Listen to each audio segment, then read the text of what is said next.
In the main courtyard. Qing'er, why are you standing there? Hurry up and kowtow to the madam and offer tea. Once she drinks this concubine tea, you will officially become a consort in the household. From now on your days will rely on the madam's care. The Marquis of Changping cast a glance at Yue Qing, a trace of displeasure in his eyes. Truly unsophisticated coming from a humble household, he thought. He had risked public ridicule to let her in, yet she didn't even know to kneel before his wife. If the madam gets angry and refuses to drink the tea, things will become difficult. I know you are angry with me, sister, but please allow me into the household for the sake of the child. I swear I will never fight you for the Marquis. Once inside, I will work like a beast of burden to repay you. Please, sister, have some tea. Yue Qing bowed gracefully and raised the teacup above her head. In her heart, she was utterly unwilling, but for the sake of her son, she clenched her teeth and knelt down. A child born out of wedlock, whose father was unknown, had no future at all. Only by being registered in the clan genealogy and becoming the Marquis' legitimate son could Yue have a worry-free future. She cast a greedy glance at the main courtyard adorned with antiques and jade, then quickly Ji, seated in the host position, slowly reached out her hand under the expectant gazes of the two, then splashed the scalding tea all over Yue Qing's face. Marquis, my face.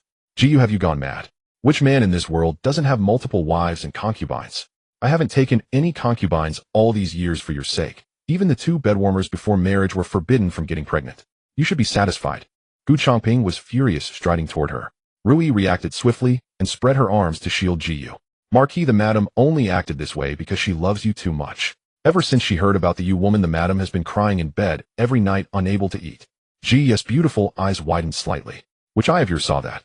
Rui was the head maid at the madam's side. Hearing her words, Gu Changping's fury subsided considerably. Well, after all, the madam's loss of composure was because she loved him too much. Gu Changping, don't flatter yourself. I have no objection to you taking a concubine, but don't even think about me agreeing to let a disreputable woman into the household. Over my dead body. Qing'er is no disreputable woman. When has any household ever taken a concubine who wasn't a... She is a slut who got pregnant before marriage and copulated with someone in secret. No one even knows whose child she's carrying, and you are rushing to play the father. Ji pushed aside the servants and confronted Gu Changping face to face. Being scolded so fiercely in front of the servants, Gu Changping lost face and raised his hand to slap her. At the last moment, he managed to stop himself, but Ji unexpectedly charged forward. Bang! A slim figure was sent flying. Madam, someone come call the physician. The madam is bleeding. The main courtyard instantly fell into chaos. The maids were terrified out of their wits. In their hearts, they bitterly hated the Marquis. The madam had always been so good to him, yet he dared to lay hands on his gentle wife. Ji leaned on Rui, blood streaming from her head, her tone full of disappointment. Marquis, I was just speaking in anger due to the Yue woman. I never expected that you would hit me for her sake. Gu Changping was startled. He had clearly stopped his hand just now. Could it be that his strength was too great, causing his wife to fly into the corner of the table? Before he could react, Ji dragged her fragile body and fled out the door, followed closely by Rui and Ruxin. Gu Changping wanted to chase after them, but his robe was firmly grabbed by someone. Marquis, my face hurts so much. If I don't get medical treatment soon, my face will be ruined. If it's ruined, I don't want to live anymore. Yue Qing clung to his leg, her injuries looking truly terrifying. On one side was the head-injured wife, on the other a mistress whose face might be disfigured. Gu Changping weighed his options and ultimately stayed. He thought his wife would simply go back to her maiden home to complain, or later he could personally go to apologize and explain the cause to his mother-in-law, and everything would be fine. But what he didn't know was that Ji had indeed left not for her maiden home, but for the palace. On the carriage, Madame the Marquis went too far this time. The Yue woman hasn't even entered the household yet, and he already beat you like this for her sake. How arrogant will she become in the future? Rui blew on her wound, her eyes red from crying. Why blowing and not wiping? Because as soon as she got on the carriage, Ji instructed that the wound on her head should not be touched. As for the reason, of course, the more pitiful she looked, the better. Madam, maybe we should go back to the general's residence and ask the old lady to mediate. Taking family matters into the palace could risk punishment from Her Majesty the Dowager Empress. Ruxin cautiously advised. This morning the madam had her submit a petition to the palace, not to see the empress, but to see the Dowager Empress. There had never been a precedent of a wife taking her husband's concubine matter to the Dowager Empress in the capital. She feared Ji would be punished. Ji raised her hand and tousled her hair a few times, making it even more disheveled. She chuckled lightly. Don't worry, someone will be punished, but it remains to be seen who. Ruxin was still worried. Meanwhile, the more perceptive Rui felt that the madam had changed. She had become remarkable. Although the madam was the daughter of the general's residence, her grandmother came from a merchant family. She had always lived cautiously, which had shaped the madam's timid and cowardly character. This time, she thought the madam would swallow her grievances as before and go along with the Marquis' desire to bring the Yue woman in. Unexpectedly, the madam had changed. dealing with Yue Qing scolding the Marquis, and now daring to go to the palace to file a complaint. Rui felt this was a good thing. Ji Yu leaned back in the carriage resting with her eyes closed.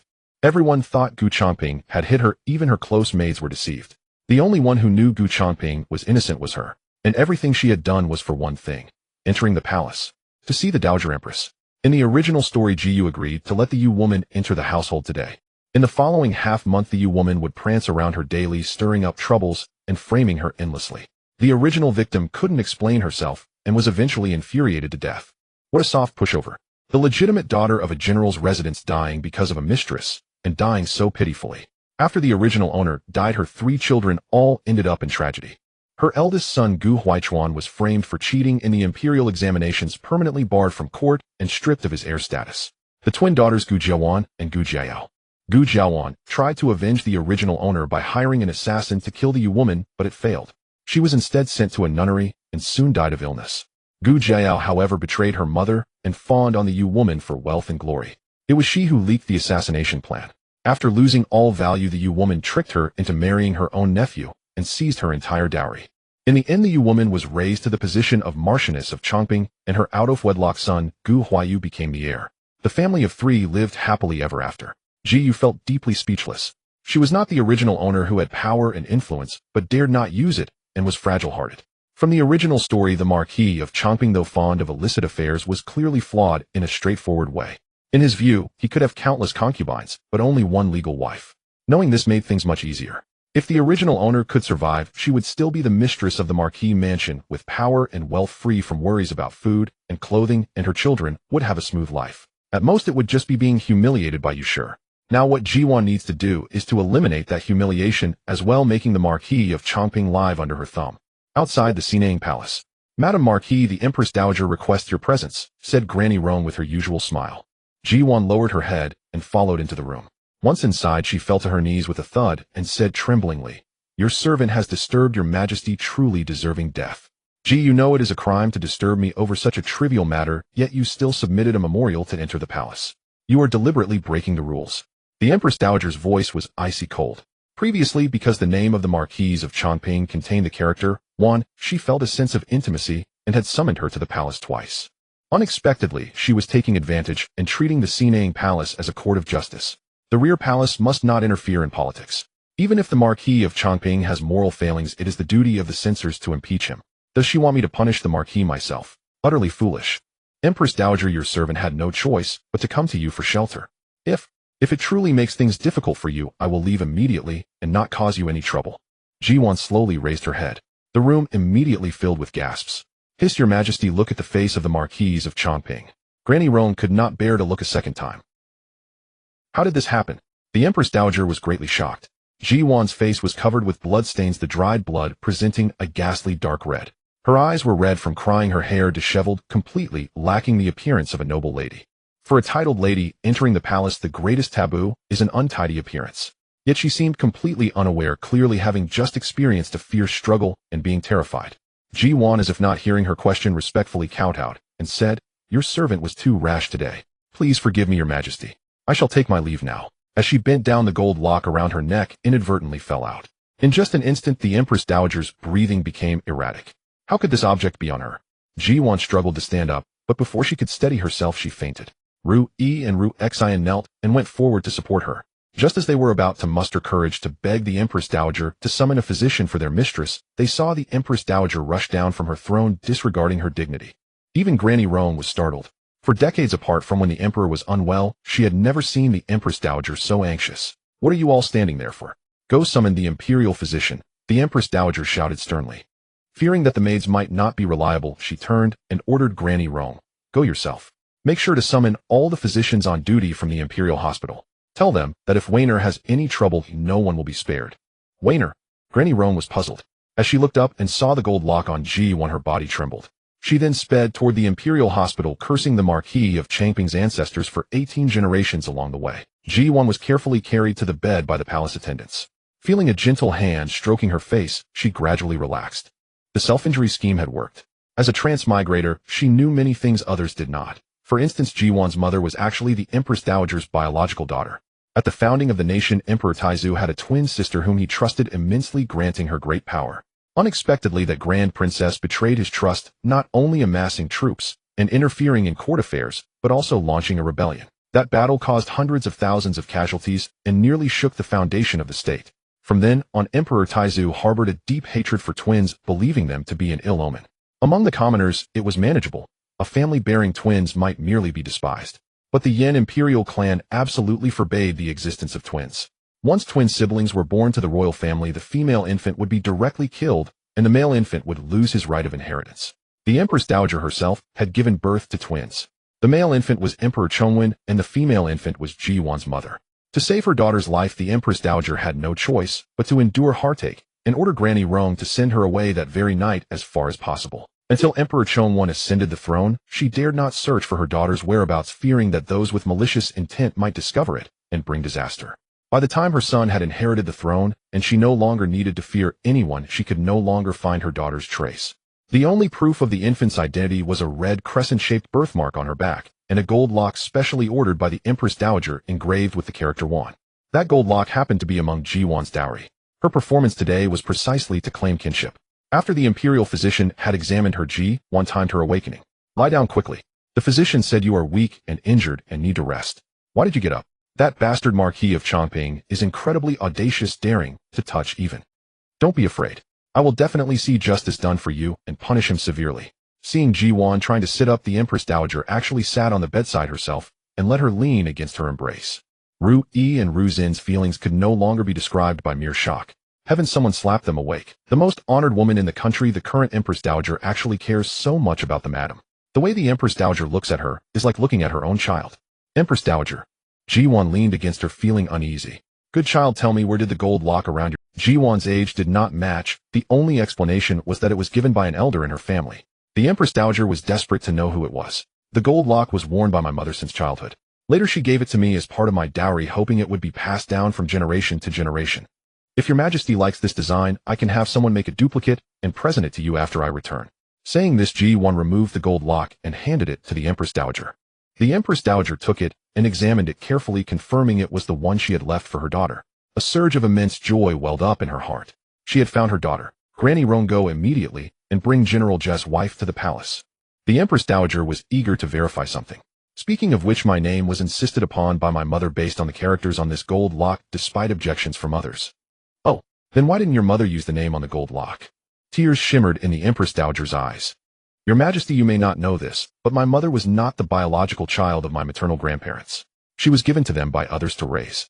It is said that her biological parents had offended powerful nobles and were forced to send her away. My maternal grandfather feared that naming her according to the gold lock would bring danger to my mother, so he gave her a different. Although my mother did not grow up under her biological parents' care, she still cherished their gift of life. Thus, she named me with the character Wan from the gold lock as a remembrance. By then my maternal grandparents had passed away. My mother hoped that if her biological parents were still alive, they might find her through the name, and then she would have no regrets in life." The Empress Dowager's eyes fell upon the elegant woman entering behind Rong Mama, and the words Ji Duan had just spoken echoed in her ears, causing a pang of sorrow to well up in her heart. Her poor daughter. The room was eerily silent. General Ji's wife wiped the cold sweat from her forehead, thinking to herself that at worst she would die anyway. She had already beaten Gu Changping, and quite severely at that. It was worth it. It was just that. The Empress Dowager's news traveled far too quickly. She had barely finished beating someone, and in a fit of rage demolished the Marquis mansion, when someone immediately came to summon her to the palace. Although this old mama's attitude could be described as fawning, the lady felt certain there was something fishy. People in the palace were all sly as foxes. They would smile and invite you in just to kill you. "Your Majesty, have mercy." General Ji's wife mustered her courage, threw herself at the Empress Dowager's feet, and began wailing, "Your humble servant beat the Marquis of Changping and wrecked his mansion for a reason." The Empress Dowager was speechless. Rong Mama shrugged helplessly, indicating she knew nothing. By the time she reached the general's mansion, the princess had already returned from her rampage. Ji Duan was the most stunned person in the entire room. This, didn't the book say that General Ji's wife, born a merchant's daughter with a weak temperament, never argued with anyone, which was why she raised her daughter to be a soft pushover? What was happening now? Punching the Marquis of Changping and smashing the imperial bestowed mansion. Was this really the timid and cowardly General Ji's wife? Lady Yin departed for the cave, leaving only Chow Mao and Lady Gone. Wu, your humble servant, and the general have only this one daughter. Though she is not as noble and precious as a princess or commandery princess, we raised her in the palm of our hands. Since she was little we never laid a finger on her. And the Marquis of Changping dared to lay hands on her. If she had truly done something unforgivable, the Gu family wouldn't have needed to act. Your humble servant and the general would have disciplined her ourselves. The poor child had done nothing wrong, yet the Marquis and his concubine bullied her. Your servant simply could not swallow this anger, your majesty. General Ji's wife grew more and more impassioned, and at her most emotional moment, she even wiped her tears on the Empress Dowager's robe, looking precisely like someone from a family of victims. Seeing this, the Empress Dowager's heart ached. She crouched down, and the two women embraced and sobbed together, though each was crying for different reasons. Ahem. Hearing a familiar voice, the general's wife immediately stopped crying. She glanced at her daughter standing nearby, making faces, then looked at the Empress Dowager's fancy robe. She had wrinkled beyond recognition and wished she could just close her eyes and vanish. My child. Mother thought she would never see you again in this life. My poor child. Now it was the Empress Dowager. General Ji's wife was held tightly by the Empress Dowager, the suffocating maternal love nearly cutting off her breath. Yet none of this compared to the shock in her heart. Evening. The moment Ji Duan stepped through the main gate of the Marquis mansion, a teacup hurtled toward her head. Fortunately, Rong Mama reacted quickly and caught it, averting a bloody disaster. At least in her opinion, the disaster would have been for the Marquis household. The Empress Dowager already wanted to kill the Marquis of Changping to vent her fury. If anything happened to the commandery princess, the entire Marquis household wouldn't have a single good day. Might as well ascend to heaven together. How dare you? Is this the etiquette of your Marquis mansion? Rong Mama's face turned cold. Her presence, old Madame Wang of the Marquis mansion, was so scared her hands and feet went weak, and she stammered in explanation, misunderstanding, it's all a misunderstanding. I thought a thief had broken in, so I picked up the cup to defend myself. Please forgive me, Mama. The gatekeeper had reported Ji Yuan's return. She had intended to come and teach the girl a lesson, but never expected that the Empress Dowager's trusted Rong Mama would also be there. If that teacup had hit the Empress Dowager's top, even with 100 mouths, she couldn't talk her way out of it. The old Marquis Dowager broke out in a cold sweat. Striking the Mama would be seen by the palace as striking the imperial face. One would think the Marquis mansion had fallen on hard times, unable to afford a gatekeeper, forcing you, old madam, to personally keep watch. Not easy at your age. As the right hand of the former championship-winning schemer, Rong Mama was best at hitting where it hurt. You dog, relying on your master's power, you damned slave. The old Marquis Dowager was furious, but had to force a smile. Mama laughs at me. It's all my troublesome daughter-in-law. She had a small quarrel with her husband and ran to her maiden home to tell tales. Her mother came to my mansion, making a scene and fighting, terrifying the whole household. That's why I have to keep watch at the door myself, hoping my daughter-in-law will come back and put in a good word with her family. This old bone of mine can't take much more trouble. News of the mansion being wrecked and General Ji's wife being summoned to the palace had already spread far and wide. The old Marquis Dowager's words were deliberately meant to poison Rong Mama's ears against Ji Duan. But she was destined to be disappointed. Ji Duan didn't even bother to look at her. No need for someone to twist the truth. The matter of the Marquis keeping a concubine outside has spread throughout the entire capital. The Empress Dowager is wise as a mirror and naturally knows right from wrong. Rong Mama took the hint and declared in a clear voice, the Empress Dowager will decide the matter of the Marquis mansion. By order of Her Majesty, the entire Marquis household knelt in a dark mass. The old Marquis Dowager knelt respectfully on the ground, shot a vicious glance at Ji Duan, then straightened her back. She believed the Empress Dowager would surely support the Marquis household. The Ji family had gone too far. Relying on their military background, they brought over a dozen burly guards to beat people. She couldn't even stop them. Her son had been struck in the head by a 100-gene vase and was now lying on the bed half dead. If the Ji family didn't lose a layer of skin, she would never be appeased. Madame Ji of the Marquis is injured. Her Majesty grants her exemption from kneeling. Thank Her Majesty for her grace. Ji Yuan slightly curtsied to show respect. The old Marquis Dowager had an ominous feeling. By order of Her Majesty, the Marquis of Changping is morally deficient and wildly unbridled. Not only did he keep a concubine outside, but he also beat the legitimate mistress of the mansion for that concubine.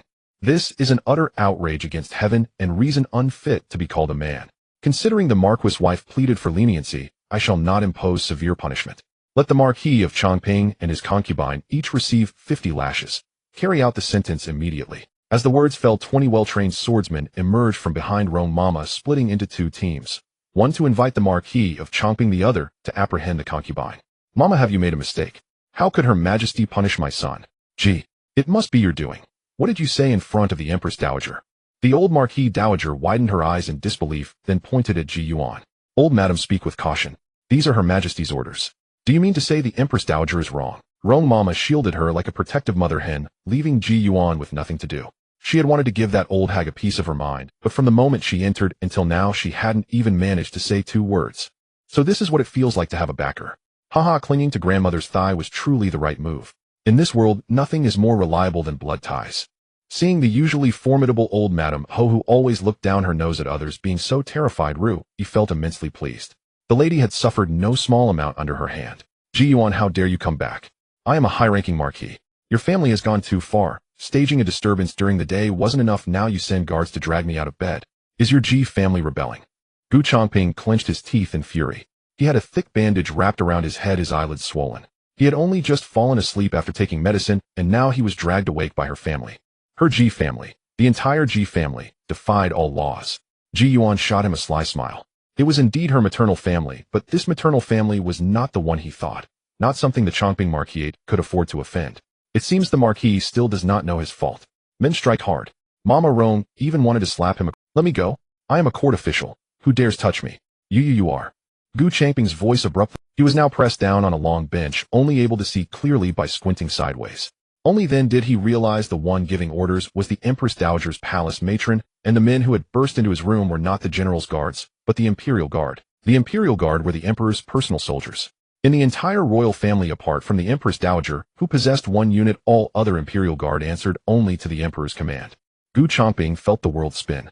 Before he could figure out what was happening, another group of Imperial Guard brought in Yue Qing, who was also pressed onto a bench and beaten harshly. It hurts. My lord, save me. The woman's shrill cries pierced the sky. The moment she arrived, Gu Changping understood everything and no longer dared to plead for mercy. He just hadn't expected the Empress Dowager to punish him so severely over such a trivial matter. Could it be to appease his father-in-law, who was still leading troops in the northern border? 2 months ago, barbarians frequently harassed the borders of the Yan Kingdom. The Emperor sent General Ji to lead troops stationed in the northern border to ensure peace. Yes, it must be so. Gu Changping was beaten until his skin split open, but inwardly he sighed with relief. Thankfully, it was nothing else. The sound of the board hitting was dull and powerful, and soon their trousers were stained with blood. The old Madame Hou's heart palpitated, her eyes rolled back, and she collapsed to the ground. The maidservants around her crowded in disarray. Some carried her, some poured water, and many were terrified by the day's events, nearly stepping on her face in the chaos. Being old certainly has its perks. You can sleep soundly anywhere. Ji Duan couldn't help teasing. Ru Yi and Ru Xian stifled their laughter until their faces turned red. Fearing the scene was too bloody for her young mistress, Mama Rong said, with doting affection, Madam, your health is not good. Best return to your courtyard to rest. Leave the rest to this old servant. The Marquis and that little wench won't escape a single stroke. The last sentence was whispered softly into Ji Yuan's ear. Thank you for your trouble, Mama Rong. Ji Yuan, exhausted from the day's events, took Ru Yi and Ru Xian and returned to the main courtyard. Entering the room, Ji Duan was about to go bathe when she caught sight of a small figure by the table. It was Gu Ji. Even in spring, the night wind carried a chill that made one shiver, especially for a 7-year-old child. Ji Duan took off her cloak and draped it over the child. As her hand touched the little one, the child woke up. Gu Jiawan opened her eyes drowsily, and when she saw the person, large teardrops fell one after another. Boo-hoo, mother, I thought I would never see you again. Mother, please don't abandon Wainer. Father is a bad man, I don't like him. I only like you, mother. If you divorce him, please don't leave Wainer alone. The milky voice melted Ji Yuan's heart. At the end of the day, Emperor Chongwen also received the news and hurried over. He had long known he had a sister lost for many years and did not believe the rumor that twin dragons and phoenixes are inauspicious. For this younger sister who had sacrificed herself to protect him and the Empress Dowager from a young age, he felt only deep guilt. Mother and children gathered together, reminiscing for a long time. Emperor Chongwen promised to properly compensate his full sister, even offering to title her as Grand Princess and record her in the Imperial Jade Register. The wife of General Ji refused. She did not want the rumor of inauspicious twins to shake the throne that Emperor Chongwen had worked so hard to obtain. Having witnessed much intrigue in the former court and harem, Emperor Chongwen felt moved by such pure familial affection, something only the Empress Dowager had given him before. His love extended to her daughter. He proposed that Ji Yuan divorce and remarry a good husband. Ji Yuan also refused. No way. She was now the Emperor's niece and the Empress Dowager's direct granddaughter. Though her identity couldn't be made public with the Empress Dowager's favor, she could strut through the Marquis residence as she pleased. Without divorce, she could become a mother without pain, instantly gaining 2 lovely and filial children. Except for that ungrateful Gu Jiao. Without divorce, she could take several concubines for the Marquis, eating and drinking and playing every day and deal with anyone who didn't watch their step. Wasn't that good? Ji Yuan thought very clearly. In this era, there was probably no better choice. Silly child, how could mother bear to abandon you? I want to divorce your father. We'll respect each other from now on, as long as he doesn't provoke me. Really? You want leave and you want abandon Wainer. Gu Jiawan was very uneasy, her small hands tightly clutching Ji Yuan's clothes, afraid that if she let go she would disappear. Why would I lie to a child? Ji Yuan chuckled. Seeing the situation, it was impractical to leave Gu Jiawan alone to bathe. She simply asked Ru Yi to prepare pastries and sweet soup, and the mother and daughter sat around the table eating and talking. They talked about trivial daily matters. But wrapped in a cloak imbued with her mother's scent, eating late-night snacks with her mother, Gu Jiawan's heart instantly felt much more settled, no longer anxious. The girls' laughter kept ringing from the room. Ru Yi and Ru Xian heard it outside, and genuinely felt happy for the eldest young lady. The eldest young lady and the second young lady were twins, different in appearance and completely opposite in personality. The eldest young lady was stunningly beautiful, but relatively quiet. The second young lady was plain in appearance, but her tongue was as sweet as honey, deeply loved by the lady and the Marquis. Usually, whenever the second young lady was present, the lady would hardly notice the eldest young lady, treating her with little affection. But the servants knew that the second young lady was only obedient in front of the lady and the Marquis. In private, she was arrogant, bullying, and very snobbish, often mistreating the kind-hearted eldest young lady. Today such a big incident happened in the mansion, but the second young lady didn't even come to ask. The eldest young lady, however, waited for an entire day. Who was more filial and considerate was clear at a glance. Fortunately, the lady finally recognized the eldest young lad's goodness. The night had grown deep, and the day's events had left Gu Jiawan feeling uneasy. After finishing the late-night snack, Ji Ju simply asked her to stay and sleep together. For Gu Jiawan, this was the happiest night she could remember. Her mother's eyes were no longer solely on her younger sister, and she could stay in her mother's courtyard and sleep with her. The next day, have the rabbit cakes been bought? Madame Ruxin went early this morning. As soon as you woke, you ordered her to buy the rabbit cakes that the eldest miss loves. She was so happy, she didn't even wash her face before running to Changsu's studio. She should be back soon. That greedy girl. I made sure she bought an extra portion of each kind. You can take some for yourselves later. Also go to the small kitchen and bring the warmed milk over so Wainer can drink it as soon as she wakes. Yes. Outside the room, Ji Ju's voice was deliberately kept low. When Gu Jiawan first woke up and didn't see Ji Ju, she thought her mother had reverted to the one who didn't like her. But after hearing her conversation with Rui, she realized that everything from yesterday hadn't been a dream. Mother Wainer likes you so much. Gu Jiawan wiped the tears from the corners of her eyes and threw herself into Ji Ju's arms. Oh, and why does Wainer like her mother? Ji Ju held her in her arms, teasing her on purpose. Because mother remembered that Wainer likes to eat rabbit cakes and told Aunt Ruxin to buy them, and Aunt Rui to warm the milk and she's holding Wainer. Gu Jiawan seemed shy, burying her face in her mother's arms, not daring to move. Hearing this, Ji Ju really wanted to curse the original owner. How could anyone treat such an adorable and filial child like she was invisible, and have her so moved by something as simple as buying pastries? What a sin. Ji Ju coaxed her for a while, and then Rui and Ruxin entered with breakfast. There were the signature rabbit cakes, tiger cakes, and monkey cakes from Changsu's studio. The milky, fragrant pastries were shaped like various little animals, especially appealing to children. Pastries from Changsu's studio were hard to come by. Whether noble or commoner, everyone had to queue up early to buy them. Only 50 servings of animal-shaped pastries were sold each day, yet Ruxin had managed to snag 3 of each kind. Gu Jiawan's eyes were wide with amazement. Aunt Ruxin is amazing. Ruxin was delighted by the praise. As long as the eldest miss likes them, this servant can go buy them every day. I can get any animal you want. From now on, let Aunt Ruxin go to Changsu's studio for you every 3 days. Eating sweets every day won't do it. Toothache can be deadly. Hearing Ji Ju's decree, Gu Jiawan was overjoyed and shouted out, "Mother is the best." On the table were also milk, translucent, oily beef buns, glutinous rice balls, and a light vegetable congee. Though simple, the mother and daughter ate with exceptional joy, and the main courtyard was filled with laughter. But inevitably some oblivious people came to invite trouble. Eldest miss, you are so inconsiderate. The madam suffered a great grievance yesterday and needs to rest. How can you come so early in the morning to disturb her peace? Stewardess Lu walked in with her fierce triangular eyes and began to arrange things on her own. Madam, this old servant will have someone send the eldest miss back right away. Seeing Stewardess Lu, Gu Jiawan's hand holding the chopsticks trembled uncontrollably. Ji Ju watched coldly and sneered, "I didn't know that the main courtyard is now under Stewardess Liu's command." Stewardess Lu was stunned, clearly not expecting this reaction. She smiled apologetically. "This old servant was just worried about your health, madam. How would I dare to overstep my authority in the courtyard? You misunderstand me, madam. My loyalty to you is as clear as the heavens. Since you claim to be a loyal servant and you knew there was a major incident in the courtyard, where were you? I spend silver to keep you to do work, not to have you act like an ancestor." Rui dragged this disloyal old thing to the courtyard and give her a severe beating. Everyone in the courtyard must go and watch her punishment, so they understand that my silver Ji Ju's is not for feeding idlers and wicked servants. Ji Ju didn't give her a chance to speak. Afraid of frightening the eldest, Miss Rui gagged stewardess Lu before dragging her out to be beaten. Since she had decided to live in the Changping Marquis residence, all those in the courtyard who were not loyal had to be clean. Ji Ju originally had a trusted personal stewardess Chun, who was also her wet nurse. Last year, stewardess Lu and Gu Jiao had conspired to falsely accuse her of stealing, and she was sent away to a rural estate. Stewardess Lu had long been bribed by Gu Jiao.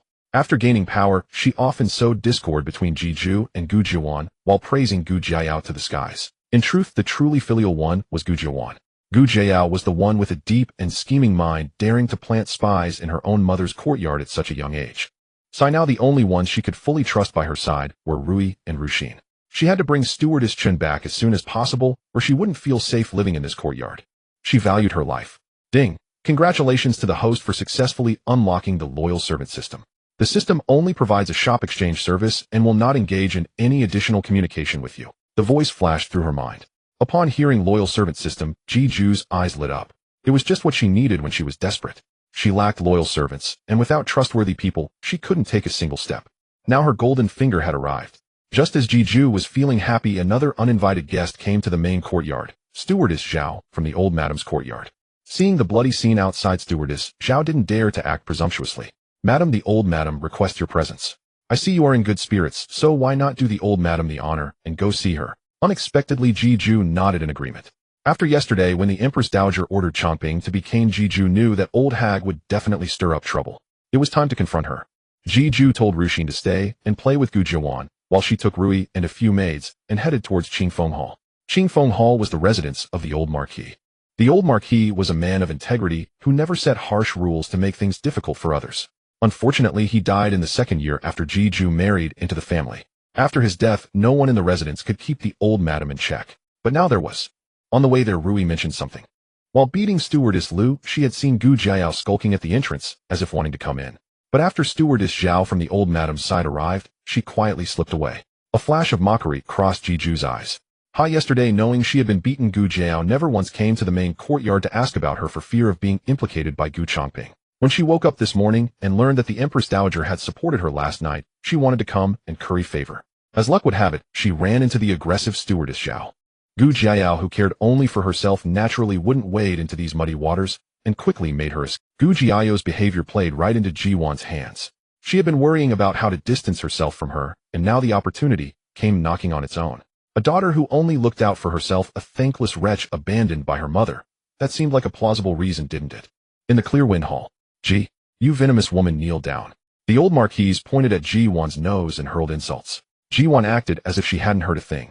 She leisurely found a seat, took a sip of tea, and then spoke unhurriedly. Mother, what did you say? Speak louder, I can't hear you. Yesterday at the palace, the Dowager Empress herself said I am the daughter of a loyal minister and a good general and should not be bullied by others. Today you call me a venomous woman. Why don't we go ask Her Highness the Dowager Empress what kind of daughter the Ji family truly has? You. The Marquise was choked speechless, then roared, you unfilial wretch. Are you satisfied now that you've brought the Marquis household to ruin? Shouldn't that question be asked of that unfilial son, the Marquis? He not only keeps a mistress, but also has a bastard older than the legitimate heir. That means he had a child before he was even married. This is a slap in the face to the Changping Marquis household and my general's household. Keeping a mistress is one thing, but to beat his lawful wife for her sake has even alarmed the Dowager Empress. A man of such degenerate morals is the product of your upbringing, mother. Right now, every household in Yanjing is laughing at you. Instead of wasting time making a scene here, you'd be better off disciplining that foolish son of yours. Ji Duan wore a bright red silk outer robe with a string of lustrous pearls adorning the collar, radiating brilliance and an imposing aura. Her tone was respectful, yet every word she uttered pierced the heart. Unfilial son, bastard laughingstock. The old Marquise felt breathless again. What had gotten into Ji? She was like a different person, retorting 10 times for every word said and dressing so flamboyantly. Where had that cautious, plainly dressed woman gone? A man taking concubines is only natural. Yue is also a child of my Gu family. How did my son end up marrying a venomous woman like you, who can't even tolerate a child? Round and round it went, all to lay the blame squarely on Ji Duan.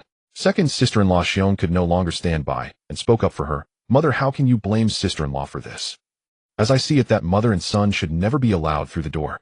Before they showed up, this household was peaceful. Since their arrival, everything has gone wrong. The old Marquise and the old Marquis had 2 sons and a daughter. The eldest was Gu Changping, the second was Gu Changming, and the youngest was Gu Yufan. Xiong was Gu Changming's wife. She only had a sickly daughter, Gu Jianing, and thus was not favored by the old Xiong, who asked for your opinion. You barren hen. I think you're worse than that, mistress. At least she gave me a grandson. What about you? You only gave the second son a worthless girl. The old Marquis's words were vicious to the extreme. Not only was Xiong trembling with rage, even the servants felt it was too much. The Marquis and the second madam were truly pitiful, having to deal with a mother-in-law who couldn't tell right from wrong. If a daughter is a worthless girl, then I say we should kick that worthless girl Gu Yufin out of the Marquis household. An old good for nothing giving birth to a young good for nothing, all she knows is to suck her family dry. If she can't afford to live, she might as well die sooner. Ji Duan shot a grateful smile at Xiong, then joined the fray. Gu Yufin had married a 9th-rank county magistrate. Disliking the poverty of her post, she had been living in the Marquis household for 5 years with her daughter, Zhou Yuanyuan, demanding the best of everything in food, clothing, and expenses. She was the real good for nothing. Old good for nothing. The old Marquis's face turned green. Was she calling Gu Yufin an old good for nothing, or was she cursing herself? This is rebellion. All of you are in open rebellion. How dare you curse me, you ill-bred things? Matron Zhao, give them a sound beating. Beat them both to death. The old Marquis roared in fury. Yes, sister-in-law has no manners. Mother, please don't be angry. Just throw her out. It's not worth ruining your health over her. Ji Duan wanted to step forward to support her, but on the way she accidentally tripped, losing her balance and lunging forward. Madam, sister-in-law, old madam. Everyone screamed in fright. Matron Zhao screamed the loudest. Ji Duan had fallen on top of the old Marquis, both of them crashing heavily to the ground, but only the old Marquis was injured. Oh dear mother, I told you not to be angry, but you wouldn't listen. Now look, you've fallen and hurt yourself. As Ji Duan was helped up, she accidentally stepped on the old Marquis's arm and foot, causing her to faint from the pain. She immediately panicked. Alas, doting mothers raise wayward sons. Mother has been made ill by sister-in-law's tantrums. Matron Zhao, what are you standing there for? Hurry and fetch a physician. Madam, it was you who... Matron Zhao was at a loss for words. She was terrified. When the Marquis hit Madame, the Dowager Empress punished him with 50 lashes, and he still couldn't get out of bed. When the old Madame scolded Madame, now she was lying on the ground. And she was just a servant. Ji Duan cast a cold glance at her. Matron Zhao shuddered and quickly changed her tune. It was Miss Yufin who made the old Madame ill. The old Madame said she was a good for nothing who shouldn't have returned to her maiden home. This old servant will say the same when reporting to the Marquis. People from the Clear Wind Hall are indeed different. They see clearly and know what's what. Ji Duan waved her hand. Rui, see Matron Zhao out. Rui understood the hint. As she saw Matron Zhao out, she secretly slipped a piece of gold into her hand. Sister-in-law, thank you for speaking up for me. Xiong curtsied to her, expressing her sincere gratitude. Second sister-in-law, you're too kind. I should be the one thanking you. Mother has become senile. From now on, the Marquis household will rely on us sisters-in-law to support each other. In the past, I couldn't see reality clearly. I always thought I was the most important person in the Marquis' heart, so I humbled myself and swallowed my pride at every turn. Now that the dream is over, I only want to live my own life well. I won't offend others unless they offend me. Ji Duan's words came from the bottom of her heart. Xiong finally understood why her temperament had changed so drastically. Which noble lady from a high family could tolerate such treatment? I heard Jinning has been coughing a lot lately. The Dowager Empress bestowed upon me a 1,000-year-old ginseng. He'll have Rui send it over later. Girls are delicate and need to build up their health. Ji Duan was always generous to those she approved of. I couldn't possibly. This is too precious. Xiong was astonished, and her first instinct was to refuse. Her daughter took medicine all year round. How could she not know the value of a 1,000-year-old ginseng? Her mother-in-law had a 500-year-old ginseng in her possession.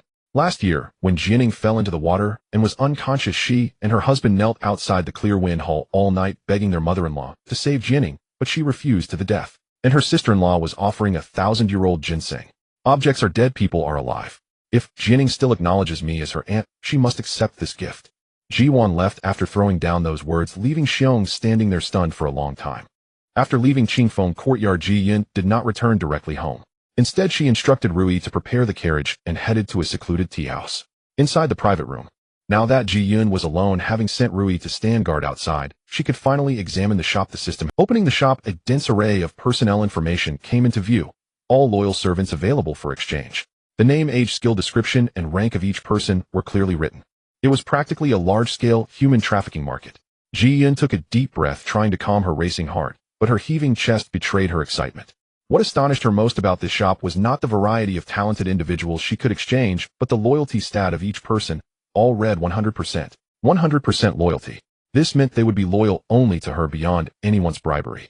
She could trust them completely. Even if she commanded them to die instantly, these loyal servants would not hesitate. No wonder it was called the loyal servant system.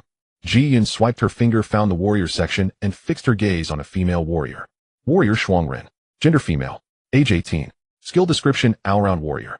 Excels in stealth and assassination with a ghostly movement that kills unseen. Excels in close combat with fists that can shatter stone and immense strength. Rank advanced warrior.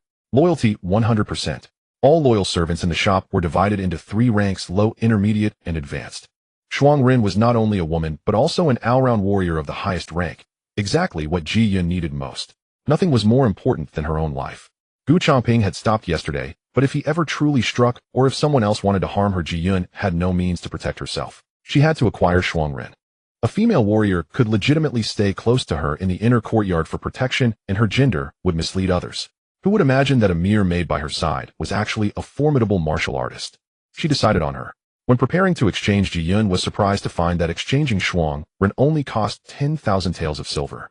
Could the shop's advanced warriors be unreliable? At the slave market, a few taels could buy a decent servant, but raising a skilled guard who could save your life in a crisis required substantial wealth.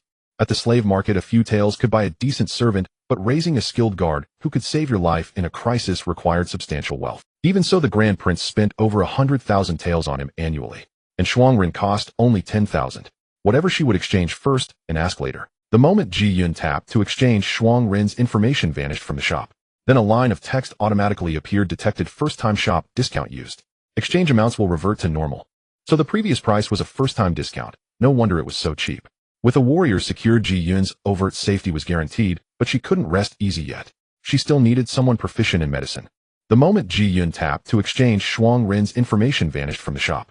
Then a line of text automatically appeared: detected first-time shop. Ji Duan found the healer section and winced at the exchange price. Healer Fulling. Gender female.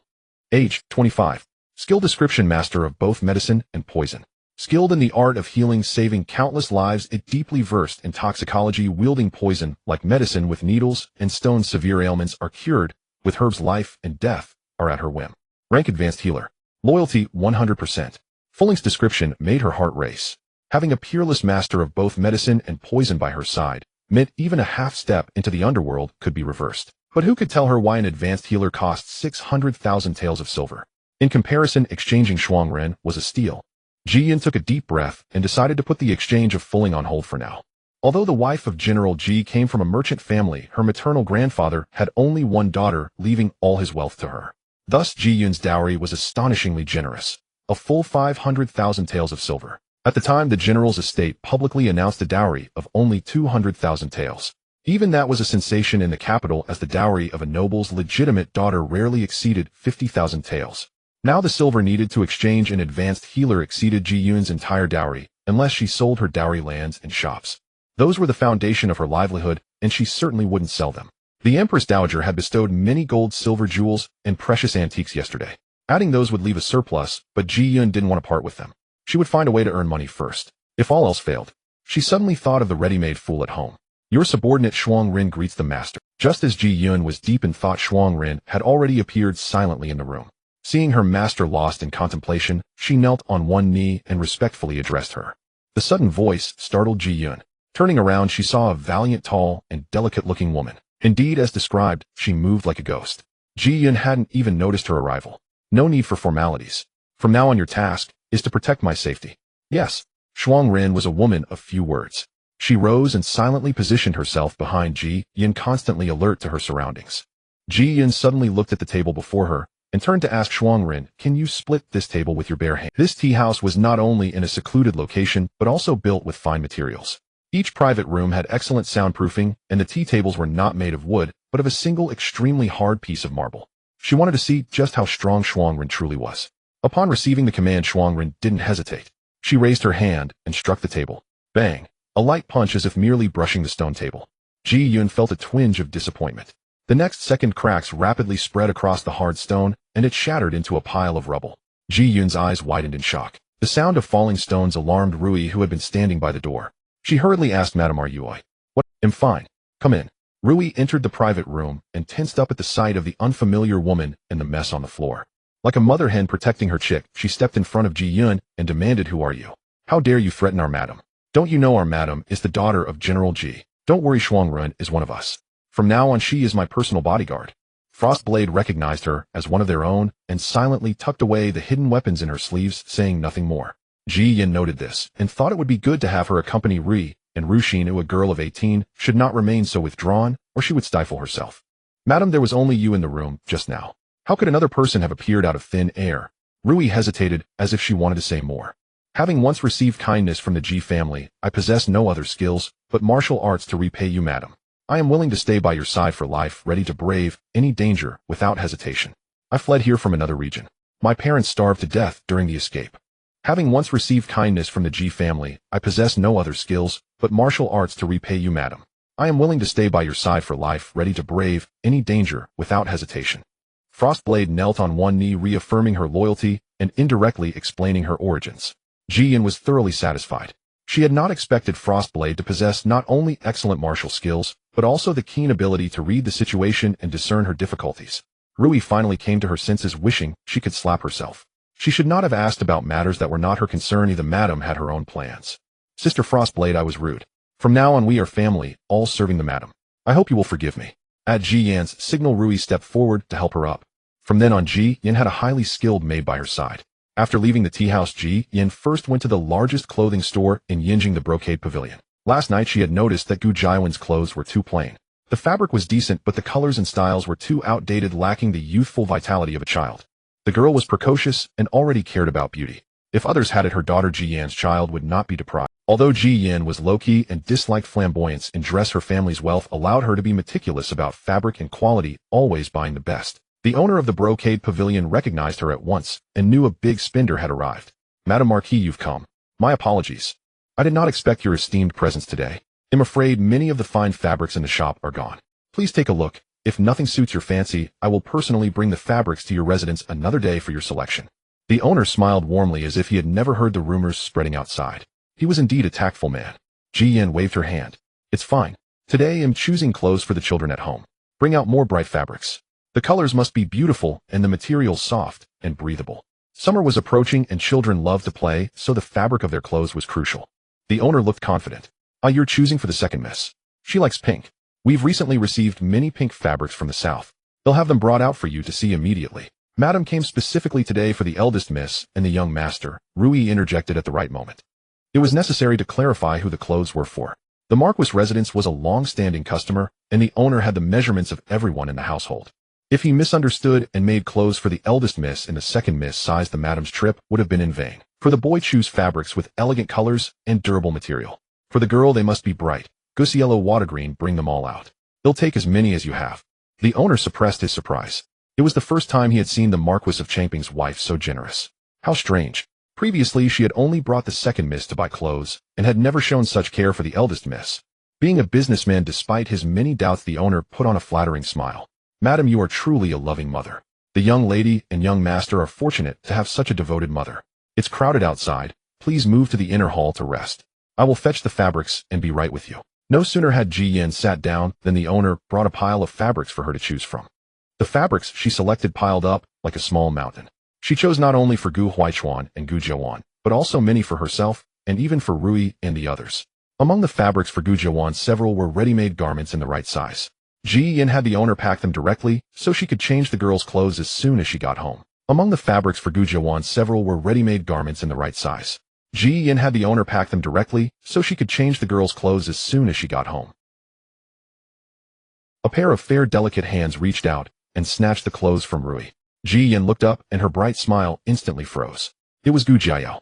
Unaware of the awkward atmosphere in the room, she happily held the clothes against herself. Mother, how did you know I wanted this goose yellow dress? Last time at the flower viewing banquet, the daughter of Minister Li wore something similar. When I asked where she bought it, she wouldn't tell me. Who cares? Now I have an identical one, and the craftsmanship is even better than hers. Next time there's a banquet, I'll wear this and make her furious. Gu Jiao's eyes were full of greed as she immersed herself in the beautiful clothes. Ji Yan's face darkened. She took the clothes back without ceremony. These are not for you. Gu Jiao immediately threw a tantrum, plopping onto the ground and shrieking. If not for me, then who could they be? For that jinx, Gu Jiwan. Mother, you're angry because I didn't come to see you yesterday. I went out to play and knew nothing. I came as soon as I found out today. How can you blame me? Rui could hardly bear to watch. The madam had always been dignified and proper, and the eldest miss was graceful. How could the second miss have turned out to be such a lying brat? Frostblade was speechless. When she saw Gu Jiao snatch the clothes from Rui, she had wanted to kick her away. It was only after hearing her call out, "Mother," that she reluctantly withdrew her foot. Slap. Ji Duan didn't care about the consequences. She raised her hand and struck Gu Jiao across the face. The slap was sharp and loud. A red mark quickly appeared on Gu Jiao's cheek as she stared at Ji Duan in disbelief. "How dare you hit me? How dare I?" Ji Duan's tone turned cold, and a chilling aura emanated from her. "Because I am your mother, because you eat, wear, and use what I provide, because you show no respect for your elders and no reverence for your elder sister. Jiawan is your legitimate elder sister. She has always been kind to you, yet you curse her as a jinx at every turn. How could I have given birth to such a vicious fool? Mother, are you crazy?" Gu Jiao sobbed while covering her face, her shock far greater than the pain on her cheek. This was the first time she had ever been hit since her birth, and the one who struck her was Ji Shi, who usually doted on her. "Am I crazy?" Ji Duan sneered. "In the past, I was indeed foolish allowing you to be so reckless. If you dare act this way in front of me, how much suffering has Jiajing endured behind my back? It was my mistake to raise you this way." Ji Duan suddenly realized her gaze toward Gu Jiao devoid of the usual. Gu Jiao panicked. Normally her mother would relent after a few tears and tantrums, but today felt different. She reached out to grasp Ji Duan's sleeve, her tone softening. "I didn't bully the eldest sister. Mother, you are wronging me. It's just a few pieces of clothing, I don't need them." Rui. Hearing her mistress call, Rui immediately stepped forward, her impatience evident in her movements. Ji Duan yanked her sleeve back, coldly stating, "Take the second young miss back. No one is allowed to enter the main courtyard without my permission. Anyone who cannot distinguish their own master will no longer serve in my courtyard." In the past, Ji Shi spoiled Gu Jiao. She could enter the main courtyard without announcement, coming and going as she pleased, and even had her people inside. Ji Shi was well aware of her movements. The head of the household was easily manipulated by her own daughter. Let alone the Marquisate, this would be a huge joke in any family. Ji Duan would not allow such a thing to happen again. Allowing a thankless wolf to come and go freely in the main courtyard was akin to sleeping with a knife hanging over her head. "Yes. Second miss, I have offended you." Rui grabbed Gu Jiao's hand, forcing her out. "How dare you? What are you? A lowly servant dares to touch me. Do you believe I will have my mother sell you off?" Rui remained unfazed, only tightening her grip. When General Ji's wife selected a personal maid for Ji Duan, she deliberately chose one who was strong and sturdy. Rui and Ruxin had better physical qualities than their peers, making Gu Jiao's struggles insignificant in her presence. As for those who dared to threaten her, Ji Duan raised an eyebrow. "Rui, when you return, sell off Lu Mama and Xiaotsui. One is an old fool who doesn't know her place, and the other a traitor unfaithful to her master. Showing them mercy by sparing their lives is already a kindness. From now on, no one is allowed to be reckless in my courtyard." Gu Jiao's heart trembled, and she suddenly felt her limbs go weak, her insult stuck in her throat, unable to say another word, as Rui led her away. Once the person left, the room instantly fell silent. Ji Duan sat down leisurely, sipping her hot tea. "Now that they've all left, why aren't you coming out?" The screen behind her moved, and Gu Jiajing stepped out, nervously pinching the hem of her clothes. "Mother, did you know I was in here all along?" Ji Duan did not possess such great abilities. It was Shuangren. As soon as she entered, she hinted that someone was behind the screen. Ji Duan guessed it was Gu Jiajing and chose not to make a fuss. Since she was going to teach Gu Jiao a lesson, it was better for Gu Jiajing to see it. She was clever but sensitive. If she did not witness it herself, how could she believe that her mother had truly changed? Gu Jiajing chuckled awkwardly upon hearing second sister's voice. "I hid away. With you not here, Aunt Ruxin went to the kitchen to fetch me pastries. I didn't want a conflict with her. She appeared as a child who had done something wrong, flustered." Ji Duan felt a pang of sorrow, lifting her chin to let her look into her eyes. "Jiajing, in this world, life is inherently difficult for women. Men can study for the imperial examinations, achieve great deeds, and even indulge in debauchery without anyone saying a word. But women in the inner courtyard tread on thin ice. A slight mistake can lead to scorn and abandonment, leaving them irretrievable. Fortunately, you have a mother who awakens early, and your maternal family supports you. I will do my utmost to protect you, allowing you to grow up happily and worry-free, living life on your own terms. If you don't want to marry, you don't have to. If you wish to venture out, I will support you. But one day I will grow old, and the rest of the path must be walked by you. You must stand strong." Gu Jiajing was deeply shocked.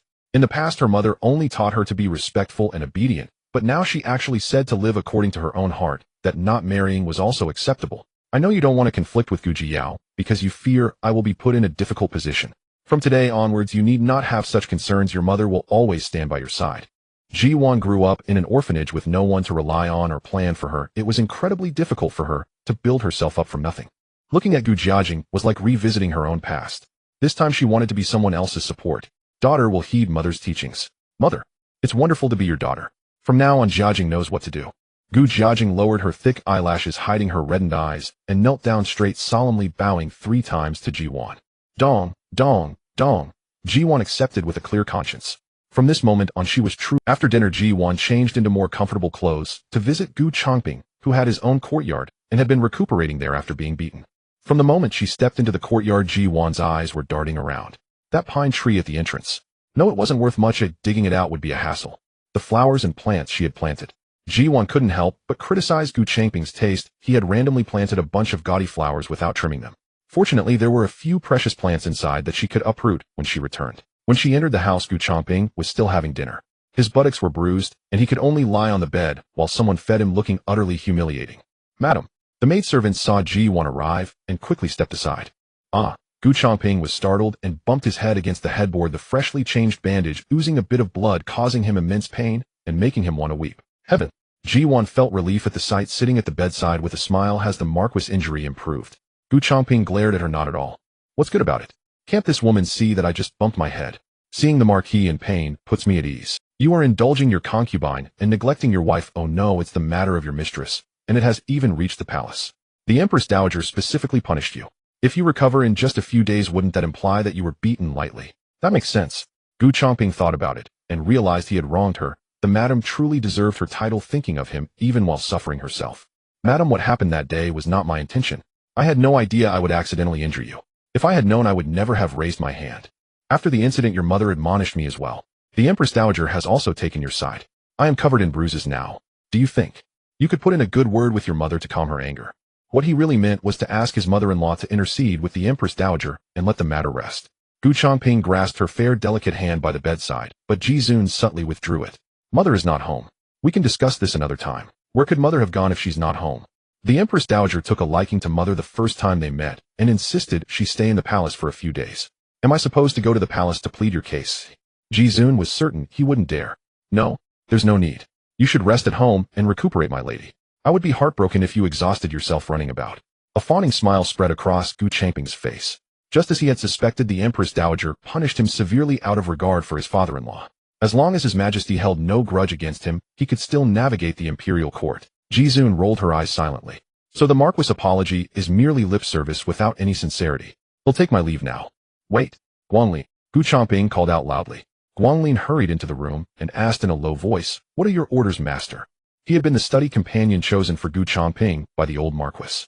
After growing up, he remained by his side, managing various affairs, and was Gu Changping's most capable and trusted man. Select some precious tonics and send them to the main courtyard.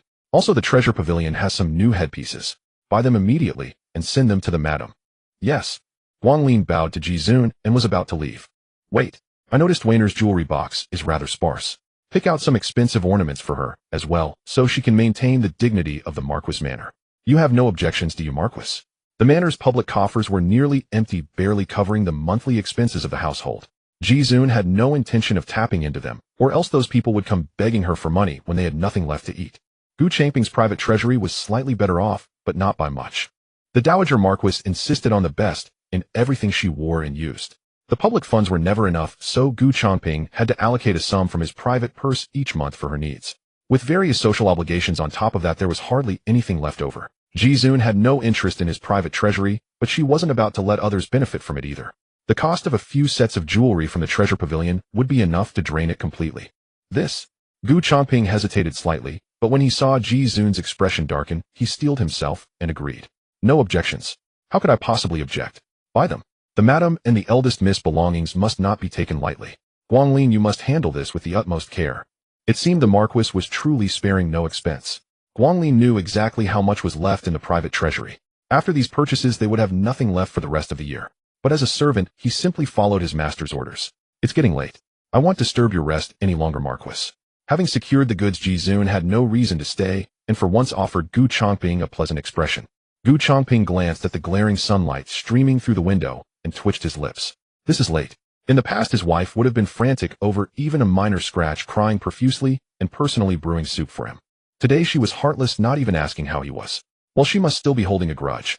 It would pass with time. Ji Duan rose to leave, but paused at the doorway, turning back to smile at him. Gu Changping thought she might finally stay to care for him. There are far too many jars and bottles in your room, Marquis. It's unsafe to keep them here. What if you bump into them and worsen your injuries? It's better to move them to my quarters. Shuangren, take them all. Not a single one left. Ji Duan gave no room for negotiation. No sooner had she spoken than Shuangren began moving them. Unable to do it alone, she even directed the maids and servants in the courtyard to help. Gu Changping felt his blood run cold. By the time he recovered, the room was bare. No exaggeration. Aside from the tables, chairs, and bed, everything else was gone. Even the ornately carved rosewood display shelf. What was the difference between this and a band of thieves? Peach Blossom Lane. The night was deep and many had already drifted into slumber, but from the deepest house in the lane came the sound of a maidservant's sobs. "Mercy, madam. Your wound is too severe. It will hurt no matter how I apply the medicine." Xiao Tao pleaded, clutching her injured arm. "How dare you talk back?" A cup of scalding tea splashed across her face. Yue Qing closed her eyes in satisfaction. "What are you crying for? As if I'm bullying you. You're nothing but a worthless life. If I hadn't taken pity on you, you'd still be toiling in the countryside. I dare not do it again, madam. Please spare me." Xiao Tao hastily kowtowed, suddenly remembering the woman's terror. "The more you screamed, the more excited she became. Stop the beating. We should focus on how to get into the Marquis manor. Father hasn't come to see us for days, and he hasn't mentioned bringing us into the household." Gu Huaiyu walked in with a dark expression and waved Xiao Tao away. She fled as if her life depended on it. "It's all that bitch's fault. She uses her family background to bully us mother and son. She wants us dead." Yue Qing harbored a deep hatred for Ji Duan. She hadn't told Gu Huaiyu about the Empress Dowager's punishment. Gu Changping had strictly ordered her not to speak of it, and she dared not disobey. So Gu Huaiyu believed her mother had been beaten by Ji Duan, and his hatred for Ji Duan grew. "Don't worry, mother. Once I become the heir of the Marquis manor, I will honor you well. I won't spare that venomous woman or her children." Only when the room was left to mother and son did Gu Huaiyu dare speak his true thoughts. Xiao Tao was not like Cai Yun, who had grown up by Yue Qing's side and was one of their own. Xiao Tao had been bought by Gu Changping and placed in the courtyard. In her presence, Gu Huaiyu was always taciturn, afraid of being caught with a weakness. "My Yue is so dutiful. Don't worry about JIS affairs. Your mother will handle it." Yue Qing lay on the bed, assuring him with unwavering confidence. She had already sent Cai Yun with all her savings to hire an assassin.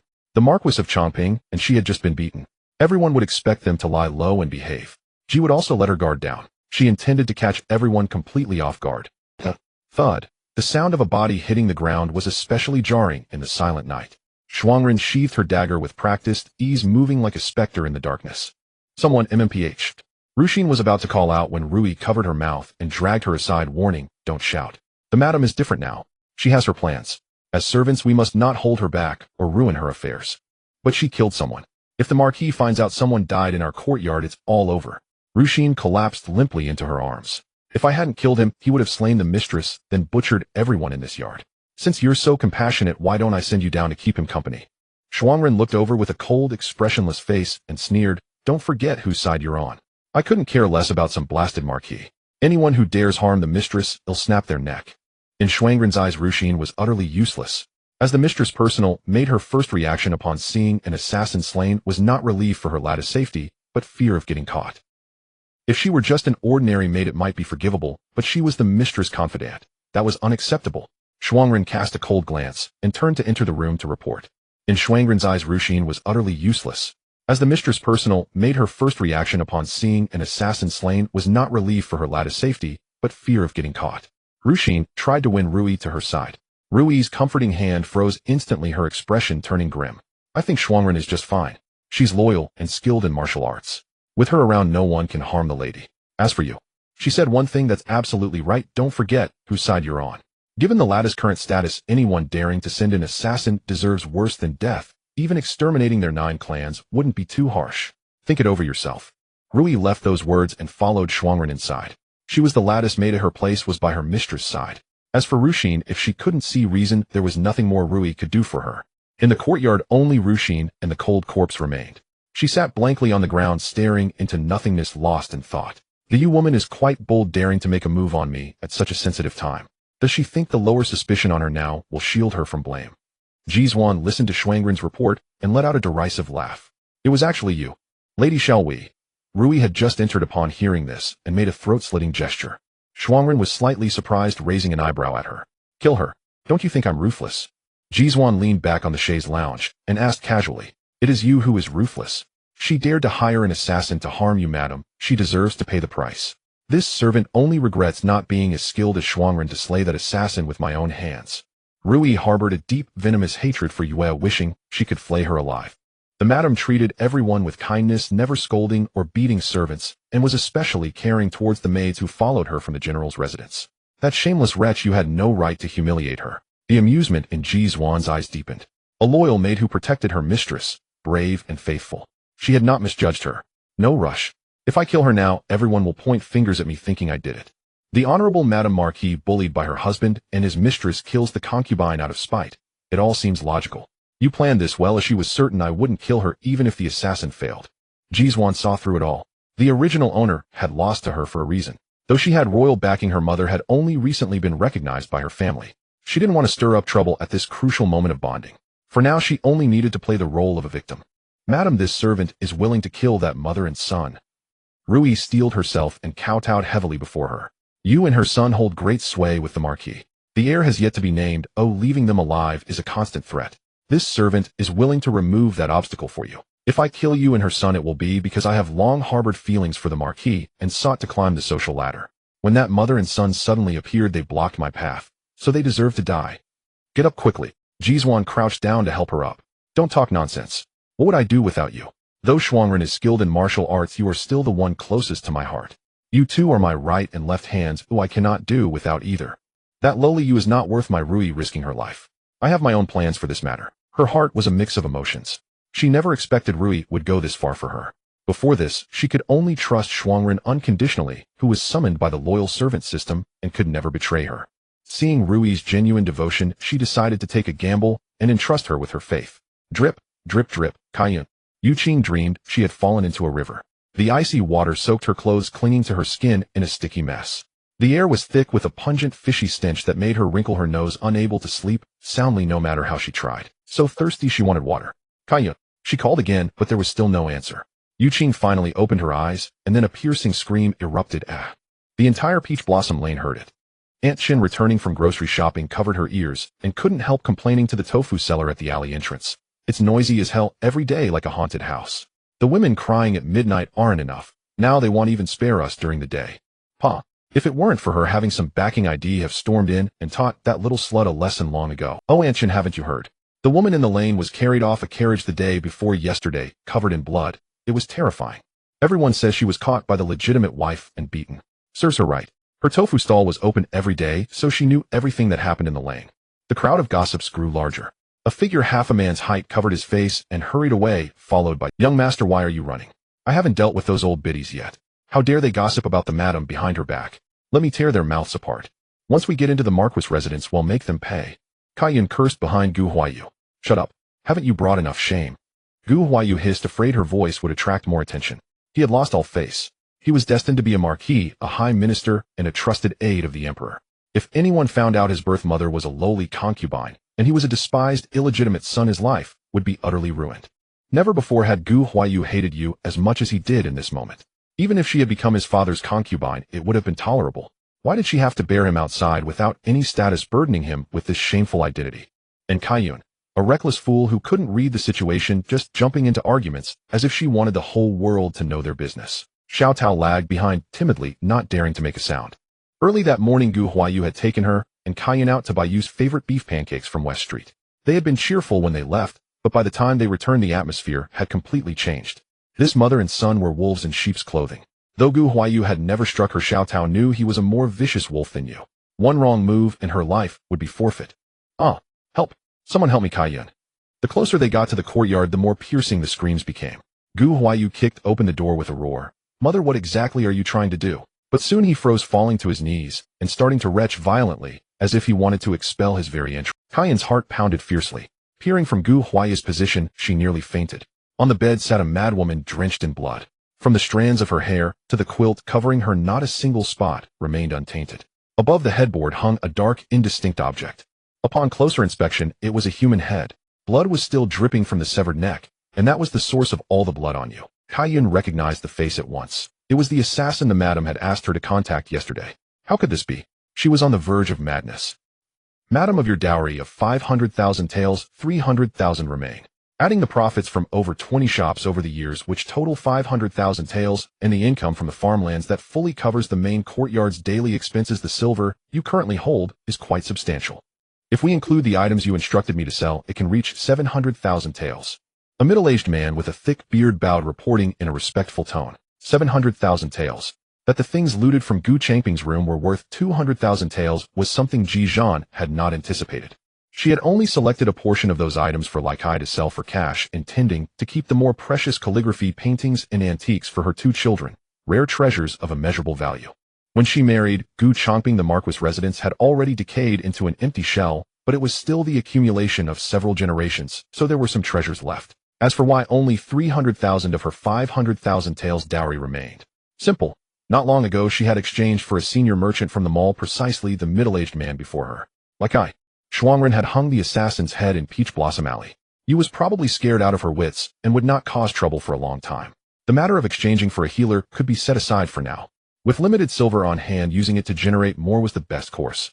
With Lai Kai around, those 700,000 taels would double in no time. The mall claimed Lai Kai's financial acumen was unmatched, and she was eager to see just how formidable it was. The only thing that brought Ji Duan some relief was that the price of a senior merchant was merely a third of that of a senior warrior or healer, which significantly eased her burden. Excellent. I entrust these 700,000 taels of silver along with my fields and shops entirely to your hands. You may dispose of them as you see fit, and you must earn the most money in the shortest possible time. Just one thing. Remember, you must not do anything against the law. Speaking with an intelligent person was simple. A few words sufficed to clarify everything. Like I knew exactly what to do next. Yes, I will not disappoint you, madam. Like I clasped his fists in a promise. After descending from the upper floor, he saw Rui and Shuangren waiting by the carriage and nodded lightly. Shuangren acknowledged him. She was not surprised, as she knew exactly how Lai Kai had come to be. His origins were the same as hers, both of them the most loyal people by the madam's side. Rui had also grown accustomed to the madam's extraordinary abilities. Ever since the madam went to the palace to recognize her kin, various talented individuals had emerged around her one after another. Rui simply assumed they were bestowed by the imperial family. Every day before dawn, she would see Shuangren practicing martial arts in the courtyard, a short dagger performing all sorts of techniques, each move capable of delivering a fatal blow. She had even witnessed Shuangren shattering a stone table with her bare hands. A martial artist of such prowess was highly sought after by countless people. If it were not for the imperial family's arrangement, how could she be so devotedly loyal to the madam? Aunt Ruxin. Aunt Ruxin. Gu Huaichuan called out twice before Ruxin snapped back to reality. He had rushed back from Chongyang Academy post-haste, wanting to see if his mother was safe. But he had searched the entire courtyard without finding her, and Rui was also missing. A nameless panic began to stir in Gu Huaichuan's heart. When he finally found Ruxin, she was sitting despondently in a corner of the yard, unresponsive, no matter how many times he called. Young master, why are you back? I was worried about mother, and rushed back immediately. Where is mother? Why is Aunt Rui not here? At this mention, Ruxin's heart sank to the depths. She had no idea either. Previously she and Rui had attended to the madam daily. But today not only was the madam gone, but Rui and Shuangren had also vanished. Was the madam no longer taking her out, meaning she had lost her trust? Forget it, asking you is a waste of time. Gu Huaichuan was burning with anxiety and was about to go out to search when he ran into Ji Duan, who had just returned. Seeing the upright pine-like youth standing in the middle of the courtyard, she was momentarily taken aback before asking, Chuaner, why are you back? Chongyang Academy is so far from Yinjing. How did you? Mother, I heard that something major happened at home. I was worried about you, so as soon as I got the news I rode day and night to return. Though only a few steps away, Gu Huaichuan trotted over and anxiously examined Ji Duan. When he saw the unhealed wound on her head, his entire demeanor exuded a dangerous aura.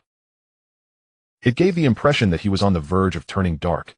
This child was exceptionally gifted and had been sent to Chongyang Academy early to study. Chongyang Academy was the most renowned academy of the era, having produced 3 prime ministers, 2 grand tutors, and countless great scholars. After entering, Gu Huaichuan devoted himself to his studies and only returned home once every 2 months. Moreover, Chongyang Academy was quite a distance from Yinjing, a normal journey would take 4 or 5 days. Yet he had arrived in just 2 days, meaning he must have traveled even through the night. Ji Duan quickly comforted him. Mother is fine. See, I'm perfectly all right. The matter is resolved, Chuaner, no need to worry. But you must be exhausted after days of travel. She was deeply distressed. Gu Huaichuan's usually pampered face was chapped, a clear sign of traveling day and night, with his lips pale from the cold wind while riding at night. Warmth surged in Ji Duan's heart, and she immediately began making arrangements. Quickly heat water for the young master to bathe, and instruct the small kitchen to prepare some easily digestible food. Rui and Ruxin dared not delay. After bowing to Gu Huaichuan, they left. Shuangren still stayed close to Ji Duan. Mother, who is she? Gu Huaichuan looked warily at the stranger before him. This is my personal guard, Shuangren. Ji Duan explained. Shuangren greets the young master. Shuangren bowed. Her level of respect for others depended entirely on the madam. Since the madam cared deeply for the young master and the young lady, she naturally regarded them as her young masters. Gu Huaichuan had already begun practicing martial arts and could tell from Shuangren's stable stance that she was a trained fighter. When did mother acquire a guard? It's a long story. Ever since your father. Ji Yuan paused as if reluctant to dwell on the painful memory. After that incident, I resolved to keep a martial arts expert by my side, someone who could protect me in times of crisis. Gu Huaichuan let out a sigh of relief. Mother's right. I was overly anxious. Having a guard by your side will put my mind at ease. Mother and son chatted for a while longer with Ji Yuan doing most of the questioning, while Gu Huaichuan nodded in agreement from time to time. She asked if he was getting used to life at the academy, whether the food was to his liking, if he had enough clothes, whether he had made any true friends, and if he could keep up with the lessons. Gu Huaichuan's head shot up as he realized his mother had changed. In the past, every time he returned, she only cared about whether his studies had improved and whether he could bring honor to the Marquis' estate and please his father. She rarely ever inquired about his daily life. Yet today, every single question was about his well-being. His mother must have been utterly heartbroken by father, as she had finally decided to stop focusing on him and turn her attention to caring for her son instead. Gu Huaichuan's heart blossomed with joy. Moreover, his mother's attire had shed its former plainness. This was wonderful. Ever since he could remember, his mother's clothing had been pitifully simple. For a marchioness, she was even outshone by the second branch of the family. All because father looked down on grandmother's merchant background and constantly brought it up, making mother feel inferior. She dared not wear her fine dowry items or spend money freely, terrified of being accused of having a mercenary air. He loved his mother's current appearance. Before long, Rui announced the bathwater was ready. Gu Huaichuan caught a faint sour smell on himself and, too ashamed to lift his head, immediately went to bathe. When he emerged, the table was laden with dishes, his favorites: lamb stewed with radish and braised beef brisket, alongside some light side dishes. Ji Yuan had ordered all this, worried that he hadn't eaten well on the road and that a sudden heavy meal would upset him. His gaze fell on the plate of scallion chicken, and a flicker of doubt crossed his mind.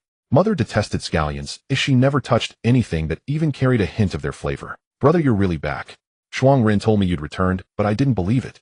I can't believe it's true. A girl's cheerful voice rang out from the doorway. Gu Jiawan bounced in, clinging to him playfully.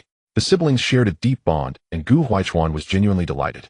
The air was thick with the pungent, assertive aroma of scallion oil. Gu Jiawan bounded over to the table, exclaiming, "Wonderful! My favorite scallion chicken. Mother, truly, if not you, then who? Your brother has been traveling for days and can't eat too much rich food, so I had Rui prepare many light dishes. But under no circumstances would I shortchange my precious daughter's appetite." Ji Yuan entered, gently tapping her nose. Gu Jiawan leaned against her affectionately, grinning foolishly. Gu Huaichuan stared in astonishment. When had his mother and sister grown so close? Mother had always favored only Gu Jiayao, treating Weiner with cool indifference. Now she actually remembered Weiner's favorite dish and had it specially prepared. "It's the rabbit-shaped cakes from Changsu Zhai. Mother, you bought them for me." Gu Jiawan, having finished her cuddling, finally noticed what her mother was holding. "Of course. I promised you'd have them every few days. How could I forget?" Ji Yuan urged the siblings to eat, constantly piling food onto their plates. Gu Huaichuan and Gu Jiawan were equally thoughtful, serving her in return. The three of them dined in great happiness. This lunch was the most comfortable meal Gu Huaichuan had ever had. There was no detestable father, no arrogant and willful Gu Jiayao. It was just him, his mother, and his sister. A harmonious family, exactly as he had always wished. During the meal, he caught another glimpse of the wound on Ji Yuan's head. His gaze darkened. As soon as he finished eating, he made an excuse and left in a hurry. Bang! The wooden door was kicked open with such force it seemed an enemy had come seeking vengeance. Gu Changping's face was full of displeasure, but his eyes widened when he saw Gu Huaichuan. "Why are you back? Should his son not return when such a grave matter has occurred at home?" Gu Huaichuan stepped closer, not even addressing him as father. "Nonsense. Pure nonsense. Grand Chancellor Fong is about to give lectures at Chongyang Academy. This is a golden opportunity for your studies. To be noticed by and gain the favor of Lord Fong is a dream countless people yearn for." Gu Changping wished he could slap some sense into his son. Grand Chancellor Fong Weixiao was an alumnus of Chongyang Academy who returned every year to lecture. Moreover, he was the teacher of the current Emperor Chongwan. His status was so revered that many could only dream of an audience. "Do I still need to show my face before Lord Fong? The whole of Chongyang Academy knows what you did. Without troubling Lord Fong, everyone already knows who I am." "What do you mean by that? Are you blaming your father?" Gu Changping, enraged by shame, pointed at his son and bellowed. Utter defiance of heaven's order. This was a complete inversion of the natural order. Since when did an 11-year-old child get to teach him how to act? How absurd. Your misdeeds are known to all. Instead of wasting your breath scolding me, you'd better figure out how to clean up the mess you've made. The Marquis estate must not be ruined by your hands. If father remains unrepentant, perhaps you should resign and return to our ancestral home. Pass the title to me. I swear I will not disgrace the Chongping Marquis name, nor will I commit errors that invite punishment from the Empress Dowager." Gu Huaichuan spoke as if it were the most natural thing in the world. The more flustered and furious the man opposite him became, the greater the satisfaction in his heart. Why should he have all the good fortune? He married mother, gained support from grandfather's family, and still dared to keep a mistress and sire a bastard, causing mother endless grief. It was time he tasted the bitterness of universal condemnation. You? Did Ji tell you all this? Gu Huaichuan lifted his eyelids and sneered coldly. How mother can't be bothered to speak of you. Everyone outside knows about your mistress. As for your punishment from the Empress Dowager, grandmother told me. She too finds it shameful. He shifted the blame without hesitation. After all, the old marquise was bedded in with injuries, too weak to leave her room. There was no chance she could confront him. Wretch! You insolent, disrespectful creature. Is this the tone you use with your father? Guanlin, fetch the family rod. He'll beat this unfilial brat to death. You want the title? Dream on. I have more sons than just you. Gu Changping struggled to his feet, took the rod from Guanlin, and prepared to strike. Just then a servant boy rushed in, nearly tripping. Marquis. Get out. I can't leave, Marquis. An imperial envoy has arrived. The entire family is ordered to receive the edict. His Majesty has issued a decree. Gu Huaichuan, the eldest legitimate son of the Marquis of Changping, is virtuous in conduct, accomplished in both letters and martial arts, and deeply cherished in my heart. He is hereby appointed as the heir apparent of the Marquisate. May he fulfill his duties with diligence, bring glory to his lineage, and not disappoint my expectations. Respect this decree. After reciting, Wang De slowly rolled up the imperial edict. I, Gu Changping, on behalf of the entire Changping Marquisate, kowtow in gratitude for your Majesty's boundless grace. Gu Changping and Gu Huaichuan knelt at the forefront, kowtowing in unison to express their thanks. The entire Marquisate knelt in a sea of people, their voices of gratitude echoing without end. Ji Duan was granted the privilege to stand aside, exempted from kneeling to receive the decree. A stir arose within her heart. She had never imagined that Emperor Chongwen would issue such an edict. Emperor Chongwen was deeply engrossed in state affairs, rarely having time even to pay filial respects to the Empress Dowager. Yet he still remembered Wei Chuan's position as the heir. His Majesty intended to back them, mother and son. Truly he was her good maternal uncle. Gu Changping's forehead beaded with dense cold sweat. He had just issued harsh words claiming he had more children than just Gu Huaichuan, and in the next moment His Majesty delivered this decree directly determining the fate of the Marquisate's heir. A thorough slap in the face. His face betrayed no abnormality as he rose and stuffed a pouch of silver into Wang De's hands, speaking with tearful gratitude. I trouble you for this, errand eunuch. Please accept this small token of my appreciation. Wang De was the chief eunuch by His Majesty's side, a favored figure before the throne. Not just any decree warranted his personal proclamation, underscoring His Majesty's regard for this matter. You are too kind, Marquis, but you may not rise yet, you must continue kneeling.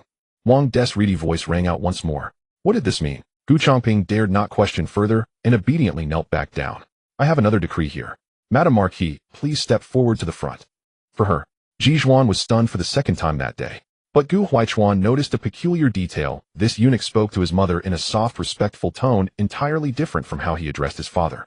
His Majesty has issued a decree. In honoring virtue and rewarding merit, we do not adhere to common conventions. In extending favor and granting titles, we are not limited to the imperial clan. Ji Duan, daughter of General Ji, hails from a distinguished family and has long cherished a nature of serene virtue. Her father Ji Hai guards the borders for the nation, toiling with great merit. Her mother Yun Rui manages the household with order, single-handedly upholding the family. Truly a virtuous helpmate and a paragon of the inner chambers. My heart is filled with compassion and admiration. I hereby break precedent and bestow upon you the title of Princess Mingzhu, along with a set of golden credentials and an annual stipend of 600 shur of grain. May you further strengthen your steadfast resolve and not fail the court's favor. Respect this decree. At these words, the entire Changping Marquisate erupted in commotion. Heavens! His Majesty had just appointed the eldest young master as heir, and now he turned around and ennobled the Madame Marquis as Princess Mingzhu. This was the first princess of a non-imperial surname in this dynasty. Princess Mingzhu received the decree. Wang De spoke softly, his face wreathed in smiles. Mingzhu kowtows in gratitude for His Majesty's holy grace. Long live the Emperor, 10,000 years. Ji Yuan bent to receive the decree as a sign of respect. At that moment, the expressions on the faces of the Marquisate's members were nothing short of spectacular. The happiest of all was Gu Huaichuan. To him, everything happening today felt like a windfall from heaven. This, why did you pinch me? Gu Changping winced in pain and cursed under his breath. Gu Huaichuan grinned broadly. Does it hurt? If it hurts, then I'm not dreaming. You wretched brat. Gu Changping dared not scold loudly and could only endure silently. He watched Wang De, who was deep in amiable conversation with Ji Duan, feeling dazed. No matter how much he racked his brains, he couldn't fathom why his wife had been ennobled as a princess by His Majesty and granted the title Mingzhu no less. Mingzhu meant a pearl in the palm, a treasure of the imperial household, a weight that even the eldest princess born of a noble consort could not match. His Majesty held his father-in-law in such high regard. Gu Changping felt he had discerned Emperor Chongwen's intentions and couldn't help but break into a cold sweat over his own recent actions. That matter should be over by now, shouldn't it? Princess Mingzhu, His Majesty has specially instructed that you and the heir apparent enter the palace to express gratitude. Please prepare yourself and accompany me to the palace. Thank you, eunuch. Please wait a moment for me. Ji Duan intended to bring both Gu Huaichuan and Gu Jiuan into the palace. Madam, wait. Seeing her leave, Gu Changping wanted to chase after her, but was stopped by the old Madam Marquis. Accidentally tugging at his wound, the pain made him wish he could die on the spot. Mother, let go. The old Madam Marquis had been carried there by servants. When His Majesty issued a decree, even if she had only a breath left and was on the verge of death, she had to come to receive it, let alone with just a sprained back. Finally seeing her son, she had to tell him what that venomous woman had done. My son, I can't go on. That venomous Ji has grown more and more unruly. You don't know what she... Mother, watch your words. Madam is Princess Mingzhu, personally ennobled by His Majesty. She is the sovereign and you are the subject. You must never overstep your bounds by offending a superior. Gu Changping wished he could cover her mouth. Eunuch Wang had not yet gone far. If he overheard his mother speaking of His Majesty's personally appointed princess in such terms, it would be an act of great disrespect. A capital offense. I know that younger sister made you ill. She came back with her child to freeload, embarrassing you among the noble ladies of the capital, and you're upset about it. Don't worry. Once she and Yuan return from the hot spring villa, they'll have her moved back to her husband's house. I won't let anyone mock you. Steward Zhao had originally reported that his mother had fallen ill because of Gu Yufan and had also hurt her back. Gu Changping assumed she was still angry at Gu Yufan and had even taken out her anger on Ji Duan for not attending to her during her illness. Mentioning this troublesome sister irritated him as well. She was already married off, and it wasn't as if her husband had died. Yet she had the audacity to bring her daughter back to live in her natal home, and for 5 years at that. What was this nonsense? She threw her young lattice tantrums all day long, expecting the whole family to fawn over her. Just thinking about it gave him a headache. No, the old Madam Marquis tried to explain. Old Madam, the palace people haven't left yet. Steward Zhao tugged at her sleeve as a reminder. The old Madam Marquis reluctantly fell silent. The moment Ji Duan and her party stepped into the main courtyard, the servants knelt to offer their congratulations. This servant pays respects to the princess, pays respects to the heir apparent. Congratulations to the princess for attaining her wishes. All rise. Today is a day of great joy. Each person shall receive 1 year's extra allowance. Rui, distribute the rewards after you return. First tidy up the heir apparent and the eldest young miss. I am taking them into the palace to express gratitude. Ji Duan gave her orders methodically. This servant will see to it at once. Rui bustled off joyfully to make preparations. The servants were also delighted. A whole year's extra allowance. The princess was truly generous. Everyone was immersed in joy except for Ruxin, who wore a mournful expression. Seeing that Ji Duan hadn't even asked about her, she steeled herself and slipped out of the courtyard unnoticed while no one was looking. Along the way, the young Gu Jiuan was always distracted, nestling silently in Ji Duan's arms. Ji Duan sensed her nervousness, gently stroked her head, and said softly, "There's nothing to fear. The Empress Dowager and His Majesty are both exceptionally kind people. They will surely like you. Your grandmother is also in the palace waiting for you." These two children still did not know the truth, and she dared not reveal it to them. It all depended on the Empress Dowager and Emperor Chongwen's intentions. After all, if news of the twins were to spread, it would do nothing but harm the emperor. Ji Duan was not so foolish. She intended to borrow the prestige of the imperial family, but she also understood the situation clearly, knowing what should and should not be done. Mother, His Majesty only summoned you and brother to the palace to express gratitude. I should not go. Gu Jiuan was somewhat timid. Don't be afraid, sister. I will protect you. Mother said the Empress Dowager is a very kind person. You are so lovely and clever. As an elder, the Empress Dowager will surely adore you. Gu Huaichuan handed her a cup of milk. Gu Jiuan always liked to eat when she was nervous. Having food nearby could soothe her well. After all, they were still young children. It was inevitable to feel anxious when summoned to the palace. In truth, he too was uncertain. But could the Empress Dowager and His Majesty being in such high positions really make things difficult for two children?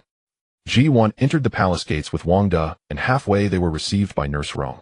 Princess His Majesty is currently discussing state affairs with the cabinet ministers and is not free to see you yet. Her Majesty the Empress Dowager specially sent me to escort you to Sinang Palace. The general's wife is also there. Nurse Rong, seeing the two well-behaved children behind her, sincerely praised. So these are the young heir and the eldest miss. The general's wife has been talking about them daily in the Empress Dowager's presence. how diligent and hard-working the young heir is, and how dignified, polite, and adorable the eldest miss is. Seeing them today, it is indeed so. Indeed, these two children are the apple of my eye, my pride. Ji Duan did not stint on her praise. Gu Huaichuan and Gu Jiawan praised publicly, blushed deeply. With their mother present, Gu Jiawan gradually felt less nervous. Just as they arrived at Xinang Palace, and before they could pay their respects, a dignified and graceful elderly woman descended from the main seat. With gentle eyes, she softly touched Ji Duan's forehead. Let your grandmother see if your injury is healed. Have you been taking your medicine on time since returning? I'm fine, don't worry. I have been resting well these past few days, especially with Weiner's company. The healing has been faster. This child is so considerate, as she always cheers me up. When I'm happy, I can eat several more bowls of rice. Ji Duan gave a sweet smile. Are these your two children? Come, let your great-grandmother dote on you. How wonderful. Upon hearing this, the Empress Dowager took their hands, one in each of hers. Gu Huaichuan and Gu Jiawan were at a loss.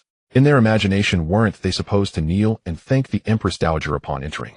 And why was the Empress Dowager so affectionate with their mother? Although their mother had been granted the title of princess, she was not of true imperial blood. Yet the Empress Dowager kept calling herself grandmother and great-grandmother. It was unbelievable. Gu Huaichuan, heir of Changping Marquis Manor, pays respects to Her Majesty, the Empress Dowager. Gu Jiawan, eldest legitimate daughter of Changping Marquis Manor, pays respects to Her Majesty, the Empress Dowager. The siblings knelt and paid their respects, kowtowing with a loud thud. Seeing the red marks on their foreheads, the Empress Dowager was distressed. She pretended to be angry and looked at Ji Duan. Child, haven't you told them yet? How dare I, grandmother? They are still children. One is 10, the other 7. If they accidentally let something slip outside, my guilt would be immense. Grandmother is biased. Now that you have great-grandchildren, you don't dote on me anymore. You little rascal, when have I ever not doted on you? You, and that glib tongue of yours. It's precisely because I rely on grandmother's love that I can be so unrestrained and say whatever I wish. Ji Duan replied without a second thought. Their interaction was like that of an ordinary grandmother and granddaughter, free from so many worries. The Empress Dowager had not been this happy in years, and her spirits were greatly lifted. Ha ha, of course you are my most beloved, and then these two little ones. You little rascal, always joking with your grand.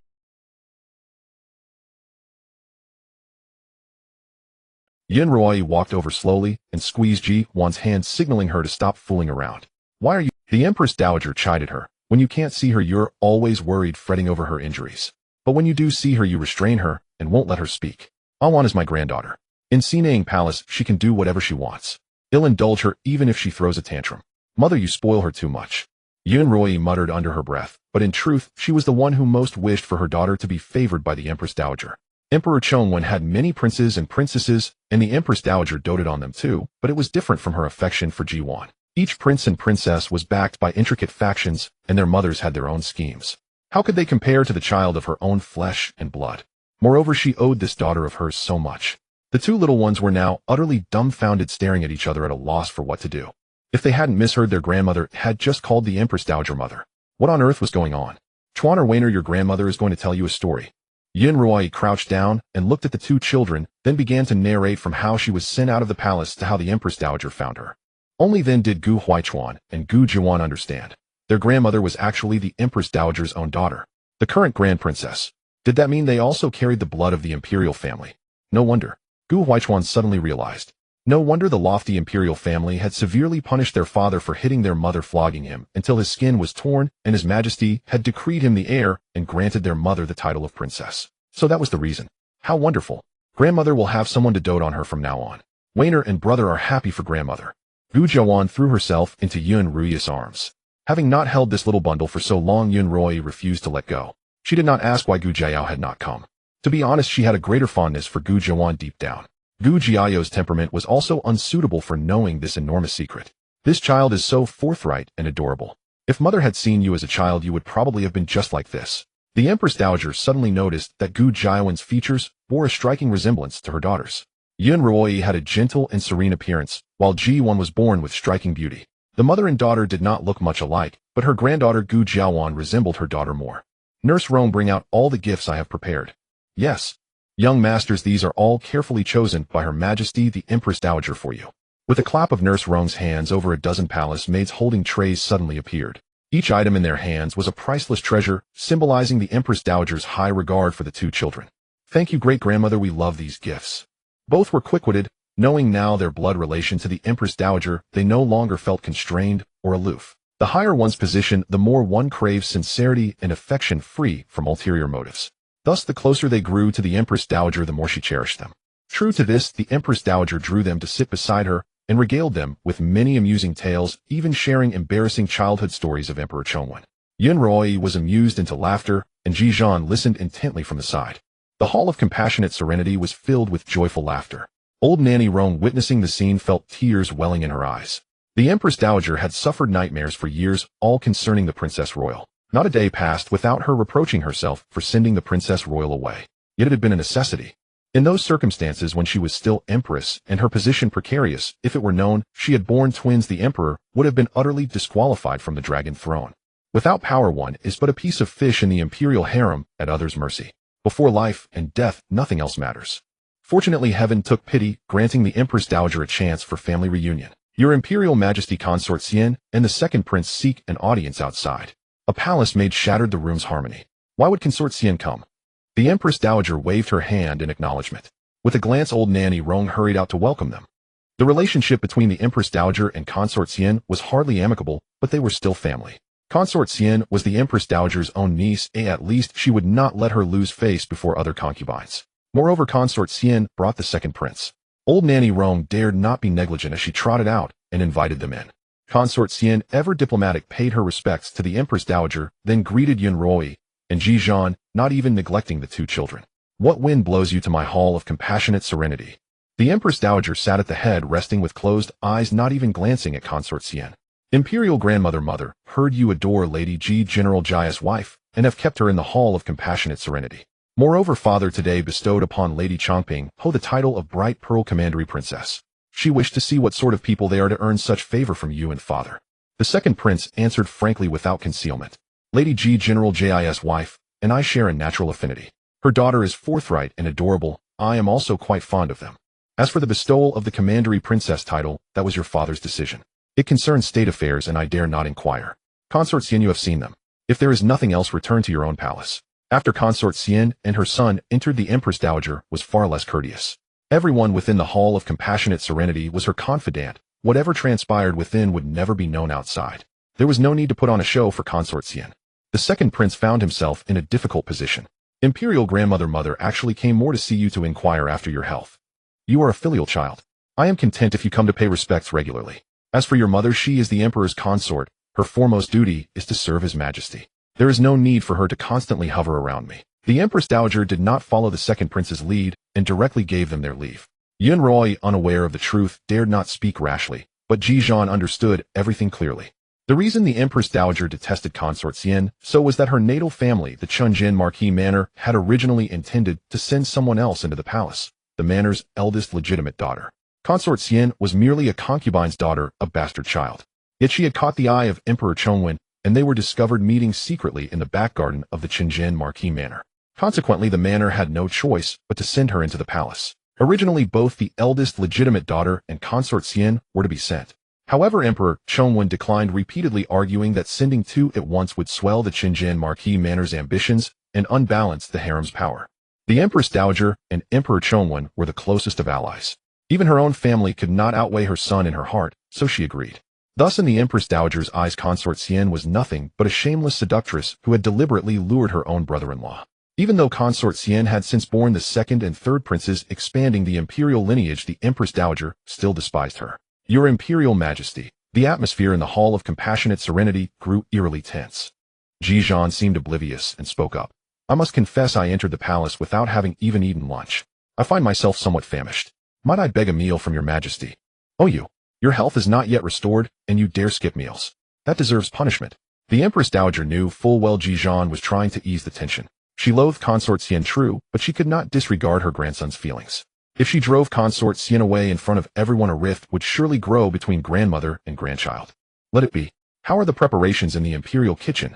Old Nanny Rong helped the Empress Dowager rise. Your Majesty, the evening meal is ready, awaiting your word. Come, since you are here, stay for dinner.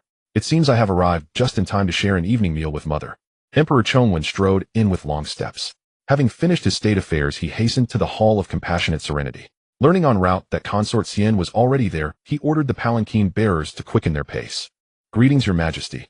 Everyone bowed in unison. Emperor Chongwen, beaming, announced, Rise. This is a family banquet. There is no need for such formality. Bright Pearl is my personally appointed commandery princess, hence my junior. As for Lady Ji General Jis wife, the Empress Dowager regards you as her own daughter. Today consider me your elder brother. There is no need to be nervous. Yes, thank you for your great kindness, your majesty. Emperor Chongwen escorted the Empress Dowager at the front, the others following. Consort Xian finally found a chance to speak with Ji Duan. Thank you for rescuing me earlier, Bright Pearl commandery princess. Consort Xian, you flatter me. The Empress Dowager has a cold exterior but a warm heart. Even if I had not spoken, she would have kept you and the second prince for the meal. Do not take it to heart. Ji Duan's demeanor, neither humble nor arrogant, and her composure in favor or disgrace earned Consort Xian's respect. Thinking of the Empress Dowager's attitude, a bitter smile crossed her face. You don't know, She let out a long sigh and said no more. Who says I don't know? I know. Not only do I know, but I know it all too well. Ji Duan screamed inwardly. Back then, Consort Xian's encounter with Emperor Chongwen in the back garden had been orchestrated by her good uncle. He had long set his sights on Consort Xian and intended her for the palace. But Consort Xian refused to contend with her legitimate elder sister and never agreed. Emperor Chongwen, under the pretext of a final meeting, set up that ambush waiting for her to naively walk into the trap. After Consort Xian entered the palace, he had wanted to explain to the Empress Dowager. But every time he began to mention the name Consort Xian, she would drive him out, refusing to listen to a word. Subsequently, as more consorts entered the palace one after another, 3 imperial heirs perished in the womb within a single year. Emperor Chongwen grew terrified, realizing that favor in the deep palace was not a blessing. He chose to bury the truth in the depths of his heart. Over the years, he had concealed his affection for virtuous consort with utmost care, fearing that prominence would invite disaster. Once exposed, all the insidious schemes of the harem would be directed at her. Only when they were alone together did he allow his emotions to surface. To be honest regarding their affair, Ji Duan found herself at a loss for words. It was simply beyond comment. Before arriving, virtuous consort had only a mild interest in Ji Duan and her mother. Yet after this meal, that faint curiosity had transformed into an intense fascination. For at the dining table, the emperor himself had personally placed food onto Ji Duan's plate. To the second prince, he had merely offered a faint reminder not to be picky. As the one closest to Emperor Chongwen's heart, virtuous consort keenly sensed something amiss. Yet these fragments were too scattered, too fleeting, offering no thread to grasp. She struggled to seize them, but found nothing. Mistress! The carriage had barely stopped at the main gate of the Marquis residence when Shuang Ren was already waiting by the side. With tens of thousands of imperial guards stationed in the palace, Ji Duan felt no concern for danger and had left Shuang Ren behind in the mansion. As you instructed, I kept watch on Ruxin's movements. I followed her secretly and discovered she had entered the Marquis courtyard. Before she could meet the Marquis, I knocked her unconscious and tied her up, awaiting your return for judgment. I had already given her a chance. Ji Duan was deeply disappointed. Ruxin had intended to report to Gu Changping about the killing Shuang Ren had committed that night. She thought she was doing the right thing, but never considered that if she were not the Empress Dowager's granddaughter, without that connection, revealing this matter would bring immense trouble upon herself. She could not be kept. Ji Duan resolved to excise the rotten flesh. Hesitation would only lead to chaos. She was no saint, unable to magnanimously forgive betrayal by her personal maid. Ruxin knew everything about her, including the hidden card of Shuang Ren. She absolutely could not be retained. Rui sighed, realizing that Ruxin could no longer remain by the lattice side. Madam, there is another matter. Old Madam Zhao from Qingfeng Hall sent word earlier instructing you to report to Qingfeng Hall upon returning from the palace. Let's go. Let's see them. Ji Duan smoothed her clothes, arranged for Gu Huaichuan and his sister to be sent back, and accompanied by Shuang Ren and Rui headed directly to Qingfeng Hall. Them. Shuang Ren was puzzled. Wasn't the old madam alone? Or did it include that old witch Zhao? Ji Duan entered the room and saw the old madam lying prone on the bed with a table and chairs set beside her. Gu Yufan and Zhou Yuanyuan sat nearby sipping tea and chatting while Xiong Shi served medicinal broth at the bedside. With every spoonful, the old madam found fault. Idiot, can't you do anything right? How many years have you been married into this house, and you can't even manage the simple task of serving your mother-in-law? Be careful, or I'll have my second son divorce you. Mother, in my opinion, you've been too lenient with them. They've become utterly devoid of manners. Gu Yufan chimed in, and as soon as she saw Ji Duan, she began snapping like a mad dog. Ji Duan, you finally remember to come back. Mother is nearly dying of illness, and you're nowhere to be seen. If you ask me, you're the most ill-mannered one in this household. Kneel down and apologize at once. Cough, cough, cough. The old madam nearly choked on her medicine. What did she mean by nearly dying? Shuang Ren. Ji Duan commanded. Shuang Ren stepped forward, swinging her arms left and right, delivering over a dozen slaps to Gu Yufan until she fell to the ground, knocking over the table and chairs before finally stopping. Ji Duan's sole principle in action now was, if you can use force, never waste words.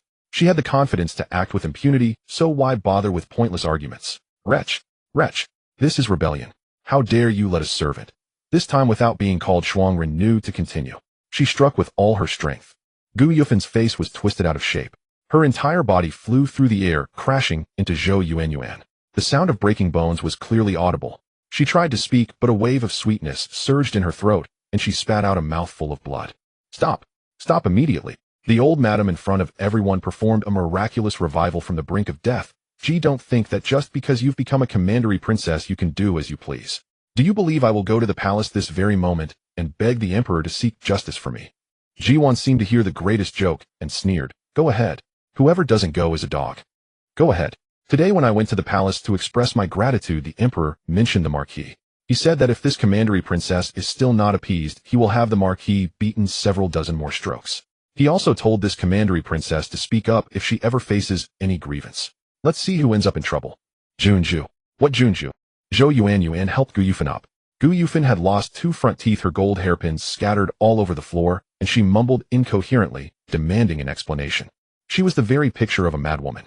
Old Madame Zhao's head was spinning. Why did she have to deal with this again? Eldest Miss, today His Majesty bestowed upon Madame the title of Mingzhu Commandery Princess. She is the first commandery princess of a different surname in this dynasty. From now on within this Marquis residence, the Mingzhu Commandery Princess holds the highest honor. You should not have been so disrespectful of rank. Impossible. How could His Majesty bestow such a title upon her? Gu Yufin was convinced that Ji Duan had bribed these servants to conspire against her. Everything old Madame Zhao said is true. His Majesty specially sent eunuch Wang to deliver the decree. The entire household can bear witness. How could it be false? Xiongshi set down the medicine bowl and stepped forward to speak for Ji Duan. How dare you spout nonsense, you fat pig. When Xiongshi was pregnant with Gu Jianing, she had gained several tens of pounds and had never lost the weight after giving birth. Combined with her surname, Xiong, Gu Yufin often mocked her behind her back as a fat pig. Today in her fury, she had blurted it out. Shuangren teach some people the meaning of propriety. Ji Duan was thoroughly enraged. Crack! A sharp sound sliced through the air. Before Gu Yufin could see what it was, the whip tore through her clothes, leaving a vicious wound. Mother, get away. Don't hurt my mother. Zhou Yuanyuan screamed and wept loudly, but dared not step forward to intervene. Qingfeng Hall descended into chaos. Murder. Someone fetch the Marquis quickly. The old madam's eyes rolled back, and she fainted again. Why don't come near me? I am the legitimate daughter of the Changping Marquis residence. My brother is the Marquis. Gu Yufin now knew fear. Remember this. This is the Changping Marquis residence. Second sister-in-law is the second madam of the Changping Marquis residence. You, a married-out daughter, come to the Marquis residence to insult your own sister-in-law, showing utter disregard for rank and decorum. It is you who should leave. The old madam has held the reins of the household for years, appearing fair, but is in truth exceedingly partial, leaving the estate in utter disarray. I cared not how things were before, but now Chuaner is the heir, and the Marquis estate will eventually fall into his hands. The entire Marquis estate shares a bond of glory and ruin. Should anyone dare stir up trouble again, bringing calamity upon the estate or jeopardizing the heir's future, I shall not show leniency. Ji Duan declared these harsh words. Last year, the eldest legitimate son of the Vice Minister of Revenue had achieved the top scholar title. His first act upon meeting Emperor Chongwen was to accuse his stepmother of malice, alleging she had bribed examination officials to sabotage his papers. Fortunately, he had narrowly escaped disaster with his wit. The emperor, enraged, punished a large number of people. The vice minister was also dismissed from his post for failing to govern his household strictly. If one cannot sweep their own house, how can they sweep the world? The court dared not employ a man who could not even manage his family. Upon this incident, the nobles of Yanjing all kept a low profile, and intercourt conflicts were no longer taken to extremes. For if they lost their wealth and status, what would be the point of quarreling? Clearly Gu Yufin had also recalled this matter. Ji Yuan was subtly admonishing her. Steward Zhao, you should be well aware of the Marquis' intent. He made it clear today before the old madam that Gu Yufin and her daughter can no longer remain in the Marquis estate. They are to pack up and leave at once. This farce came to an abrupt end under Ji Yuan's forceful suppression. By the time she left the courtyard, Gu Yufin and her daughter had caused no further commotion. The room was a mess. The old madam lay unconscious, and Gu Yufin was on the ground wailing. Xiongshi gleefully prepared to clean up the wreckage. What a satisfying day this was. Gu Yufin looked down on her, and she in turn detested her from the bottom of her heart. Never did she imagine she would witness that venomous pig-headed woman being beaten. She could eat 2 extra bowls of rice tonight. Second madam, the princess says you are here to attend to the ailing. Since the old madam has fainted, there is no need for you to remain in Qingfeng Hall. She requests that you return to rest. Rui suddenly returned to relay the message. In that case, I shall take my leave. Xiongshi suppressed her inner joy and slipped away swiftly with her maidservant. At the main courtyard, Ji Yuan decided to see Ruxin one last time. She made no attempt to conceal this, even bringing Rui along. Rui and Ruxin had been bought together to serve her as close as sisters. Yet Ji Yuan was confident that Rui was different from Ruxin. She had never forgotten her place. Madam, you have finally come. Shuangren tied me up while you were away. How dare she do this? I am your personal maidservant, and she is merely a guard who arrived a few days ago. Ruxin was bound hand and foot, thrown onto a pile of firewood, unable to move.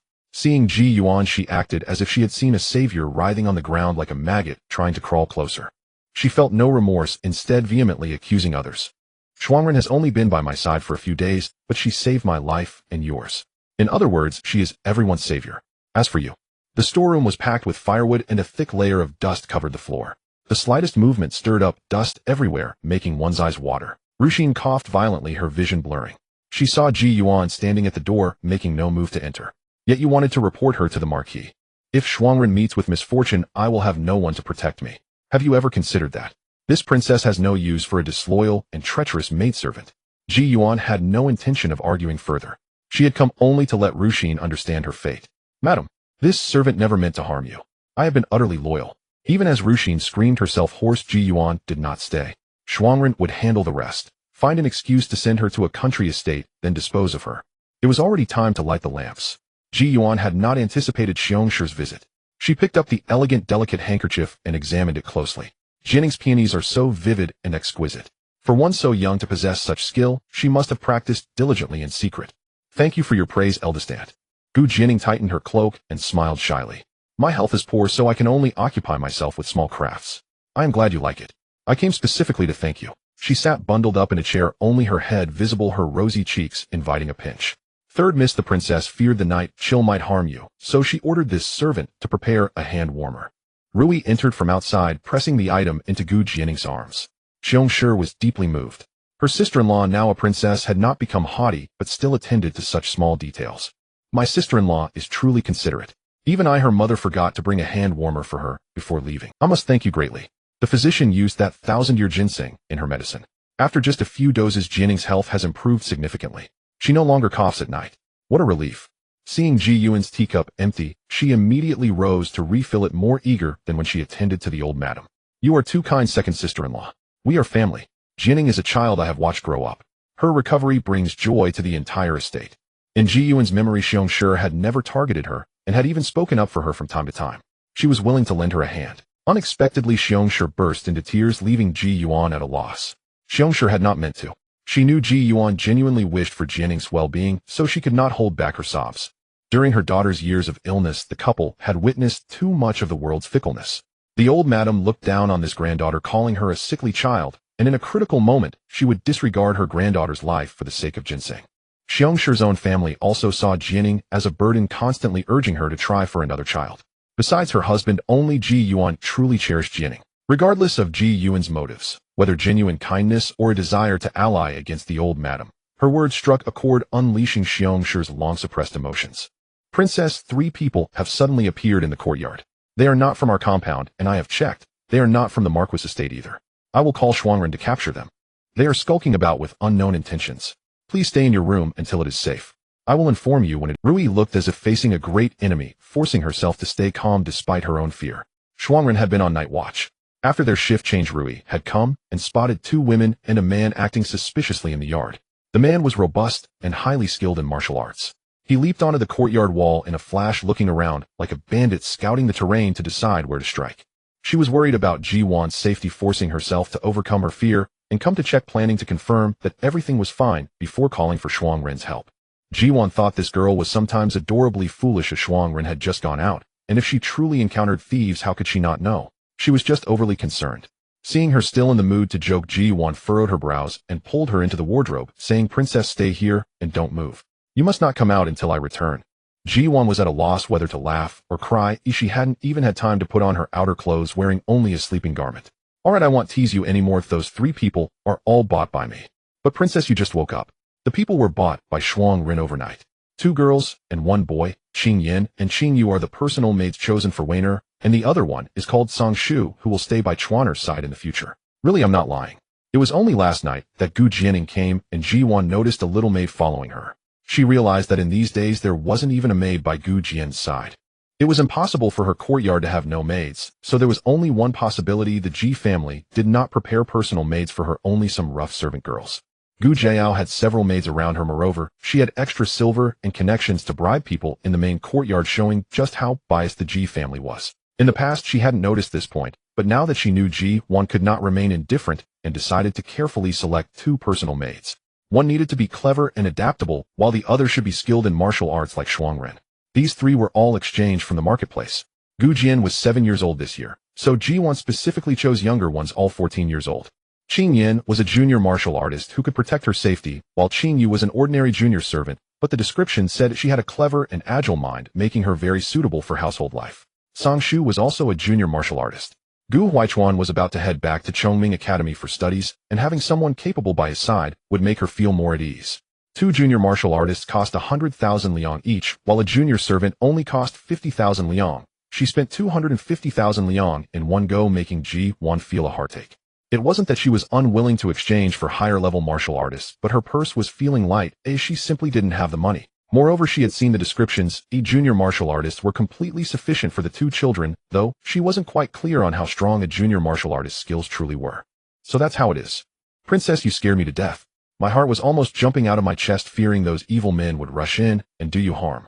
Rui, still trembling with fear, kept patting her chest. Ji Duan was amused and laughed heartily. Qing Yin and Qing Yu look like half-grown children. Only Cang Zhu appears big and robust.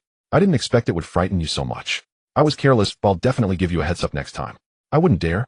I was just worried about your safety, princess. She didn't dare to let the princess apologize to her, but couldn't help but murmur, princess, you mustn't do this again next time.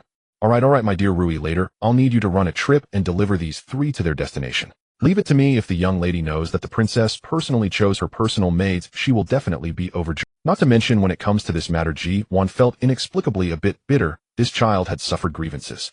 In the book, even though the Ji family treated her and Gu Jiao differently, she was willing to risk her life to seek revenge for the Ji family. Ji family, such a good child. If you don't want her, I will take her. Rui, and are you saying that both of them are personal maids specially chosen for me by mother? Gu Jian's mouth opened slightly, letting out an exclamation of surprise.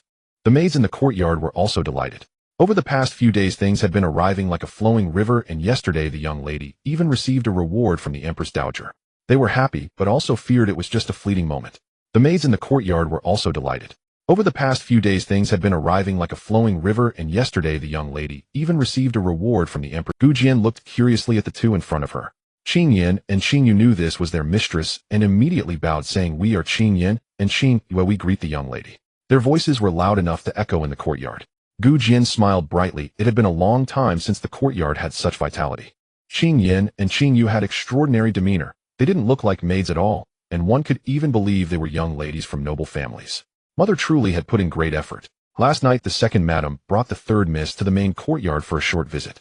When the princess saw the 3rd miss had a personal maid by her side, she couldn't wait for a moment and sent Shuangren out overnight to select 2 good ones for you. The young master also picked one. They are all top-notch maids, absolutely loyal to the young lady. You can rest assured to keep them by your side. This last sentence was specially instructed by Ji Duan to Rui. Since mother chose them, I naturally trust them. You are a martial artist.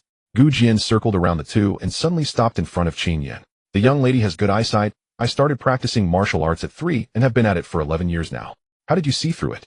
Qing Yin was amazed by her insight. You have a thick callus on your tiger mouth. The maids in my courtyard also have calluses from daily work, but theirs are on their fingers while yours is on the tiger mouth, clearly indicating you are someone who has wielded a knife for years. Gu Jian spoke confidently.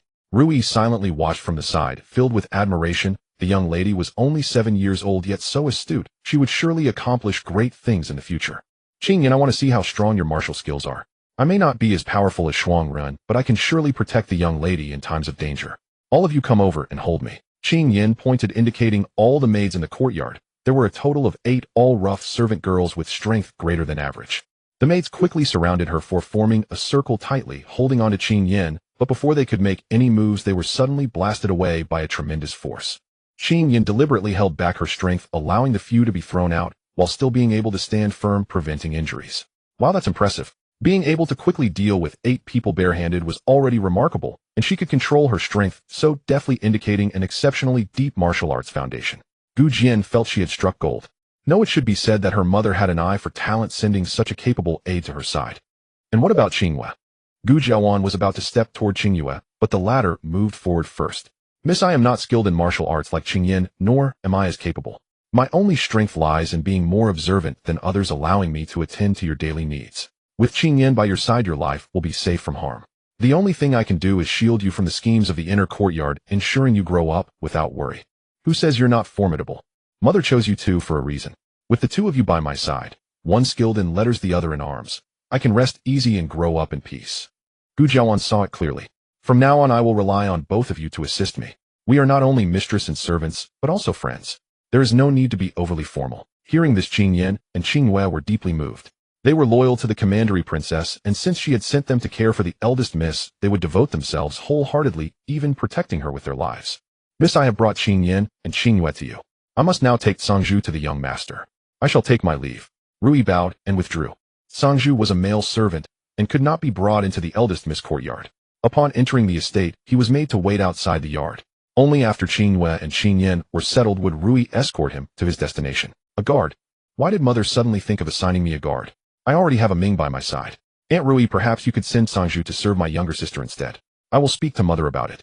A soft chuckle rang in his ears, and Gu Weichuan's words came to an abrupt halt. He asked in return, "What are you laughing at, Aunt?" This servant is laughing at how the young master and the commandery princess share a heart. The eldest miss has already been given 2 maidservants, one of whom is as skilled in martial arts as Sangju. You need not worry. As for a Ming, he is merely your study attendant. He is not suited for the role of a guard. You and a Ming traveled day and night from Chongming Academy to return home. The madam was beside herself with worry. If you were to go back without a guard, she would be anxious every night. Which noble scion traveled with only a study attendant? Rui had to invoke Ji Duan's authority to pressure him. I accept the guard. Please convey my thanks to mother. Gu Huaichuan actually had guards, but this time he had returned in haste. He found the extra people cumbersome and slow, so he had brought only a Ming. He had originally planned to stay home for a while dealing with the concubine before returning to the academy. But his mother refused to let him intervene, insisting he go back the next day for fear of delaying his studies. Because Gu Huaichuan was to leave the next day, both lunch and dinner were held in the main courtyard. Once again, it was just the 3 of them, mother and children. Every dish was a favorite of someone at the table, and the table was almost devoid of vegetables, filled instead with meat. Ji Duan couldn't be bothered to lecture about balanced meals. The food at Chongming Academy couldn't compare to home, and her child rarely got a good meal. She wished she could pack the entire kitchen for him. Mother, your son will return to the academy tomorrow to study. I implore you to take good care of your health. If father does anything foolish again, please write to me. Do not confront him directly. A series of cracking and creaking sounds drew the attention of both siblings. Shuangren stood to the side, his muscular hands clasped together as he cracked his knuckles with a contemptuous expression. Rest assured, young master. If the commandery princess hadn't stopped me, I could tear the Marquis apart with my bare hands and break every bone in his body.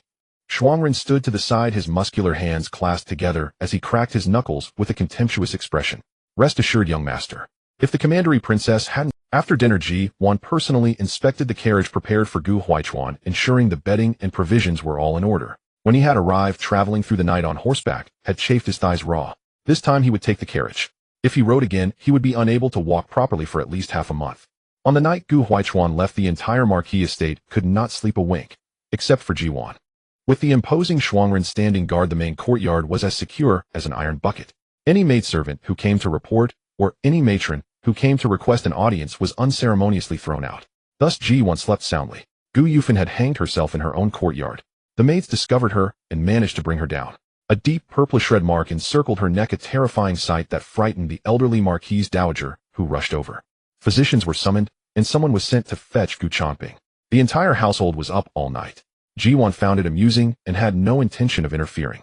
When she had told Gu Yufan to get out of Qingfeng Hall earlier, she knew it wouldn't be so easy. True to form, the woman was a master of theatrics, staging a suicide in the dead of night to force the Marquis Dowager into submission. Ji Duan had no plans to intervene. Life in the Marquis estate was a bit dull, and with Gu Yufan around, she could enjoy the spectacle, watching her steadily court disaster and test Gu Changping's limits. Until the day Gu Changping could no longer tolerate her, he would find a way to drive her out without Ji Duan lifting a... Watching the siblings tear each other apart was far more entertaining than any show at a tea house. On a desolate, Gu Huaichuan lay slumped in the carriage, using the last of his strength to wipe the warm blood from his face before he could no longer move. He glanced at the old woman beside him. A dagger was embedded in the center of her forehead, her eyes wide open in death. The infant in her arms wailed heart-wrenchingly, the sound piercing his head. In an instant, a chilling cold surged from the soles of his feet straight to his crown. Gu Huaichuan was seized by a profound terror. On the first day of their journey, they encountered an old woman carrying an infant on the main road. The child in her swaddling clothes was nothing but skin and bones, its voice hoarse as a kitten's, evoking pity in all who saw it. The old woman claimed that all her family had died, and she was taking her only grandchild to seek refuge with relatives. She asked if she could hitch a ride on their carriage. Gu Huaichuan told Ming to help, but Sangju sternly forbade it, refusing to allow a stranger to share the carriage. It was only after Gu Huaichuan insisted that Sangju relented. Little did they expect the old woman to be a bandit in disguise. Once inside the carriage, she probed whether they had any companions. After confirming there were only 3 of them, she released knockout smoke inside the carriage when it reached a secluded path.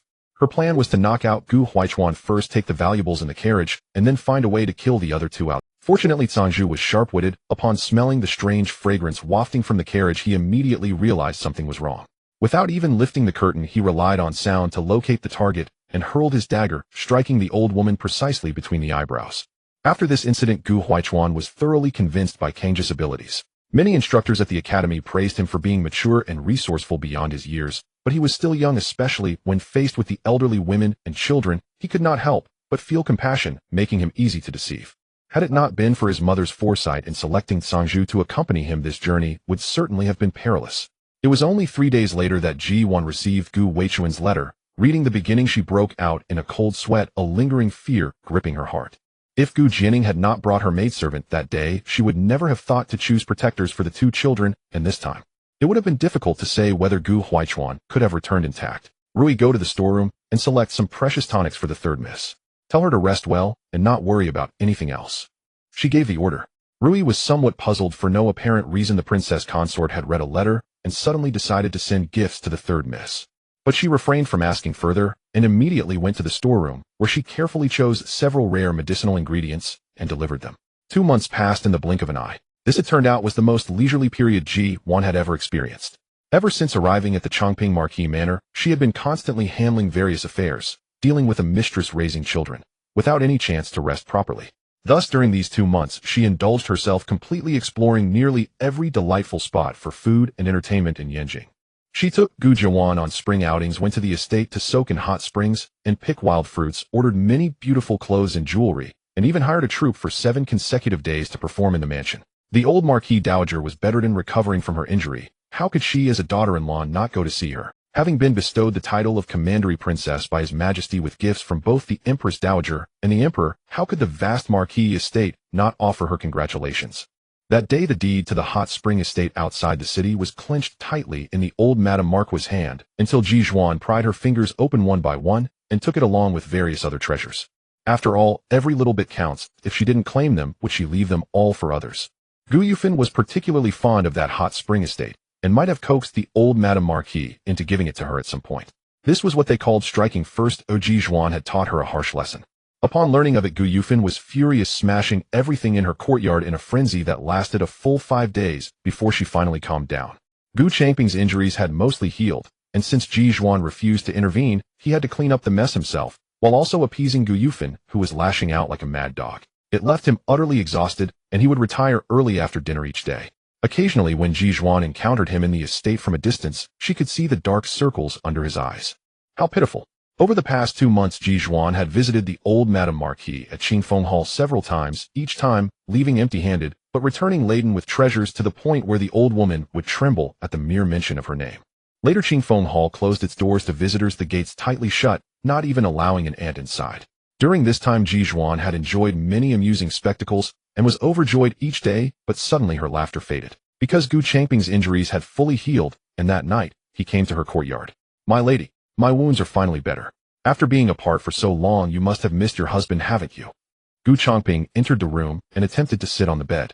Ji Duan sprang up from the bed and kicked him squarely in the backside just as he was about to sit down. Gu Changping was sent flying, landing hard on his rear, and he rolled on the ground, clutching his freshly healed backside, crying out in pain. "Ouch! Are you all right, Your Highness?" Rui rushed in hurriedly. It was her night duty, and she had tried to stop the Marquis at the courtyard gate, but he slipped past her like a loach, darting through the gaps, and she couldn't catch up no matter how fast she ran. It was infuriating. If Shuangren had been on night duty today, the Marquis would have gotten a proper lesson. She would have to train harder, getting up every morning to exercise with Shuangren, and next time, she would grab the Marquis and throw him out. "I'm tired and going to sleep." "Do as you wish, Marquis. You can sleep anywhere. Back to your own courtyard, the study, or even Qingfeng Hall, or the front gate. No one will say a word, just don't stay in my room. He had no sense of boundaries. Ji Duan shot him a disdainful glare, her raised foot still hovering in the air, a silent warning that if he dared come closer, she wouldn't hesitate to kick him again. Gu Changping picked himself up from the floor, rubbing his backside incessantly. My lady, are you still angry? I've taken the beating and suffered the injury. Isn't that enough to appease you? A flash of anger crossed his face. How could the Marquis of Changping be humiliated by a woman time and again, even if she was his own wife? Oh, my head suddenly hurt so much. Ji Duan suddenly clutched her head and began to moan, mimicking Lindai. Rui caught on, immediately rushing to the bedside in a fluster, blocking Gu Changping's view with her body, and shouted, Your Highness, hold on. This servant will go fetch the estate physician at once. No, the imperial physician from the palace. The Empress Dowager had once sent physician Feng, the head of the Imperial Medical Institute, to treat Ji Duan's health, and he only returned after she recovered. Gu Changping was aware of this. Whoa, ever since the Marquis pushed you, your health has declined, and you often suffer headaches at night. What if it leaves a lasting ailment? The Empress Dowager would be heartbroken. Rui made as if to leave. At the mention of the Empress Dowager, Gu Changping's backside ached. He gave an awkward smile and said, My lady, I suddenly feel my injuries haven't fully healed. I'd better return to my own courtyard to sleep. You rest well and recover. There's no rush, we'll come back when you're better. With that, he slunk away dejectedly. Your Highness, the Marquis is so irritating. Should we have Shuangren? Rui's face was puffed with anger, and in her fury, she made that classic gesture from the other day. You're getting bolder by the day. With the man gone, the mistress and servant dropped their act. It's just that these past 2 months have been too comfortable. When I think of how we used to live, that wasn't a life fit for humans. Life is much better now. It would be perfect if the Marquis didn't come around. Oh, just seeing him is annoying. Don't worry, he'll have something to keep him busy tomorrow. A glint of cunning flashed in Ji Duan's eyes as she pulled the covers over herself to sleep. Your Highness, what will happen tomorrow? Sleep. Just tell me. Rui shook her stubbornly. Sleep. Leaving a story half told was maddening. The princess slept soundly, but she wouldn't get a wink of sleep tonight. Miss Rui, where exactly are we going? Could you at least give me a hint? We've been walking all morning. Guang Lin's patience was gradually wearing thin, and he couldn't help but press for answers.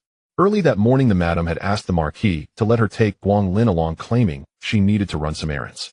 The Marquis, unconcerned, simply allowed him to follow. Unexpectedly, Rui had gathered a crowd, several maidservants, elderly matrons, and 6 or 7 house servants. The group marched out of the Marquis' residence with great fanfare, aimlessly wandering for an entire morning.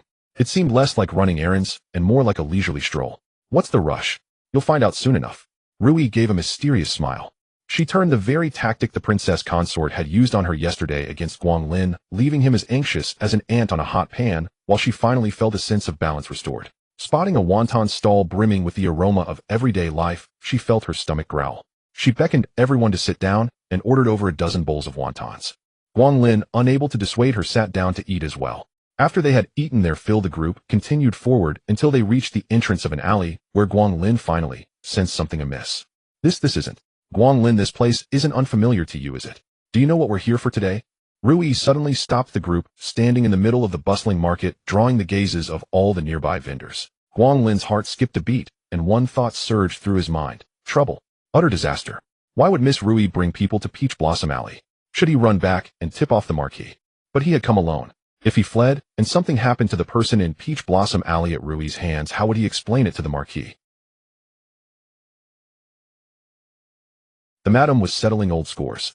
Just as Guang Lin was caught in a dilemma, Rui had already walked ahead. He quickly weighed the pros and cons and chose to follow. But he had come alone. If he fled, and something happened to the person in Peach Blossom Alley at Rui's hands, how would he explain it to the Marquis? The leader doesn't look like the mistress of the house. She's probably the main wife's maid. The legitimate wife has finally discovered that vixen and sent people to deal with her. Aunt Chin exclaimed repeatedly. She felt she was a natural-born spectator, always stumbling upon such spectacles. The tofu stall owner waved his hand.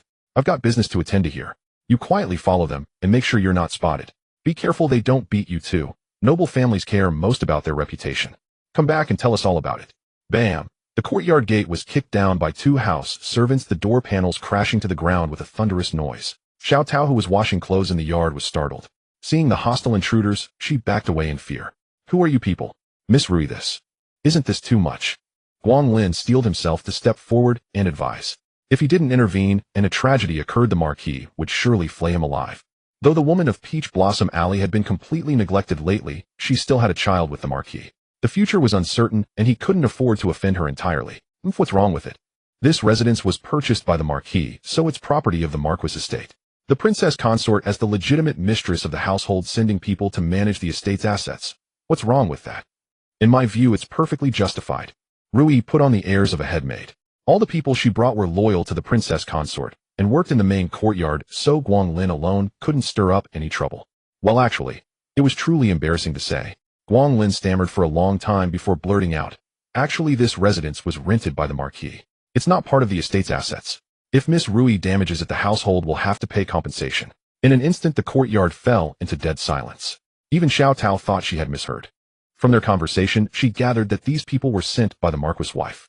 But why would Guanglin, the Marquis' trusted aide, say the courtyard was rented?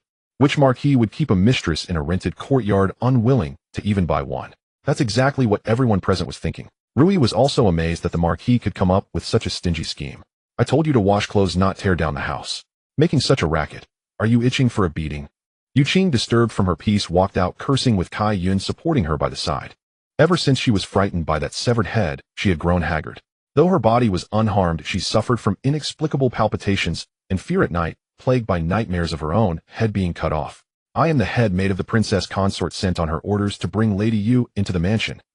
Lady Yue, the princess consort, is merciful. Considering you bore the Marquis a child, she has agreed to let you enter the household. Pack your things and come with me now." Facing the culprit who had harmed the princess consort, Rui showed no courtesy, repeatedly using I to assert herself. Yue Qing, upon hearing it was someone from the Marquis' residence, trembled with fear and didn't notice that Rui referred to princess consort rather than Madame Marquis. Cai Yun, quick-tempered, stepped forward with her hands on her hips and cursed, "Pa, who do you think you are? You are just a servant and you dare disrespect our lady. If you're here to escort our lady into the mansion, you should come with a humble demeanor and bow respectfully. Being so arrogant, aren't you afraid the Marquis will punish you? How did you just call Lady Yue?" Rui let out a cold laugh. Guanglin knew it was over again and silently cursed the fool for being a troublemaker. A mistress daring to call herself lady. Was she not afraid of dying too quickly? Feng Chao slapped her mouth until it's torn. On it, Feng Chao rolled up her sleeves and stepped forward. Cai Yun tried to resist, but the house servants seized her from both sides, forcing her to kneel and accept punishment. Slap, slap, slap. The crisp sound of slaps echoed through the courtyard. Aunt Chen had just drawn near when she saw the usually arrogant Cai Yun being beaten, her heart brimming with glee. 50 slaps, not one less. A lowly, unseen mistress dares to call herself lady. Such audacious, that maid is lucky not to be beaten to death.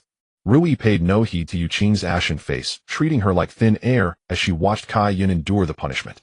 The name Feng Chao was nothing like her person.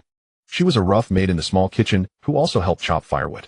Logs thicker than a man's thigh could be split in two with a single swing of her axe. Her strength was unimaginable. Cai Yun's face was swollen into a pig's head, not a patch of good skin left. Even her own mother wouldn't recognize her, with blood still dripping from the corners of her mouth. Yue Qing, seeing the pool of fresh blood, her pupils contracted sharply, as if witnessing something terrifying, and she turned to flee. "Mother!" At that moment, Gu Huayu, who had been hiding in the room, finally emerged. He whispered a few words to Yue Qing, whose expression suddenly brightened before she turned to Rui and said, "He'll go back with you." Upon hearing this, Cai Yun's face turned ashen. "You can't agree, young master. Shut up. Go pack your things." Gu Huayu was utterly exasperated by her stupidity. Idiot. Couldn't she see how many people they had brought? Even Guanglin, who served father, had come. Under everyone's gaze, she still dared to be so arrogant. Did she think father wasn't already disgusted enough with them? Sometimes showing weakness stirs a man's protective instincts more than anything. At a glance from Gu Huayu, Xiao Tao rushed over to help Cai Yun up and swiftly entered the house to pack their belongings. There wasn't much in the courtyard anyway. Mostly Yue Qing's jewelry and accessories, along with Gu Huayu's brushes, ink, paper, clothes, and jade pendants. All of it couldn't even fill a single carriage. When they reached the gate, Gu Huayu looked around, but saw no palanquin waiting for them. He turned to Guanglin for help. Guanglin broke into a cold sweat. "Young Master Huayu, we were in such a rush today that we forgot to arrange a palanquin. I can only ask you both to walk back with us." Walk. No matter how much Gu Huayu could endure, he felt as if he had been stripped naked and left to be ridiculed in the streets. Guanglin had no choice either. The turn of events was so sudden, he had thought the mistress sent Rui to cause trouble, not to bring Yue Qing to the Marquis' residence. How could he find a palanquin in such short notice? Moreover, since Rui hadn't prepared a palanquin, it meant the mistress never intended for Yue Qing to enter the residence in one. Could he dare to openly defy the mistress? He could only let Yue Qing and her son suffer the indignity. The main courtyard. Stepping into this place again, Yue Qing's heart had undergone a tremendous transformation. Last time, emboldened by the Marquis' support, she had strutted in like a proud peacock, treating it as her own domain. But now, after a series of events, all she felt was fear. Mother, there's no need to fear her. Everyone in the Marquis residence lives by father's favor. As long as you win his heart, what can the Marquis do to you? Staying right under father's watch is much safer for us than in Peach Blossom Alley. Seeing her hesitation, Gu Huayu whispered in her ear. That's right. Yue Qing suddenly understood. If Ji was so afraid of her stealing the Marquis, then she would do just that. Sister Rui is back. The maids in the main courtyard nodded in greeting as they saw Rui, but completely ignored Yue Qing and her son behind her. Gu Huayu clenched his fists tightly, vowing that one day he would wash away this humiliation. Entering the inner chamber, a light, elegant incense wafted through the air.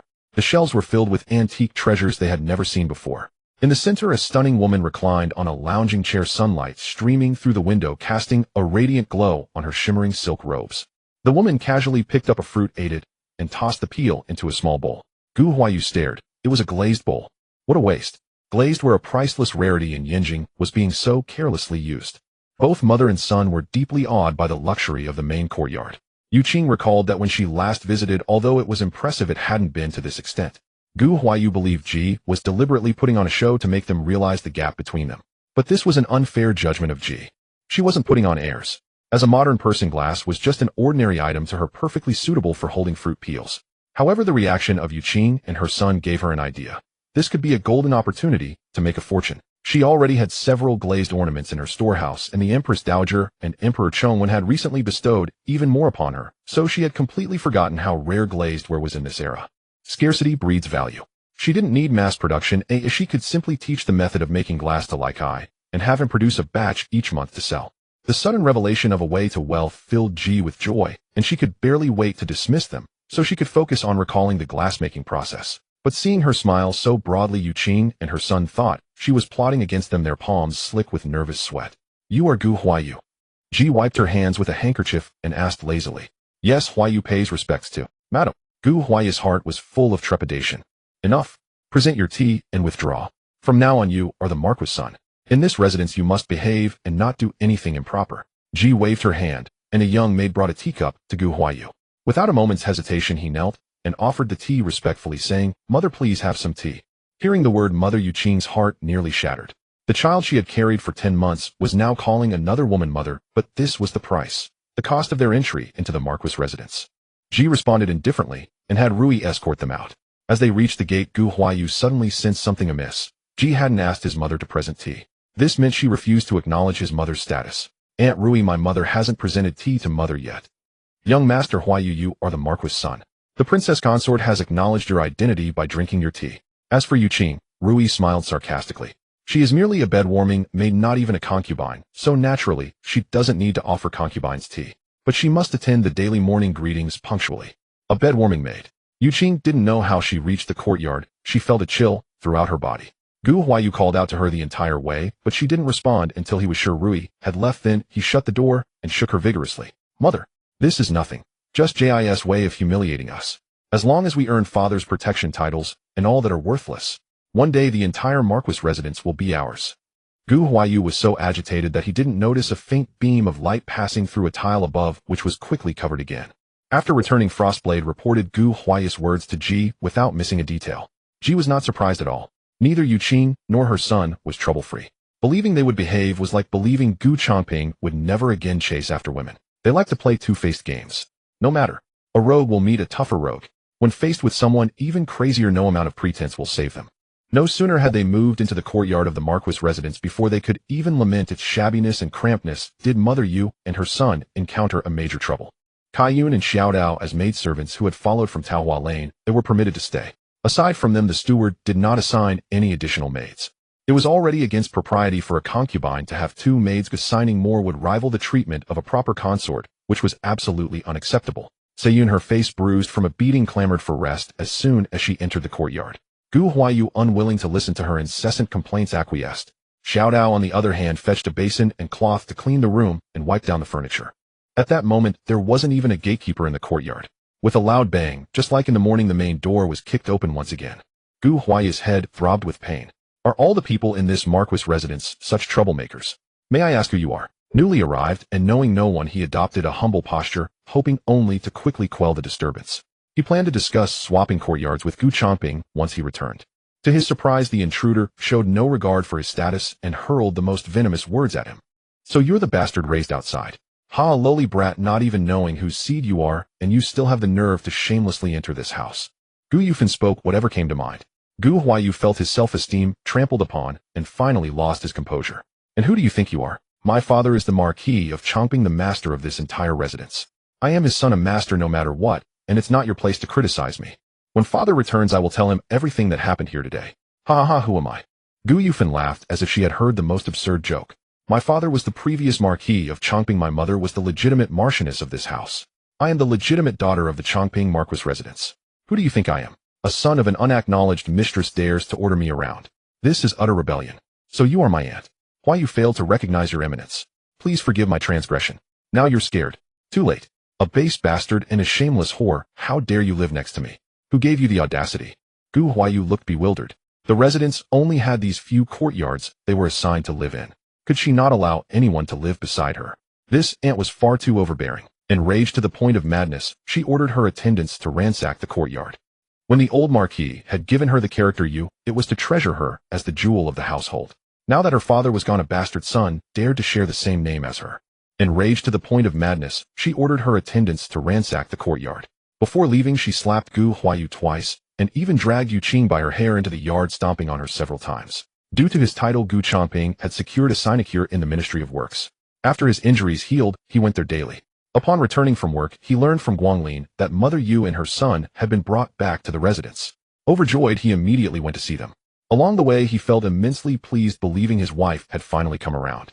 With a beautiful concubine and a son by his side, life was blissful. Upon entering the courtyard, he was shocked to see Yue Qing's wretched state. She tearfully began to recount her grievances, while Gu Huayu wiped his tears on the side. At first, he thought his wife had targeted Yue Qing and her son, and he intended to argue in the main courtyard. Only when Gu Huayu mentioned the madwoman in the neighboring yard did he realize they were talking about that wretch Gu Yufan. Recalling her suicide threats, Gu Changping's head began to throb. How could he seek justice? If that lunatic Gu Yufan were pushed too far again, she would start her usual theatrics of crying, making a scene, and threatening suicide. Then his mother would also come after him, throwing the entire residence into chaos. Before going to sleep, Rui deliberately recounted the day's events to Ji Duan with vivid detail. She now prided herself as the residence's all-knowing informant. After the old madam fell ill, the authority to manage the household was handed over to the steward. Ji Duan had no desire to take that hot potato. With an empty granary and the need to manage the entire household's affairs, she refused to take on the burden. The Marquis didn't manage the household either, but Ji Duan was generous with rewards for the servants.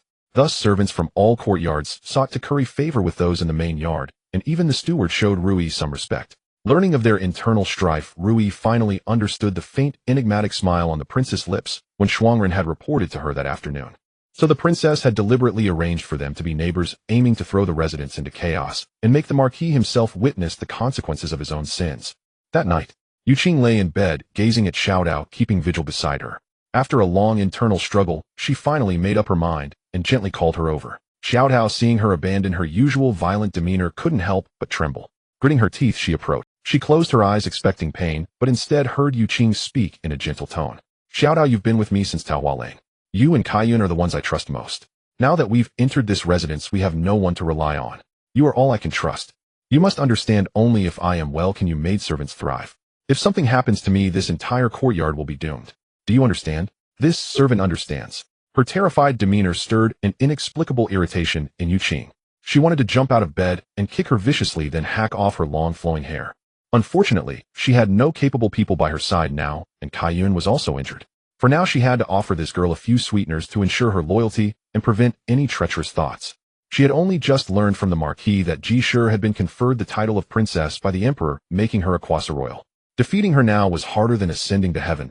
She could only proceed slowly and strategically. In this unfamiliar residence, she dared not trust anyone else, so she had to cling tightly to those by her side. After all, they were all in the same boat. If she fell, they would suffer too. At Qingfeng Hall. That morning, Gu Changping had sent Guanglin to inform the old madam that Gu Huayu, her grandson, would come to pay his respects. He asked her to grant him this favor and give the child a chance to meet his grandmother. The old madam reluctantly allowed them in, but unexpectedly Yue Qing followed behind Gu Huayu. Grandson Gu Huayu kowtows to grandmother, wishing you good health and a long life. Gu Huayu knelt and kowtowed, his posture proper and his words sincere, leaving no room for criticism. The old madam's face darkened upon hearing his name, and her attitude grew even more perfunctory. Rise. Mother Yu and her son stood to the side with no one offering them a seat, and the old madam making no gesture. Wasn't it said that the most important families valued etiquette? Why hadn't she even given Yue a meeting gift? Yue Qing twisted her handkerchief almost to shreds. Old madam, although Yue has been living outside the residence, she often hears the Marquis mention you, and greatly yearns to enjoy your company at your knee. Look, as soon as we entered the Marquis residence, he begged the Marquis to come and pay his respects to you. Yue Qing wore a flattering smile on her face. The old lady remained silent, so it fell to her to speak. In the Marquis residence, aside from the Marquis himself, the most authoritative figure was the old madam. If they could gain the old madam's support, they would certainly be able to suppress the Ji family completely. You unruly thing, does the master's speech allow you to interrupt? The old madam slammed the teacup heavily onto the table. Zhao Mama immediately approached, and soon the crisp sound of a slap echoed as Yue Qing's face was turned aside, her whole body trembling slightly from humiliation.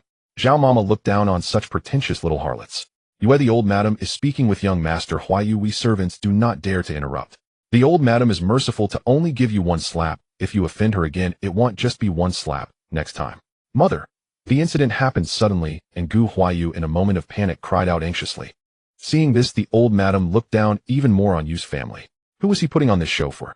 Did he resent her for hitting his biological mother? It seems this princess truly came at the right time. The door of Qingfeng Hall has not been opened in a long time. Today, it suddenly opens. Is it because my mother knew I was coming and specially opened it to welcome me? A gentle breeze blew, and before Ji Duan arrived, the golden skirt was already swirling in the wind, catching the old madam's gaze. She cursed Yu's family 1,000 times in her heart. Damn it, after so much effort to keep the door of Qingfeng Hall tightly shut to prevent Ji Duan from entering, if it weren't for their arrival, how would that thief have caught the scent and come here? Her private treasury was at risk. This humble servant has met the madam. Oh, why has the madam only just arrived? This humble servant and Yue arrived early. The old madam was just teaching me the regulations of the Marquis residence. I wonder what would happen if the madam arrived late to pay her respects. Yue Qing asked deliberately. Upon hearing this, the maids of Qingfeng Hall were shocked. How could a concubine dare to mock the madam of the Marquis, even trying to sow discord in front of the two previous mistresses of the residence? Ji Duan let out a cold laugh and walked straight to her seat. As soon as she sat down, Zhao Mama personally served fruits and tea beside her. Madam, this is this year's freshly picked Mingxian Longjing. The old madam usually doesn't allow herself to drink it. Knowing you were coming today, she had people prepared early. The old madam looked puzzled. Did she? However, upon reflection, Zhao Mama must have her reasons for doing this. Perhaps she wanted to please Ji Duan so that she would go easy on her today. In an instant, the old madam was deeply impressed by Zhao Mama. Ji Duan wondered if Yu's family was foolish or what. Just yesterday, when they entered the residence, they looked so fearful that one didn't want to trouble them. Gu Changping sat in her courtyard for half an hour and suddenly became so bold. How could the old madam not realize that this was an obvious provocation? Unfortunately, her plans were about to fall through. The old madam despised concubines the most, those pretentious and troublemaking concubines. When the old Marquis was young, there was a favored concubine in the rear courtyard named Shui. Shui gave birth to the eldest son before the old madam, and then had another son. The old Marquis was utterly compliant with her, even breaking rules several times, doing things that favored concubines over the legitimate wife. If it weren't for Shu's two children getting injured and infected with smallpox while playing in the temple, ultimately both not surviving, then who would inherit the title of the Marquis residence? Since then, the old madam has hated concubines to the core. Although she complained that Xiong didn't give birth to a son for the second household, she would only shout for Gu Changping to divorce Xiong and marry a new wife to carry on the family line, never mentioning taking a concubine. Seeing Ji Duan not say anything, Yue Qing thought she was afraid and secretly rejoiced at having bet correct. She thought there is no daughter-in-law in this world who isn't afraid of her mother-in-law. No matter how powerful her natal family is or how noble her status, she still has to bow her head to her mother-in-law. Predicting the violent events to come, Ji Duan suddenly felt some sympathy for her. Alas, why can't people learn from? After witnessing the power of Gu Yufan, that madwoman, how could she think that her biological mother was easy to deal with? She didn't even consider how Gu Yufan became that way. You shameless woman, are you feeling proud? Do you think that just because you gained some favor from the Marquis, the entire Marquis residence is now under your control? Are you plotting to eliminate the heir and all the children in the Marquis residence so that your bastard can inherit the title? The old madam was nearly driven mad. Everyone had not yet seen clearly when a shadow passed overhead, and Yu was already knocked down to the ground. She was straddling Yu's waist, taking off her shoes and fiercely slapping her face, cursing as she did so. Speak, why aren't you speaking? Just a moment ago you were so proud, thinking you could trample on the head of the rightful mistress. Isn't that what you shameless people think? The old madam felt unsatisfied, throwing away her shoes and gripping Yu's neck tightly with both hands. Cough, cough. Old madam. Yue Qing tried to push her away, but the weight of the person sitting on her felt like a mountain. No matter how hard she tried, she couldn't budge her, and her complexion gradually turned purple. Moreover, when the old madam went mad, she was heavy-handed. Yue Qing felt several cuts on her face, and if this continued, her face would be ruined, and she might lose her life. Grandmother, my mother did not mean it. Please let her go. Gu Huaichuan tried to pull the old madam away, but Zhao Mama firmly grasped his wrist, leaving him unable to move.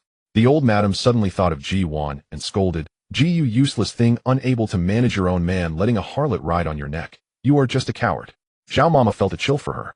Unexpectedly, Ji Duan did not retort as usual, but instead wore a mournful expression. "Mother, you are right. It is my failure to secure the Marquis' heart." The sudden change left Rui stunned, and even the old madam was momentarily dazed. Was this still the Marquis' favoritism towards concubines and neglect of the legitimate wife? Is truly heartbreaking, mother. I know I am incapable, and wish to immediately descend and apologize to the ancestors of the Gu family, but Chuaner and Weiner are still young, I cannot let them grow up without a mother. Ji Duan acted as if possessed. They say when a person dies, the light extinguishes, and my heart has already died. Only the jade Buddha that you cherish can stabilize my mind and reignite my hope for living. For the sake of your grandchildren, I can only ask you to part with it. Rui had already developed the fine habit of letting her hands move faster than her mind.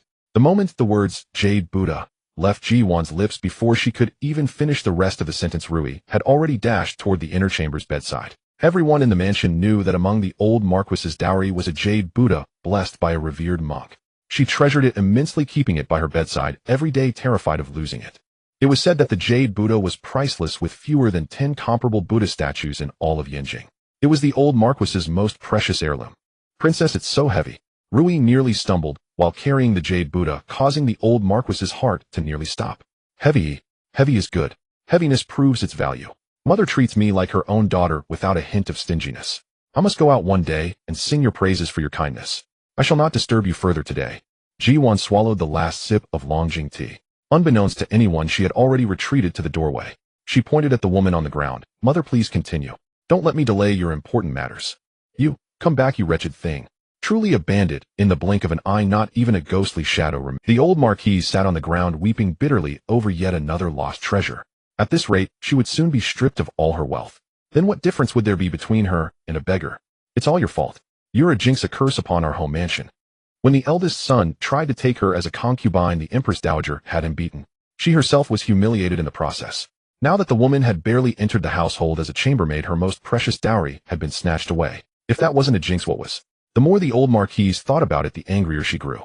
Staggering toward the woman on the floor, she picked up a shoe and launched another attack. I'll beat you to death, you jinx. Your little tricks are nothing in front of me. How dare you stir up trouble? I'll beat you to death. Do you know how precious that Jade Buddha is? You couldn't repay it, even if you sold yourself for 10 lifetimes. Mother boohoo. Only when she had tired herself out did Zhao Mammy release Gu Huaiyu. Yue Qing lay limp on the ground, barely alive. Gu Huaiyu's eyes were swollen from crying, a bottomless well of resentment hidden in her downcast gaze. She hated the Ji woman. She hated the old Marquise. And even more, she hated Gu Changping. She had thought that entering the home mansion would mean a life of ease, never imagining this was a true den of demons. And he, their father, just let others bully them. He didn't deserve to be a father. What a nuisance. Throw them both out. Several servants immediately entered and dragged the people away. Long after the old Marquise remained seated on the floor, motionless. A flicker of painful struggle crossed her face, followed by a deep sigh. Old Marquise. Zhao Mammy knelt beside her and called softly. Send someone to Chao County to bring him here. The old Marquise closed her eyes as if resigned to her fate. Chao County was the old Marquis's maiden home. Could that person be? Old Marquise you always hated. That was then, Zhao Mammy.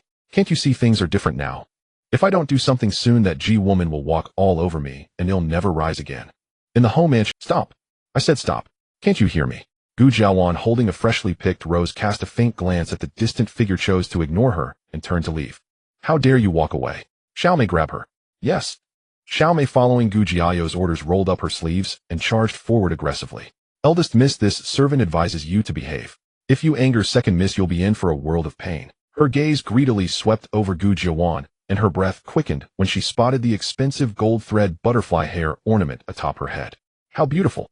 If she could snatch that set of jewelry, second miss would surely give it to her. Second miss had always looked down on eldest miss and wouldn't want any jewelry she had worn. As for eldest miss, she'd certainly swallow her bitterness as usual, not even daring to complain to the madam. What did it matter if she had gained the madam's favor for a few days? Second miss had been favored since birth. If the madam weren't still angry with her, how would these fine things ever fall into eldest Miss hands? The opponent approached step by step, yet Gu Duan showed no sign of panic. Xiao Mei assumed she was merely bluffing. Eldest Miss, you know our Miss loves the roses in the garden, yet you still pick them. You're deliberately provoking her. This servant thinks you might as well apologize. Perhaps second Miss will be merciful and let you off. Haha, exactly. The maidservants around Gu Jiao picking them. What if I trampled them all? Not just flowers. Even your property of Gu Jiawan loosened her grip and the delicate roses fell to the ground. Then she crushed them completely under her foot. She casually picked a few more stems. It's not just about picking them. What if I trampled them all? Not just flowers. Even your property of the Changping home mansion. If your master is displeased, she can beat or kill you as she pleases. 2M second Miss Woman. Xiao Mei was intimidated by her aura and dared not advance. What are you standing there for? Hit her. He'll take responsibility. Gu Jiao roared. When she saw Gu Jiawan throw away the flowers, her resentment reached its peak. Bitch! How dare she provoke her? Before Xiao Mei could even touch Gu Jiawan's sleeve, Qing Yin sent her flying with a single palm strike. She slid 4 or 5 meters before stopping. Her miserable state silenced all the jeers. Qing Yin stepped back, revealing Gu Jiawan's delicate, pretty face, which was calm to an extreme. Who are you? Gu Jiao had never seen such a scene. She stared as if at a monster, utterly terrified. Gu Jiawan. How dare you bring a stranger into the mansion? Can you bear the consequences if something happens? She quickly hid behind her maidservants. Qing Yin is no stranger. Mother personally selected her as my maid. Second sister doesn't know how to discipline her underlings, but I don't mind teaching you a lesson. And also, Gu Jiawan suddenly snapped the rose in her hand and stepped closer. If I ever hear you disrespect your elder sister again, or call me by name, I, as your elder sister, won't hesitate to teach you some manners. SSS. A few strands of hair fell to the ground. After the mistress and maid left, Gu Jiao collapsed onto the ground, a messy rose still tucked in her hair. What are you staring at? Help me up. I want to see Mother. Thinking her mother's anger must have subsided, she led her entourage toward the main courtyard. Along the way, she deliberately made herself look even more disheveled to better lodge her complaint. But she couldn't even get past the door. Ji Duan not only refused to see her, but after learning of the garden incident from Qing, Yue, she had Rui sell off Xiao Mei, and ordered all the maidservants who had been with Gu Jiao that day to be given 30 heavy lashes as a warning to others. The Marquis residence was a place with many eyes and ears. Any hint of trouble would spread throughout the entire estate within half a day. The news that Gu Jiawan and her sister had clashed in the garden, and that Gu Jiao had been severely punished by the Marchioness, spread like wildfire, reaching even the gatekeeper at the side entrance. In an instant, the winds within the Marquis residence shifted dramatically. The servants who had once been indifferent to Gu Jiawan now greeted her with great enthusiasm, as if eager to carry her back themselves, each hoping to catch the eldest Miss favor. After all, she was the precious daughter of the princess, so following her would surely lead to a bright future. Hiding in her own courtyard, Gu Jiao wept bitterly, clearly aware of this reality. Xiao Mei, her personal maid, had been sold off, leaving her with only Xiao Lan by her side. Xiao Lan was timid and utterly incompetent for any important task. Almost all the maids in the courtyard had been beaten. Now, whenever she lifted her gaze, they immediately lowered their heads, afraid to meet her eyes lest they be summoned and punished again. Gu Jiao was furious, throwing a tremendous tantrum and cutting down all the flowers and plants in the yard. Since her mother was unreachable, she would go to her father to lodge a complaint. Miss, please come inside. The wind is strong, you might catch a cold. The maid, seeing Gu Jianing standing in the yard for so long, tried to help her indoors. No need. The weather is lovely today, and I wish to stay a while longer. Gu Jianing smiled and declined, sitting down on a stool padded with a soft cushion nearby. She closed her eyes, savoring the warmth of the sunlight on her face. It had been so long since she had felt such unrestrained joy. How wonderful it was. Ever since Aunt sent over many precious medicinal herbs, my health has gradually improved. Even the physician finds it remarkable. I used to think it was because I was naturally weak and lacking in vitality. Now I realize it was simply because I didn't have the finest herbs to nourish my body. I owe it all to Aunt. She spoke with genuine gratitude. Miss, it's all the fault of that person in Qingfeng Hall. I simply cannot understand how there can be such a heartless being in this world, someone who doesn't care even for her own granddaughter's life. Hush! Gu Jianing was startled, opening her eyes wide and looking around to ensure no one else was nearby. She then cautioned the maid beside her, never speak such words again. If someone else hears and it spreads, our courtyard won't get any good out of it. Don't bring trouble upon Mother and cause her to suffer that person's torment. Yes, this servant dares not do so again. The young maid felt a wave of fear. She had just been defending her mistress, but had momentarily forgotten how difficult life was for the second branch. The old lady had never favored the second wife and the third miss. If she heard what had just been said, she would surely find ways to make their lives difficult. She had nearly brought disaster upon the second branch. Where is my wife? I demand to see her. This is utterly outrageous. She has grown far too arrogant lately. She scolds me as if I were her son and shows no regard for Qing Feng Hall. Now she has gone even further, bullying her own daughter. I must ask if she has lost her mind. Gu Changping stormed over in a fury. At the entrance to the main courtyard stood only Shuang Run, yet she exuded the aura of a warrior who could hold the pass against 10,000 foes. Recalling the servant's words that his wife's female bodyguard was quite skilled, he swallowed nervously. Insolent maid, step aside. I am here to see my wife. The princess has retired for the night and is not available to receive guests. Please return tomorrow, Marquis. Guests? How dare you? Am I a guest? I am the master of this residence. Is there any place in this house I cannot go? Gu Changping lifted his nose, taking deep breaths of the lingering fragrance in the air, and swallowed again, this time out of craving. When had the main courtyard's kitchen started cooking such fragrant food? While he had come to demand an explanation, he shook the chaotic thoughts from his mind and let out a bitter laugh. With such an aroma of food filling the air, you dare tell me my wife is asleep? Do you take me for a fool? As he spoke, he noticed a gap beside Shuang Rin and tried to slip through. Humph, a gentleman doesn't fight a woman. As the esteemed Marquis, he wouldn't deign to lay a hand on a maid. With a sudden splash, a basin of hot water poured down from above, drenching him completely. Gu Changping pushed the wet hair from his face and saw Rui standing before him, holding a wooden basin, her expression one of utter shock. This servant deserves death. Please forgive me, Marquis. After the princess retired, I came to dispose of the footbath water. I had no idea you would be standing at the door, Marquis. If I had known, I wouldn't have dared, even with 100 times the courage. Rui begged frantically for forgiveness. What did you say? Footbath water. Gu Changping was about to explode. He, the esteemed Changping Marquis, had been drenched with footbath water by a maid in public, and it was still hot. This was an outrage. Enough. Several maids carrying lanterns escorted Ji Duan as she approached. She was thinly dressed with only a cloak over her shoulders. Her soft hair carried the fragrance of a recent bath, and her exquisite face, bathed in the moonlight, seemed like that of a celestial being descending from the heavens. Gu Changping's heart stirred with desire. Ji Duan's voice was thick with impatience. How amusing you are, Marquis. I've already brought your beloved concubine Yue into the residence. What more are you making a fuss about here? How could she scold him without even listening to reason? It's not about her. It's about Yao. As her mother, how could you punish her so harshly? It's too much. Gu Changping was highly agitated. You also know that I am her mother. I sold off her personal maid and beat the servants in her courtyard, but I have never laid a hand on her. Where's the punishment? Moreover, though I am her mother, I am also Weiner's mother. She showed disrespect to Weiner first and allowed her maid to bully her mistress. If I don't teach her a lesson this time, who knows what even worse things she might do next time. And you come to make a scene over such a trivial matter. Huh.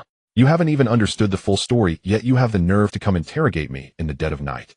Ji Duan poked his forehead with her fingernail, as if cursing him for a fool. The words of rebuttal stuck in Gu Changping's throat, and the romantic mood vanished instantly. Wait a moment. That's not what Yao had told him. She had claimed that Weiner ruined her flowers and humiliated her, and that his wife had sided with Weiner and punished her. How was that different from what he was hearing now? Looking at his expression, Ji Duan knew he had been deceived by Gu Jiayao. Fool. I think Chuaner said something very apt. What? Gu Changping asked foolishly. If the Marquis proves unfit for his duties, it would be better to resign early and return to our hometown, letting him inherit the title. That way I wouldn't have to answer your foolish questions in the dead of night. Gu Changping was at a loss for words. He felt that ever since that day, whenever he faced his wife, he inexplicably felt inferior, unable to argue or win a quarrel. Now that it's clear I have matters to attend to in my study, so will take my leave. Stop right there. Ji Yuan's voice cut through sharply. You storm into my courtyard, cause a ruckus, and think a mere misunderstanding lets you off. Are you playing games? Then what do you want? The jade pendant at your waist looks exquisite. Consider it my compensation. No, this was a keepsake from my father. Hand it over. Ji Yuan reached out and yanked the pendant clean off. She had dared to take the old dowager's possessions. This trinket from his deceased father was no exception. With the prize in hand, the main courtyard's door slammed shut with a thunderous bang, sealing Gu Changping out entirely. Tears welled in his eyes, yet he could not shed them. A man's sorrow soaked his chest in silence. Several days later, Lai Kai delivered a message regarding the glass project. Ji Yuan promptly gathered her people and rushed to a secluded house on the outskirts to inspect it. This was the site Lai Kai had purchased specifically for glass production. The workers were all bound by irrevocable contracts, each mastering only a single step of the process. None of them knew one another. During production, they were separated into individual cubicles, each oblivious to the subsequent stages. This ensured absolute secrecy. You've done well. Ji Yuan had not anticipated that Lai Kai would not only generate wealth with such acumen, amassing over 200,000 taels in mere months, but also operate with such meticulous caution. In this era, merchants occupied the lowest rung of society: scholars, farmers, artisans, and then traders. Should any noble seize a weakness, ruin was inevitable. As Likai's ventures expanded, this plump prize would inevitably attract predators. Cultivating a habit of vigilance from the outset could avert countless troubles. Ji Duan was thoroughly pleased with his approach. She had no intention of revealing her connection to Likai to the outside world. Her publicly known assets remained those from the general's dowry. Likai's earnings were her clandestine treasure. Master the glass crafted using your method surpasses even the finest imports from Persia, flawless and without impurity. Once such wares emerge, nobles everywhere will clamor for them. This is a venture yielding boundless profit. Likai's eyes gleamed with fervor. Ji Duan shook her head. Glass must not be mass-produced. Produce a fixed quantity monthly for distribution. Rarity is key, but abundance devalues its essence. If question, claim the goods are shipped from Persia. She examined the finished product in her hands, noting its superior craftsmanship compared to her private collection, a clear mark of quality. At this time, glass remained a unique treasure of overseas Persia beyond the manufacturing capabilities of Yen. The glass in her possession had been transported by merchants across vast distances from Persia, demanding immense effort and resources, hence its exorbitant price and scarcity. Mass production would crash glass prices, yielding meager profits, while arousing Emperor Chongwen's suspicion. This was Ji Yuan's greatest fear. Her father Ji Hai commanded military forces. Should Emperor Chongwen learn of her mastery over glassmaking, he would surely grow wary. Military power and wealth had never coexisted in one family throughout history. The consequences were rarely favorable. Though she and Emperor Chongwen shared the same bloodline, ancient rulers were ruthless. They would not spare even their own sons, let alone a conveniently acquired niece. She dared not gamble her family's lives on the sovereign's meager sincerity. Glass must never be mass-produced. Likai broke into a cold sweat upon hearing this. Indeed, thanks to his master's sharp wit, he had been so focused on profit, believing himself cautious, yet overlooked this critical layer of consequence. He resolved to seek her counsel more often. After inspecting the glass workshop, Ji Yuan reviewed ledgers from other shops. Likai had managed everything with impeccable order, clear accounts, and thriving business. His keen eye had seized timely investment opportunities across regions, enabling him to earn over 200,000 taels in such a short span. Entrusting her dowry to Likai's care, Ji Yuan felt absolute confidence. Upon returning to the mansion, a maid handed her an invitation from the Shenzhen Marquis Manor, a flower viewing banquet. Ji Yuan gently opened the card. Spring was the season of blossoms, and noble ladies of Yanjing delighted in hosting guests to flaunt rare treasures and wealth. This invitation came from the Shenzhen Marquis Manor, the maternal family of virtuous consort and the Empress Dowager. She ought to attend, but knowing the impending scandal, Ji Yuan had no intention of wading into murky waters. In the original tale, this banquet would witness a shocking event that rocked Yanjing, a colossal disgrace. Virtuous consort visiting her family was discovered by noble ladies sleeping disheveled with her cousin. When news reached the palace, the empress and consorts knelt, begging Emperor Chongwen to punish virtuous consort. The emperor, silent, immediately ordered an investigation. No trace of sedatives was found at the scene, and the attending noble ladies confirmed the consort had not been coerced. The complete facts lay before Emperor Chongwen. Both court and harem demanded her dismissal, yet he bore immense pressure to protect her. However, from that day, the second and third princes born of virtuous consort were deemed tainted by bloodline doubts, forever barred from the throne. Ji Yuan knew this was the handiwork of Zhang Mingwei, the eldest legitimate daughter of the Shenzhen Marquis. Feigning sisterly reconciliation, she lured virtuous consort to the banquet, seeking vengeance for a past grievance. Blaming her for being denied entry into the palace, driven by a thirst for revenge, Ji Yuan planned to use her health as an excuse to decline the banquet. Zhang Mingwei's target was not her. She only needed a few prestigious ladies as witnesses to the consort's affair. One more or less made no difference. As for virtuous consort, Ji Yuan recalled the serene, unassuming beauty she had once glimpsed and resolved to lend her aid. Despite the Empress Dowager's coldness, virtuous consort harbored no resentment, instead showing genuine concern for her health. For this alone, Ji Yuan was willing to help. She took paper and brush, swiftly penning a few lines, sealed the letter, and handed it to Rui. Take some treats from the small kitchen to the palace to visit mother and deliver this letter to virtuous consort's palace. Remember, place it directly into her hands. No intermediaries.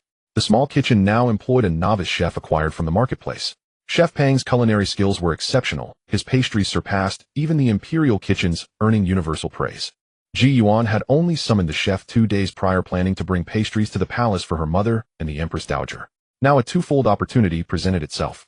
Rest assured, Your Highness, this servant will deliver it personally to Lady Virtuous Consort. Ji Yu had promised to accompany Gu Jiwan in practicing calligraphy that afternoon, so she could only dispatch Rui to handle this errand. The vermilion palace walls stood in orderly rows, exuding an aura of sternness, The majestic halls loomed like colossal beasts, their white marble backs bearing the weight of the heavy sky as splendor and dignity shadowed by an overwhelming sense of oppression. Rui dared not linger. Leaving Sinaying Palace, she carried a basket of pastries to the front of Changle Palace. Before long, Virtuous Consort sent for her. The consort was seated in the courtyard painting amidst a vast expanse of blooming peonies. This servant pays respects to Virtuous Consort. Our princess has recently acquired a new chef of exceptional skill. Thinking to share this delight with the Empress Dowager and your highness, she specially ordered me to bring these here. Summoning her courage, she drew near Virtuous Consort, swiftly extracted a letter from beneath the basket, and discreetly slipped it into the consort's sleeve. Virtuous Consort paused for a moment, then smiled and explained, "Do not worry. Changle Palace is entirely staffed by my people with no spies from other palaces. Speak freely of what you need." Rui relayed the princess instructions regarding the delivery of the letter. "As for the rest, this servant knows nothing. I was merely to deliver the missive. Since your highness has received it, I shall take my leave." At that moment, Virtuous Consort was the one left most bewildered. She had only met the immensely favored Pearl Princess once. Why would the princess send a maidservant to deliver a letter to her, and with such secrecy? What unspeakable secret lay concealed within? She opened the letter and read it, a storm of emotions rising in her eyes. Then turning, she said, "Please go back and inform the Pearl Princess if what is stated in the letter truly comes to pass, I shall owe her an immense debt of gratitude. Should she ever require anything in the future, she need only ask. As long as it does not endanger His Majesty or the court, I shall grant her request." These words struck Rui like a thunderclap. She had not imagined that a simple letter could secure such a significant promise from Virtuous Consort. "Yes, this servant will surely convey your words to the princess." She never asked questions she ought not to. After performing her obeisance, she withdrew. 5 days later, at the Qinjian Marquis Manor's flower-viewing banquet, a colossal scandal erupted, shaking the entire capital of Yinjing. Zhang Mingwei, the Empress Dowager's own niece and the eldest legitimate daughter of the Qinjian Marquis Manor, was caught in flagrant adultery with her cousin during the banquet. The scene was witnessed by the Prime Minister's wife, the Yue County Princess, the Minister of Revenue's wife, and a host of other noble ladies. There was no way to wash away the disgrace.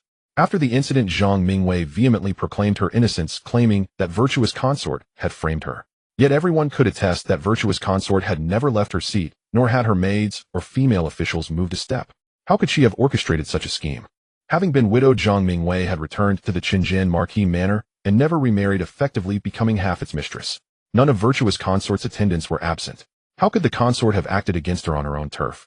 It was utter nonsense. The crowd believed that, seeing her plot exposed and nursing a grudge over Virtuous Consort having once taken her chance to enter the palace as a consort, Zhang Mingwei was simply clinging to her accusation out of spite. Upon learning of the affair, Emperor Chongwen penalized the Marquis of Qinjian by docking 3 years of his stipend and summoned him to the palace for a blistering reprimand, hurling every harsh word imaginable at his own maternal uncle. Upon returning home, the Marquis of Qinjian declared Zhang Mingwei mad and sent her to a nunnery in the outskirts to recover. The cousin with whom she had committed adultery was also quietly disposed of by the manor. Thus, a deadly trap originally set for Virtuous Consort was skillfully and bloodlessly dismantled. As Rui recounted the news she had gathered from outside, a bold conjecture formed in her mind. Could the day the princess had sent her to Changle Palace with a letter have been precisely for this matter? That would explain why Virtuous Consort had made such an important promise. But how had the princess known beforehand that the flower-viewing banquet would be fraught with danger and taken the initiative to warn Virtuous Consort via letter? Rui racked her brains, but could not fathom it. Leaning against the doorframe, she was lost in worry. Frostblade was also present. Seeing Rui's eager yet restrained look, Ji decided to reveal a bit of the truth to her. Both she and Frostblade were her trusted right and left hands. Although Rui, unlike Frostblade, who had been redeemed from the marketplace with absolute loyalty, was not guaranteed to be 100% faithful after several months together, Ji had long come to consider her one of her own. In a sense, they were her family, those she trusted most. At the Qinjian Marquis Manor's flower-viewing banquet, countless rare blooms were on display, but amidst that riot of color lay hidden a single moonshadow grass. Moonshadow grass. What is that? They asked in unison. On the high plateaus, moonshadow grass is as common as ordinary weeds. Ji explained slowly, in those highlands others call it lover's grass. If you dry and grind the root of the moonshadow grass into powder, mix it into water for consumption, and place a fresh stalk of the plant nearby, it produces an extremely potent aphrodisiac effect. Zhang Mingwei went to great lengths to obtain this moonshadow grass, all in a bid to eliminate Virtuous Consort without leaving a trace. She deliberately prepared water infused with powdered moonshadow grass root for Virtuous Consort and placed the live plant among the flowers, intending to drug the consort during the banquet. When Virtuous Consort felt unwell and retired to rest, she would have a man sneak into the consort's chamber. Once the effect took hold, even the gods would find it hard to save her. To ensure no mishap, Zhang Mingwei even planted moon shadow grass all around the specially prepared room. Unaware of its nature, people would mistake it for ordinary weeds and pay it no mind. Listening as she pieced the story together bit by bit, Rui cast a slightly odd glance at Ji Yu. Could the princess have spied on this from the rooftops? After all, Frostblade was fond of such antics, and taking the princess along to peek from the eaves was not beyond the realm of possibility. Had virtuous consort been compromised, His Majesty would surely have sent investigators. If even the imperial physicians found nothing amiss, the consort would never have been able to clear her name. On this point, Ji Yu even felt a measure of admiration for Zhang Mingwei. She was clever and cautious, harboring a murderous hatred for virtuous consort, yet able to bide her time until she found such a deadly tool as moonshadow grass. Originally, this plan was foolproof, and she could have achieved her goal with ease. But she had the misfortune to cross paths with Ji Yu. Even now, Zhang Mingwei was probably still puzzling over how her scheme had been exposed. What a venomous plot. The imperial physicians have never been to the high plateaus, and how could they know the properties of moonshadow grass? And with so many witnesses, even if virtuous consort had 100 mouths, she couldn't explain herself. It's terrifying. Ji Yu glossed over the details, completely avoiding any mention of how she came to know so much. Rui did not press further, merely sighing repeatedly about the endless and spine-chilling schemes women use to harm each other within the inner quarters. Madam, I have good news for you. Can you guess what it is? Ji Yun and Gu Duan were sitting in the courtyard enjoying the freshly made frozen curds from the kitchen when Gu Changping suddenly appeared from nowhere. Princess. The Marquis forced his way in, and this servant could not stop him no matter how hard she tried. Rui followed behind, panting heavily, cursing Gu Changping in her heart for being a rogue and a scoundrel. Shuang Ren was not at the main gate today, so the Marquis seized the opportunity, shamelessly forcing his way in. She had her people block the gate, but he pressed closer and closer. There was the rule of avoiding improper contact between men and women. How could they as servants dare to have any intimate contact with the Marquis? They were so frightened they kept retreating, allowing him to succeed in his sly trick and enter the main courtyard. It's nothing. If a dog bites you, would you bother to argue with it? Ji Yun's casual remark infuriated Gu Changping. What did she mean by calling him a dog? Was he a dog? Entering his own wife's courtyard was perfectly natural. How had he become a detestable creature that everyone wanted to drive away, so utterly unwelcome? There are several bowls of frozen curds left in the small kitchen. Go and enjoy them. Ji Yun had specifically instructed Chef Pang to prepare them. The maids in the main courtyard could smell the aromas from the small kitchen every day, their cravings thoroughly aroused. The princess often shared food with them as well, so upon hearing that there were treats in the small kitchen, they scurried away in an instant. A fierce battle raged in Rui's mind. On one side were the delicious treats, on the other the princess. In the end, reason triumphed over gluttony. She stepped between the two, determined not to let Gu Changping get a single step closer. This servant will go nowhere. I must stay and accompany the princess. No need. Just him. Ji Yun's enchanting eyes were filled with disdain as she cast a sidelong glance at the man and uttered a single sentence: he cannot do anything to this princess. Auntie Rui, there's ice in the curds. If you don't go now, the flavor won't be as good once the ice melts. Gu Jiawan winked at her. Ji Yun also urged her to go quickly. Rui thought it over, deciding that Gu Changping posed no real threat, so she heeded the prince's command and withdrew. Alwainer is here too. Is this frozen curd really that delicious? Gu Changping only just noticed her. Seeing that his wife was ignoring him, he had to deliberately make conversation. It is absolutely delicious.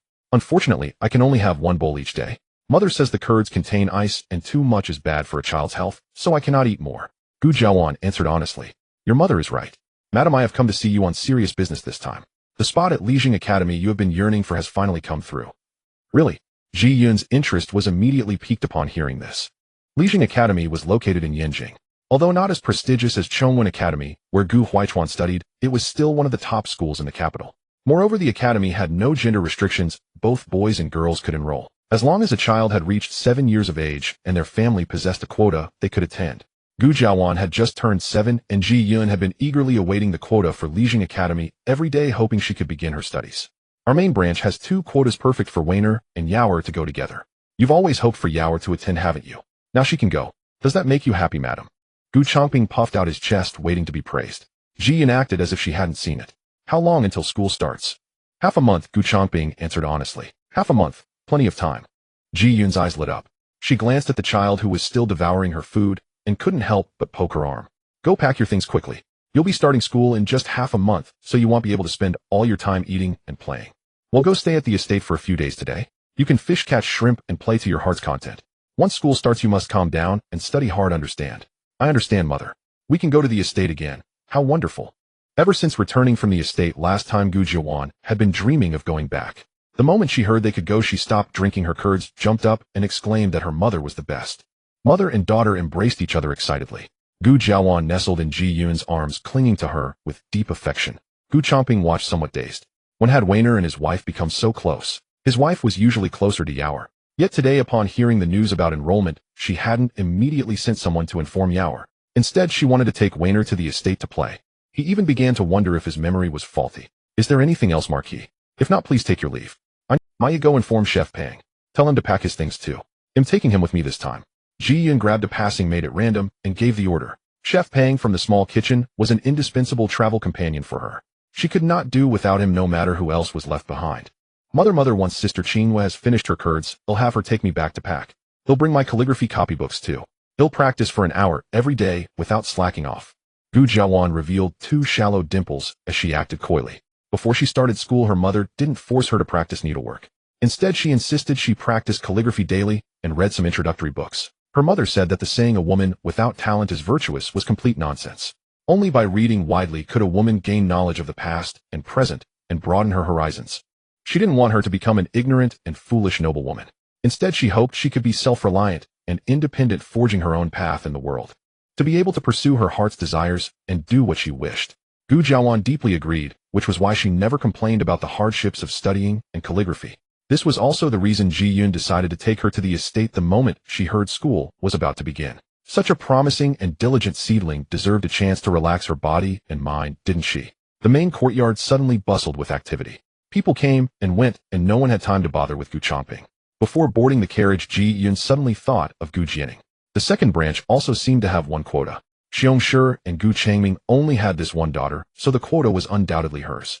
In the past, she had been frail. Even with the quota, Xiongshi was reluctant to let her study. Now that her health was improving day by day, Xiongshi would surely agree to let her enter Lijiang Academy for the sake of her daughter's future. Since they were both to start school in half a month, it would be good for them to go to the estate together to relax, and for Ninger to keep Weiner company. After asking Gu Duan for her opinion and receiving an affirmative answer, Ji Yun sent Rui to inquire about the wishes of Xiongshi and Gu Jianing. Xiongshi was overjoyed upon hearing this. She knew of that hot spring estate. It was part of the elder sister-in-law's dowry from her maiden family. The old madam also had a hot spring estate, but it was far inferior to this one. Moreover, the elder sister-in-law was surrounded by capable people. If Jianing could go along, there was no need to worry about her health. She could also soak in the hot springs to nourish her body. This was entirely beneficial for the second branch. She agreed immediately, afraid that if she hesitated too long, Ji Yun would not wait for her.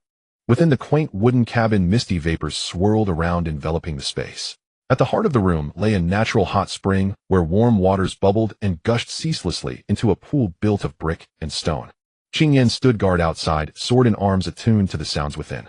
Wow, so this is what soaking in a hot spring feels like. Gu Jianing leaned against the edge of the pool, her long hair cascading down, letting out a contented sigh. Third sister, if you enjoy it, we can come again tomorrow. A daily soak is a bliss that rivals the immortals. Gu Duan suddenly leaped into the water, creating a massive splash that soaked Gu Jianing's face. A big sister, you ambushed me. Watch me retaliate. Ha ha ha, you can't catch me. Gu Jiawen's face flushed crimson as she nimbly dodged the counterattack. The sister's ecstatic shrieks pierced the skies. Overwhelmed by the noise, Ji Zhan resignedly closed her eyes as she lay on a wicker chair in the courtyard. Rui covered her mouth, stifling a giggle. Your Highness, you always said the eldest young lady lacked vivacity and wished she were more outgoing. Now that she has a companion and is brimming with energy, you find it unbearable. Sigh. Who would have thought they'd have such boundless energy for 3 whole days? Ji Zhan covered her face with a palm leaf fan, shielding herself from the glaring sunlight. When they first arrived at the estate, Ji Zhan could tell Gu Jianing was uneasy and restrained. But after a few days together, by the 4th day, the 2 little imps had begun to reveal their true natures. It was all because they had been suppressed and confined for too long. Now unleashed, they played day and night without rest. She had brought Gu Duan to the estate before, but perhaps having a peer companion made this time far more exhilarating. Every day, they frolicked wildly, forcing Qing Yan and Qinghua to chase after them. They caught shrimp in the river, picked wildflowers in the meadow, and yesterday daringly grabbed sticks to poke a hornet's nest in a tree. Thankfully, Qing Yan spotted their intention in time and used her lightness skill to whisk them down from the tree. Otherwise, the estate would have 2 swollen-faced girls today. Just thinking about it was amusing. Ji Zhan shook her head helplessly. Enough, it's a child's nature to love playing. In the Marquis residence, countless eyes were always watching. Every word and action was bound by tedious rules. Now that we've finally come to the estate, the purpose is to let them play freely. If I were to restrain them again, wouldn't that defeat the original intent? Beautiful times are always fleeting. When Weiner grows up, other worries will surround her. For now, let her enjoy her childhood to the fullest. At least in the future she can look back and remember a childhood full of happiness. Your Highness truly cherishes the eldest young lady. I've long noticed that while you complain about the noise, the smile on your lips never fades. As long as the young lady is happy, you are happy too. Rui was about to tease further when a rich, milky aroma wafted over. Excitedly searching for its source, she suddenly jumped up and pointed toward the kitchen, shouting, "It must be that Chef Pang has created something new. He'll fetch it for you, Your Highness." With that, she vanished in a flash. I think it's not just the two young ladies who've gone wild. That girl Rui is the same, far more relaxed than in the Marquis residence. Seeing Rui leave, the person who had been lounging on a nearby tree branch idly chewing on a blade of grass immediately jumped down and approached Ji Duan. Shuangren was like a shadow, always guarding her. Even when not visibly present, she secretly monitored every movement around, striving to ensure her safety. "Aren't you tempted?" Ji Duan saw through her thoughts at a glance. When she jumped down, the sight of her swallowing saliva was unmistakable, yet she still tried to deny it. Shuangren pretended to look at the sky. Laziness was indeed contagious. Since arriving at the estate, Ji Duan had also spent her days basking in the sun in the courtyard, admiring the flowers and plants, and savoring the delicious pastries made by Chef Pang. She didn't want to move an inch, only wishing to recline in a rocking chair under the sun for a lifetime. Comfort. This laid-back life was the one she had always dreamed of. Half a month passed, neither too long nor too short. When the two children packed their luggage and boarded the carriage back to Yinjing, their eyes were filled with reluctance. Each occupied a window on opposite sides of the carriage, sticking their heads out to gaze pitifully at the estate, which grew smaller and blurrier with distance. As if tears might spill at any moment, Ji Duan's eyelids twitched, and she quickly called a halt. Enough. You're acting like it's a farewell forever. That estate is just a building rooted there. It won't grow legs and run away. When the Yue Qing Academy has holidays, it'll bring you again if you want. Really, Mother, you're the best. Aunt Ninger loves you the most." The two little flatterers tumbled into Ji Duan's arms, cuddling and acting spoiled. Over the half-month, Gu Jianing had grown very close to Ji Duan, and snuggling in her arms for affection had become a common occurrence. "If your mother heard that, she'd surely give you a spanking." "Mother wouldn't. If Mother were here, I'd say I love her the most. You're just as clever and sly as Weiner." Ji Duan pinched her ear affectionately. "Not at all. Mother, no matter where I am, I love you the most." Gu Jiawan immediately pledged her loyalty. "Good." Ji Duan looked at her with keen interest, a smile curving her lips, and deliberately said, "Then I'll go to the kitchen and tell Chef Pang that Weiner said she loves me the most." Gu Jiawan's eyes darted away, not expecting her mother to have overheard her coaxing words to Chef Pang in the kitchen. Her face flushed crimson. "Mother, I. Ha. Having succeeded in her tease, Ji Duan laughed until tears nearly spilled. Gu Jiawan understood perfectly. Her mother was just teasing her. She feigned anger and pounced on her. "Ouch, gently now." As they alighted from the carriage, Xiongshi was already waiting at the gate with a retinue of maids and nannies. Seeing Ji Duan descend, she rushed over. "Sister-in-law, you're finally back. I thought the talk of going for half a month was just talk, but you really stayed that long." Her eyes couldn't help but fix on Gu Jianing, overwhelmed by longing for her daughter. One look was enough to startle her, not from fear, but from joy. Gu Jianing's complexion was rosy, her figure fuller. In just half a month, she seemed to have gained 10 pounds. How had her sister-in-law managed this? Moreover, her steps were steady, no longer as unsteady as before. Xiongshi suddenly had a bold guess. Could Ninger's illness be cured? This young lady is remarkably thoughtful. She knew her second aunt longed for her, and ever since the day before yesterday, she's been insisting on returning home. "Otherwise I could have stayed 2 days longer," said Ji Duan as she spoke. The Yue Qing Academy would not reopen for another 3 days. If they truly returned just before enrollment, she could still take the two girls out to play for a few more days. Upon hearing this, Gu Jianing's cheeks flushed crimson, and she lowered her head, too shy to meet Xiongshi's gaze. Her elder aunt had just teased her elder sister. Now she was turning that teasing upon her, though she herself had uttered not a single word. "I'm deeply grateful for your kindness these past days, elder sister-in-law. Jianing has always been frail, requiring constant care. I truly appreciate your tireless efforts." Xiongshi grew increasingly pleased the more she looked at her. "It's no trouble at all. When we first arrived at the manor, Feng Tai, the chief physician of the Imperial Medical Institute, came to take my pulse for a routine wellness examination. I took the opportunity to ask him to examine Jianing as well. Feng Tai prescribed a formula, and after half a month's treatment her condition improved markedly. Jianing is nearly restored to full health. It was never a serious ailment, merely chronic constitutional weakness easily remedied with proper nurturing. Feng Tai confirmed that continuing the prescription for 1 more month would effect a complete and lasting cure. Ji Duan promptly shared this welcome news. From the moment she first laid eyes on Gu Jianing, she sensed the girl suffered no grave illness. and Feng Tai's diagnosis confirmed her intuition. In ancient times, infant mortality was alarmingly high, thus, whenever a child appeared, even slightly delicate elders forbade them from exertion and dosed them relentlessly with tonics. Paradoxically, ensuring recovery remained elusive. The Changping Marquis had never summoned an imperial physician for Gu Jining. Faced with the Marquis' offspring, common physicians dared not suggest robust upbringing or reduced medication, for fear of catastrophic consequences they could ill afford. Compounded by years of confinement indoors and inactivity, Jining's constitution deteriorated steadily. So much so that even a mild cold threatened half her life. Truly, Xiongshi wept openly with emotion. It's true, mother. Look, I eat heartily, sleep soundly, walk and leap with ease, and can sprint great distances without fatigue. Gu Jining hurriedly demonstrated her vitality. Heaven be praised. Elder sister-in-law, I cannot begin to express my gratitude. And with that she sank to her knees before Ji Duan. Her daughter's illness had been the deepest wound of her life. A sorrow she never imagined could be wholly excised in so short a time. To Xiongshi, Ji Duan was nothing less than the savior of the second branch. Please do not kneel. Ji Duan stepped aside gracefully and gently raised her. Elder sister-in-law, you're far too formal. Jining and I share an instant rapport. Helping her brings me genuine joy. After exchanging pleasantries for some time, they found themselves nearing the main courtyard gate. Overwhelmed with gratitude, Xiongshi personally escorted Ji Duan and her daughter back to their quarters. Yet as the main courtyard gate came into view, she faltered, suddenly recalling something she'd entirely forgotten to mention. Gu Jining sensed her mother's unease and whispered cautiously, Mother, what is it? Ji Duan and her daughter. Xiongxi's face paled. She forced a smile, so wretched it resembled a grimace. Elder sister-in-law. Qing Fenghao. Though Ji Duan now knew of the matter, she remained unruffled, far from the agitation Xiongshi had anticipated. Instead, she returned to her quarters at her own pace, bathed leisurely, and only then proceeded to Qing Fenghao. Qin Jinjin had arrived early and sat beside the Marquis's matriarch, appearing as delicate and fragile as a willow branch swaying in the breeze, her air of pathos even surpassing that of Yue Qing. Ji Duan's gaze swept over her indifferently, lingering not a moment. She had arrived precisely 1 hour late. The matriarch, displeased, glared frostily. Umph. You still remember to pay respects to your mother-in-law. Yet you dare make me wait here idly for a full hour. Ji Shi, what arrogance you possess. How could your ladyship say such a thing? If His Majesty the Emperor himself were to visit the Marquisate and you waited 10 days, or even half a month, would you dare accuse him of arrogance upon meeting him? She wore a faint, enigmatic smile as she deliberately unsettled the old matriarch. You. The matriarch rose abruptly, incensed. How dare you compare me to the Emperor? Why not? The Emperor is sovereign, you are subject. Likewise, I am sovereign, you are subject.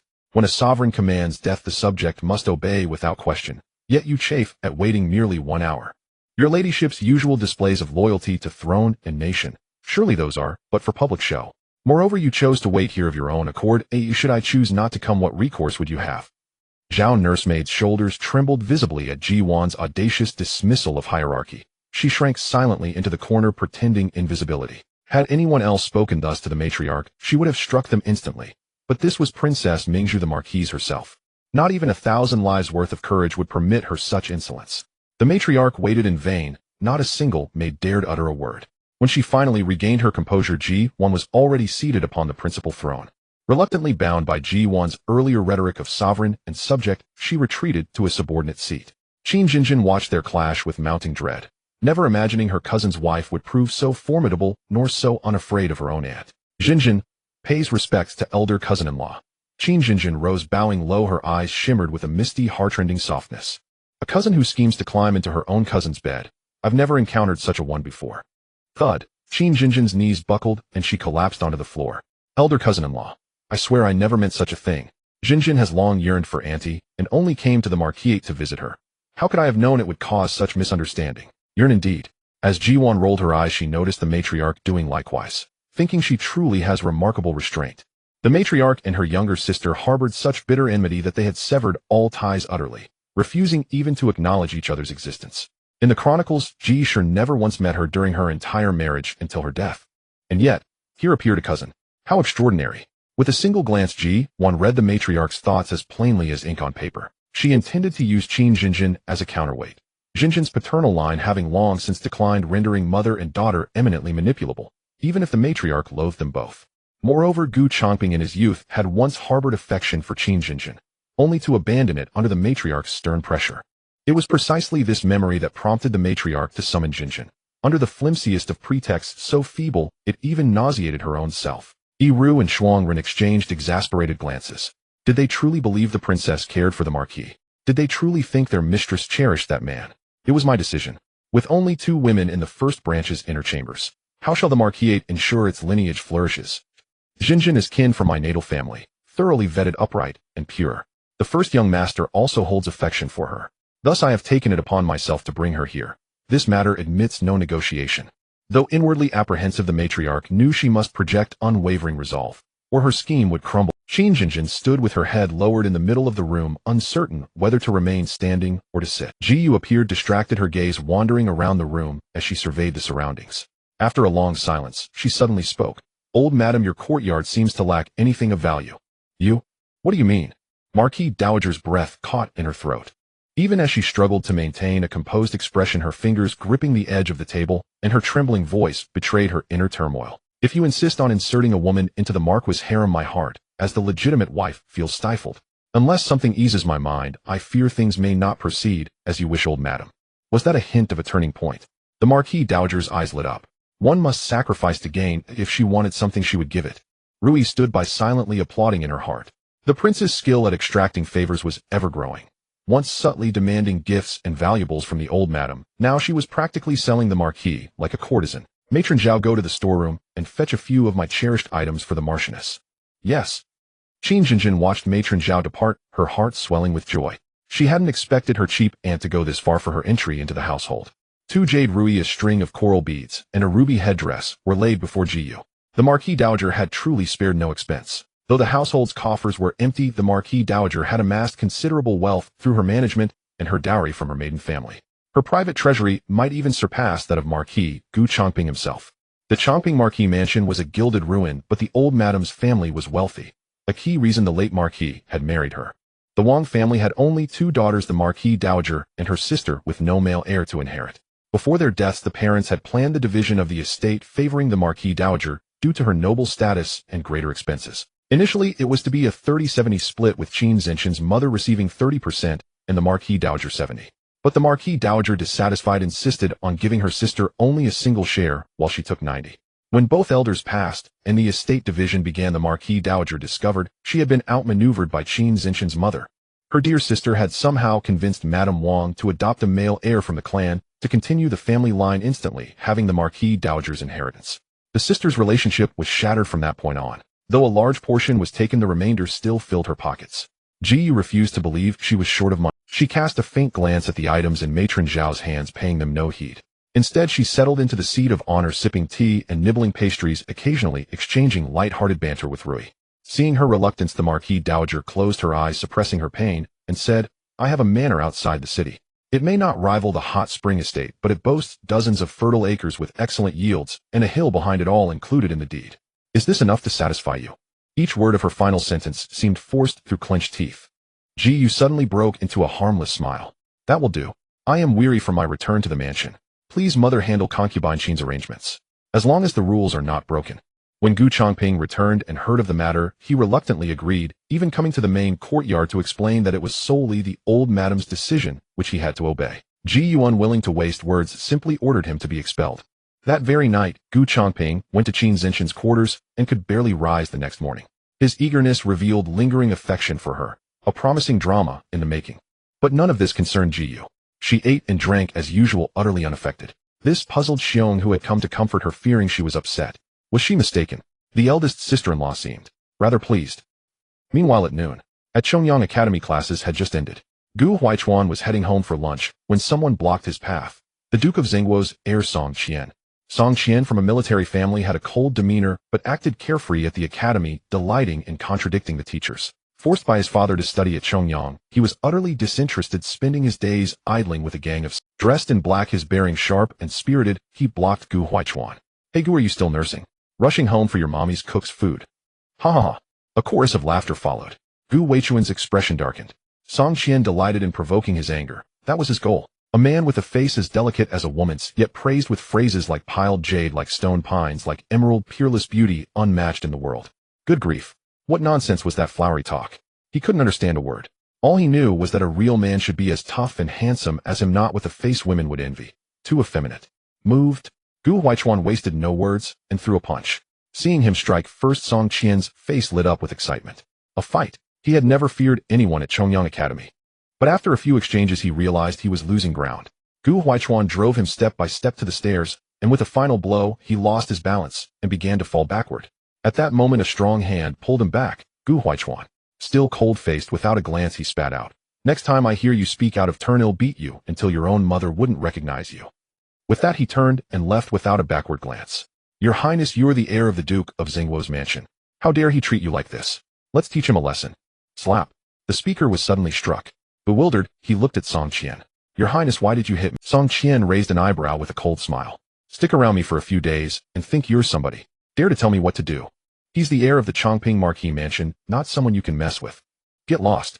If I ever hear anyone disrespect Gu Huaichuan again, don't blame me for being rude. After issuing his threat under the astonished gaze of the crowd, he eagerly chased after Gu Huaichuan. Chongyang Academy provided dormitories for students, but most who studied there were from wealthy or noble families surrounded by countless servants. Since the academy forbade servants from entering, many scholars purchased nearby courtyards. They would study at the academy during the day and return home to rest at night.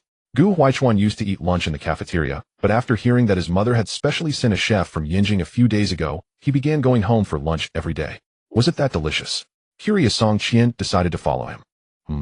Brother Gu, now I understand why you come back every day. If I had such a chef in my mansion, I'd be tempted to skip the academy entirely. This culinary skill surpassed even the Imperial Kitchen's head chef. Song Qian ate with grease smeared across his mouth, grabbing a handful of vegetables and stuffing them in. Did you wash your hands? You savage, eating with your bare hands. Gu Huaichuan looked at him with disdain. And who allowed you to eat at my home? We're not even acquainted. This fellow had simply followed him into the courtyard, refusing to leave no matter how much he was chased, and had even helped himself to the dishes laid out on the table. Song Qian nudged his shoulder. From foes to friends, right? I was wrong before, and I'll make amends by toasting you with tea. He downed the tea in one gulp and continued. By the way, Brother Gu, your martial skills are impressive. Who taught you? Even I almost couldn't beat you. Gu Huaichuan was speechless, a vein bulging on his forehead. This kid still knew how to flatter himself. What did he mean by almost couldn't beat him? If Gu Huaichuan hadn't reached out to save him, the dignified heir of the Xingwu Duke would have tumbled down the steps in front of the entire Chongyang Academy. 108 steps. Rolling down them would not only break his bones, but also make him an instant legend. Song Qian grinned broadly, acting as if they were sworn brothers, and chattered on about various things. Though Gu Huaichuan was unaccustomed to such intimacy, he ultimately refrained from driving him away. Since Qin Jinjin entered the mansion, Yue Qing's days had grown increasingly difficult. Living next door to the madwoman Gu Yufan, who came to harass her every few days, she used to be able to cry in Gu Changping's arms and have him act on her behalf when he frequently visited her courtyard. Now she couldn't even catch a glimpse of him. Gu Changping was lost in the tender embrace of his new lover, spending 7 consecutive nights in Qin Jinjin's room, likely having forgotten who Yue Qing even was. Frightened, Yue Qing tried every means to summon him. One day she brewed a calming soup to personally fetch him. The next she used Gu Huai's illness as an excuse to demand his visit. After several attempts, she somehow managed to snatch Gu Changping away from Qin Jinjin. Unwilling to be outdone, Qin Jinjin mimicked her tactics daily, complaining of headaches or fevers or standing on the path Gu Changping must take home, holding tokens of their love and gazing at him with tearful eyes. It melted Gu Changping's heart. Ignoring the presence of maids and servants, he carried her straight to his room, calling for bathwater time and again. While they fought tooth and nail, Ji Duan remained at ease. Her reason for allowing Qin Jinjin into the mansion was to watch them contend like a snipe and a clam. One was someone she was determined to eliminate, and the other was forced upon her by the old Marquis to keep her in check. Let them fight. She would simply enjoy the show. However, every 2 days Ji Duan summoned Yue Qing to attend to her, serving tea and water. Whenever Yue Qing showed the slightest discontent, Ji Duan would silence her with the promise she made upon entering the mansion to be her servant. Left speechless, Yue Qing could only grit her teeth and serve in the main courtyard all day, returning home with an aching body. The day Qin Jinjin entered the mansion, Ji Duan exchanged for a high-level healer named Fulling from the system store. Every time Yue Qing came, she had Fulling apply some substance to her. The day Qin Jinjin entered the mansion, Ji Duan exchanged for a high-level healer named Fulling from the system store. Every time Yue Qing came, she had Fulling. The effects lasted only half a day, so even if Yue Qing immediately sent for a doctor after leaving the main courtyard, nothing could be found, and she could only resign herself to her fate. For someone who wanted her dead, Ji Duan showed no mercy. Since she couldn't kill her openly, she would torment her relentlessly and find an opportunity to let her die quietly from illness. On the 1st and 15th of every month, one must pay respects to the old Marquis. Today was the 15th, and Ji Duan, playing her part like the others, arrived early at Qingfeng Hall. When she arrived, the old Marquis Xiongshi along with Qin Jinjin and Yue Qing were already there. After she took her seat, the two stood up to bow to her. Everyone present had the same reaction. Yue Qing felt a pang of unease, her eyes darting away. Sister, you jest. Whatever for? You sure could it be you? Everyone present had the same reaction. Yue Qing felt a pang of unease, her eyes darting away. Sister, you jest. Whatever for? You sure could it be you're with child? The old marquise looked at her suspiciously, her expression far from pleased. No. Impossible. As Yue Qing quickly denied it, Ji Duan was also certain. She couldn't be pregnant. The Marquis told me that Huayu will soon study at Yue Qing Academy. Sister, I'm genuinely happy for you. A child admitted to Yue Qing Academy. How could their future be unpromising? Qing Jinjin said, covering her mouth with a laugh. Hearing this, the old marquise immediately glanced at Ji Duan, assuming that Gu Changping had secretly given one of the main branch's slots to Gu Huayu. Xiong Shi frowned deeply. How could her elder brother do this? Although Ji Duan and Jiao were daughters, how could he deprive them of their promised enrollment for a concubine son? He had lost his mind. Only Ji Duan remained calm. Gu Changping wouldn't dare touch the main branch's 2 slots. If he weren't afraid of being beaten to death by her, he might try, but he didn't dare. So it could only be. Alas, Sister Yue, you and your son have gotten your wish, but poor Jianing. She's finally recovered her health and was so excited to enroll. Now, Qing Jinjin trailed off. You wretch, I knew you had ulterior motives. What nonsense are you spouting? You sure was panicking. She had begged the Marquis for that slot, and he had specifically instructed her to keep it from the second branch. Now this wretch had ruined everything. She rushed over and slapped Qing Jinjin. Qing Jinjin fought back, kicking her in the stomach and sending her flying. Her gentle facade vanished. Pa, you dare to act, but not to own up to it. As they brawled, Xiong Shi suddenly stood up, grabbed Yue Qing by the hair, and slapped her twice. Wretched! You dared to scheme against my daughter. She is the child I carried for 10 months, the only child of the second branch. How dare you steal this slot? Do you think the second branch has no one to stand up for it? This sudden turn of events caught the old marquise off guard. Xiong Shi had never been so assertive before. This matter would likely not end easily. It was evident that she did not agree with Gu Changping's decision to give the second household's quota to Gu Huayu. Gu Jianing was indeed a girl, and she always wanted the second household to have a successor, but she would not allow a bastard to seize what rightfully belonged to the legitimate eldest daughter. A family should have clear rules, just as she wanted the Qin family to enter the manor to balance out the Ji family. She never thought of letting the Qin family replace her as the main wife. She knew well the difference between what was light and what was weighty. Enough. Stop it at once and pull them apart quickly. Old Madame Ho shouted, instructing Zhao Momo and the maids to separate the individuals. The one who was most severely injured was Yue Qing. When she first entered the home manor, she was beaten in Qingfeng Hall, and her body had only just recovered when she was beaten a second time, here, leaving her heart heavy with sorrow. Seeing the gazes of everyone present, as if they were about to devour her, she could only curl up in the corner, allowing Shout-Out to help her up. Xiong Shi, I know you are angry, but do not forget the rules. Is this a place where you can throw a tantrum? Regarding the academy quota, I will clarify it when the eldest returns.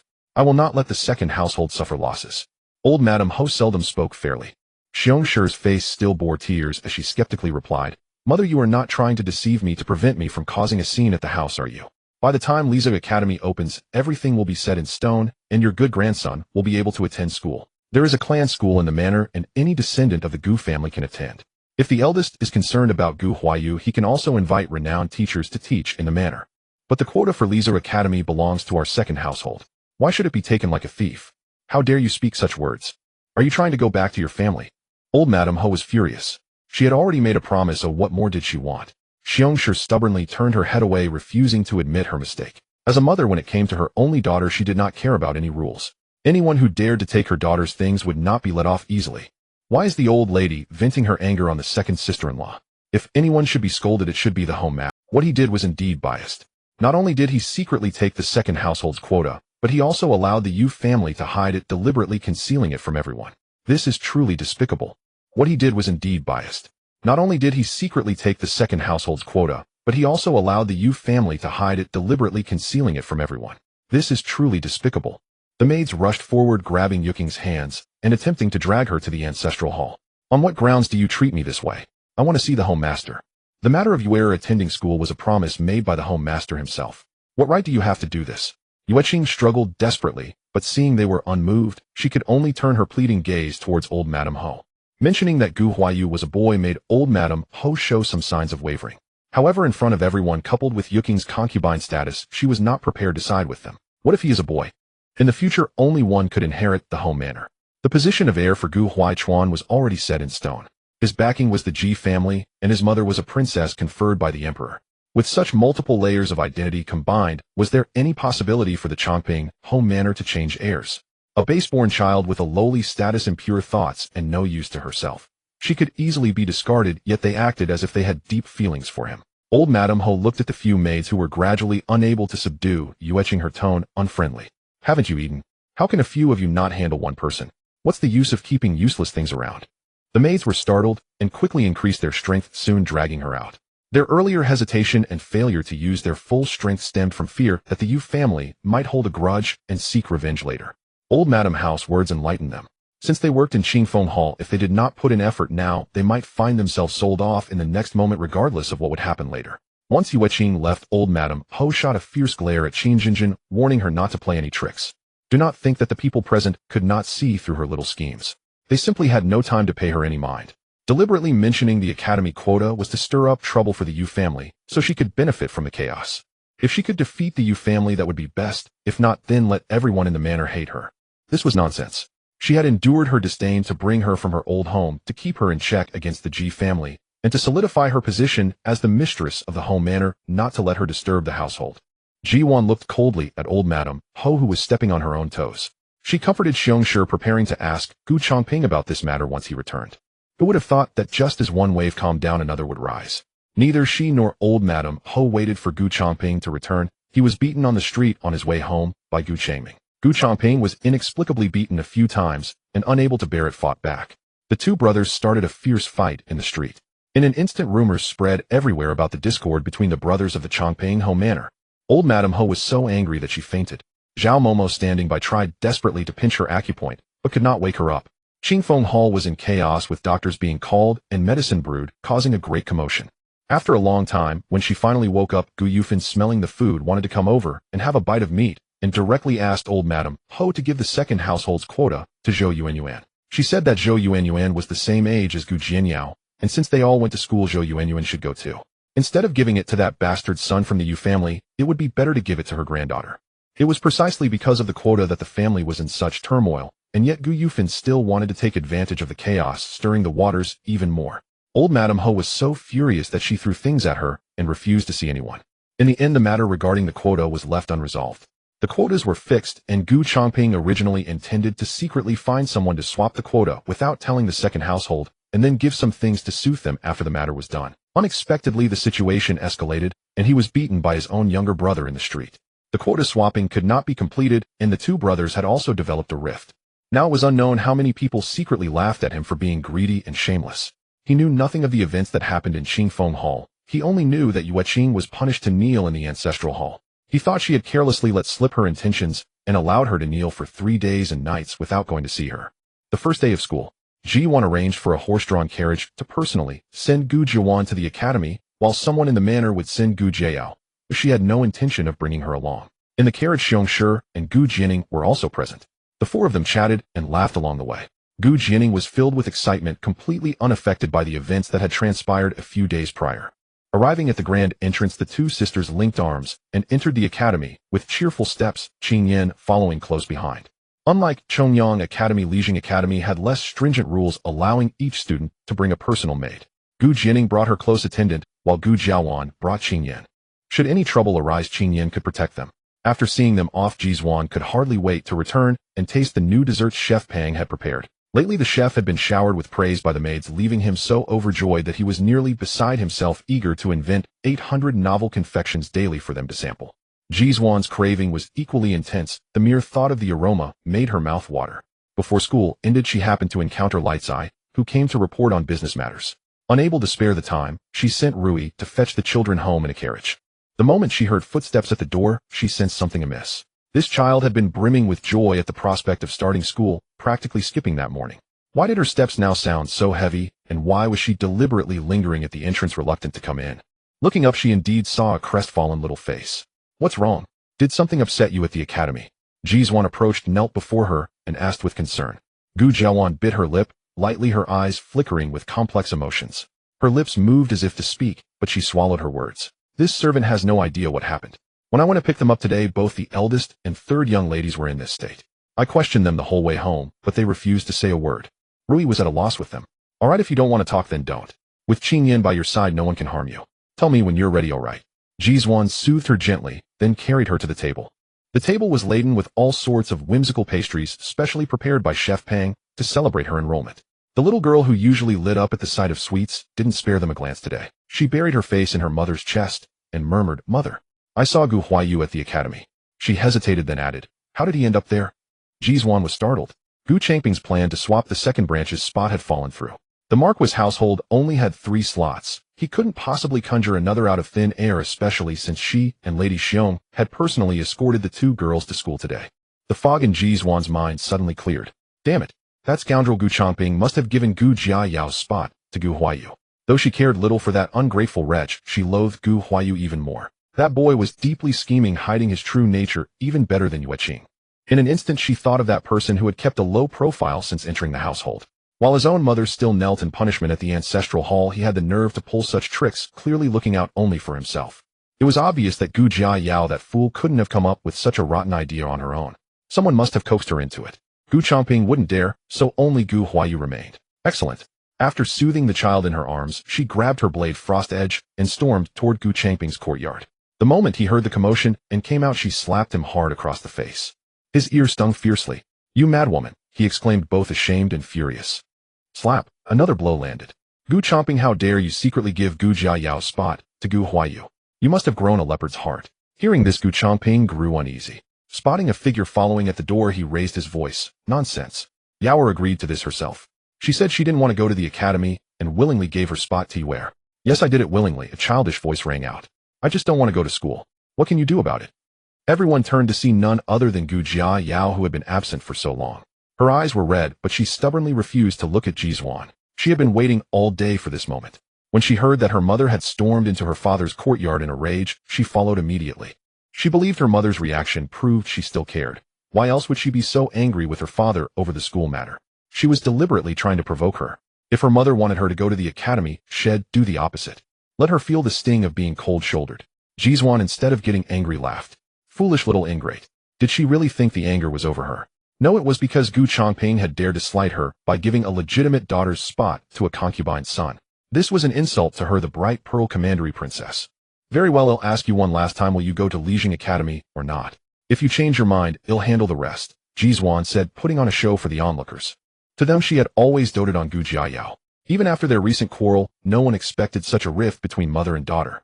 This incident gave her the perfect excuse to distance herself from Gu Jiayao. Everyone in the Marquis household knew she and Lady Yu were at odds, yet her own daughter had handed over a precious academy slot. It was enough to drive her mad. Gu Jiayao remained oblivious to the gravity of the situation, thinking she could manipulate her mother by refusing to compromise on the schooling issue. "I won't go. Not unless you apologize for favoring Gu Jiawan and taking her to the villa. Swear you'll only be good to me from now on," and then reluctantly attend Li Jing Academy. She threw a tantrum, convinced that Ji Duan still cherished her as before, and that she could have her way by holding out. The servants shook their heads in dismay. How foolish the second young lady was. Had she not seen the uproar over the second branch's slot? Girls who could study at Li Jing Academy were prized catches among the nobility. To give up such a golden opportunity, and to a concubine's son at that. No wonder the lady was furious. This would surely drive a wedge between mother and daughter. The Yin dynasty upholds filial piety as its highest virtue. How did I give birth to such an unfilial fool? Who do you think you're threatening? If you won't go, then don't. Do you think I'll beg you? Ridiculous. Ji Duan's face was ashen, her eyes blazing with fury. The servants knelt, realizing the second young lady was likely to fall from favor. Even if it were their own child, it would be hard to feel affection after such behavior. Her sudden outburst left Gu Jiayao flustered and at a loss. Gu Changping, however, breathed a sigh of relief. I knew my wife was the most virtuous. Yue will remember your kindness. When he succeeds, you'll reap the rewards too. A woman's virtue lies in her lack of talent. Yao is a delicate girl. It's no shame if she doesn't want to endure the hardships of study. With the Marquis family standing, she'll have no trouble finding a good match. Consider this a one-time warning. If you ever dare to act like this again, I won't hesitate to follow the second branch's example and give you a public thrashing. Ji Duan spat, then turned and swept away. That very day, Ji Yuan revoked all the privileges previously granted to Gu Jiayao in the main courtyard, effectively announcing to the entire Marquis household that Gu Jiayao would henceforth be treated no differently from any ordinary person. Previously, aside from the monthly allowance of 10 taels from the Marquis residence, she would personally allocate an additional 20 taels to Gu Jiayao. Each season, her clothing and jewelry were several times more abundant than others, and whenever she fancied something, the main courtyard would cover the expense. Now all the former extravagance had vanished like smoke. Take it away. You insolent slaves, what is this you've served me? Pig slopped. Gu Jiao overturned the table in a single motion, scattering the 2 dishes and 1 soup everywhere. For 3 days now, ever since the falling out with Ji Duan, the meals in her courtyard had deteriorated day by day, and her living conditions had plummeted. Every time she asked, the maids claimed the monthly allowance had been exhausted, forcing her to eat from the estate's communal kitchen, no longer able to have separate meals prepared as before. Gu Jiao could clearly sense that the maids no longer treated her with the same respect as before, and her hatred for Ji Yuan reached its zenith. Why should mother treat me like this? She was filled with such hatred. How did it go? Seeing Kaiyun return from outside, Yue Qing quickly rose and gripped her hand, asking anxiously. Kaiyun shook her head in disappointment. I waited at the main gate without a moment's rest. As soon as the Marquis returned, I immediately went to invite him, but he stubbornly refused to come. I could do nothing. Did you not tell him I was unwell? I did. But the Marquis said. What did he say? Yue Qing, as if anticipating the answer, grew increasingly pale. He said, you reap what you sow, and to behave yourself in the rear courtyard from now on. Slap. Yue Qing was so furious she felt she might explode. The rage threatened to tear her apart, and desperate for an outlet, her palm landed on Xiao Tao. Xiao Tao knelt on the ground, trembling, not daring to cry out. She had grown accustomed to Yue Qing's volatile temper. Useless thing. Useless thing. She paced anxiously around the room. She could no longer afford to sit idly by. Since leaving the ancestral hall, she hadn't even seen the Marquis' face. Her daughter Yue managed to see him occasionally, but no matter what method she used, the Marquis refused to meet her. Today she must see him. A woman in the rear courtyard relied solely on the Marquis' favor. If that favor, her very lifeline, were lost, she would end up like that fool Gu Jiao, trampled upon by servants and utterly forgotten. Before that wretch Qin entered the household, the Marquis had spent 8 out of 10 nights in her room. Logically, with Yue already so grown, her belly should have shown signs. Before that wretch Qin entered the household, the Marquis had spent 8 out of 10 nights in her room. Logically, with Yue already so grown, her belly should have shown signs. The more Yue Qing thought, the more she felt something was amiss. Could her body have been tampered with by Ji? No, knowing her temperament, she would have acted directly on the Marquis. If he could no longer sire children, how could her womb ever quicken? At this thought, the muscles on her face involuntarily twitched, and a gleam of excitement sparked in her eyes. That's it. It must be so. She had finally grasped Ji's weakness. This venomous woman. She would expose her to the Marquis. Yue Qing immediately ordered Kaiyun to dress her up, and went to the study to find Gu Changping. In the study. Utter nonsense. Do you think I can't see through your little schemes? The household has barely settled down, and you want to stir up trouble again. Gu Changping slammed his palm on the desk, splattering the prepared ink everywhere. Yue Qing paid no heed to her favorite dress being soiled, instead clutching his garments tightly. Think about it, my lord. I have a fertile constitution. The first time we were together, we conceived Yue. The reason I didn't conceive again later was that the physician said I had damaged my vitality giving birth to Yue and needed several years of rest. Moreover, you had just taken a new wife and had less time for me. But in the months after we entered the household, we were deeply in love, yet my belly remained still. Doesn't that arouse? The mistress is fierce by nature. Consumed by jealousy, she might do something to harm your body. If you don't believe me, my lord, why not summon a physician to examine you? She steeled herself, ready to risk everything. If her conjecture were true, she could topple Ji in one fell swoop. How could Ji, who had harmed her husband, remain the legitimate wife? Her child would also lose the right to inherit the marquisate. And since Qin could no longer bear children, Yue would be the household's sole hope. The sole heir. Yue Qing felt an urge to laugh uproariously, envisioning her bright future. Gu Changping was also swayed. Recalling Ji Yuan's recent behavior, how she dared to curse and strike him in front of servants, he found it entirely unsurprising that she might have drugged him. Just as he was about to send for a physician, Guanglin entered, and faintly the voice of Qin Zenshin's personal maid could be heard outside. Congratulations, my lord. Congratulations. A maid from concubine Qin has brought joyful news. Just moments ago, the physician diagnosed concubine Qin with a happy pulse. Great fortune, my lord. Truly. Gu Changping burst into hearty laughter, then remembered Yue Qing's confident accusations. Rage surged within him. Wretch, you dare mock me. Jinjin is with child. It's your barren womb that's at fault, yet you slander the mistress. Despicable. Guanglin, drag her back to her courtyard. Have the maids watch her closely. She is not to cause trouble until concubine Qin has given birth. Gu Changping ordered, then followed Qin Zenshin's maid without looking back, eager to see mother and child. Princess, I had just bribed the physician who regularly takes the Marquis' pulse when news arrived of concubine Qin's pregnancy. What a coincidence, isn't it? Rui rushed back, panting and grinning foolishly. Heaven itself is protecting you, princess. I've told you many times there's no need to bribe the physician. No one in the world but me can detect this medicine. The woman in green standing beside Ji Yuan said with exasperation. She was simply dressed without ordinary hairpins, instead adorning a pitch-black twig. She was elegant and fresh like a medicinal herb from the mountains, exuding a comforting aura. Fuling's medical skills are unmatched. Ji Yuan praised without stint. Rui felt a bit sheepish. Hee, I just wanted to be safe, not doubting Sister Fuling's skills. Fuling won't blame you. She's just sorry you made a wasted trip and exhausted yourself running around. Ji Yuan teased them both. On the day Qin Jinjin entered the household, she had redeemed Fuling from the shop. The first task she assigned was to administer a sterility potion to Gu Changping. That potion was colorless and odorless, placed in a teacup. When Gu Changping came to the main courtyard to explain feeling thirsty, he picked up the cup and drank it all in one gulp without her even needing to lift a finger.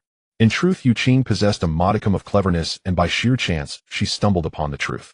Yet she failed to anticipate the presence of Fuling, whose medical skills were nothing short of miraculous. It would have been impossible for anyone to detect such a simple sterility potion. But since Fuling's medical skills are flawless, how did the child in concubine Qin's womb come to be? Rui asked cautiously, fearing that a single question might offend both women. Isn't it obvious? You're still too naive, girl. If our esteemed concubine Qin had already been entangled with the Marquis when she was still the young lady of the family, how else could the child in her belly have come about? Ji Duan spoke slowly, as if discussing a stranger. She had only returned after spending half a month at the estate. It was said that the moment she left, the old Madame Ho had sent for Qin Jinjin. During that time, the cousins, long separated, ignited like dry kindling meeting a spark. Need it be said how the child in her womb came to be? Then it's a bastard child. Rui was disgusted. The Marquis had actually done such a thing behind the prince's back, pretending ignorance, and claiming the old Madame Ho had forced him to take a concubine. How vile. Ji Duan reclined on the chaise lounge, her slender fingers pressing rhythmically against her forehead. She was beyond surprise. She cared nothing for Gu Changping, viewing him merely as a tool. She was indifferent to what women he slept with, or how many. She only wished to avoid adding more children to the harem, which could threaten Gu Huaichuan and Gu Jiuan. Yet she had miscalculated this time. Qin Jinjin had become pregnant. Indifference aside, the performance must go on. So late at night, as Gu Changping cradled his beloved concubine Qin in sweet dreams, they were jolted awake by a clamor of smashing sounds outside. He pushed open the door to find Ji Duan standing before him, tears streaming like pear blossoms in rain, pointing at his nose and cursing, "Gu Changping, you heartless scoundrel. You've gone and gotten another woman with child." Behind her, a throng of people surged forward, overwhelming him in sheer presence.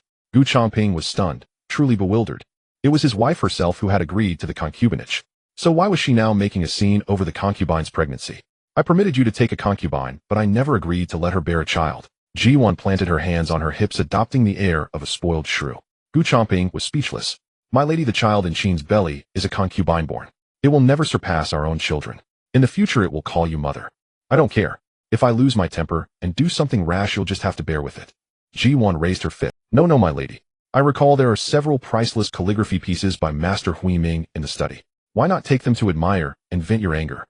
Gu Changping cried out in fear, shutting his eyes tightly and shielding his face with his hands. Blows anywhere else were fine, but not his face. Otherwise he'd be mocked by his colleagues again tomorrow. But the expected pain never came. Pleased with her gain, Ji Duan brushed non-existent dust from her clothes. Very well, I've suddenly calmed down.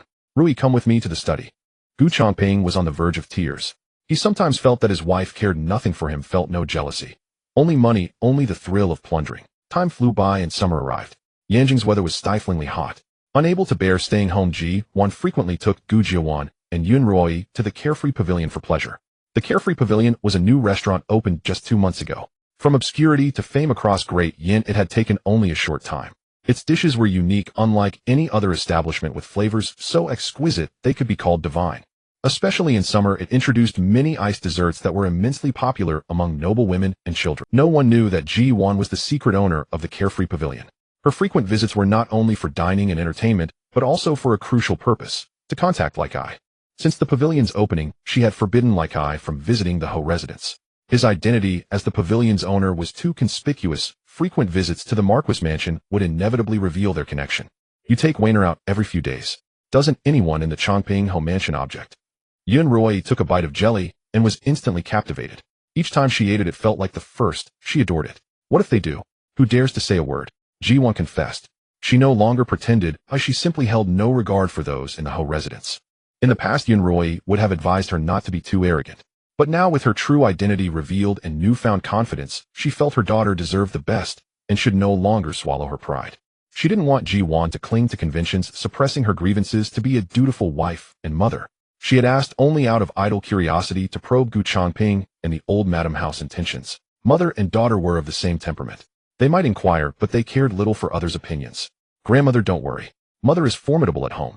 The moment she raises her hand, father is scared out of his wits. Gu Duan, amidst her busyness, still found time to answer Yun Rui. It wasn't that she didn't want to chat with her mother and grandmother. The food at the Carefree Pavilion was simply too delicious, leaving her mouth occupied. Besides, she seemed to have discovered a secret. The dishes here were identical to those made by Chef Pang. And Chef Pang's new creations even debuted before the pavilions. But she was clever and told no one. You child raised by your mother to fear nothing. That's good, you won't be bullied in the future. Yun Rui affectionately stroked her little head, then turned back to chat with Ji Duan. When I left today, your elder sister-in-law wanted to come along. I found an excuse to send her off. It's much more pleasant for us mother and daughter to dine and sip tea together. Her presence would only make things awkward. She felt little affection for her daughter-in-law Changshi. The marriage between Ji Nanshi and Changshi had been an accident. Ji Nanshi had been betrothed to another, but at a banquet he drank too much and inadvertently she felt little affection for her daughter-in-law Changshi. The marriage between Ji Nanshi and Changshi had been an accident. Ji Nanshi had been betrothed to another, but at a banquet he drank too much and inadvertently disgraced Changshi. After returning home, Changshi felt so humiliated that she attempted suicide by hanging. Rescued her family, brought elders to demand justice.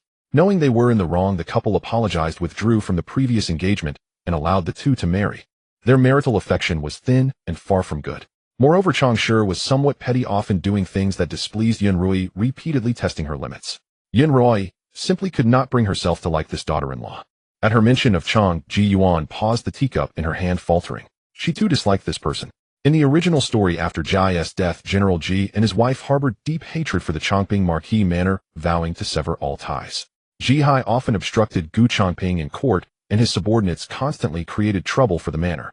The two families became sworn enemies. Because of their hatred for Gu Changping, General Ji and his wife no longer cherished Gu Huaichuan and his siblings as before. Love and hatred intertwined, making it impossible for them to treat these children the same way.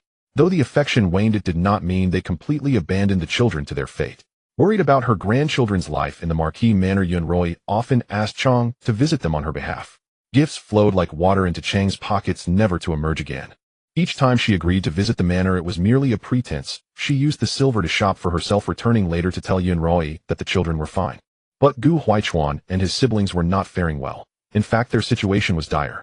Later, when Gu Huaichuan was falsely accused of cheating in the imperial exams, and Gu Jiwan was sent to a nunnery, Chang deliberately concealed these events from Yun Rui. At that time, General Ji and Ji Nan were stationed at the northern border, and Yun Rui was chronically ill from grief over her daughter. The household management fell into Chang's hands, making it effortless for her to suppress such news. This was why, despite having their maternal family to rely on, Gu Huaichuan and his siblings suffered increasingly tragic fates. Chang played a pivotal role in this, as she indirectly caused the children's miserable destinies. It was fortunate that Ji Yuan did not tear her apart alive. Since the Empress Dowager allowed her mother to leave the palace, Ji Yuan only invited her out for pleasure trips and never visited the general's manor. She feared that seeing Chang would make her want to strike. Chang and Ji Nanshi had a son named Ji Zhe who was obedient and sensible. But Ji Yuan was not the original owner, and she felt no bond with Ji Zhe. To her, he was merely a stranger, and she had no obligation to play the role of a doting aunt. Mother, I dislike her. From now on, when we go out, we must not bring her along, or I won't go. She pouted like a child. Yun Rui did not find her unreasonable at all, though instead, she found her daughter's behavior utterly endearing. Her daughter disliked Chang, so they would simply avoid her. The general's manor was under the command of the couple, and Chang's opinion mattered little. Seeing her daughter's reaction, Yun Rui guessed that Chang must have offended her somehow. All right. Is this why you haven't visited the general's manor in months? Yun Rui sighed helplessly. You honor the general's manor as your home. You've lived there longer than Chang. Your mother will always back you up. You can return to your own home whenever you wish. Why should my daughter be denied entry? She patiently reasoned with her. Ji Yuan felt embarrassed. In truth, she simply couldn't be bothered, but her mother seemed to think she was avoiding conflict with Chang for the sake of family harmony. I understand. Ji Yuan mimicked Gu Jiawen's usual manner, quietly sticking out her tongue and deftly changing the subject. My lord, the gatekeeper reports that the madam has just returned. Guang Lin announced loudly from the doorway. Gu Changping acknowledged with a grunt, then gently stroked the hair of the woman in his arms, promising, Jinjin, don't be afraid. I will seek justice for you. Qin Jinjin rose from his embrace, her eyes red and swollen like walnuts, which pained Gu Changping deeply. Seeing the dampness at the corner of her eyes, he looked down to find tears soaking the side of his trousers, wetting his clothes. Stop crying. Any more tears, and my heart will shatter. Cousin, perhaps it's better to let it go. She quickly wiped away her tears. Jinjin doesn't mind the hardship as long as she can stay by your side. Even eating chaff and vegetables I'd be willing. This little grievance is nothing, but it's hard on our child. At the mention of the child, tears streamed down her face again. This is outrageous. Ji has grown utterly lawless. You're pregnant, and she dares to skimp on your tonics and food. I will confront her. Gu Changping stormed off in a fury. Once he was gone, Qin Zinshan's demeanor changed completely. She instructed her maid to bring a basin of water to wash her face. Madam, we could have just gone through the motions. Why cry so earnestly? You'll harm yourself. Her personal maid felt it was beneath her. Qin Zinshan sneered, her face alight with the triumph of a successful scheme. You don't understand. My cousin has always fallen for this ever since childhood. Stop right there. Where have you been? Ji Yuan was halfway when Gu Changping, like a frenzied bull, charged from a side path. She barely dodged to avoid a collision. She recoiled 2 steps in disgust. If she had collided, she would need extra baths when she returned. That's none of your business, Lord Marquis. Tired from the day's outing, she only wished to rest. Father-mother was with grandmother. Silence. I'm speaking to your mother. Gu Changping glared at Gu Jiuan, then continued. You won't tell me. I can find out anyway. You went to the carefree pavilion again, didn't you? You're always there. The silver of my Changping Marquis manor doesn't come from the wind. You never spare yourself a thought. Qin is pregnant, yet she's stuck in her courtyard eating chaff and vegetables. You even skimped on the bird's nest for her nourishment, ordering the kitchen to give her only 2 dishes and a soup daily. You venomous woman, are you trying to starve my child? Enraged, he berated Ji Yuan in front of everyone. Guang Lin, head bowed, occasionally glanced at the madam's expression. Seeing her face darken, he sensed trouble. Indeed, the next moment. Shuangren, teach this fool some manners. A shadow like a specter flashed before their eyes, followed by a piercing scream. Gu Changping was kicked in the knee, and the pain forced him to kneel stiffly forward. By rights, the Lord Marquis should perform a grand kowtow every time he sees the princess. Out of kindness and old ties, the princess has excused you from this ritual. Instead of gratitude, you show disrespect by reprimanding her. Now you shall properly apologize to the princess. Shuangren's foot pressed firmly on his leg, immobilized. Gu Changping's eyes bulged with fury. He was being humiliated by a maid in public. He quickly looked to Guang Lin for rescue, but Guang Lin did something that surprised everyone. With a thud, Guang Lin knelt down, without hesitation, not even needing a blade's prompting. His action jolted the maids and servants beside Gu Changping into fearful realization, and they quickly followed suit, prostrating themselves as they chorused, Your servant pays respects to the commandery princess. May you be blessed with boundless fortune. In an instant, Gu Changping felt as if he had been slapped countless times, his face turning deathly pale. Guang Lin could only offer silent sympathy. Had he not heard Frostblade's words? She was the commandery princess. Even the Marquis had to kneel. They as mere servants had no choice but to kneel if they wished to live. This commandery princess goes where she pleases when she pleases. That is none of your concern. If you have the time to bark here, why not go to the Hall of Pure Breeze, demand the account books, and thoroughly inspect the finances of your Changping Marquis estate. See if there's enough silver left to fund this prince's pleasures. Ji Yuan's words dripped with venom as she spoke. If you aren't ashamed, I am mortified for you. A dignified Marquis, yet forcing your wife to live off her dowry. Aren't you afraid of being laughed at? I can use my own dowry as I see fit, but what? Do you intend to take my dowry to support your concubines and children? What a daydream. Yearning for bird's nest soup.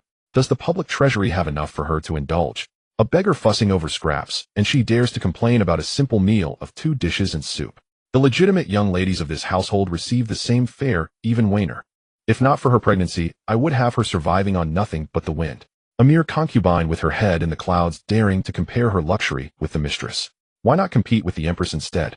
Her final words nearly made Gu Changping's knees buckle. He had only come to inquire, yet it sounded as if he was plotting rebellion. With each of Ji Yuan's accusations, his face darkened further. Was it truly as his wife had said? Was the Marquis estate insolvent? Impossible. How could the vast fortune of the Changping Marquis estate not even afford bird's nest? My lord, the lady speaks the truth. You need only check the public accounts to see for yourself. Guang Lin mustered the courage to speak.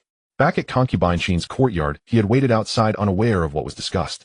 Had he known, he would never have let the Marquis come to face such humiliation. The lattice dowry was substantial. The main courtyard's comfort was entirely thanks to her subsidies.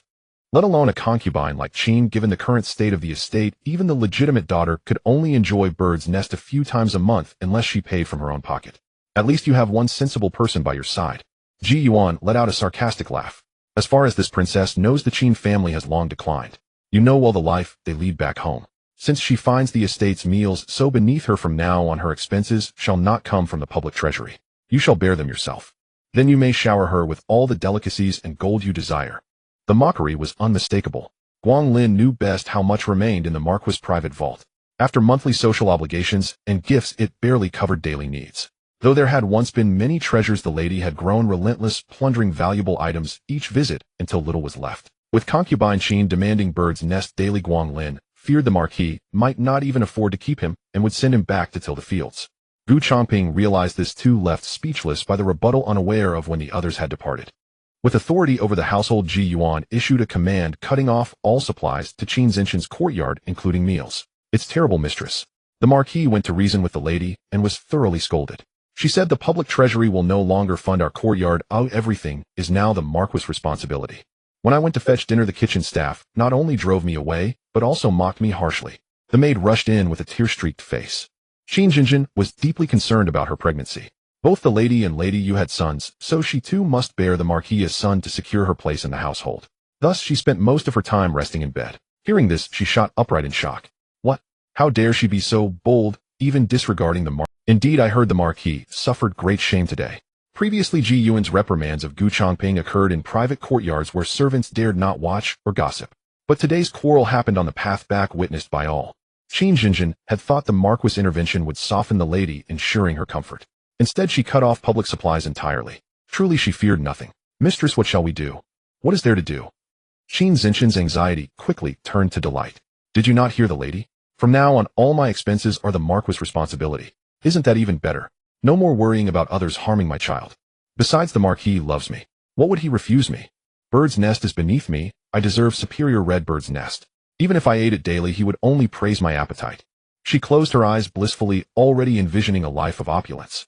Until 2 days later, when her dream shattered completely. The food Gu Changping sent was identical to the kitchen's fare, a fixed 2 dishes and soup daily with no bird's nest. Whenever she demanded bird's nest, he would placate her, claiming he had sent someone to check, but found the supply unfresh or poor quality, fearing it might harm her health. He promised to buy better quality when available. She waited and waited. Nearly half a month passed before she received her first bowl of bird's nest, and it was nothing but broken scraps. Furious, Qin Zinshan couldn't sleep all night, regretting her choices and cursing the old hag who had brought her into this household.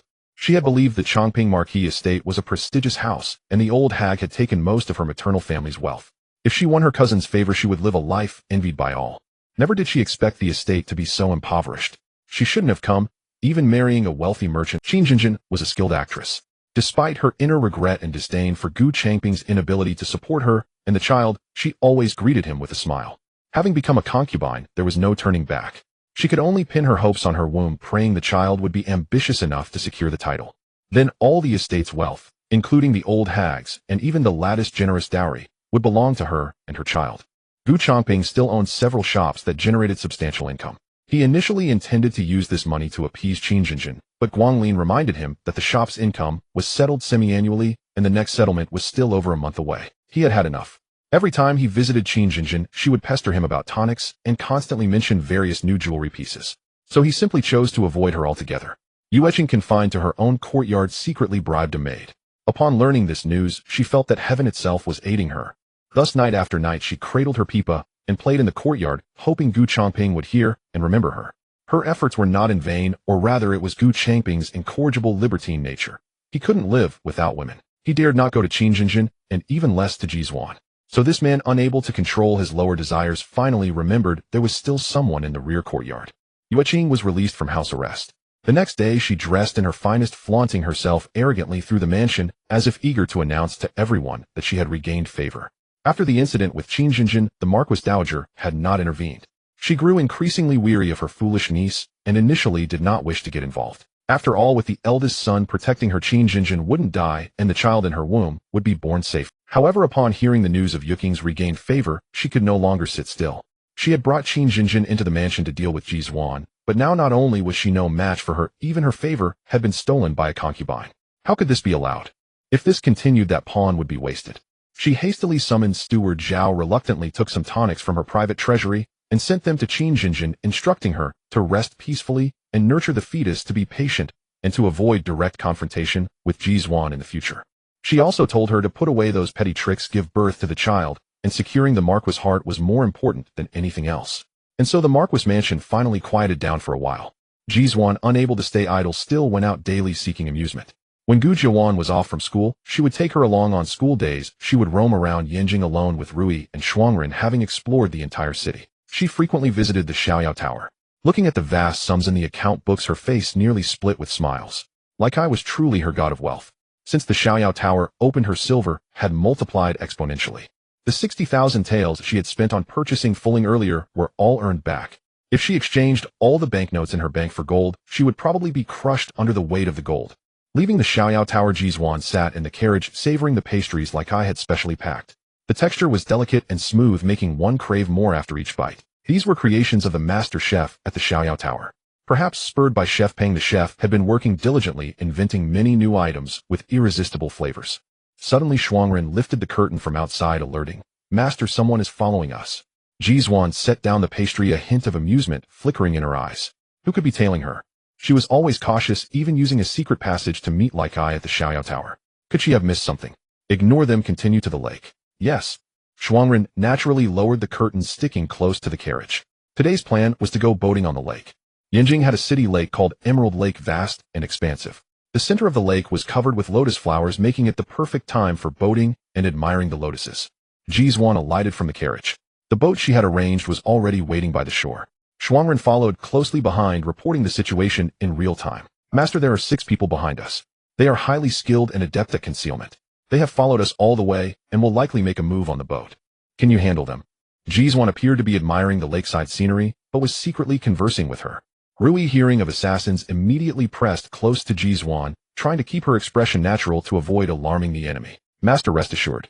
To others they may be formidable martial artists, but to me they are nothing more than insignificant strays. Just enjoy the lotuses and the scenery. Leave one alive." The rented boat was a 2-story pleasure barge. Rui had booked it in advance, leaving only a few crew members on board. Ji Duan boarded with her entourage, while the crew and the maids and servants from the main courtyard stayed on the first floor. She, along with Rui and Shuangren, went to the second floor. The second floor was open air, offering a higher vantage point and a broader view, perfect for admiring the lotuses of Emerald Lake. This was why many nobles favored renting such 2-story barges. The lake water was clear and green like a piece of jade warmed by the sun, unreal in its beauty. Lotuses bloomed one after another on the lake, pink and white peeking out from the dense round leaves. When the wind passed, the flowers and leaves swayed gently, sending a faint, distant fragrance. Immersed in this scene, Ji Duan couldn't help but relax. She leaned back on the cushion-filled seat, feeling the lake breeze and the faint scent of lotus in the air, closing her eyes to savor the moment. "So beautiful," Rui exclaimed, unable to blink. Only Shuangren stood with arms crossed, leaning against the railing of the second floor. Though the lotuses were lovely, her attention was fixed on the 6 people beneath the water. It seemed the mastermind had spared no expense, finding assassins who were both skilled in martial arts and capable of holding their breath for long periods was no easy feat. The barge drifted further, gradually leaving the crowd behind. Just as it approached the center of Emerald Lake, where the lotuses were densest, Shuangren's ear twitched at the sound of someone boarding. "They're here."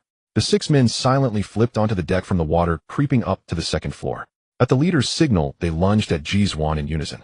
Shuangren's blade remained sheathed until the first knife swung at her face. She sidestepped slightly, kicking the assassin's wrist. With a clang, the short knife fell to the ground, and the assassin, clutching his wrist, looked shocked, clearly not expecting such an expert on board. She spun, punching the second assassin under the chin. He flew backward, smashing a lantern hanging on the railing, and died instantly. A rustling sound arose from below as the crew and servants rushed toward the commotion. For left, Shuangren decided to end it quickly. She finally drew her blade. A few flashes of light, several muffled grunts, and the 4 assassins fell simultaneously. She knocked the first one unconscious and hit him, then tossed the remaining bodies into the water. When the others arrived, they found nothing but a shattered lantern. "Madam, are you all right?" Several strong crew members were the first to reach her. They had been paid, so naturally they had to ensure the safety of their employer. "Princess, we servants just heard a loud crash." "What happened? Are you all right?" The maids and servants from the main courtyard rushed over, their faces etched with worry. "I am fine. It was merely a minor accident." Ji Duan spoke to calm their nerves. "All of you disperse. I was clumsy and tried to run to the railing to see the lotus, but accidentally broke the lantern. Please forgive this servant." Rui bowed her head to confess her fault, explaining the cause to everyone. The crowd finally breathed a sigh of relief, glad the princess was unharmed. Seeing that Shuangren was with her, they all retreated below, not daring to disturb their mistress' leisure. As expected of a hired killer worth every coin, his bones were exceedingly stubborn. That night Shuangren sealed the assassin's vocal cords and tortured him by every means, yet could not force him to reveal the name of the mastermind. It was only when Fulling stepped in. She had recently developed many extremely perverse drugs that could torment a person to the point of begging for death, and a test subject had conveniently arrived at their doorstep. Shuangren unsealed the assassin's throat and asked one last time if he would speak. Receiving a negative answer, she cast him a pitying glance and left. Once she was gone, Fulling cared for nothing else. Since his vocal cords were sealed and his mouth was so hard, she would see just how tough he could be. 2 hours later, the assassin lay on the ground drenched in blood, every bone in his body twisted grotesquely. Each movement brought excruciating pain. He desperately raised a blood-stained finger, trying to write something on the floor. Fulling acted as if she saw nothing, her hand never slowing as she applied the drugs. How when she gave him the chance earlier, he failed to seize it. Now he wanted to talk. Too late. To dare assassinate the mistress. Death would be too merciful. Only by making him endure the cruelest tortures before dying could she quell the hatred in her heart. Early the next morning the man had been dealt with. Fulling walked into the inner chamber and uttered a name, Prince Zhao. Prince Zhao? Ji Duan gently stroked the emerald beads in her hand, pondering carefully. She had no dealings with Prince Zhao, neither in the past nor after being in theft as a princess. So, what Prince Zhao truly wanted to kill was not the bright pearl princess, but the hidden owner of the carefree pavilion. He hired assassins because the pavilion stood in his way. Prince Zhao was the 7th prince of the late emperor, a half-brother of Emperor Chongwen, born from a different father. During the struggle for the crown, he never took sides, always the most obscure among the princes. His birth mother, pure consort Dowager, was a kind soul in the harem. When the Empress Dowager was still empress, she was extremely obedient and respectful. This was why after Emperor Chongwen ascended the throne and purged many princes, he never touched Prince Zhao. A prince unloved by the late emperor with a mother who was honest and dutiful posed no threat to him whatsoever. Pure consort Dowager's father was merely a low-ranking 6th-rank official, her family, without power or influence. Everyone in Yanjing knew Prince Zhao as the most idle and affable prince. Who would have guessed he could be so insidious and venomous, willing to kill over a business rivalry? Ji Duan sent a message to the carefree pavilion instructing Li Kai to investigate from that angle. Within 2 days the answer came. Prince Zhao was the hidden owner of the Drunken Immortal Tavern. Ever since the carefree pavilion burst onto the scene, 90% of the Drunken Immortal Tavern's patrons had flocked to it. Business plummeted and revenue shrank drastically. Prince Zhao harbored a grudge, believing the carefree pavilion had blocked his path to wealth. He had long suspected that Li Kai was not the true owner of the carefree pavilion, so he hired assassins to watch the pavilion day and night, ordering them to kill the real mastermind as soon as they appeared. Ji Duan suddenly spotted a blind spot. That meant the assassins had only discovered that day that she was the true owner of the carefree pavilion, or perhaps it was mere speculation. Now that all 6 assassins were dead, Prince Zhao had no idea she was the mastermind. This was far more intriguing. Prince Zhao is a royal relative. We cannot simply kill him. Why not enter the palace and ask the Empress Dowager to seek justice for you? At this point, Rui could only think of the Empress Dowager. Her Majesty doted on the princess. If she learned that Prince Zhao had tried to kill her, she would surely intervene. Ji Duan shook her head. I had Li Kai manage the business precisely to keep anyone from knowing I was involved. If I tell the Empress Dowager, wouldn't all my efforts be in vain? No rush. She stared at the branches outside the window. Wait a few days before entering the palace. Her words left Rui even more bewildered. First the princess said she couldn't go to the Empress Dowager for justice, then she said she would enter the palace in a few days. What exactly did she intend to do? In a bird's nest on a branch, a magpie returned from foraging, feeding its young. It was a tender scene of parental love. 5 days later, Ji Duan walked along the palace path with several maids. Rui suddenly grasped her arm, her face falling. Princess, what a narrow path for enemies. Ji Duan followed her gaze. Ahead was a crowd, and in its center stood a woman in yellow robes, simply dressed, yet with an extremely arrogant and domineering expression. She appeared to be about 28 or 29. Princess, do you know who she is? Who?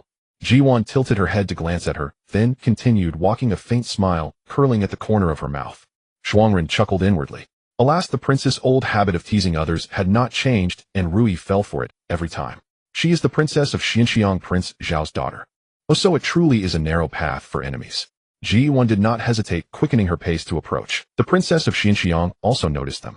When their eyes met, she was first stunned by the beauty of the woman before her. Such loveliness she had never seen. Only when the old nanny beside her reminded her did she learn that this was the newly enfeoffed bright pearl princess appointed by His Majesty to appease General Ji. Knowing she was Ji Duan, the princess of Xinxiang's gaze instantly turned fierce. She had expected Ji Duan to bow to her before passing, but instead the group brushed past her without a backward glance. Stop. You see this princess and still don't bow. Truly someone from a humble household, utterly lacking in manners. Oh, and who are you? If you want others to greet you, shouldn't you first introduce yourself? Coming at me so aggressively. Do you think the imperial palace is your home? Ji Duan turned sideways. The sunlight happened to fall on her face, and that breathtakingly beautiful visage deeply stung the princess of Xinxiang's heart. She charged forward, reaching out to scratch that seductive face. Rui and Shuangren blocked her. Seeing their princess bullied the princess of Xinjiang's, people also rushed in. Chaos erupted. With a few kicks, Shuangren sent the maids tumbling, clutching their bodies and crying out in pain. The princess of Xinjiang glared furiously, her face contorting in anger as she completely disregarded the advice from Wang Zhao to be cautious in the palace.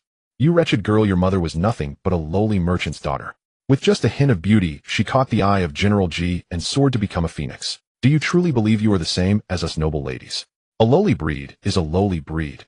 Even if the emperor grants you the title of princess, it does not change the fact that you have the blood of a lowly lineage flowing in your veins. In the past few days, she had heard others praise Mingzhu princess for her grace and beauty. Many had even compared the two, saying that although both were princesses, Ji Duan was far superior in every aspect. The princess of Xinjiang was consumed by jealousy. How could she swallow this humiliation? The entire realm belongs to our Murong clan. This imperial city bears the name Murong, not Ji. Your father, General Ji, despite his great military achievements, is only worthy of being a dog by the emperor's side. You, a lowly foreign bride, wish to surpass this princess. Simply delusional. Sierra, give her a good beating. This princess wants her to kneel at my feet, groveling for mercy. The princess of Xinjiang commanded fiercely. Rest assured, my lady, I will teach this wretched girl a lesson, so she knows that our princess is the most esteemed noblewoman in Yanjing. Sierra rose from the ground, grinning maliciously as she approached Ji Duan. Stop! What are you doing? Suddenly Granny Zhao appeared unhesitatingly, standing in front of Ji Duan. Sierra could not withdraw her hand in time, and her sharp nails scraped across Granny Zhao's face. The moment her skin broke, the air was filled with the scent of blood. Ji Duan quickly used her handkerchief to stop the bleeding. Granny, I could have dodged that. She spoke in a low tone, sounding like a child who had done something wrong, with a hint of a sob. Granny Zhao looked at her with a benevolent gaze. The Empress Dowager treasures the princess as if she were her own eye. I have been by her side since childhood, and I will protect those dear to her with my life. The incident happened so suddenly that Ji Duan did not expect Granny Zhao to rush over and take that slap for her. She had deliberately provoked the princess of Xinjiang. Of course, she wouldn't let herself get hurt. When Sierra rushed over, Ji Duan was already preparing to step back. Who would have thought that Granny Zhao would suddenly appear in front of her? In that instant, her mind went blank, and she forgot to retreat, resulting in Granny Zhao getting hurt innocently. Ji Duan felt a pang of guilt. She hadn't anticipated an accident. Granny Zhao, the close servant of the Empress Dowager, was injured, and the princess of Xinjiang stammered in a panic, desperately explaining, "It was that wretched girl. She disrespected me first, that is why I ordered my maid to teach her a lesson. It's all Sierra's fault for being clumsy and injuring Granny Zhao." She kicked Sierra, forcefully venting all her frustration onto her. Enough. Granny Zhao could not bear to watch. There is no need for the princess to say more. Come with me to the Sinang Palace. The Empress Dowager will decide what happens regarding today's events. Having experienced many storms, such a small injury was nothing to her. She wiped the blood from her face with a handkerchief and regained her previous composure and maturity. A group of people marched toward the Sinang Palace, each with their own thoughts. The maids around the princess of Xinjiang were so frightened that their legs felt weak, and they had to support each other to walk. Granny Zhao kept a close eye on Ji Duan's condition as they walked, causing the princess of Xinjiang to feel. It seemed the Empress Dowager placed great importance on that wretched Ji Duan. Should she really listen to her father and remain cautious before the emperor and the Empress Dowager? No. She quickly reassured herself. She was the direct granddaughter of the late emperor, a legitimate royal lady with the blood of the Murong royal family flowing through her veins. She was not someone like Ji Duan could compare to. The emperor and the Empress Dowager were merely wary of General Ji's military power promoting their family. They surely favored her in their hearts. With this thought, the princess of Xinjiang suddenly felt unafraid. Her previously hunched back straightened instantly, and she felt invigorated, as if she had been injected with vitality, striding toward the Sinang Palace without fear. Sinang Palace. Wu Empress Dowager, you must stand up for Xinjiang. As soon as the princess of Xinjiang entered, she knelt at the Empress Dowager's feet, crying and complaining. After a long while, she finally stopped crying. It was not because she had finished expressing her grievances, but because the inner chamber had fallen into an eerie silence. Feeling something was wrong, she looked up only to meet the Empress Dowager's cold gaze, making her shiver.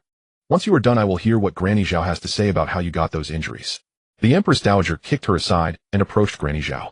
Granny Zhao's wounds had been treated, and they no longer looked as terrifying as before. The Empress Dowager felt pity for her given her age and having to endure such suffering. She had already known about the events that transpired if someone had reported it before Granny Zhao and her group arrived at Sinang Palace.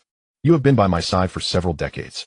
During the perilous times of the emperor's struggle for power, with the previous dynasty unstable and the inner palace tumultuous, you stayed by my side without leaving me. I wanted to let you enjoy your old age in peace, yet here you are still suffering such torment that is my fault." The Empress Dowager and Granny Zhao stood facing each other, recalling the past with a shared sorrow in their eyes. "It has been the greatest honor of my life to be by your side, Your Majesty. There are still many years ahead. I will always accompany you until the end. Your Majesty, it is not Xinxiang's fault. I came to the palace to visit the Empress Dowager. It was Ji Duan who. Someone dragged the princess of Xinxiang away and deal with her according to palace rules. All accompanying personnel will be executed." With a light remark, the blood in everyone's veins instantly froze. In an instant, dozens of lives were lost. This is the nature of imperial power. The princess of Xinxiang crawled on the ground, trying to plead for the Empress Dowager's forgiveness. "Your Majesty, Xinxiang knows her wrongs. If punishment is to be given, let it be to those wretched maids. It was they who hurt Granny Zhao, Your Majesty." She screamed heart-wrenchingly, only to be dragged away by the palace servants, never even touching the corner of the Empress Dowager's robe. In the room, the candlelight burned brightly. It was already late at night, yet the virtuous concubine remained elegantly seated at the table, quietly reading the book in her hands. "Your Majesty, it is late. Shall we extinguish the lights and rest? The Emperor probably will not come tonight," the head maid Yue Qing advised her. "No need, he will come. That bowl of lily and snow pear soup was sent. He would definitely come." Shortly after, the sound of palace servants kneeling outside could be heard. Yue Qing was overjoyed, exclaiming, "The Emperor is here. Your Majesty, you truly are insightful. The Emperor is just like before. As long as you send someone to deliver the lily and snow pear soup to the study, he will definitely come tonight." She was privy to this little secret, but it was far too late tonight, and she wasn't sure if Emperor Chongwen would come, which was why she had just advised Consort Xian to rest. Unexpectedly, His Majesty had remained unchanged all these years, never once breaking his promise. "Your Majesty." As footsteps drew near, Consort Xian quickly rose to pay her respects, but before she could fully kneel, a pair of strong hands lifted her up. The man, clad in a black robe embroidered with a striking five-clawed golden dragon, said gently, "There's no need for such formalities between us. I've been swamped with court affairs lately, and the situation in the Northern Territory remains unresolved, leaving me no time to visit you in the harem." Emperor Chongwen had no sooner sat down than he gulped a large cup of water. In Changle Palace, he never worried about anything being amiss. "It is I who has been inconsiderate, disturbing Your Majesty. But having not seen you for so long, my heart aches with longing. Firstly, I wish to indulge this small selfish desire. Secondly, I hope to give Your Majesty a chance to rest. While occupied with state affairs, you must also take care of your health, your children, and I only wish for your well-being." Consort Xian, dressed in simple green robes, had a smile in her eyes. Because it was summer, her garments were made of flowing gauze, light and slightly sheer. The bright candlelight within the chamber outlined her graceful figure. Emperor Chongwen felt a surge of restless heat in his throat. She happened to look up at that moment, gazing at him with an innocent, earnest expression like a naive young girl. How could a virile man resist such a sight? Emperor Chongwen pulled her into his embrace, holding her tightly. "What fault is there in you? If you miss me, I have come. But even if you hadn't invited me today, I would have come tomorrow." Emperor Chongwen paused. "Does Your Majesty miss me too?" Consort Xian feigned ignorance. "Haha, of course I do. But I heard something today." The Empress Dowager for some reason flew into a rage. In Xinang Palace, she punished that child Xinxiang. Not only killed her maid, but also had her slapped 20 times and forced her to kneel for 2 hours before the palace. Is this true? When Prince Zhao learned of this, he was terrified and rushed to the imperial study to beg forgiveness, saying only that Princess Xinxiang had argued with Mingzhu, angering the Empress Dowager. Prince Zhao is an honest man. Mother has frightened him terribly. If you have time tomorrow, please go to her palace and ask on my behalf. Addressing her as Princess Xinxiang and the other as Mingzhu made the distance clear at once. Consort Xian understood. "So it's this matter. Your Majesty has asked the right person. At the time, one of my attendants happened to pass by and witnessed the entire incident." She recounted what had happened on the palace path that day without embellishment. Princess Xinxiang's words were so vile that no further elaboration was needed. Emperor Chongwen's expression darkened with each word. When he heard Princess Xinxiang's curse, low-born blood runs in her veins. His face turned terrifyingly grim, as if he might explode at any moment. How dare she to insult Princess Mingzhu publicly with such venomous words? Does she think I am dead? Your Majesty. Consort Xian fell to her knees in fright. Your Majesty, don't say such things. It was merely a quarrel among girls. No matter how excessive Princess Xinxiang's actions were, you must not let it harm your health. Emperor Chongwen realized he had lost control and quickly helped Consort Xian up, thinking he must not let her see through him. Damn it, the mention of low-born blood had struck a nerve. Wasn't Princess Xinxiang's insult to Mingzhu an insult to him as well? The Empress Dowager punished her well. If I had encountered her, I would not have let her off lightly. Both are princesses, yet she expected Mingzhu to grovel before her. And she struck Aunt Zhao? Utterly outrageous. Prince Zhao raised such a wretched creature, yet has the audacity to beg me for leniency. Fortunately, he had asked Consort Xian first, otherwise if he had foolishly gone to Xinang Palace to plead, the Empress Dowager would have scolded him mercilessly. Princess Xianxiang's behavior was indeed too excessive. Fearing he would harm his health with anger, Consort Xian quickly changed the subject. What a coincidence. Your Majesty's mention of Prince Zhao reminds me of something. Qing Yuan recently told me he always sees Prince Zhao at Drunken Immortal Tower. Prince Zhao is always at leisure. Visiting Drunken Immortal Tower is perfectly normal. Emperor Chongwen dismissed it, though he was still displeased.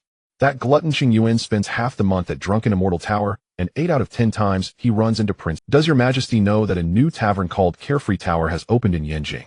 Its unique flavors have stolen half of Drunken Immortal Tower's business. But Qing Yuan still prefers the old taste, and keeps going to Drunken Immortal Tower. He noticed that Prince Zhao, like him, is particularly loyal to that establishment. Before Carefree Tower opened, Qing Yuan always saw Prince Zhao looking smug from afar. But after its opening, Prince Zhao became anxious and worried. Qing Yuan joked with me, saying one might think the Drunken Immortal Tower was Prince Zhao's own business. Isn't that absurd? I have already scolded him, idling away his days in gluttony and pleasure, daring to slander a royal relative. He has become far too bold. Whenever Consort Xian spoke of her full-blooded younger brother, a smile always graced her face. She nestled beside Emperor Chongwen, the two of them like an ordinary couple chatting about household anecdotes at night. She always loved to talk about matters outside the palace, and Emperor Chongwen never found anything amiss. Though burdened with state affairs, he often traveled incognito and knew many places in Yanjing. Drunken Immortal Tower was the city's premier tavern, rumored to be backed by a tycoon of unimaginable wealth. Prince Zhao's behavior was far too abnormal. If not for Qing Yuan's gluttony uncovering the anomaly, who would have linked him to Drunken Immortal Tower? Consort Xian's words planted a seed of suspicion in his heart. Could his seemingly honest half-brother, whose maternal clan offered no support, really be as simple as he appeared? Your Majesty, Emperor Chongwen suddenly stood, nearly dropping the person in his arms. He gripped her tightly. Careful, I am unharmed. But your Majesty seemed lost in thought. Was my story too dull? No. I just remembered there are memorials I haven't reviewed. Matters concerning the Northern Territory cannot be taken lightly. I'm afraid I cannot stay with you tonight. Emperor Chongwen looked at her apologetically, exchanged a few casual words, and then left in haste. Recently the court was fraught with anxiety. During the morning sessions, officials kept their heads down, afraid of offending His Majesty. No one knew what had come over the emperor lately. He acted with ruthless efficiency, his temper capricious, and had dealt harshly with many people. Even Prince Zhao was implicated, confined to his residence, and forbidden to leave. Your Majesty, Prince Zhao is a member of the imperial clan. To confine him to his residence without cause will hardly persuade the public, the Minister of Revenue stepped forward to say. 2 years ago, when news of the flood in Yuzhou first reached the capital, the emperor sent Prince Zhao and a group of officials to manage the waters, to reassure the people, allocating a substantial sum from the national treasury. And what was the result? Because Prince Zhao delayed too long on the road, missing the optimal time for flood control, the disaster worsened, and the people were displaced. All the officials sent to Yuzhou were dismissed from their posts, yet the emperor showed special leniency to Prince Zhao, merely fining him 3 years' salary. Meng Jingwen, a compiler of the Hanlin Academy, stepped forward to refute. This was all due to the emperor's benevolence, considering that Prince Zhao ordinarily does not participate in court affairs, and was sent to Yuzhou only because the court needed a royal member to appease the people. Hence no severe punishment was meted out. But if we delve deeper, where exactly did that large sum of silver from the treasury go? Can Prince Zhao and his associates account for it? Meng Jingwen, you insolent youth, cease your nonsense. Most of the dispatched officials were from my Ministry of Revenue. Are you insinuating they embezzled the disaster relief funds? The Minister of Revenue's face flushed with anger. Were it not for the Grand Hall, he would have personally dealt with him. Emperor Chongwen sat upon his dragon throne quietly, observing their quarrel. Meng Jingwen stood his ground, looking straight ahead with neither humility nor arrogance. Your Majesty, I am not speaking idly. After the flood, the victims had nowhere to go. By rights, the court should have resettled them and distributed grain. Yet nearly 20% of the disaster victims from Yuzhou went hungry and died on the streets. As for the remaining 80%, it remains unknown how many survived on the court's relief grain. I dare ask the Minister of Revenue, if the majority of the relief funds had not been secretly embezzled, why would such a situation arise? His words struck home like a thunderclap, echoing in the hearts of the assembled ministers. They too recalled that flood. The emperor had been furious upon learning of it, but with the northern border under threat and Great Yin beset by internal and external troubles, there was no time to thoroughly investigate the Yuzhou disaster. They merely dealt with a few people and let the matter drop. Now, upon closer reflection, there were indeed suspicious elements to the affair. Your Majesty, do not heed his wild accusations. Meng Jingwen only took office in the Hanlin Academy last year. Most of his knowledge of the flood comes from hearsay. How can it be taken as truth, Your Majesty? Today's court discussion concerns Prince Zhao's matter, yet compiler Meng brings up old affairs. He cannot even distinguish between what is important and what is trivial. In my view, he is utterly unfit for office. The Minister of Revenue knelt imploring Emperor Chongwen to render judgment. His words were highly suggestive, implying that Meng Jingwen was incompetent and unworthy of great responsibility. Ordinarily, the emperor might have been irritated by a minor sixth-rank official reopening a settled matter. But he had already discovered that Prince Zhao was the secret owner of the Drunken Immortal Tavern and had ties to the imperial harem. Now what he desired most was someone to validate his decision to detain Prince Zhao.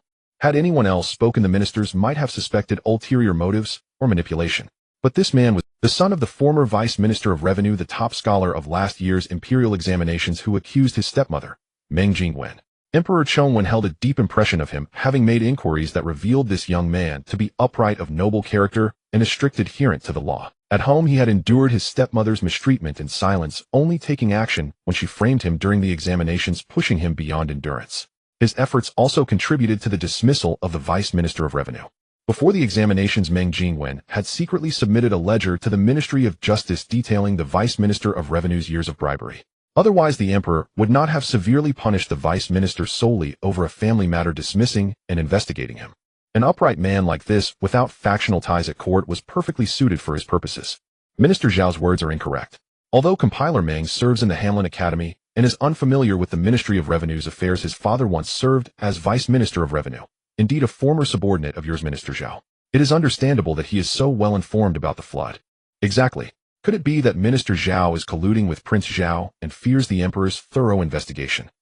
The faction loyal to Emperor Chongwen, receiving the signal, stepped forward one after another to speak.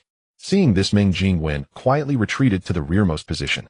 Emperor Chongwen watched the clamoring officials, his eyelids twitching as he pondered Prince Zhao's affairs. Prince Zhao was not wealthy, yet he had the massive capital to become the owner of the Drunken Immortal Tavern, not to mention properties across the entire realm. One could even say he was richer than the national treasury.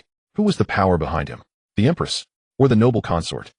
The carefree pavilion secret chamber. Master, I have uncovered all of Prince Zhao's assets across the realm. His Majesty need only send investigators to easily obtain the information. Like I respectfully reported on the actions of the past few days. Do not be too obvious. Ji Duan stood by the desk made of golden Nanmu, gazing at the painting in her hands. Spring Mountain by the Hermit of Green Mountain. The Hermit of Green Mountain cared little for fame or fortune, producing only one painting per year. His style was unique, impossible to replicate in its artistic conception. One of his works hung in the Chongyang Academy. Gu Huaichuan adored it immensely, lingering before it every time he passed. In his letters, he frequently mentioned this Hermit of Green Mountain, his words brimming with undisguised admiration. His birthday was next month, and Ji Duan had specifically instructed Lai Kai to find a way to commission a painting from the hermit. She hadn't expected it to be accomplished so quickly. Truly a fine painting. Ji Duan's fingers traced the artwork. Even she, with no artistic sensibility, found it beautiful. Gu Huaichuan would surely be overjoyed. Rest assured, Master, everything was handled discreetly. His Majesty's court is full of capable individuals. They will quickly trace Prince Zhao's assets without arousing suspicion. Lai Kai approached the table, helping her store the painting in a wooden box. We managed to secure the hermit's cooperation thanks to Lady Fulling's medicine. Does someone in the Hermit of Green Mountain's family suffer from a chronic ailment? Indeed. His wife has been unwell since childbirth, and after consulting countless renowned physicians to no avail, I thought of the tonics Lady Fulling provided. I gave them a try and the effect was remarkably good. I returned this time to request more medicine from Lady Fulling. What an unexpected stroke of luck. Ji Duan had originally thought that although Lai Kai and Shuangren were summoned from the system, they were still mortal, prone to illness like all humans. So she had Fulling's specially developed health-boosting pills. Not only them, but Ji Duan herself took them regularly. The medicine had no side effects, and even the children along with Rui and Fulling took them on a fixed schedule each month. Send someone else to deliver the medicine. You have done well. You've worked hard during this time. You deserve to relax and enjoy your own life. Ji Duan never treated them as mere machines. They were human beings with flesh and blood, thoughts and emotions. Besides serving her, they were entitled to lives of their own. On the day of Gu Huaichuan's birthday, there was no holiday, so Ji Duan decided to personally go to Chongyang Academy to celebrate it for him. After all, it was the first birthday she accompanied him through. She had to treat it with care. In her hand, she held a Spring Mountain painting by the favorite artist of her son Qingshan Jusher, and she could already imagine his shocked and joyful expression when he saw the painting. Gu Jiawan knew her mother's plan and wanted to go along as well. The round trip from Yanjing to Chongyang Academy would take about 4 to 5 days, which would affect her studies at Lijing Academy. At first, Ji Duan refused to agree no matter what. Gu Jiawan ran to the main courtyard every day to curry favor. After school, she didn't even have time to eat, insisting on giving her mother a massage and clinging to her neck, cooing, "Mother, you are the best." Wainer misses her brother too. In the past, my brother spent his birthday alone while studying outside. It's not easy for mother to remember to celebrate his birthday at Chongyang Academy. Do I want to go too? He will surely be even happier to see me. Please, mother, I won't fall behind in my studies at the academy. I've asked Sinmei to write down everything the master teaches every day. When I come back, I'll borrow her notes to review, okay? Mother. Alright, I'm really afraid of you. Ji Duan peeled this little monkey off of her. If she didn't nod, she would be bothered to death. What she called a massage was merely a light scratching that barely relieved her itch. Every time she felt unbearably itchy, she had to hold it in. It was hardly enjoyable, but rather a torment. And at night she insisted on climbing into bed to sleep with her. This child, looking soft and well-behaved, unexpectedly clung to her like a monkey while sleeping, leaving her no opportunity to even breathe. Ji Duan wished she could quickly rid herself of this burden and could only nod in agreement. Gu Xiong, your sister has come to see you. Really, how could you not tell me on your birthday today, leaving me unprepared for anything? Gu Huaichuan had just finished school and was not yet at the door when he saw the gate of the courtyard wide open. Song Qian was standing in the yard waving at him eagerly, saying something about a sister. Sister? What sister? Gu Huaichuan frowned. Where did this fool get a sister? He couldn't even recognize people. Your sister is so beautiful. No wonder you are good-looking, and your sister is pretty too. Your whole family is good-looking. Gu Huaichuan. Song Qian, with limited vocabulary, could only repeat the word good-looking 3 times. Sister, younger sister. Suddenly something struck Gu Huaichuan like lightning, and he dashed towards the courtyard. When he saw a big person and a small person standing in the yard, each holding something, his nose grew sour, and he almost couldn't hold back his tears in front of Song Qian. His mother actually rushed from Yanjing just to celebrate his birthday. It was specifically for him, just for him. Mother. He ran over and hugged Ji Duan's waist, allowing the tears on his face to smear her dress. Ji Duan tightly hugged him back and gently pushed him away. After a while, mother is holding something. This is a special item for the birthday star. If it gets damaged, there won't be another one. Only then did Gu Huaichuan let go. When he focused his eyes, he saw a fluffy cake as white as cotton, something he had never seen before. Brother, this is a cake. Mother said the cake is specially for the birthday star. Master Pang usually makes cakes for us, but he has never made one this big. Brother, hurry and cut the cake so Wainer can taste how good it is. The cream and fruits on top looked extremely tasty. Gu Jiawan originally wanted to wish her brother a happy birthday first, but upon seeing the cake, made by Master Pang, she lost her senses and forgot about the blessing. The chef that Ji Duan sent to Gu Huaichuan was skilled, but compared to Master Pang it lacked some novelty. After all, Master Pang had been by her side, and she would occasionally ask him to make modern pastries. Over time, Master Pang learned to create more and more innovative dishes. In ancient times, there was no preservation technology, and cakes tasted best on the day they were made. To give him a perfect birthday, Ji Duan had brought Master Pang along this time. Chuana, you haven't introduced that young gentleman to mother yet. Ji Duan pointed at the dazed Song Qian. Gu Huaichuan looked at him with great disdain. He is a classmate from the academy from the Duke of Zhengua's residence. Good day, madam. My father is the Duke of Zhenghua, and I am Song Qian. Song Qian answered first. When he realized that the stunning fairy before him was actually Gu Huaichuan's mother, his jaw nearly dropped. After managing to regain his senses, he naturally wanted to talk more with the fairy sister. Are you Chuaner's friend? Seeing his appearance, he seemed like a straightforward and sincere good child. Stay for dinner today. Chuaner hasn't made many friends since studying at the academy. I'm happy to see you both getting along. Please, young Master Song, take a seat. Rue immediately went over to invite him to the table. Hey, mother. I'm not friends with him. Gu Huaichuan felt a bit awkward. He cut the cake into several pieces and finally handed a piece to Song Qian. Song Qian didn't mind at all and directly grabbed it with his hands to shove into his mouth. The way he gobbled it down made Gu Jiawan's eyes widen as big as eggs. Brother, how long has your friend been hungry? He has always been like this, just ignore him.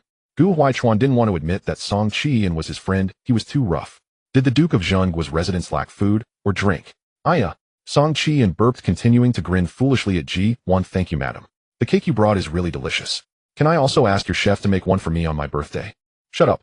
Just having something to eat is already good. You dare to trouble my mother. It's a small matter. I will definitely send one to your residence on your birthday. Later I will have Master Pang tell Chuaner's chef the recipe, so you can eat it anytime you want. Don't think Ji Duan didn't see that Gu Huaichuan also liked to eat. He was already reaching for a second piece and putting it on his plate. Ji Duan could tell that although her son didn't admit it verbally, he had already accepted Song Qian in his heart.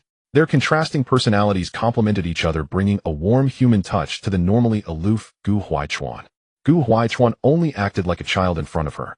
In front of others, he appeared mature beyond his years. If taken out, others would probably think he was her father and she was his daughter. What did that saying go? Finding a husband who doesn't look like a husband, but like a son, and having a son who doesn't look like a son, but like an old man. Isn't this just Ji Duan's true portrayal? Every day dealing with Gu Changping's mess, just like his mother, and then her son wants to help her handle it, not wanting her to interfere. She kept the addition of a concubine Qing to the Marquis household a closely guarded secret, never revealing a single word to Gu Huaichuan. Such a trivial matter was not worth his distraction. Who would have thought that this young man was so well informed? He learned of it on the 4th day after Qin Jinjin entered the residence. Unaware of who had tipped him off, he immediately wrote back, stating his intention to handle the matter. Handle what? For his son to meddle in his father's concubine affairs. Ji Duan naturally would not allow a mere concubine to tarnish her son's reputation. She strictly forbade him from interfering in the affairs of Gu Changping's harem, assuring him that no number of women there would ever affect her own peace of mind. Only then did he relent.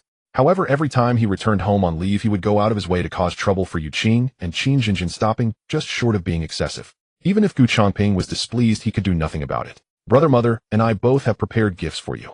Won't you look at Wayner's first? If you see mother's first, you'll surely think little of mine. Gu Jiawan pulled a small casket from her bosom, looking at him with eager anticipation. A warmth spread through Gu Weichuan's heart. How could that be? I cherish whatever you and mother give. Each person has their own perspective when choosing a gift, which makes them unique. That's the most wonderful part. Brother Gu, stop your prattle and open it. Let me see too. Song Qian urged impatiently, nearly open. It was a smooth jade safety pendant already strung with a cord, waiting only for its owner to hang it at his waist. Thank you, Wainer. I like it very much. Gu Huaichuan immediately put it on. Dressed in moon-white robes that day, the safety pendant with its bamboo green cord hung at his waist, accentuating his refined and elegant bearing. Sister Wainer has excellent taste. Brother Gu usually finds jade pendants too cumbersome to wear. The one you gave is just perfect for him. It compliments him. Brother Song, you mean complement each other perfectly? Yes, that's it. Complement each other perfectly. Song Qian clapped his hands excitedly, believing he had thought of a magnificent adjective. Gu Huaichuan was already accustomed to this. Ji Duan smiled, deep in finding this child utterly amusing. This painting was not easy to come by. It's not just my sentiment. Your Aunt Fulling and like I also contributed. Everyone hopes you will like this gift. The two children knew of Light's Eye, but only that he managed her dowry shops. They knew nothing else. Ji Duan placed the wooden box in his hands. It was a substantial weight. His mother mentioned it was a painting, and Gu Weichuan's anticipation soared. His mother's aesthetic sense was impeccable. A painting from her would surely strike a chord in his heart. He loved the paintings of Hermit Qingshan the most, yet they were also the hardest to find. Even the Academy possessed only one, so he never dared to hope for such a thing. Could it be the calligraphy and painting of the recently renowned scholar Meng of Yanjing? Meng Jingwen's painting skills were profound, with a unique style, vigorous brushwork, and a lofty spirit. Many nobles in Yanjing had recently taken a fancy to collecting his works. Though not as vivid and transcendent as Hermit Qingshan's paintings, his style was his own, exuding a sense of righteousness. Gu Huaichuan had been fortunate to see one at his tutor's place. For his mother to acquire one must have taken considerable effort. Hermit Qingshan. Mother, it's Hermit Qingshan. As the scroll in his hands slowly unfurled, Gu Weichuan's voice trembled. Mother, how did you find Spring Mountain View? This is his masterpiece. Countless people have exhausted every means to beg him for a painting, but he refuses to paint anymore. Good heavens, how much must this have cost? Even Song Qian, no connoisseur of literature and art, knew the immense value of Hermit Qingshan's Spring Mountain View. This painting, once revealed, would be enough to shake all of Yanjing. It was a priceless treasure, impossible to buy even for 1,000 pieces of gold. Brother, mother saw you mention Hermit Qingshan a few times in your letters and knew you must admire his work. A long time ago, she had uncle like I seek out the hermit's whereabouts just to give you this birthday gift. Well, are you surprised? Gu Jiawan's reaction was even greater than she had imagined. Thank you for your trouble. No trouble at all. 1,000 gold pieces cannot buy my son's happiness. Objects are lifeless in my eyes. Your joy is what matters most. Ji Duan wanted to bend down and tousle his hair, but suddenly realized that imperceptibly he had grown to be level with her chin. She no longer needed to stoop to speak to him, as if he were a little child. Chuana has grown up. Mother, no matter how old I get, I am still your child. Gu Huaichuan took her hand and placed it on his own head, finishing the gesture Ji Duan had started. The warmth between mother and son was evident in every single gesture. Song Qian suddenly found the food in his mouth tasteless. He envied Gu Huaichuan for having a mother who cared for him and valued his joys and sorrows unlike his own. The time they spent together was always fleeting. Because Gu Jiawan was anxious to return to school after celebrating Gu Weichuan's birthday, they had already boarded the carriage for the journey back. The round trip took 4 days plus 1 day of stay, totaling 5 days. They could not delay any longer. If they did, Gu Jiawan's studies would fall behind. The carriage stopped at the main gate. As Ji Duan alighted, the gatekeeper hurried over to pay his respects. Just then a few maids returned from shopping and were about to enter through the side gate. The gatekeeper's expression changed, and he immediately rushed over to stop them, demanding to inspect their parcels. Stop! Stop your giggling. Have you forgotten the recent rules? All packages from outside must be opened and inspected. If you go in without inspection, you'll get me into serious trouble. Since when did the Marquis residents have such a rule, inspecting even the parcels of maids returning from errands? Ji Duan asked, tilting her head. Rui trotted over to inquire. After speaking with the gatekeeper for a moment, she returned to report. This servant just asked in Yale. He said there was an incident in concubine Qing's courtyard, hence the strict inspection of everything entering the residence. Did she lose the child? Ji Duan pulled Gu Juan along as she walked into the residence. Rui followed closely. It is said that after we left, concubine Qing kept complaining of stomach pains. On the first day she complained of pain. The Marquis summoned a physician to take her pulse. The physician said there was nothing wrong with her body, it might be due to pregnancy-related anxiety. But on the second and third days, concubine Qing still cried out in pain, fearing someone meant to harm her unborn child. The Marquis then decreed that everyone, regardless of status, must be thoroughly checked when entering or leaving the residence. He's afraid someone will harm his beloved concubine Qing. Ji Duan couldn't help but laugh. The physician said there's nothing wrong. Either she's scaring herself with excessive anxiety, or someone truly is trying to harm her. But if someone truly intended to harm her, the child would be gone by now, and the physician wouldn't have detected it. That person would have to be quite skilled, and would hardly bring contraband in so openly, would they? Gu Changping was simply a fool to the core. Dainyu said the servants were all well, but the masters of the manor were utterly miserable, having to undergo inspections every time they came and went. The second branch even went to the Marquis study to argue several times, but were ultimately fobbed off by the Marquis with the excuse that the heir of the Marquisate was of utmost importance. They had no choice but to reluctantly accept the inspections, and even Zhao Momo had to have her parcels checked when entering or leaving the manor. Sure enough, birds of a feather flocked together. Ji Yuan knew at once that this was Qin Zinshan's foolish idea. She was now so paranoid that at the slightest discomfort in her belly, she believed someone in the manor was trying to harm the golden egg she carried. Fortunately, I'm not in the manor, or she would have pointed her finger at me first. She even suspected the old Madame Ho. How could she not think that it was the old madam who went to great lengths to bring her into the manor? How could she possibly harm the child in her womb? What a fool. Two fools together only make a greater fool. This has offended everyone in the manor. Even if no one wanted to harm her before, they probably will now. Speaking of the child in Qin Zinshan's womb, Ji Yuan suddenly recalled a fact she had always overlooked. Damn it, Qin Zinshan and Gu Changping were cousins. That's a third-degree consanguineous relationship. Could the child they bear have problems? Could Qin Zinshan's abdominal pain be related to this? The thought flashed through her mind, but she had no intention of warning Gu Changping.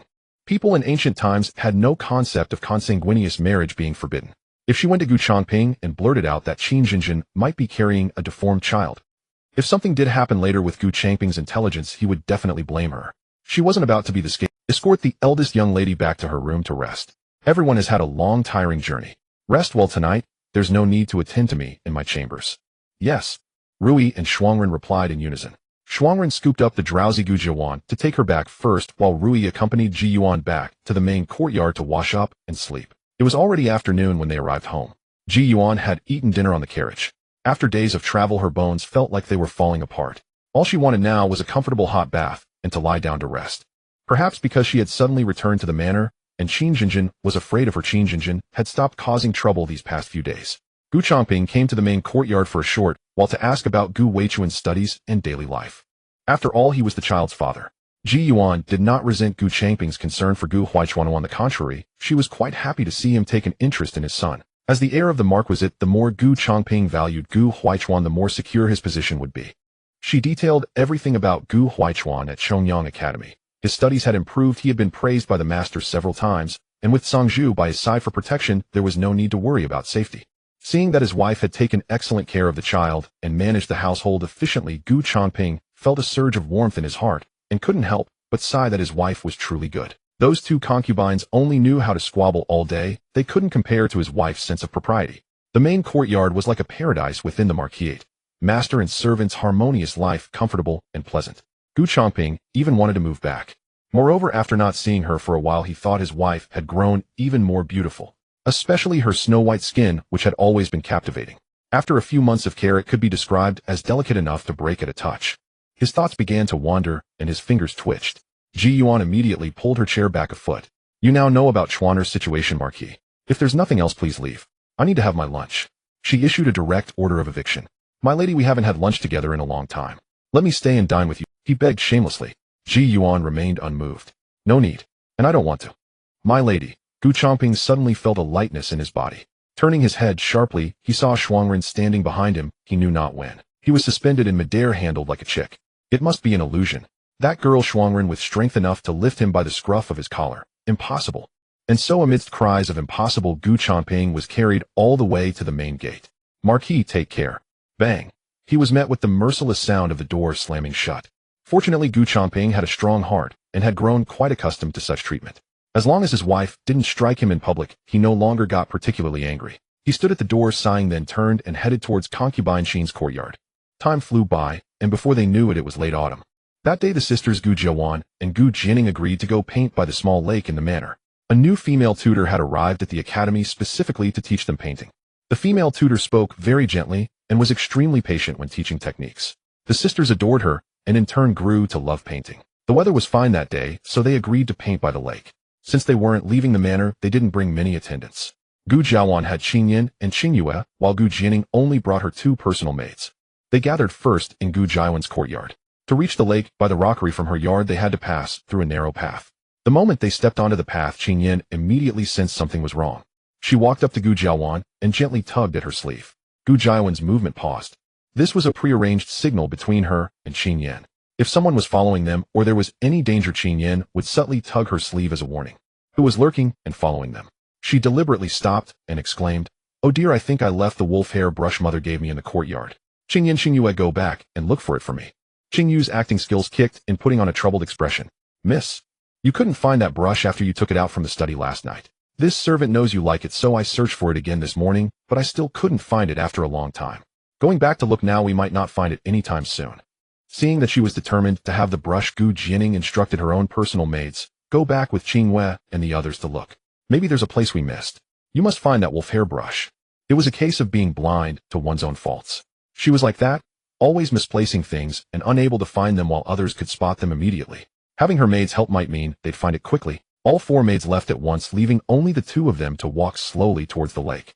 Thump, thump, thump. The person hiding in the bushes was doing this for the first time, extremely nervous, so scared that they could hear their own heart pounding violently in their chest. Just as she was worrying about what to do, she suddenly saw that all the maids beside Gu Jiawan had left. The 2 sisters were huddled together, whispering secrets and laughing uncontrollably, completely oblivious to their surroundings. Laughing and walking, they drew closer and closer to the lake. Seeing that no one was around, and the 2 had their backs to her, Lan Exine quietly crept closer. "Third miss, if you want to blame someone, blame the eldest miss. Why must you 2 be alone together? In your next life, choose a better fate." She reached out her hands, ready to shove both of them into the water, intending to finish them off at once. But Gu Jining, as if anticipating the move, sidestepped and dodged the push.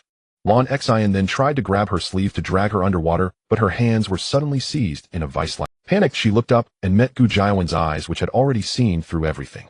Those eyes held mockery and chill, but not a trace of panic. Expecting Gu Jiawan to scream for help, Lan Exine was surprised when the girl, as if unafraid of death, suddenly tightened her hold, closed her eyes, and fell backward, pulling Lan Exine into the lake with her. A dull thud echoed across the lake's surface, followed only by a trail of bubbles. "Big sister." Gu Jining knelt by the lakeside, sobbing softly, a strange dread gripping her heart. "Don't panic. Whatever you do, don't panic." Recalling the words her elder sister had whispered in her ear, she frantically smeared mud on herself, and then screamed with all her might, "Help. Big sister has fallen into the lake. Help someone quick." Big sister was pushed into the water. Ouch! Minister Xie was bumped by a figure dashing past, nearly falling flat on his face. Fortunately, Gu Changping caught him from behind.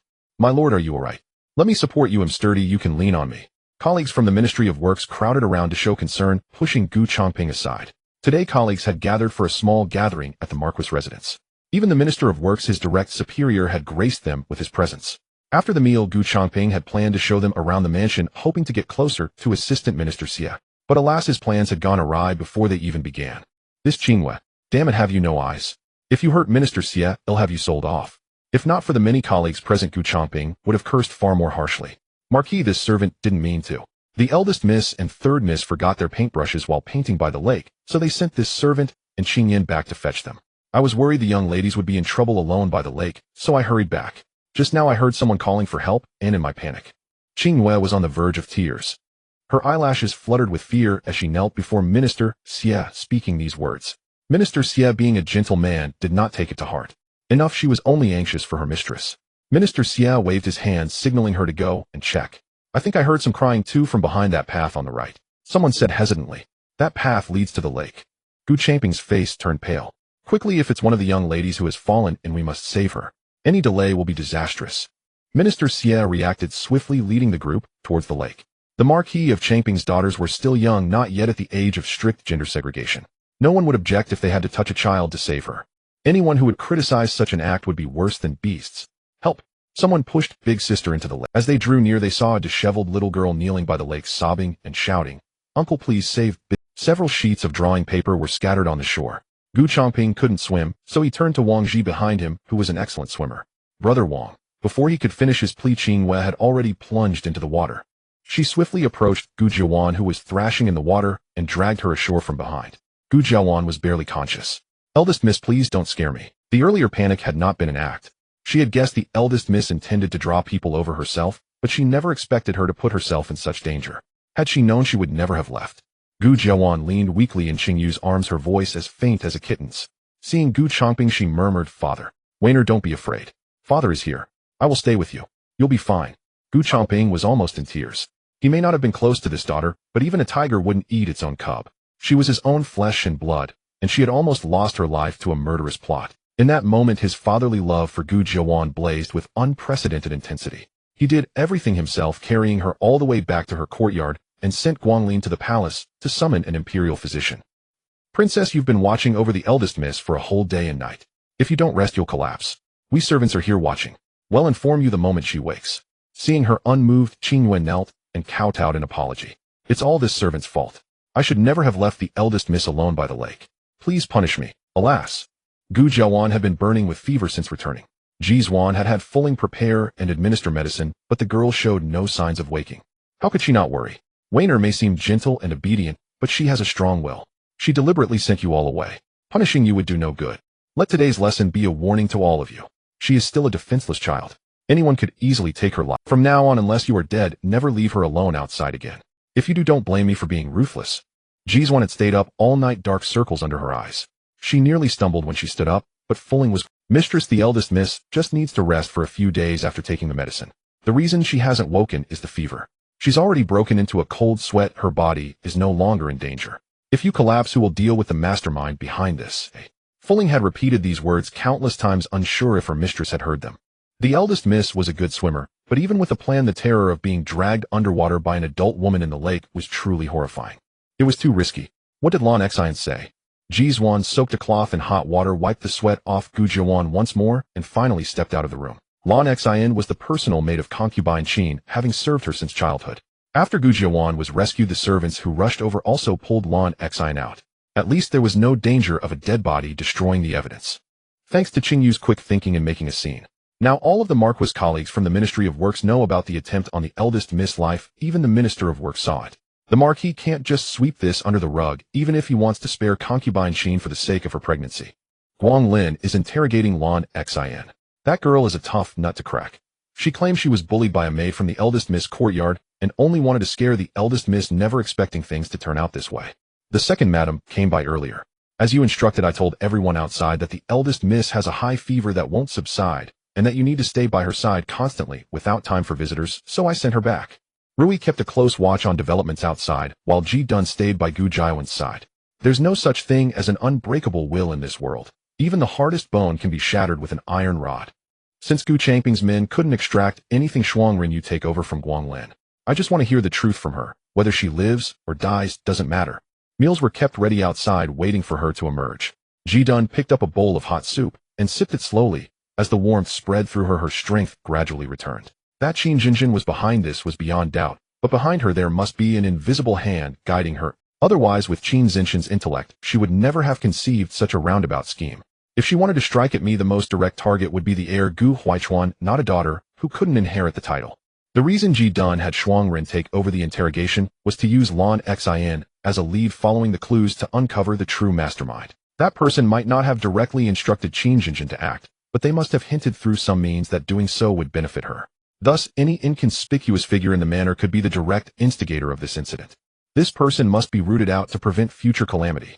Concubine Qin, please don't make things difficult for us servants. The Marquis has ordered that until the matter is resolved you must stay in your courtyard and not wander about. The servant at the door blocked her way. Qin Jinjin, flaunting her 6-month pregnant belly, glared angrily. Lan Xian did it. What does that have to do with me? Why am I being locked up like a criminal? She was desperate to distance herself. After making his explanation, the servant quickly closed the courtyard gate from outside. He didn't want to exchange another word with her. If this lady got so angry that something happened to her, the Marquis would surely flay him alive. If he couldn't afford to provoke her, he could at least avoid her. I'm innocent. Madam Marquis, won't you be satisfied until you've killed both me and my child? Qin Zinshin's gnashing voice came from behind the door, but the servant pretended not to hear. It was clearly concubine Qin's personal maid who had first wronged others, trying to push both the eldest and third young misses into the lake. Luckily, the third miss dodged, but the eldest miss suffered the consequences. Yet concubine Qin thought the madam wanted to harm her.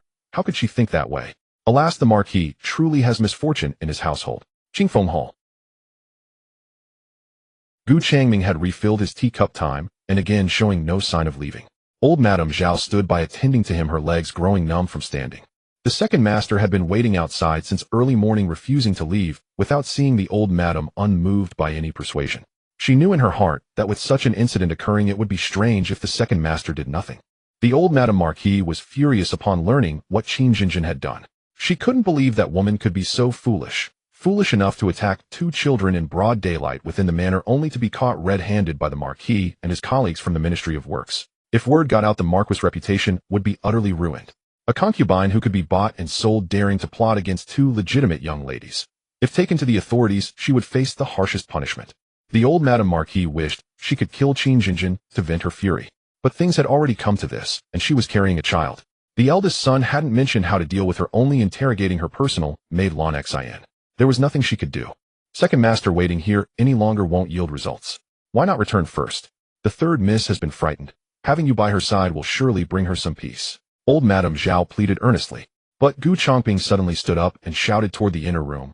Mother, if you don't come out today, I'm not leaving. Ever since father passed away, there has been no justice in this household. Do you still remember how a few days ago the eldest brother schemed to take our second branch's academy slot for the sake of a concubine's son? At that time you assured me it would never happen again. How long has it been since then? And now his concubine, yet you show no intention of punishing her. Is it all because of that unborn child of unknown gender in her belly? If you don't give me an explanation today, we'll split the family. Gu Changping was adamant and would not back down. If he yielded this time, the eldest branch would only grow more brazen, demanding further concessions. How could he face his wife and daughter after returning home? Mother, your son has no title to rely on nor outstanding talent. I've managed only a minor official post, and have long accepted my fate. But I cannot let Ninger accept hers nor allow her to suffer such injustice in vain. This time they failed. But what about next time?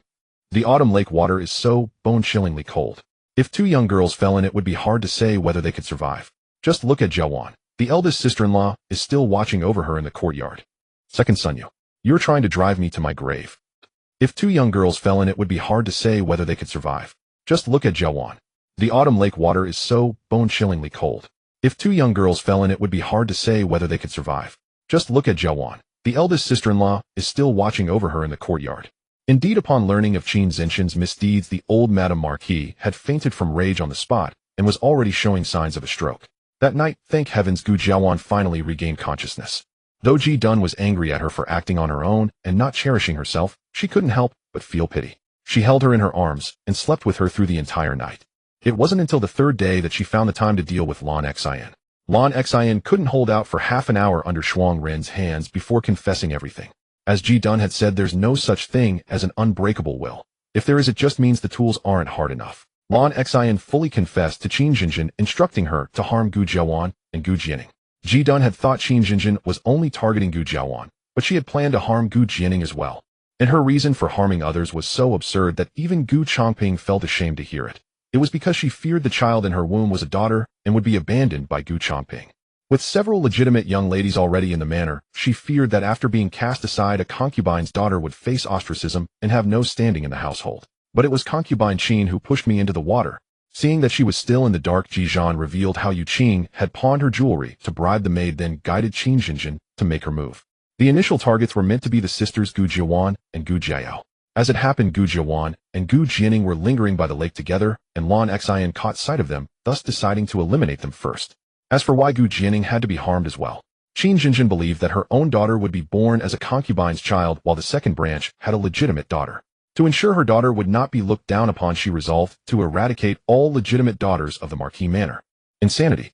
Ji Yuan felt like slapping her, but feared she might be bitten and contract madness. Truly insane to the extreme. Gu Changping and Lady Xiong were utterly astonished. They had racked their brains for days, never expecting to hear such an absurd reason. The crowd's gazes toward Gu Changping were profoundly complex, yet they all conveyed one sentiment. Pa. This was the concubine he had taken. Gu Changping was utterly disgraced, and in his heart he shuddered at the thought of sharing a bed night after night with such a madwoman. He no longer defended Qin Jinjin, only begged Ji Yuan to spare her life until she gave birth to the child in her womb, after which she could be dealt with as she saw fit. If he were to plead for a venomous woman like Qin, who regarded human life as mere weeds and treated the Marquis manor like a slaughterhouse, he would truly face abandonment by all his kin and friends. After Ji Yuan spent an entire night in Gu Jiawen's courtyard, her health visibly improved. Driven by guilt, she became exceptionally obedient, taking her medicine 3 times a day without complaint and staying quietly in her room to avoid drafts, following all medical advice. Ji Yuan instructed Qin Yan and Qin Yue to attend to her closely, then returned to the main courtyard with peace of mind. She still had matters to handle. Some fragments of information that Lan Xin had deemed insignificant, things that if spoken no one would believe, were to her extraordinarily important. Lan Xin revealed that Qin Jinjin had never initially intended to harm the children. She feared, even dreaded Ji Yuan. After that previous incident, she had fully recognized her own standing. With her family background and capabilities, she could not contend with Ji Yuan. Any rash action would be like throwing an egg against a rock. Thus she obediently awaited childbirth, wanting to protect her most crucial bargaining chip, the child in her womb. From the start of her pregnancy, Qin Jinjin had no particular cravings, but a month ago, everything changed. She developed a craving for spicy food. She couldn't enjoy a meal without it. Even breakfast had to include chili peppers. Folk wisdom often said that sour cravings indicate a son, spicy one's a daughter. Upon noticing this shift in her taste, Qin Jinjin began to grow anxious. Later, after repeatedly overhearing the maids in the manor gossiping that her love for spicy food surely meant she was carrying a girl, she became extremely restless, unable to sleep through entire nights. Compounded by her physical discomfort during Ji Yuan's absence from the manor, she became convinced it was Ji Yuan's doing. Her visit to Gu Huaichuan was merely an excuse to deflect suspicion. Frightened, Qin Jinjin decided to strike first to secure her child's future. By quietly eliminating Gu Jiawan and Gu Jiayao, she could also inflict pain on Ji Yuan, killing 2 birds with 1 stone. Thus, she ordered Lan Xin to commit the harm. Upon learning this, Ji Yuan felt a sense of helplessness, as if a boomerang she had thrown had struck her. She had used the very same tactic against the Xianxiang commandery princess, first bribing those close to her, ensuring she constantly overheard comparisons between the two of them. Over time, the Xianxiang commandery princess began to see her as an imaginary rival, leading to that incident on the palace path. The other party was equally clever, bribing the manor's maids to deliberately create panic in Qin Jinjin, turning her into the blade that kills, thereby eliminating 2 threats without bloodshed, while remaining untouched themselves. Ji Yuan already had a conjecture in mind. Commandery princess, the manor has too many maids. After concubine Qin became pregnant, Lan Xin stayed with her in the courtyard and rarely ventured out. She doesn't know many people. Asking her to identify the instigator would be too difficult. As you instructed, I have investigated concubine Yu. Just as you predicted, the maid Kaiyun from her courtyard has recently pawned many pieces of jewelry. The silver obtained was not used to improve their courtyard's living conditions, nor to buy anything for Gu Huaiyu. It must be her. As soon as they left Gu Jiawen's place, a Shuangren immediately reported what he had discovered. Excellent. Ji Yuan twirled the jade beads on her wrist and sneered. Tell you to attend to me tomorrow morning. It seems I haven't focused my attention on her lately, and she has forgotten her place. Madam, this concubine I truly cannot hold on any longer. May I rest? The scene shifted. Yue Qing was doing a horse stance in the center of the main courtyard, balancing a plate on her head, each hand, and each knee. The plates wobbled precariously, threatening to fall at any moment. Who was it that knelt here, swearing that if allowed into the manor they would serve me like a beast of burden? Have you forgotten your own words so quickly? A table full of delicacies lay before Ji Yuan. She abruptly threw down her chopsticks, clearly enraged. The air was thick with the tantalizing aroma of food. Yue Qing's throat bobbed and her balance shattered. Beads of sweat as large as beans trickled down her lashes onto her lips. She greedily licked them. They were salty. She had been standing in the main courtyard for 2 hours as punishment. She hadn't even had breakfast before Rui dragged her out of bed and forcibly escorted her to the main courtyard. The plates clattered to the ground. Yue Qing knelt amidst the shards, accusing, "Madam, you are clearly torturing me. I said I would serve you by pouring tea. I enjoy watching a show. Is that not permitted?" Ji Yuan's voice was chillingly devoid of warmth, embodying the cold-blooded cruelty of one in a position. In her eyes, she was nothing more than a lifeless object to do only as she was bidden. This was the first time Yue Qing felt true terror. She finally realized that the woman before her was the mistress of the Changping Marquis Manor, the Pearl Commandery Princess, who held the power of life and death. Enough a reward for you. Fulling approached and set down a jug of water. Ji Yuan picked up a copper pot from the table and casually tossed it to the ground, as if discarding trash. Just like she was a dog begging for scraps at her feet. Yue Qing deliberately kept her head down, letting her disheveled hair obscure her eyes, the only way to conceal the seething hatred within them. Clatter. The teapot hit the ground, spinning several times, most of its water already spilled. Yet Yue Qing couldn't help but lunge for it, frantically pouring water into her mouth. As she drank with abandon, Fulling leaned down and whispered in Ji Yuan's ear, "Master, you has been poisoned. It seems it was administered only recently." Oh, how intriguing. The water in the copper pot had been prepared by Ji Yuan specifically through Fulling, laced with a colorless, odorless, slow-acting poison. She had no intention of letting Yue Qing live, planning for her to fall ill and pass away quietly. She hadn't expected someone else to make a move before her. Can you tell who administered the poison? She knew Fu Ling possessed this capability. Even if she couldn't pinpoint the exact individual, she could narrow down the scope. She wanted to know whether this adversary was friend or foe. Qin Jinjin had already been confined. Not only was her mind too sluggish to comprehend that Yue Qing had secretly instigated the situation, but even if she had known, she would have been powerless to poison Yue Qing. The Marquis Dowager. Or perhaps someone else. Amidst the household's fury, all focused on Qin Jinjin, someone still dared to target Yue Qing, which caught Ji Yuan by great surprise. Rui, aware of the Commandery Princess' plan, had already moved to Yue Qing's side as she picked up the copper pot, insisting on witnessing her finish the remaining water. From her vantage point, she could just see Fu Ling speaking to the Commandery Princess. Unable to hear the words, she only saw Fu Ling's lips struggle to move twice, and instantly the Commandery Princess' face underwent a dramatic change. What exactly did Fu Ling say? For 7 consecutive days, Yue Qing repeated the same routine, reporting to the main courtyard. Ji Yuan devised new challenges for her daily. Balancing a plate while in a horse stance was already considered child's play. Every night, even walking became a struggle, and it was Kai Yun and Xiao Tao who had to carry her back.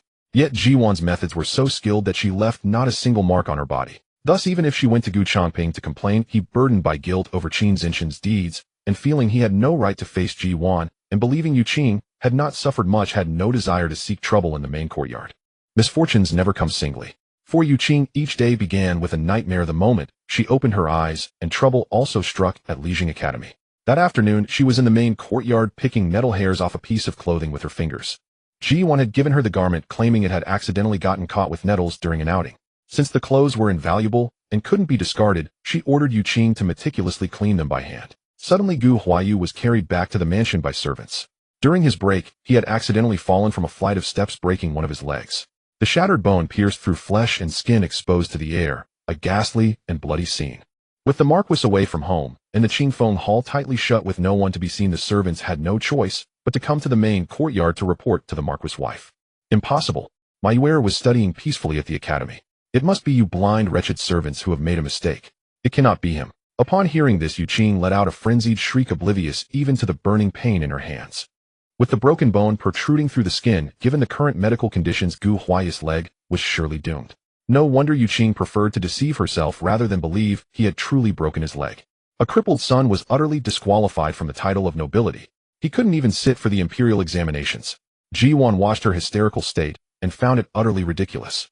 She had thought Yue Qing was at least a loving mother. She never expected that in her eyes her own biological son Gu Huayu was merely a tool for her power struggles. Send for a physician immediately to treat him at the mansion.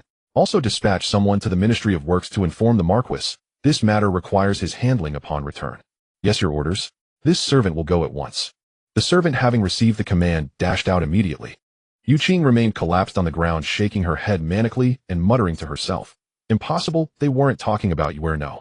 Rui, escort Lady Yue back, and let her properly care for her son. Nothing stings more than a targeted blow. Yue Qing's greatest unwillingness was to accept that Gu Huayu's leg was broken, yet Ji Yuan was determined to shatter her last illusion, forcing her to confront the bloody reality. 2 days later, the Double Ninth Festival Palace Banquet. Emperor Chongwen disliked extravagance and never held lavish celebrations for the Double Ninth Festival. He only feasted the imperial clan members within the palace. This year, due to Ji Yuan being conferred the title of Commandery Princess, their family was also invited. Yun Roi was naturally present at the banquet as well.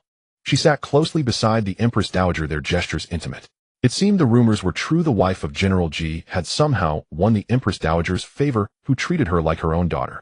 Many imperial clan members were envious, lamenting that their own families lacked such a junior to win the Empress Dowager's affection. Honored clan members on this double ninth festival, chrysanthemums bloom throughout the palace gardens, filling the courtyards with fragrance, just as our imperial house flourishes with talents in every generation.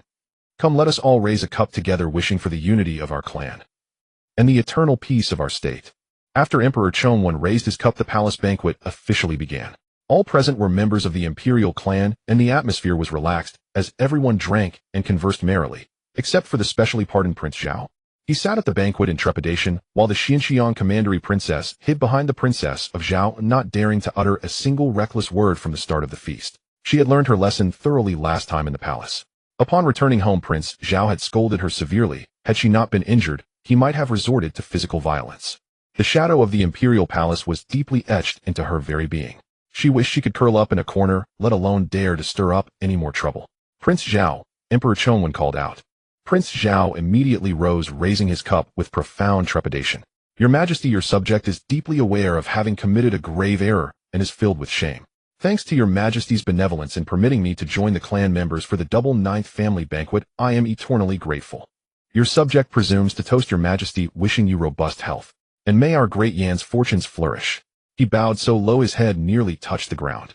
Without Emperor Chongwen's leave, he dared not even let a single drop of wine touch his lips. Very well, Prince Zhao has shown his sincerity. Though you have erred, today is a family banquet, so let us not dwell on such unpleasant matters.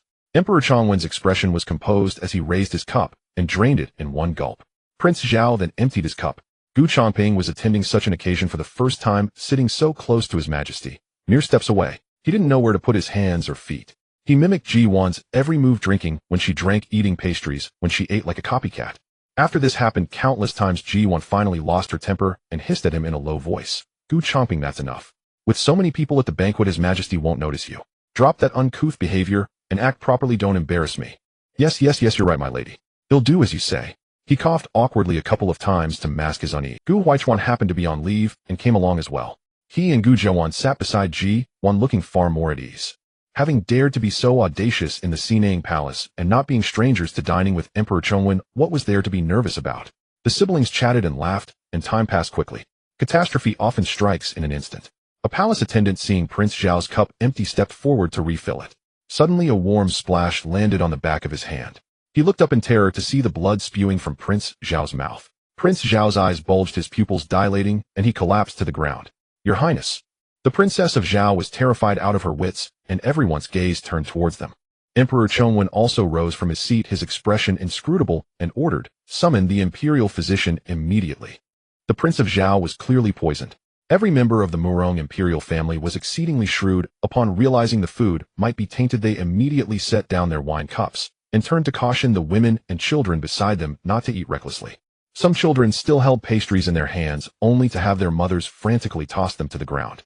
At the palace banquet, the clatter of wine cups, the cries of young children, and the murmur of hushed whispers interwove into a chaotic symphony. This year's double ninth festival banquet was utterly ruined.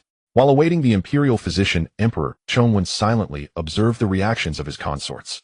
These past days he had ordered his men to scour every corner of the harem to uncover who was colluding with the Prince of Zhao, yet not a single clue emerged, proving that the culprit was exceedingly cautious and left no evidence behind.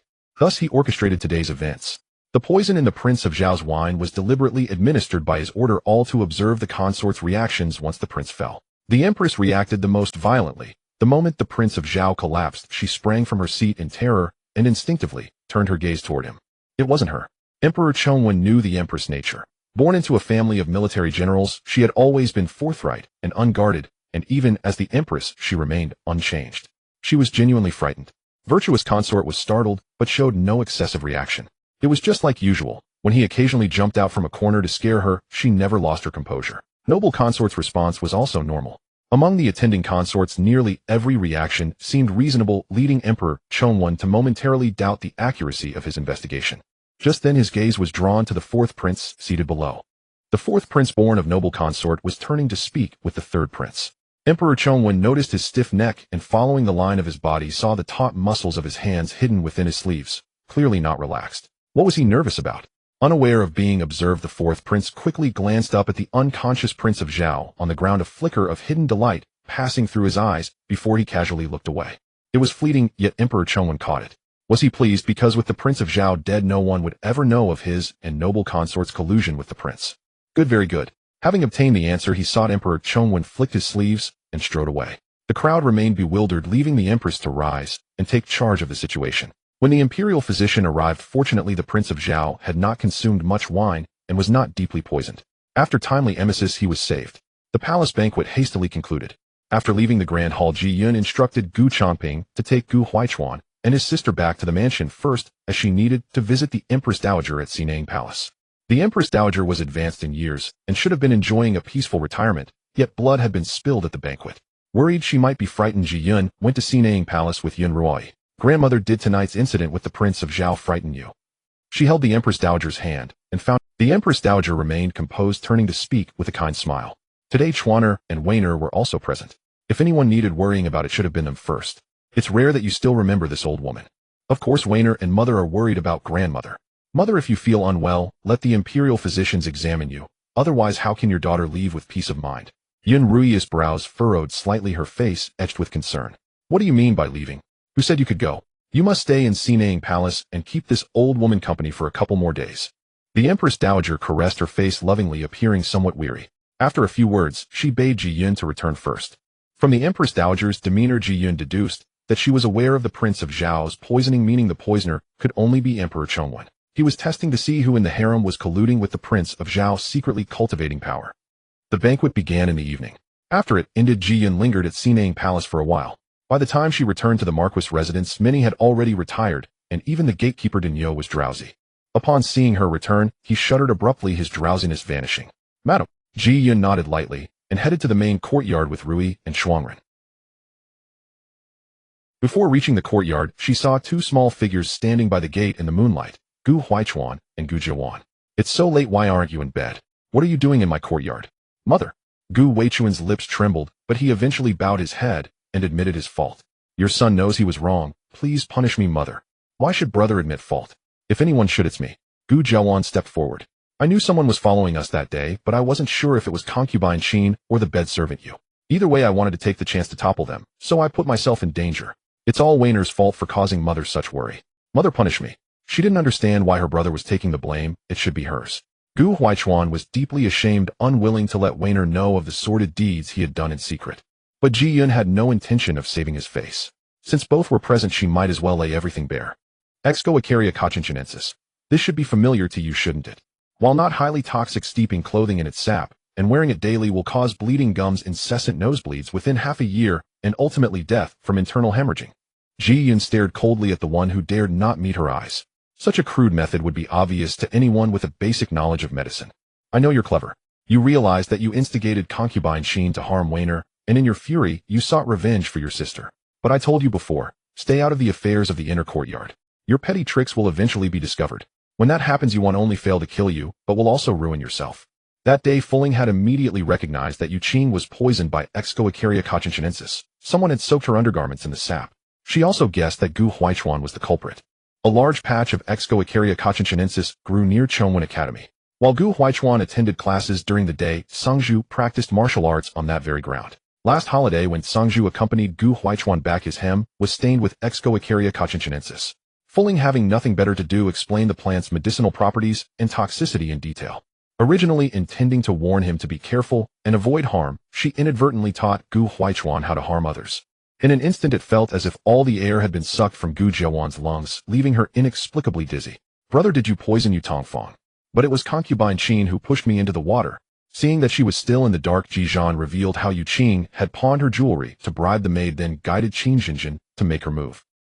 Gu Jiawan was utterly horrified.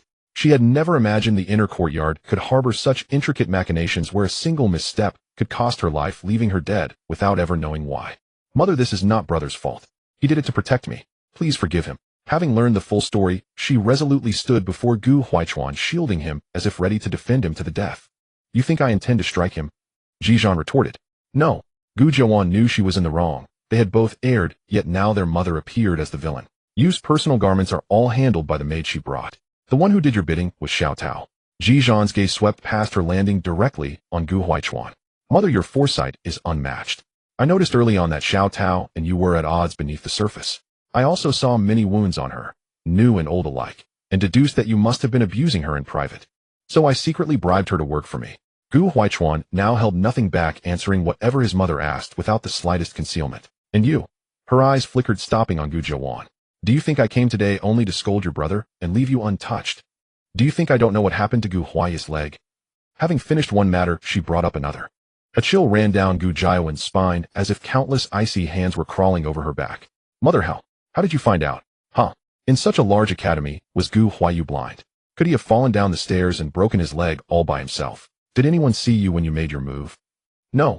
I had Qing Yin hit Gu Huai's leg with a pebble. He lost his footing and tumbled down the stairs. I never got close to him. Gu Jiaowan had long harbored a grudge against Yue and had wanted to strike at that bastard Gu Huaiyu for some time. She never imagined her seemingly flawless plan would be uncovered by her mother. The siblings clung to each other for warmth, finally knowing fear. Ji Duan suppressed her inner irritation and let out a long sigh. I truly don't know what to say to you. Both of you kept secrets and acted on your own. You are still young, your minds not yet sharp. Before doing such things, you should have realized there is always someone better and that you would eventually be found out. Yet you still gambled with your own futures. Tell me, should you be punished or not? We know we were wrong, mother. Both knelt in unison. They knew they had made a grave mistake. This self-righteous heroic behavior did not solve the problem. Instead, it left evidence, forcing their mother to clean up their mess. They were terribly wrong. They had done things they shouldn't have when their abilities could not match their ambitions. In truth, what angers me most is not what you did. No matter what you have done, your mother will always have your back. But I never wanted you to become entangled in these conflicts. Ji Duan knew that children raised in a deep mansion devoid of any cunning would sooner or later be torn apart and devoured. Yet she could not help being selfish. She did not want them to be trapped in the struggles of the inner courtyard at such a young age. A vast world awaited them beyond. She did not oppose their actions, but only if they were carried out in absolute secrecy without exposing themselves. Seeing her two children kneeling on the ground, trembling and pleading only for her forgiveness, Ji Duan's heart ached as if cut by a knife.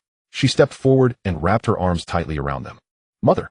They sobbed uncontrollably. The three of them held each other tightly, and in that moment all anger dissipated like smoke. The next morning, Gu Huaichuan set off energetically to pay his respects at the main courtyard, only to be intercepted halfway by an unexpected obstacle. Having not seen her for a long time, Gu Jiao appeared haggard, wearing old clothes, accompanied by only a single maid. Gone was her former glory. What do you want? Gu Huichuan's tone toward her was icy. Brother, did mother take you and Gu Jiaowan to the double ninth palace banquet yesterday? Why didn't she take me? Don't you think mother has changed? She is not our mother at all. Silence. Say one more word, and I won't be. She grew more agitated with each word. The veins on Gu Huichuan's forehead bulged as he rebuked her. Why won't any of you believe me? Everything I say is true. Have you forgotten? Mother used to dote on me the most. But ever since father injured her head, she has completely changed. She now cherishes Gu Jiaowan and ignores me entirely. This is not normal. Gu Jiao spewed nonsense. Even her maid was terrified, regretting having brought the second miss out. If the heir apparent's wrath fell upon her, she might not even keep her life. Take her back. If I ever hear her speak such madness again, you need not stay in the mansion either. Yes, this servant will take the second miss back immediately. The maid strained with all her might, dragging Gu Jiao away, covering her mouth tightly on the way back, lest Gu Huaichuan hear anything more. After she left, Gu Huaichuan still stood where they had spoken. Chuaner. Who? Startled, he turned to see Gu. Greetings, second uncle. He quickly bowed. Gu Changping held a good impression of his nephew, who was polite and proper, unlike his own infatuated elder brother. Recently, too many things had happened in the Marquis mansion. The two children nearly killed their mother, struck by wind, and Gu Huaiyu breaking his leg. He could no longer bring up the matter of dividing the family. Feeling troubled, he had come out for a walk and stumbled upon the scene. Don't take your second sister's words to heart. She did wrong, and it's only natural that your mother no longer dotes on her as before. Both are flesh and blood. Weiner is also your mother's child. Why can't she understand that she is not the only one held dear in your mother's heart? Gu Changping shook his head, patted his shoulder, and walked away. Gu Huaichuan stared blankly in the direction Gu Jiao had gone. He did not like her, he never had. At first, he treated his twin sisters equally, without favoritism, being fair in everything, even sending identical gifts. But 3 years ago, everything changed. Gu Jiaowan had picked up a snow-white kitten from outside and raised it in her courtyard, naming it Tuaner. She fed it daily and played with it. A Tuaner was her best friend. Every time Gu Huaichuan visited her courtyard, he would play with Tuaner for a while. Yet within less than half a month of arriving at the Marquis mansion, Tuaner was drowned.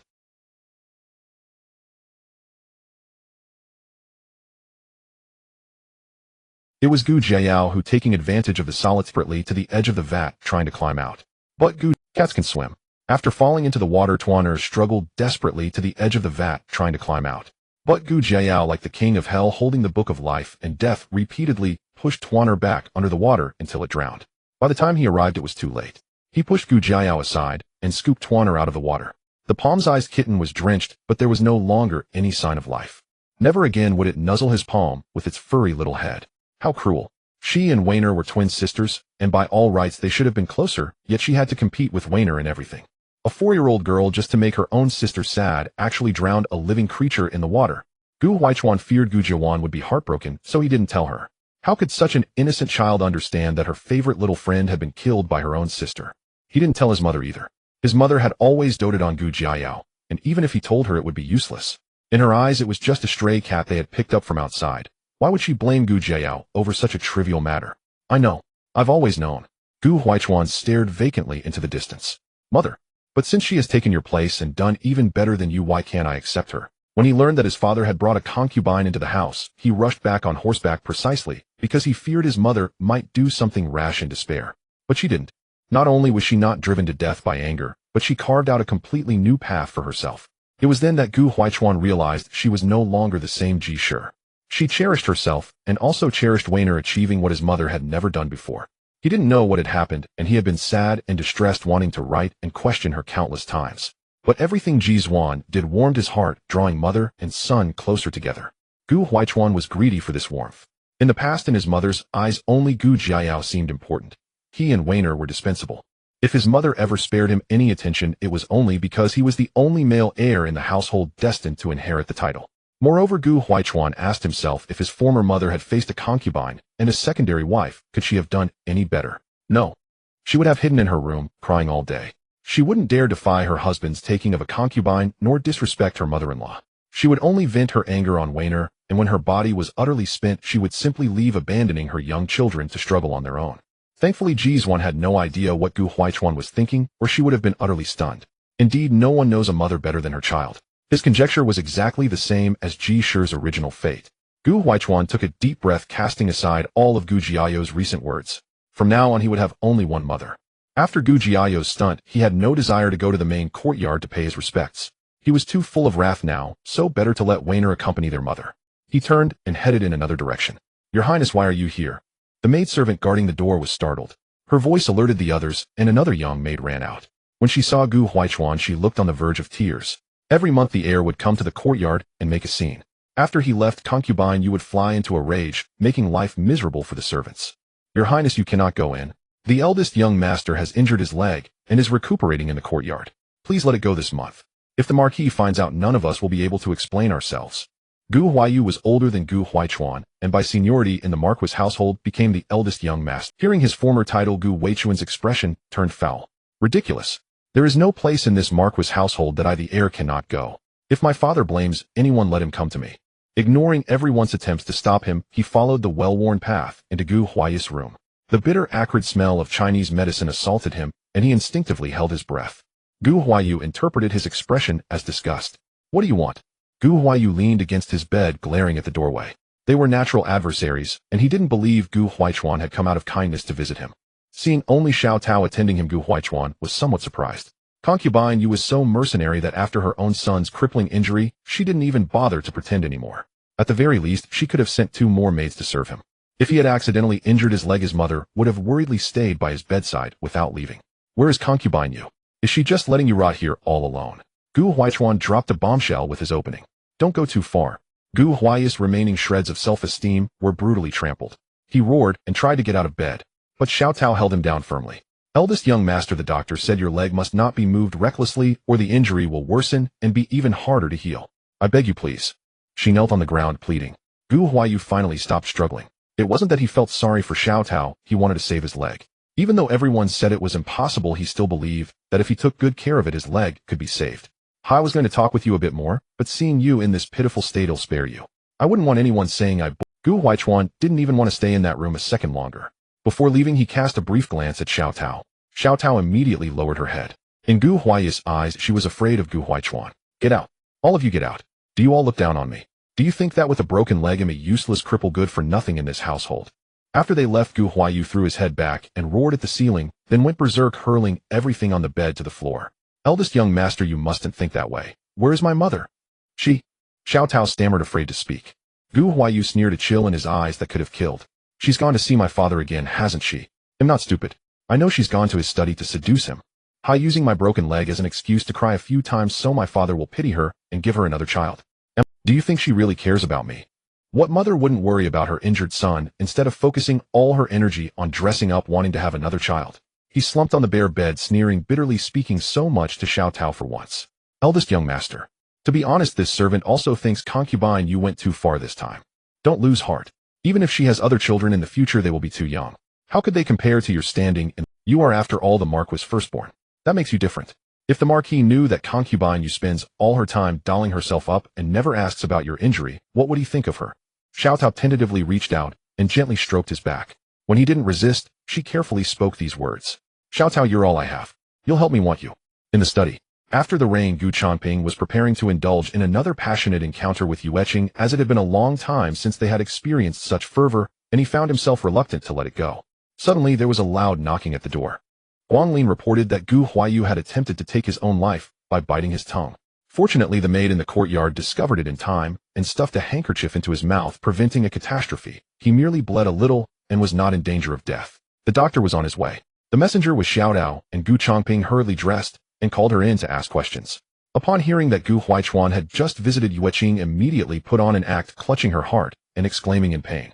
She weakly knelt at Gu Changping's feet, coughing incessantly. My lord, you must take charge for us, mother and son. Does the young master really despise you so much? With her leg like that, he still wishes to bring her to ruin. It is not because of the young master. Xiao Tao hurriedly interrupted her. Then what is it? Gu Changping asked, knowing that Gu Huaiyu was not the type to take his own life. Something must have provoked him. Xiao Tao appeared hesitant to speak. She glanced fearfully at Yue Qing and finally gathered the courage to reply. It is because of the Moon Tong room. Since the eldest young master's leg was broken, the Moon Tong room seems to have transformed into a different person, completely indifferent to the eldest young master's well-being. The eldest young master knew that on the day the young lady fell into the water, the madam stayed by her bedside for an entire day and night. In comparison, he felt like an unwanted child and thought it would be better to bite his tongue and die. Nonsense. Who allowed you to speak such absurdities? Yue Qing quickly denied it. My lord, you know I care for Yue the most. How could I not care about her life or death? This wretched maid is talking nonsense. It must be the madam who bribed her. Yes, it must be the madam. She is afraid the young master will be punished, so she had this wretched maid lie to protect him. My lord, I am being wronged. I am yours, bought from Taohua Alley, and have always served the Moon Tong room faithfully. But I also pity the eldest young master. I just cannot bear it. If you do not believe me, just ask the eldest young master. Xiao Tao was afraid he would not believe her, and even raised her hand to swear. Gu Changping was not foolish enough to fall for that. Realizing that Yue Qing had indeed been visiting him daily, actively tempting him with new and exciting things, he pondered whether a grieving mother would truly act like this. He had been too careless. What genuine affection could a woman who does not care for her own flesh and blood have for him? Gu Changping shuddered, realizing he had misjudged people all these years. Get away. If anything happens to Yue, I will flay you alive. He kicked Yue Qing aside and strode out. Upon learning that Gu Huaiyu had broken his leg, he immediately sent someone to the palace to summon the imperial physician and would visit him every day after duty, wanting him to recover quickly. Although he regretted that the child had broken his leg and could not achieve anything in the future, taking care of him and ensuring he lived a peaceful life was not a problem. Who would have thought the problem lay with the Moon family?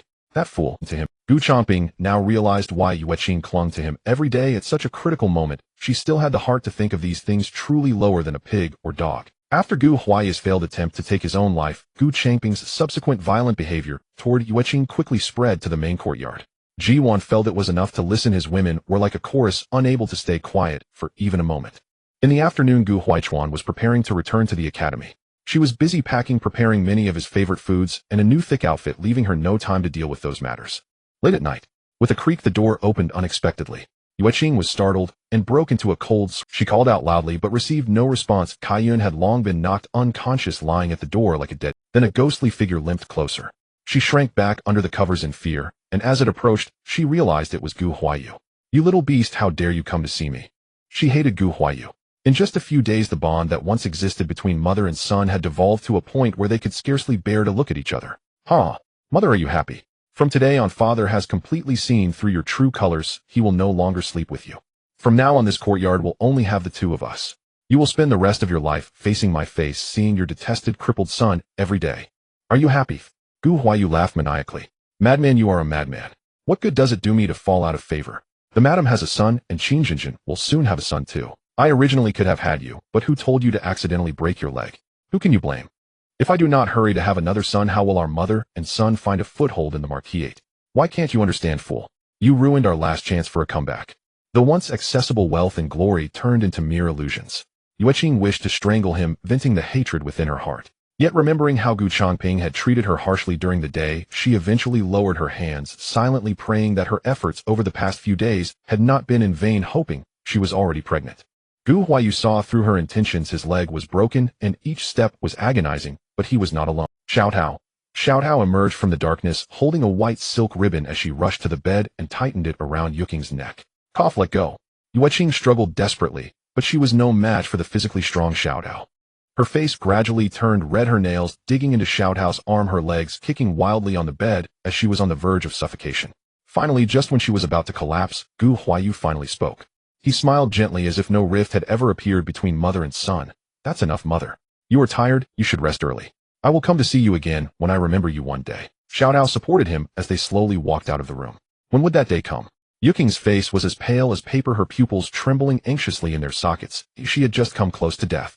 The household was well aware of the mutual animosity between Yue Qing and her son, though no one spoke of it openly. Even though Gu Changping had tried to suppress the news of that day, the Marquis residence was small, and news traveled easily.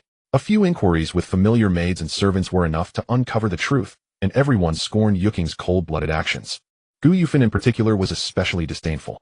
Gu Changping had long wanted to expel this parasite from the residence, and Gu Changming shared the sentiment. Since he had given up all pretense, he feared no one. His sister, who often mocked Xiong Shi, irritated him, and he could not bear to see her comfortably remain in the house. Gu Yufan had broken several teeth earlier, causing her speech to lisp. She had been hiding in her courtyard practicing how to speak without being ridiculed and rarely ventured out.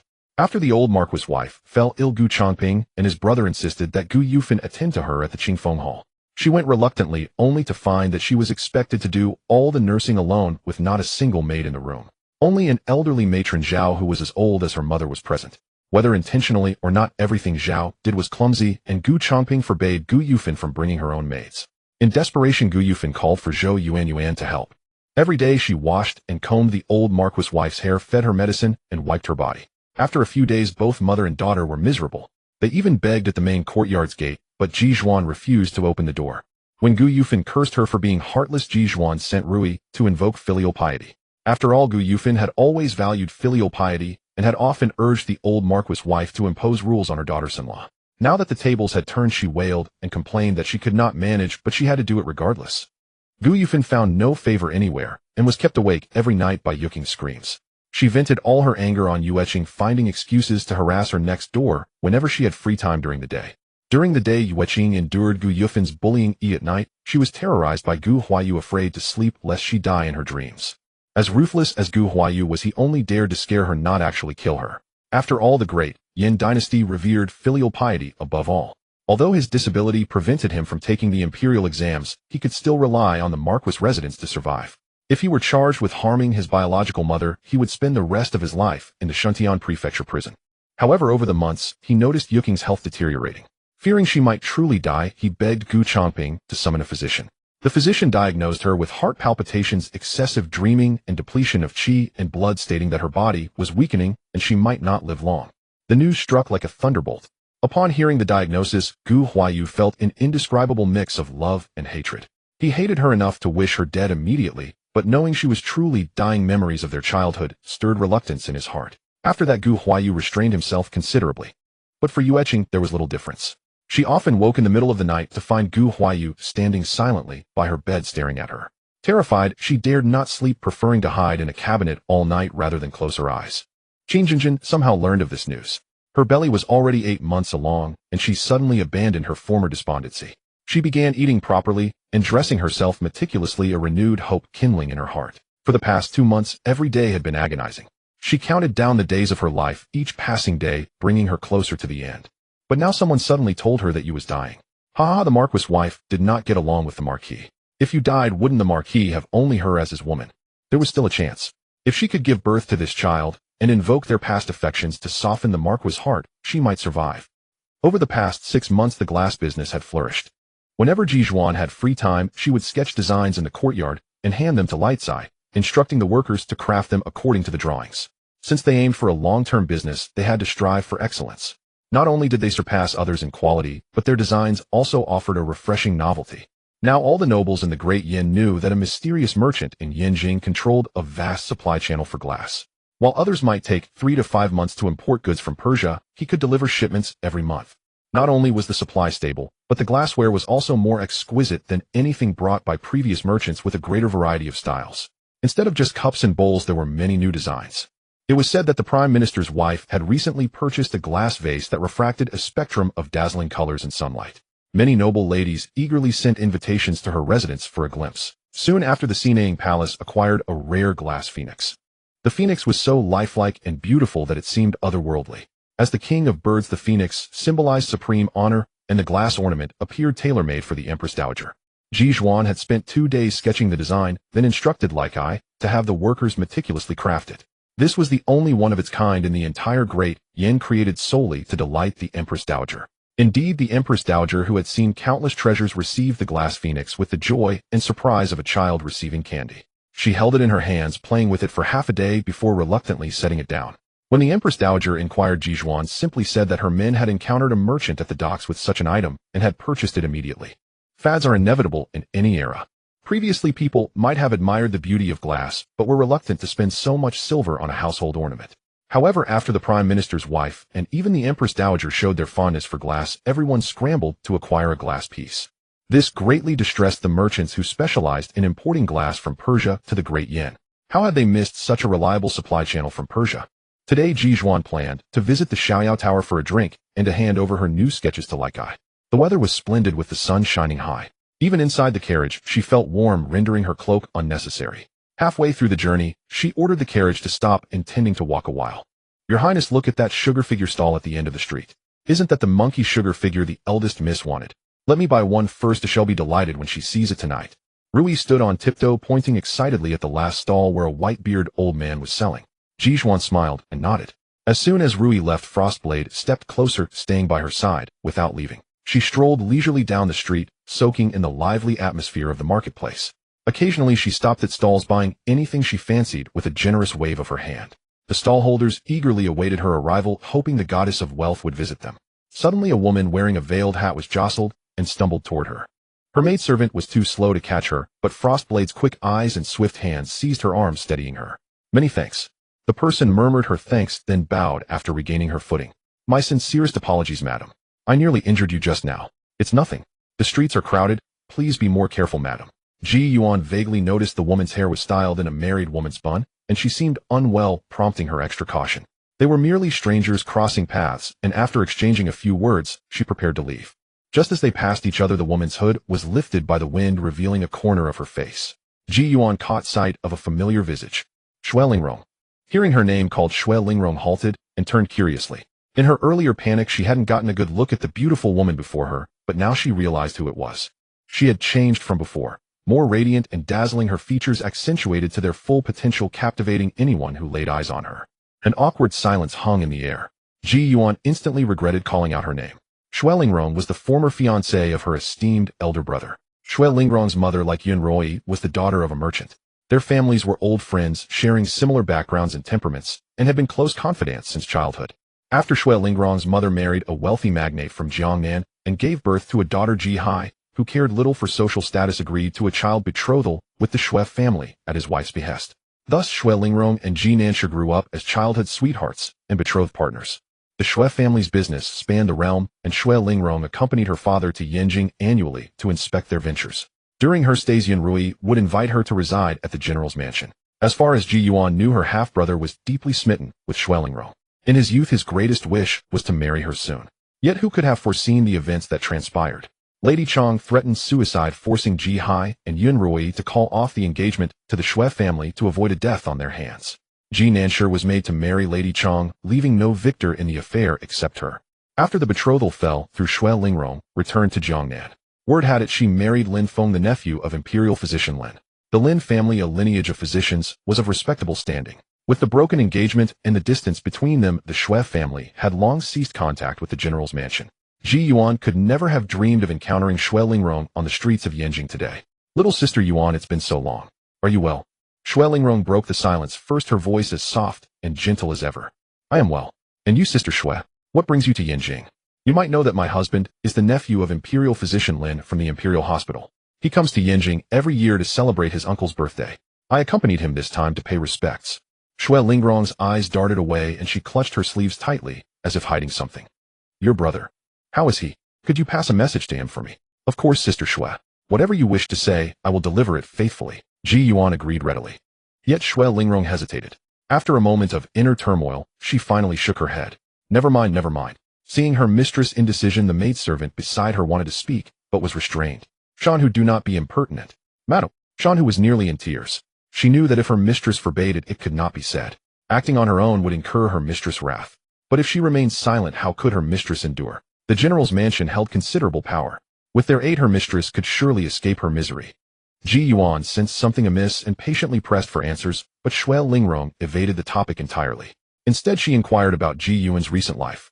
Upon learning she had both a son and a daughter, a faint smile finally graced her lips. I have a daughter as well, the same age as Weiner. It's a pity she's not in Yanjing, or perhaps they could have become friends. Speaking of her daughter, Xue Lingrong's entire demeanor softened. She was the same age as Ji Nansher. In Ji Yuan's memory, she had always been a gentle elder sister, ever ready to listen and understand. Was Lin Feng unkind to her that the light in her eyes had dimmed? That's simple. Next time you come to Yanjing, sister Xue, just bring her along. It's still early. Why not join me for a meal at the Carefree Pavilion? It's a unique establishment in Yanjing offering many delicacies and amusements you won't find in Jiangnan. Finding it hard to question her on the street, Ji Yuan planned to speak with her privately in a private room. No need. I have matters to attend to today, little sister Yuan. Go on without me. Xue Lingrong refused and turned to leave after a brief farewell, but Ji Yuan seized her wrist. Yuan. She turned back in alarm. Ji Yuan had already pushed up her sleeve, revealing her entire forearm. Bruises purple and blue mottled her skin like overripe plums. Fresh wounds layered over old ones, dark blood clots tinged with sickly purple-black. Ji Yuan's hands trembled. No wonder. No wonder she had kept pressing her sleeve against her arm, every movement deliberately careful. That beast Lin Feng. He dared to strike you. Ji Yuan's eyes blazed with fury. Xue Lingrong closed her eyes in despair, tears streaming down her cheeks. She could no longer hide it. None were happier than Shanhu. She knew her mistress was saved. In the rigid social hierarchy, the Xue family, despite their immense wealth, were of the lowest class.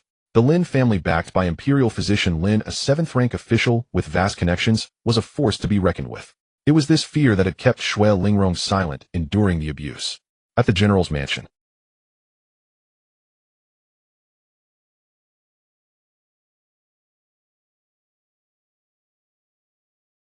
Knowing of Lin Feng's atrocities, Ji Yuan could not feign ignorance and let Xue Lingrong return. She insisted on bringing her to the general's mansion and sent Rui back to the Marquis residence to inform them she would be staying at her natal home for a couple of days. Even though Xue Lingrong and Ji Nansher were not married, their families were old friends. There was nothing improper about her staying at the general's mansion. Ji Yuan settled her in her own courtyard. Yun Rui was unaware of Xue Lingrong's arrival. Hearing from the gatekeeper that her daughter had returned with a friend and gone straight to her courtyard, she grew curious and hastened over. Frostblade carried various ointments prepared by Fulling. Xue Lingrong's hands were a mass of fresh and old bruises that needed immediate treatment. Ji Yuan selected a medicinal salve and began to apply it. Yun Rui arrived just in time to witness the scene and nearly fainted. Heavens, what happened? Who hurt you? Tell me who did this to you. She grew increasingly agitated. Xue Lingrong had grown up under her watch. Although she couldn't become a daughter-in-law, she was like a half-daughter. Now seeing her beloved junior injured like this, how could she not be upset? Even if she wanted to deceive herself, the truth was undeniable. The only ones who could possibly harm Xue Lingrong, yet whom she was reluctant to mention, were from the Lin family, perhaps even her husband Lin Feng. After being married for over a decade with Xue Lingrong injured all over, it was as if she had lived with that demon for all these years. Who knows how she had endured it all during this time. Aunt Yun, don't look, please don't look. Xue Lingrong forced a smile. She didn't want her most disgraceful side to be seen by anyone. It was already hard enough when she encountered Ji Yuan. She knew that Aunt Yun had felt guilty for a long time about her engagement to Brother Ji.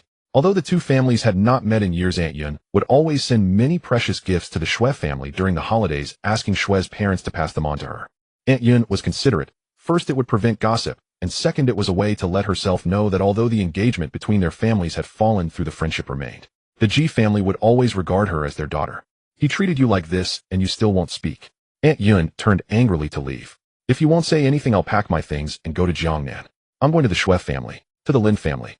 I want to ask them if that beast Lin Feng did this to you, and I'll go to the Shui family to question Shui Minggang. How could he not realize that his own daughter has been abused right under his nose for over a decade? The Lin family and the Shui family were in the same area. Shui Lingrong's marriage was so close because Shui's father thought through the marriage with the Ji family, realizing that rather than marrying into a high family where anything could happen, it was better to choose a family of equal standing that he could control. But he never expected that despite his good intentions, Shui Lingrong would still be unhappy. Don Aunt Yun. Shui Lingrong quickly ran over to grab Aunt Yun's arm. Only then did she realize that Aunt Yun was already in tears. Turning, she embraced Shui Lingrong and wept. It's my fault. It's our Ji family that has wronged you. If I had known it would turn out like this, I would have rather died than cancel the engagement. At that time, when he and the Chang family committed such wrongs, I felt guilty towards the Chang family, and even more so towards you. That's why I canceled the engagement and let you seek a better match. I never expected. Aunt Yun was filled with self-reproach. She knew that Shui Lingrong had always been independent, refusing to share a husband with anyone. Shui's father also intended to arrange a marriage with the Lin family, because Lin Feng had promised never to take a concubine. Unfortunately, they were all mistaken.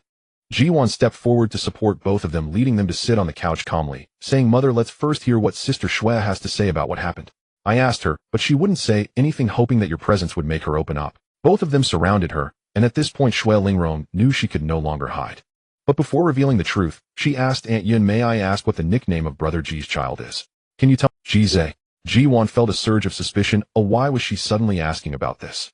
Aunt Yun was also taken aback and honestly replied, An has only one son named Ji Zhe, who is already 12 years old. This child has always been sturdier than others since birth, just like his father, so we gave him the nickname Tuan Tuan, like a round dumpling, symbolizing family togetherness. She spoke these words in an unusually soft voice, afraid of saying something wrong that might upset Shui Lingrong. Upon hearing this, Shui Lingrong suddenly burst into wild laughter, tears streaming down her face. I knew it. I knew he wouldn't be so foolish as to harm me to this extent. It turns out I was schemed against. Ha ha, I was too foolish. She finally began to speak. The injuries on her body were not inflicted by Lin Feng, but by the old matriarch of the Lin family. Initially, Lin Feng would intervene and speak up for her, even having fierce arguments with the old matriarch. But as it happened more frequently, he gradually allowed such behavior. Lin Feng was weak and held resentment towards her. After years passed, the feelings between the couple had long since dwindled, allowing the old matriarch to bully her with even less restraint. No one expected this would be the answer. But why did the old matriarch resort to such cruelty? Historically, there has always been discord between mothers-in-law and daughters-in-law, but it's rare for a family to physically strike a daughter-in-law, especially with the Shui family backing her. Sister Shui, what do you mean by saying it happened more frequently? Ji Duan keenly caught the key point. When mentioning the reason, hatred surged in Shui Lingrong's eyes, but she quickly lowered her head, not wanting them to see her expression. I initially thought it was because of Brother Ji that I hesitated to speak up. It wasn't until just now, when Aunt Yun mentioned that Brother Ji's child is nicknamed Tuan Tuan, not Rong Rong, that I realized I had been schemed against. It felt extremely ridiculous. It turned out that all these years of suffering were in vain. Shui Lingrong said that the Lin family had a relative in Jiangnan who claimed to be connected to the general's residence. They frequently sent invitations to visit, even bringing up Shui Lingrong's past engagement in front of the women of the Lin family, later pretending to mention it, casually, continually apologizing. At first they knew to hold back, but as time went on it escalated. At every banquet, they would always bring up recent events in the general's residence. That year, Ji Nanshi became a father and insisted on naming the child Rong Rong. As soon as the name Rong was mentioned, all the women of the Lin family turned to look at her mockingly. That was the first time the old matriarch hit her. Lin Feng discovered that evening and pulled her to confront the old matriarch. When he learned of the happenings in the general's residence, he also defended her, claiming it was all Ji Nanshi's lingering feelings and had nothing to do with her. But later, that relative continued to visit the residence frequently. They said that Ji Nanshi's wife was having a hard time in the Marquis residence. Ji Nanshi loved the misty tea from Lushan and would only drink that type. If anyone accidentally drank something else, they would be scolded. As for pastries, she could only eat loquat cake, and after years of that, just seeing loquat cake made her want to vomit. She sympathized with the Chang family, saying it was truly pitiful for them to marry into the general's residence, where even emotions were stripped away. That day Lin Feng was also present, and his expression was extremely unpleasant. Because the misty tea from Lushan was Shui Lingrong's favorite and loquat cake was also her most loved dessert, Ji Nanshi's actions clearly showed he was not acting for himself, but was thinking of her. If it had only been that, Shui Lingrong could have explained a bit, but what happened later left her at a loss for words. Later, that relative visited from Yanjing and even took the time to bring gifts to Lin residents claiming they were sent by the general's residence. The old matriarch immediately commanded her to open it in front of everyone. Inside were all women's hairpin jewelry and even a belly wrap made of shimmering silk. The shimmering silk is exceedingly rare, found only in the homes of noble families, intricately embroidered with a pair of lotus flowers clearly crafted by a skilled embroiderer at great expense. If it were not from the general's manner, could it possibly be that relative who is intentionally trying to frame her? The questioning from the old matriarch left her speechless. On that day, she was locked in the ancestral hall, injured and starving for 3 days and nights. Had it not been for discovering her pregnancy, she might have knelt to death in that hall. The year she was pregnant was the best year Xue Lingrong had spent in the Lin family, for the old matriarch feared that one death would mean 2 lives lost and did not dare to lay a hand on her. She had not been beaten. After giving birth to her daughter, the old matriarch despised her for not expanding the family line, bringing up old grievances. She was filled with grievances she could not articulate and could only endure repeatedly. Lin Feng no longer spoke up for her. This was how she had lived for over a decade.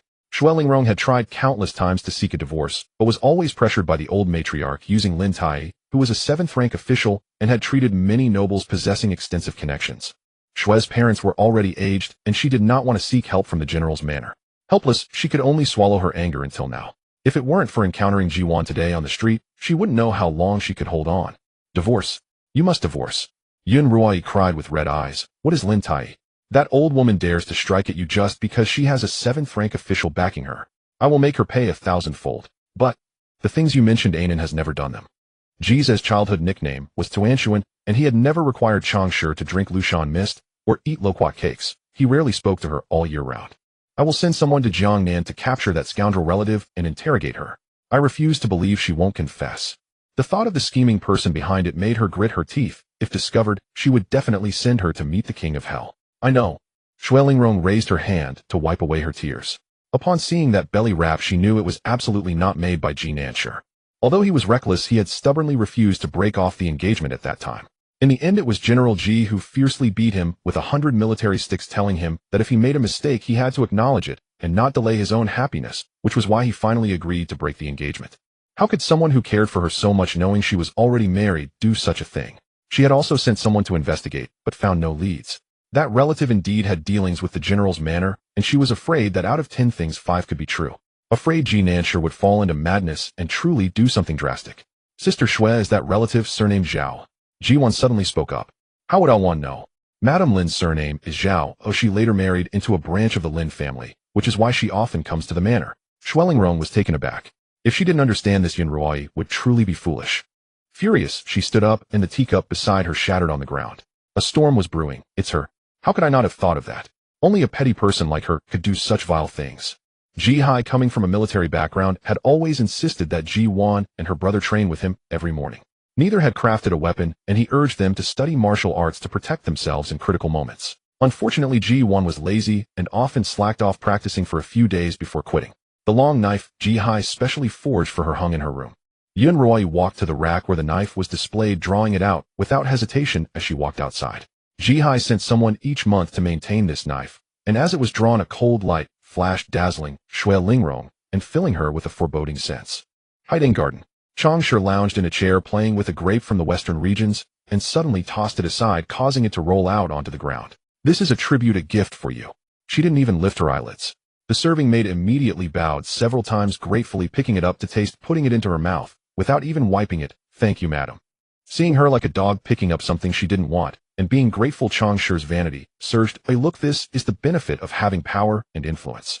The grapes from the western regions were only available in the palace, and with a little scheming, she married into the Ji family, obtaining the utmost wealth and luxury in the world. This lady of the general is living more lavishly than the empress and doesn't have to contend with the court's concubines, effortlessly possessing what others can only dream of, especially recently with the Empress Dowager and the emperor showering her with rewards to commend her father-in-law and husband for their service in guarding the northern border. Changshi proudly plucked another grape, raising it high to admire it, when suddenly the grape split in half and a sharp knife halted at the center of her forehead. A warm stream flowed down from her head to her nose, then to her chin, finally dripping onto her skirt. Changshi held her breath, not daring to move, pleading with her mouth. What are you doing, mother? Quickly put down the knife. If it were the old Yun Ruai, she would never do such a thing. However, since her identity was revealed, the regal aura within her was also awakened, no longer acting cautiously as before. She wanted Changsha dead, very much so. Thus, she swung the knife decisively towards her face. The only reason she hesitated was that she thought of her young grandson. If his grandmother killed his biological mother, how would Ji Zhe face his future? As her heart waged a battle between reason and emotion, Ji Duan finally rushed over, accompanied by a sweet, "What have you done? Speak the truth, or do you want your mother to kill you?" Ji Duan did not attempt to dissuade her, but rather looked coldly at Changsha. "I don't understand what you were saying." Changsha swallowed hard, still thinking of how to wriggle out of the situation, but the knife's tip drew an inch closer, causing her to tremble and wet herself. A whiff of blood filled the room. 8 maids knelt on the floor, not daring to breathe. "Even at death's door you still refuse to confess. If I recall correctly, your mother's maiden name is Zhao. You have an aunt who supposedly married into Jiangnan, and the two families often visit each other. The one who constantly stirs up trouble at the Lin residence, deliberately twisting the truth, is none other than your own aunt. And as for the luminous brocade that was bestowed upon the general's manor by His Majesty himself, ordinary households could never obtain such a thing. The physical evidence is here. As for witnesses, I need only send someone to Jiangnan to apprehend your aunt, and bring her here for a confrontation, and the truth of the matter will be laid bare. Do you still deny it?" Yun Rui found her pathetic demeanor utterly nauseating. It was a disgrace to the prestige of the general's manor. She let out a cold snort, and tossed the blade directly onto the ground. With a clatter, the long sword bounced twice upon landing. Changsha, who had collapsed to the floor, immediately scrambled backward on all fours. "So mother already knows everything. Then why bother asking?" Cowering beneath the table, she stared unblinkingly at her long-time imagined adversary. "You are exactly as I pictured you, with a face like a seductive vixen. No wonder my husband thinks of you day and night. If it weren't for you, how could he have been so cold to me? If it weren't for you, I wouldn't have endured a living widowhood for over a decade, while you could live a harmonious life with your husband in Jiangnan. On what grounds? Tell me, how could I ever accept this? How could I not hate you?" She roared, venting all the resentment festering in her heart. Over a decade, more than 4,000 frigid nights. Only she knew how she had endured them alone. "But it was you who married him, and you who bore his children. I had already stepped back. Why must you still cling so Lingrong could not comprehend it. She had already gained everything, so why did she still pursue her with such vengeance? They did not even know each other. A complete stranger willing to harm her for such an absurd reason. How ridiculous. Ha ha ha, child. Do you know how Zaire came to be? That night, I had to get him drunk before he would even lie in the same bed with me and do what husband and wife are supposed to do. Tell me, am I not pitiful? And you did nothing, and yet gained the love of 2 men. Why is heaven so unjust? Schwesher, it is already mercy on my part that I did not send someone to take your life. Yet you dare come to the capital to lodge a complaint. Do you truly think you can do anything to me?" Changsha simply dropped the pretense. Her son was the eldest legitimate grandson of the Ji family, their only remaining heir. Lingrong was merely her husband's former fiancé. Would the Ji family possibly deal with the mother of their future heir for her sake? A pipe dream. She quickly grasped this point. Wasn't the reason her mother-in-law had held back just now precisely because of Zaire? As long as Zaire was around, no one could touch her. Changsha, you may deceive yourself with such words if you wish. Everyone knows exactly why you married my brother. Since you have gained wealth and power, you should have stayed content, lived your leisurely days in peace. Why speak of him not loving you? Whom he loves you should have known over a decade ago. Ji Duan's words felt like a resounding slap across her face, tearing away the last shred of her dignity on the spot. There was definitely something suspicious about what happened back then. She had already sent Lai Kai to investigate. Once it was confirmed that Changsha was behind it, even 100 Gzes would not be able to protect her. "What the hell do you know?" "I am." Changsha, red-faced, was about to spew a torrent of abuse. But Yun Rui had no desire to hear more. The best way to deal with someone like her was an eye for an eye, a tooth for a tooth. "Guards!" she called out loudly. 2 steady-footed guards rushed in, instantly awaiting orders. "Take this shameless woman back to the Chang family. I have caught her red-handed committing adultery outside. The general's manor has no use for a woman who defies wifely virtue." The guards did not hesitate for a moment. They took orders only from the general's wife and immediately moved to drag her away. "Mother!" Changsha was utterly panicked. She clung desperately to the carpet, refusing to let go. "Mother, you cannot do this to me. I merely used some tricks to make Lingrong's life difficult. I didn't kill anyone. You cannot slander me like this. If everyone believes I committed adultery, what face do I have left to live in this world? What face will Zaire have? So you are afraid too. When you slandered Lingrong, did you not imagine this day would come? Today I will make you taste the bitterness of being falsely accused with no way to defend yourself." Yun Rui stepped forward, grabbed her chin, and slapped her with all her strength over a dozen times, only stopping when she grew tired. She took the handkerchief handed over by a maid and wiped her hands repeatedly, as if they had touched something filthy. "You needn't worry about Zaire. The disgraceful deeds you have done will only be known to the Chang family. The Changs, mindful of their own reputation, will naturally keep silent. But how the Changs view you from now on, that is beyond my control. Drag her away." A pool of blood remained on the carpet. The person was gone, but her shrill cries for mercy could still be heard. Yin Rui walked to Changshi's original seat and sat down, glancing around the room. There were 8 maids just attending to the inner chamber, a testament to her usual extravagance. And yet she still had the nerve to complain about a difficult life. Bah! She did not have the authority to divorce her son on his behalf, but she would write a letter detailing everything that had happened today, along with Xue Lingrong's sufferings over the past decade, and send it to the northern frontier. Let him decide. Meanwhile, Lin Feng was frantically searching for someone. Xuesher had left in the morning and still had not returned, nor had she sent Coral back with a message. He was a stranger in the capital and had no idea where she might have gone. The general's manor. Impossible. Ji Nansher had gone to the northern frontier with General Ji. With no one to back her up, going to the general's manor would be walking straight into humiliation at the hands of the lawful wife. He paced anxiously, unable to ask his elder brother for help in finding her, and could only wait helplessly in the residence. Here, and the Xue family were still in Jiangnan. He refused to believe the woman would run away. He would wait, she would eventually come back on her own. Ji Duan stayed overnight at the general's manor. That night, seeing Xue Lingrong restless, she took the initiative to confide in her, sharing many heartfelt words, while deliberately avoiding any mention of what happened in Jiangnan.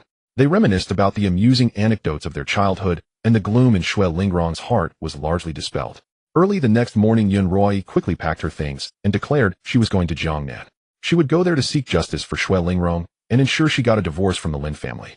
The guards of the general's manor stood in dense formation across the entire courtyard, ready to depart. Jiangnan was far from the capital's reach, and Ji Duan had 2 children to care for, making it impossible for her to accompany her mother. Fearing that many things might be overlooked, she lent her the frost blade. With the frost blade accompanying her to Jiangnan, at least her life would be safe no matter what happened. Yun Rui could not refuse, knowing that her daughter's young guard possessed some skill, and could only accept it to set her mind at ease. Jiangnan. The Lin family. The Lin family has a unique tradition. Every 1st and 15th day of the month, the clan members must go to the ancestral hall to pay respects to their ancestors. The head of the Lin family is a renowned healer in Jiangnan. 20 years ago, he accidentally fell off a cliff while gathering herbs and lost his life. Since then, the family has been managed by the elderly matriarch, who has overseen everything for 2 decades. She holds significant power within the Lin residence, and everyone fears her. As the matriarch has yet to appear, the crowd waiting outside the ancestral hall has grown bored and starts discussing a recent major incident. Have you heard? Our distant relative Lin Chong was arrested by the authorities for raising poisonous insects. This is a serious crime. Lin Chong. Is he the husband of the Zhao family, who often comes to visit us? Yes, and apparently the authorities have already sealed off Lin Chong's home. The Zhao family isn't spared either. They are to be exiled 3,000 miles. 3,000 miles. Good heavens, with her condition, I doubt she could even make it 100 miles without collapsing, but it's none of our business. I've never liked her anyway. Is Lin Chong just bored and looking for trouble by raising poisonous insects? Mfar Lin family is a family of medicine. Although he runs a clinic, his medical skills are limited and the business isn't thriving, so he resorted to such a vile method. He raises poisonous insects to bite people, then treats them, thus making his medical skills seem miraculous and improving his clinic's business. It's all for money. What else could it be? The second wife, Chen, wanted to say more, but was tugged by someone beside her, reminding her, "Sure, the matriarch has arrived." The elderly matriarch had overheard everything. Raising poisonous insects is indeed a grave crime. Lin Chong's audacity and daring to raise poisonous insects to harm others is punishable under the laws of Dian, which clearly state that anyone guilty of this crime, along with their cohabiting family members, is to be exiled 3,000 miles. In other cases, the family of the criminal might serve their sentence locally, but those guilty of raising poisonous insects are exceptions. Zhao will likely lose half her life if she survives this ordeal. Though it is a matter concerning another family, the matriarch feels a vague sense of unease, as if something is about to happen. Lin Chong is a distant relative and has already severed ties. His crime should not implicate the main family. Yet the matriarch remains puzzled. Even if he deliberately raised poisonous insects, it should have been done discreetly. How could the authorities have discovered it, leading to such severe consequences for the whole family? Mother, we should go in now. Chen, seeing her mother standing at the door, without moving, reminded her with some hesitation. The matriarch replied lightly, finally lifting her foot to enter. Half a month later, after a bumpy journey, Yun Rui and her companions finally arrived in Jiangnan.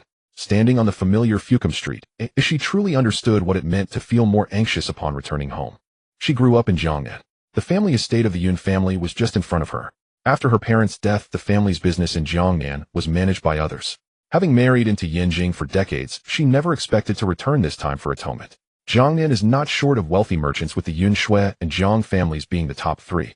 The Xue family is the family of Xue Lingrong, while the Jiang family is the maternal family of Xue Lingrong's mother, Jiang Jingxue. All the wealthy families reside on Fucom Street, and coincidentally the three families live close to each other. Even more coincidentally, the Yun family estate is directly across from the Shui family. When they were young, Jiang Jingxue and Shui Minggang grew up together. If she considered Jiang Jingxue as a sister, then Shui Minggang was like an older brother to her. Yun Ruoyi let the guards return to the estate first, and Shuangren followed her to the entrance of the Shui family, knocking on the door. Standing outside, Yun Ruoyi was so nervous that she didn't know what to say. Everything stemmed from Ji Nanshi, and the suffering Shui Lingrong endured over the years was also caused by the Ji family. She felt ashamed to face anyone. "Miss Yun, is it really you?" The old steward, upon seeing Yun Ruoyi, was instantly moved to tears. He had watched these children grow up. The girl from the Yun family was fortunate to have married a prominent general, but he had not seen her in decades. "Fengbo, I miss home, and wanted to come back to take a look." Her voice was choked with emotion, and she said no more. Fengbo knew she must have other purposes for returning. Just as he was about to lead her in, he noticed that Shui Lingrong was also following behind, which surprised him even more so. He hurriedly took them to the parlor. Before long, Shui Minggang and Jiang Jingxue hurried over. "If you finally remember to come back, why didn't you just bring your coffin back with you?" Jiang Jingxue opened her mouth to mock as soon as she entered. "Mother." Shui Lingrong frowned, not expecting her mother to be so harsh right away. "Jingxue." Shui Minggang quickly pulled her back. "What kind of angry words are you saying?" "I didn't say anything angry, I'm just speaking my mind." She choked back tears. "That Ji Nanshi, the scoundrel, has wronged our daughter, and the Yuns are the same. Now that the engagement is off, they no longer want to associate with us. What is there to say about treating you like an older brother? They don't care about you at all, and you're still speaking up for her." Yun Ruoyi merely smiled. Jiang Jingxue was always like this. The closer she was to someone, the more unruly she became. She had a knack for hitting the nail on the head with her words. She found it hard to be angry with her hesitating as she walked forward, prying Shui Minggang's hand away and taking Jiang Jingxue's hand herself. "You're still angry with me. I always send gifts during the holidays." Who cares about your gifts? Neither our Jiang nor Shui families lack anything." She turned her head arrogantly, leaving the three speechless. Even at this age, she still enjoyed throwing tantrums. In this regard, Yun Ruoyi knew her well. Lowering her posture and sweet-talking her finally calmed her down. Thinking about what she needed to say next, she wished she could slap herself. Had she known, she wouldn't have yelled. It would have been better to cry it out together, and now she would have to coax her again, and it might not even work. Yun Ruoyi took a deep breath and discreetly signaled to Fengbo to secure the door. Fengbo, not understanding, but doing as told. "Aunt Yun, let me speak instead. I should have been honest with my parents many years ago." Seeing her daughter with that deeply wronged expression made Jiang Jingxue and her husband feel uneasy, fearing that what their daughter was about to say would be unbearable. Sure enough, upon seeing the dense scars on her daughter's body, Jiang Jingxue's first reaction was the same as Yun Ruoyi's. She nearly fainted from crying. "Old Shui, where's the knife? Quickly go to the kitchen and bring the pig-killing knife from Chef Kai. I want to go to the Lin family and take out that Lin Feng. How dare he hit Jiang Jingxue's daughter? He'll make sure he can't survive in Jiangnan." Jiang Jingxue sprang back to life in an instant, shouting to go to the kitchen for a kitchen knife.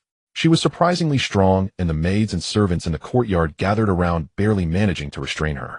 Shui Lingrong quickly informed her that the injuries weren't inflicted by Lin Feng, but by the elderly matriarch, and she said nothing about the deliberate harm caused by Chong. Yun Ruoyi wanted to confess, but Shui Lingrong silenced her with a single glance. She did not wish to cause further trouble at this critical juncture. Her mother was already devastated upon learning of her suffering. If she discovered that the wife of Brother Ji had been pulling the strings behind the scenes, she would inevitably confront the Ji family. The Lin family was rotten to the core. The old Madame Lin had long harbored resentment toward her, and even without this incident, she would have found other pretexts to humiliate her. Aunt Yun and her mother had been friends since childhood. She did not want to escalate matters to an irreparable state, especially since Aunt Yun was unaware of the truth. The moment she learned of what Changshi had done to her, she made a resolute decision to deal with Changshi, traveling all the way to escort her back to Jiangnan and help her escape from misery. Throughout the journey, Aunt Yun concealed nothing from her. She knew that on the day of their departure, 2 letters had been sent from the general's mansion. One was dispatched to the northern frontier to inform Brother Ji of the truth, while the second was sent to the Jiangnan authorities, instructing them to conduct a thorough investigation into Zhao's husband's family. Unexpectedly, a stroke of luck occurred. When the officials searched Lin Zhong's courtyard, they discovered he had been breeding a vast number of venomous insects. The dozens of large vats in the yard emitted a faint rustling sound, sending chills down one's spine. Zhao was also implicated and sentenced to exile 3,000 li. Mother Aunt Yun has been guiding me throughout this journey, and I have come to realize something. I used to fear that the Lin imperial physician would retaliate and implicate the Shui family, but now I understand that my parents' ignorance of my suffering is the greatest pain of all. If I continue to endure in silence, I will only harm myself and delay here. She is still young and should not live in constant fear within the Lin mansion. I wish to divorce Lin Feng, but I fear the Lin family will refuse to let go of here. Xue Lingrong had finally made up her mind, her only concern being her daughter Lin He. Lin Feng knew her weakness, and she feared he would use it as leverage to prevent her from divorcing him. Do not worry about the divorce. If they try to use their influence to oppress you, I will use the general's mansion to crush the Lin family. Let us see whose backing is stronger. Yun Roi supported her from behind, placing a hand on her waist to lend her strength. Destroying the Lin family was as easy as crushing an ant for her. Come, gather the household and arm yourselves. We are going to the Lin mansion today to settle this once and for all, lest we invite trouble later. As for that wretched old woman, I will teach her a lesson she will not forget. Jiang Jingxue organized the household, unable to wait a moment longer. Yun Roi, sensing her fury, quickly sent Shuangren back to summon all the guards she had brought, assembling them in the Xue family courtyard. The entourage set off for the Lin mansion with great fanfare. Everyone on the streets parted ways to avoid them. Damn it, who are these people? Even the authorities do not muster such a grand procession. I have no idea. Some of them look like the Xue family's servants, but the others, radiating killing intent, are unfamiliar. They clearly have blood on their hands. Where did they come from? Stop staring and get out of the way unless you want to provoke these vengeful spirits. The Xue and general's families were causing a stir in Jiangnan. Meanwhile, Ji Duan was making her move in Yanjing. She sent a note to the palace to request an audience with the Empress Dowager, informing her of Yun Rui's journey to Jiangnan. Beyond detailing the reasons, she narrated the entire love triangle involving Xue Lingrong from the very beginning. The Empress Dowager listened, as if engrossed in a story.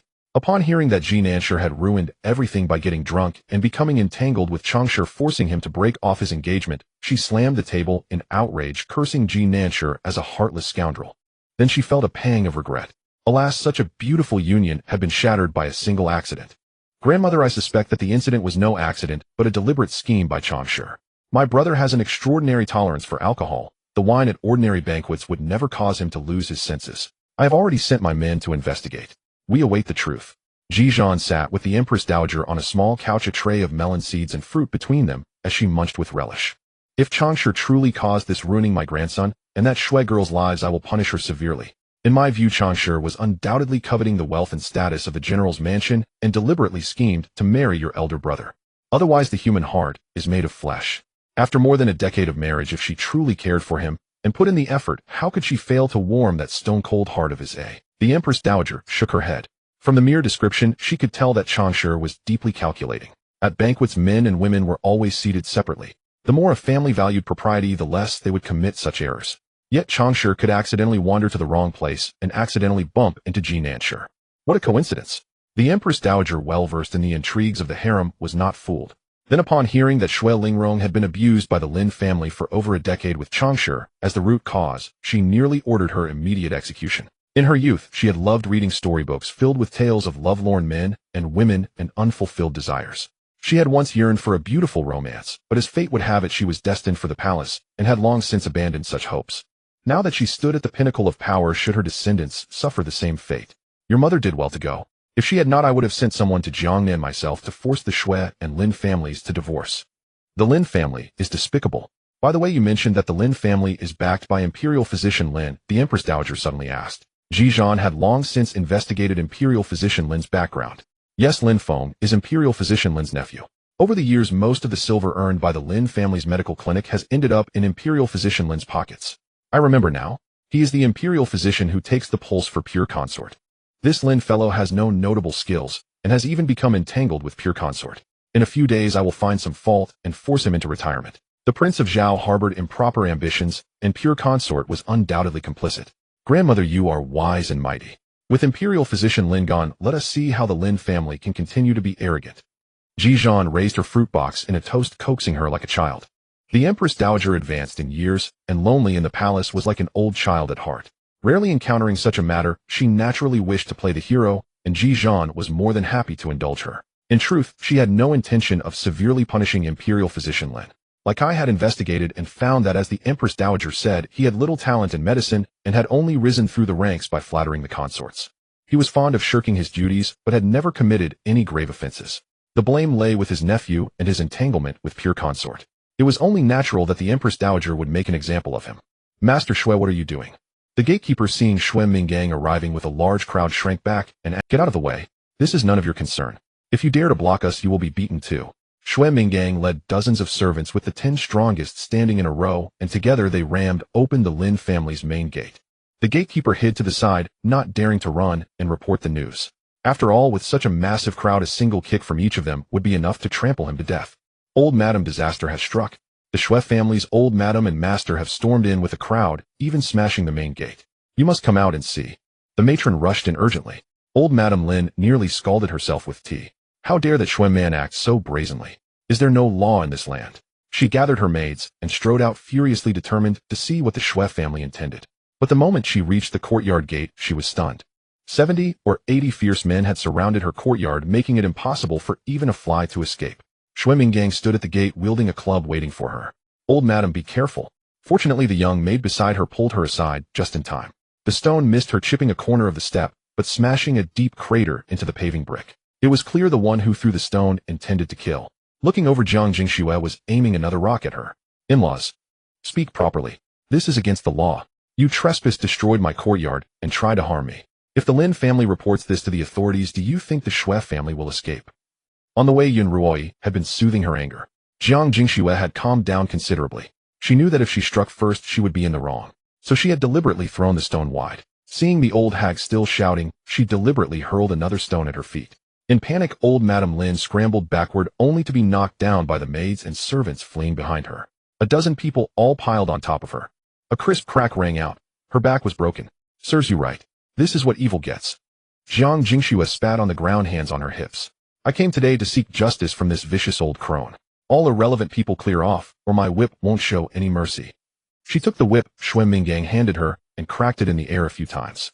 The sharp, piercing sound proclaimed her fury. Everyone scrambled to avoid it. Chen Shi saw this and dared not approach. Huh? You dare mention the authorities to me? You abused my daughter for over a decade. If anyone should go to... So what if Imperial Physician Lin backs you? Let me tell you, the general's wife is my sworn sister. She could crush you. Come out and let them see. Yue Qing and the others were speechless. Madam, that's not how you introduce... Yun Ruoyi cooperated, fully walking forward with grace and dignity. The guards behind her followed closely with every step she took. The sheer scale of the force was terrifying. Chen Shi collapsed to the ground. Mother of mine, the Lin family has provoked a great Buddha this time. My brother-in-law is in the capital and hasn't returned yet. What are we going to do? Suddenly her gaze froze. She rubbed her eyes frantically, thinking she was seeing things. How could her sister-in-law, who had gone to Yanjing with her brother-in-law, be among the Yue family's group? Yun Ruoyi waved her hand, and a disheveled woman in prison garb and chains was pushed into the center of the crowd. Old Madam Lin's soul nearly fled her body. Wasn't that Zhao Shi? She was locked up by the authorities and due to be exiled 3,000 li in 5 days. How could she have been brought out? Looking at the imposing woman before her, she had no choice but to believe it. Madam, I am innocent. We are even related by marriage. Zhao Shi tried to beg for help. Silence. I do not wish to hear you speak. Yun Ruoyi glared at old Madam Lin. The Yue family married their fine daughter into your house to unite 2 families, hoping you would cherish and protect her. Instead, she walked into a den of wolves. Without verification, you believed Zhao Shi's slander, beating and abusing Lingrong for over a decade. Tell me, how should I settle this debt with you? Should I inflict every wound she bears back onto you, or simply take your wretched life? Don't you dare Lin Feng's carriage had barely stopped when he learned of the chaos inside. He sprinted all the way, arriving just in time. Hearing Yun Ruoyi's words, he knew the only one who could save the Lin family now was Yue Lingrong. He knelt before Yue Lingrong. Madam, please plead for my mother. This is all Zhao Shi's fault. If not for her false words, mother would not have been so enraged and treated you. He could not bring himself to say it in front of so many people. Lingrong, if not for my sake, think of here. If things escalate like this today, it will ruin her reputation. You don't want her to never find a husband, do you? Don't you dare threaten me with here. Having a father like you is what will ruin her reputation.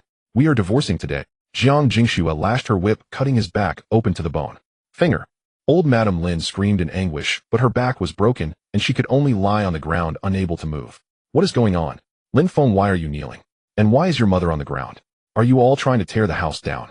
The Lin clan elders arrived upon hearing the news, firing off 3 questions in a row. They were blocked by the fierce-looking guards and could not approach. They could only secretly send a servant to report to the authorities, praying they would arrive quickly. The Great Yin law states that if a woman wishes to divorce, she need only submit a document to her husband's family for discussion. Lin Feng, you have no right to negotiate with us. Yun Ruoyi kicked him hard, sending him rolling away from Yue Lingrong. If the law did not require a daughter-in-law to suffer 100 lashes before she could sue her mother-in-law, they would have already gone to the authorities to have old Madam Lin jailed. Even she could not overstep the law. It was all old Madam Lin's doing. General's wife, please, I beg you, spare me. I know I was wrong. It was Chang's slap. Seeing Zhao Shi was about to let something slip, Shui Lingrong rushed over and slapped her.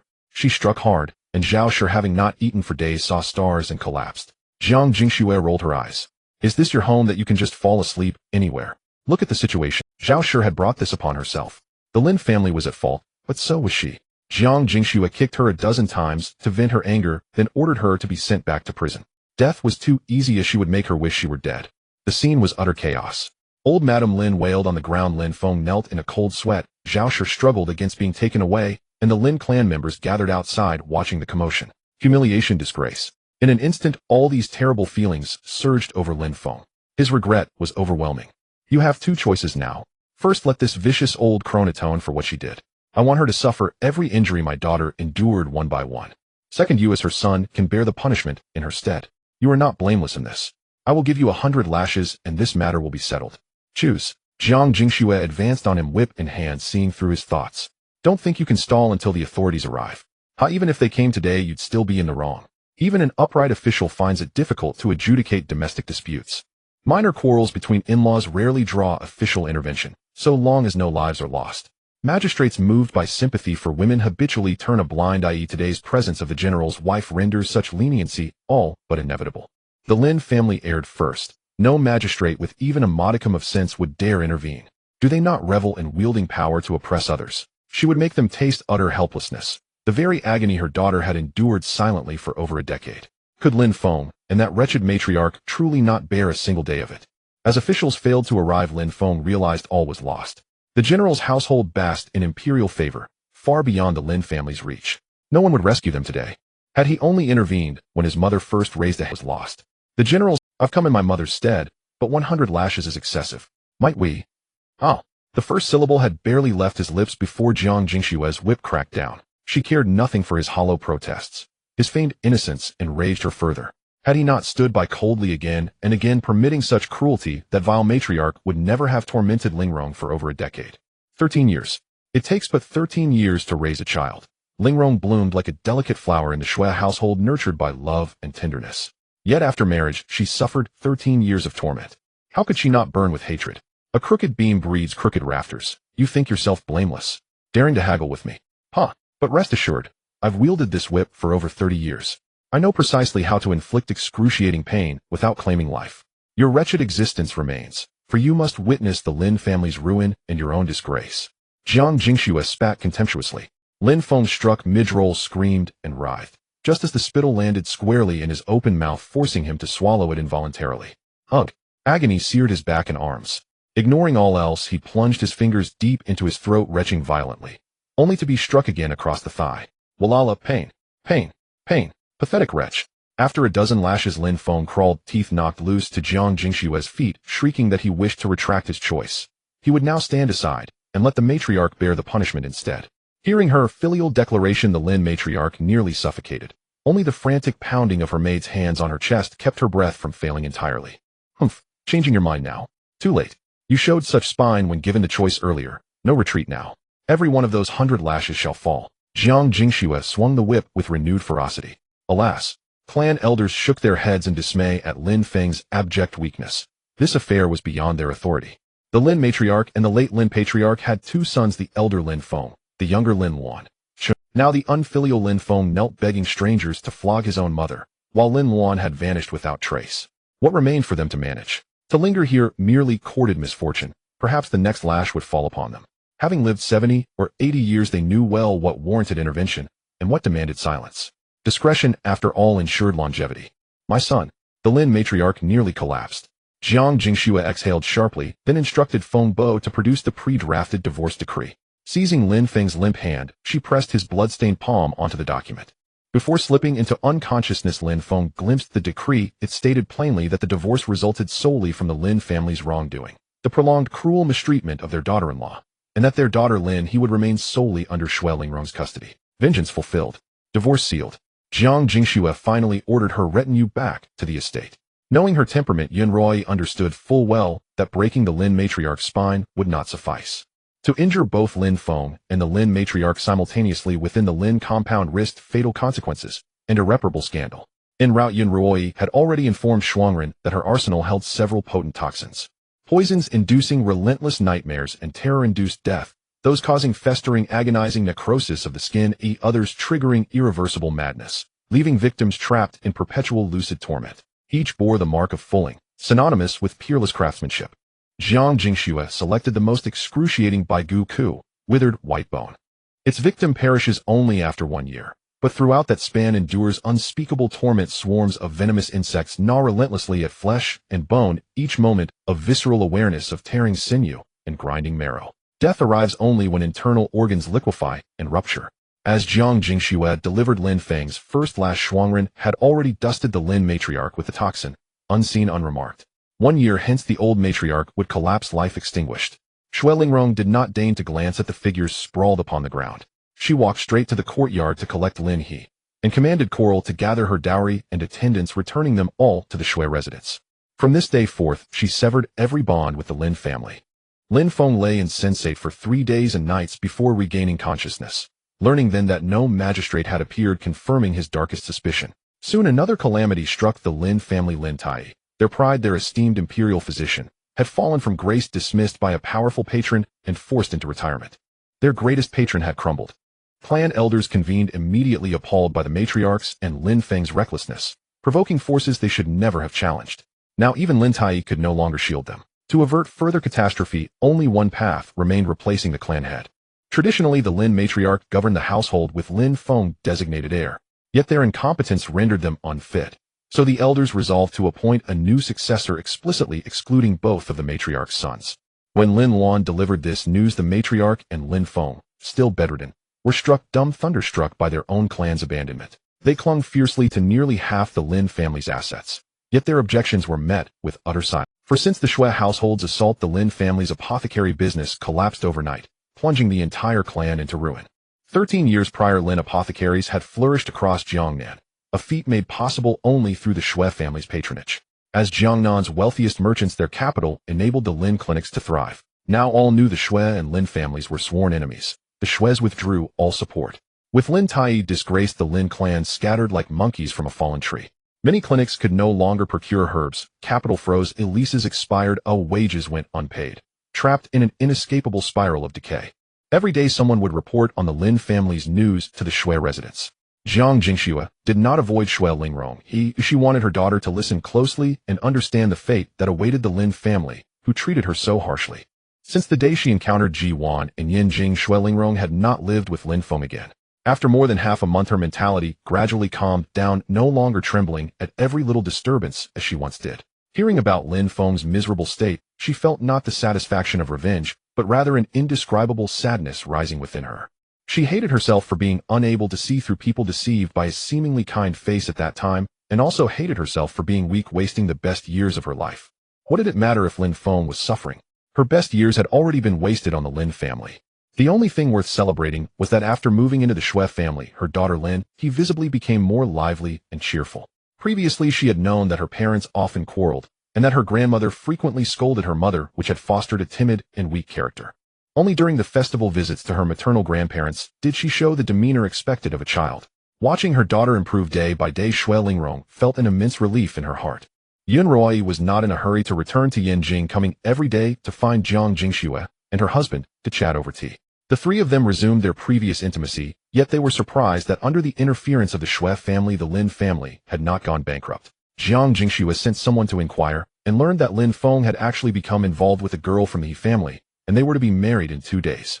With such speed, one might think that he had gotten her pregnant secretly, and with a growing belly that could not be hidden, the He family would insist he take responsibility. It was easy to guess that Lin Feng was unwilling to let the Lin family replace their head, thus he had gritted his teeth and sold himself out. The fact that He Shuang admired Lin Feng was known throughout Jiangnan. Though the He family was not among the wealthiest in Jiangnan, they had considerable assets, and He Shuang was their only daughter. However, she was incredibly ugly, weighing as much as 258 pounds. Just passing by her would make the ground tremble, which was why she had never been married. Before marriage, Lin Feng was utterly unyielding to He Shuang's relentless pursuit, not even deigning to give her a glance, yet now he was willing to go this far for the sake of the Lin family. Xue Lingrong also felt admiration. Her mother had not concealed the fact that the Lin matriarch was near death. Those who bullied her would suffer day and night in return, and Lin Feng, who had always been inactive, was now like a courtesan having to sell himself to save the crumbling Lin family. She was very satisfied with this punishment. This was better than killing him. She did not want to dwell on the past any longer. It was time to move forward. Mother, there's no need to tell me about the Lin family's news anymore. I don't want to hear it. She was teaching Lin he how to play Go. Jiang Jingxue and Yun Ruoyi were reading a book nearby. The two exchanged knowing glances, and Jiang Jingxue quickly replied, if you don't want to hear it, then your mother won't say anything. Just stay at home. Our Xue family has enough wealth to support you and here. Mother, you can't say that. My sister is still young, as should she really stay at home and live as a widow for her whole life? Why not find a matchmaker to introduce her to some good families?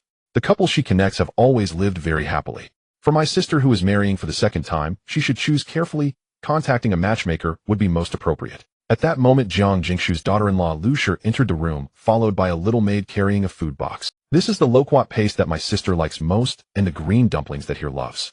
I specifically instructed the kitchen to use the freshest ingredients to make them. She smiled as she took out the items one by one from the food box, as if the previous conversation had never come from her mouth. Thank you, elder sister-in-law. Xue Lingrong replied in a calm tone. I didn't realize that the Xue family has changed its leadership. Jiang Jingxue showed no leniency towards her. Lu Shi's hand trembled as she held the plate, but quickly returned to normal. Mother, you are overreacting. My sister is only in her 30s. How could she possibly remain unmarried for a lifetime? I was just speaking the truth. With a wronged expression, Lu Shi was quickly protected by Yue Qing, who had just entered. Mother, Lu Shi is just straightforward and means no harm. If you don't like hearing it, I will have her keep quiet. While it seemed he was scolding Lu Shi, in reality his heart was uncertain where it had wandered off to. On the day they went to the Lin family to seek justice, Yue Qing had not gone with them, as he was out inspecting the family shops and had not returned home. Upon his return, he only hastily inquired about the situation before busying himself with other matters in the shop. He showed no signs of a protective older brother towards his sister. Jiang Jingxue was also quite distressed. The two siblings had been very close in their childhood, but unknowingly, they had gradually grown distant. There were some matters beyond her control, yet as long as she was there, the Xue family would always be her daughter's home. No one could drive her away. Yue Qing pulled at Lu Shi's sleeve, signaling her to behave, then turned respectfully to Yun Ruoyi and greeted her with warmth. Aunt Yun, how come you have the time today to accompany mother for tea? I come every day, you just haven't noticed. Yun Ruoyi's smile did not reach her eyes. Yue Qing stiffened, but continued without changing his expression. The Xue family has many shops, and I am the only heir. Every day upon waking, I must attend to shop matters. Look at me, I don't even know what's happening at home. I truly feel ashamed. It's all right. If it weren't for your wife mentioning it just now, I might have almost forgotten about this matter. She raised an eyebrow, and Shuangren brought forward a heavy wooden box which, when opened, was filled with store and land deeds. Jiang Jingxue picked it up with great interest and flipped through it. Each store listed was exceptional, all from the profitable Yun family shops, and even included the deeds to the old Yun family residence. What are you doing? She immediately felt it was too hot to handle. These are all gifts for Jingxue. I have watched this child grow up since she was little. She calls me Aunt Yun, but in my heart, she is no different from my own daughter. I have half the responsibility for her relationship with Lin Feng. Moreover, Awan and her siblings have already moved to Yanjing and no longer live in Jiangnan.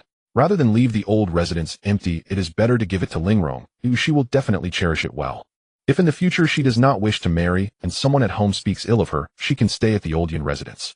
It's only a few steps away, and she can visit whenever she misses her daughter. As for those shops, it's not like I'm giving away the entire Xue family fortune. What's wrong with giving some to my daughter? The daughter Aunt Yun referred to was herself. Xue Lingrong's nose tingled with emotion and tears welled up uncontrollably in her eyes. If Aunt Yun gives it to you, just accept it. She gained a daughter out of nowhere. She has to pay a price. Jiang Jingxue said cheerfully, your father and I share the same intention. We've been pondering which business to entrust to you. You've been by my side since childhood, learning how to manage affairs. Now that you're divorced and back home, it's the perfect time for you to share our burdens. How about we leave the Yanjing business to you? You're familiar with it, and ITLL give you a chance to bond more with Aunt Yun. Mother, I've already taken over the Yanjing business. Why would you suddenly hand it over to my sister?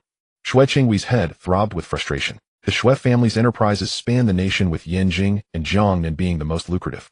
Putting Xue Lingrong in charge of Yanjing meant stripping him of half his authority. I suppose I wasn't clear enough. Jiang Jingxue cleared her throat. Yun Ruoyi, seeing the smirk curling on her lips, knew she was up to some mischief. Sure enough, the next moment Yue Qing felt his world collapse. Your father and I plan to leave all the Yanjing properties to your sister. Since they'll be hers, naturally you want me to manage them. She can't rely on others forever. It's time she learned to run the shops herself. Lingrong, do you have any objections? Turning to her daughter, her face softened into a kindly expression.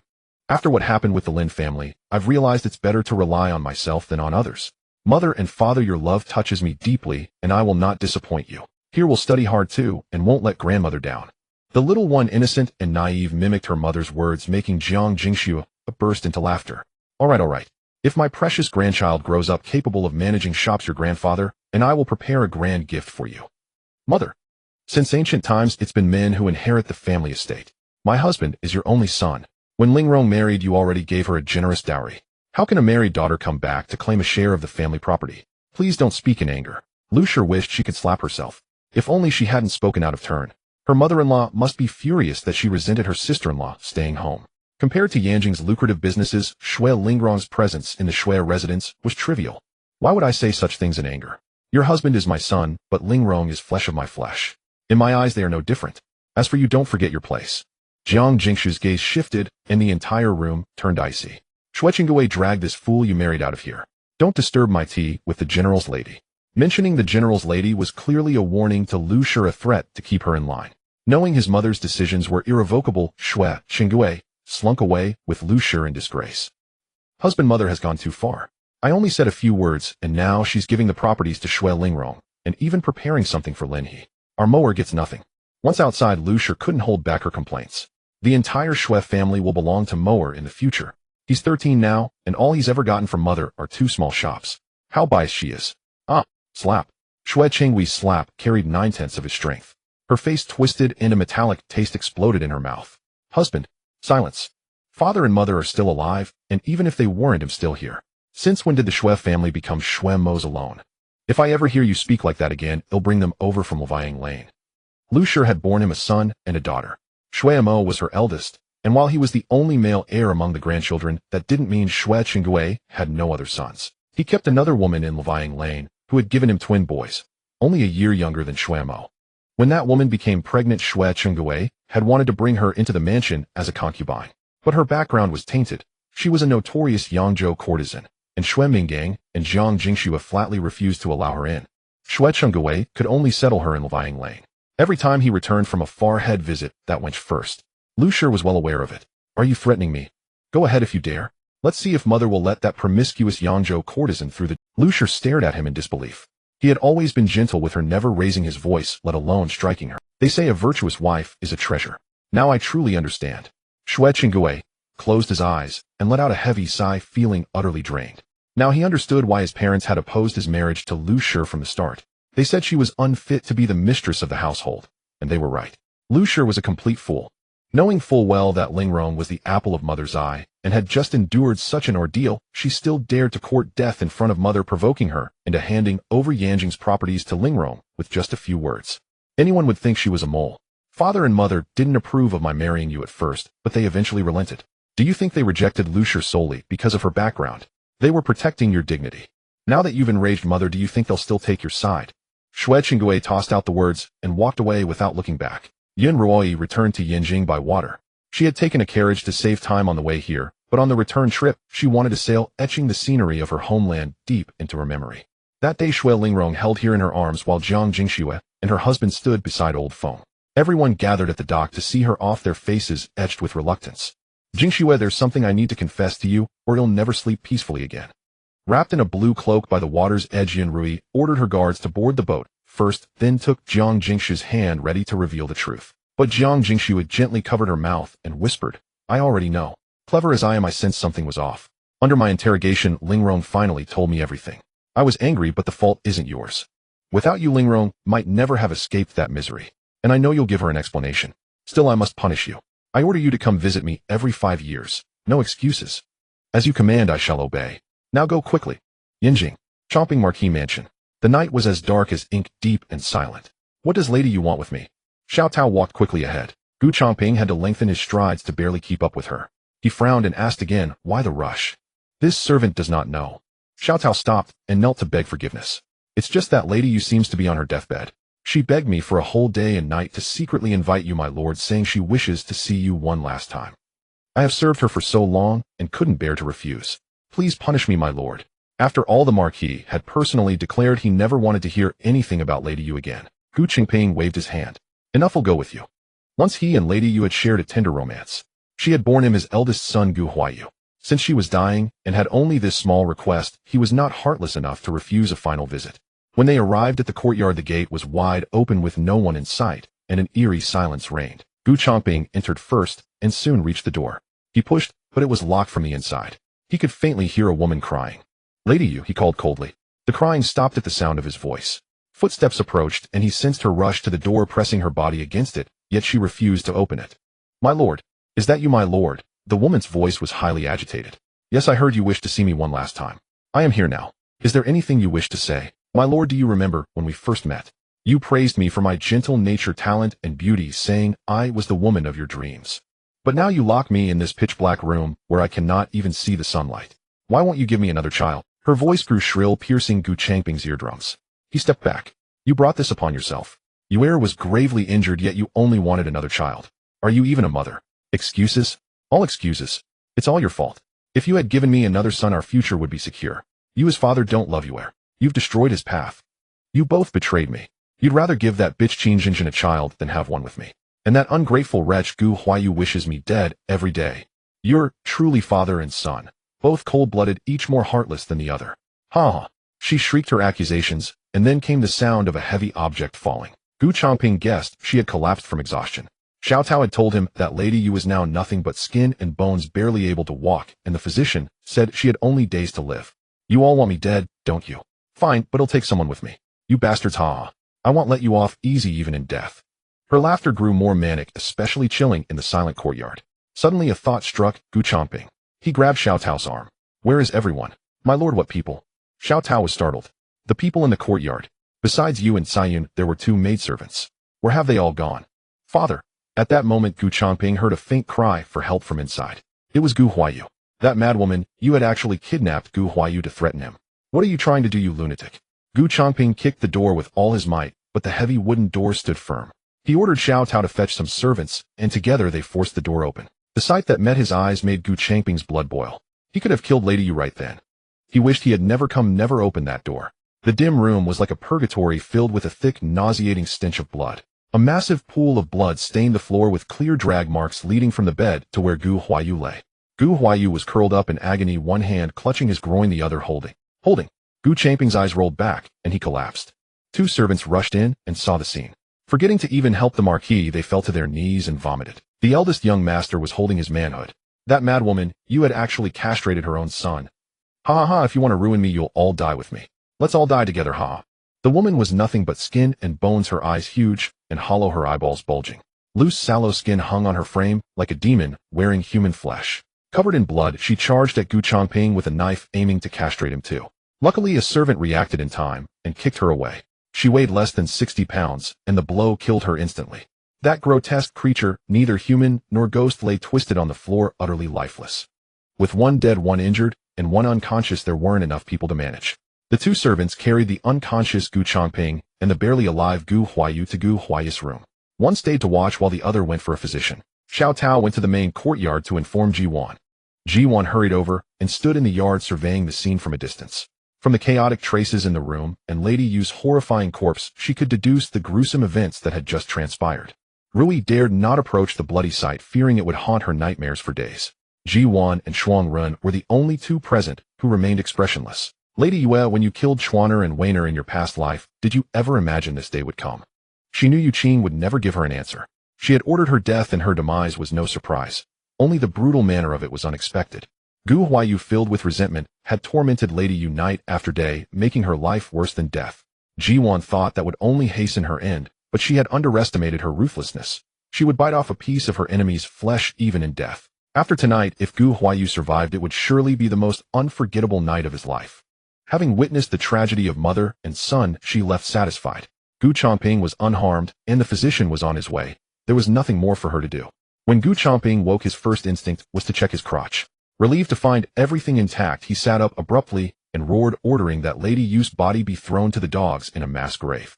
Upon discovering herself lying on Gu Huaiyu's bed with her newly acquired eunuch son beside her, she again screamed that she would chop Yu into pieces and feed her to the dogs in the mass grave.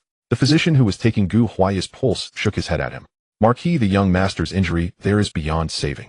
Whether he can wake up depends on tonight. If he remains unconscious by tomorrow, the mansion must prepare for the worst." With that he went back to prepare the medicine.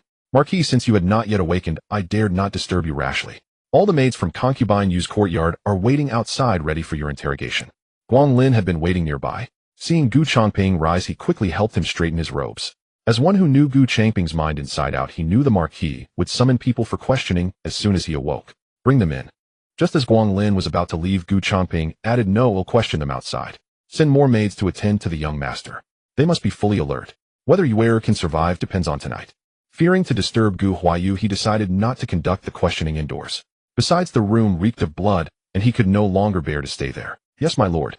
I will select a few clever and nimble maids immediately. As Gu Changping walked out, he saw 4 maids including Xiao Tao kneeling in a row against the wall. All except Xiao Tao had injuries on their heads. His face contorted with rage. Useless wretches. What does the Marquis feed you for? 3 of you couldn't even watch over one dying patient. You might as well be dead. Xiao Tao had gone to the study to find him, but 3 maids remained in the courtyard. He was nothing but skin and bones. A light kick could have sent her flying. Under such circumstances, the 3 of them still allowed you to take Gu Huayu hostage. They truly deserved death. My lord, this servant and sister Xiao Hong were washing clothes in the back corner of the courtyard when someone suddenly knocked us unconscious. This servant has no idea what happened. Please spare me, my lord. Mercy, my lord. The 2 maids explained tearfully, even showing him the wounds on the backs of their heads. You alone could not have knocked out 2 maids simultaneously unless someone had helped her. The wounds on both maids were at the back of their heads, indicating they were struck from behind. Only Cayenne was different. Gu Changping's eyes narrowed and he let out a cold, disdainful snort. I didn't realize you were so loyal. Drag her out and beat her to death. Throw her into the mass grave with you. My lord, this servant was also knocked unconscious at the time. This servant knew nothing of what concubine you did, my lord. Why does my lord punish only me? Is it because I was once concubine Yu's personal maid? Cayenne lifted her head abruptly. Who's trying to quibble even at death's door? Their wounds are at the back of the head, but yours is on the forehead. You conspired to knock them out, then knocked yourself unconscious to deceive everyone. Do you think I am blind? Gu Changping kicked her square in the chest. You and that bitch, you have ruined Yue's entire life. Even killing you cannot quell my hatred. Vicious woman. You watched Yue grow up, yet how could you bear to let you harm him? So that was it. Xiao Tao, accustomed to rough work, was astonishingly strong. Cayenne and Yue Qing, fearing she would ruin their plans, had deliberately sent her away. They had expected a struggle, but for some reason she had agreed, without a fuss, saving them the trouble. Then they knocked Xiao Hong and the other maid unconscious, drugged Gu Huayu, and carried him to Yue Qing's room. Cayenne handed her a knife before running out and knocking herself out. In truth, when Gu Changping arrived, she was already lying against the wall, but the darkness had hidden her from sight. She had calculated everything, even a way to exonerate herself, but had never expected the location of her wound to betray her. Huh. She burst into the same mad laughter as Yue Qing. A child I watched grow up. Huh. He's not. My lord, your lady gave herself to you in purity, bore your children, endured countless slights in the outside world, only to end up as a mere concubine in this household. And you abandoned her because of that demon Gu Huayu. Had it not been for you, father and son, how could she have died so young? Do you know what your precious son did? He knew the lady wanted another child for security, so he bore a grudge against her. He staged a dramatic episode of biting off his own tongue, all to make you despise her. Ha ha ha. With that wound of his, if the physician had come any later, it would have healed on its own. If he truly wanted to die, he would have been dead long ago. After you ordered the lady confined to her room, he became the only master in the courtyard. The food he gave her each day was worse than what you'd feed a dog or pig. Every night, he stood by her bed with a knife. How could she recover under such terror? The lady was still too soft-hearted. If it had been me, I would have ended him with a knife before dying. We would have perished together. Her address for Yue Qing still used the old term from Peach Blossom Alley. She had never once betrayed Yue Qing. Xiao Tao felt a genuine admiration for her loyalty. Yet no matter how loyal she was, it could not erase what she and you had done to her. The wounds on her body, the sleepless nights from the pain, she would never forget. I never studied, can't read a single character, but in the countryside they say a son should not despise his mother for her faults. Cayenne's tone shifted, becoming desolate as tears streamed down like a burst dam. Even if the lady neglected him for a time, she did not deserve death. She was his birth mother. She carried him for 10 months and gave him life. That beast has no heart. After Guanglin and the others finished, he ordered her dragged away. Gu Changping's heart churned with mixed emotions. His pity for Gu Huayu instantly soured. Before this, he had pitied his eldest son's suffering, believing it was his own failure to notice that had placed him with that madwoman, Yue, leading to this tragedy. But after hearing Cayenne's dying words, he suddenly realized he might never have known who Gu Huayu truly was. If what she said was true, then his son was even more cold-blooded and terrifying than you. He shuddered violently, losing all desire to handle other matters. He instructed Guanglin to deal with you and Cayenne's bodies, then fled like a man escaping. At the door he collided with the elderly Madame Ho, who had rushed over in a panic. It had taken her half an hour to traverse the short distance, leaning on Zhao Mama's arm. My son, where did that bitch you hurt you? The incident had been sudden. Aside from Ji Duan and those in Qingfeng Hall who knew something major had occurred, the rest of the household slept in ignorance. Even Qingfeng Hall only knew the barest details.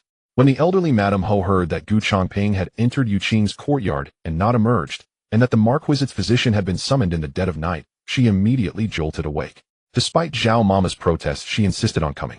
Gu Changping, deeply ashamed, personally escorted her back. After returning to his study, he spent the night sleep. Early the next morning, Gu Changping had just woken up when Guanglin brought him bad news. Gu Huayu had succumbed to excessive blood loss the previous night and had already passed away. For Gu Changping, it was hard to tell whether this was truly bad news or good news. Upon unexpectedly discovering the true nature of this son, he felt both anger and fear, unsure of how to face him in the future. Death might be better sparing him from suffering in this world. Having lost a leg and his manhood, the latter half of his life would be spent enduring the mockery of others. Rather than living in indignity, he would prefer to be reborn into a good family and start anew. Gu Changping was only saddened for a moment before instructing Guanglin to give him a proper burial. There was no need for elaborate funeral rites. Just hire a Taoist priest for his spiritual guidance and bury him in the ancestral grave. After arranging all the matters, he stumbled into the Ministry of Works. As he reached his position, he overheard whispers from nearby colleagues, their voices barely audible. He could only vaguely catch a few words: Changping Marquis, that concubine, insane scandal. A few scattered words pieced together something that had happened recently. Oh, what else could it refer to but that incident? Gu Changping was filled with rage and charged over grabbing the collar of the other party. Have you had enough? If you are so interested in other people's private matters, you might as well go back to the countryside and sit at the village entrance every day. You're no better than a street gossip. Please, Marquis Gu, don't be angry. Zhang Cheng was just joking with us. It's just a concubine. If she's gone, she's gone. Why ruin our brotherhood over a woman? A colleague attempted to intervene, but was pushed aside by Gu Changping. The one he had grabbed was Zhang Cheng, the legitimate second son of the Duke of Yong'an, who held a position equal to his in the ministry and was not intimidated by him. Gu Changping, this marquis, was merely a figure of authority. If it weren't for the support of the Ji family and Princess Mingzhu behind him, those words he had just spoken would have been shouted openly without any reservations, and no one would bother to care about his face. Gu Changping, who are you calling a gossip? You really have a short memory. 2 years ago you mocked me when the 2 concubines in my backyard fought for favor and accidentally injured my wife. My wife nearly divorced me, and it was only after I went to the Yue family to apologize that she agreed to come back home. At that time you laughed the loudest. How could you have forgotten?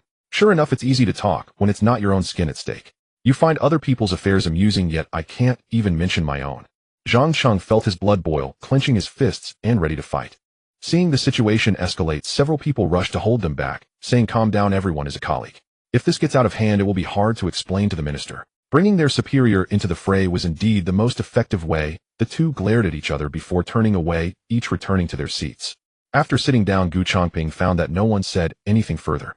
However, the atmosphere around him became exceptionally strange. He felt like he was sitting on pins and needles, and every time someone glanced at him, he felt they were openly mocking him.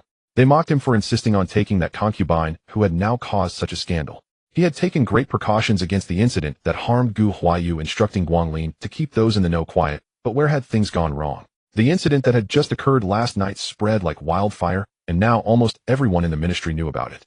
Wouldn't that mean that outsiders also? Gu Changping felt his head throbbing. He didn't want to think any further. He hunched over in his seat, eager for the day to pass quickly. There were only 5 days left until the new year. The revenues from the shops in Gu Changping's hands had also been handed over to him. With the public treasury in short supply, he could only keep a small portion and had to confiscate the rest, otherwise the entire marquis would have a miserable new year. On the main courtyard side, Rui had begun preparations early. A full month had passed since Gu Huayu's death. When he died, the household hadn't even hung white cloth to mourn him, and now it was even less so. The main courtyard had already hung festive red lanterns. The door of the courtyard and the couplets on the doors were personally pasted by Shuangren. It was her first new year, and she felt a special fondness for these festive little decorations, even going so far as to buy herself a red hairpin to wear. As the new year approached, Ji Duan generously rewarded the maids in the main courtyard, giving each an extra year's worth of monthly silver. The maids joyfully came to wish her a happy new year, eagerly showering her with compliments. Feeling bored, Ji Duan made a deck of playing cards out of stiff paper. She, Rui, Shuangren, and Fuling took turns playing Do Di Zhu in the courtyard. As the game neared its end, Shuangren declared, "I have only 2 cards left." She triumphantly shook the cards in her hand, causing Rui's expression to instantly become anxious. How could it be ending so quickly? She still had over 10 cards left. Ji Duan had slightly better cards remaining with 9 left in hand. She glanced at her cards, then at Shuangren's expression, cursing inwardly. That girl was born with an icy expression. Even if she held 2 bad cards, she would remain unfazed. One could hardly deduce the strength of her cards from her face. In this round, Shuangren was the landlord while she and Rui were the farmers. With only 2 cards left in the landlord's hand, she had to take a gamble. Ji Duan took a deep breath, rolled up her wide sleeves, and threw down 2 cards, declaring a pair of 2s. She couldn't believe Shuangren would have such good luck having exactly a pair left. After the cards were laid down, Shuangren spread her hands and exclaimed, "I can't take it." Phew. Rui let out a sigh of relief. "Thank goodness, Your Highness, we still have a chance to turn the tables." She had already lost 2 taels of silver so far, and if she lost any more, her monthly salary would be gone. A pair of 10s. Ji Duan hesitated for a moment, then threw down another 2 cards. The pair she had left were smaller than those already played, and she was at risk of being overturned by Shuangren. "I can't take it." The same response again. Fulling hadn't played this round, but she had moved a stool beside Shuangren to watch her play, and looked at Shuangren's cards with a peculiar expression. Rui thought they were sure to win, assuming Shuangren had no good cards left. She turned to comfort her, saying, "Don't panic, Your Highness, victory is right in front of us. We must hold on." "Okay, steady. I, the card god of Yinjing, am afraid of no one." Ji Duan then played 2 pairs, leaving only 1 card left in her hand. Just a little more, and she could win. Suddenly Shuangren smirked and slammed down the only 2 cards she had left on the table. "What the bomb?" Rui leaped 3 feet high, nearly hanging onto Frostblade to strangle her. She had learned that curse from the princess. "You had a pair of bombs and lied to us all this time. How hateful." "All's fair in war, got it." "What war? That doesn't even mean the same thing. You were just messing with me and the princess. Let's tickle her." The 2 of them pinned her down from both sides and started tickling her armpits. Frostblade feared nothing, never flinching even when blades struck her flesh, though naturally no one ever got the chance. Ahem, off track. She had but one greatest weakness. She was ticklish. "Ha ha ha ha ha. I know my wrongs, let me go please, haha, I'll never do it again." She writhed on the ground, laughing more bitterly than crying. Ji Duan mercifully released her, but Rui remained unsatisfied, clinging to her like an octopus, her right hand still clawing at Frostblade's armpit. "Humph, the princess is wealthy and doesn't care about such silver, but that was a whole month's allowance for me. Ah, you great traitor, give back my hard-earned money, wah." Stop, stop, stop. Didn't the princess just give you a year's allowance? You're so rich, losing a bit is no big deal. A bet's a bet. You keep talking." The 2 tangled and rolled twice. Poria, fearing to be caught in the fray, retreated far. "Princess, there's an elderly woman at the gate claiming to be your aunt, demanding that you personally go out to greet her." A young maidservant ran in to report. The 2 instantly stopped their roughhousing. Ji Duan crossed her arms and tilted her head. "Aunt, my grandfather and grandmother had only one daughter, my mother. What damn aunt does this princess have? Tell her to get lost." Having grown familiar with the maids in the main courtyard, she no longer spoke as formally as before. The young maidservant's face lit up. "Yes, I'll fetch a stick and drive her out." "Sister Frostblade, want to come with me?" She winked at Frostblade. Frostblade, as if seeing a savior, nodded frantically, tears of gratitude nearly spilling. "Yes, yes. What shrew dares demand our princess greet her personally? Must have eaten too many mushrooms. They'll beat her teeth out. I'll move aside, can't you see there's business?" She pushed off the ground and shoved Rui away with one hand, sending her sprawling on her back. Rui fumed and tried to pounce again. By the time she finally got up, the others were gone. "Let go. Ouch, how dare you hit me. I'm your Marquis, dear aunt, the old madam's own sister. Just wait and see." Wang clutched her burning rear, dodging wildly as she shouted, "Gee, I know you can hear me. Don't think you can throw your weight around the Marquis manor just because you got some princess title. Once you married the Marquis, you belong to the Gu family. Everything must honor your husband's clan. I am the Marquis elder. How dare you disrespect an elder? Call off your maids now, or I'll tell your mother-in-law you're unfilial, and see how the Marquis deals with you." She was screaming at the top of her lungs. Ji Duan heard every word clearly and impatiently picked her ear. Now she understood the woman outside was Wang, the old madam's despised sister-mother of Qing Jinjin. Whether the old madam or Gu Changping had brought her here, she didn't know. Fine. If she wanted death, she'd oblige. Ji Duan's eyes swept around and inadvertently landed on a fishing rod in the corner. It had been made a while back when Gu Juan wanted to learn fishing, and Frostblade had cut a fresh bamboo pole from the backyard and dried it. Though slender, it was extremely resilient. Even a tin-catty fish bending the rod to its limit couldn't break it, let alone for beating someone. She grabbed the rod and walked outside. Frostblade and the young maid were still chasing Wang, but after learning her identity, Frostblade had held back, not using full force. Otherwise, one blow would snap Wang's old waist, leaving her bedridden like the old madam for months.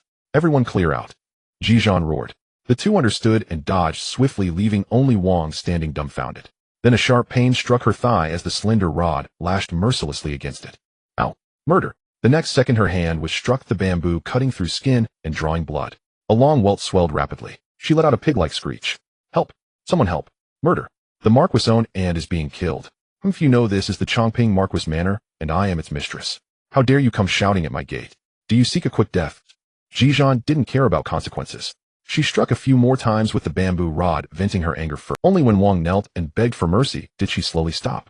Then she pulled out a handkerchief and meticulously wiped the end of the rod that had done the beating, as if afraid of tainting it with something filthy. You humiliate me so. Once the pain subsided, Wang plucked up courage to play the elder again, thinking Ji hadn't heard her identity clearly. Ji Duan straightened her posture and flicked her sleeves disdainfully. I am the bright pearl princess personally appointed by His Majesty. Neither the old madam nor the Marquis dares act insolent before me, let alone some damn ant who crawled out of a gutter. Never seen you before, yet you have the nerve to throw your weight around. If you were truly the Marquis, aunt, why didn't you come to the wedding feast? And at the full-month celebrations for the heir and the eldest daughter, your family was absent. You're clearly a beggar from the streets who slipped in while the guards were lazy. Throw this beggar out. As you command. Frostblade grabbed Wang by the collar, deliberately not lifting her fully, letting her feet drag across the ground. Before long, the tips of Wang's shoes were worn through, scraping her toes. Oh, my little ancestor. Zhao matron hurried over, just managing to stop Frostblade before she threw Wang out. Miss Frostblade, this truly is the old madam's own sister. Lady Qing is here visiting. It's all a misunderstanding. Please show mercy. Seeing the old madam's trusted matron grovel, so before Jias, made Wang, who had been about to lodge a complaint, instantly lost her steam. What was all this? Women must obey men, who, no matter how noble before marriage, once would they submit to husband and mother-in-law. She had no idea Ji wielded such authority. Misunderstanding. Shuangren seemed to hear the most absurd joke, casting a meaningful glance at old Madame Zhao. This old hag dares to clamor at the main courtyard's gate, and even demands that the princess stoop to welcome her into the courtyard, belittling the Mingzhu princess appointed by His Majesty. According to the law, she deserves 30 lashes as a warning. The princess only ordered me to throw her out of the manor. That's already lenient. Miss Shuangren is right. Everyone in the manor knows the princess has the kindest heart. Old Madame Zhao broke out in a cold sweat, inwardly cursing that fool Wang. Did she not see how the Qin family had fallen? How dare she swagger into the Changping Marquis Manor? She had long advised the old lady not to bring Wang here. In this capital city, every person one met could be from a noble family. Offending them might cost one's life without knowing how. And indeed, trouble came at once. An ignorant old thing. The old lady had told her to bring Wang to the fragrant breeze hall for a talk. She went to the courtyard where Wang was staying, but found her missing. Asking around, she learned from a kitchen maid that Shuangren had been seen carrying someone towards the side gate. She rushed over in a panic to see if it was Wang. She found the woman, but now she had to clean up her mess. Old Madame Zhao, such a hard life. By then a crowd had gathered outside the side gate, pointing at Wang, and look at her face. She's no good. Does she think she's the queen mother? How dare she go to the Marquis' wife's courtyard and act like an elder? Bah. If I remember correctly, the wife of the Changping Marquis is a princess. Even the Marquis isn't as noble as she is, let alone a distant poor relative with no connection. That's right. If my family had a princess, we'd worship her, greeting her early every day and serving her well. I really don't know what the Changping Marquis was thinking. Not long ago there was a scandal in the back courtyard, and now another joke is brewing. Well, stop it. They can hear you. Watch out, or they'll drag you in for a beating. What's there to fear? Under the Emperor's nose the law is strict. I've done nothing wrong. Why would they hit me? Besides, if you trace my ancestry back 7 or 8 generations, I'm related to the Duke's manor. Ha ha ha. This was blatant mockery. Old Madame Zhao felt utterly humiliated. In her decades of service at the Marquis Manor, it was the first time she felt ashamed to be associated with the Changping Marquis Manor. Miss Shuangren, perhaps we should settle this behind closed doors. It's not good for outsiders to hear. She feared nothing more than embarrassment. Shuangren pricked up her ears, enjoying the gossip, but showed no sign of releasing her hold. Since old Madame Zhao has spoken ill, temporarily believe this old hag is the old lattice sister and the Marquis' aunt. But her offense against the princess cannot be overlooked. According to protocol, when Wang met the princess, she should have performed a grand kowtow with devout sincerity. 1 kneel, 1 bow. She failed to do so. Since she wants to apologize, let her kowtow 100 times at the main courtyard gate before she leaves. What? 100? My head will be smashed to pulp. Wang's voice screeched like a broken gong. Old Madame Zhao wished she could abandon her on the spot. The main courtyard had already shown mercy. What more did she want? As Miss Shuangren says. Thus Shuangren carried Wang back the same way she had brought her out. When they returned to the main courtyard, the gate was closed, but she had a maid open it again. Ji Duan was playing cards in the courtyard. She cast a faint glance, then let Wang, wearing an expression as if her whole family had died, kowtow and apologize outside. Shuangren watched until Wang had finished all 100 kowtows, leaving a pool of blood on the stone bricks before letting her go. The next day, nothing happened in the main courtyard. The old Marquis Dowager did not come to cause trouble over Ji Duan's punishment of Wang. Instead, she took Wang to see Gu Changping. After a tearful plea, Gu Changping actually agreed to let her visit the imprisoned Qin. According to Rui's intelligence, Wang seemed like a changed person. Gone was her arrogance from the day before. She stayed quietly in Qin's courtyard for half an hour before leaving. Afterward, she went to Gu Changping again, bluntly stating she knew her daughter had committed a grave error. She begged Gu Changping for the sake of their cousinly bond to spare Qin's life, saying she couldn't go on if Qin died. With one sentence, she instantly put Gu Changping in a difficult position, leaving him torn. The old Marquis Dowager listened without intervening, even comforting the sobbing Wang. Gu Changping knew his mother and this aunt had never gotten along. He wondered why she had suddenly changed her attitude, not only bringing the aunt to the manor, but also indulging her pleas for the Qin girl. Had her failing health made her reconsider wanting to revive their sisterly bond? He recalled that the old Marquis Dowager had shown signs of a stroke. The doctor had warned that she must avoid any further shocks or she might become bedridden. He found himself unable to decide. If he agreed, how would he explain it to his wife and the second brother? They would skin him alive. But if he refused, he would be unfilial and might even cause his mother's stroke. Mother, what kind of creature have you brought? Gu Changping was also a coward. Under Wang's relentless pressure, he simply borrowed a trick, imitating the old Marquis Dowager's earlier feigned illness to avoid people, and shut his door, refusing to see anyone. Every morning before leaving for work, he would first send Guanglin to peek outside, only venturing out after confirming the coast was clear. Whoever heard of a marquis living so miserably, sneaking around his own home like a thief? Wang's face was thicker than a city wall. As long as Gu Changping didn't reply, she simply stayed on at the manor, and the old Marquis Dowager showed no intention of kicking her out. Ji Duan finally saw through it all. This drama was aimed at her. The old Marquis Dowager and Wang had a notoriously bad relationship. Without her permission, who would dare to bring Wang here? She clearly couldn't bear to give up Qin, a carefully placed pawn. With Yue Qing and Gu Huayu dead, Gu Changping had no other son besides Gu Huaichuan. His only hope lay in Qin's belly. If she could bear a son, she would gain the capital to rival Ji Duan.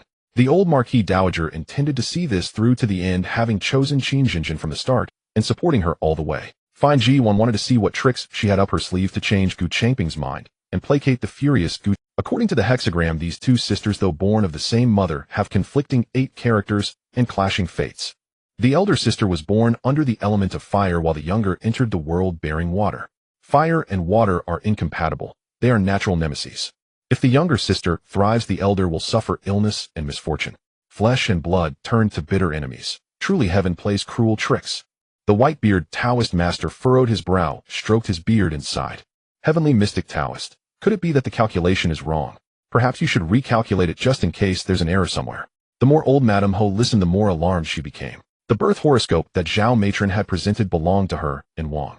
If the heavenly mystic Taoist calculation was correct, then weren't she and Wang destined to be natural enemies? The better Wang's life became, the worse hers would be. Old Madame Ho, in all my years of divination, I have never made a mistake.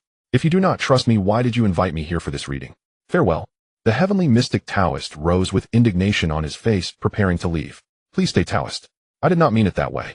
It's just that the elder sister in your reading is actually me, so I asked an extra question.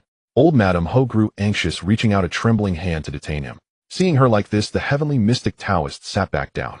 Old Madame Ho, if the person in the reading is you, you must be extremely cautious. You and your sister are mutually reinforcing and counteracting. One waxes as the other wanes. The stronger she becomes, the weaker you will be. In my humble opinion, your recent poor health may well be due to her rise in fortune. He let out a long sigh. Alas, this problem is difficult to resolve. One cannot simply have the elder sister harm the younger sister. After hearing this, old Madame Ho's heart clenched. She thought carefully and realized that ever since Qin had arrived at the home mansion, her health had deteriorated day by day, nearly leaving her paralyzed in bed from a stroke. In her youth, Wang had married well. Her husband, still young, had already become a 7th-rank official, highly valued by his superiors. After their daughter Qin was born, the family of 3 lived happily, and the man was ambitious, soon to be transferred to Yanjing. But fortune is fickle. Qin's father was discovered to have colluded with his superior in embezzling a total of over 2 million taels of silver. At the time, that was an enormous sum. For a local official to steal such a vast amount revealed just how corrupt and greedy he was. After this incident, Qin's father was stripped of his position and exiled, and the women of the Qin family were implicated. The only reason Wang and Qin could remain safely in their hometown was that the Wang family had spent money to pull strings. Otherwise, mother and daughter would have suffered the same fate. That's it. Old Madame Ho suddenly realized. Wasn't the time of Qin Jinjin's father's downfall exactly the same period when the old Marquis' two concubine-born sons died? After those two sons died, the eldest son's position as heir became certain, and she no longer had to live in constant fear of being overshadowed by that wretched woman. Heavenly mystic Taoist, you are truly a divine being. Everything you said is true. What should I do? Old Madame Ho believed him, without a doubt, quietly setting down her teacup. Zhao Matron quickly stepped forward, presenting a wooden box filled with gold and silver with both hands. Taoist, this is a token of Our Lady's appreciation. Please accept it and reveal the method to resolve this. The heavenly mystic Taoist gazed into the distance, feigning contemplation, as he shook his head twice. Finally, he left only these words, resolving it is very simple. I have already said that you and your younger sister wax and wane. If she weakens, you will improve. As for how to proceed, that depends on what old Madame Ho decides. He flicked his fly whisk against his hand, took the box, and departed. The matter began yesterday afternoon, when Zhao Matron returned from shopping with a very peculiar expression. Under old Madame Ho's relentless questioning, she finally admitted that on her way back, she had passed by a fortune-telling stall. Someone was having a pair of sisters' fates read, and their birth horoscopes were almost identical to those of old Madame Ho and Wang. The result, however, was terrifying. The more Zhao Matron tried to hide it, the more old Madame Ho wanted to know. After hearing the result, she was filled with unease, her heart racing and breath short, unable to sleep all night. Early this morning, she sent Zhao Matron to the Qingfeng Temple outside the city to invite the renowned heavenly mystic Taoist for a reading. To her shock, the result was exactly the same as the one from the roadside stall. One waxes as the other wanes. Old Madame Ho repeated these words in her mind. That meant she could no longer allow Wang to gain power. But Wang and her daughter Qin Jinjin were inseparable. To completely sever the root of Wang's rise, only one course of action remained. The kitchen. Near lunchtime, the kitchen was bustling with activity, everyone busy with their tasks. Wang swaggered in, her eyes immediately falling on the contents of the leftmost clay pot. What's this? Scoop me a bowl to taste. She pointed imperiously at a young kitchen maid's head, ordering her to serve a bowl. The young maid didn't recognize Wang, and seeing such an audacious intruder, immediately cursed. Where did this beggar come from, daring to cause trouble in the kitchen? Believe me, I'll have you thrown out. Everything in the kitchen is precious mint only for the masters. Don't you know your own place? Huh. You have no mistress's fate, but all her heirs. Who do you think you're ordering around? She showed Wang no respect. Enraged, Wang grabbed the maid by the hair. Caught off guard, the maid was yanked to the ground. Wang helped herself, lifting the pot lid and ladling out a bowl of fragrant chicken soup. Spotting ginseng inside, her eyes lit up, and she gulped it down greedily. So delicious. Grease from the chicken coated her lips as she reached for a second bowl. The head cook noticed the commotion and struck her on the head with a ladle. Wang's bowl fell to the ground, her mind filled with nothing but a ringing noise. Damn it. Causing trouble on my turf. Girls, get her. With a clatter, everyone in the kitchen dropped their tasks and set upon Wang with fists and feet. By the time Zhao Matron arrived, Wang was lying on the ground, barely alive. Ha ha, your highness, you should have seen the commotion in the kitchen. It was hilarious. Head cook Zhang weighs over 200 jin. She usually lifts 70 or 80 jin iron walks as easily as a bull. One punch from her broke Wang's nose, not to mention all the maids helping. What's even funnier is that the soup she stole was the old madame's ginseng chicken soup. Zhao Matron's face turned green when she found out. Ha. Rui had gone to the kitchen for Bird's Nest and witnessed the entire scene. She immediately ran back to tell Ji. In a large compound with many servants, even among maids there are social niceties. Only the masters can afford to ignore them. Anyone else who slips up will be ostracized by the lower ranks. Wang is utterly foolish. The mother of a disgraced concubine acting like a mistress, daring to cause trouble in the kitchen. Did she think her frail bones could withstand head cook Zhang's wrath? As the weather turned cold, Ji Yu moved her activities indoors. The room was warm with burning charcoal, and she lounged lazily on a chaise lounge as soft and boneless as a cat. What does the Qingfeng court say? She asked again. Matron Zhao only took Wang away and didn't punish Mama Zhang and the others. Moreover, this servant found out that after returning to the Qingfeng court, they didn't even call a physician for her. It seems the old lady has taken the words of heavenly mystery Taoist to heart. Rui answered honestly. Unfortunately, not entirely. Ji Duan was seated before a small heated stove. She placed a wire mesh over it on which she roasted many fruits and coarse grains. Seeing that the sweet potato was cooked, she picked it up and shared one with Rui. The heavenly mystery Taoist made it sound so severe, yet she still gritted her teeth and kept Wang in the mansion, trying to carve out a path of survival for Qin Jinjin. It's truly a struggle for her as an aunt. Her tone was filled with sarcasm. Everyone knew that the old Marquise and Wang did not get along, she did all this solely to achieve her own goals. The old lady is as if she's been fed a bewitching potion. If the heavenly mystery Taoist's words come true, she'll regret it. Rui was about to say more when Gu Jiuan entered, and she immediately fell silent. Gu Jiuan had brought Gu Jining to the main courtyard to beg for food. Ever since they ate Chef Pang's cooking, they couldn't stomach anyone else's. Every day after school, they would come to the main courtyard to have dinner with Ji Duan. Occasionally, she would also bring Gu Jiening. Mother him back. Greetings, aunt. The two ran over to Ji Duan, chattering endlessly. She listened attentively at first, but soon the topics became a jumble of nonsense. Today during break I saw a bunch of ants in a crack in the stone. The first ant was walking fine, but the second ant tripped and fell, then got stepped on by the third. Or the tutor's white beard has 7 black hairs mixed in. A kid in class is misbehaving, fighting crickets all day, got beaten black and blue by his mother, and now has to stand through class because his bottom is too swollen. The miscellaneous chatter gave her a headache. All right, I know you're here to find Chef Pang. Go to the small kitchen and see if he's made anything delicious today. With a few words she dismissed them and returned to her previous thoughts. The words Matron Zhao heard on the way were deliberately planted by Ji Duan's people. She had also spent a fortune to invite the heavenly mystery Taoist down from the mountain. With the old lattice meager funds, there was no way she could have afforded such a distinguished figure. What surprised her, however, was that the old Marquis and Wang's destinies were genuinely in conflict. The heavenly mystery Taoist didn't even need to lie, he only had to reveal the truth to the old Marquis.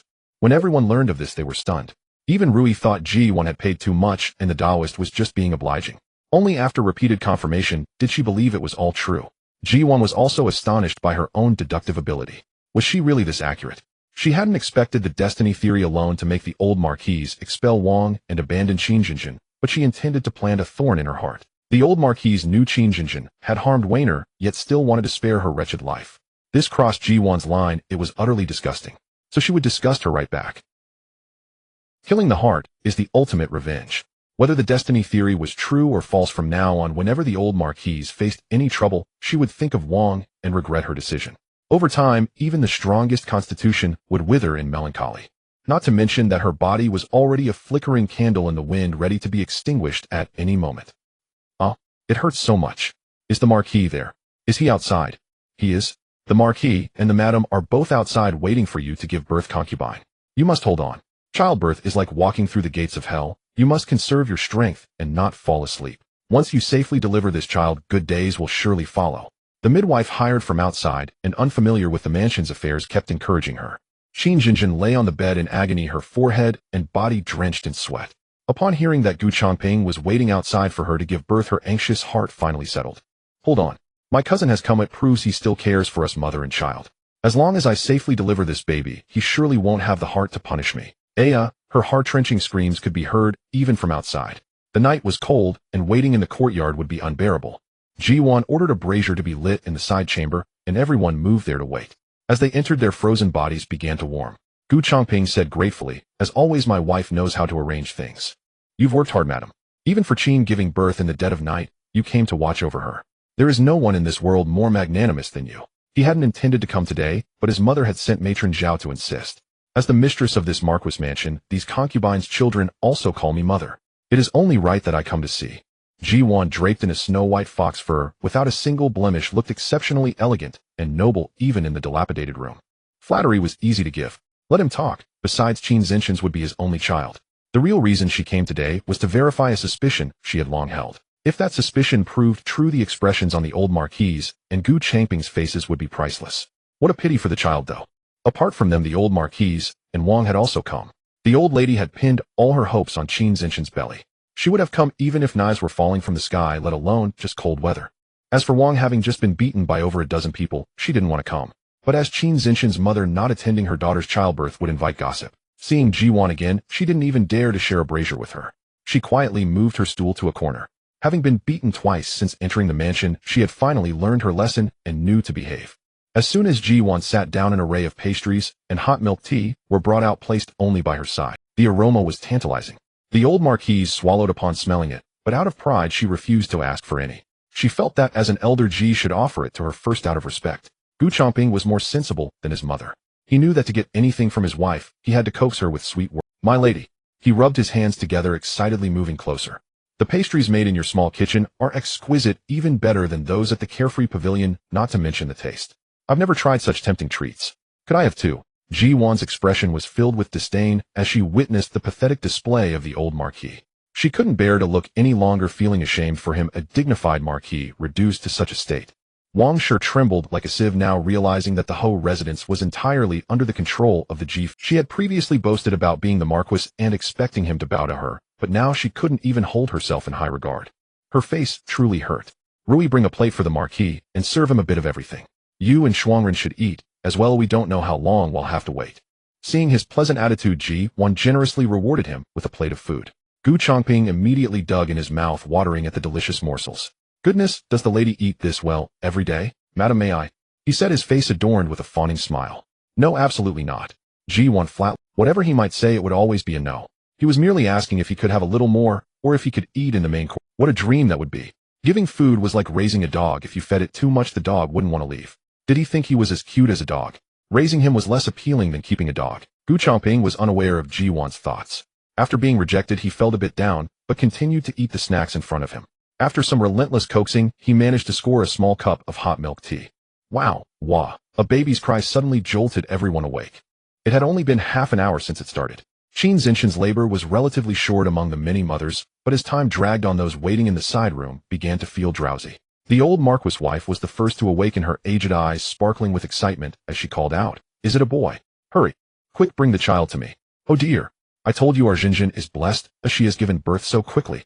This child must be sensible and destined for greatness." Wang Shi clapped her hands joyfully, her mouth stretching from ear to ear, her posture straightening. Gu Changping, however, wore a dispirited expression, unable to muster any enthusiasm. It wasn't his first time being a father, so he couldn't say he was thrilled. The moment he heard the baby's cry, it reminded him of Weiner calling him father that day. She had nearly lost her life, and Qin sure deserved her fate. But this child was born without a mother. How would he face him in the future? At that moment, he wished fervently that Qin Zinshan had never been pregnant, wishing he could somehow return the child to her womb. Alas, suddenly a loud boom echoed. The sky seemed to tear apart, a ghastly white lightning bolt striking down and illuminating the outside like a ghostly realm. Following that, thunder rolled from the horizon, rumbling overhead, shaking the window panes, while a fierce wind lashed down, with torrential rain suffocating everyone. The old Marquis wife had a faint sense of foreboding. Why was it only the baby's cry she heard with no news coming back? Unbeknownst to her, the delivery room was already in chaos. Qin Zinshan had fainted from exhaustion, and the midwife stared wide-eyed in terror, exchanging glances with the other frightened onlookers. Their gazes eventually returned to the child in her arms. "What? How can I explain this to the old lady?" The one speaking was Qin Zhu from Qingfeng Hall, and she was so anxious that she began to cry. Upon hearing that Qin's concubine was about to give birth, the old lady had sent her to guard the delivery room, warning her that a woman was most vulnerable during childbirth, and to keep a watchful eye to prevent anyone from harming Qin's concubine.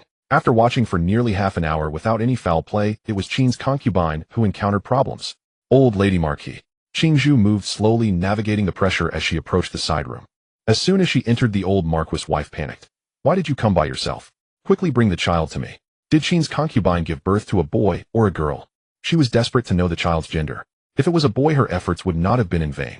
If it was a girl, well, as long as Qin Zinshan's life was preserved, having another child later was still a possibility. Is this maid mute? Mother asked you a question. Why are you stammering like that? Gu Changping, already irritated, became even more so upon seeing her manner and cussed her out directly. Wah! Qin Zhu was so frightened that she knelt down, desperately banging her head on the ground, tears streaming down her face. "Marquis, I don't know whether Qin's concubine gave birth to a boy or a girl either." Clatter! Gu Changping's plate fell to the ground and shattered. "You useless thing! Haven't you been by Qin's concubine's side all along? How can you not know if it's a boy or a girl? I just heard the crying of the child must have been born safely." He was momentarily at a loss. Ji Duan understood clearly now. It seemed her suspicions were confirmed. She just didn't know if Qin Shi's child would survive. What a tragedy. "You blind fool. Is your brain malfunctioning? Don't you know the old lady is waiting to hold her grandson? You forgot to check on such an important matter. You were raised for nothing in this household." Zhao Mama interjected before the old Marquis wife could speak, cursing her out and volunteering to check. "Old lady, let me go instead. This girl is too careless. I can be more meticulous. Hurry there and back, and be sure to bring the child." The old Marquis wife was exceptionally agitated, pressing her right hand against the armrest of the chair as she rubbed her temples thumping wildly.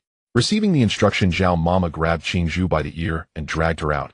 "You can't even handle this small task properly. You should stay far away and not be a nuisance to your master." The old Marquis wife waited anxiously, clearly only a few steps away, but Zhao Mama took too long to return. Just as she was about to ask Gu Changping to send Guanglin to check, Zhao Mama came back pale-faced, followed by a similarly distressed midwife who was holding the newborn child in her arms. "Quickly bring the child to me. I want to see his gender with my own eyes." She trembled as she rose, extending her hands to receive the bundled baby. Zhao Mama's lips quivered, and like Qin Zhu earlier, she thudded to the ground, desperately pleading, "Old lady cannot see him, this child. This child has problems." King Zhu's reaction, the midwife's terrified expression, and Zhao Mama's obstruction all hinted that Qin Xinshan's child was likely not like any other. Everyone present had begun to sense something was amiss. Only the old Marquis wife remained unconvinced. She glared fiercely at Zhao Mama, and then ripped open the baby's swaddling. Boom! Another thunderclap rang out, lightning followed closely behind, and the brilliant light revealed her pale face in stark contrast. Monster, a monster! The old Marquis' host stumbled backward in panic, but her legs gave way, and she fell to. Mother, be careful. Gu Changping rushed to support her only to see what she had seen. This child was a boy, but not a complete one. He was a congenital eunuch. For the first time in his life, he felt terror more horrifying than when, as a youth, he had witnessed a servant beaten to death. A wave of nausea overwhelmed him, and abandoning even the old Marquis, he dashed to a corner to vomit violently. What sin had he committed to deserve this? A curse! A curse! The old Marquis fixed her gaze on Wang, her regret profound. So everything the celestial priest Tianxian said was true. You are my bane, and that bitch Qin Xinshan too. I should have heeded his words, and driven both of you mother and daughter away long ago. You have ruined the century-old honor of my Changping Marquis manor. Guards! Guards! Dispose of every servant who has seen this monster today. No one must let this. Concubine Qin was frail. Both mother and child perished in childbirth. The babe in her womb never had the chance to be born. In her terror, she swiftly devised a plan. Only those in the delivery room had seen the monster. Apart from the midwife, the rest were maids with signed contracts. They could be killed, and the midwife could be silenced with a sum of silver for her family. Gu Changping agreed with her approach. He glanced at Guanglin, who bowed, and prepared to carry out the order. Old Marquis, you cannot. The maids in the delivery room are all from our manor. There is no need to exterminate them all. After such an incident, we should accumulate virtue to appease heaven's wrath. You absolutely must not do this, old Marquis. Steward Zhao, hearing her plan to silence the witnesses, broke out in a cold sweat. Why are you panicking? You have served me for years. I would never kill you. The others are beyond negotiation. The old Marquis host spoke coldly, her eyes devoid of any warmth. Steward Zhao felt as if she were seeing the ruthless Marquis of years past. A tear traced down her cheek, and she knew further persuasion was futile. I am just a midwife. I will not speak a word. I beg you, noble one, spare me. I have children and elders to support at home. The midwife, terrified, knelt and kowtowed frantically. In all her years of delivering babies, she had never encountered such a situation. The Changping Marquis manor had brought this upon themselves, yet they sought to kill the innocent to cover it up. Where was the justice? Old Marquis, spare me. I Qingzhu have served you for years. I know what to say and what not to say. I would rather die than speak of this. I beg you to spare my worthless life. Qingzhu crawled to her feet, clutching her leg tightly, recounting her years of loyalty. Marquis, this is not. Ji Yun's gaze swiftly swept across Steward Zhao's face as she spoke slowly. This princess believes Steward Zhao is right. For concubine Qin to bear such a child is heaven's punishment. To harm the innocent further will only provoke divine wrath and bring unrest to the manor. The day's events were too horrifying, and the mention of divine retribution struck a chord with Gu Changping. Then in your view, wife, what should be done? Jeet. The old Marquis host snapped. Wang, seeing hope of survival, chimed in eagerly. She's right. The princess is right. The witnesses are only those in the delivery room. The manor's maids are easy to handle. They are bound by death contracts and have grown up here. They know their place. If necessary, we can send them all to the countryside estates. As for the midwife, give her a large sum to seal her lips, and have her family leave the capital forever. Even if she spoke out, who would believe her? They would think she is just bragging. She knows the choice between money and death. As for Wang, Ji Yun paused, turning to the old Marquis. Wang is your relative, old Marquis. The decision is yours alone. As her words faded, Qingzhu and the midwife both knelt, swearing their allegiance. This servant thanks the lady. From this day forth I will be as mute as a stone. Even in death I will not speak of today. If I break my vow, may I be struck by lightning. Me too, me too. I will pack my things tonight, not tomorrow, and leave Yinjing forever. I swear I will never return. Thank you, lady, for sparing my life. The Marquis and lady are merciful. This will surely appease heaven's anger. Gu Changping was thoroughly convinced. He waved his hand for them to leave. After arranging the others, he looked at the child in Steward Zhao's arms taken from the midwife, and felt a deep headache. My son, you are courting disaster. Listening to Jis slander will bring utter shame upon our manor. The old Marquis, ho enraged, pounded on his chest, but her feeble blows meant nothing to him. Mother, the lady is right. Faced with life and death, they know what to say and what not to say. Rather than worrying about that, we should think about how to arrange for this child. Hearing this, she turned sharply to look at the monster, her eyes filled with terror. He cannot live. His existence is evidence. He cannot live. He is still the Marquis' own child. The infant is innocent. In his state, he may not last long. To poison one's own child defies heaven and cannot be done. The child had no excretory organs. He could survive at most a few days. Could they not even wait that long? Ji Yun showed sympathy and suggested, Marquis, why not entrust him to the knowledgeable maids in secret? Let him live as long as fate allows. The lady is wise.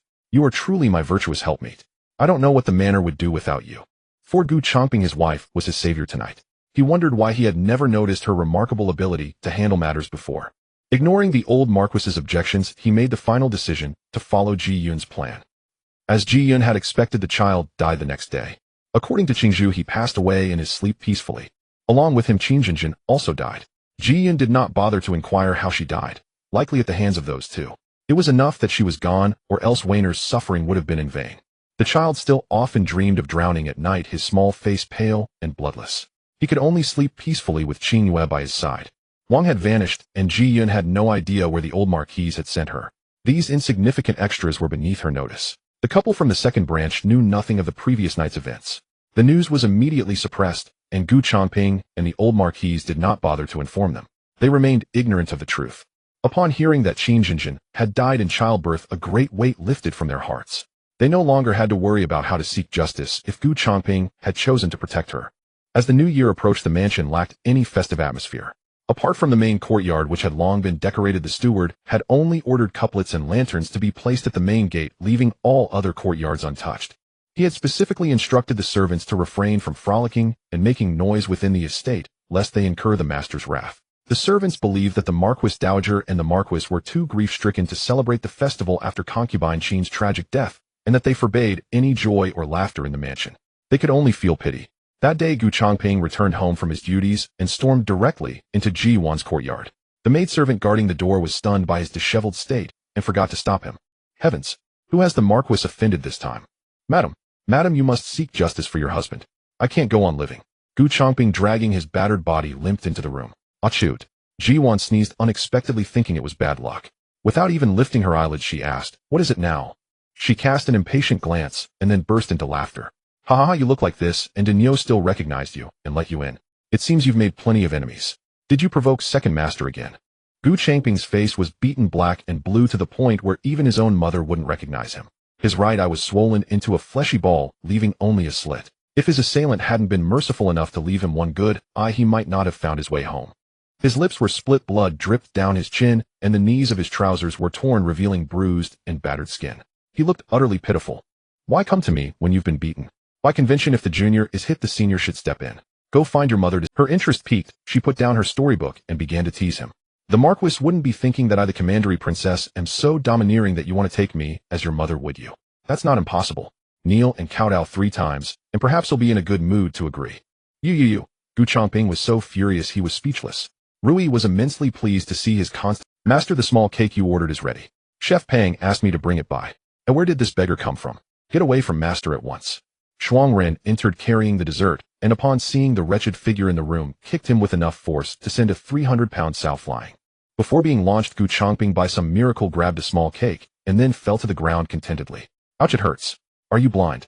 Delicious. Ji Duan. Rui Shuangren. It was hard to imagine this was her legal husband. Ji Duan couldn't help but rub her forehead, and snapped, "You're the one who's blind. If you had eyes, you wouldn't have been beaten like this. Spit it out, or get lost, don't waste my time." It was Big Brother. "Madam, you must seek justice for me. When I was off duty today, before I could even get into my carriage, Big Brother grabbed me by the collar and gave me a thorough beating. Afterward, he rode off on my carriage. It was a complete loss of face in public, madam. There's no justice. We're all family. My face is your face, madam. Couldn't we have discussed this behind closed doors?" Seeing her anger, he hurriedly poured out his grievances, afraid that if he was even a second late, he'd be thrown out without a chance to speak. After all, it wasn't easy to get into the main courtyard. Today was pure luck. My big brother is back. Ji Duan's focus was entirely different. Ah yes. Hadn't he just said that Ji Nansher was back and had beaten him up? Surely madam would stand up for him. Excellent. Ji Duan immediately stood up. "Help me change him, going back to the general's mansion to visit big brother. And throw this nuisance out. He comes crying over a trifle. If he likes crying so much, why doesn't he become a concubine?" Gu Changping. Him. Become a concubine. Ma, damn. Shuangren lifted him by the scruff of his neck. Despite his frantic struggles in the air, it was futile. He could only stretch out one hand and shout loudly. But soon even that noise faded from Ji Duan's ears. At the Ji General's mansion. Big brother. As soon as Ji Duan arrived at the main hall, she saw the meal already laid out. Yin Ruoyi was there with Ji Zhe, and beside them sat a broad-shouldered, imposing man. No one had touched the dishes on the table. "Awan is back. We were waiting for you to start eating." As soon as your brother returned, he went to the Ministry of Works to give that heartless Gu Changping a good lesson. I knew you'd rush over as soon as you heard the news. Yun Ruoyi stood up and took her hand, looking her over carefully. Ji Duan told her everything. They had originally planned to go to the Carefree Pavilion today, but Shuang Rin had come in the morning to say it was cancelled and told her about yesterday's events at the Changping Marquis mansion. She was worried about her daughter, wondering if she had slept well. As the mistress of the household, she had to deal with such matters, which was indeed hard on her. That scoundrel causes trouble, and you have to clean up his mess. It's outrageous. Just thinking about Gu Changping made her so angry she wished she could summon Jiang Jingxue to whip him 100 times, aiming every lash at his crotch until he was impotent and could never take a concubine again. It's all right, mother. I just want to watch the excitement. It wasn't tiring. Ji Duan held her hand back and acted coquettishly. In fact, I wish he would take a concubine. As long as she's content with her lot, it's fine. Otherwise, with no one in the back courtyard, he'll only come to bother me. The thought is annoying. With Yue Qing and Qing Jinjin dead, the back courtyard was empty. She was recently planning to bring back the 2 concubines Gu Changping had before their marriage. To win Ji Duan's favor back, then he had sent them to a village estate. It had been over a decade. It was time to bring them back. If they were wise and could see the situation clearly, staying out of trouble, they could live comfortably for the rest of their lives. That would be better than wasting their youth in the countryside. I'm relieved that you can see it that way. Yun Ruoyi breathed trouble. They could live comfortably for the rest of their lives. Her daughter had said before that she didn't care about Gu Changping, but she had thought it was just angry words spoken from a broken heart. Seeing her daughter's changes recently, hearing her say it now, she knew she was serious. Sister, it's all my fault for not being by your side then, or you wouldn't have. No, I have to beat him again tomorrow. And that mistress of his. She should be grateful she was thrown into a mass grave with no remains. Otherwise, I would dig her up and grind her bones to dust. Why don't you divorce him? We don't have to take the Changping Marquis mansion's nonsense. Come home, and your brother will support you for life. Bring the children back too. Our Ji family can afford it. Ji Nansher had wanted to speak with her for a long time. He had held back while their mother was asking questions, but now that he had the chance, he began to talk endlessly. I know that elder brother cares for me. Now, as a princess, who in the entire Changping Marquis house would dare to bully me? As for divorce, I once thought about it, but now that I am used to being powerful in the house, not divorcing seems quite good. Moreover, Chuaner is the heir, and he cannot return to the Ji family with me. After the divorce, Gu Changping, that ungrateful person, will certainly remarry. His new wife will definitely make trouble for Chuaner for the sake of the title. Rather than putting the child in danger, it's better to hold this position. Besides, I don't have him in my heart anyway. Ji Duan was afraid he would get increasingly agitated and end up not eating, wanting to go to Changping Marquis house to hit someone, and immediately spoke to soothe him. Ji Nansher felt an unbearable bitterness in his heart. He still remembered how joyful his sister was when she was about to get married, wanting to be in love with that heartless man for a lifetime. Now she could calmly say such words, which surely meant her heart had been deeply hurt. Seeing her looking more radiant than before, he finally stopped the previous topic and instead talked about Xue Lingrong, a young general, tough and unflinching even in the face of mountains of corpses and seas of blood, could not help but choke up when mentioning how Xue Lingrong had suffered because of him. Ji Duan clearly saw the glimmer of tears that flashed in his eyes. Who wouldn't feel guilty? When she saw the injuries on Xue Lingrong, she was horrified, not knowing how she had endured. If it were herself, she would have long succumbed to darkness and killed everyone. Yet Xue Lingrong maintained her kindness and started a new life. Such a presence of pure moonlight must be an eternal pain in Ji Nanshi's heart. The dining table fell into an instant silence. Ji Duan silently raised her hand, gently patting his back. Elder brother, this is not your fault. If you want to blame the mastermind behind it. It is her malicious intent that has caused Sister Xue to suffer for over a decade. What we can do is to try our best to make amends and give her justice. Due to Ji Ze's presence, she did not make. Since she stepped into the main hall, Ji Ze had kept his head down, silent. A child in his teens is already at an age where he understands things. Even if Yun Ruoyi did not explicitly tell him about the wrongdoings of the Chang family, he could piece together the truth from the gossip of the servants. Father cannot leave the northern border at will due to official duties. I returned to report to His Majesty and express the loyalty of the general's residence. On my way back from the northern border, I took a detour to Jiangnan to see Lingrong. She has become much more haggard. You are right. There is no use in lamenting over what has already happened. We should do our utmost to remedy it. I will definitely give her justice. Ji Nansher turned to Yun Ruoyi and said, Mother, let's bring Chang back first. Although she is at fault, our Ji family has always acted with integrity. If we accuse her of adultery without basis, how is that any different from what she did to Lingrong? His pride would not allow him to do such a thing. Anan. Yun Ruoyi quickly glanced at Ji Ze and anxiously shouted, the child is still here. What nonsense are you saying? Mother. Ji Nansher said seriously, he is not small anymore. At 12 he should understand things. Do you intend to keep hiding Chang's misdeeds from him? Do you want him to think the general's residence has wronged his mother, keeping him in the dark and harboring resentment towards us? Upon hearing this, Ji Ze buried his head even lower his body, trembling slightly. Ji Nanxi's broad palm rested on his shoulder, warmth radiating to Ji Zhe, who seemed to be less afraid. Father, I know mother did something wrong, but can you give her a chance to change? He cautiously raised his head, looking at the other with an almost pleading gaze. Ji Nanxi's heart tightened, and he coldly turned his face away. Zaire, your mother has committed a grievous mistake, not a mere trivial one. We often say that acknowledging one's mistakes can lead to improvement, but we also say that one must pay in blood for taking a life. What she has done to others can lead to death. You have read the classics since childhood, and know right from wrong. Do you wish to do this? Ji Duan walked up to him, squatting down, and asked him softly, waiting for his answer. You have read the classics since childhood, and know right from wrong. Do you wish to do this? Ji Duan walked up to him, squatting down, and asked him softly, waiting for his answer. Ji Zhe lowered his head, tears falling, covering his head with his sleeves, and quickly ran away from there. Elder brother, give him some time to think it over. Ji Duan called a servant to follow, instructing him to keep watch from a distance so that Ji Zhe would not notice. Not everyone is like Gu Huaichuan and Gu Jiawan, who understand everything without needing to be told. Ji Zhe did not throw a tantrum. Being able to listen to the heartfelt words of adults is already better than many. Sigh. Ji Nanshi sighed helplessly, continuing, I plan to bring Chang back first, and then divorce her on the grounds of malicious intent and harming others. What she did to Lingrong must remain confidential, but the charges must be accurate and cannot be changed in the slightest. Before divorcing her, I will punish her according to the law in the residence. If she cooperates obediently, there will be no issues. If not, she will have to be handed over to the authorities. He discussed this with Xue Lingrong before coming. He did not want to reopen her wounds, as she felt the same way and preferred to let things pass. The more outsiders know, the more it becomes a second harm to her. On this point, Yun Ruoi and the others had no objection. Chang made a mistake and should accept punishment. Using corporal punishment in the residence has already spared her some face for having given birth to Ji Zhe. The general's residence cannot accommodate her after what she has done. To divorce is impossible. She can only be dismissed. No more talk of her. Ji Nanshi busily served dishes and poured tea, personally taking care of these small matters. Our family hasn't gathered together for a long time. Let's eat quickly. I had the kitchen prepare your favorite dishes. After dinner, I must enter the palace. His Majesty is benevolent and knows I just returned to the capital today. He has allowed me to have dinner before entering the palace to report, but accompanying the emperor is like accompanying a tiger. Thinking of this made him feel a headache. His Majesty has always been wary of father holding military power. This time summoning me back to the capital alone is also to keep me as a hostage, believing that as long as we are in Yinjing, father will not act rashly.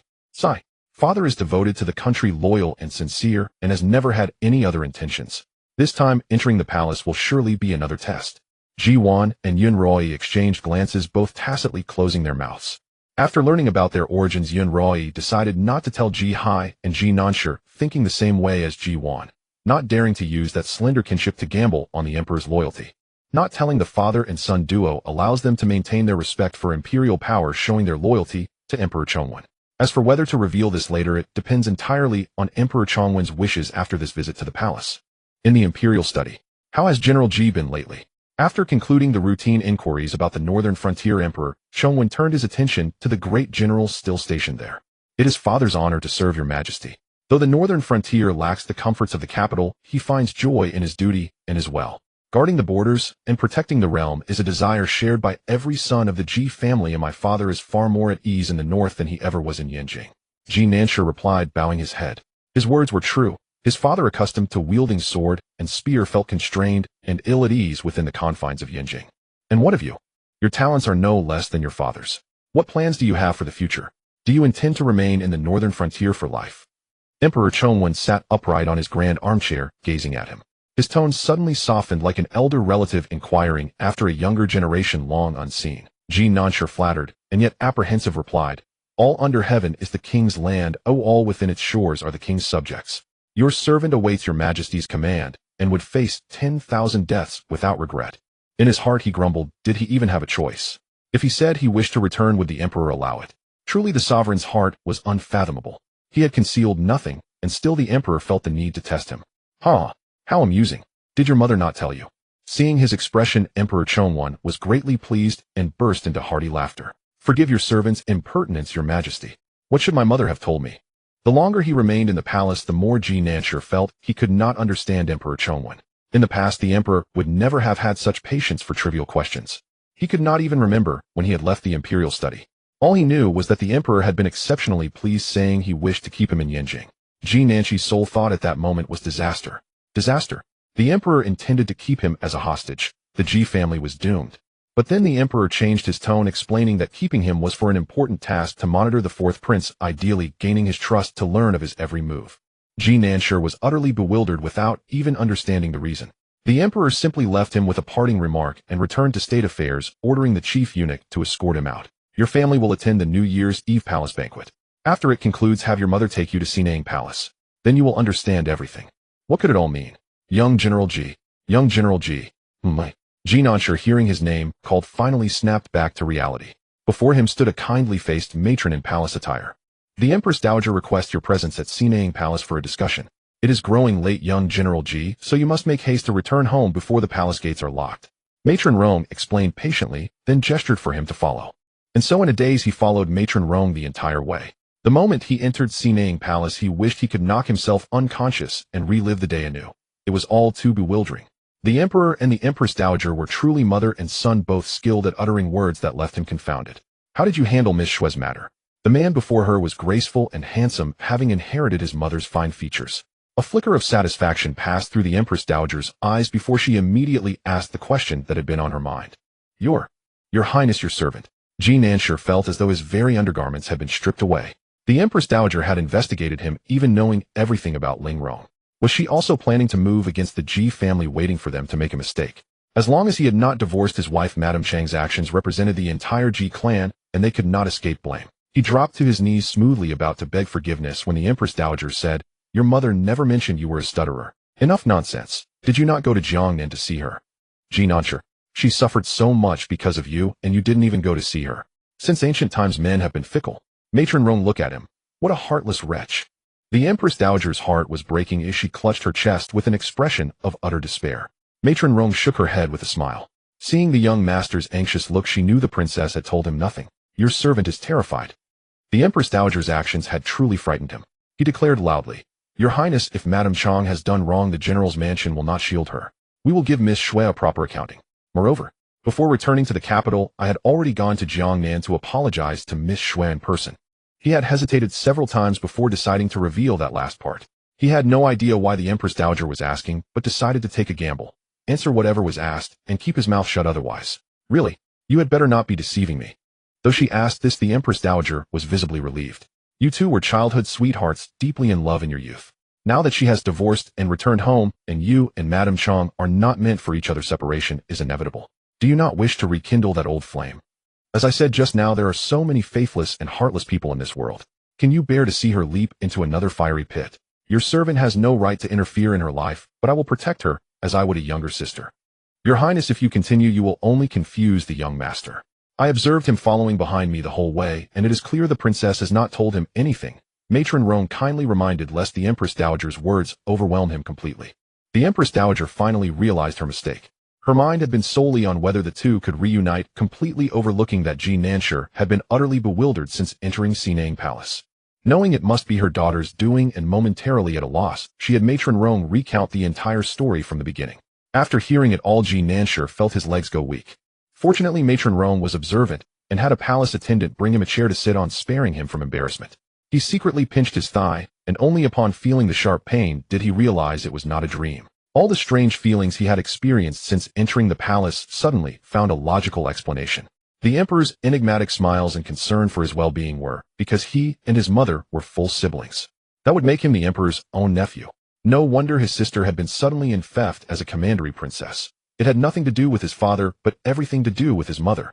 The Empress Dowager could not announce his mother's true identity to the world, so she compensated for her neglect of his mother by bestowing favor upon his sister. The Empress Dowager was the complete opposite of Emperor Chongwen. She asked nothing about the northern frontier, but instead spoke of Shui Ling Rong at every turn, as if determined to see them reunited. Ji Nansher helpless stole glances at her as she chattered on. Seen this way, she did not resemble the Empress Dowager, who held the power of life and death, but rather a grandmother fretting over her grandson's romantic affairs. The Empress Dowager prattled on all night, only releasing him when Matron Rong reminded her that the palace gates were. The next day was the New Year's Eve palace banquet. Ji Duan, accompanied by Gu Changping and their two children, arrived at the banquet simultaneously with the general's mansion. The Empress Dowager had arranged their seats prominently, even on par with the princes, drawing envious glances and whispers among the guests. After a year, the wife of General Ji still enjoyed the Empress Dowager's deep favor. a blessing they could only. Last night after returning to the mansion, Ji Nanshi had confirmed with Yun Rui the matters the Empress Dowager had spoken of. Upon receiving a definitive answer, he had fully accepted the truth and strongly approved of her actions. The Empress Dowager genuinely cherished them. There was no doubt about that. But Emperor Chongwen was different. He was a sovereign who held absolute power. Every emperor on the dragon throne in history had been cold-blooded, even slaying their own brothers, let alone a nominal nephew like him. To be honest, the Empress Dowager and Emperor Chongwen were truly one in interest. If the emperor saw the general's mansion as a threat, the Empress Dowager might not hesitate to stand against them, joining forces with the emperor to oppose them. Thus caution was paramount. The palace banquet passed without incident. Emperor Chongwen gave his customary opening remarks, followed by congratulations from all the imperial clan and high-ranking ministers, after which the feast officially began. Yet Ji Yun keenly noticed a subtle difference. Emperor Chongwen, who had previously shown indifference toward the noble consort, now frequently glanced her way and even publicly urged her to drink less wine. Such favoritism made the other consorts grind their teeth in envy. The empress' expression darkened while the virtuous consort remained composed, calmly conversing with those beside her. Ji Yun's gaze had just shifted away when she caught a glimpse of Ji Nanshi rising from his seat and slowly approaching the fourth prince. They exchanged unknown words, appearing to enjoy a pleasant conversation. Her brother was quite clever. Emperor Chongwen had ordered him to deliberately approach the fourth prince, ideally winning his trust. He had begun his mission swiftly right at the New Year's Eve palace banquet. Acting under the emperor's very eyes, he not only reassured Emperor Chongwen, but also lowered the fourth prince's guard, creating the impression of a casual chat with no hidden agenda. Honestly, she hadn't expected Emperor Chongwen to entrust her brother with investigating the fourth prince. To outsiders, the general's mansion was the emperor's target, slated for eventual reckoning. Thus the fourth prince would never suspect them, instead believing the mansion sought an alliance. An enemy's enemy is a friend, especially one who held military power and could lend crucial support in a critical moment. Winning the fourth prince's trust was merely a matter of time. Gu Huaichuan and Gu Jiawan chatted animatedly about amusing events at the academy, their mouths running dry unnoticed. It was only when Xingyue poured them each a cup of hot tea that they felt their parched throats and downed the tea in one gulp before resuming their chatter. Gu Changping, attending such an occasion for the second time, was noticeably more relaxed and began conversing with his colleagues. Occupied with their own affairs, no one paid attention to them, giving Ji Yun the space she needed. Her financial ventures were thriving. The silver in her bank was more than she could spend in a lifetime. Yet whenever she opened the system store and saw the exchange amounts displayed, she still felt a pang of pain, for they were exorbitantly high. She scrolled through the store in search of the person she wanted. After flipping through over a dozen pages, she finally found him. 1,000 faces. Gender male. Age 18. Skill description: this individual possesses extraordinary martial arts with formidable energy surging through his strikes, and is blessed with 2 unique talents. First, the bone contraction art, allowing him to rearrange his skeletal joints and freely alter his physique. Second, the skin painting technique, enabling him to craft lifelike human skin masks that when worn transform him into any gender or age with uncanny realism indistinguishable from the real. The 2 skills complement each other, making him elusive and ever-changing. Level advanced. Loyalty 100%. 1,000 faces did not belong to any specific category. He was a versatile talent, terrifying in ability, and equally terrifying in price. 2 million taels. Ji Yun's heart twitched slightly, but she immediately clicked to exchange. Fortunately, she was wealthy enough now, otherwise she couldn't have afforded it, even by selling herself. After the banquet ended, Ji Yun did not rush home. She instructed Rui to escort the 2 children back first, then stepped into Ji Nanshi's carriage. "Sister mother, what brings you to share my carriage?" Ji Nanshi asked, grinning foolishly as he saw them. Ji Yun nodded with a smile, but Yun Rui, shedding her usual gentle and loving demeanor, sat down coldly, even crossing her legs in the carriage. She lacked all ladylike grace. Ji Nanshi was baffled. What was this about? But soon he was stunned speechless. The carriage curtain was lifted from outside, revealing a second Yun Rui. She was identical to the one inside. Same figure, same face. Except for her personality. "Who are you?" His pupils dilated instantly as he glared at the mother beside him, his right hand reaching for the sword at his waist. But the person merely tapped lightly, numbing his wrist and causing his hand to slip from the hilt. "If you have any grievance, take it out on me. If you dare harm them, I, Ji Nanshi, will fight you to the death. As long as I draw breath, as long as one member of the Ji family remains, we will hunt you to the ends of the earth." Think carefully. The opponent's martial skills surpassed his own. Ji Nanshi's back was drenched in sweat. He could only hope the target was him alone. "You truly are identical. If you stayed by my side for a few days to observe my habits, you'd become flawless," said Yun Rui, marveling at her doppelganger, and even reaching out to pinch her cheek. "He's actually a man. With such extraordinary skills, he'll be invaluable," Ji Nanshi exclaimed in awe. He had only heard of such art. Ji Nanshi was on the verge of tears. He finally understood. They were all in league, leaving him the sole outsider. Brother, this is Thousand Faces. Ji Duan introduced his abilities to both of them. He's actually a man. With such extraordinary skills, he'll be invaluable. Ji Nansher exclaimed in awe. He had only heard of such arts in books, never imagining had witnessed them firsthand. Thinking of his upcoming mission, he shamelessly asked, Sister, could you lend me Thousand Faces for a few months? Once I've earned the fourth prince's trust, he'll return him to you. How about that? Not happening. Ji Duan pouted. Thousand Faces was a costly hire. One does not use a cleaver to kill a chicken. Deploying him against the fourth prince would be overkill. No, I have far greater plans for him. She refused without a second thought. A man whose flaws were so easily discerned by Emperor Chongwan would be simple to approach. The truly cautious and calculating one was the noble consort. The fourth prince resided in his own manor, unable to enter the palace at will to confer with the noble consort. This was highly advantageous for her brother. Coupled with his identity, even if the noble consort were aware, she would inevitably be tempted. Greater plans. What kind of plans? Ji Nanshi's phoenix eyes brimmed with curiosity. Even without his sister's explanation, he knew hiring a master like Thousand Faces must have cost a fortune. But borrowing him for a while, even for a few days, should be possible. Ji Duan, unable to bear his imploring gaze, made a swift decision, lifted the curtain, and jumped out of the carriage. Hey, let's talk. Just one day then, sister. Ji Nansher clung to the carriage door, shouting. As his words faded, Shuangren slapped the horse's rump. The Changping Marquis carriage sped away, leaving him with a mouthful of dust. On a rural path, a carriage utterly out of place sped swiftly, soon arriving outside a manor. Qiushui, quickly pack your things. Your years of hardship are finally over. Aunt Kai had just descended from the mountain with firewood. Without even setting down her load, she rushed over to tell Qiushui the good news. A woman in coarse clothes was washing clothes by the well. She appeared to be in her 30s with faint wrinkles at the corners of her eyes, yet her delicate features remained striking. She had been quite beautiful in her youth. Hearing this, she put down the clothes and said with a smile, Aunt Kai, in her younger days, she was fortunate enough to catch the Marquis' eye and become his concubine. She had thought she would soar on high, never to be a servant again, but reality had mercilessly doused her with cold water. Before the Marquis' marriage, she and Yulan, another concubine, were suddenly sent to the countryside without a word of explanation. It had been 11 or 12 years, so long she had lost count. When she first arrived in the countryside, she was still full of pride, believing she would be summoned back soon. This caused friction with the locals, who often mocked her for it. She had quarreled most fiercely with Aunt Kai back then, yet now they were the closest of friends. Oh, I'm not joking. We've been friends for years. Would I jest about something like this? That would be stabbing you in the heart. Aunt Kai moved the basin at her feet aside, explaining anxiously. Qiushui reached out and pulled the basin back, continuing to wash the clothes. Even if you were joking, I wouldn't be angry. It's been so long that those days feel like a past life. I've long since forgotten. People from the Marquis Manor have arrived. The carriage is waiting outside. Qiushui was stunned. The clothes in her hands slipped and fell to the ground, becoming soiled with mud. I'm telling the truth. The manor has sent for you and Yulan to return. Your years of suffering are finally over. Seeing your delicate skin when you first arrived, I knew you weren't meant for a life of hardship. Go back and live well. It's far better than staying in this countryside. Aunt Kai wiped the tears from her eyes. You've treated Huzi like your own son all these years. If you can return to the manor and bear a child, that would be wonderful. In a household like that, having a child is your only security. Even if the Marquis forgets you later, he won't cast you. Qiushui was after all the Changping Marquis woman. This was the Marquis farm. Without his leave, she couldn't even find a companion, destined to die alone. Aunt Kai truly sympathized with her. Aunt Kai, I won't forget you. Why the long face? Today is a day of joy for both of us. Don't bring... Luckily, the Marquis remembered us while we're still young, and I've always taken good care of myself. Otherwise, what would I have to win his favor with? Just look at your rough appearance. If I were a man, I wouldn't spare you a glance. Once we're back, you just listen to me. Considering we've spent years together on the farm, I'll put in a good word for you. Yulan caressed the luxurious fabric she hadn't seen in ages, unable to put it down.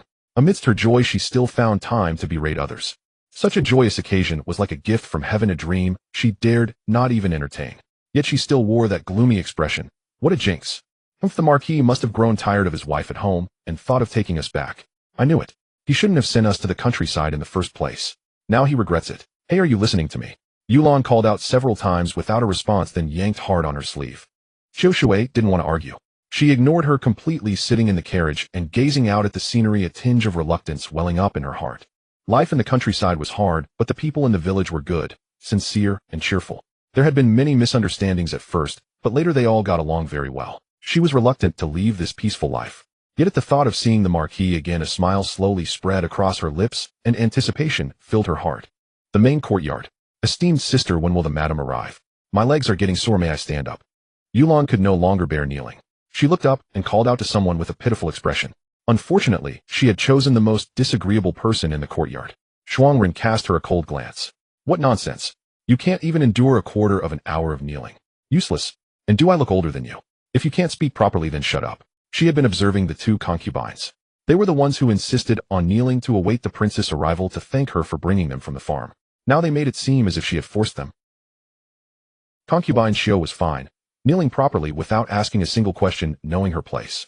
But this one, she didn't seem like someone who would stay out of trouble. This servant greets the commandery princess. Suddenly a fragrant breeze swept through and all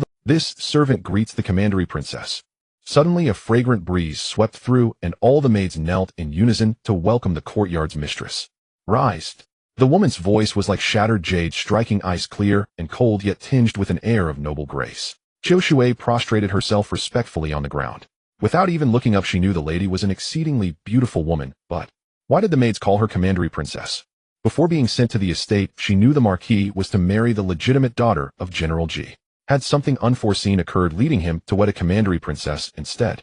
Ji Yuan returned from outside, casually removing her fox fur cloak and draping it aside, revealing a smoke-purple gown woven with gold thread.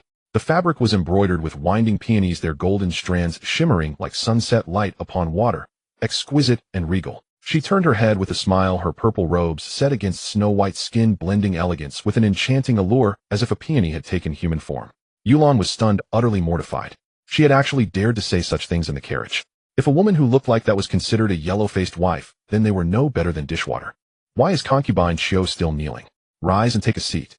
Everyone had already stood, but Qiu Shui remained on the ground, conspicuously drawing attention. Ji Yuan lounged lazily in her designated seat, gesturing for her to rise.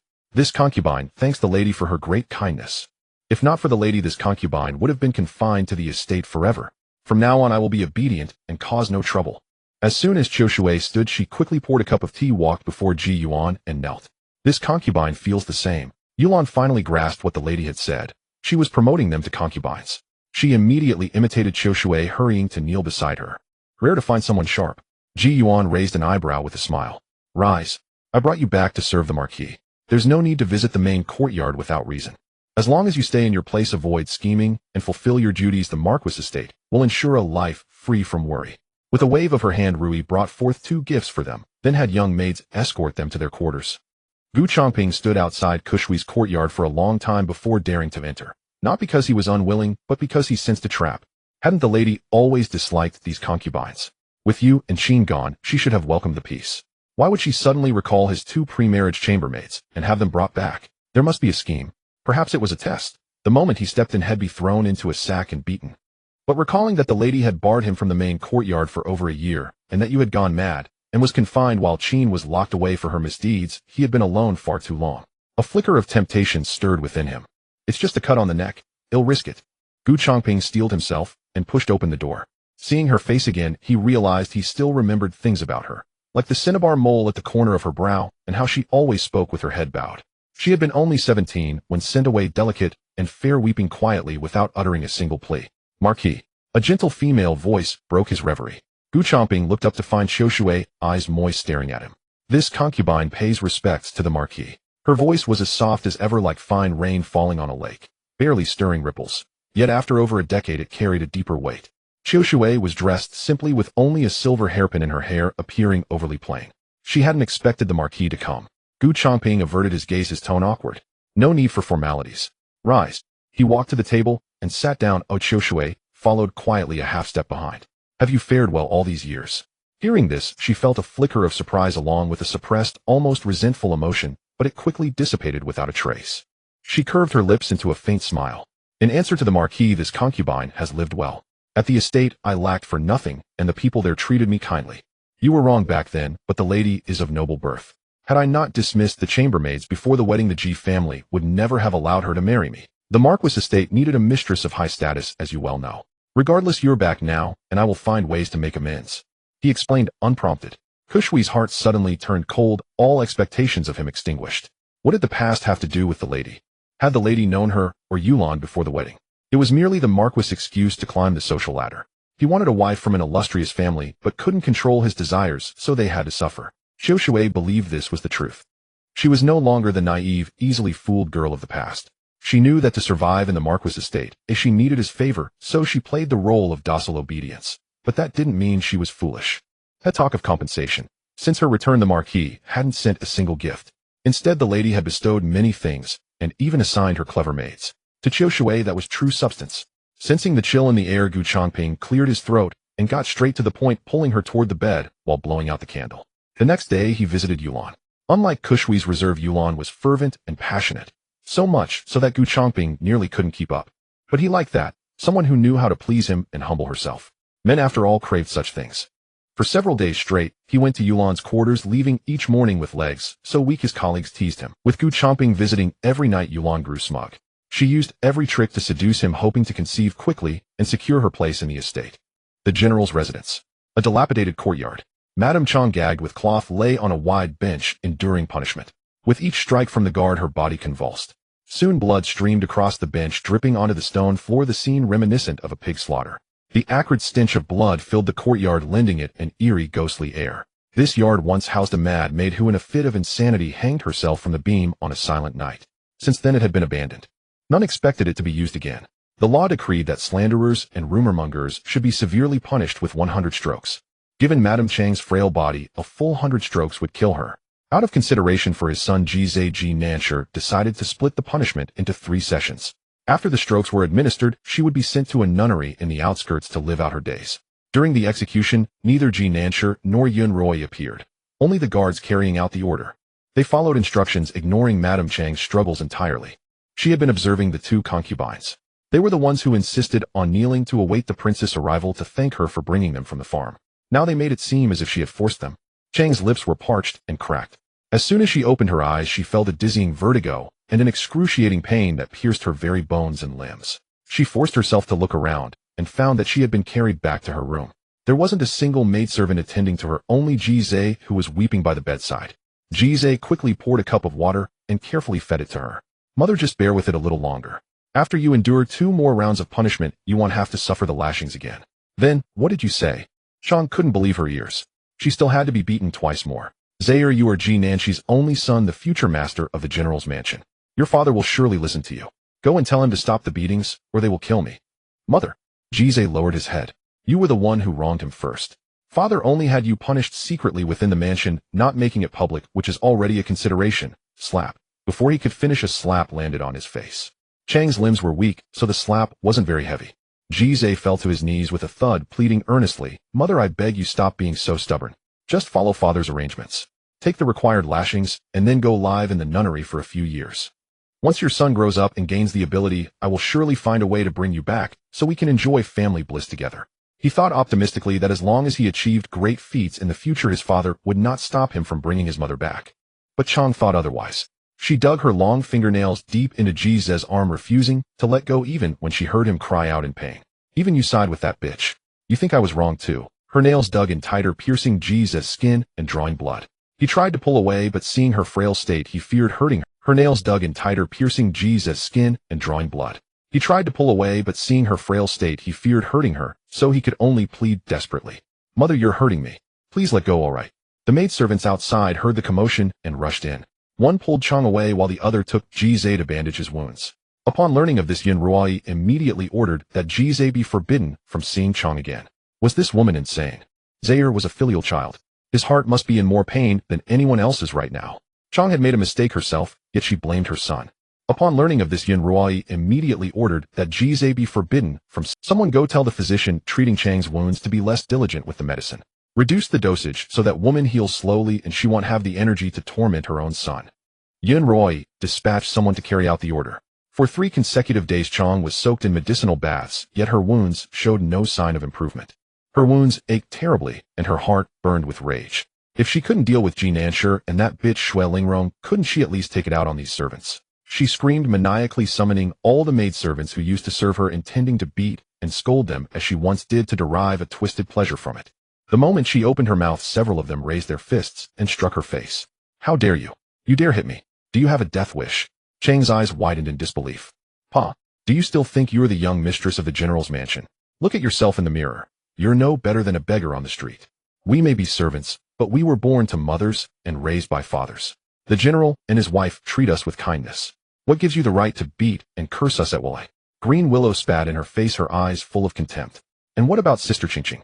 Just because she was beautiful you were suspicious and thought she wanted to seduce the young master. You deliberately betrothed her to a widower 20 years her senior. That widower would beat her when drunk. Sister Qingqing had to endure his torment at night and your abuse during the day. You drove her to despair. The year before last, she couldn't take it anymore and drowned herself in the river. Did you ever treat us servants as humans? Now you're nothing but a stray dog, yet you still refuse to see us as people. How we have plenty of ways to make your life a living hell. Now that you've been completely forgotten by the general's mansion, if your body can't withstand those lashings, and you die, who would suspect us? They all stared at Chang with venomous hatred. Their resentment toward her had festered for a long time. Since serving her, not a single patch of unblemished skin remained on their bodies. Seeing her downfall brought the sisters the greatest satisfaction. Strange. Very strange. Gu Huaichuan felt it was incredibly strange. During the new year, Chongyang Academy gave the students a full month off. He could spend a month with his mother, so he mostly stayed in the mansion. But why did it seem like he ran into Zhou Yuanyuan everywhere he went? In the morning, he personally queued at Changsu's studio to buy rabbit-shaped cakes for Weiner. On his way back, he saw Zhou Yuanyuan at the gate. At noon, returning from his mother's after a meal, he passed the small garden and bumped into her again. In the evening, while digesting his meal by the lake, he encountered her again, pretending to recite poetry while clutching a tattered book. Gu Huaichuan felt as if had seen a ghost. When the same thing happened the next day, coincidentally meeting Zhou Yuanyuan everywhere, he finally understood. She was doing it on purpose. What a persistent ghost. What a coincidence, cousin. Yuanyuan has run into you again. Isn't this fate? Zhou Yuanyuan deliberately pitched her voice high, calling out to him in a saccharine tone. Today she wore a thick peach-red padded jacket with fluffy rabbit fur lining the cuffs and collar. On an ordinary woman this outfit would have looked vibrant and lively. But Zhou Yuanyuan had dark skin, and the peach-red made her complexion even more indescribable. Gu Huaichuan rolled his eyes, then felt his stomach churn violently. Suppressing the urge to vomit, he stepped back, terrified she might touch the new clothes his mother had made for him. Is there something you need? He asked coldly. Off. Zhou Yuanyuan was stunned, clearly not expecting this reaction. Internally she was furious. What was wrong with her cousin? He had no sense of romance. By all rights, when a delicate beauty like her took the initiative to speak to him, shouldn't he be gentle and attentive? Ask her what book she was reading, compliment her clothes. But instead he acted as if she owed him money. Can't I talk to my cousin if there's no business? Her spoiled temper flared up instantly. The maidservant behind her anxiously tugged at her sleeve, warning her not to act on impulse. Zhou Yuanyuan suddenly recalled her mother's advice. Her father was merely a minor official stationed away from the capital, and with her status, marrying well was impossible. Yet with the Marquis estate as a connection, she could wed her cousin, the future Marquis of Changping. Not only would he wield power, but he would also be wealthy. Her mother had said that when her aunt married into the Marquis household, her dowry alone included a full 500,000 taels of silver. Once her cousin inherited her property and shops, he would undoubtedly become the most sought-after husband in Yanjing. She must seize him now and capture his heart. And besides, Zhou Yuanyuan glanced up at his refined features, her face flushing crimson. Her cousin was so handsome. How had she never noticed before that the elegant, graceful gentleman from storybooks was right beside her? Cousin, we haven't had a chance to talk alone in so long. Running into each other these past 2 days must be fate. Why don't you accompany me for a walk around the estate? She looked at Gu Huaichuan with coy shyness, brushing aside the stray hairs on her forehead and striking a pose she deemed alluring, waiting for his agreement. But after waiting for a long while with no reply, she looked up, only to find he was gone. Sangju, stifling a laugh, hurried after Gu Huaichuan. Young Marquis, the young mistress seems truly infatuated with you. Perhaps you should just give in. Shut up. Gu Huaichuan felt like vomiting. He shot Sangju a glare. If you like her so much, why don't I have mother propose to auntie and marry my cousin to you? No, no, no, no. This subordinate's tongue is loose. Now it was Kang's turn to panic. He slapped himself a few times. Why is this mouth so reckless? Good heavens. With the young mistress' appearance, he wouldn't dare harbor any improper thoughts. Strange as it was, the Marquis wasn't ill-favored, otherwise he wouldn't have fathered a son as handsome as the young Marquis. Going back a generation, the old Madame Marquis had been a renowned beauty in her youth, which was why the old Marquis had chosen her as his lawful wife. The old Madame's 2 sons and 1 daughter were all good-looking. How did Zhou Yuanyuan turn out? As if she were adopted. Cousin, why are you running? Come back. Zhou Yuanyuan stamped her foot in place, but no matter how loudly she called, the figures ahead remained unmoved. In fact, the louder she shouted, the faster they fled. What kind of people were they? On the 3rd day, when Gu Huaichuan opened his door, he was greeted by Zhou Yuanyuan's heavily made-up face. Perhaps thinking she hadn't been alluring enough the day before to keep him, she had bought a heap of rouge and powder to slather on her face. Unfortunately, her technique was poor and her taste was even worse. Her face was painted like a monkey's backside, nearly scaring Gu Huaichuan to death early in the morning. Song, Zhu. Who allowed you to let her in? The words, "I want to kill someone," were practically written on his face. Seeing the dire situation, Zhu immediately leaped into a tree, his head poking out from the lush green leaves. He explained loudly, "Young Marquis, it's not that I didn't want to stop her, but I dared not. The moment I reached out, the young mistress accused me of assaulting her and called me a lecher. I had no choice but to let her in."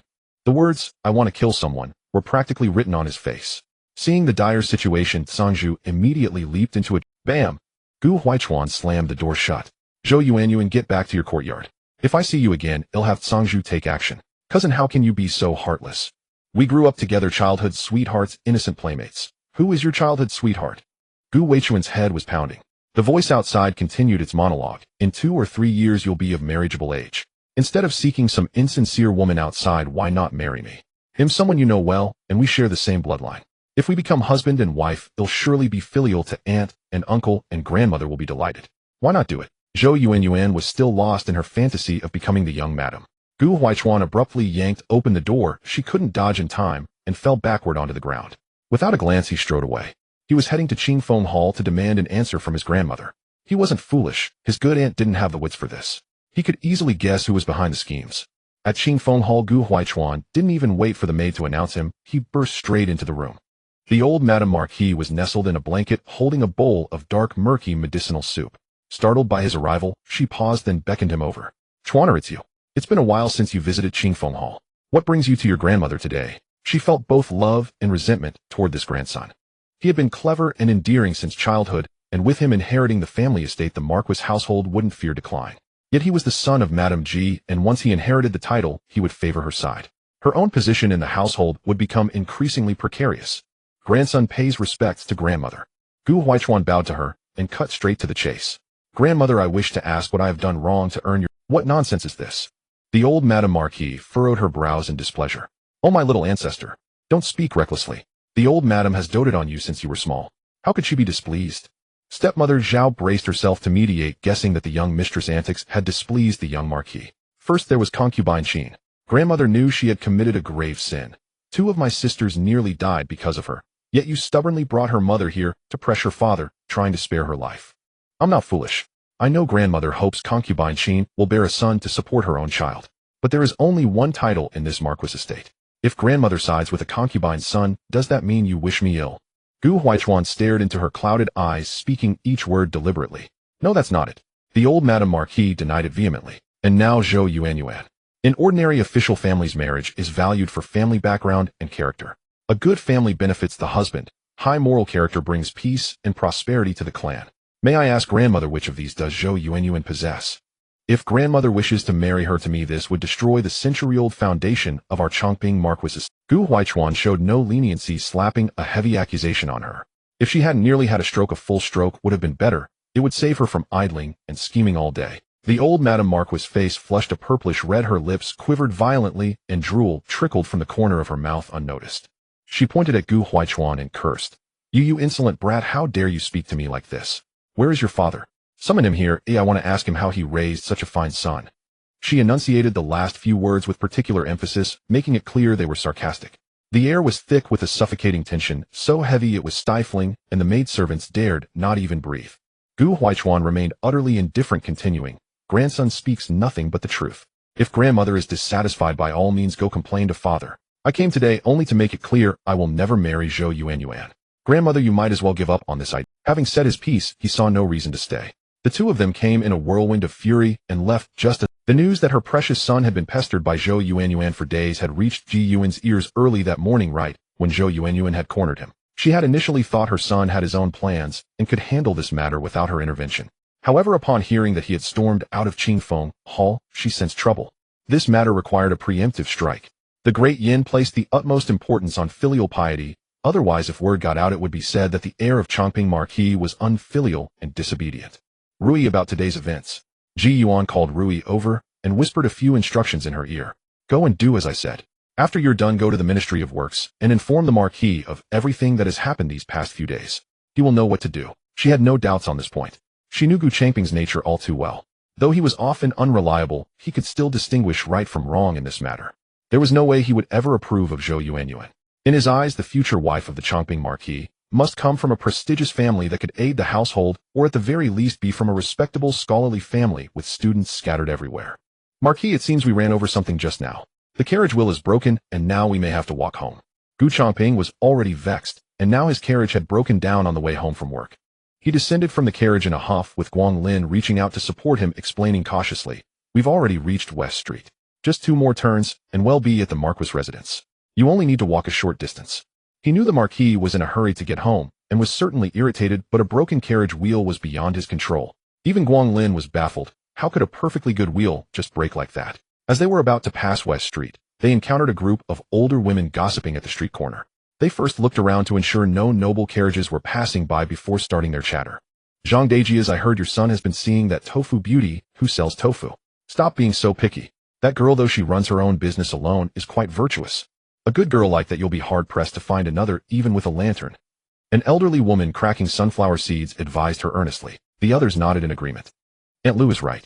Let me tell you that tofu beauty knows more about propriety and shame than many young ladies from noble families." A plump, big-head woman suddenly lowered her voice. "The other day, I was buying vegetables and passed by the Marquis residence. Guess what I saw? Oh, how shameless. That young lady, a cousin of the Marquis household, actually blocked the air at the main gate and threw herself into his arms." The crowd gasped. "Yanjing is full of nobles. Which Marquis residence do you mean? Which other Marquis residence is there around West Street?" "The Changping Marquis residence, of course." The plump woman grabbed a handful of melon seeds. Gu Changping's vision went dark. He wished he could just die. "The Changping Marquis residence. I've seen their heir. He's so handsome and distinguished. No wonder the young lady cousin is smitten, haha. But still, she shouldn't be pulling and tugging in public like that. It's truly shameless. The heir has no interest in her, and can't even avoid her fast enough." "Exactly. And where I come from, there's a saying that cousins shouldn't marry." Having overheard this, Gu Changping had initially wanted to slip away, but upon hearing this, he slowed his pace to listen more closely. Few people know this, but in the remote mountain valley wherein from people are poor, so most often a cousin marries her cousin. It solves the marriage problem, but most of the children born from such unions have issues. I've seen children with 6 toes, 4 fingers, and even some born simpletons. That's why they say cousins shouldn't. When the blood is too close, the children born are all flawed, the plump woman muttered. Gu Changping opened his mouth, and the cold air rushed down his throat, quickly spreading a chill through his body. He couldn't help but shiver. So that was the reason. He and Lady Qin were too closely related by blood, which was why their child was a freak. He had always thought it was heaven's punishment, but the truth was this. The truth struck his mind like a bolt of lightning, leaving him in a daze, his thoughts a blank slate. If that were the case, no matter what his mother said, he would rather die than agree to Zhou Yuanyuan marrying his son. It was sheer madness. Gu Changping took a deep breath and strode forward, quickly covering a great distance. It was the first time Guang Lin had seen him walk so urgently. He hastily gathered his robes and trotted to keep up.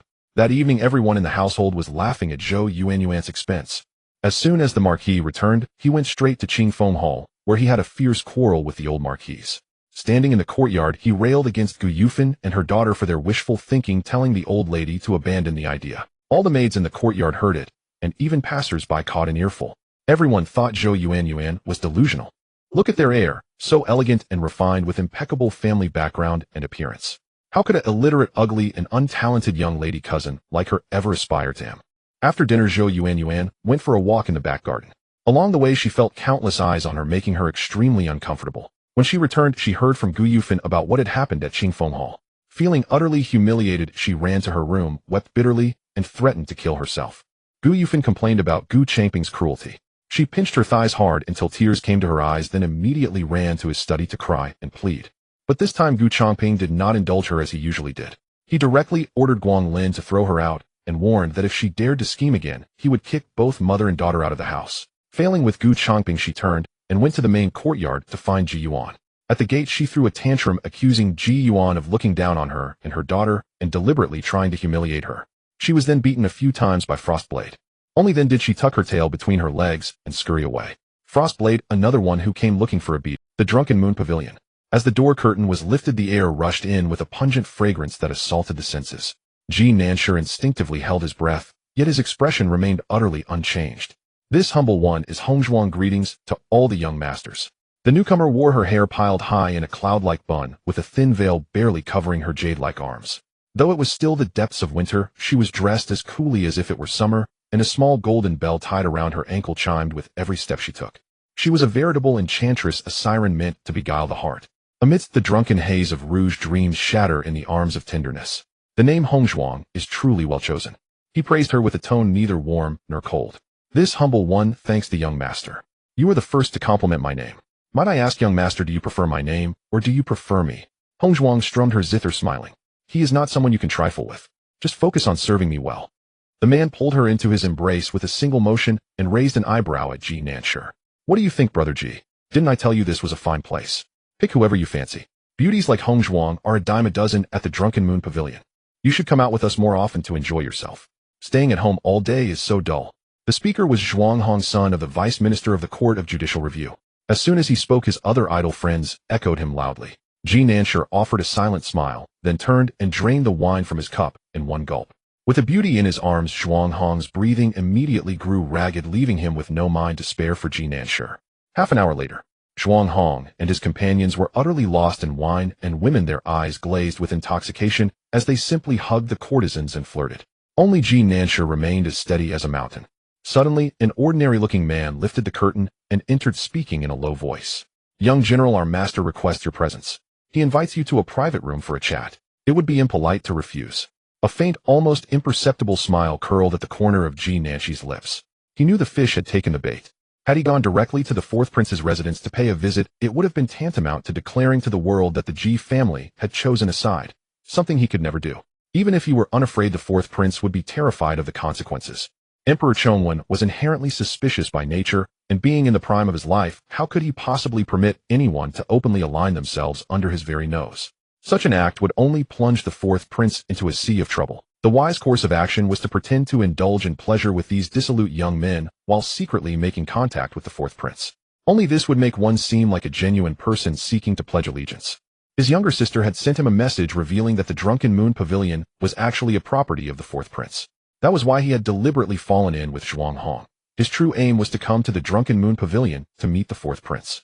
Clearly he had succeeded. A fine set of official porcelain shattered into pieces with a series of sharp cracks scattering across the floor once again. Seeing this, Bai Xue quickly closed the palace door. Your Highness, you must stop breaking things. These are all gifts bestowed by His Majesty, and every piece must be recorded in the inventory. It might be fine to claim one or two are lost, but if they all disappear and someone seizes upon it as evidence, the consequences would be dire. Did His Majesty stay the night at the noble consort's palace again?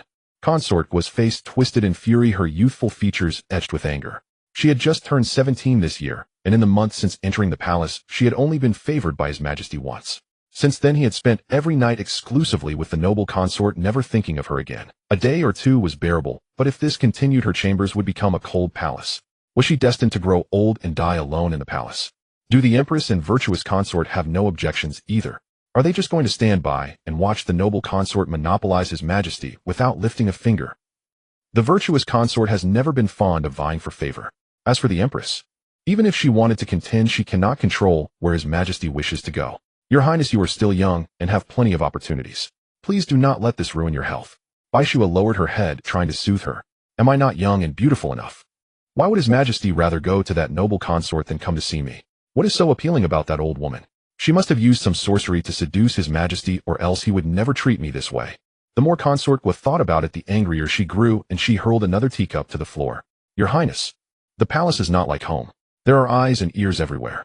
You must not speak so recklessly. Bai Xue was so flustered that she forgot her station and reached out to cover her mistress' mouth. Consort Gu also realized the gravity of the situation. She prided herself on her youth and beauty, believing that even if she could not bind His Majesty for a lifetime, she would at least enjoy his favor for a time, and perhaps bear a son or daughter to secure her position. Who would have thought that her enterprise would collapse before it even began? Having been favored only once with no follow-up, how could she swallow such a bitter pill? It was all that noble consort's fault. I know I shouldn't say such things, but I am so angry. She threw a tantrum like a little child. Bai Xue had been her personal maid before she entered the palace and knew exactly how to calm her down. Your Highness, opportunity lies in your own hands. If His Majesty will not come to you, why not go to him? This servant has spent a considerable amount of silver to find out that at noon these past few days His Majesty goes to the plum grove beside the Imperial Garden to admire the flowers. This is a golden opportunity that is not to be missed. Is it true? The woman who had been seething with rage just moments ago suddenly became coy and bashful. Of course it's true. How would this servant dare to deceive you? Back home your father hired the most famous dance instructor from Jiangnan to teach you. His Majesty will surely be captivated by your dancing. You have only lacked the chance.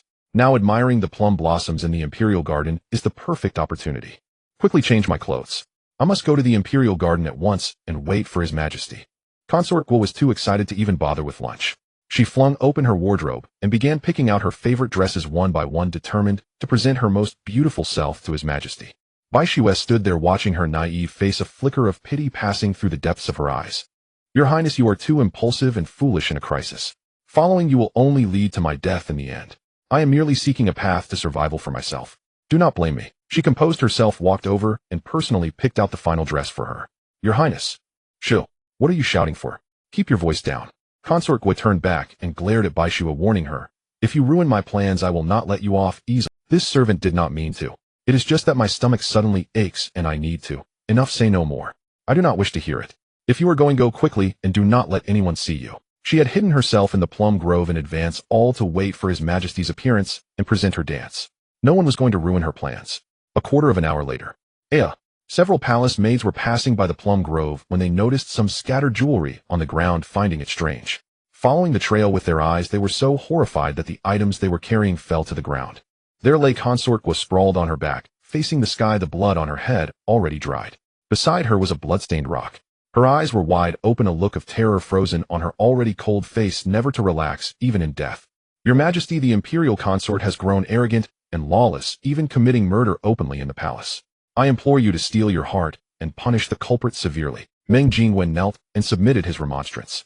Over the past half-year, Emperor Chongwen had held him in high regard, transferring him from the Hamlin Academy to the censorate. Truth could not be concealed forever. The news of Consort Guo's tragic death in the palace had somehow leaked, and now the entire court knew. The tide of public opinion was growing fiercer. Truth could not be concealed forever. The news of Consort Guo's tragic death in the palace had somehow leaked, and now the entire court knew. The tide of public opinion was growing fiercer. After Meng Jingwen spoke, many civil officials demanded that the emperor punish the imperial consort and deliver justice to the Guo family. Consort Guo's grandfather was one of the 2 deans of Chongyang Academy Guoheng. His students were scattered across the land, all willing to do the Guo family a favor. 4 out of 10 officials in the court were graduates of Chongyang Academy. Seeing the floor densely packed with kneeling officials, the Marquis of Yongle broke out in a cold sweat and cried out in protest. Your Majesty, you share the imperial consort's pillow. You know her character well. She wouldn't even dare step on an ant, let alone personally murder Consort Guo. My sister is at the height of favor. Why would she bother killing an obscure Consort Guo? What would she gain? The Marquis of Yongle is the imperial consort's own brother. Naturally, he would speak for her. After the imperial consort left the plum grove, several palace attendants witnessed Consort Guo's body. Surely the Marquis won't claim the attendants are lying. And His Majesty himself saw blood on the imperial consort's robes. Is he lying too? Consort Guo was young and impetuous, jealous of the imperial consort's favor. When she encountered the imperial consort in the plum grove, she must have said something to provoke her. In a fit of rage, the imperial consort killed her. That is the truth. The censor-in-chief argued the most fiercely, even dragging the emperor into it. Meng Jingwen desperately signaled him, but he pretended not to see. May I ask, Your Majesty, when you came from the imperial consort's palace to the study to discuss affairs with me yesterday, were there bloodstains on the hem of your robe? He insisted on clarifying the matter before everyone. Indeed, I would not have noticed had you not pointed it out. These censors were like hounds scenting blood, unwilling to let even a shred of meat slip by. Emperor Chongwen sighed helplessly, but this does not prove the imperial consort is the killer. Your Majesty is wise. The Marquis of Yongle was moved to tears of gratitude. He knew His Majesty stood by him and his sister. That is not so. If the imperial consort herself were injured, how could she be unaware and still appear before His Majesty in soiled clothes? The only explanation is that after killing, she was so panicked she fled without noticing Consort was blood on her garments. The censor-in-chief remained relentless. How dare you? The imperial consort is my woman, the mother of the 4th prince. I will not allow you to slander her. Emperor Chongwen was furious. What was wrong with the censorate? Their reach was far too long, even meddling in his harem. The state has its laws, the family its rules. Though the imperial consort is first among the consorts, the sovereign's law applies to all. I beg Your Majesty not to let personal feelings override justice and break the hearts of all officials. We implore Your Majesty to make a sage decision. Nearly half the officials kowtowed, their words dripping with blood, placing Emperor Chongwen in an impossible position. Some even began to impeach the 4th prince. They accused him of being debauched and unfit for great responsibility, claiming he visited the Drunken Moon Pavilion daily for pleasure. They also charged him with forming factions and attempting to bribe court officials, branding him ambitious and treacherous. Even more slanderous accusations were made. Just as Emperor Chongwen at the end of his patience was about to seize the nearest object and hurl it at the censor-in-chief, a messenger from the imperial consort's palace knelt outside the hall and announced loudly, "Your Majesty. Bai Shui consort was personal, maid has poisoned the bird's nest soup the imperial consort eats daily. Her ladyship had a good appetite today and ate half a bowl, then immediately vomited blood and fainted in the palace. The imperial physicians have rushed there. Her condition is dire. Your Majesty, this is proof. If not for the imperial consort's deed, why would consort was personal, maid poison her? Do not let a leaf blind you." The crowd gasped. What audacity to still speak at such a moment. The censor-in-chief seemed determined to fulfill some deadly mission today. He would not stop until the emperor had him killed. "Guards, drag him out and give him 100 strokes of the heavy board. No need to report back to me afterward. Throw him directly into the imperial prison." Emperor Chongwen, eager to leave, cast him a cold glare. All felt the temperature in the hall plummet, icy and oppressive. His Majesty was truly enraged. "Your Majesty, Censor Chun does not deserve death. The censorate's duty is to oversee all officials, even your Majesty. With such a grave incident in the harem, his impeachment of the imperial consort is only reasonable. We beg your Majesty to rescind the order. Such an act will break the hearts of officials and the people alike. How will history judge you?" "Indeed, your Majesty. If Censor Chun is harmed, the world will mock you as one blinded by lust, willing to kill a censor for a bewitching consort." The entire censorate was desperate, stepping forward to remonstrate even at the cost of their lives. If Censor Chun died today, the censorate would become a useless ornament, a colossal joke. The entire censorate was desperate, stepping forward to remonstrate even at the cost of their lives. If Censor Chun died today, the censorate would become a useless ornament. Everyone knew where he was going. He was anxious upon hearing the imperial consort had been poisoned. The morning court adjourned, but almost no one left. The censorate vented all their anger on the Marquis of Yonghua. Thus, even after court ended, a crowd remained in the hall, arguing incessantly. In the commotion, the Marquis of Yonghua was kicked several times and rolled down the palace steps. He tumbled down all 28 steps before hitting the ground. Rubbing his aching bones, the Marquis of Yonghua wept in frustration. Who had he offended? He truly knew nothing. Xishang Palace. Side hall. After being poisoned, the imperial consort remained unconscious. Nearly all the imperial physicians from the medical institute were waiting in Xishang Palace. The attendants were so busy they wished they had 3 heads and 6 arms. One moment decocting physician Zhang's prescription, the next following physician Zhu's formula. Several physicians gathered in the courtyard, arguing endlessly over how to save the imperial consort's life. If she died, the emperor would surely vent his wrath on them. This also tied their hands. No one in Xishang Palace had time to deal with the poisoner. Bai Shui was bound hand and foot, a dirty cloth stuffed in her mouth, left in the side hall, awaiting judgment. When the door opened, she strained to look up. Upon seeing a familiar face, hope rekindled in her eyes. Yuan Mama Jiowa. "Miss Bai Shui, I truly don't know whether to call you clever or foolish. Call you stupid, and yet you discern the times. You know that lingering beside Guamarin will never let you rise, and will likely drag you into ruin, so that you will not even know how you died. Call you clever, and I scoff. Did you never consider the fate of bargaining with a tiger? You know too much. How could he possibly spare you to live? Do not fear, this medicine works quickly. There will be no suffering." The old wet nurse tore the cloth from Bai Shui's mouth, and before she could speak, shoved a pinch of powder into her, then stuffed the filthy cloth back in. Bai Shui soon had no sign of breath. The wet nurse felt for a pulse, and only after confirming death that could not be reversed did she turn and leave. No one dared use the traitor's things again. The consort lay unconscious on her bed. The imperial physician's medicine had not yet arrived, and she coughed up a mouthful of blood. Bai Shui soon had no sign of breath. The wet nurse felt for a pulse, and only after confirming death that could. Dan Qing hastily turned her body to one side to keep the poisoned blood from choking her. "Your Highness, you must hold on. Once the medicine is brewed, you will recover. Think of the 4th prince and all our plans. Please, you must hold on." Dan Qing gripped the consort's hand. Tears the size of beans struck her palm. Suddenly, she felt a finger stir. "Your Highness." The consort made a shushing gesture. "Hush. There is a secret compartment behind my wardrobe. Open it, and take out the red porcelain bottle. Inside is a medicine that can mitigate the poison." She forced out the entire sentence. Dan Qing, startled and elated, cried, "I will go at once, Your Highness." She opened the wardrobe as instructed, felt a protruding button, and pressed it. The back panel split asunder to reveal a vast hidden compartment. It was filled with every manner of bottle and jar, no fewer than 100. When had Her Highness hidden all these things? How could she have known nothing of it? There was no time to ponder. Dan Qing suppressed her questions and bent her head to search for the red porcelain bottle. Its vivid scarlet lay in the farthest corner. At last she found it. Just as she lifted it, "His Majesty has arrived." The eunuch's sharp, eerie voice cut from outside. Her heart quickened and her hand trembled. The red porcelain slipped and rolled to the floor. She reached to retrieve it, but Chongwen Emperor strode in. She had no choice but to kneel and present her salute. Everyone leave. I will personally watch the consort return when the medicine is ready. Your Majesty, I must remain. Danking's plea was cut short as someone clapped a hand over her mouth and dragged her away without ceremony. She tried to struggle, but she was no match for the old wet nurse behind her. With a single hand the woman pinned her down. The porcelain bottle landed precisely at the emperor's feet. With the chamber reduced to only the two of them, he leisurely picked it up and toyed with it in his palm. Your Majesty, could you please bring me what is in that bottle? It contains a medicine that can temporarily arrest the poison. It was a gift from a renowned physician. With it I could hold on until the imperial physician's remedy comes. Watching the life ebb away, the consort could not help but remind him. No one but she knew of the wardrobe's hidden compartment. After discovering the poisoning, she fainted at once and never had the chance to take the antidote pill. She had only just regained consciousness when His Majesty returned. The smile on the consort's face stiffened as she waited for him to hand over the medicine, yet he showed not the slightest intention of doing so. I remember 5 years ago the Wuzhu high priest presented a batch of divine medicines to the court, but bandits ambushed them along the way. It was the Wuzhu's first offering after submitting to Dian, and no one knew their efficacy, so I did not trouble myself to send men to investigate. But they say the Wuzhu's medicine is wondrous beyond measure. Among that batch was an antidote capable of dispelling 100 poisons, and it must be preserved in a red bottle made from human blood. The whole Wuzhu had but one such pill. What a pity. Chongwen Emperor came to the bedside, sat down, poured the antidote pill into his hand, and turned it over, looking at it from every angle, yet refusing to give it to her.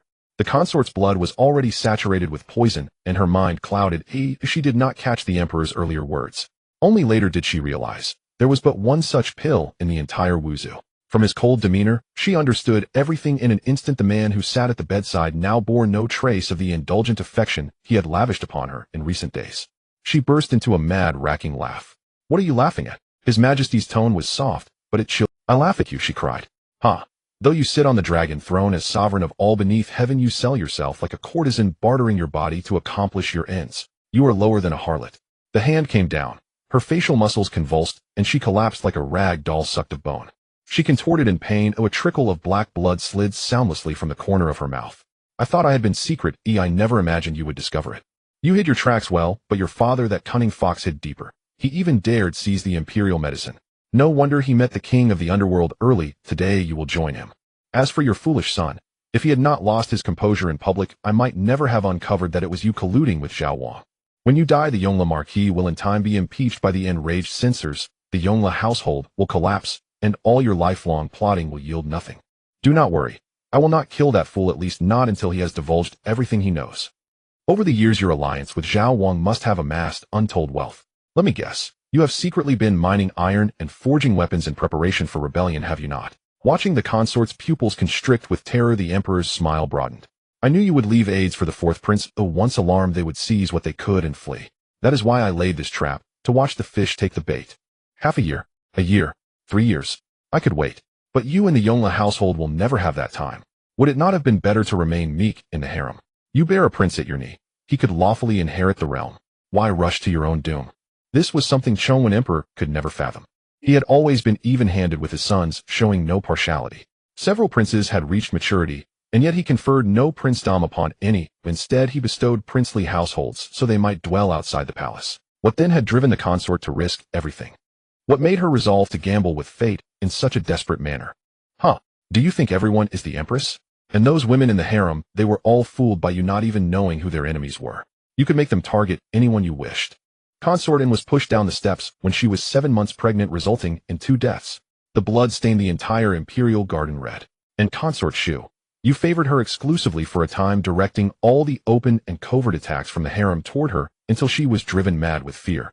If I recall correctly, that was precisely when virtuous Consort was pregnant with the second prince. Consort Shu was just a shield you used to protect her, and we were all pawns. The noble consort raised her hand with difficulty, slowly wiping the blood from the corner of her mouth, striving to maintain her dignity. Your Majesty, you may deceive yourself with such words, claiming others had a chance to inherit the throne. You had already reserved the crown for the second prince. If we mother and son did not fight, death would be our only fate. The victor is king, the loser is outcast. I accept it. She cast one last contemptuous glance at Emperor Chongwen as the poison spread through her organs and finally breathed her last. So she knew everything. She had known all along. Emperor Chongwen clenched his fists, his knuckles cracking audibly. The discovery of what he had believed to be perfectly concealed secrets made his dignity feel trampled beneath this woman's feet. When he performed his act, what emotions did she watch him with? Mockery, or perhaps disdain? The noble consort, beyond cure after being poisoned, passed away suddenly. Emperor Chongwen, enduring his grief, oversaw her funeral and even suspended court for 3 days to express his mourning. The world marveled at how deeply His Majesty loved the noble consort. The fourth prince also believed this. His father and mother were deeply in love. If his father, loving her, decided to make him crown prince, then all their previous dangerous schemes could cease. He could inherit the throne legitimately, to bear no risk. What an enticing prospect! But all hope was shattered by the Gu family. His mother was ambushed by them and ultimately died at the hands of a lowly palace maid. He would never share the same sky with the Gu family. Father and son consoled each other before the morning hall. Emperor Chongwen even shed tears repeatedly in front of the fourth prince, who was deeply moved but still remembered his mother's warning. Never trust anyone lightly and maintain utmost vigilance toward the emperor. In such a state of isolation with no one left to scheme for him, he had to be cautious in all matters. Thus, even though moved by Emperor Chongwen and revealing his most vulnerable side, he did not betray any weakness. During the noble consort's mourning period, the censorate remained relatively quiet. But no sooner had the funeral ended than someone immediately stepped forward to impeach Marquis Yongle and the fourth prince. The fourth prince's faction, not to be outdone, retaliated with gathered evidence. But who were the members of the censorate? They were the overseers of all officials. While supervising others, they held themselves to strict standards. Even if caught with evidence, it was only of minor offenses, hardly worth mentioning. The two factions clashed fiercely in court with casualties every day. The censorate members at most faced demotion or fines, while those supporting the fourth prince were severely punished, some stripped of their official positions and reduced to commoners. It was during this time that Ji Nanshi's relationship with the fourth prince advanced by leaps and bounds. The fourth prince's faction was in a precarious position at court with few capable men left at his disposal. Before the imperial consort's downfall, Ji Nanshi had already expressed his desire to align with him. Someone who had consistently chosen to stand by his side made it easier for him to lower his guard and gradually begin to accept. As soon as the imperial consort's funeral rites concluded, Ji Yuan prepared to take action against those she and Gu Yufan and the old Marquis Dowager wanted to foist Zhou Yuanyuan onto her son, but had they asked for her consent? It seemed they had not faced her wrath in too long, forgetting the consequences of crossing her. She had previously spared Gu Yufan because she had been sensible enough not to cause major trouble, and since she was at odds with Lady Yue, having her around kept Lady Yue in check from time to time. Now that Lady Yue was gone and the mother-daughter duo was stirring up trouble again, Ji Yuan was determined not to let them remain in the Marquis residence any longer. Once she decided to move against Gu Yufan, Lightseye, upon receiving orders, immediately wrote a letter with the intelligence he had gathered and reported to her. The contents of the letter were truly unexpected, but upon second thought it was understandable, perfectly normal. Gu Yufan and her husband had been separated for years. A man living alone in a foreign land would inevitably fail to control his desires, keeping countless concubines and maids. Why should a woman be denied the same? So Gu Yufan keeping a gigolo outside was hardly surprising. Ji Yuan even found her rather progressive in her thinking. The letter detailed everything about the gigolo, where he lived, his name, and all related information. Gu Yufan had rented a courtyard for her gigolo. In this matter, she was as stingy as her brother Gu Changping, though the siblings were indeed short on funds and couldn't afford to buy. The gigolo usually met Gu Yufan secretly at night, claiming to wait for her at home during the day. But in truth, he was secretly receiving clients at the Drunken Moon Pavilion in the daytime. Moreover, in great Yin, many noble youths favored male companions. The gigolo had an exquisite figure and appearance, earning a good sum of silver at the Drunken Moon Pavilion. Moreover, in great Yin, many noble youths favored male companions. The gigolo had an exquisite figure and appearance, earning a good sum of silver at the Drunken Moon Pavilion. Ji Yuan was eager to see the expression on Gu Yufan's face when she learned that her gigolo was earning money from both sides. Given her temper, she would surely go mad. She continued reading the second page of the letter and discovered another major issue. Truly, a pillow arrived just as she felt drowsy. Now the Marquis residence was most in need of silver, and Gu Changping's pockets were even cleaner than his face. How dare Gu Yufan play tricks with money? Wasn't she just asking for trouble? Rui, take some time this afternoon to go to the Carefree Tower and pack a table of dishes the two children love. Also inform Lai Kai to hold off for 2 more days. Ji Yuan slowly folded the letter and instructed Rui beside her. Your Highness, shouldn't we act immediately? Rui's face was full of confusion. She had been standing behind the princess just now and had clearly seen the letter's contents. Not only did the princess love watching drama, but the residence had been uneventful lately, and she was bored to the point of gaining weight. She too secretly looked forward to the day Gu Yufan was dealt with. Huh, a toad lusting after a swan's flesh. Someone like that Miss Biao couldn't even marry off with a dowry. And Gu Yufan dared to let her pester the heir, dreaming of making her the heir's consort. Didn't she see that the heir was disgusted? Chuaner only has 2 days of leave left. After that he must return to the academy. He rarely gets to stay home, so let him enjoy these last 2 days happily without being disturbed by such filthy matters. Your Highness, you are so considerate. Rui stuck out her tongue, a little embarrassed. She had only thought about watching the excitement, completely forgetting that the heir was still at home. Truly a mother cares most for her child, she hadn't even thought of that. Speak of the Gu family, and they appear. No sooner had Rui spoken than the person they were discussing appeared. Gu Huaichuan walked in, hurriedly lifted his robe, and sat down. He gulped down a large mouthful of tea and after several cups finally felt comfortable. He asked curiously, Aunt Rui, what were you saying was thoughtful? Nothing, Your Highness and I were praising Shuangren, saying she is always thorough and never makes mistakes. She should get a raise in her monthly allowance. Rui was as anxious as an ant on a hot pan, forcing herself to ramble. Why was her luck so bad? The princess didn't want Gu Yufin's matters to disturb the heir, but the heir happened to hear her speak, so she had to make something up. Mother, your son agrees with Aunt Rui. It's only right to raise Aunt Shuangren's monthly allowance. Look, she dresses plainly and doesn't bother to adorn herself. Your son believes that with more money she'll naturally have the mind to dress up. Gu Huaichuan found it very reasonable and immediately chimed in. That makes sense. Then raise Shuangren's monthly allowance. Ji Yuan glanced at Rui with amusement, and sure enough the lively person instantly wilted like a frostbitten eggplant. Your Highness, then can you also raise my monthly allowance? Rui asked with a bitter face. Ha ha. Hearing Gu Huaichuan's hearty laughter, she looked at him in confusion, not understanding what the heir was laughing at. You're just guilty. This brat was teasing you on purpose and you fell for it. Fine, since it's been said, he'll raise all of your allowances. Ji Yuan couldn't bear to see her being toyed with any longer and generously granted the raise. Rui was so happy she could have jumped to the roof, loudly thanking, Thank you, Your Highness. Thank you, heir. So, Aunt Rui, what were you saying was thoughtful? Gu Huaichuan asked again. Rui felt like crying. You're teasing your Aunt Rui again. Ji Yuan picked up an apple and threw it at him. Gu Huaichuan caught it steadily with one hand and took a big bite. Such a sweet apple, Aunt Rui, would you like some? Rui's so infuriating. When Chef Pang finishes cooking later, she would definitely add something special to the heir's dish. Gu Yufin had just stepped into Zhou Yuan's room when she tripped over something on the floor, nearly falling flat on her face. She looked down and saw the ground covered in shredded clothes piled high. Just looking at them made her eyelids twitch. Are you never going to stop? Just because you can't marry Gu Huaichuan. When I first mentioned it, you didn't seem particularly eager to marry him. And now you're throwing a tantrum, causing a scene every day? I don't have all this time to entertain you. The maids withdrew as she entered. Only Zhou Yuan remained sitting on a chair, continuing to cut with scissors. Fine. If you like cutting, go ahead. But let me tell you, I don't have the money to buy you new clothes. If you ruin them, you'll have to go out wrapped in a quilt. Gu Yufin was at her wit's end. The girl had been causing a ruckus for days without stopping. Even a bodhisattva would run out of patience. Wasn't it just being laughed at by the household? What was the big deal? Was face more important than life? Mother, you make it sound so simple. That's the position of the heir's consort, a future of endless wealth and glory. If I could marry cousin, I'd never have to worry again. Zhou Yuan threw the scissors in anger and shouted at her. When her mother first mentioned it, she hadn't realized.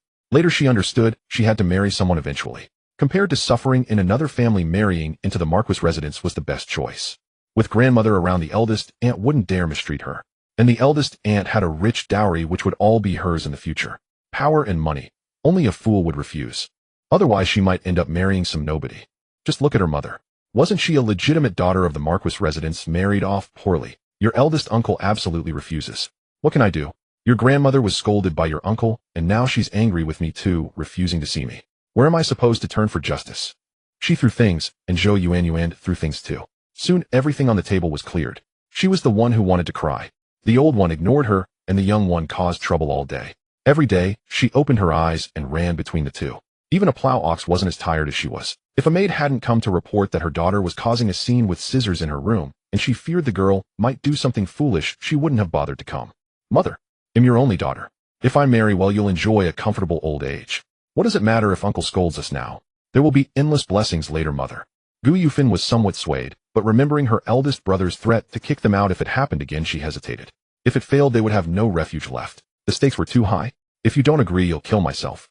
Zhou Yuan had somehow run off, retrieved the scissors, and was pressing the tip against her neck in threat. Up. Gu Yufin was startled and quickly softened her tone to persuade her. Yuan, don't do anything foolish, child.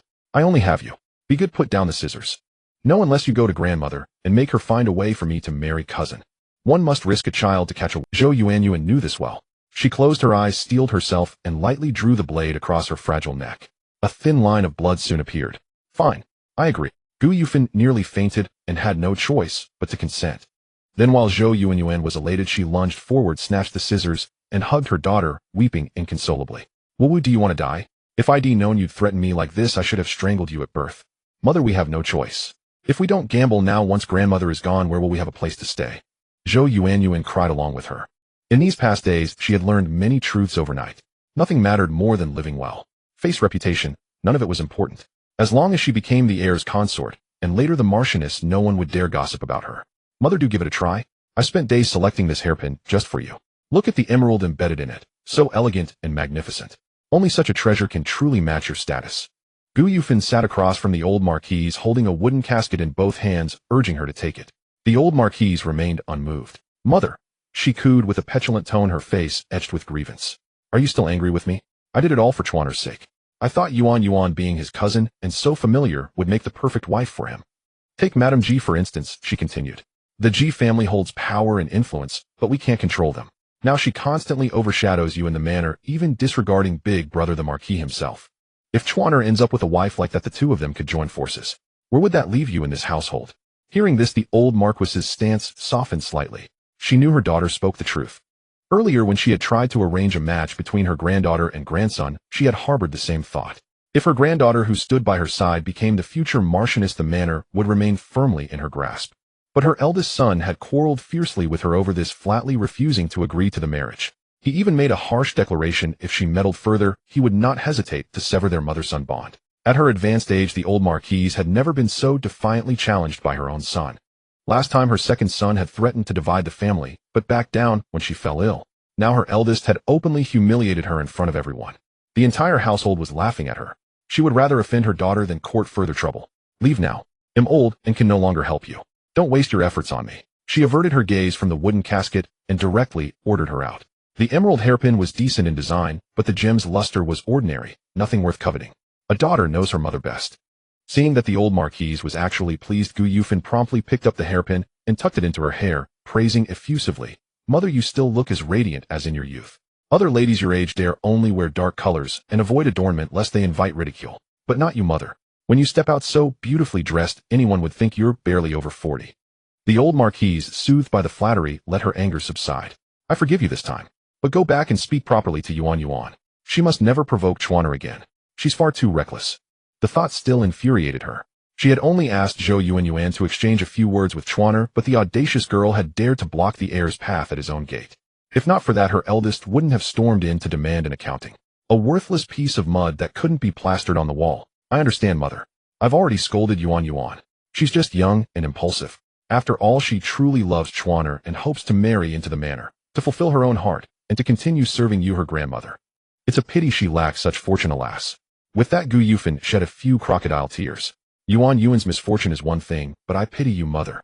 Pity me for what? The old marquise was about to inquire further. Just then stewardess Zhao, seeing Gu Yufin inside, hurried in with a tray and inserted herself between them, interrupting the conversation.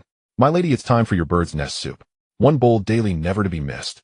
Stewardess Zhao picked up the small bowl, tested its temperature with her hand, and only handed it to the old marquise when it was confirmed warm enough. The old marquise lifted the lid, took a slow sip, and then smiled. Old age makes one forgetful. Thank goodness you remembered to fetch the bird's nest from the kitchen. This old servant is merely doing her duty. Even if you were 70 or 80, I would still remember to fetch your bird's nest every day. My lady was born to enjoy life's blessings. Just eat and be at ease. Why trouble yourself with such trivial matters? Stewardess Zhao's few words proved more effective than Gu Yufin's costly hairpin, delighting the old marquise immensely.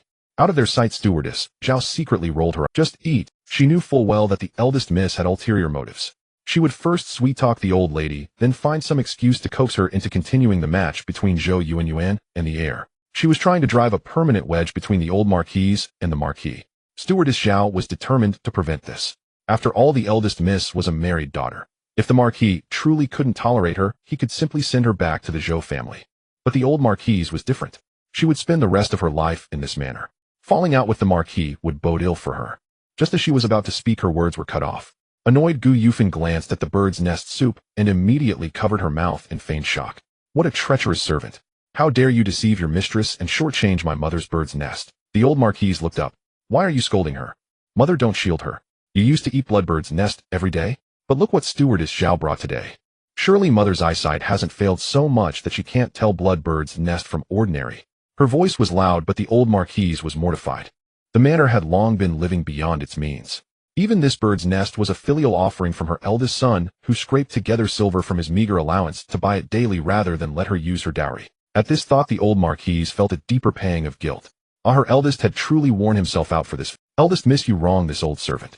My lady has been unwell lately and is taking herbal medicine. The physician said bloodbird's nest clashes with her prescriptions, so we switched to the ordinary kind. It's been over a month since the change. Is this the first you've noticed, eldest miss? Stewardess Zhao's explanation was ostensibly a clarification, but in truth it mocked Gu Yufin for caring so little about her mother only putting on a show. The awkward situation was instantly defused. The old marquise cast a satisfied glance at Stewardess Zhao, thinking how considerate her loyal servant was, always protecting her dignity. All right, I'll take my nap after the bird's nest. If there's nothing else, you may go. The old marquise looked at her troublesome daughter, her irritation resurfacing. Out of sight, out of mind. Mother, I haven't finished. My lady, something terrible. A young maidservant rushed in breathlessly. Gu Yufin was now thoroughly enraged. Every time she tried to speak, someone interrupted. Were they doing it on purpose? Wretched slave, my mother is still ill, and you speak of nothing but doom and gloom. Let me see what grand calamity has befallen us. If it's some trivial matter, I'll have your tongue cut out and fed to the dogs. She turned and vented her fury at the maidservant. The young maid cast a timid glance at her, then knelt before the old marquise, hesitating as if she had something to say. Speak. The old marquise rubbed her temples, thinking to herself that after all she had witnessed lately, nothing could be worse than what had already happened.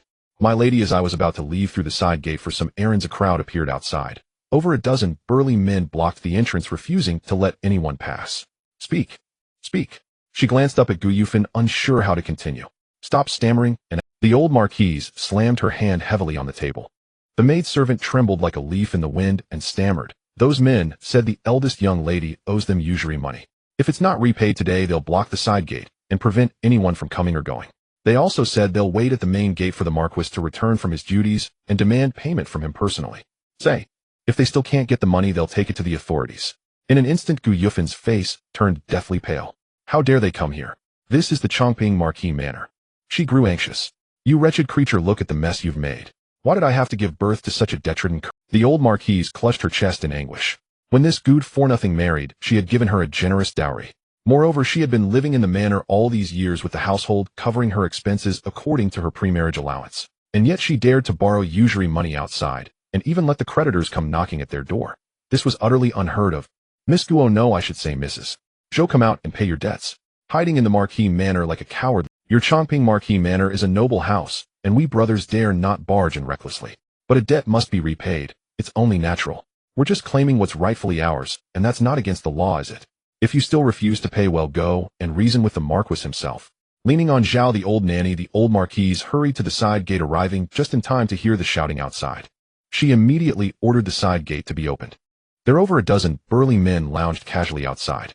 Some squatted on the ground with wild grass in their mouths, glaring menacingly. Others stood with arms crossed, their fierce expressions fixed on the gate. A few even carried clubs, presenting a truly terrifying sight. The man who had been shouting had a face full of brutal flesh, clearly not someone to be trifled with. Where's Gu Yu? Too scared to show her face after borrowing money. Sending out an old hag instead. You couldn't fetch much even selling her. Trying to fool us brothers with some crone. It seems she wants a word with the authorities. The fierce man, seeing two old women at the door, began cursing directly. He dared to be so arrogant for a reason. In the Great Yin, usury was permitted as long as the interest stayed within reasonable bounds, and he ran a legitimate business. Moreover, in these times, every usurer had some backing. The Changping Marquis manor might be formidable, but he could still take Gu Yufin to court and legally reclaim his money. The old marquise knew this all too well, so even though she was furious, there was little she could do. How dare you insolent wretches speak to our mistress in such a manner? Zhao stepped forward and cursed the leader, pointing at his nose. She had enough discernment to know these men only wanted money and wouldn't dare to fully antagonize the manor. Sure enough, upon learning the old marquis's identity, the man immediately clasped his fists in apology. Forgive me, Xiang, for my rudeness. I didn't realize it was the esteemed marquise. I am but a rough man, and I beg your pardon. But a debt must be repaid. Since Gu Yufin dares not show her face, the marquise is a woman of reason and has come to settle her daughter's debts. Xiang Hui extended his large hand, signaling for payment. How much silver does she owe you? The old marquise took a deep breath and asked patiently. Xiang Hui raised an eyebrow, said nothing, and held up a number with his fingers. 20,000 taels. Final pay it for her today. Give me the IO. As she spoke, Zhao immediately reached for the silver. Before coming out, the old marquise had asked the eldest young lady how much she owed, but she had hemmed and hawed. So the marquise had Zhao fetch 20,000 taels from the treasury, thinking it would be enough. 20,000 taels. That's for beggars. If everyone did that, we brothers wouldn't survive. Xiang Hui sneered and held up 2 fingers again, shaking them vigorously before the marquise. It's 200,000 taels. Marquise will take this 20,000. He snatched the banknotes from Zhao's clenched hand, tucked them into his robe, and asked, as for the remaining 180,000, how does the marquise plan to repay it? 200,000 taels. You're asking for the moon. This is usury, not a legitimate loan. If you want your money, fine, take it to the authorities. Let's see if you can collect it when you've broken the usury laws. Take the 20,000 or leave it. The old marquise, fuming, shot them a fierce glare and turned to leave. Ahem, hold on. Xiang Hui cleared his throat and immediately pulled an IOU from his pocket. You can eat your words, but don't spout nonsense. I, Xiang Hui, do things above board. The interest is only 3%. Your daughter borrowed a large sum and took a long time, so the interest compounded to 200,000. See for yourself. He held up the IOU for her to see. When the marquise reached for it, he nimbly stepped back. Look, but don't touch. The marquis's face fell as she squinted to read it. The more she saw, the more shocked she became. That wretch had borrowed a total of 150,000 taels within a year, and with interest piling up, it had ballooned to 200,000. Heavens, what sin had she committed? Marquise, you've seen the IOU. Now please settle the debt. Gu Yufan didn't bat an eye when borrowing money to keep her gigolo, but now that it's time to repay, she finds every excuse. Your Changping Marquis Manor is a prestigious house. This doesn't look good, does it? Keeping a gigolo. Before she could digest the earlier shock, another bombshell hit her. The old marquis's vision went black, and she collapsed backward. Gu Yufan didn't bat an eye when borrowing money to keep her gigolo, but now that it's time to repay, she finds every excuse. Your Changping Marquis Manor is a prestigious house. This doesn't look good, does it? If you don't want to pay, just say so. A grand manor like this sends out an old woman to put on a show. I've truly seen it all today. If it comes to that, we shall meet in court. Wait, please grant us a few days of forbearance. The old madam has fainted, and there is no one in charge of the household. Once the marquis returns, I will surely inform him of today's events, and let him handle the matter. But before that, I implore you not to spread the news of the eldest misdeeds. If the marquis' reputation is ruined and he abandons the matter in anger, the loss will be yours. The old Madam Ho had fainted, leaving the scene without a leader. Steward Zhao had no choice but to steel herself and step forward to speak. Boss, the old hag has a point. A cornered beast will fight back. If we push them too hard and they refuse to pay a single copper, what do we do? A short man with a full bushy beard stepped forward, his face etched with worry as he looked at Xiang Hui. Xiang Hui stared into Steward Zhao's eyes for a long moment before finally waving his hand, signaling his brothers to withdraw with him. Fine, I'll give you some time. As soon as they turned the corner, the bearded man asked again, Boss, should we come back in a few days? Tomorrow. Xiang Hui whistled cheerfully. We're working for someone. We have to come every day until the Marquis mansion pays up. With that, he swaggered back with his brothers, leaving the bearded man standing there scratching his head, utterly confused. You wretched creature. 200,000 taels. A full 200,000 taels. How many years would our Marquis mansion have to go without food or drink to scrape together that sum? You've been bewitched. Keeping a lover outside. If the Zhou family finds out, they'll divorce you sooner or later. The old Madam Ho had just woken up. Seeing the culprit beside her bed, she grabbed the jade pillow and hurled it at her head. Gu Yufan dodged swiftly, and the valuable Hetian jade pillow shattered into worthless fragments. The old Madam Ho was both furious and pained. Steward Zhao, write to the Zhou family and tell them to come fetch her. I wash my hands of this matter. Let the Zhou family fill this bottomless pit. Seeing she was serious, Gu Yufan panicked completely. Clinging to the old madam's waist amidst tears and mucus, she wailed, Mother, you can't abandon me. Where would the Zhou family get so much silver? If I can't repay the debt, they'll be thrown in jail. Mother, please help me. I was momentarily bewitched. All the women of my station have married well, their husbands are accomplished. I alone rely on my natal family for support. If I didn't borrow silver to adorn myself, I would have become the laughingstock of the capital's elite ladies. I was also thinking of the Marquis' reputation. Reputation, my foot. If you truly cared for the Marquis' reputation, you wouldn't have run up such a debt in silence. You're trying to be the death of me. The old Madam Ho pushed her away forcefully. Gu Yufan crashed to the ground. When she lifted her head again, her eyes were filled with hatred, tears streaming down her cheeks. Her gaze at the old Madam Ho was a maelstrom of emotions. Hate, resentment, even mockery. You want help me? On what grounds do you refuse to help me? I am in this state all because of you, and yet you dare to refuse. Insolence. Was it I who made you keep a wild man outside, eh? Was it I who held a knife to your throat and forced you to borrow from loan sharks, eh? The old Madam Ho, in a fit of rage, threw off the covers and walked to the bedside to slap her twice, hoping to bring her to her senses. I have already repaid 20,000 taels for you. For the rest, you must fend for yourself. Given the current state of the Marquis mansion, where could they possibly find such a vast sum of silver? Unless they sold the ancestral estate. But that was absolutely impossible. When Gu Yufan married, she had already been given a generous dowry. The remainder should be divided equally between the eldest and second sons. If the ancestral estate were sold, the Changping Marquis mansion would be nothing but an empty shell. She could not sacrifice her 2 sons for the sake of 1 daughter. Mother, have you forgotten so quickly? Ha ha ha. If it weren't for your mistake back, then how could I have been married off to the Zhou family? How could I have been wed to a minor official to be mocked and never able to hold my head high for the rest of my life? Gu Yufan screamed, her heart tearing apart. The old Madam House's eyes flickered, and she unconsciously turned her head away. That hat was your father's decision. Yes, it was father's decision. But if you hadn't first antagonized aunt, causing cousin's excellent marriage to fall through, father wouldn't have been so angry with you.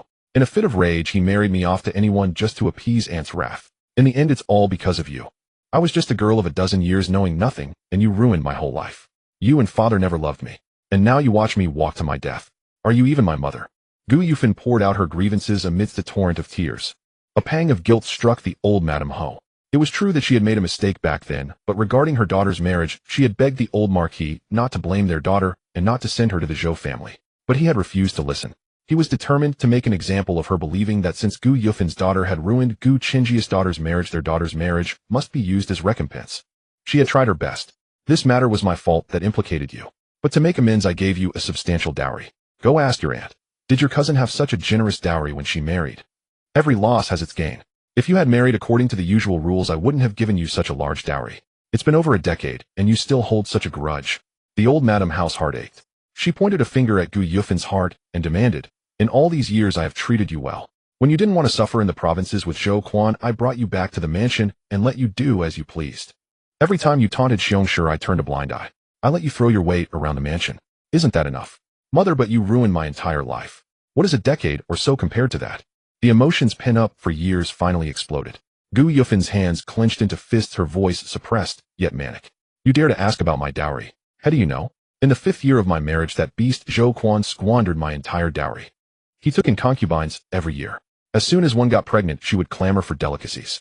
When Zhou Quan couldn't afford it, he would set his sights on my dowry. If I refused, he would beat me. I was pregnant with Yuan at the time. What could I do? I had to hand over the money bit by bit. Over time, the dowry was completely gone. Seeing the shock on the old Madame House's face, Gu Yufan let out a self-deprecating laugh. You're wondering why I didn't come back to tell you. This marriage was arranged by you and father. What good would it have done to tell you? By then I already had Yuan. Would father have allowed me to divorce? He even helped Zhou Quan secure a post as a 9th-rank county magistrate. That made the Zhou family think Gu Yufan was so unwanted I had to be foisted upon them. Zhou Quan became even more brazen with me. Luckily, as a magistrate, he had to serve in the provinces. I could use Yuan's tender age and the hardship of travel as an excuse to stay behind. Gu Yufan alternated between crying and laughing. Finally, in a fit of desperation, she picked up a shard of jade from the floor and slashed it across her own neck. The cut was not deep, but the spurting blood splattered directly onto the old Madame House's face. She stood frozen in shock. When she came to her senses, she quickly grabbed a handkerchief to press against the wound. Are you trying to drive me to my grave? Steward Zhao, fetch a doctor quickly. When only the two of them remained in the room, Gu Yufan lay feebly in her mother's arms, tears and blood flowing together. Mother, it is you who is driving me to my grave. The old Madame House's hand holding the wound trembled uncontrollably. Finally she conceded. Fine, I will help you one last time. This is the final time. If you dare to do this again, I will never interfere. Bang. I disagree. 180,000 taels. I couldn't pay that even if you sold me. Whoever borrowed the money should repay it themselves. The table was slammed so hard it shook. Gu Changping was the first to stand up in opposition. He had found it strange when Steward Zhao suddenly summoned him and his elder brother to Qingfeng Hall for dinner. Their mother rarely invited them, and suddenly she summoned them both, asking them to bring their wives. There must be a catch. As he entered and saw the cut on Gu Yufan's neck and her pitifully leaning against their mother, he had assumed she had been bullied and wanted them to seek justice for her. He had breathed a sigh of relief. But their mother's next words made his hair stand on end. She dared to borrow from loan sharks. 200,000 taels in total. You've already repaid 20,000, mother. What more do you want? Do you want to bleed me and brother dry? We have families, wives, and children. Don't we have to live? Just to clean up her mess. Since the last time the topic of dividing the family property was raised, Gu Changping had completely let himself go. He used to be like a gourd with a sawed-off mouth, staying silent when trouble came. Now he knew the more silent he was, the easier he was to bully. They were trying to make him and his wife the fall guys. He didn't believe his elder brother would agree. Eldest son, what is your opinion? The old Madame Ho ignored Gu Changping's words and looked at Gu Changping instead. Gu Changping snapped back to reality. He was still reeling from the shock of the 200,000 yield debt. When his mother suddenly called on him, his first instinct was to look at Ji. Ji shot him a fierce glare as if to say, "What's it got to do with me?" Gu Changping chimed in. "I share the same view as second brother. We all have families. You know the state of the Marquis mansion better than anyone. There's no way we can scrape together the remaining 180,000 taels. Sigh. If little sister needs funds for an emergency, I have a few thousand taels I could spare." "What use are a few thousand taels?" Before the old Madame Ho could say anything, Gu Yufan spoke up first, her tone extremely hostile, as if she were the one who had been wronged. Gu Changping felt a surge of irritation. His kindness was truly being repaid with ingratitude. "Fine, since you don't appreciate it, then figure it out yourself." He flicked his sleeves in frustration and sat down on the chair without a word. The room fell into a deathly silence. Zhou Yuanyuan, having somehow gotten wind of the situation, burst in. She ignored everyone else and went straight to kneel before Ji. "Eldest aunt, please save my mother. I know you have a vast dowry. 180,000 taels is nothing to you. We are family. You wouldn't just stand by and watch us die, would you?" "Marquis, it seems the youngest generation now rules the roost in this mansion." Ji caught the greed in the girl's eyes and taunted. Gu Changping immediately rebuked. "How dare you? When your elders are speaking, there is no place for you to interrupt. A dowry is a woman's private property. It belongs to your eldest aunt. Only the most useless of men would covet it." "Mother," he turned and bowed to the old Madame Ho. "In my opinion, we should inform the Zhou family as soon as possible. Little sister and Zhou Quan are husband and wife. This grave matter should be discussed between them. To be honest, over the years the Marquis mansion has done its utmost for mother and daughter. We have provided them with food and clothing. We have no obligation to fill this bottomless pit for her. You know the Zhou family's financial standing and Zhou Quan's character. If the Zhou family handles this, it will be driving your little sister to her death." The old Madame Ho appeared to be looking at Gu Changping, but her eyes were fixed on Ji. "Eldest daughter-in-law, I know it's wrong to touch your dowry. But in this emergency, you are the only one in the family who can afford this sum. Consider it a loan from me. I will repay it someday." "Mother, I don't understand what you mean. Qingfeng Hall can't even afford bird's nest soup these days. Where would the money come from to repay my dowry? My possessions are meant for my children Chuaner and Wainer. If I give them all away to pay Gu Yufan's debts, what will become of my 2 children? You are thinking of your own children, and I must think of mine too. Isn't that right, Marquis?" Ji had known this would happen. She had come purely to watch the drama. As soon as the old Madame Ho tried to drag her into it, she immediately passed the buck to Gu Changping. Both children were his own flesh and blood. He could tell which was more important. "My wife is right. I recall you have a considerable dowry too, mother. If you wish to help little sister, why not pawn your own dowry to pay off her debts?" Gu Changping's mind worked quickly as he turned the argument back on her.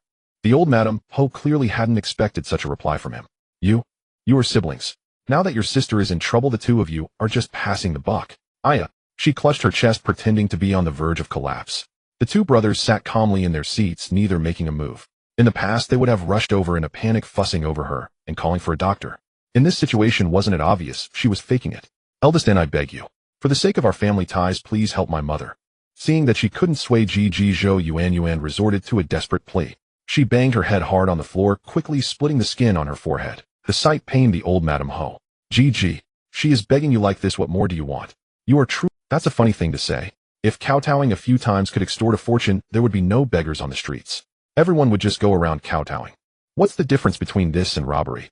I said no, and that means no. Ji didn't spare her any face. After Ji Yun refused, Xiongshi also gathered her courage to speak. Her family was of low status, so her dowry was meager, and over the years, she had used it all to supplement household expenses, leaving her with no silver. And even if she had any, she would only leave it for her own children, not waste it on an outsider. The old Marquise was truly enraged now. One after another, they completely disregarded her, all of them ungrateful wretches. No one paid any attention to Gu Yufan's pitiful half-dead act. In their eyes, it was all just a performance. Thus, the carefully orchestrated meeting ended in discord. With no other choice, the old Marquise gritted her teeth, kept a small portion for her own needs, and ordered Zhao Mama to pawn her shops and jewelry overnight. But even that only fetched 50,000 taels of silver, still far short by 130,000. Then she personally went to Gu Yufan's courtyard to ransack her jewelry box, not leaving a single piece behind. At first, Gu Yufan kicked up a fuss, forbidding her to touch those items, until the old Marquise threatened to stop helping her if she continued. Only then did she relent, watching helplessly as her beloved jewelry was taken away. Together with Zhou Yuanyuan's jewelry, the contents of the box, only pawned for 15,000 taels, still far from enough. After much deliberation, the old Marquise set her sights on Gu Duan. Ji Shi always sent good things to her, and she had accompanied Ji Shi to the palace, receiving many gifts from the Empress Dowager. The valuables in her hands might even surpass her own. Girls of this age were easy to fool, and the old marquise gambled on the hope that Ji sure hadn't told her about the day's events. As her grandmother, if she personally asked to borrow something, surely she wouldn't refuse. Unexpectedly, she miscalculated. Although Ji Yun couldn't constantly watch over Gu Juan, she had left Qing Yin and Qing Wei by her side. Qing Wei saw through the old marquis's intentions at a glance, and smiled as she stopped her at the door. "Please stop, old madam. The eldest miss has already retired. Ever since her fall into the water last time, her health hasn't been as robust as before, as she's prone to heart palpitations and nightmares at night." The princess consort dotes on the eldest miss and specifically instructed that no one disturb her after she sleeps. "If you have urgent matters, you may come back tomorrow morning after I have reported to the princess consort." Before she could respond, Qing Wei respectfully performed a curtsy, and without giving her a moment to breathe, finished her speech in one breath. The old marquise was defeated before she could even utter a word. As she left, she shot Qing Wei a venomous glare. "Fine, just fine. You are truly a loyal dog," by Ji Shi's side. "Thank you for the compliment, old madam." Just as the old marquise reached the steps, she heard this retort and nearly slipped down the stairs. What the devil? Ji Shi's methods of winning people over were truly remarkable. How could these people be so devoted to her? "Good morning, Marquis. How is the matter of the silver coming along?" The moment Gu Changping stepped out of the main gate, he nearly collided with a burly man. Xiang Shun had been sleeping on the home mansion steps. He stretched lazily and looked at him with a faint sardonic smile. As soon as Gu Changping emerged, over a dozen burly men seemed to materialize from nowhere on the previously empty street, all glaring at him menacingly. He instantly knew these were debt collectors. "Good sirs, Gu Yufin's affairs are none of my concern. If you want money..." Knowing these men were not to be trifled with, Gu Changping was well aware of the adage, better to make an enemy of a gentleman than to offend a petty man. Daniu and Guanglin were no match for these people. A true man knew when to bend and when to stand tall. Besides, Gu Yufin was the one who owed them money. He couldn't possibly tell them to forget it. "What kind of talk is that, Marquis? Gu Yufin lives in the home mansion and is a member of your Changping home mansion. If you, the head of the family, can't handle this, then we brothers truly have nowhere to turn." Daniu and Guanglin were no match for these people. A true man knew when to bend and when to stand tall. Besides, Gu Yufin was the one who owed them money. He couldn't possibly tell them to forget it. He lifted the hem of his robe and dashed to Gu Yufin's room, packed up all their belongings, and threw both them and their possessions out through the side gate. Xiang Shun had been waiting there early. Seeing the debtor kicked out, he raised a bushy eyebrow. "Stop!" The old marquise, alerted, rushed over and scolded Gu Changping loudly before tremblingly handing over a box. Xiang Shun took it and opened it. Inside were 65,000 taels of silver notes. He spoke in a flippant tone. "Old madam, this plus yesterday's 20,000 taels is still not enough. Not even half. Give us a straight answer. Can you repay the debt or not? Don't waste the brother's time. We all have to eat. Young brother, grant us a few more days. See, I gave you 20,000 taels yesterday, and today I've scraped together this much silver for you. The Changping home mansion is right here. It's not like we can run away, can we?" While the old marquise was negotiating politely, Gu Yufin and Gu Changping were locked in a fierce quarrel. The wound on her neck was shallow and had long since healed. Seeing that Gu Changping was determined to drive her and her daughter out of the home mansion, she descended into madness. "You beast! They'll teach you to kick me out. They'll teach you." She bared her claws and lunged at Gu Changping. Only when his face was scratched and bleeding did Gu Changping's fury erupt. He grabbed Gu Yufin's hand and flung her to the ground. "You mad woman! I owe you nothing all these years, and neither does the home mansion. You've brought this upon yourself. Pay your own debts. If you keep making a scene, don't force me to sever ties between the home mansion and you." At this hour, the streets were gradually filling with people. Gu Yufin was at the end of her rope. Seeing that the old marquise could no longer scrape together any more silver, and Gu Changping was determined to cast her out, she decided to go all out, throwing caution to the wind. As she ran outside, she tore at her hair and clothes, even slapping herself hard across the face twice to create the illusion of being beaten. Gu Changping was stunned. The old marquis's eyes widened in shock. Even Xiang Hui and his brothers were dumbfounded. Was this woman possessed? Why was she hitting herself? Soon enough, they understood Gu Yufin's intention. There's no justice. Everyone come and judge. The Changping home mansion is a man-eating den. The Marquis is cold-blooded and refuses to even acknowledge his own sister. In this day and age, who doesn't have difficulties? I only wanted to ask my brother for help, but not only did he refuse, he insulted me and beat me like this. I might as well be dead." Gu Yufin's disheveled state was witnessed by the crowd. Among the onlookers were many women who, seeing her plight, felt a surge of empathy and spoke up in her defense. "Who is this person? If you won't help, fine. Yet the Marquis of Changping actually strikes his own younger sister. Don't be afraid, dear. We'll accompany you to file a complaint with the authorities. Even nobles must answer for public assault. Yes, don't be afraid. We'll go with you to the magistrate's office." Everyone chimed in, placing Lord Gu Changping and the Marquis of Changping under scorching scrutiny. "Fine, let's go." Whoever refuses is no better than a cur born of a bitch. Gu Changping accepted instantly. Xiang Hui, what? Aren't you two born of the same mother? Now the crowd exchanged bewildered glances. Why did the Marquis of Changping seem eager to go to the magistrate's office? Was there more to this affair than met the eye? Then let us all go together. Not only I, but also these young creditors who've come seeking repayment. Let the magistrate judge fairly whose fault is it truly. Seeing Gu Yufan hysterically tarnishing the Marquis's honor, Gu Changping cast all caution aside. At these words, Gu Yufan immediately ceased her wailing. This declaration caused the earlier clamor against the Marquis of Changping to dwindle rapidly. How had debt collectors entered the picture? Let's go, elder brother. I'll accompany you to the magistrate's office to clear this matter once and for all, and I demand a formal division of the household. Gu Changping emerged unexpectedly from the side gate, his voice booming like thunder, every gaze instantly fixed upon him. When the second master of the Marquis himself spoke, those who had stood by Gu Yufan swiftly reversed their stance, too fearful now to utter a word in her defense, though their thirst for spectacle remained unquenched and not a single onlooker departed. A boy of 8 or 9 tugged insistently at an elderly woman's hand, pleading that he would be late for school, but she seemed deaf to his cries, her eyes locked unwaveringly on the unfolding drama. Just then an even more explosive revelation erupted. Yufan, why are you sitting on the ground? Rise at once. How could such a grave matter occur without my knowledge? It's all my fault. I'm utterly useless. I lack the means to purchase you costly robes and ornaments, leaving you humiliated among noble women. So you resorted to borrowing exorbitant sums from loan sharks, unable to repay them. All this is my failing. His tears flowed freely as he fumbled through his clothes, finally producing only a handful of scattered silver coins. Here, take every last coin I possess to settle your debts. He wore a garishly patterned outer robe, fluttering toward her like a gaudy butterfly, reeking strongly of perfume and powder. Gu Changping sneezed repeatedly. Had he not spoken, one might have mistaken him for a woman. The way he swayed as he walked, his robe half unfastened, betrayed no trace of propriety or respectable upbringing. Indeed, someone in the crowd squinted intently before suddenly shouting, "That's Nan Feng, the male courtesan from Drunken Moon Pavilion. How did he become entangled with the eldest Miss Gu? Fool, you just called him a male courtesan. What other relationship could they possibly have? Now I see. It's clear Miss Gu secretly kept a lover outside her marital home, borrowed loan shark money when funds ran dry, and now expects the Marquis of Changping to cover her debts. When he refused, she turned the tables, accusing others of striking her. Her heart is black indeed. Tell me, could her daughter even be Nan Feng's child?" The Dowager Marquise felt the world spin violently. Ruined, utterly ruined. The dignity she had labored so hard to preserve shattered in an instant, leaving behind nothing but rubble. What had driven her to scramble through the night raising funds? Merely to spare her daughter imprisonment, and to shield the Marquis's reputation. Now all was lost. Onlookers relished the spectacle, and within days this scandal would ripple across Yanjing like wildfire. The Marquis of Changping's elder aunt borrowing from loan sharks to maintain a lover, then falsely accusing her own brother when unable to repay. That kind of disgrace had not shaken Yanjing in decades. Because of this, the eldest son had grown estranged from her, while the second son publicly declared his intent to divide the household, clearly signaling to the world that the Marquis of Changping was fractured beyond repair. Put starkly, it revealed the Dowager Marquise's failure to govern her household. Her children were at odds, her authority undone. Inside the main residence, charcoal burned fiercely, warming the chamber like spring itself. Ji Duan lounged languidly upon the daybed, popping one tangerine after another into her mouth.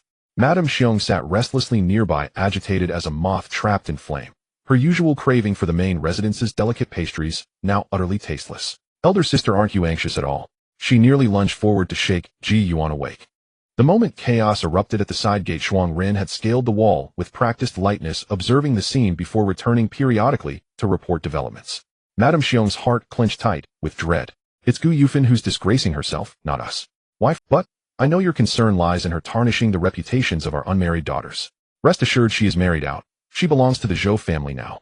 Today's spectacle will evoke only pity for her natal family. People will lament having raised such an ungrateful daughter, not blame Jianing or Wan Er."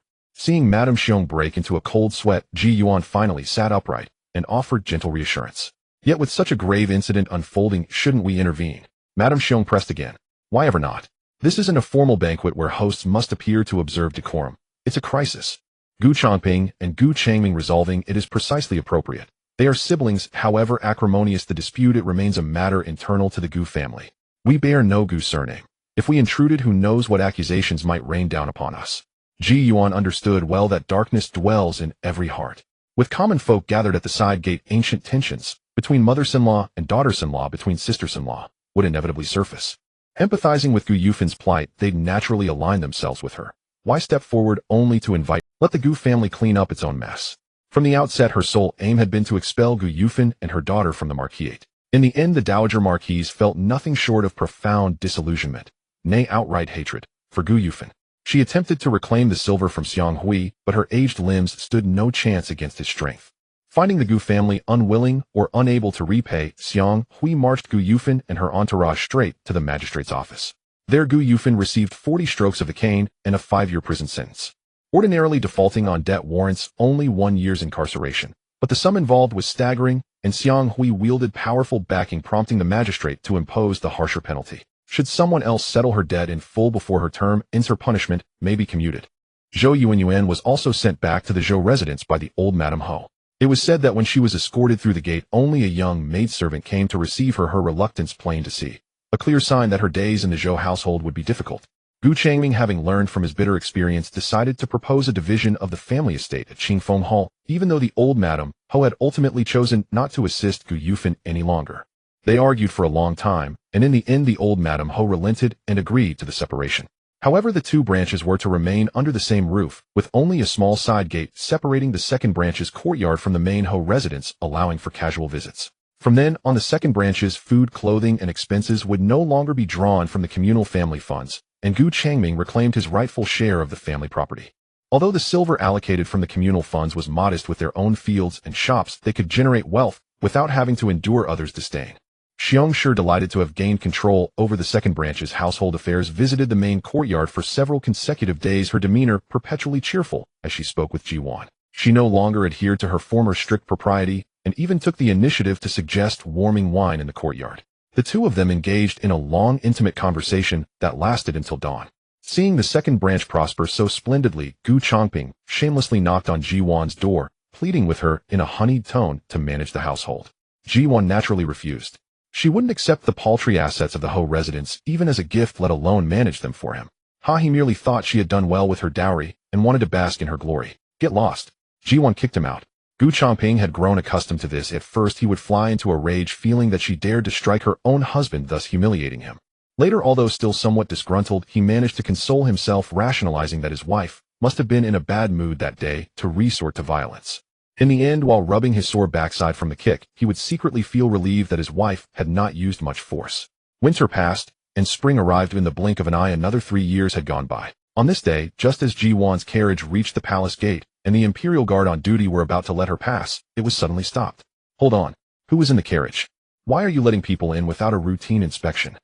Xiao Su, clad in armor, approached with a stern expression. Lord Xiao, the carriage belongs to the bright pearl commandery princess. The Empress Dowager has specifically decreed that her carriage is exempt from inspection. The Imperial Guard at the gate clasped their hands and replied respectfully to Xiao Su. The bright pearl commandery princess. Xiao Su seemed to snort contemptuously, then continued. The Imperial Guard protects the safety of the entire palace, which houses not only the Empress Dowager, but also His Majesty. If an assassin were to enter the palace using the commandery princess carriage and threaten His Majesty's safety, could you bear the responsibility? Your Highness, forgive my impertinence. His tone brooked no argument. He ordered 2 men to inspect Ji Duan's carriage, and he himself directly pulled aside the carriage curtain. Commander Xiao is quite audacious to defy even the Empress Dowager's orders. What, must I descend and allow you to conduct a body search myself? Ji Duan sat upright in the carriage, her face full of fury. Any noble woman whose carriage curtain was suddenly torn aside would feel affronted, let alone Ji Duan, who frequently entered the palace unimpeded. Xiao Su surveyed the interior, and upon confirming it contained only her and 2 maidservants, he ordered the carriage released, his tone devoid of any guilt. Your Highness overstates it. I merely act on His Majesty's orders. It is only my duty. Oof. As the carriage brushed past Xiao Su, his keen ears clearly caught a cold snort. The aura around him instantly turned frigid, terrifying the nearby Imperial Guards into utter silence. Half an hour later, Xiao Su appeared in the Imperial study. Emperor Chongwen tossed aside the memorials in his hand and stared at him expressionlessly. You have performed your duty as commander of the Imperial Guards splendidly indeed. Barely in office, and you dare to stop Ming's carriage, even offending the Empress Dowager. What punishment do you deserve? Xiao Su immediately knelt. Your servant's only master is your Majesty. Regardless of who others are, they must abide by the rules. Ji Hai has long been stationed at the northern frontier. No one knows his true intentions. If your Majesty continues to elevate the Ji family, it will inevitably inflate their ambitions. The Ji family is already too prominent. Ji Nansher has been dispatched by your majesty to monitor the fourth prince's every move, and a married daughter of the Ji family has been infeft as an imperial commandery princess of a different surname. Her eldest son Gu Huaichuan secured first place in this provincial examination. Even the examiners claim the child is exceptionally gifted and will surely win the metropolitan examination 3 years hence. The Ji family has long basked in imperial favor. We must guard against their wolf-like ambition and ingratitude.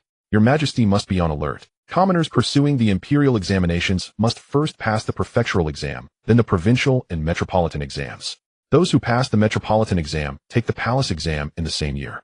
But the signs of these noble and official families in the capital are different. They can obtain the status of a government student from the start and directly take the provincial exam. Gu Huaichuan distinguished himself in this provincial exam, claiming the top position of Ji Duan much like a second Meng Jingwen, who is now deeply trusted by His Majesty. If this trend continues, Gu Huaichuan will enter the court as an official in 3 years, rising swiftly through the ranks. By then, not only the Ji family, but all their relatives by marriage will hold immense power, making them even harder to deal with. It's of no consequence. I have matters well in hand. Mingzhu is but a mere woman incapable of great deeds. The Empress Dowager dotes on her and wishes her to visit the palace often. Do not trouble her again. The important thing is Ji Hai. Remember to keep him under constant surveillance without a moment's slack. Emperor Chongwen dismissed the incident outside the palace gate with a laugh, showing no intention of blaming Xiao Su. Xiao Su was his trusted confidant, his most loyal man. He directly commanded 2 military units. One was the Weihu camp stationed in the outskirts, and the other was the Imperial Guard maintaining order in the capital. Xiao Su had previously been the commander of the Weihu camp, secretly training troops for him and monitoring Ji Hai's movements. A month ago, he was transferred to concurrently serve as the commander of the Imperial Guard. Unexpectedly, he clashed with Ji Duan as soon as he assumed his post, but for Emperor Chongwen, this was a good thing. Ji Duan only stayed at Xinang Palace for an hour that day before leaving. As the carriage passed the palace gate, Rui couldn't help but lift the curtain and rail at the person outside. Should we also be inspected when the commandery princess leaves? The man was flustered and at a loss. He had heard about the morning's incident, but that was Commander Xiao's order, not something he could decide.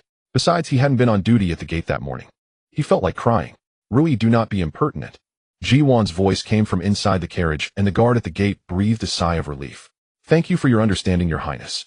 After the carriage departed, the news of the discord between the Bright Pearl Commandery Princess and Xiao Su spread throughout the Imperial Guard, and even many well-informed noble families in Yinjing learned of it. Emperor Chongwen merely shook his head after hearing this, finding it somewhat amusing. Mingzhu was still young and hot-tempered. Still, it was good. The more at odds they were, the more at ease he felt. Xiao Su was a man he had cultivated himself. Even if there were no conflict between him and Mingzhu, he would still trust him completely.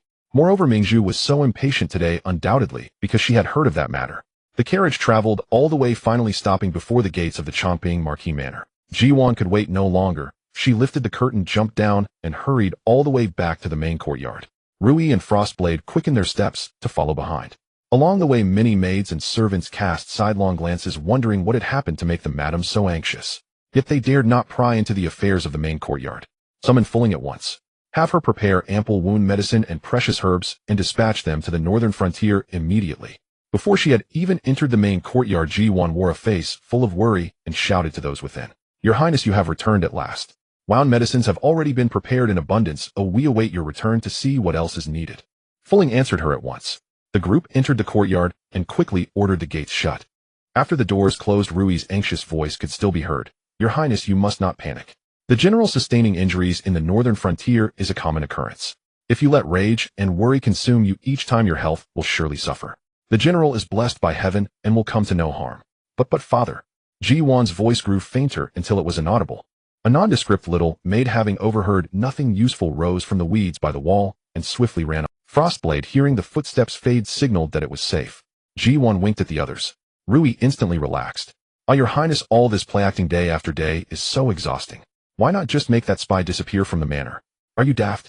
That one was planted by His Majesty. If she vanished, it would surely arouse his suspicion, and he might plant even more new ones. Rather than waste effort ferreting out who the spy is, it's better to keep this one and let her obtain the information we want her to have. Frostblade felt like slapping Rui on the head to see what was in that tiny brain of hers, having shown no improvement after all these years by the prince's side. Rui stuck out her tongue. I know. It's just that it feels so grating.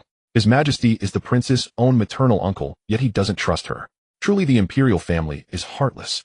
Ji Duan couldn't be bothered to watch their antics and directly instructed Fulling, send the wound medicines to the northern frontier as usual, and make sure the courier rides post-haste, the faster the better.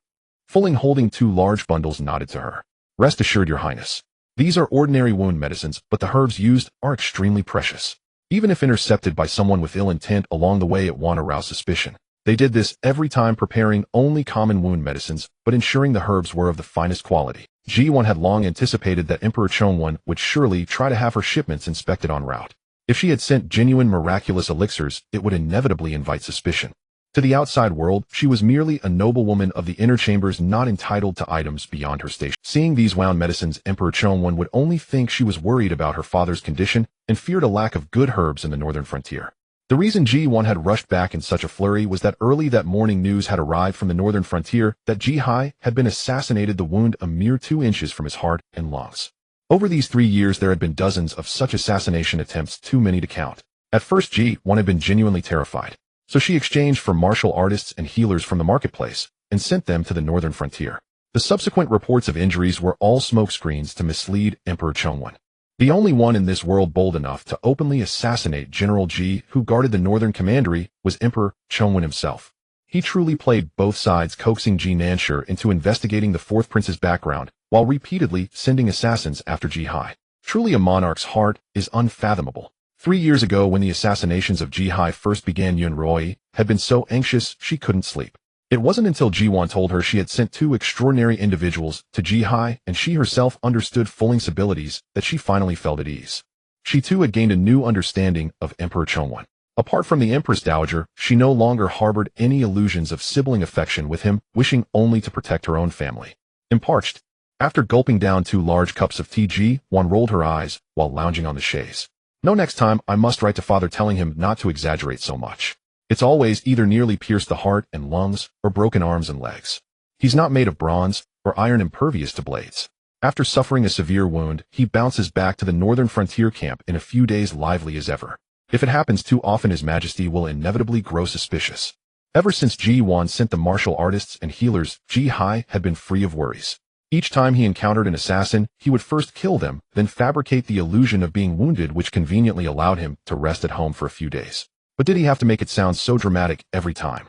Like today, with such alarming news, she had to enter the palace to see the Empress Dowager, so she could only pretend to be distracted, forcing the Empress Dowager to comfort her for a long time.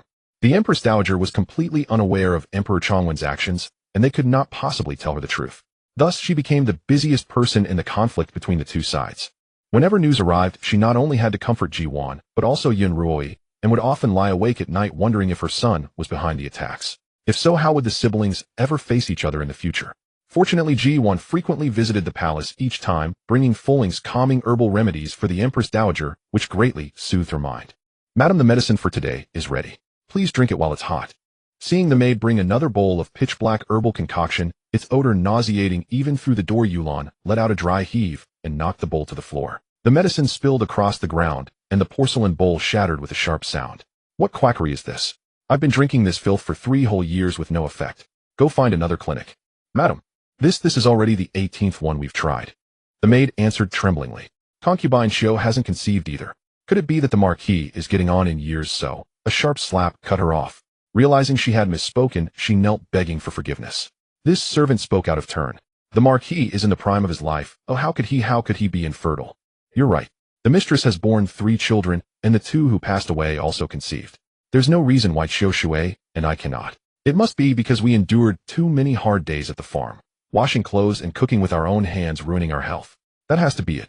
Yulan consoled herself, then turned to see the maidservant still standing dumbfounded. Instantly rage flared within her. What are you gaping at? Has a dog eaten your wits? Go find another physician, no matter the cost, and have him restore my health. The maidservant swiftly cleaned up the debris from the floor, gathered the tray, and retreated. After she left, Yulan slumped onto the couch in defeat, her eyes vacant as she stared at the room's furnishings. Nothing new had been added in half a year. She had exhausted every scheme to lure the Marquis into her courtyard, yet before long, he had grown weary. The Marquis estate had seen no joyous tidings for 3 years. Half a year ago, on a rainy night, the Marquis came to her chamber, gently caressed her belly, and promised that if she bore him a child, she would be richly rewarded, and neither mother nor child would ever be neglected. Yulan yearned for that too. She longed for a child, a source of support, so she wouldn't be tossed aside like a mere object. Yet her body had been damaged, and for 3 years there had been not a single sign. How could Qiu Shui remain so composed? She was merely a concubine, and the courtyard allotted to her in the Marquis estate was not large. The room was cramped, and sitting on the bed only made her feel more suffocated. Yulan's mind was in turmoil. Draping an outer garment over her shoulders, she decided to take a walk in the garden to clear her head. Unexpectedly halfway there she spotted a girl in plain clothes standing by a cluster of flowers with not a single maidservant in sight. Who is this? I've never seen her before.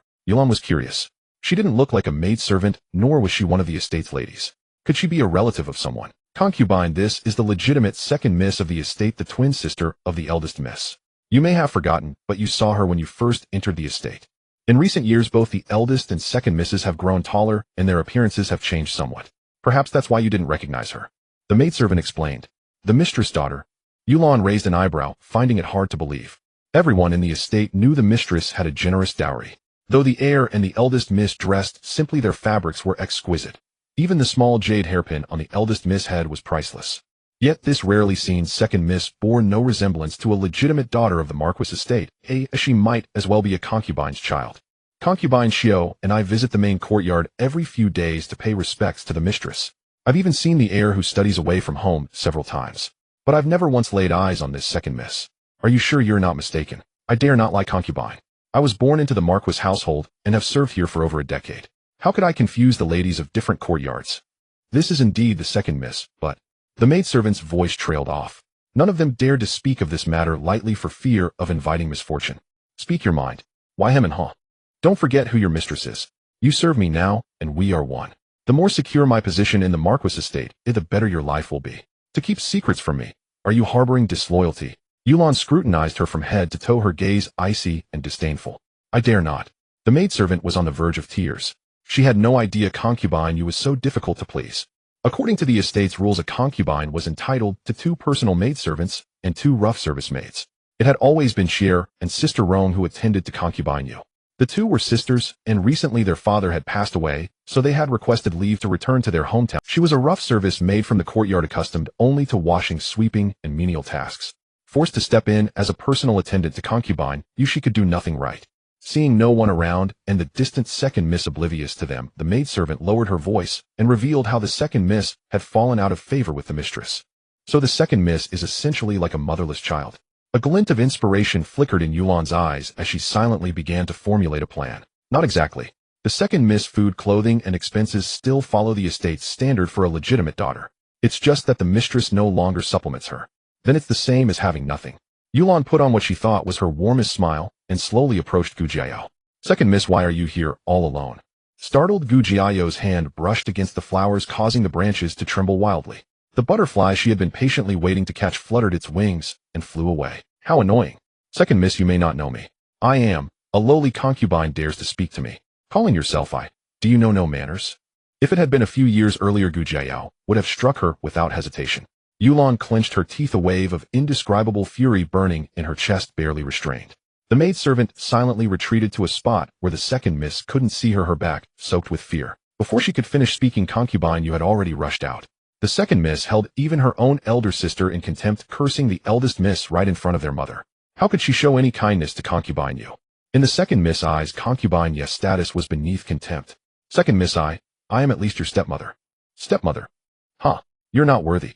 My mother is the legitimate daughter of the general's mansion, the radiant pearl commandery princess appointed by his majesty. What are you? You're nothing but a pet my father keeps, a cat or a dog to toy with when he pleases, then discard without a second thought. And you dare call yourself my stepmother? This estate grows more unruly by the day. You must be you. You look like trouble. As the maidservant had expected, Gu Jiao showed no mercy, lashing out directly. Yulan's face turned deathly pale. This was the Marquis garden where servants could pass by at any moment. The second miss didn't even bother to pretend, hurling insults freely. If other servants overheard, what face would she have left in the estate? Second miss, you can't say that.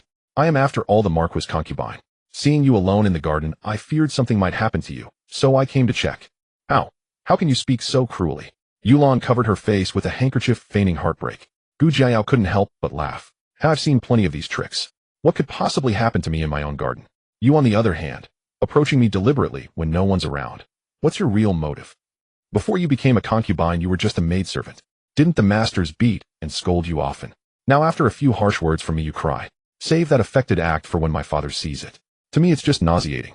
Her tongue seemed tireless. As long as Yulan stood before her, the insults continued without pause. Hearing footsteps in the distance, Yulan, afraid of being ridiculed, bit her lip and fled. Back in her room, she slammed the door and erupted. What a piece of work.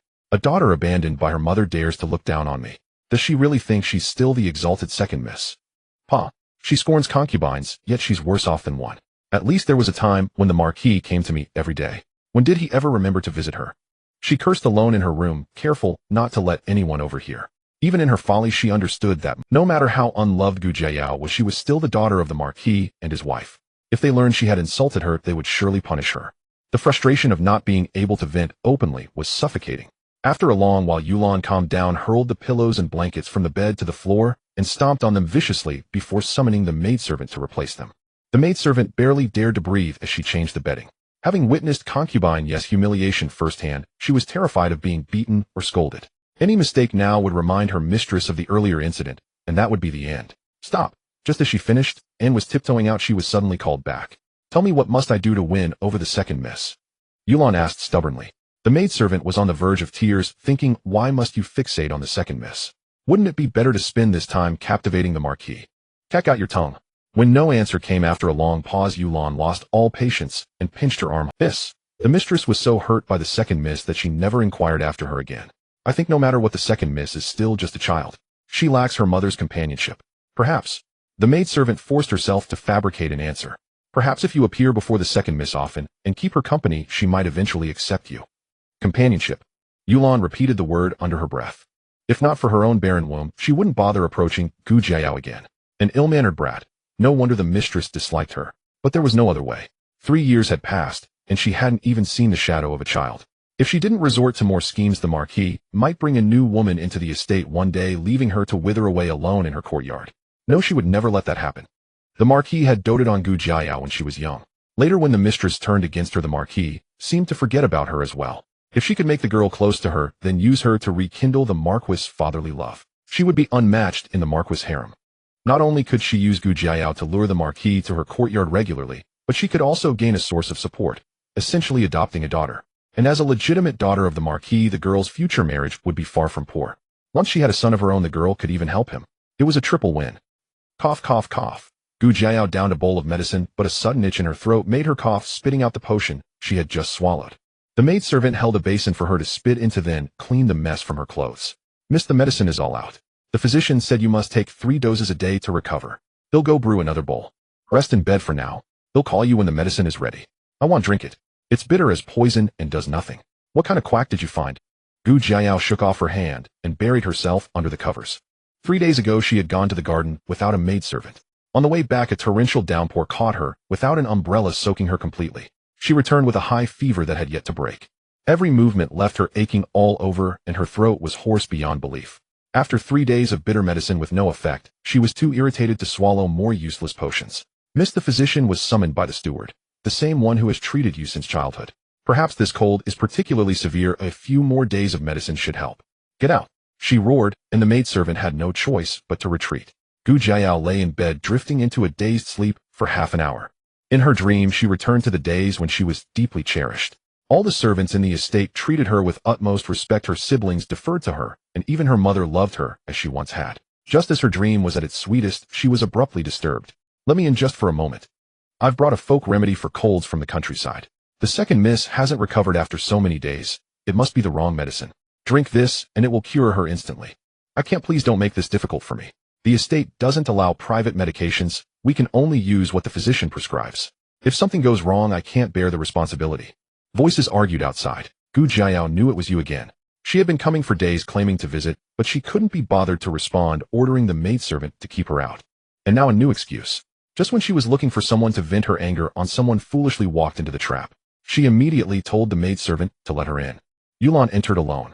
As soon as she stepped inside, Gu Jiao dismissed the maidservants, rolled up her sleeves, and was about to teach her a lesson when she saw you was actually crying. In her hands, she held a bowl of dark, murky medicine.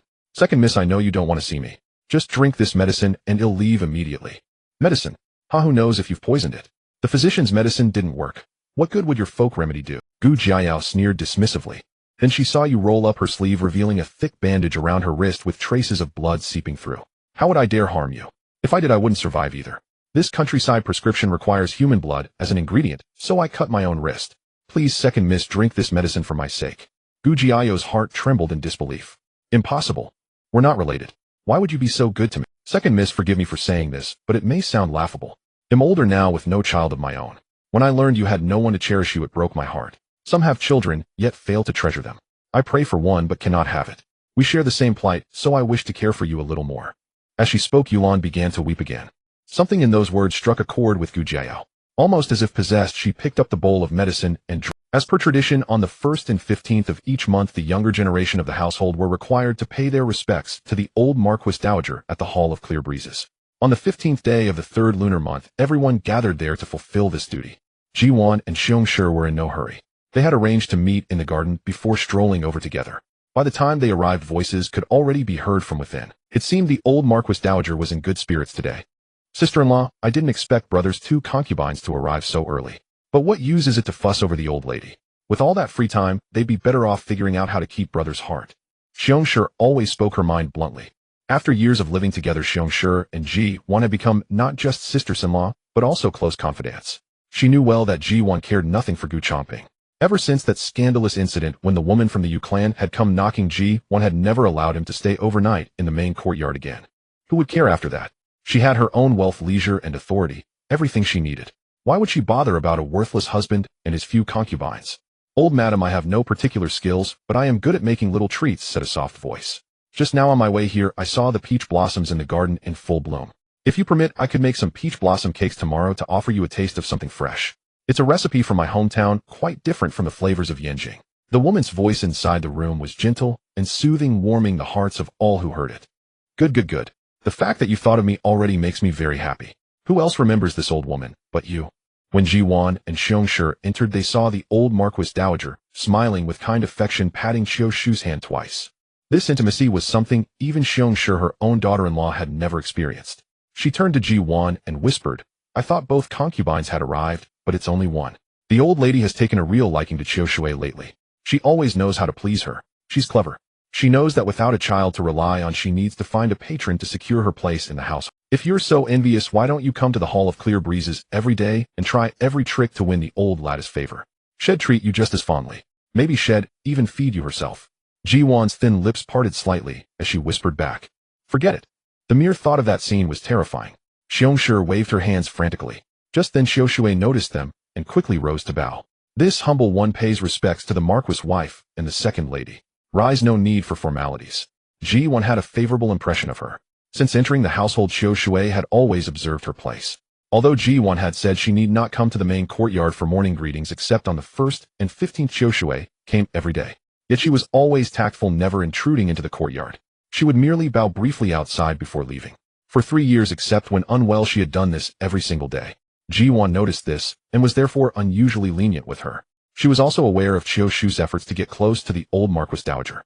Since she was merely seeking a protector and had done nothing malicious, Ji Duan allowed it. After rising, Xiongxi did not sit down immediately. She waited for Ji Duan to be seated first, personally served her tea, and only then returned to the old Marquis Dowager's side. Unlike Yulan, who knew how to please the Marquis, Xiongxi had spent over a decade in the rural estate and had seen all the fickleness of the world. She knew that without support, one was worse than an ant. After much deliberation, she decided to cling firmly to the old Marquis Dowager. At first, the old Marquis Dowager did not favor her. But Xiongxi never gave up. Since her mistress required no morning or evening visits, she had nothing to do each day but come to the Hall of Clear Breezes to serve the old lady. The Marquis and the second master were not close to the old lady, nor did the wife and second lady visit often. Perhaps it was that the elderly craved company. After she came a few more times, the old lattice attitude toward her gradually softened. It had taken her 3 whole years, but she had finally won the old lattice affection.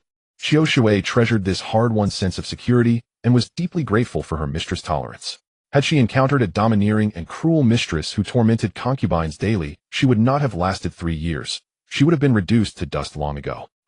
Even concubine Xiao from a humble background knows to come early to my Hall of Clear Breezes to wait. Some people are less likable than a mere concubine. Ji Duan had just taken a sip of hot tea when the old Marquis Dowager began her veiled mockery. She had no obligation to indulge her. With a sudden laugh, her face broke into a brilliant smile, as if the old lady had just paid her a compliment. The old Marquis Dowager was baffled by her reaction. Was Ji Duan mad? No, she was about to lose her temper, Xiongxi thought to herself. Because spring had arrived, Ji Duan had recently chosen very bright colors for her clothes. Today she wore a peach pink dress. Just as concubine, you mentioned peach blossoms, Xiongshi suddenly remembered. When her sister-in-law had walked under the peach tree earlier, and the breeze had blown petals onto her, she had been a vision of beauty like peach blossoms blushing in the sun. The moment she entered, even the lifeless hall of clear breezes seemed to come alive. With that stunningly beautiful face, Ji Duan looked utterly innocent as she drove the old Marquis Dowager half mad. The old lady is right. This princess remembers that the late Marquis once had a favored concubine. He cherished her like a precious gem, taking her everywhere. If not for her two sons dying young, who knows who would be the old Marquis Dowager today. Indeed, some people are less likable than a concubine. Old madam, you should keep these old tales to yourself. Why bring them up? At your age, I feel embarrassed for you. You're talking nonsense. Ji, you have no respect for your elders. Seeing herself being turned into the culprit, the old Marquis Dowager was so furious she could barely speak. Was I talking about myself? The older the wiser. The old lady catches on immediately and denies it. But we're all family here, no need to worry. Well, keep your secret. Just don't air your dirty laundry in public anymore. It's fine to tell us, but if outsiders hear, they'll laugh at the Changping Marquis Dowager for being inferior to a concubine. How shameful. Ji Duan blinked at her innocently, putting on a show of concern for her. Humiliated so publicly, the old Marquis Dowager felt her face burning. A lump of phlegm stuck in her throat, and she could barely breathe. Fortunately, Qiu Shui had become experienced in attending to her. Seeing this, she immediately supported her back with her left hand and forcefully pressed her philtrum with her right. Old madam, don't panic. Breathe slowly, you'll be fine. Xiongshi buried her head on the table, but her trembling shoulders gave her away. Her sister-in-law's tongue was still so sharp. Why hadn't she thought of fighting back like that? How brilliant. After a long while, the old Marquis Dowager gradually regained her senses. She stared at Ji Duan, her eyes as cold as knives. A flicker of mockery flashed deep in Ji Duan's eyes, but she maintained her harmless expression. Oh dear, I spoke out of turn. I heard the old lady openly discussing the past, and thought you had moved on. I didn't expect that after all these years bringing it up would almost send you to meet the late Marquis. But I can understand. It must be hard being a Marquis wife, yet forever overshadowed by a concubine. After all, not everyone has a powerful family like this princess to keep the Marquis in check. The old Marquis Dowager's vision went dark, as if she had seen her own great-grandmother. She had barely recovered, only to be half-killed again. Yet she couldn't say a word because everything Ji Duan said was true. Both the general's mansion and Ji Duan herself had the power to disregard the entire Changping Marquis. She couldn't win an argument, and she dared not fight. The moment she showed any sign of raising a hand before she could even touch Ji Duan, that martial arts trained maid of hers would send her flying with a single slap. She had seen with her own eyes that maid uproot an obstructive willow tree by the lake with her bare hands. The memory was still vivid. The old Marquis Dowager wished she could go back to the moment Ji Duan first stepped into the Hall of Clear Breezes. If only she hadn't opened her mouth to provoke her. Better yet, if she could return to yesterday and pretend to be ill, closing her doors to all visitors. No. The best would be to go back to before her eldest son married. She would have chosen a wife for him from an obscure family. A soft, easily manipulated woman. Seeing the old woman silent for so long, Ji Duan thought she was just stunned into silence. She had no idea the old lady was contemplating time travel to find Gu Changping a new wife. She stood up to leave. Just then Yulan arrived belatedly with her maid. She first paid respects to Ji Duan, then immediately begged forgiveness from the old Marquis Dowager. Please forgive me, old madam. I did not intend to be late. But the second miss has been unwell since catching a cold last time. I was worried she might sweat from walking too fast and relapse, so I am late. Though she had 2 personal maids, she dared not act presumptuously at the Hall of Clear Breezes. Knowing the old Marquis Dowager detested concubines, she never put on airs, and only brought 1 maid each time. When she mentioned Gu Jiao, Ji Duan noticed that behind her were 2 people. One was her personal maid Rangier, and the other was Gu Jiao, whom she hadn't seen in a long time. Grandmother concubine, you was late because she was worried about me. Please don't blame her. Gu Jiao stood obediently behind Yulan. Anyone would have thought they were mother and daughter. Why have you come today? Don't you have clan school? The old Marquis Dowager's tone grew impatient, remembering that she was Ji Duan's daughter. After Gu Jiao voluntarily gave up her place at Lishu Academy, Gu Changping had arranged for her to attend the Gu clan school. The 4 children went to school daily, so they were not required to come to the Hall of Clear Breezes on the 1st and 15th. The Gu clan school separated boys and girls. Gu Jiao mostly studied music, chess, calligraphy, painting, and needlework. Her reading was limited to texts on female virtue. The curriculum was light, but she still didn't usually come to pay respects. Today was strange, like the sun rising from the west. Everyone present thought the same. Grandmother, I haven't fully recovered. Father said I can skip clan school for now and go back in a month. Gu Jiao explained. I'm bored in my courtyard anyway. Concubine Yu has been taking care of me, so I thought I'd accompany her to pay respects and keep you company. In 3 years, she had learned some manners. She now knew how to act around elders to appear obedient and pleased, but her words were a blatant slap in Ji Duan's face. Her own daughter didn't come with her, but followed a concubine instead. What did that say? It said Ji Duan was a failed mother. Though the old Marquis Dowager favored sons over daughters and disliked the girls in the family, the chance to spite Ji Duan made her immediately take Gu Jiao's hand and fuss over her. The thought alone makes me happy even if you didn't come. Are you feeling better? You look much more spirited. All thanks to concubine Yu for taking care of you. Without her I don't know what would have become of you, poor child. With Ji Duan still present, Yulan dared not speak and merely smiled. Qiu Shui thought she had lost her mind. Having spent over a decade in the rural estate with Yulan, she knew her temperament well. Using the second miss as leverage, was she tired of living? The second miss was the mistress' own daughter. She had heard bits and pieces of what happened back then. It was indeed the second miss who was wrong. The mistress had raised her with great effort, providing her with fine clothes and food, never stinting on anything. Yet the girl not only disrespected her elder sister, allowing her maids to bully the Marquis's eldest daughter, but also sided with her mother's enemy, giving away a hard-won academy spot to an illegitimate child. That woman from the Yu clan had caused the mistress so much harm. Everything the second miss did was like trampling her mother's heart into the dirt. Qiu Shui asked herself honestly, if she had a daughter like that, she would never forgive her. The mistress had done well enough, never stinting on the second miss food or clothing. But to expect the mistress to treat her as before, that was impossible. Even the Marquis dared not meddle in matters between his wife and daughter. Who did Yulan think she was? Good advice is wasted on those determined to die. Seeing Qiu Shui subtly shaking her head at her, Yulan pretended not to notice. She had no ambition and wanted others to be like her, living a miserable life, always dependent on others' whims. Without concubine Yu, could the esteemed second miss of the Marquis really die of illness? If so, then the doctors and maids in the courtyard have failed in their duties. This princess will certainly kill them all to avenge my good daughter. Ji Duan looked at Gu Jiao with a half-smile. Meeting the coldness in her eyes, Gu Jiao felt a chill run through her, as if her entire body were frozen solid, unable to move an inch. By the time she came to her senses, Ji Duan and Xiong Shi had already left. Her personal maid waiting outside the room had clearly heard Ji Duan's words and wished she could tear concubine Yu apart. Her hatred also fell on Gu Jiao.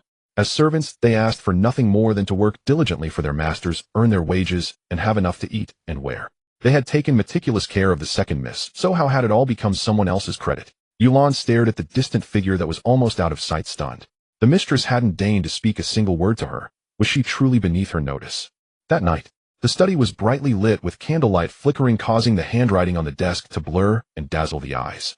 Gu Changping was feeling irritable when he heard Guanglin's tentative voice from outside. Marquis, have you retired? I think the older you get, the blinder you become. The candles are still burning, yet you ask if I've slept. Speak your mind. Frustrated by trivial matters from the Ministry of Works, he wished only to handle official business quietly in the study, having ordered that no one should disturb him. Why was Guanglin so tactless, still coming to ask? Apart from you, Gu Changping couldn't think of who else would come to see him at this hour. His wife never set foot in the study, too indifferent to bother with him, and Xiao, with her serene and uncompetitive nature, wouldn't resort to such tactics. Only you. At first their dalliance felt novel, but after repeated encounters it grew tiresome. She spent her days uttering sweet nothings to please him, yet offered no help when trouble arose. Truly a headache. Marquis, it's you. Get out. Before Guanglin could finish, Gu Changping hurled the teacup from the table at the door. With a loud crash, the tea splattered over the doorframe, and the cup shattered on the floor. Everything signaled the master's fury. Get out. I said I'd see no one, not even if the Jade Emperor himself showed up. Marquis. Guanglin mustered his courage to add, you misunderstand. It's the second miss outside. She's come to deliver a nourishing soup on behalf of concubine Yu. She insisted on waiting despite knowing you'd see no one, and has stood outside for a full half hour. The night wind is cold, and the second miss has only just recovered. I feared something might happen, so I came to ask. If you refuse to see her, I'll have her taken back immediately. Silence lingered within for a long, while finally broken by a deep sigh. Gu Changping relented. Alas, such is human nature. With age comes a tendency to dwell on the past. He hadn't thought of it until now, but the mention of Gu Jiao brought back memories of her as a child, playfully clinging to his knees and acting spoiled. When he counted, it had been a long time since father and daughter last met. He knew that you had visited her daily during her illness, but he never expected that someone so proud would humble herself to deliver something for a concubine. This surprised Gu Changping. Second miss, good news. The Marquis agrees to see you. Please go in quickly. It's late and cold, so deliver your things and leave. Guanglin rushed out, bringing the good news. Gu Jiao's face lit up with joy. After thanking him, she handed the nourishing soup to her maid. As Guanglin looked on in confusion, she removed her cloak, picked up the soup again, and entered the study. As she walked, she let out a couple of inadvertent coughs. Hearing the cough from inside, the Marquis personally came out to greet her, presenting a picture of fatherly affection and filial piety. Before Guanlin could recover from his shock, the study door had already closed. He never imagined that in just a few years the second miss had grown so shrewd, learning to exploit the Marquis' soft heart to achieve her goals. But then again, which young lady in the inner court was truly simple? Gu Jiao had actually been ready for bed, but concubine Yue sent a nourishing soup asking her to deliver it to her father, and insisting she lure him to her courtyard. Upon hearing the reason, Gu Jiao thought she had misjudged. After returning from Qingfeng Hall that day, concubine Yue discovered that her household allowance had been severely cut, and even the clothes she had admired days ago were no longer being made. She stormed to the steward with her maids for a quarrel, but the steward informed her that everything was according to the standard allowance. Previously, the Marquis had favored her occasionally, gifting her things when pleased. Now that the Marquis had given no further orders, everything was to follow the rules. Unwilling to accept this, concubine Yue dragged concubine Xiao into it, claiming she had seen a maid deliver 6 spring garments to Xiao's courtyard that afternoon. Why should Xiao have them while she did not? The steward retorted sharply, saying that the madam had ordered extra garments for concubine Xiao. If you wanted the same, she could ask the Marquis to pay for them. The steward showed her no respect. Yulan's face twisted with rage, but it was true that the Marquis had not visited her courtyard in a long time. Recalling that she had offended the madam at Qingfeng Hall during the day, Yulan was convinced the madam was behind this. Without the Marquis' support, she feared life would only get harder. Unable to sit still, she immediately had her maids brew a nourishing soup from her stash of tonics, and sent the second miss to deliver it to the Marquis. While delivering the soup, Rangier hinted that Gu Jiao should play the victim before the Marquis, and ideally badmouth the madam. Gu Jiao thought her a fool. It was obvious that the steward was simply opportunistically exploiting the fact that she had lost her father's favor and offended her mother. The slightest breeze made you panic, utterly useless. But bound by their shared interests, Gu Jiao freshened up, picked up the soup, and headed to the study. She stayed there for a full half-hour, emerging with her eyes swollen from crying. Shortly after she left, Guanlin saw the Marquis storm out, fumes practically streaming from his nostrils. He was about to ask where the Marquis was going so late at night. Then he heard him muttering as he walked. The madam is becoming more and more outrageous. Yaoer is her own flesh and blood, carried for 10 months. Why does she only dote on Wainer and ignore Yaoer entirely?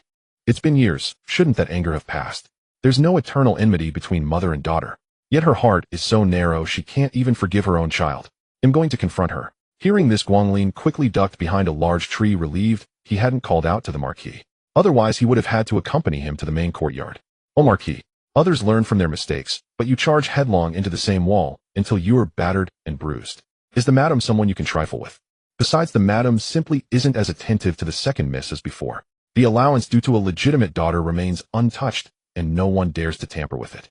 Do you even have a leg to stand on? Good luck to you. Bang, bang, bang. The weather had warmed, and though the spring night breeze was chilly, a cloak was enough to keep warm.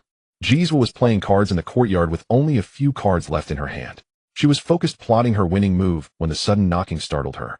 The cards in her hand scattered all over the ground, fully exposed to the 2 peasants. With a furious roar, she demanded, "Who is it?" Without waiting for the maid to answer the door, she stormed over and flung it open. Then, without a second thought, she aimed and delivered 3 fierce slaps to the face. Each blow was delivered with all her might.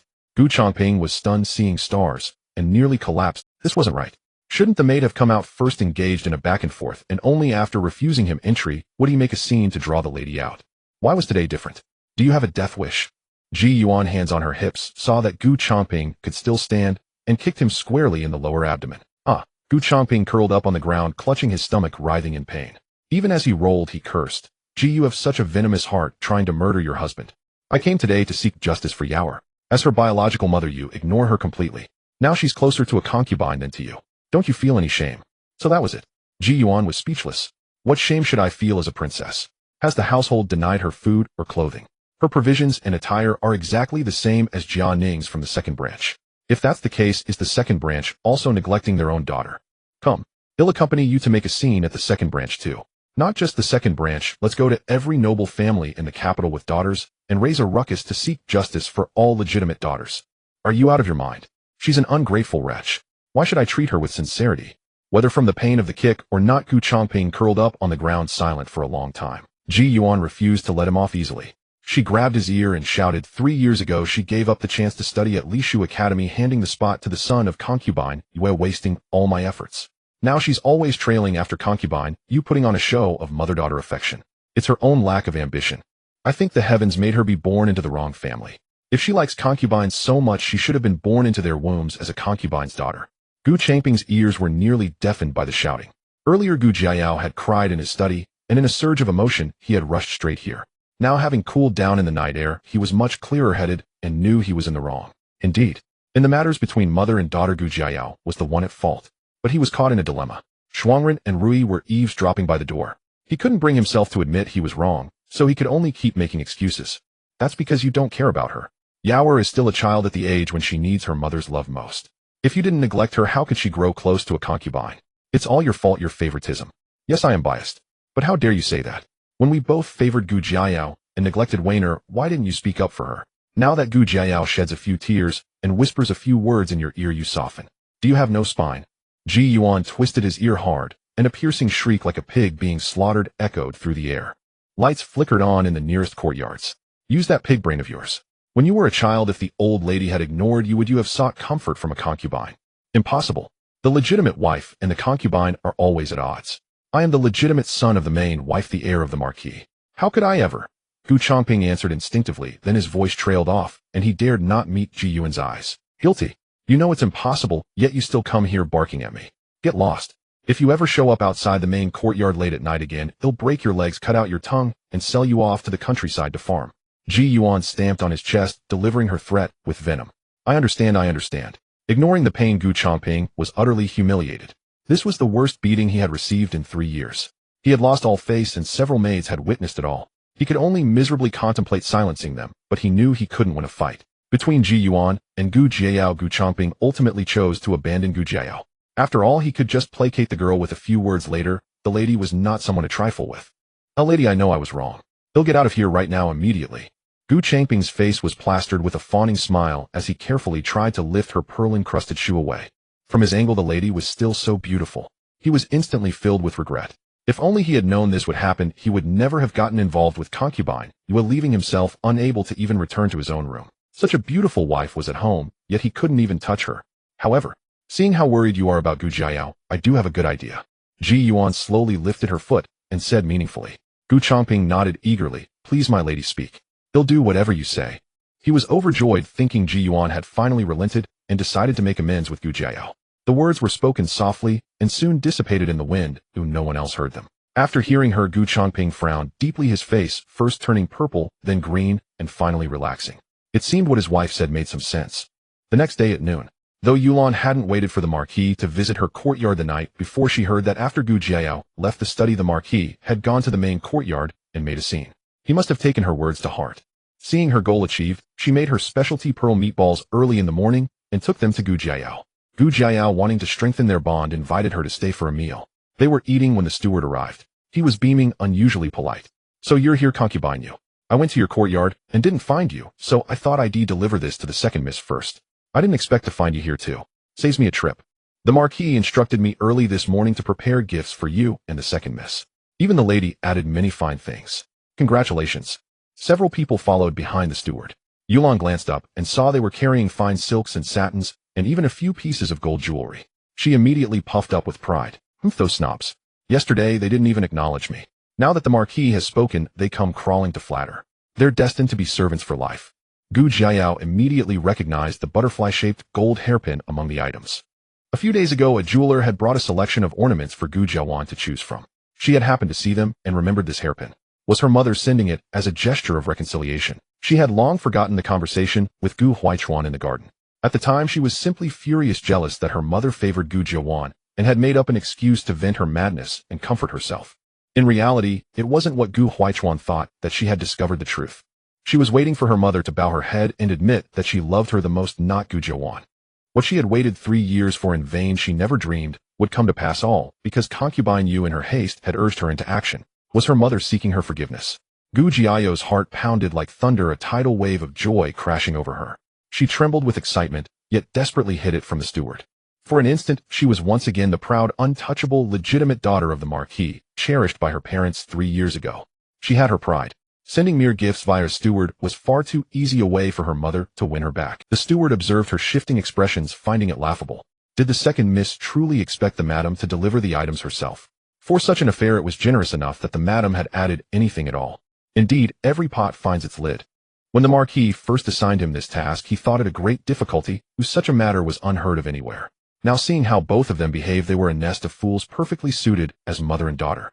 Steward, a servant must know their place. Is this how a servant presents gifts to their master?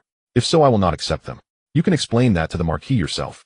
Seeing the scene escalate, Yulan immediately put on airs, showing no intention of letting Rangier or Chier accept the gifts. Then Madame Yin, tell me, what must I do for you to accept these things? The steward's expression was mild, but a hint of malicious amusement glinted in his eyes. Unaware, Yulan said arrogantly, it's simple. Kneel and kowtow to me 3 times, then shout that you'll never be a snob again. I might then graciously accept the gifts. When I see the Marquis tonight, I might even be merciful and not tell him of your insolence. Otherwise you'll be— The old madam was unwell and had long ceased to manage affairs, and the madam refused to handle the Marquis' household mess. For years the steward had managed everything. Among the servants he was considered a half-master. With the people he brought over 20 maids and servants now stood in the second Miss courtyard. If he knelt before concubine Yue in front of them, he would lose all authority in the manner. Concubine Yue wanted to break his spirit. The steward sneered, there's no need for you to worry about that, concubine Yue. The Marquis knows my character well after decades in this household. Otherwise he wouldn't trust me with its affairs. It's no matter if you and the second Miss refuse the gifts. But if the auspicious time is delayed, the Marquis will hold me accountable. I will have no choice but to ask you both to explain yourselves in his study. His calmness unnerved Gu Jiao. She asked nervously, what auspicious time? Did father and mother send you to apologize to me? It's for the auspicious ceremony of you and concubine, you becoming mother and daughter. The Marquis says concubine Yue has no children and dotes on you the most. She treats you like her own. And you, second Miss, are fond of her, willing to plead with the Marquis on her behalf. One of you has no child, the other lacks maternal love. So why not become mother and daughter? It fulfills both your— Then neither of you has to be sad. The steward's words were like a dull blade slowly slicing the flesh from Gu Jiao's heart. The world spun around her. Become mother and daughter with concubine Yue. Impossible. Father can't be mad. He wouldn't do this. You're lying, aren't you? She refused to believe the truth she heard, questioning it repeatedly. Second Miss, if you don't believe me, wait until tonight and ask the Marquis yourself when he returns. I am merely following his orders. The steward bowed slightly, his tone perfectly measured. The Marquis says since you two are so close, there is some mother-daughter destiny between you. It's best you become concubine, yes, child, address each other as mother and daughter and have it recorded in the genealogy. He stressed the word genealogy. Gu Jiao's face turned deathly pale. She spun around to look at concubine Yue, as if asking how things had come to this. Concubine Yue was also dumbfounded, her lips moving soundlessly. Recorded in the genealogy. Gu Jiao's voice was shrill. Then I become a concubine-born daughter. Does mother know? She won't agree. I must see mother. Don't worry, second Miss. The Marquis has already discussed it with the madam. From today you, Gu Jiao, are recorded as a concubine-born daughter. The steward spoke slowly as if pronouncing an unchangeable verdict. Concubine Yue has no children and wishes to adopt you as her daughter. From now on you shall treat each other as mother and child, as close as blood. The 20-odd maids and servants outside stood in absolute silence, all eyes fixed on Gu Jiao. The second Miss was now a concubine-born daughter.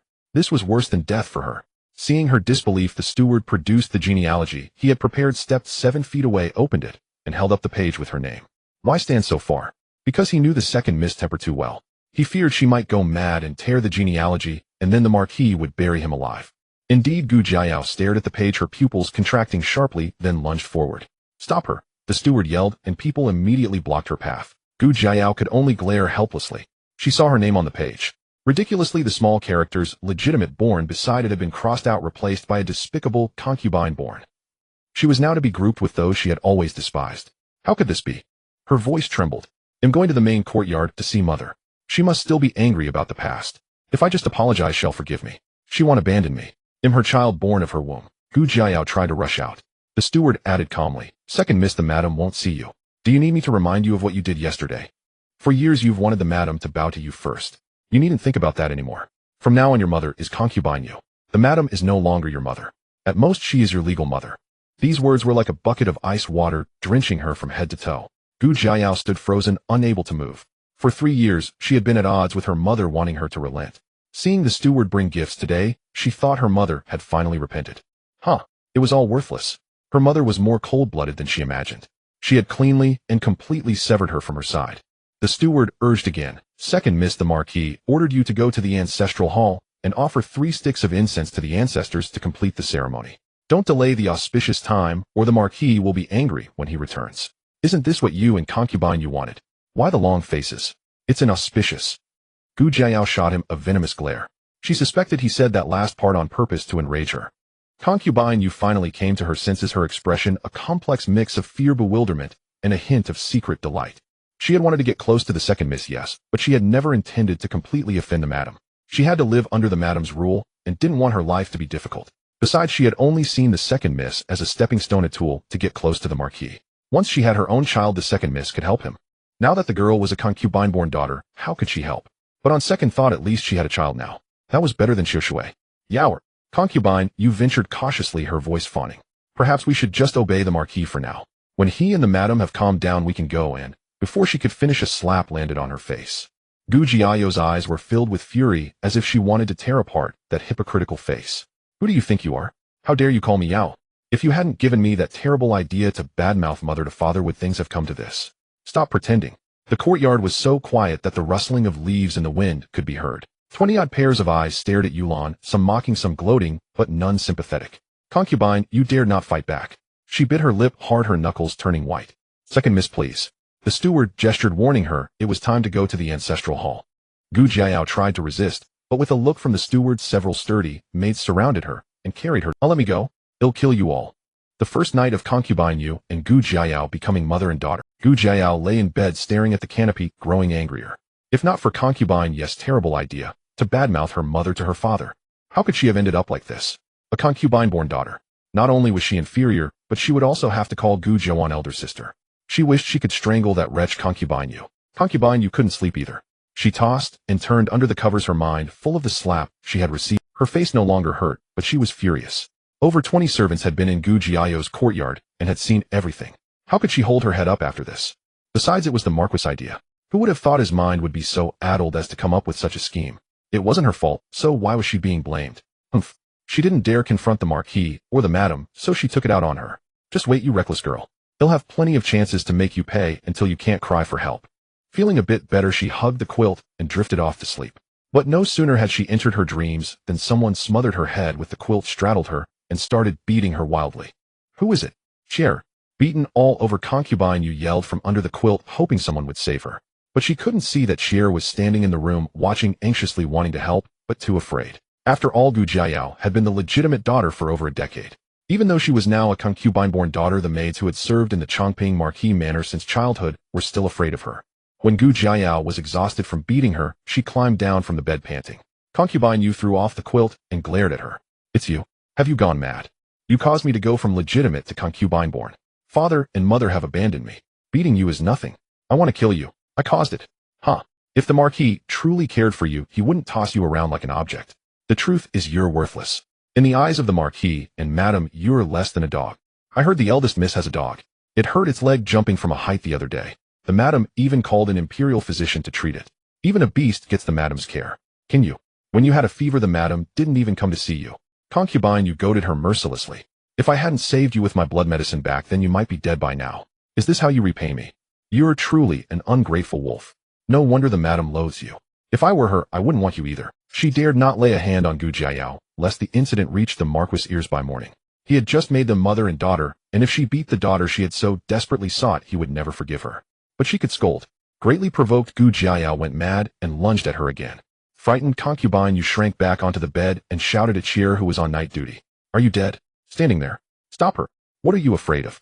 Times have changed. She is my daughter now, and you are my maid. What can she do to you? Hearing this, Cher finally dared to step forward, grabbing Gu Jiao's arm and dragging her out. You? Just wait.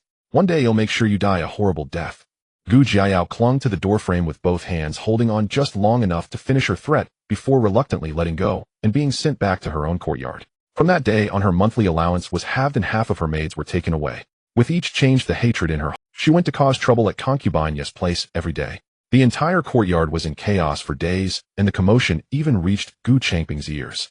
To avoid the annoyance, he spent every night in concubine Xiu's room, unwilling to listen to Yes complaints. What was there to cry about? Wasn't this what they had wanted? Concubine Yu had tried to gain more of the Marquis' attention until the younger generation of the household were required to pay their no matter how much of a ruckus Gu Jiao and concubine Yu, the so-called mother and daughter, stirred up. Ji Duan could not be bothered to intervene. Even if they tore the heavens apart, it would be up to Gu Changping to mend the damage. After all, he was the one who had agreed to this in the first place. She had merely made a suggestion, and the fellow had immediately clapped in approval, even instructing the steward to put it into action on the spot. Sometimes just thinking about it struck her as utterly amusing. Those two certainly never anticipated that Gu Changping's painstaking deliberation would yield such an outcome. Mother Weiner is hungry. Gu Jiawan pouted, clutching her stomach. Early this morning her maternal uncle had sent someone to the Marquis' residence to fetch her mother and her brother to the general's private horse ranch. The ranch teemed with horses allowing for riding and archery practice. Her uncle intended for her and her brother to learn horsemanship so they could put it to good use when the need arose. After practicing for a while, she grew tired and followed her mother and grandmother to a side chamber by the ranch for a rest, while her uncle, brother, and cousin remained on the field. Since the ranch required vast open land, it had been established on the outskirts. They had agreed to return to the city in 2 hours for the evening meal. Just moments ago during their rest, Gu Jiawan had been able to pass the time by gazing out the window at the scenery. Tender green sprouts emerged one after another from the branches, and a vast expanse of nameless purple wildflowers bloomed on the meadow. The sunlight bathed the soil, releasing a faint grassy fragrance. Everything was utterly delightful. But aside from the flat terrain, there was nothing near the ranch. No streams, no woods. She soon grew bored, and her stomach began to rumble with hunger. Knowing we'd be out all day, your grandmother specially had the kitchen prepare some pastries, all your favorites. Who knows if our Wanner's tastes have changed recently. Have a few to tide you over. Once we're back in the city, we'll head straight to Carefree Tower for our meal. By the window was a large plush couch where all three sat. Yun Ruai scooped her up and held her close. A maid promptly brought over pastries, and she picked one up to feed the child in her arms. She's a little glutton. Is there anything she doesn't like? Ji Duan also took a pastry and bit into it, using her free hand to pretend to tickle her. You're always clamoring to ride horses. Today your uncle specially made time for you to come, but after 2 laps you quit. Now your 2 brothers have to stay and suffer. Ha ha ha, mother, stop tickling. Uncle said I've already ridden quite well. I don't like martial training, so naturally, I don't need to practice archery as hard as brother and cousin. They're enduring hardship now for the future. Gu Jiawan rolled around on the couch, tears of laughter streaming down her face. All right, stop teasing her.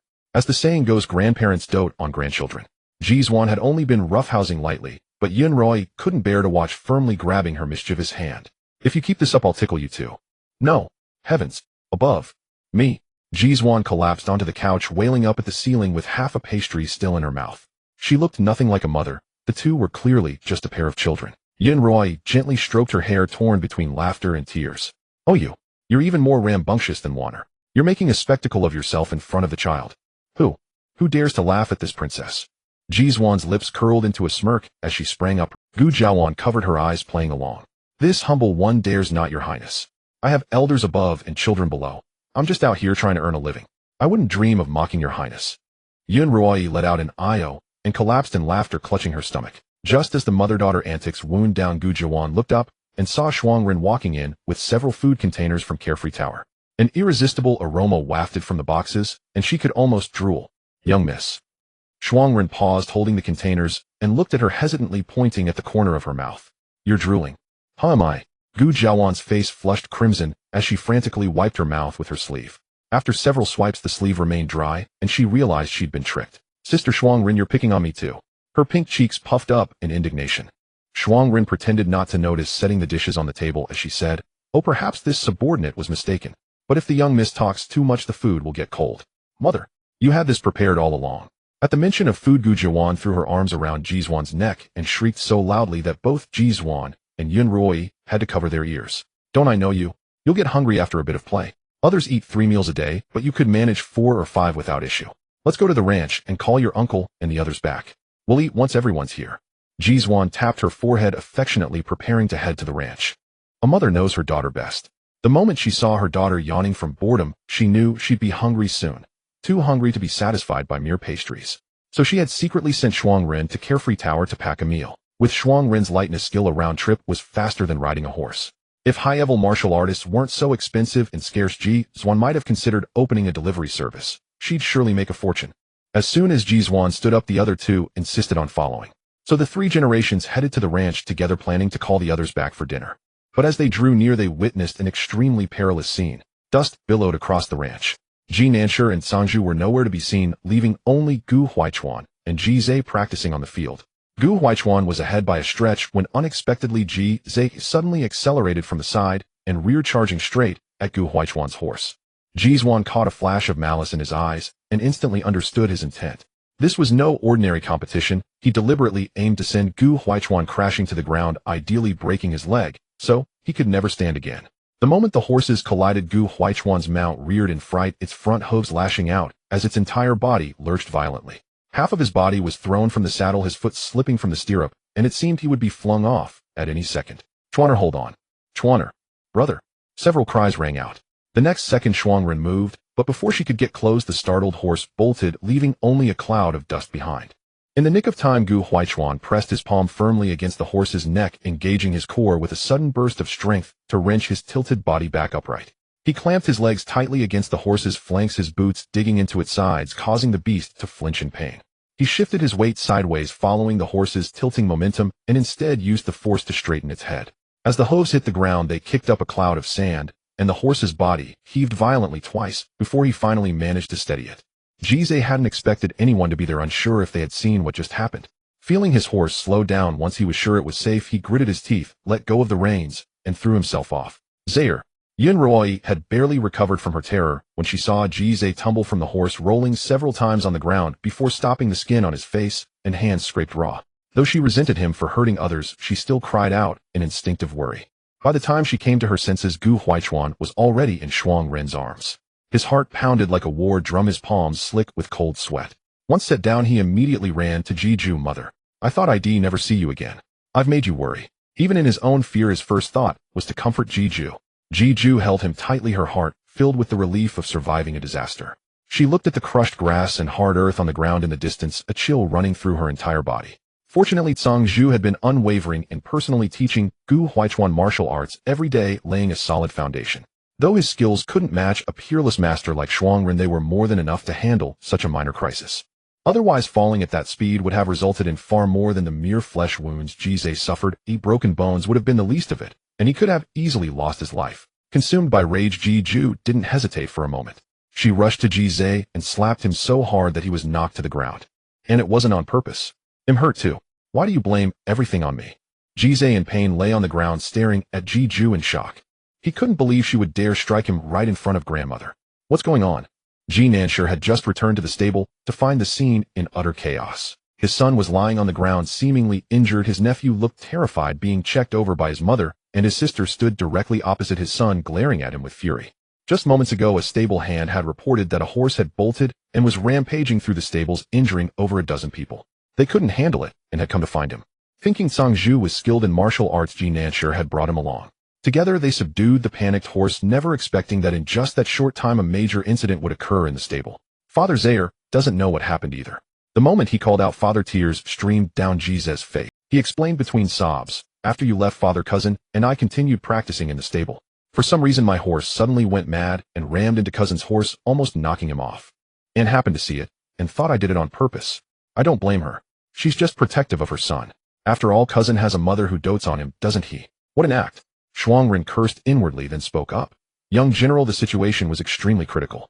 By the time we arrived, it was already too late. Even using my lightness skill, I couldn't catch up to the frenzied horse. It's a credit to the young Marquis that he never slacks in his daily training. He managed to steady himself on the horse's back. If I had reached him any later, he would surely have.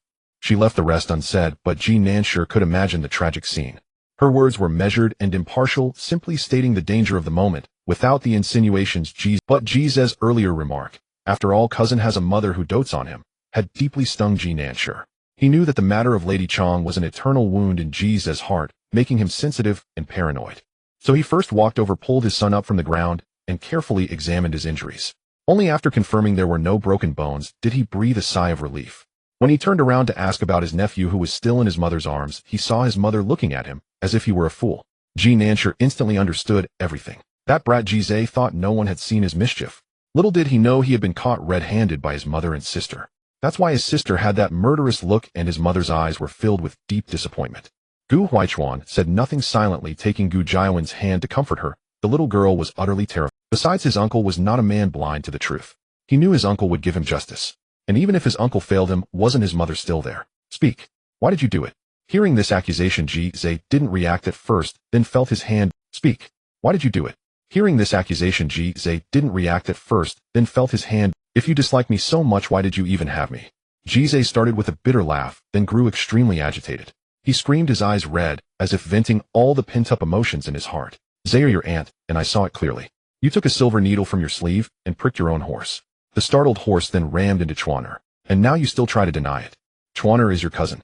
He respects and loves you.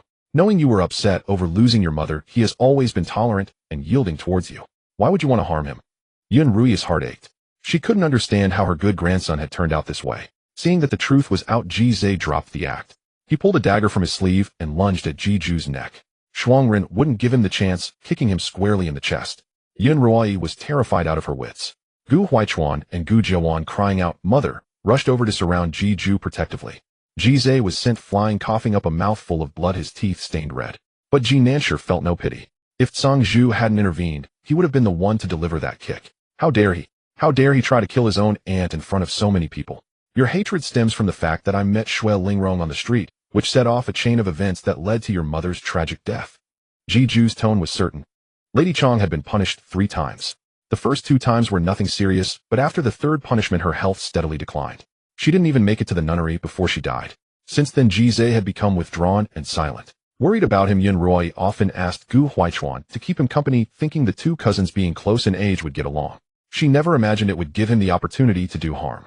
Isn't it true? Father and mother lived in mutual respect for over a decade. If you hadn't brought that woman back, father would never have divorced mother. And my mother would never have died. You are the one who should die. Why wasn't it you who died 3 years ago? I don't need your hypocritical concern pretending to be a caring aunt after ruining my family. Every day for the past 3 years the sight of you has made me sick. If you truly cared for me, you should have thought clearly when you met that woman. What bringing her back would do to mother. Ji Zhe wiped the blood from his mouth with a trembling hand. Even though his entire body ached, his face remained fierce as if he wanted to tear Ji Duan apart. You dare harm my mother. He'll kill you. Just as Ji Nanshi's hand touched the whip at his waist, Gu Huichuan had already rushed forward. Clenching his teeth, he landed a few punches and Ji Zhe collapsed to the ground, once more too weak to even rise. Gu Huichuan fiercely suppressed his urge to deliver a few more kicks. In truth, he had long sensed Ji Zhe's malice toward him behind closed doors, but out of respect for his grandmother's wishes, he had no choice but to accompany this cousin to the general's mansion. Verbal hostility he could tolerate, considering the family tragedy Ji Zhe had endured. His resentment was understandable. So Gu Huichuan never mentioned it to his mother. He knew his mother was fiercely protective. If she learned of Ji Zhe's malice, she would surely forbid him from visiting the general's mansion again. But then his grandmother would worry herself sleepless. Unwilling to put his mother in a dilemma, he concealed the details of their interactions, telling everyone that all was well. Little did he expect that his repeated forbearance would only embolden Ji Zhe to attack more viciously. The scene just now still sent chills down his spine. Thank heavens Aunt Shuangren had rescued him from the horse in time. If he had been alone, he could barely steady himself on the steed, let alone subdue the maddened beast. Helplessly he watched his strength wane, knowing he would die beneath the horse's hooves. The thought of leaving his grief-stricken mother and sister behind made Gu Huichuan want to tear the man on the ground limb from limb. Chuaner, today's incident is largely my fault. I failed to teach my son properly and neglected to supervise him. I should have noticed this wretch's change earlier and not taken Sangju away with me. He dared not imagine how he would face his sister if his nephew had been harmed today. Ji Nanshi's once straight back, now slightly hunched, revealing a weariness and desolation beyond his years. He felt utterly defeated, a failure as a father and as an uncle. Both children had nearly been destroyed by his hands. Uncle, I don't blame you. The one at fault is not you. You need not reproach yourself. Gu Huichuan understood him completely. But I am his father. A son's misdeeds are the father's fault. His wrongs are my wrongs. Ji Nanshi looked down at the battered figure on the ground and said sternly, "Your greatest mistake today is that you didn't die. You maliciously harmed your kin and even attempted to harm your aunt. Once your wounds heal, it'll make your life a living hell. From this day forth you are no longer my son. I disown you." The mere thought of that scene made his heart tremble. He had come so close to losing his sister. Thank goodness Ji Zhe's martial skills were mediocre and his sister still had Shuangren to protect her, otherwise the consequences would have been unthinkable. How do you think I want to be your son, Ji Nanshi?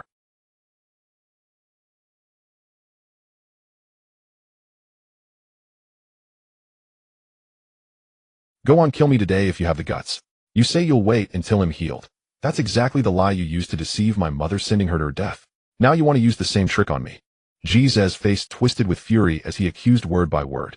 Even if mother truly did something wrong, did your dozen years of marriage hold no affection at all? You would have her killed for the sake of a woman who means nothing to you. You are the greatest murderer of my mother. Don't think I don't know. That woman surnamed Shui has been coming to Yanjing frequently lately, and it's to meet you in secret, isn't it? The two of you must have been conspiring together long ago, deliberately scheming to kill my mother so you could marry her into the household. If that's the case, why didn't you say so earlier? You could have just killed us both outright, and I would still respect you as a man of honor. But resorting to such filthy tricks makes you lower than a rat in a sewer. I despise you." He roared the final words with all his might. A deathly silence fell over the scene. Today's events were too chaotic, starting with brothers turning against each other, then Ji attempting to kill Ji Duan, and finally, the mutual hatred between father and son. No one knew where to begin unraveling it. "It's all my fault." Yin Rui suddenly stepped forward, gazing blankly at Ji the child she had raised with her own hands. "I thought you were still young, and that keeping everything from you was for your own good. Little did I realize that keeping you in the dark was the greatest mistake. Unaware of the truth you believed we all owed your mother, thinking your father was heartless and ungrateful. In reality, it was he and Ling Rong who were wronged." Ji Duan had followed his father to the military camp since childhood, spending little time at home. Lady Chang, indulging in pleasure, paid no heed to household matters. After giving birth, she would occasionally play with the child, but mostly left it to the wet nurse. When Ji was young, he suffered a high fever for 7 consecutive days that wouldn't subside. Yin Rui, pained with worry, took him into her own courtyard to care for him, meticulously raising him for over a decade. Now utterly disappointed in this grandson she had raised with deep affection, she could no longer bear it, and decided to tell him the truth. "Your parents' marriage was a grave mistake from the start. The one truly betrothed to your father since childhood, sharing a bond of first love, was actually the young lady of the Shui family. If that incident had never occurred, she would have been the one to marry your father and enter the Ji household. You're lying. If that were true, why didn't father marry that woman surnamed Shui instead of mother? He's just fickle and making excuses for himself. Even you're covering for him." Ji refused to believe it. "This matter is known to all in Yinjing, even your maternal family is well aware. If you don't believe me, go back and ask them. I thought you were still young, afraid these rumors would upset you, so I kept the news tightly sealed to shield you from harm. Little did I know it would lead to such a grave error. The fault lies entirely with me." Yin Rui was stricken with remorse, her heart filled only with guilt as she recalled the past. "I originally thought your father drank too much and had no choice but to marry your mother.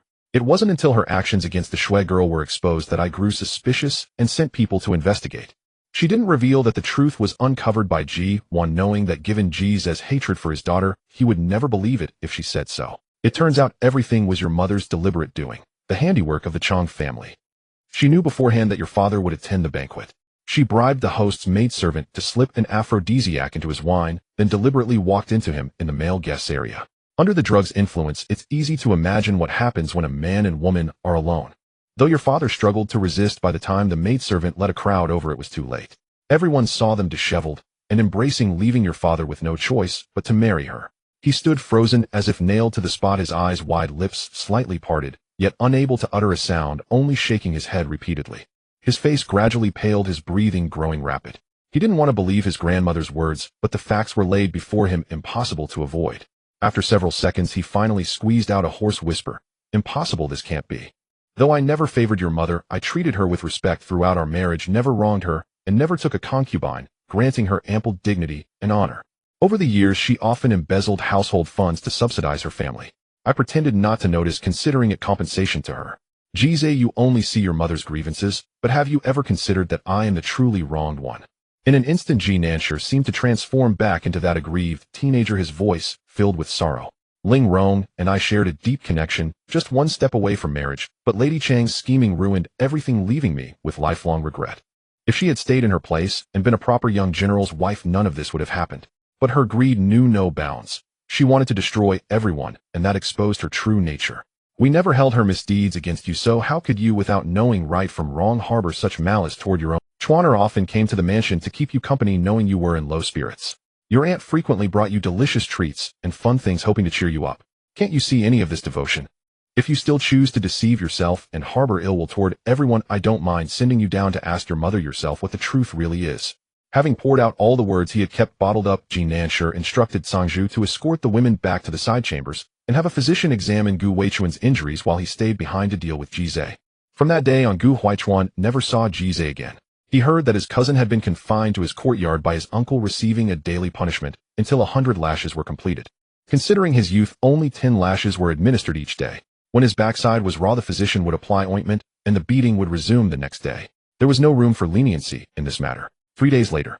"We've only been back a few days, and you're still injured. You should rest more. Why the rush to leave?" Ji Duan complained as she helped pack his belongings. New spring clothes needed to be packed, ones that wouldn't trap sweat. New shoes too, since his feet grew fast, and shoes became tight within half a month, and some snacks. When it came to culinary skill, if Chef Pang claimed second, no one dared claim first. She had spent a fortune to acquire him after all. Mother Aunt Fulling examined me when we returned that day. It's just some superficial wounds and a few bruises on my legs. A man can heal from such injuries in a day. There's no need to be so delicate. Besides, I still have to take the imperial examinations. If I don't return to the academy early to study, how can I earn top scholar honors and secure a noble title for you, mother? Gu Huaichuan coaxed her with flawless reasoning. Ji Duan pouted. I'm already a commandery princess. I don't need a title. I only want you and Weiner to live safely and peacefully. No matter how poorly you fare, I can still support you. They say a doting mother spoils her child. Ji Duan used to scoff at that notion, thinking she would never be like that. But once she had a weakness, she realized she couldn't help herself. She talked about wanting them to be independent, yet she wanted to do everything in her power to make life easier for them. Yes, I know mother loves my sister and me the most. But if I take too long a leave, I'll fall behind in my studies and incur the teacher's displeasure. Gu Huaichuan racked his brains for this flimsy excuse. Ji Duan laughed through her tears. She knew her good son's abilities well enough. He could grasp the material without the teacher's explanation. These were just excuses to comfort her. She feigned impatience and waved her hand. Fine, take your shabby bundle and roll away with Songju. I'm tired of looking at you. I'll rush back to see you the moment my next break comes. Gu Huaichuan knew his mother had a sharp tongue but a soft heart. She was truly deeply attached to him. After scolding Ji Zhe that day, she had remained grim-faced, constantly rubbing her own wounds. Upon returning, she even shut her uncle out. She declared that if Ji Nansher dared set foot in the Changping Marquis manor, she would drive him out with a big stick. She even erected a sign at the gate reading, Ji Nansher and dogs not allowed. This forced her uncle to scale walls and leap over rooftops to enter, but even that didn't work because Aunt Shuangren was there. With a flying kick, she sent him crashing down from a wall several meters high. His screams could be heard from inside. Others might fake it, but Aunt Shuangren absolutely would not. She had witnessed Ji Zhe trying to kill her mother. Gu Huaichuan saw clearly that if not for mother stopping her with a look, she would have kicked that beast Ji Zhe to death. Mother didn't blame uncle for failing to notice Ji Zhe's changes in time. She was angry that he had taken his personal guard away. If he was leaving, why take a child's guard? Didn't he have hands of his own? That's how Ji Duan had railed at him from behind the wall. Brother, does your wound still hurt? As she saw Gu Huaichuan off to the carriage, Gu Jiawan clung to his hand, reluctantly, tears glistening in her eyes. When Aunt Fulling had pulled down her brother's pants, she had seen the bruises all over his legs with her own eyes. They looked so painful that just thinking about the scene made tears well up in her eyes. Gu Jiawan sniffled and whispered so only the two of them could hear, "Brother, when I go to uncle's house next time, I'll definitely avenge you." Weiner. Gu Huaichuan immediately covered her mouth. Those 100 lashes will either kill him or leave him half dead. Since uncle has already dealt with it, there's no need to dirty our hands, understand? He said this to set an example, to keep his sister from constantly talking about violence. But if he were honest with himself, the one who wanted Ji Zhe dead the most was him. Heaven knows how much he had wanted to pick up the dagger from the ground and plunge it into Ji Zhe's throat at that moment. Ji Duan feigned deafness, pretending not to hear the conversation between the siblings as she busied herself in the carriage, carefully organizing the items needed for the journey. Outside, the siblings continued their conversation, though they no longer discussed matters related to Ji Zhe, focusing instead on trivialities. Most of the time, it was Gu Jiawan who asked questions, with Gu Huaichuan responding in good spirits. Brother, is the teacher at Chongyang Academy strict? If you don't pay attention in class, will you get your hand slapped? Our academy's teacher would. Did you get hit? No, it was someone else. Gu Weichuan's voice carried a hint of anger. As long as it wasn't you, that's fine, but remember, you must always protect yourself. No one should be allowed to hit or scold you casually. You are the treasured pearl of our Changping Marquis household, and you must carry yourself with the dignity you deserve when you are outside. Gu Huaichuan advised her. Ji Duan listened from within and thought to herself that her elder brother was truly overthinking. She could break Gu Huai's leg. Did he really think she could be bullied? Having finished organizing her things, she prepared to step out. As she passed by Tsang Shu, she cast him a warning glance filled with caution. Just as Ji Duan jumped out of the carriage, she heard Tsang Shu's apologetic voice from behind. Your Grace, I was negligent last time. I assure you it won't happen again. From now on, no matter who calls, I won't leave the young master's side. Unless I die. He vowed fervently. After such a big incident, the princess had not punished him. She had merely warned him sternly afterward, reminding him never to leave the young master again. Tsang Shu felt immense regret. If time could turn back, he wouldn't leave even if the young master called him. Ji Duan smiled and nodded at him, indicating her understanding. This incident could not be entirely blamed on Tsang Shu. Ji Nansher was her biological brother and one of her closest people. The incident occurred at the Ji family's horse ranch, surrounded by trustworthy individuals. Naturally, Tsang Shu's vigilance had relaxed, unaware that a venomous snake lurked behind him. Go! The coachman cracked the whip and the carriage started moving. Gu Huaichuan leaned against the window, watching his mother and sister until their figures shrank and disappeared from sight, reluctantly lowering the curtain.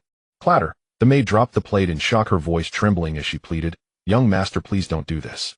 You need to drink the medicine to get better, otherwise the old lady will worry. Xingyu was Ji Ze's personal maid serving him since he was 6 years old. She knew that over the past 3 years the young master had gone through much, and the pain in his heart was something only he understood. But no matter what, his health was paramount.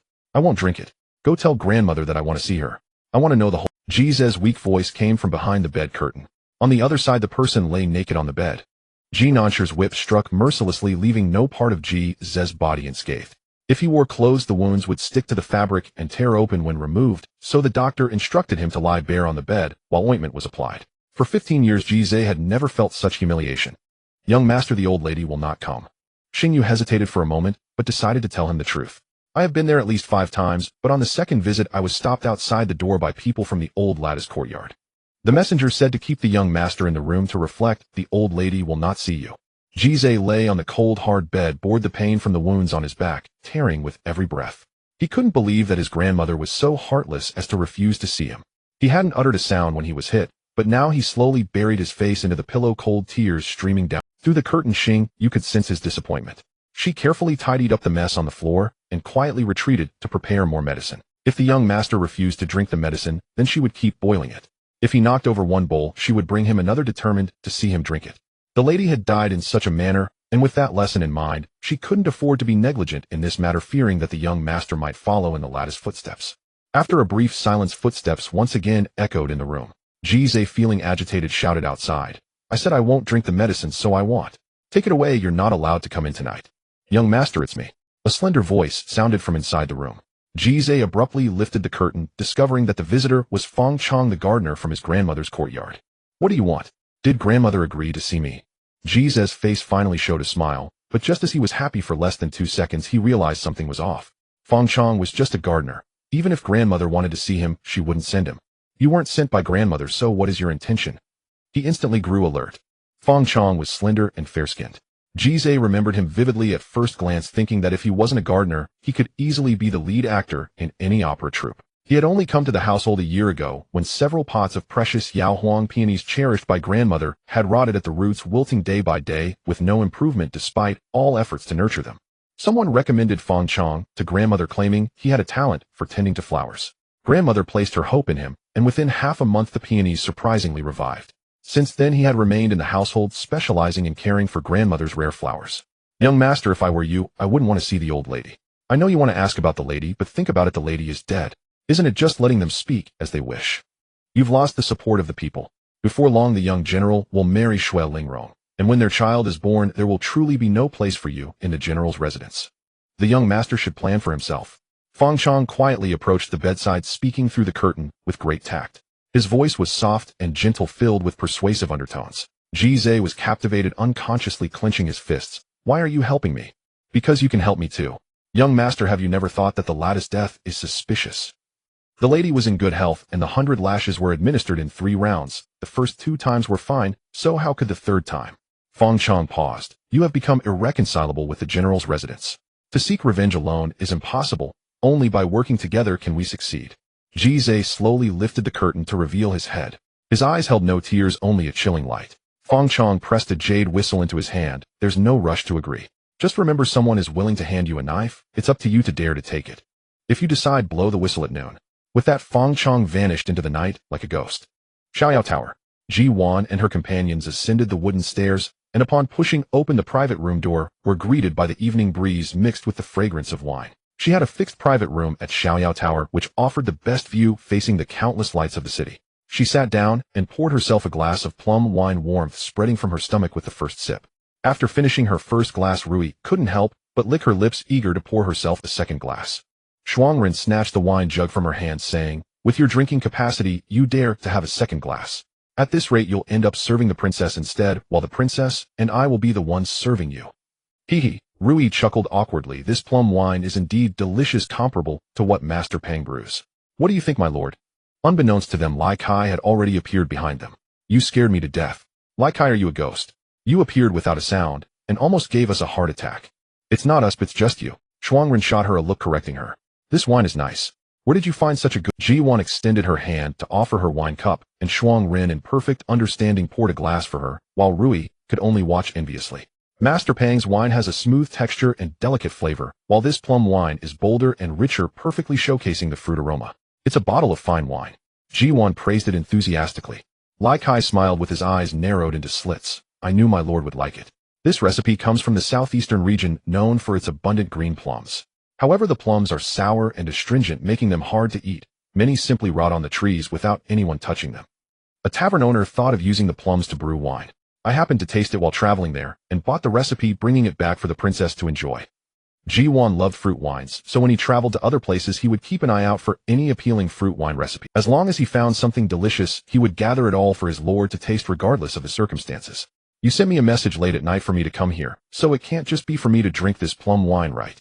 Ji Duan rarely visited Xiaoyao Tower at night, usually going during the day. After dinner today, Lai Kai had secretly sent a message for her to come over. There must be something important.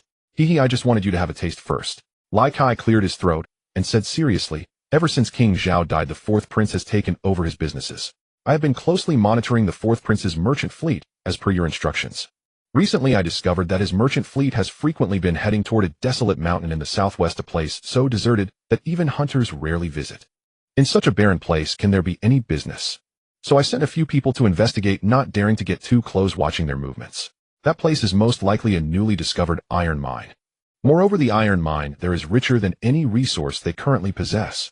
After years of secretly investigating the iron mines in the fourth prince's hands, this was the first time he had revealed a clue. It must be that the fourth prince was too anxious, fearing that someone would discover this iron mine before him, which is why he sent a large number of people disguised as merchants to mine it. Very good, you're much more useful than my brother. This was an unexpected delight.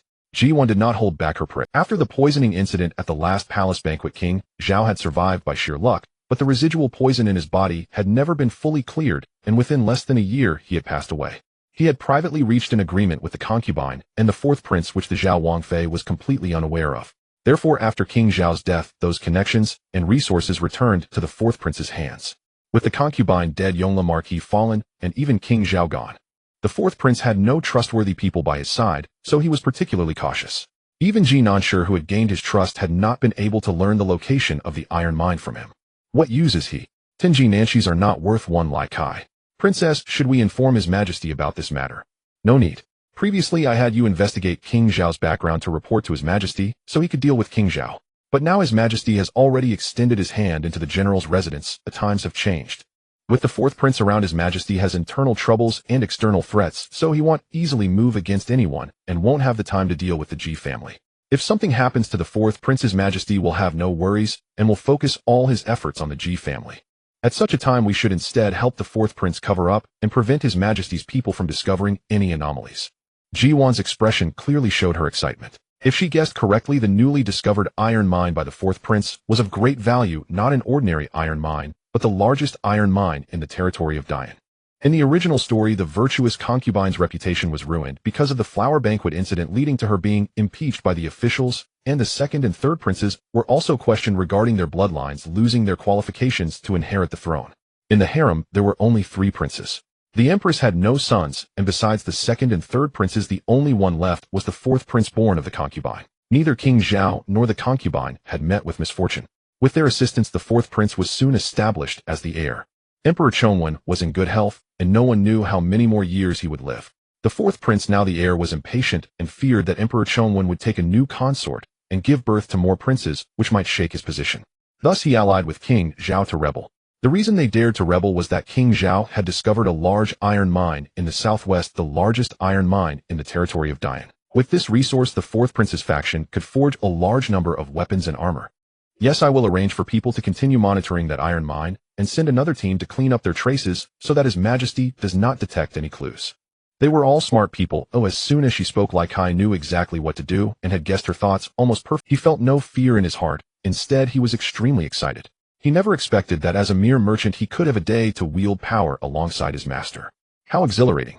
The sun was slanting westward as Master Zhang finally deigned to put down his ruler and dismiss the class. The students who had long been restless burst out of the academy gates like birds freed from a cage, streaming out in small groups to find their family carriages. Phew. Gu Jining, dressed in a goose-yellow gown, let out a long breath. Finally, no more listening to Master Zhang's endless droning.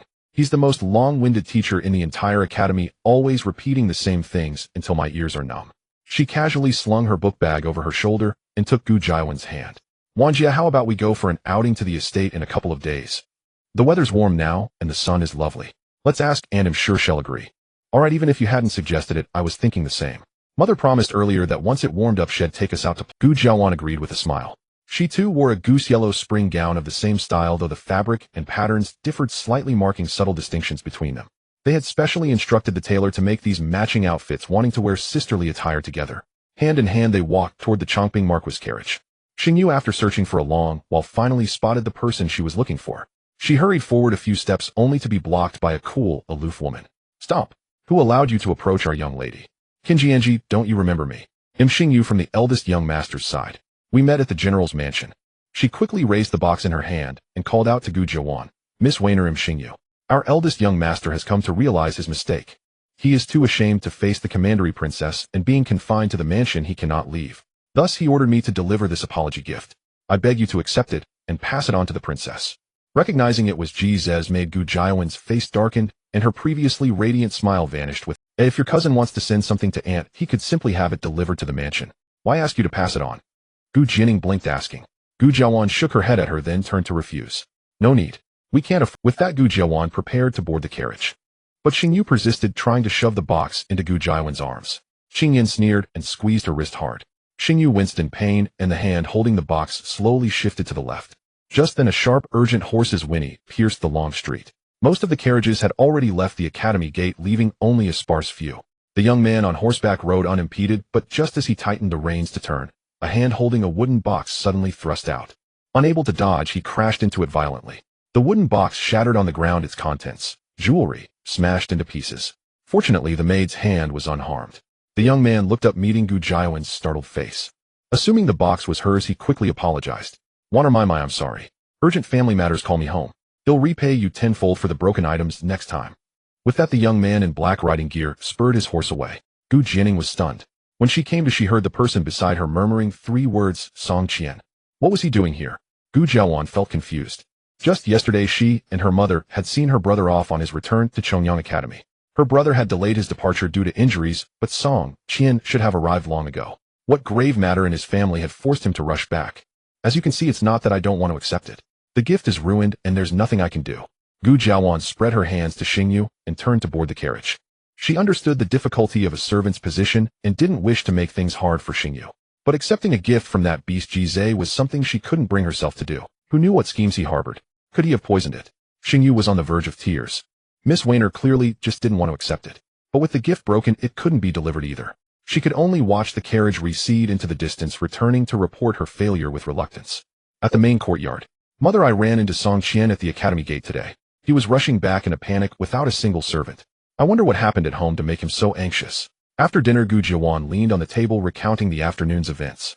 She made no mention of Ji Zhe sending the maid with a gift, unwilling to trouble her mother with such unpleasant matters. He's your brother's friend. I remember him. You'll have to ask your brother next time about when his friend's birthday is. That boy was eyeing your brother's birthday cake last time, and I promised I'd send him one on his birthday. I'm not sure if I've missed it. Ji Duan had nearly forgotten about Song Qian after not seeing him for so long. As an adult, if she broke her promise, the boy would likely be upset for a long time. Yes, it's him. Gu Jiawen's eyes lit up. Mother, since he's brother's friend, shouldn't we write to brother about today's events? And maybe investigate a bit. What if something serious happened at his home, and he can't handle it alone? What if he needs our help? If there's trouble at his home, his elders will handle it. We're not related to the Song family, so meddling might be inappropriate. Ji Duan found it odd. This little one usually showed no interest in others' affairs, only thinking about what to eat after school or what to play during holidays. Why was she so concerned about a boy she had only met once? No, twice counting today. Gu Jiawan bit her lip and said nothing. She didn't know how to explain. Could she tell her mother that she too had once known the feeling of being neglected by parents, and that she had sensed the same emotion in Song Qian the first time she saw him? She was afraid he would end up like her former self with no one to support him. That's why she worried that others might bully. The little figure on the table suddenly wilted. Ji Duan reached out and stroked her fluffy hair, relenting. All right, since Weiner is so concerned, he'll have Rui investigate and find out what happened at the Duke of Zhen's mansion that made him rush back to Yinjing so hastily. Is that enough to ease your mind? And write to brother. Fine. He'll write right now. You can watch me. Satisfied? Mother, you're the best. Gu Jiawan planted a quick kiss on her cheek. The gloomy, overcast mood from moments ago instantly cleared, as if the sun had broken through. Ji Duan was caught between laughter and tears. How could this child change mood so quickly? Early the next morning, Ji Duan had Shuang Rin bring several boxes of pastries made by Master Pang and entered the palace early. Ru Yi, on the other hand, was left behind to go out and investigate what had happened at the Duke of Xingguo's mansion. As she passed the palace gate, she unexpectedly encountered Xiao Su again. His face was still cold, but this time he did not demand to inspect Ji Duan's carriage. Instead, he stared straight ahead and waved for his men to let her pass. Unexpectedly, when the carriage reached him, it came to a complete stop. Ji Duan lifted the curtain and raised an eyebrow. "Commander Xiao, I recall that the last time I entered the palace you did not bow to me. What have you forgotten the proper etiquette when seeing this princess today?" As the two adversaries were about to clash again, the imperial guards standing nearby broke out in cold sweat. Truly, when gods fight, mortals suffer. Their luck was so terrible. If only they had known, they would have swapped shifts with someone else and not been on duty at the main. In this situation, if Commander Xiao refused to yield and the princess was humiliated, she might vent her anger on them when she left the palace. But if Commander Xiao bent his back and bowed to the princess, he would also be furious at being seen losing face. So no matter what, it was difficult. Everyone turned away, not daring to watch the confrontation. Xiao Su's icy gaze fell on Ji Duan. After a long moment, he finally bowed reluctantly. "Your servant Xiao Su pays respects to the radiant princess." "Good. Remember to bow next time you see me, don't make me remind you again." Ji Duan shot him a provocative glance. Her mood greatly improved and slowly let the curtain fall, signaling the driver to proceed. Ordinary people were not allowed to ride carriages into the palace, but she had been granted special permission by the Empress Dowager to ride all the way to the gate of reverent purity before dismounting and walking, saving her a long journey. By the time she reached the Palace of Compassionate Tranquility, the Empress Dowager had already washed and dressed and was seated in the main seat waiting for her. As soon as she entered, the Empress Dowager smiled warmly, her eyes crinkling with amusement. "What brings you up so early today? I thought I'd have to wait until the sun was high before this little monkey showed up. Wainer is usually diligent too, you know." "Haha." The Empress Dowager covered her mouth with a chuckle. "When I hear you say that, it's like hearing Wainer say it. Do you think I believe you? Alright. If I'm up so early, it's all Master Pang's fault. I only told Master Pang yesterday to make more of grandmother's favorite pastries so I could bring them to the palace, but he got up at dawn and finished them early. Some things must be eaten while hot, so I was forced to get up early." Ji Duan sighed helplessly, sitting beside the Empress Dowager and feigning gloom. Even Stewardess Rong found her adorable, let alone the Empress Dowager. The Empress Dowager took Ji Duan's hand, rubbing it repeatedly as her anger flared. "That beast Ji Zhe is utterly outrageous. How dare he commit such an unfilial act? You are his own aunt, an ungrateful wolf. Your brother did the right thing by punishing him severely. It's a pity he's not my son, or I would have sent him far away, never to return to the capital, so I wouldn't have to see him and be troubled." Thinking of that day's danger, the Empress Dowager shuddered. Among her daughter's children, Ji Duan was her favorite, surpassing all her grandchildren. What was Ji Zhe in her eyes that he dared to harm her most beloved treasure? If it were anyone else, she would have punished them or even had them dealt with secretly. But Ji Zhe was her own grandson's son, and she could not overstep lest she damage their relationship. "I know grandmother dotes on me, so I came to see you as soon as I had time. Enough of these unhappy matters, let's try Master Pang's new pastries. These have all been adjusted according to your dietary habits. You said last time the crystal cakes were too sweet, so Master Pang used less sugar and made many healthful pastries, just waiting for you to taste." Plates of exquisite pastries were laid on the table, and the Empress Dowager's attention shifted instantly. She had deliberately skipped breakfast just for this. Ji Duan also ordered that Stewardess Rong be given a portion of each. Stewardess Rong took the plate, flattered. "Oh my, this old servant gets some too. You're a sweet talker. Does she ever come without thinking of you? Last time she saw your chapped hands, she specially sought out the finest ointment from the folk and sent it to you. Even I was jealous." The Empress Dowager snorted playfully. Stewardess Rong also laughed. "This old servant is blessed because of your majesty.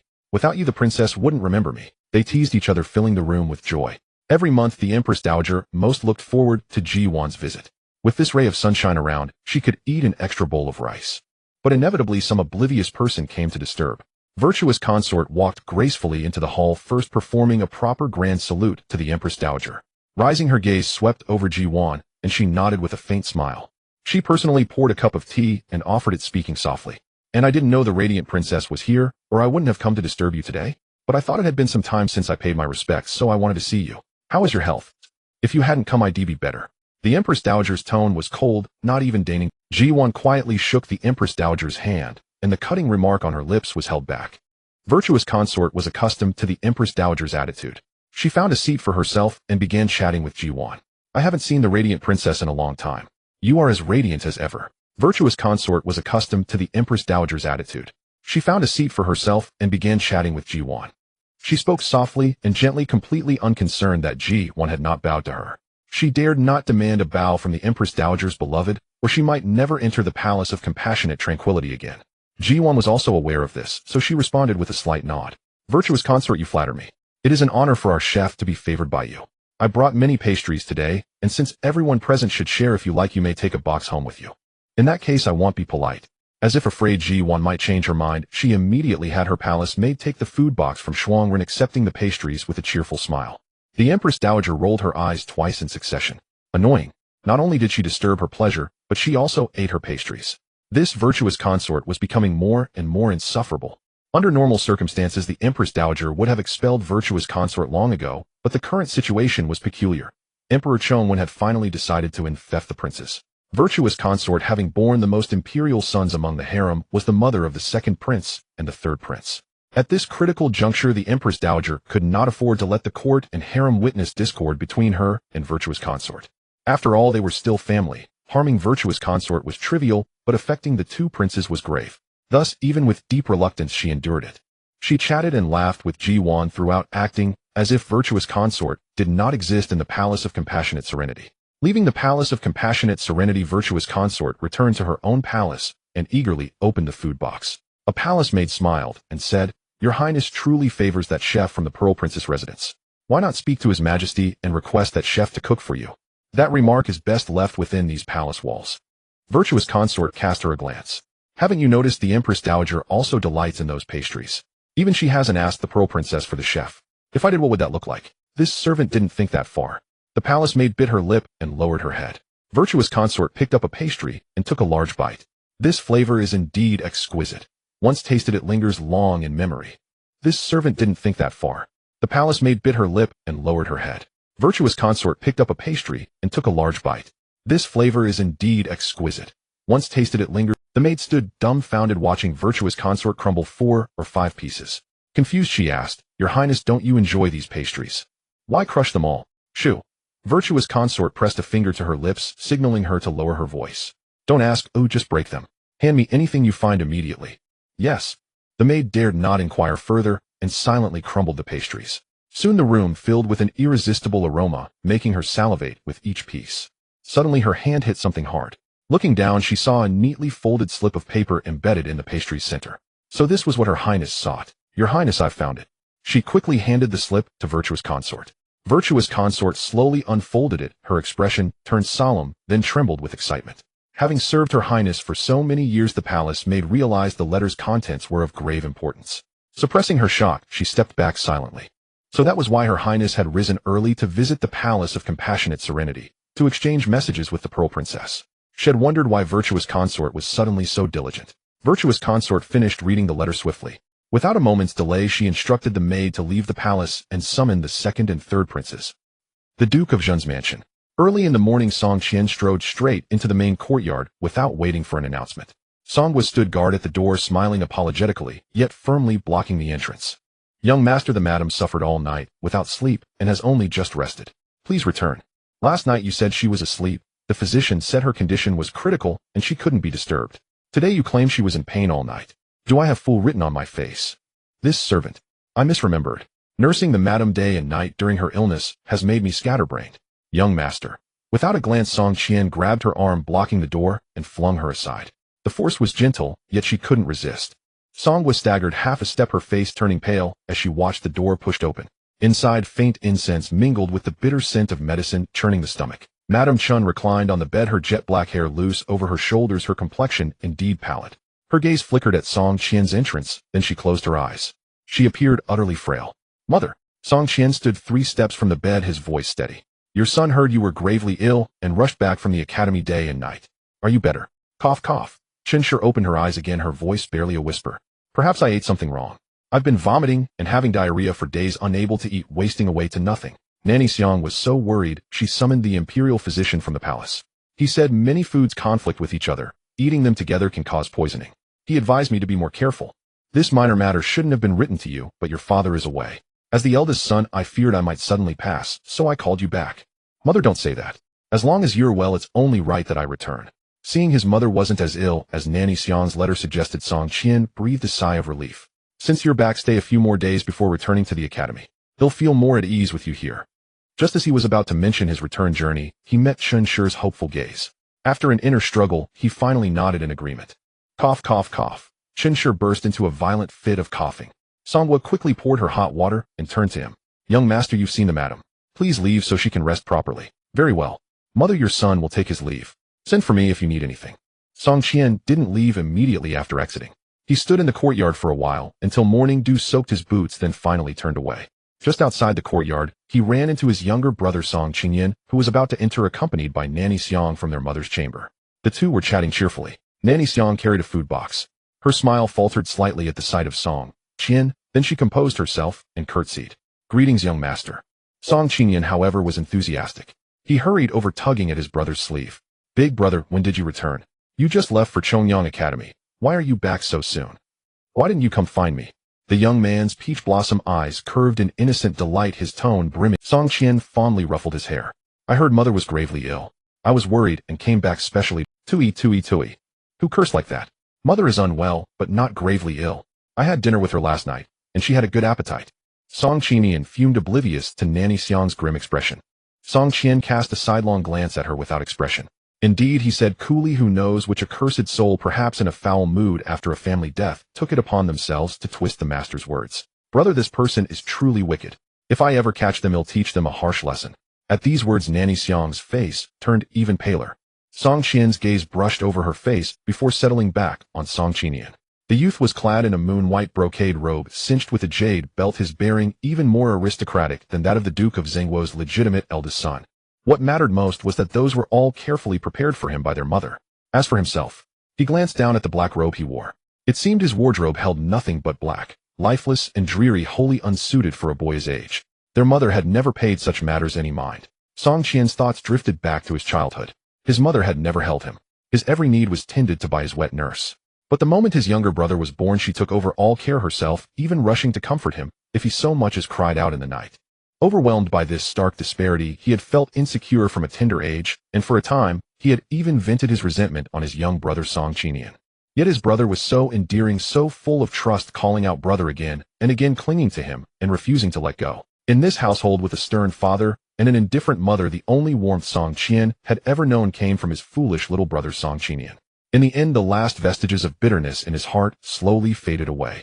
Sometimes he wondered perhaps it was because he wasn't as likable as his brother.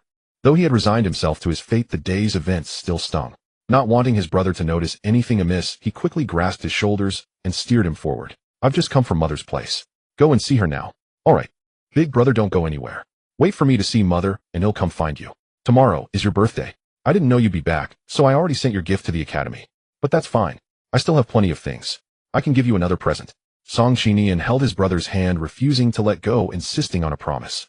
Please, big brother, just wait for me. Faced with such a sincere face, Song Qian couldn't harden his heart. His melancholy eased slightly, and he agreed readily. All right, I won't go anywhere. He'll wait for you to bring me my birthday gift. It's a deal. In the main courtyard, Princess, this is what happened. Rui recounted everything she had learned. After she finished, her expression was more sour than if she had eaten dirt. Could the young duke be a foundling the Duchess picked up from the streets? How could a mother torment her own son like this? Outsiders only knew that the Duchess of Zhenghua was gravely ill and had summoned a physician. But Rui had managed to glean inside information, learning that the Duchess was merely feeling a bit unwell, nowhere near as severe as claimed. For such a trivial matter, she had made the young duke rush back day and night. The last time their young master had done so was when the Marquis had injured the princess during the Yue Clan incident. Ji Duan fell into deep thought. First and foremost, she had to ensure Song Qian was safe. Yet she couldn't shake the feeling that something was off. As Rui had said, what mother would torment her son like this? Why did he absolutely have to come back? The original novel didn't mention much about the Duke of Zhengguo's household, only glossing over the Duke himself. It was only through her son that she had come to know Song Qian, so she had no omniscient perspective on the affairs of the Duke's residence. Wait. Ji Duan tapped her forehead lightly, feeling as though she had forgotten something. Bang.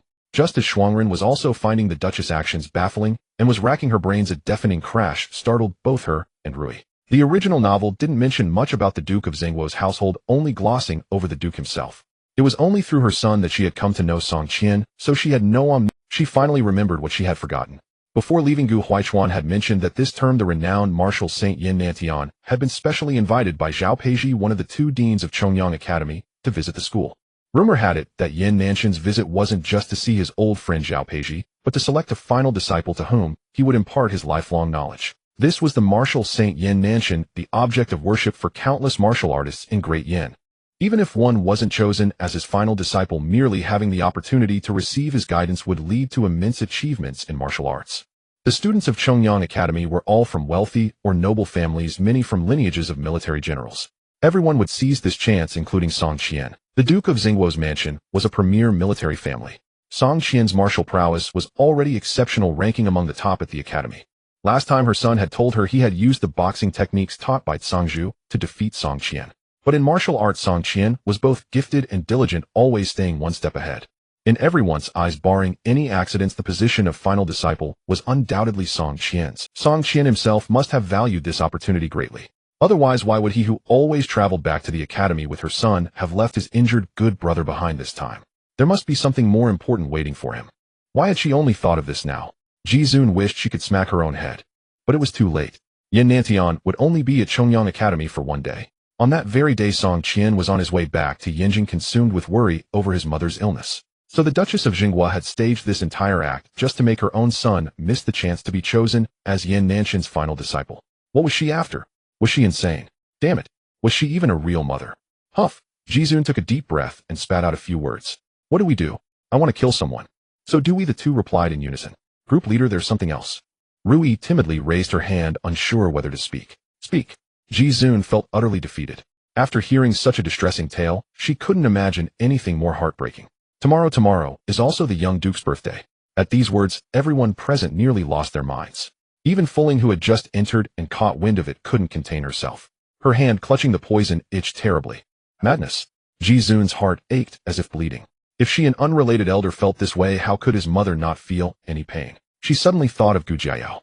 Even knowing that Gu Jiayao had a venomous heart and was an ingrate in the original story, she had never deliberately mistreated her.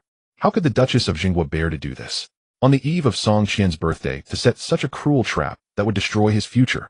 Rui, go to Daoyao Tower and find Lai Kai. Have his men investigate everything about the Duke of Zhen's mansion, down to how many kittens the household cats have birthed. I must know every detail. I want to see what secrets lie beneath this. The moment Ji Duan spoke, Rui had already dashed out, her voice echoing in the air, on him off right away. Another day passed.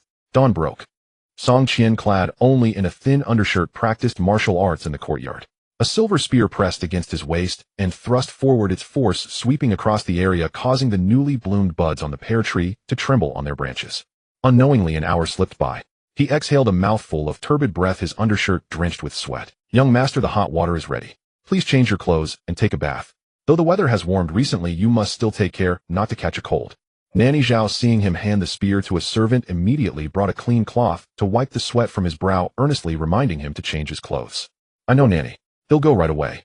Song Qian took the cloth from Zhao, a serene smile on his face, one he never showed to others. After he finished bathing and changed, the steward was already waiting outside. Upon seeing him, he immediately replied, Young master, a young lady has arrived at the mansion claiming to be the eldest daughter of the Marquis of Changping. She asked me to inquire if you are free, and if so, whether you would like to spend a day at the suburban estate with her. She also said the Marchioness of Changping is there. It's Sister Weiner. A gleam of light burst into Song Qian's eyes. He was both surprised and delighted, never expecting Gu Jiawan to invite him, and with the Marchioness present as well. Of course this young master is free, he answered himself, then tossed out a remark and strode away. Shut the gates to my courtyard tightly. If anyone from mother's chambers comes to ask, say, I traveled day and night to return, and my body is exhausted, so I am resting in my room, and must not be disturbed. Yes, this old servant will follow your orders precisely. The steward watched him leave, staying behind to arrange everything properly. Watching the young master's solitary figure, he felt a pang of pity. When he saw him return suddenly 2 nights ago, he was startled. How could the young master come back at such a crucial time? But the lady insisted he remain in the mansion. Now he only hoped the letter had reached the Duke, and that he could return as soon as possible. The weather today was exceptionally beautiful. The dark clouds that had shrouded Yinjing for days had finally dispersed completely. The sky was as clear as a piece of fine blue jade, and the sunlight fell gently, neither scorching nor harsh, with a perfect temperature. Everything was just right. From the moment Song Qian boarded the carriage, a smile never left his lips. Seated in the carriage cushioned with thick pads, he nibbled on the prepared tea and snacks, his heart brimming with joy.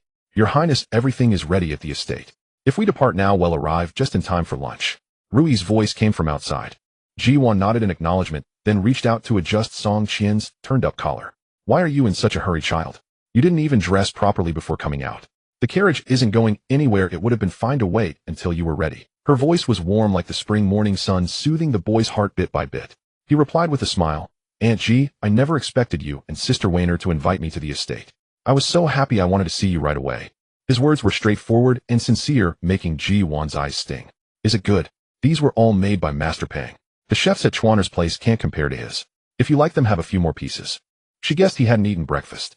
Delicious. I've long heard Brother Gu boast about the pastries from the small kitchen in your courtyard and that the cooking is superb. Today I finally get to taste it. Haha, I can brag to him about this when I get back to the academy. If Brother Song likes it, you can come to my house every holiday to play with my brother and enjoy Master Pang's cooking. Our whole family welcomes you. Gu Jiawan extended the invitation sincerely. She had always found it strange. Though Brother Song and her brother were close friends, he never visited their home during holidays, only inviting him along on the return trip. This morning her mother told her about the Duchess of Zhen, and she suddenly realized things weren't so simple. Could it be that the Duchess deliberately prevented him from coming? She recalled the friends Brother Song had made at the academy. They were all bad influences, offering him no help. So Lady Chun allowed him to associate with them. But the Marquis of Changping was different. Her father was unremarkable, but her mother was the esteemed Princess Mingzhu, favored by the emperor. The general's mansion was also in high favor, and her grandmother was deeply loved by the Empress Dowager. In others' eyes, her brother had a bright future, and befriending him brought nothing but benefits. Anyone else would be eager for their son to befriend him. So Lady Chun deliberately wanted to keep Brother Song from doing well.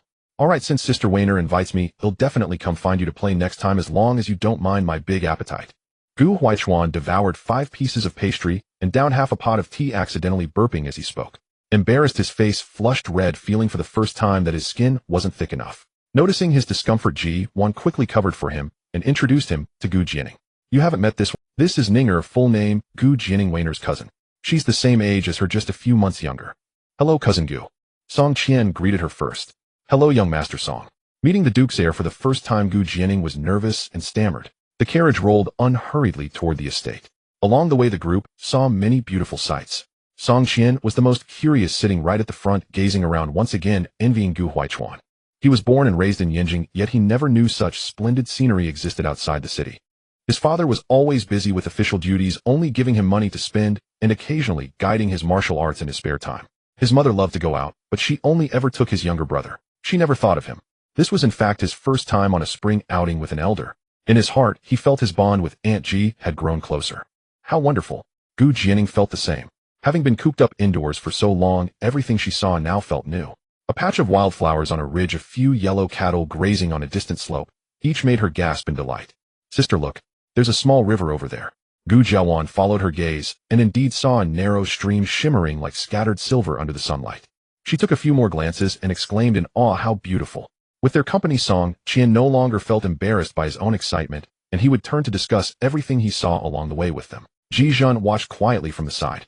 As the three grew more familiar with each other's song, Qian became increasingly relaxed.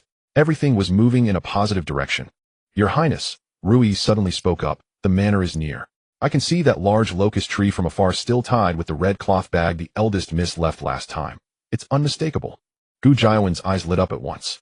Auntie Rui, is the swing still there? Rest assured, eldest miss. It was reinforced just last month and is sturdy enough to hold all 3 of you with ease. The carriage had barely come to a halt when Gu Jiawan leaped off first. Standing outside, she took a deep breath and stretched her entire body. How wonderful. The air in the manor is so sweet. Song Qian followed shortly after, watching her, as if she were about to roll on the ground, and couldn't help but curl his lips into a smile. Instead of walking off immediately, he turned back to help Ji Duan down. Auntie Ji, please be careful. Rui and Shuangren, witnessing this heartwarming scene, could barely hold back their tears. Such a thoughtful child. How could his mother treat him so cruelly? Wicked. Utterly wicked. The manor steward, having received word early, had already ordered everything tidied up inside and out. The old locust tree in the courtyard was lush with foliage, casting a canopy of deep green shade. The swing beneath it was still there, its hemp rope replaced anew, and the wooden board polished smooth. Rui directed the servants to unload food boxes, tea sets, and cushions, laying them out under the tree's shade. She arranged fruits and pastries, then brewed a pot of this year's fresh tea. Ji Duan stretched lazily, then settled onto a cushion. Taking a gentle sip from her teacup, she said to the others, go play, but don't wander too far. Dinner will be ready soon. All right. Gu Jiawan, unable to wait any longer, grabbed the other 2 and dashed toward the swing. Once the 3 sat down, Shuangren pushed from behind, each swing going higher than the last. The entire manor was filled with the laughter of children. Song Qian had long outgrown the age for swinging and wasn't so childish, yet he was infected by Gu Jiwan's joy. And this place, he loved it here. It made him feel warm, cared for. When they tired of playing, tables and chairs had already been set up under the locust tree. Rui led the maids as they laid out lunch dishes one by one. There was 8 treasure duck crab meat, lion's head, braised bird's nest, lotus tinden with egg white, and a plate of golden osmanthus cake and crystal cake. There was also a bowl of longevity noodles, its broth clear and fragrantly sweet, clearly crafted with great effort. Come eat now, Ji Duan called out to them with a smile, and the mischievous children swarmed over in a flurry. Then Song Qian saw her take out a food box from beside her and place it steadily in the center of the table. The moment she lifted the lid, a sweet aroma of milk rushed toward him. Such a familiar scent. He leaned in to look. It was a round cake. On top, delicate pale blue flowers had been piped with some unknown substance, and in the middle 2 characters were written in a red substance, Ping and Peace. Song Qian froze. He stared at those 2 characters motionless as if rooted to the spot. The silence stretched so long that time itself seemed to stand still. Ji Duan's voice gently sounded in his ear. Last time when Chuaner celebrated his birthday, you said you liked his cake. I promised I'd prepare one for your birthday too. I only had Master Pang write those 2 characters. Auntie Ji hopes you'll be safe and sound for your entire life. Song Qian's Adam's apple bobbed his eyes, reddening, his voice hoarse. Auntie Ji, you actually remembered. How could I forget a promise I made to you? Ji Duan felt a pang of guilt as she said this. But she couldn't very well admit that if Weiner hadn't bumped into him, she wouldn't have remembered, and that Rui had found out his birthday. No, absolutely not. Regardless of the process, the result was that she knew his birthday and had prepared a cake for him. That shouldn't count as breaking her promise, right? Ji Duan's gaze wavered as she desperately tried to mask her nervousness. Fortunately, Song Qian was too blind to notice anything amiss. His heart and soul were focused entirely on the meal and the cake prepared especially for him. Overwhelmed with emotion, tears nearly blurred his vision. How could he think of anything else? Happy birthday, Brother Song. There's a gift for you today. Gu Jiwan, as if by magic, pulled a wooden box from her sleeve and handed it to him. Opening it, Song Qian found a jade pendant very similar to the birthday gift for Brother Gu. Gu Jiwan explained with a smile, what do you think? Isn't it pretty? I made it especially for you. When you wear it, you'll match. Did that even match? Song Qian's face stiffened, his hand trembling as he touched the pendant. She quickly tapped her lips, her deer-like innocent eyes showing a pleading smile. Brother Song, I misspoke. How can 2 men be a match? You're, She fumbled for words and finally blurted out, brotherly jade pendants, yes, brotherly jade pendants. But don't misunderstand. I wasn't being lazy. I just made the same knot style for your pendants. The colors are different, and the pendant designs are different too. I just thought since you 2 are close, wearing them together would make you seem even more bonded. She let out a silly laugh, having run out of words. Thank you, Sister Weiner. I love your gift very much, and will wear it every day. Song Qian snapped back to reality and immediately fastened the pendant to his waist. Then Ji Duan presented her gift. It was too large to fit in a wooden box like the one for Gu Huaichuan, so she simply handed it over directly. The long object was wrapped in red silk, sparking his curiosity. I heard you like this item. By chance, the Ji family trading company recently acquired a rare piece, so I thought I'd give it to you as a birthday gift. Open it and see if it suits your hand. Ji Duan was being modest. The information Rui had gathered was absolutely reliable. Thank you, Auntie Ji. Whatever you give me, you'll treasure it. Song Qian reached out and took it. The weight was substantial, and the moment he held it, he knew exactly what it was. The red silk slipped away, revealing a pitch-black long spear before everyone's eyes. The shaft was heavy and smooth to the touch, the tip glinted with a cold light, and the tassel was as red as a flame. What a spear! The shaft was made of iron birch with the spearhead forged from meteorite iron, and even the tassel was made of rhinoceros tail hair. Auntie Ji had spared no expense. Having received the spear, his eyes toward Ji Duan were filled with surprise. He immediately performed a brief martial arts routine in front of everyone, drawing rounds of applause. For the rest of the day, he clung to the long spear, unable to let it go. While the group was enjoying themselves at the manor, a momentous affair was unfolding in the court. Today's morning court was the significant day when Emperor Chongwen would infect the 3 princes with titles and allocate their fiefs. The officials stood in orderly rows below, while the 2nd, 3rd, and 4th princes stood abreast at the forefront. My esteemed ministers, you all know the purpose of today's court. I shall get straight to the point and dispense with From this day forth, the 2nd prince is titled Duan Wang, the 3rd prince is An Wang, and the 4th prince is Ning Wang. As for their fiefs, great Yin has countless territories, so I shall let them choose for themselves. At these words, the court immediately buzzed with unrest. The ministers whispered among themselves. This? How can they choose their own fiefs? This is unprecedented. What does His Majesty mean? Indeed, it has always been His Majesty who designates the fiefs and bestows them upon the princes. Why today? Despite the discussions, no one dared to voice their objections. What would they say? Should they instruct His Majesty on which region to assign to each prince, granting a prosperous fief to one and a lesser one to another? That would be sheer suicide. They dared to meddle in ordinary matters, but when it came to enfeoffment or even succession, the ministers prudently kept their heads down, valuing their lives dearly. What's this? The ministers are silent, and so are you. Emperor Chongwen raised his eyes, casting a calm gaze at the princes. Seeing his elder brother remain silent, the third prince stepped forward directly and bowed, saying, Your Majesty, I have made my choice. Since second brother and fourth brother are unwilling, I shall be the first. I wish to choose Suzhou. After he spoke, he could even hear the sharp intakes of breath from several officials behind him. The third prince, as if oblivious, stood properly awaiting his father's response. He was as clear as a mirror in his heart. He harbored no ambitions for that throne, unlike second brother and fourth brother, who were weighed down by such concerns. Moreover, he knew that in his father's heart the favored one was second brother. Thus it was better to be prudent, abstain from the struggle for succession, and seize the opportunity to choose a wealthy fief for himself, ensuring a life of comfort and ease. Excellent. You know how to pick. Emperor Chongwen laughed heartily. Suzhou is a land of fish and rice, prosperous and thriving, a fine choice. And Wang's fief shall be Suzhou. At this the fourth prince was the most shocked. Had it truly been granted so readily, like a wish fulfilled? He had thought his father was joking, and regret flooded his heart. If only he had chosen first.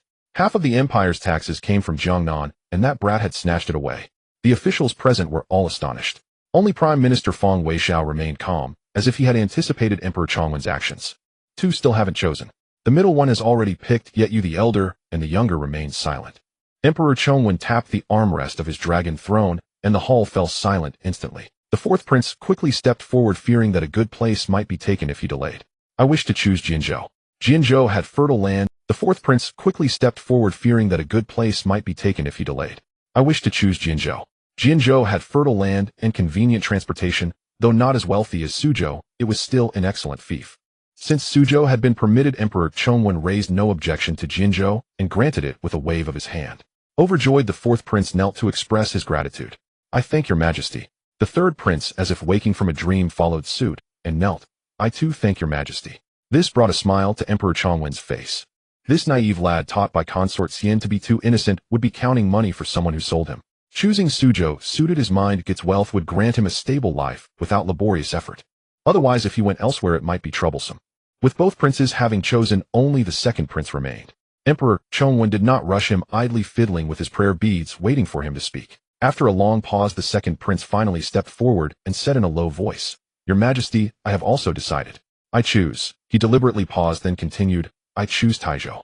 Taizhou. Even Prime Minister Feng Weixiao could no longer remain composed. Second prince, please reconsider. Taizhou is a remote, impoverished region plagued by bandits and hardships. Truly not a good choice. Everyone racked their brains, unable to fathom why the second prince would choose Taizhou of all places. Within Great Yin there were dozens of fiefs, large and small. Even excluding Suzhou and Jinzhou, there were other fine places to select.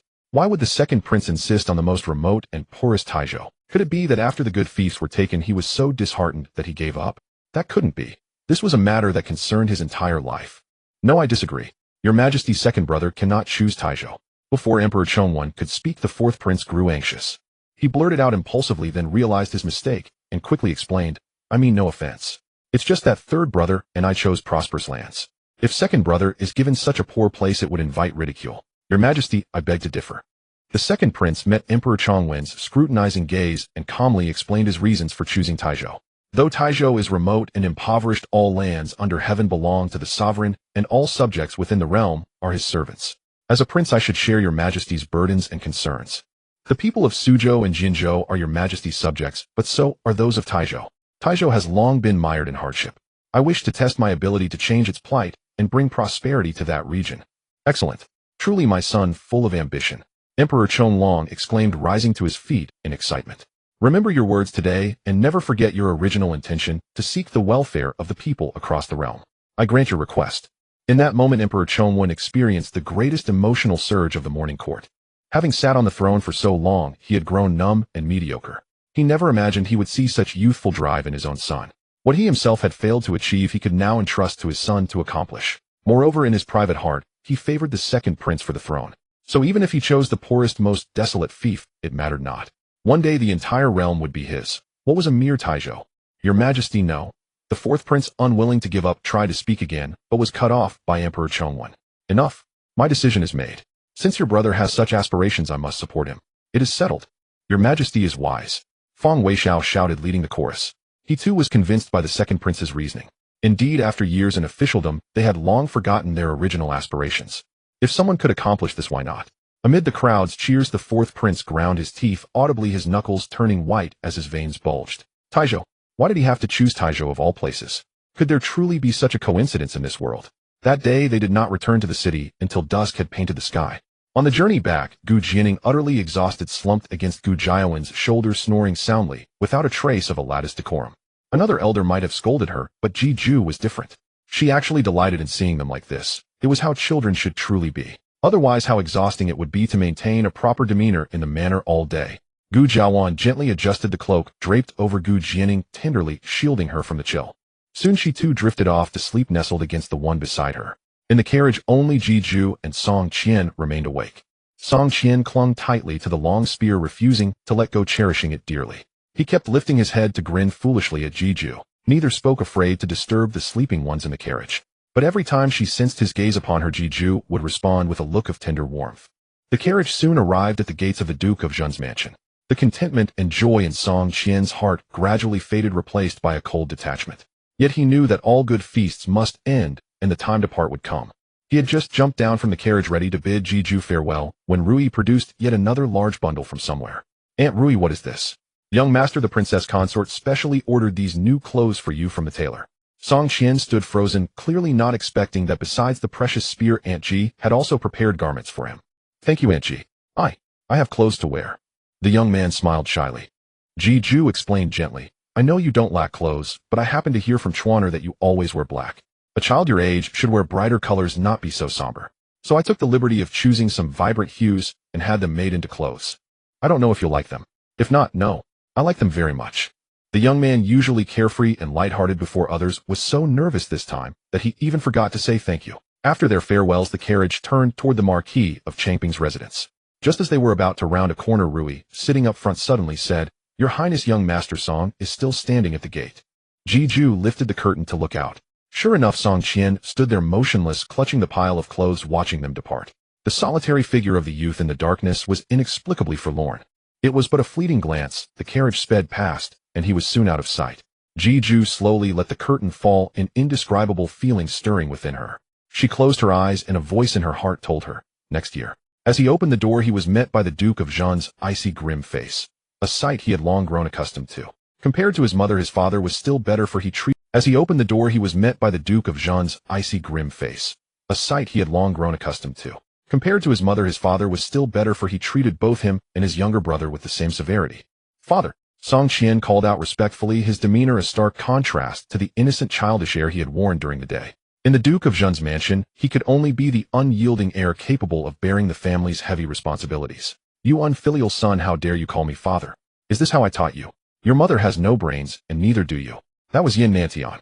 Son, if you could become his closed-door disciple, your future would be boundless, and our mansion would bask in glory. How could you have squandered such a golden opportunity? The Duke of Zhen was filled with anguish, feeling nothing but frustration at his son's failure to meet expectations. He had originally thought that at Chongyang Academy no one could surpass his eldest son to become the martial saint's closed-door disciple, so he had not interfered much. It was only upon receiving the butler's letter that he realized the grave mistake he had made. Had he known that Madame Chen would commit such a foolish act, he would have stationed several teams of guards at the academy to keep Song Qian under strict watch, preventing him from returning no matter what happened. Even if it meant his death, the young man was still too young to understand how rare and precious such an opportunity was. Song Qian bowed his head in silence, offering no defense for himself. Seeing him like this, the Duke of Zhen felt a pang of remorse. He knew it was his son's birthday, and that he should not be scolding him, but he simply could not help himself. Bang! The Duke of Zhen slammed his fist heavily onto the desk. The several hundred golden Nanmu table split with a crack shattering at Song Qian's feet, yet he did not flinch a single step. Forget it, talking to you is useless. I've ordered the kitchen to prepare a meal for you. Go eat something as soon as you return. I have matters to attend to at your mother's courtyard. He forced down the anger in his heart, flicked his sleeves, and strode out with long, resolute steps. Song Qian, who had expected a storm of reprimands, was taken aback. Today, everyone seemed to be kind to him. His father's fist had not fallen as it usually did, and he had even remembered his birthday.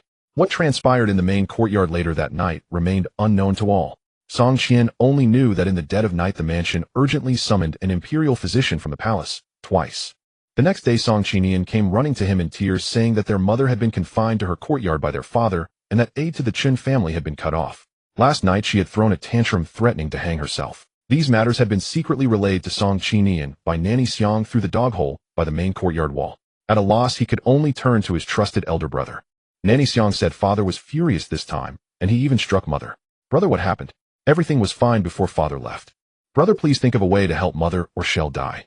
He clung tightly to Song Qian's hand, his eyes swollen. Qian, you know that father's decisions brook no interference. Even I am powerless. Song Qian did, but what about mother? Are we just going to watch her? Before he could finish, Song Qian cut him off. Mother will be fine. You know better than anyone that she is unwilling to die. She is only using this to threaten father into yielding. Song Qian opened his mouth, his brows tightly furrowed, momentarily at a loss for words. His elder brother was right. Their mother was indeed reluctant to die. Nanny Xiang said that last night mother had made a scene threatening to hang herself. The white silk was already in place, but when the servants rushed in she stood steadily on a stool weeping.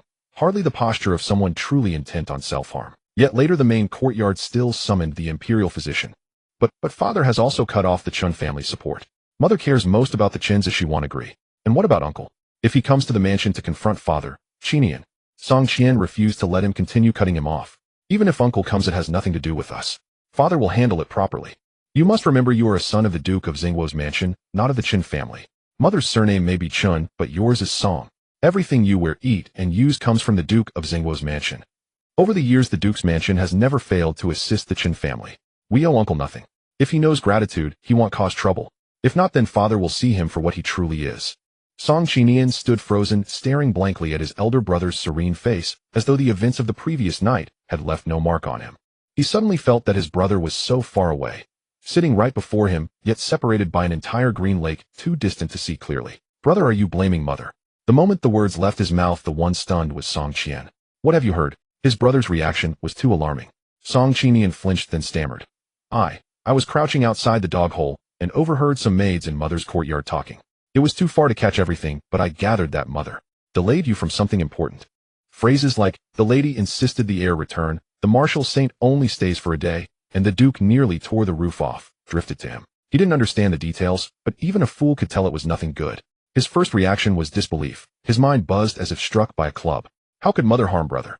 Though she was never particularly warm to him, brother was still her child, carried for 10 months, and born of her womb, and the eldest son at that. There must be some misunderstanding. It's all in the past. Speaking of it now is useless. Song Qian did not answer his question directly. Song Qian refused to give up, and wanted to press further, but the steward suddenly appeared at the door. Seeing an outsider, he quickly turned his head away, not wanting anyone to see that he had been crying. An urgent letter has arrived from Chongyang Academy. It's from the Marquis of Changping's heir. The messenger said it was of utmost urgency. The steward, not even pausing to greet Song Qian, handed the letter directly to Song Qian. As one of the few in the mansion who knew the truth of the matter, he naturally prioritized the letter from the academy above all else. A flicker of warmth passed through Song Qian's heart. He assumed that Sister Weiner had told Brother Gu about their encounter in Yinjing, prompting him to write and inquire. After all, he had left in haste without informing him. When he unfolded the letter, just a few short words made it impossible for him to control the excitement on his face. May this old servant ask what the letter says. The steward stared eagerly at the letter in his hand, equally anxious. Have the horses prepared at once. I must leave now. As for father, I must ask you to explain on my behalf. Song Qian handed the letter to the steward and immediately called for someone to pack his belongings. The steward looked down. The letter bore only a brief line. Have managed to detain Yin Nanton. Return at once. Ere this, his entire shoulder trembled. He was about to speak when he suddenly remembered Song Qian's presence and immediately dropped the subject. Song Qian handed the letter to the steward and immediately called for someone to pack his belongings. The steward looked down. The letter bore only a brief line. Have managed to detain Yin Nanton.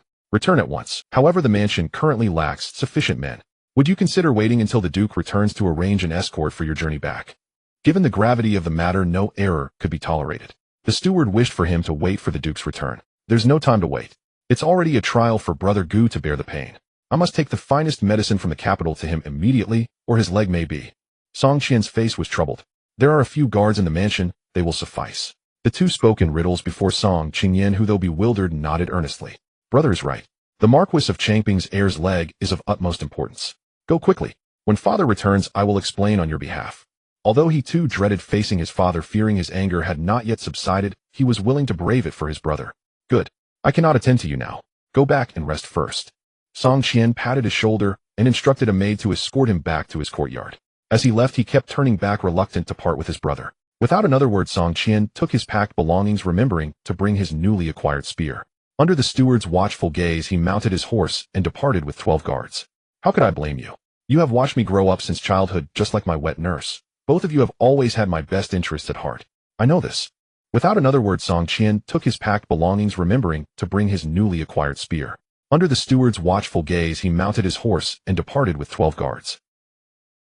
That night, the group raced along a narrow path, with Song Qian taking the lead. His dark cloak billowed and snapped in the wind. His face was calm, but a fire burned beneath his gaze. He had to be fast. From Yinjing to Chongyang Academy, a forced ride took 2 days. He still had a chance. He could not let this precious opportunity slip away again, nor could he fail Brother Gu's kindness. How had he managed to detain Yin Nantian? There ahead lies a gorge. The captain of the guards rode up beside him and asked, "The road through the gorge is narrow. Shall we slow down for safety?" To save time, they had taken a shortcut far rougher than the main road. No matter the urgency, he had to ensure the heir's safety first. No need. Song Qian glanced ahead, then suddenly spurred his horse, increasing his speed instead of slowing. Just be careful, everyone. I appreciate your efforts. You are too kind, heir. Protecting you is our duty. The captain clasped his fist in salute, then used inner energy to relay the order to the other guards. All personnel advance at full speed. This is a gorge. The path is narrow and difficult. Avoid riding side by side when possible. Also stay alert to your surroundings and watch for falling rocks from the cliffs. Yes, the well-trained team answered in unison. They rode on smoothly for a while until they reached the tightest bend. Suddenly Song Qian caught an ominous scent on the air, the smell of blood. It was not the scent of fresh blood nor the smell of old stains, but blood that had been spilled within the last hour. This faint metallic odor carried by the mountain wind from ahead exuded danger at every turn. He abruptly reined in his horse's right hand, materializing a long spear. Something's wrong. Everyone arm your... The seasoned captain of the guard also sensed the anomaly. Before his words faded, a dozen arrows shot toward them from the darkness, their whistling sharp and piercing. The guards drew their blades in unison, and for a moment the clash of metal rang out, sparks flying in all directions. One arrow, threading through countless obstacles, flew straight at Song Qian's face. He swiftly sidestepped to evade the strike. The arrow, missing its target, embedded itself deep into the cliff face, behind him, only half its shaft remaining visible. A bead of cold sweat trickled down Song Qian's forehead as he realized his assailants were no ordinary bandits. They were after him. Had the news leaked after all? Mother, do you truly despise me so much? The captain, having just deflected the arrows before him, finally had a moment to glance over. When he saw the arrow lodged in the stone wall behind Song Qian, his face instantly turned ashen. A name surfaced in his mind, Zhou Yijian. This man was a notorious assassin of the Jianghu. While most killers prize silence using daggers, he was different, wielding a crossbow with uncanny mastery. With astonishing arm strength, he could draw a 3-stone hard bow. His arrows were fierce and immensely powerful. Not even military armor could withstand his strike. Within 100 paces, he never missed his mark.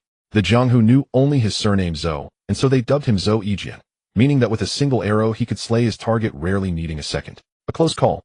Thank heavens the young lord was quick-witted and reacted in time. Otherwise he would be looking at the young lord's corpse now. Protect the young lord, the captain shouted, and the men swiftly converged, forming a tight circle with Song Qian at its center, shielded from all sides.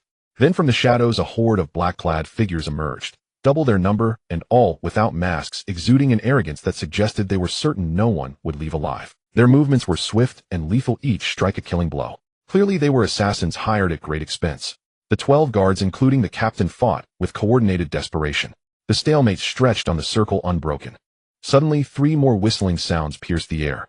In an instant 3 guards collapsed into pools of blood. They fell with eyes wide open, their minds not even registering death before they were gone. Song Qian could no longer stand by. He raised his spear to fill the gap. A flash of silver, and a black-clad figure was impaled clean through, dying with eyes full of disbelief. The guards of the Duke's mansion were all elite fighters, each worth 10 men. But outnumbered 2 to 1, with Zhou Yijian aiding from the shadows, they fell one by one. Blood splattered across Song Qian's face, his eyes burning with boundless hatred. These men had died to protect him. Mother, if I live to return, you will pay for this blood debt. 7 left. 5. 3. The last guard, the captain, stood before him, a gash on his shoulder, bleeding profusely. Yet he laughed and shouted to Song Qian, "Young lord, tell the Duke that I, Zhang Biao, will follow him in my next life. Go now." With that, Zhang Biao gritted his teeth and pulled a blade from a fallen brother. Wielding 2 swords, he turned and charged single-handedly, holding off a dozen enemies. He carved a bloody path. Song Qian's eyes were bloodshot, but he knew this was no time for recklessness. 11 lives plus Uncle Zhang. All sacrificed so he could return alive. Uncle Zhang, I will deliver your message. I, Song Qian, am forever in your debt. Rest assured the Duke's mansion will care for your families. He knew nothing else could offer such reassurance. Good. With a single Uncle Zhang from you, my life has been worth it. Zhang Biao killed another with a backhanded strike, but felt his strength waning. Seeing Song Qian already galloping away, he found peace. Clenching his jaw, he let out a roar and charged at the remaining assassins with reckless abandon, seeking vengeance for his fallen brothers, to take as many as he could. Just as he was about to break through the gorge, another black-clad figure blocked Song Qian's path. He tightened his grip on his spear, ready for a fight to the death. "How brave one." Zhou Yijian finally spoke. His voice was unmistakably hoarse, like an 80-year-old who had been force-fed poison. "Don't waste your strength. You cannot defeat me. Since you're no coward, I'll grant you a swift death." Song Qian's knuckles turned white as he gripped his spear. "Dream on. You killed my 12 guards. Even in death, I'll leave a scar on you. The Duke's mansion breeds no soldiers who surrender." "Ha ha ha." Zhou Yijian, hidden in the darkness, let out a sinister laugh as he slowly drew his bow. Twang. The arrow flew but missed its target. It was his second miss that night. He no longer underestimated the youth. As his hand reached for another arrow, a silver flash streaked by. His eyes bulged. His right hand had been severed at the wrist, now lying on the ground. The severed hand, coated in dust, lay like a piece of filthy trash, utterly grotesque. Aya! Blood gushed from the stump as Zhou Yijian screamed in agony. Song Qian, who had been prepared to die, stood frozen. A black silhouette appeared silently before Zhou Yijian, striking out with an open palm. A blast of wind infused with immense inner energy surged forth. In a split second, his internal organs were crushed into pulp. He was sent flying, crashing heavily into the stone wall, dying in agony. "You are." Staring at the vaguely familiar silhouette, Song Qian was uncertain. The figure turned sideways, revealing the person behind. The newcomer wore a cyan scholar's robe, his top knot slightly disheveled from the journey, his expression as cold as ever. His gaze fell upon the blood-soaked Song Qian, scanning him from head to toe. His brow furrowed briefly, then relaxed. "Song Qian, you owe me a life." The words were soft, yet they stirred a surge of emotion in Song Qian, making him want to weep. "Brother Gu, I still have a guard behind me." As he spoke, Songzhu vanished like a phantom gone to rescue the man. Faced with him, Song Qian instantly changed his demeanor. He dismounted and tried to draw closer. "How did you end up here?" "And Songzhu, he's a peerless master. My mother guessed you'd run into trouble." Gu Huaichuan tossed him a medicine bottle with disdain. "You're covered in blood. Don't come near me." "Auntie Ji." Song Qian's nose stung with emotion, and he felt like kowtowing to her in the direction of Yanjing right then and there. Unbeknownst to him, Aunt Ji had been quietly monitoring his movements all along, even foreseeing the danger on his return journey, and had specifically instructed Brother Gu to come to his aid. Song Qian was deeply moved. "Brother Gu, when I return to Yanjing next time, I'll have my father prepare a grand gift and propose a marriage alliance with your family." "What marriage alliance?" Gu Huaichuan looked at him as if he were an idiot. "Have you lost your mind? My mother is a married woman. Though your mother's actions are truly malicious, and my mother doesn't care for my father either, that doesn't mean she wants to." "Song Qian, don't repay kindness with enmity." "Oh, where are your thoughts wandering? I meant a nominal kinship. Have my father formally acknowledge Aunt Ji as my godmother." Song Qian tore open his clothes, revealing firm muscles, and explained while applying medicine to his wounds. "And you say I've lost my mind? You're the one whose head is addled. Can't you apply the medicine without stripping off all your clothes?" Gu Huaichuan looked at the man, now clad only in his undergarments, the corner of his mouth twitching involuntarily. "Brother Gu, try being surrounded by over 20 men with blades. My body is covered in wounds. Out of consideration for you, I didn't strip completely, otherwise I'd have gone stark naked and sprinkled the medicine all over. Much simpler." Hiss. As he spoke, his hand trembled, accidentally spilling too much medicine, the pain making him grimace. "Oh, it hurts like hell. Brother Gu, can you help me apply it? I can't see my back and I keep overdoing it." Hiss. "Either do it yourself or let the pain kill you. You were plenty tough facing those thugs just now. Keep it up." With the crisis over, they fell back into their usual verbal sparring, neither willing to yield. "Believe me, I'll tell Aunt Ji." "Your Highness." Song Qian had just begun to speak when he saw Songzhu approaching, carrying a blood-soaked man on his back. It was Zhang Biao. "Uncle Zhang, you're alive. Thank heavens." He embraced the man, weeping tears of joy. Zhang Biao, seeing him alive, was also moved to tears. "I nearly couldn't hold on. This righteous man saved me, otherwise I would have joined my brothers long ago. Seeing you safe, Your Highness, sets my mind at ease. Otherwise I would have no face to face the Duke, and would have to atone with my death." His greatest fear was that the young master had escaped the encirclement only to fall victim to Zhou's treacherous arrow. But in that situation, even the slimmest hope had to be pursued, or otherwise they would have been trapped and doomed. Uncle Jean, you must never think that way. Sangju, your great kindness will never be forgotten. From now on, whenever you have a need, just call upon the Duke of Zhen's mansion, and we shall comply without fail. I don't know what you fancy, and I fear a gift might not suit your taste. When I return, shall I have my father give you a bank draft for 100,000 taels of silver? Song Qian finally had the chance to express his gratitude to Sangju. 100,000 taels. Sangju gasped in astonishment. Good heavens, he had struck it rich. He turned to seek Gu Weichuan's approval, for he was the young master's man, and could only accept the reward with his master's consent, or otherwise he would have to refuse, even with tears in his eyes. Upon receiving an affirmative nod, he became as spirited as if injected with adrenaline, his eyes gleaming as he looked at Song Qian. You are too kind, your highness. Then I shall accept with respectful deference. 100,000 taels. He could boast about this before Shuangren and the others for ages. This was money, no, a fortune earned through his own skill. All right, the two of you reek of blood from head to toe. How much longer do you plan to stand here? Aren't you afraid of attracting wolves? Save your chatter for when we're back at the academy. You may be fine, but your guard's injuries are severe and cannot wait. Gu Huichuan interrupted them. They immediately mounted their horses. Gu Huichuan and Song Qian each rode their own, while Sangju, overjoyed by the silver, chose to share a horse with Zhang Biao, worried that his severe wounds might cause trouble on the road. After all, one who accepts gifts is beholden. Such rough and tiring work was best left to him. How could he trouble his highness? 2 days later, the Duke of Zhen received 3 letters, 2 of which were secret missives written in the Duke's mansion's unique cipher, arriving almost simultaneously. He opened the one from his eldest son first. Upon learning that he had been chosen by the Marshal Saint Yin Nanshan, he threw back his head and laughed. Haha, steward, hurry and prepare wine. Today I shall drink to my heart's content. Also announced that there is great joy in the mansion.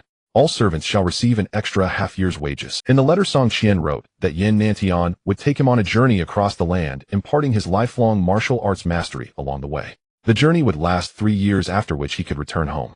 3 years was a long time, but the boy would benefit from it for a lifetime. No matter how you calculated it, it was worth it. Yes, this old servant will see to it immediately. The steward waiting by the door heard the Duke's laughter and knew all was well. He had known the young master would succeed. After the steward left, the Duke opened the second letter, which was from Sun Qian. Had already departed with the Martial Saint, yet Sun Biao had not returned to the mansion. Could it be that the Martial Saint had allowed him to bring a guard? If so, it seemed Qian was greatly favored by the Martial Saint. This was good news. The Duke's smile deepened, but soon his smile vanished. His eyes fixed on the paper, gradually bloodshot, and he suddenly crumpled the letter into a ball, hurling it fiercely into a corner. Chinshur, how could you? He is also your own flesh and blood. Zhang Biao had followed him since the age of 10, sharing life and death, willing to sacrifice everything for the Duke's mansion. If this accusation had come from anyone else, he would have verified it first before acting. But it was Zhang Biao. He would never deceive him. The Duke immediately wanted to storm to the main courtyard and demand an explanation, but remembering the third letter, he suppressed his murderous rage and opened the final letter of the day. The letter bore no signature, its author unknown, yet it had been placed on his desk as soon as he entered the study. After reading it, the Duke felt the world spin around him. He nearly collapsed to the floor. So that's how it is. So that's how it is. He rushed out of the door like a whirlwind, leading a squad of guards toward the main courtyard. Your Grace, you've finally come to see the lady. These past days she has not slept a wink, wasting away to nothing. She has truly repented. The young master is her child. How could she bear to hinder his future? The lady simply could not bear to let the young master practice martial arts. She feared that once he became the Martial Saint's disciple, he would have to walk the path of a warrior. How perilous it is to fight on the battlefield. She was afraid that something might happen to him. The door, locked for days, finally swung open. Nanny Xiang threw herself at the feet of the man leading the group, sobbing and blubbering her fabricated excuses. The Duke kicked her away. It took some effort for you to come up with such a tale. I suppose you had a hand in Qian's misfortune as well. Don't worry, once I'm done with her, it will be your turn. A kick from a martial artist was no petty squabble of the inner chambers. Nanny Xiang was sent sprawling, unable to rise, coughing up a mouthful of blood onto the ground, too weak even to argue. Guard the courtyard gate tightly. Let no one from the main courtyard escape, not even a fly. Whoever dares to disobey, kill on the spot. Yes, the guards shouted in response, their eyes fixed on the Duke's receding back. A foreboding sense settled in their hearts. Something was about to happen, something dire. The Duke's kick had held nothing back. It was clear he intended Nanny Xiang's death, and she was the lattice wet nurse. They dared not think further. In any case, who lived or died in the mansion was none of their concern. They were the Duke's men, and they followed only his orders. Brothers, be on high alert and handle the task assigned by the Duke with utmost care. Not a single mistake is allowed. At the captain's command, all guards surged toward the gate, standing vigilant in a tight formation. As long as they were present, no one was permitted to step through that door today. While everyone's attention was fixed outside Madame Xiang, who had been lying on the ground half-dead moments before suddenly experienced a brief resurgence of life. Gathering her last ounce of strength, she glanced around desperately. Finally, she spotted Songhua cowering in a corner, paralyzed with fear. Songhua. She opened her mouth to call him over, but Songhua was too terrified to approach. If you want to survive, listen to me. Crawl through the dog hole by the small kitchen wall and notify the second young master. Tell him to come save the madam. Otherwise none of us will make it out alive. Having uttered these words, Madame Xiang collapsed into unconsciousness. Songhua hesitated for a moment, aware in his heart that today's matter would not end peacefully. Without the second young master's intervention, everyone would suffer. Steeling his resolve, he followed Madame Xiang's instructions and stealthily made his way to the small kitchen. Bang! The door was merely ajar, but the Duke of Jinghua couldn't be bothered to push it open. Lifting his leg, he delivered a single kick, and the two wooden panels shattered into pieces instantly. Chunshi, seated on the bed, was startled by the tremendous noise. Peeking out and seeing the Duke approaching, she quickly covered her mouth and coughed violently.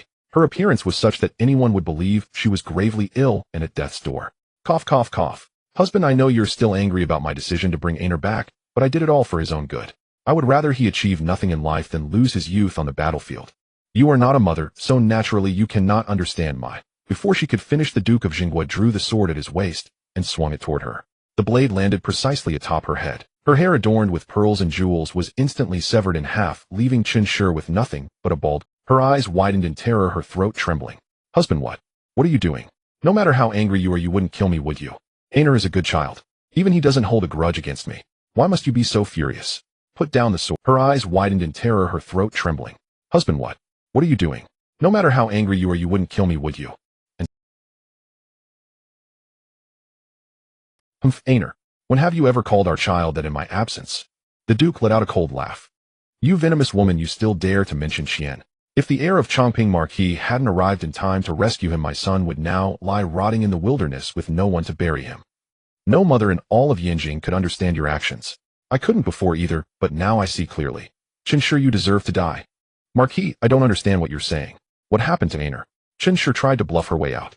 A gentleman does not take what another cherishes. If I had known your heart belonged to that man named Qin, I would never... But since you chose me, you should have contentedly played the role of Duchess, not been fickle and indulged in the most despicable acts.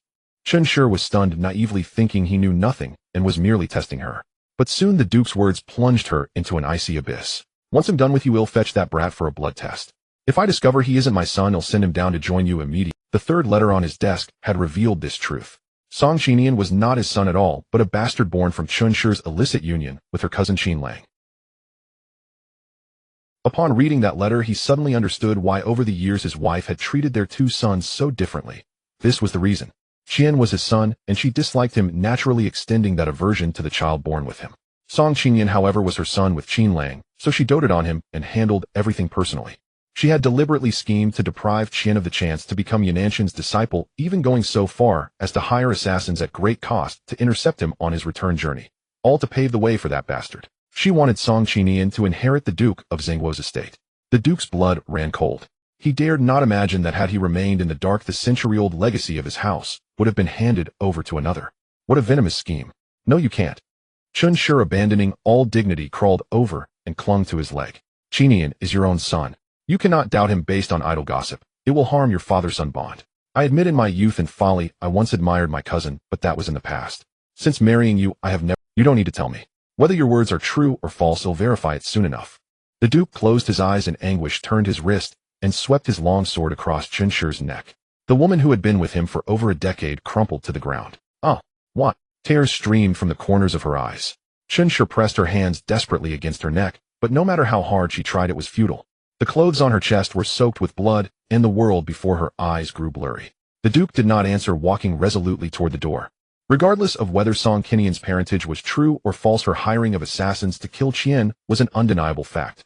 For that alone, 1,000 or 10,000 deaths would not be enough. Stepping outside, he had just reached the courtyard gate when he ran into Song Qinian, who had rushed over frantically. The young man threatened to kill himself to force his way in, and the guards, afraid of harming him, dared not stop him. Song Qinian was about to plead for mercy when he caught sight of the blood-dripping sword in his father's hand. Frozen in shock, he stammered, "Father, where is my mother?" The funeral rites for the Duchess of Jinghua were exceptionally grand, with nearly all the noble families in the capital coming personally to pay their respects. Even Emperor Chongwen sent his trusted eunuch Wang to offer condolences. Strangely, only the Duke himself presided over the ceremony. Neither the heir Song Qian nor the second young master Song Qinyan made an appearance. The Duke explained that the heir had been ambushed and gravely wounded on his way back to Chongyang Academy. For the sake of his health, he had not yet been told of his mother's passing. It was known that the Duchess had been gravely ill in recent days, but few expected her to pass so swiftly. The Duke wept behind his hands, saying his wife's health was already fragile, and the sudden news of the heir's attack had dealt a crushing blow, causing her to slip away. The second son, upon learning of his brother's ambush and his mother's death, also fell severely ill. Thus the guests saw only the Duke himself. Upon hearing the full account, the guests cast sympathetic glances his way. They all knew how deeply the Duke doted on his wife, Lady Chun. For over a decade, he was the only noble in the capital who had taken no concubines. Now the heir was gravely wounded, his wife was gone, and even the second young master. Alas, what cruel twists of fate. For this matter, I must also thank the princess for her reminder. Seizing a moment when no one was watching, the Duke silently moved to Ji Duan's side. Since he already knew she had written the letter, Ji Duan did not hide it. Your Grace, there is no need for thanks. I did this for Qian's sake. Before she merely neglected him, but now she has tried to take his life. My heart ached for the child, so I told you what I knew, leaving the decision to you. Your Grace's profound love for your son commands my respect. The Duke understood the meaning behind Princess Ming's words. She had overstepped her bounds because she feared that even knowing Lady Chun had hired the assassins, he might spare her for the sake of their marital bond and their second son's face. If so, his eldest son would remain in endless peril. Thus she had torn away the last veil of decency. That an outsider would care so much for Qian, while Chun, his own mother, could not. The thought left a bitter taste in the Duke's heart. Yet this did not diminish his gratitude toward Ji Duan. Princess, do not worry. I am not one to confuse right and wrong. Qian brought this upon herself. Oh, it has nothing to do with you. Had it not been for you, my son would have already reported to the King of Hell. Once the funeral is over, I will surely visit you to express my gratitude. Your Grace, you flatter me. Ji Duan gave him a slight nod and turned to leave. The Duke forced himself to muster his spirits, greeting another group of mourners, playing the part of a good father and devoted husband before the crowd. Days have passed, and still no word from the southwest. What is going on? I told you to send a carrier pigeon and dispatch the nearest men to investigate. Have you done nothing? Prince Ning paced in his study, pointing furiously at a retainer as he berated him. He kept messenger pigeons specifically in his mansion, even flying to the southwest, and back would take no more than 2 days. Since discovering that mine of such a scale, he had dispatched a large force, nearly half his elite troops, to excavate it. Furthermore, he had ordered the team leader to send daily pigeon reports on the mine's status. Everything had been normal until recently. After the Emperor and Theft, his brother's contact from the southwest suddenly ceased. He had suspected Prince Duan. He suspected that Prince Duan had long known about his secret iron mine, which was why he had deliberately chosen the remote Taizhou as his fiefdom. But on second thought, that didn't seem right. The Emperor now had only 3 sons. Prince Duan and Prince An were born of the same mother and were allies. Prince An was always idle and showed no interest in the succession. If Prince Duan knew about the secret mine and reported it to the Emperor, he would be utterly ruined, and Prince Duan would smoothly become the crown prince of Great Yan. Would he pass up such an easy advantage? If not Prince Duan, then who? Your Highness, I have sent countless men to investigate, but not one has returned. Could it be that our people have leaked the secret? The retainer suddenly spoke. You suspect Ji Nansher. As soon as the name was mentioned, Prince Ning dismissed it himself. Impossible. I trust him, yes, but the iron mine is our greatest asset and the very thing that could cost me my head. Such a critical matter, I never told him. He knew well what was at stake. The retainers who knew his secrets were all trained by his mother from his birth. Were they all utterly loyal? If the problem was internal, the investigation would be far more troublesome. Since your Highness never revealed this to Ji Nansher, I will begin the inquiry with the men we sent to guard the mine. But it will take some time. However, your Highness, even if Prince Duan is not involved, you must not be complacent. He is now your greatest rival in the struggle for the throne. Consort Gue has passed away. We have no support in the harem. It is time to find an ally. The retainer had long wanted to raise this matter, but he dared not speak rashly while the prince was still immersed in grief over his mother's death, fearing his wrath. Now at this critical juncture it had to be mentioned. The harem. Who in the harem can still be of use to me? Those low-ranking beauties are useless at best. As for high-ranking consorts, virtuous consort naturally supports her 2 sons. Prince Ning followed his line of thought, then paused. You want me to ally with the Empress? But would she agree? The Wuan Marquis household has always been loyal to the throne. The Empress has no son, yet the Emperor has given her full honor and dignity. Whoever becomes Emperor, she will be Empress Dowager. She may not take such a risky step. Your Highness, some things must be tried. The Wuan Marquis loyalty holds only as long as the Empress has no son. If she suddenly had a prince, wouldn't the Marquis be tempted by the prospect of gain? Furthermore, princes are not all the same. The birth mothers of the second and third princes are still alive. Even if the Empress becomes Empress Dowager with two palaces standing side by side, how much power would she truly hold? But choosing you is different. Consort Gue has passed. If you ascend the throne, she would be the sole Empress Dowager, and she would remember your kindness. Even a child of 3 understands such a simple truth. How could the Empress not? We simply need to make the Consort Gui's spirit in heaven would also wish to see your highness achieve greatness. She would not blame you. I implore you to decide swiftly. The retainer knocked his head to the floor 3 times before withdrawing, leaving Prince Ning alone to ponder. Time swiftly passed into May. On this day, Rui went to the Carefree Pavilion to pack takeout, and incidentally, exchanged a few casual words with the head manager like I. A man who was hosting a banquet nearby saw this, and immediately boasted to his companions, "Did you see that? The one talking to the owner of the Carefree Pavilion is a maid of Princess Mingzhu. I often see the princess maid coming here to pack food. So even Princess Mingzhu is a regular here. Brother One, you've truly chosen an excellent place. You've gone to great expense. Indeed, the prices here must be steep." After Rui left, like I saw off another wave of regular customers before finally finding a moment to go into the room and examine the note. After Rui left, like I saw off another wave of regular customers before finally finding a moment to go into the room and examine the note he had just received. The tavern was usually managed by the shopkeeper, so he rarely visited. Only when his master needed to pass a message would he make a special trip to inspect the place. Today's message left him somewhat bewildered. The princess had actually ordered him to secretly stockpile grain across the country. At present, grain prices were low and grain merchants were barely turning a profit. Only a surge in grain prices due to war would make it lucrative. Yet the situation in the northern border was growing increasingly stable. The barbarian chieftain had already written to Great Yin suing for peace, repenting for harassing the border folk, and would even send an envoy to the capital in a month to pay respects to his majesty. Everything seemed to be heading in a positive direction. The princess had always pursued high-profit ventures. Why would she order such a massive grain hoard? But his confusion lasted only a few seconds. Immediately he wrote orders to his subordinates to carry out the task. Whatever the princess commanded, he would obey without question. Even if the princess ordered him to die on the spot, he would not hesitate for a moment. The main courtyard. Your concubine pays respects to the lady. Xiu Shui had been seated for a while when Yulan finally arrived late. She seemed unwell, her movements slightly sluggish. After kneeling on the ground for a long time without being told to rise, she could no longer restrain herself and spoke first. "Lady, how it seems that concubine Yu is not only Blackheart, but also blind." A young male voice came from the head of the hall. She looked up abruptly and saw the heir seated in the master's place, while Xiu Shui sipped her tea at the side, wearing an indifferent expression. Yulan shot her a fierce glare, then turned and plastered a fawning smile on her face. "Your concubine has been unwell these past few days and failed to notice your return, heir. Please forgive me. But, heir, is there some misunderstanding? Since returning to the mansion, your concubine has been honest and dutiful, devoted solely to serving the Marquis. Why would you call me Blackheart? It's only because mother is kind-hearted and tolerates certain clowns. If it were up to me, I'd have them dragged out and beaten to death." Gu Huaichuan lounged lazily against the chair back, yet his words sent chills down one's spine. The heir must be joking with me. Yulan's legs trembled as she knelt, but she forced herself to remain calm, trying to muddle through with jest. "Mother has already exempted you from daily greetings, requiring only your presence on the 1st and 15th of each month. That's just 2 days a month." Concubine Xiao arrived early and personally served mother her breakfast.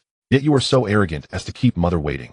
Someone drag her out and make her kneel at the courtyard gate for a full 2 hours before she may rise."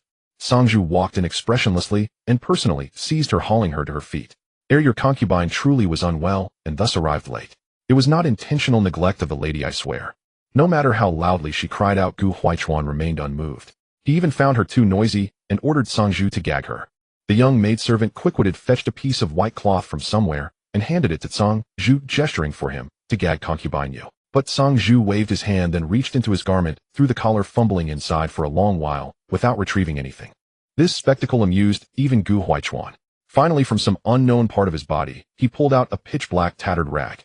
Despite his burly appearance, he was usually meticulous about hygiene. However, as a martial artist, he had to rise early for morning practice, which inevitably left him with a hint of sweat. This scent might be tolerable for ordinary people, but before Yulan, whose circumstances were peculiar, the odor was magnified infinitely. Yulan stared in terror at the large hands reaching toward her. Overwhelmed by fear and assaulted by the smell, she couldn't help but retch loudly. "Ugh!" Sangju, disgusted, released his grip on her and hastily stepped back 2 paces. "Tsk."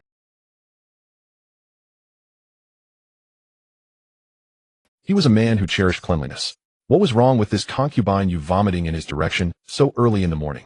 If she dared to soil the latter's quarters, he would force her to kneel in the courtyard for an entire day.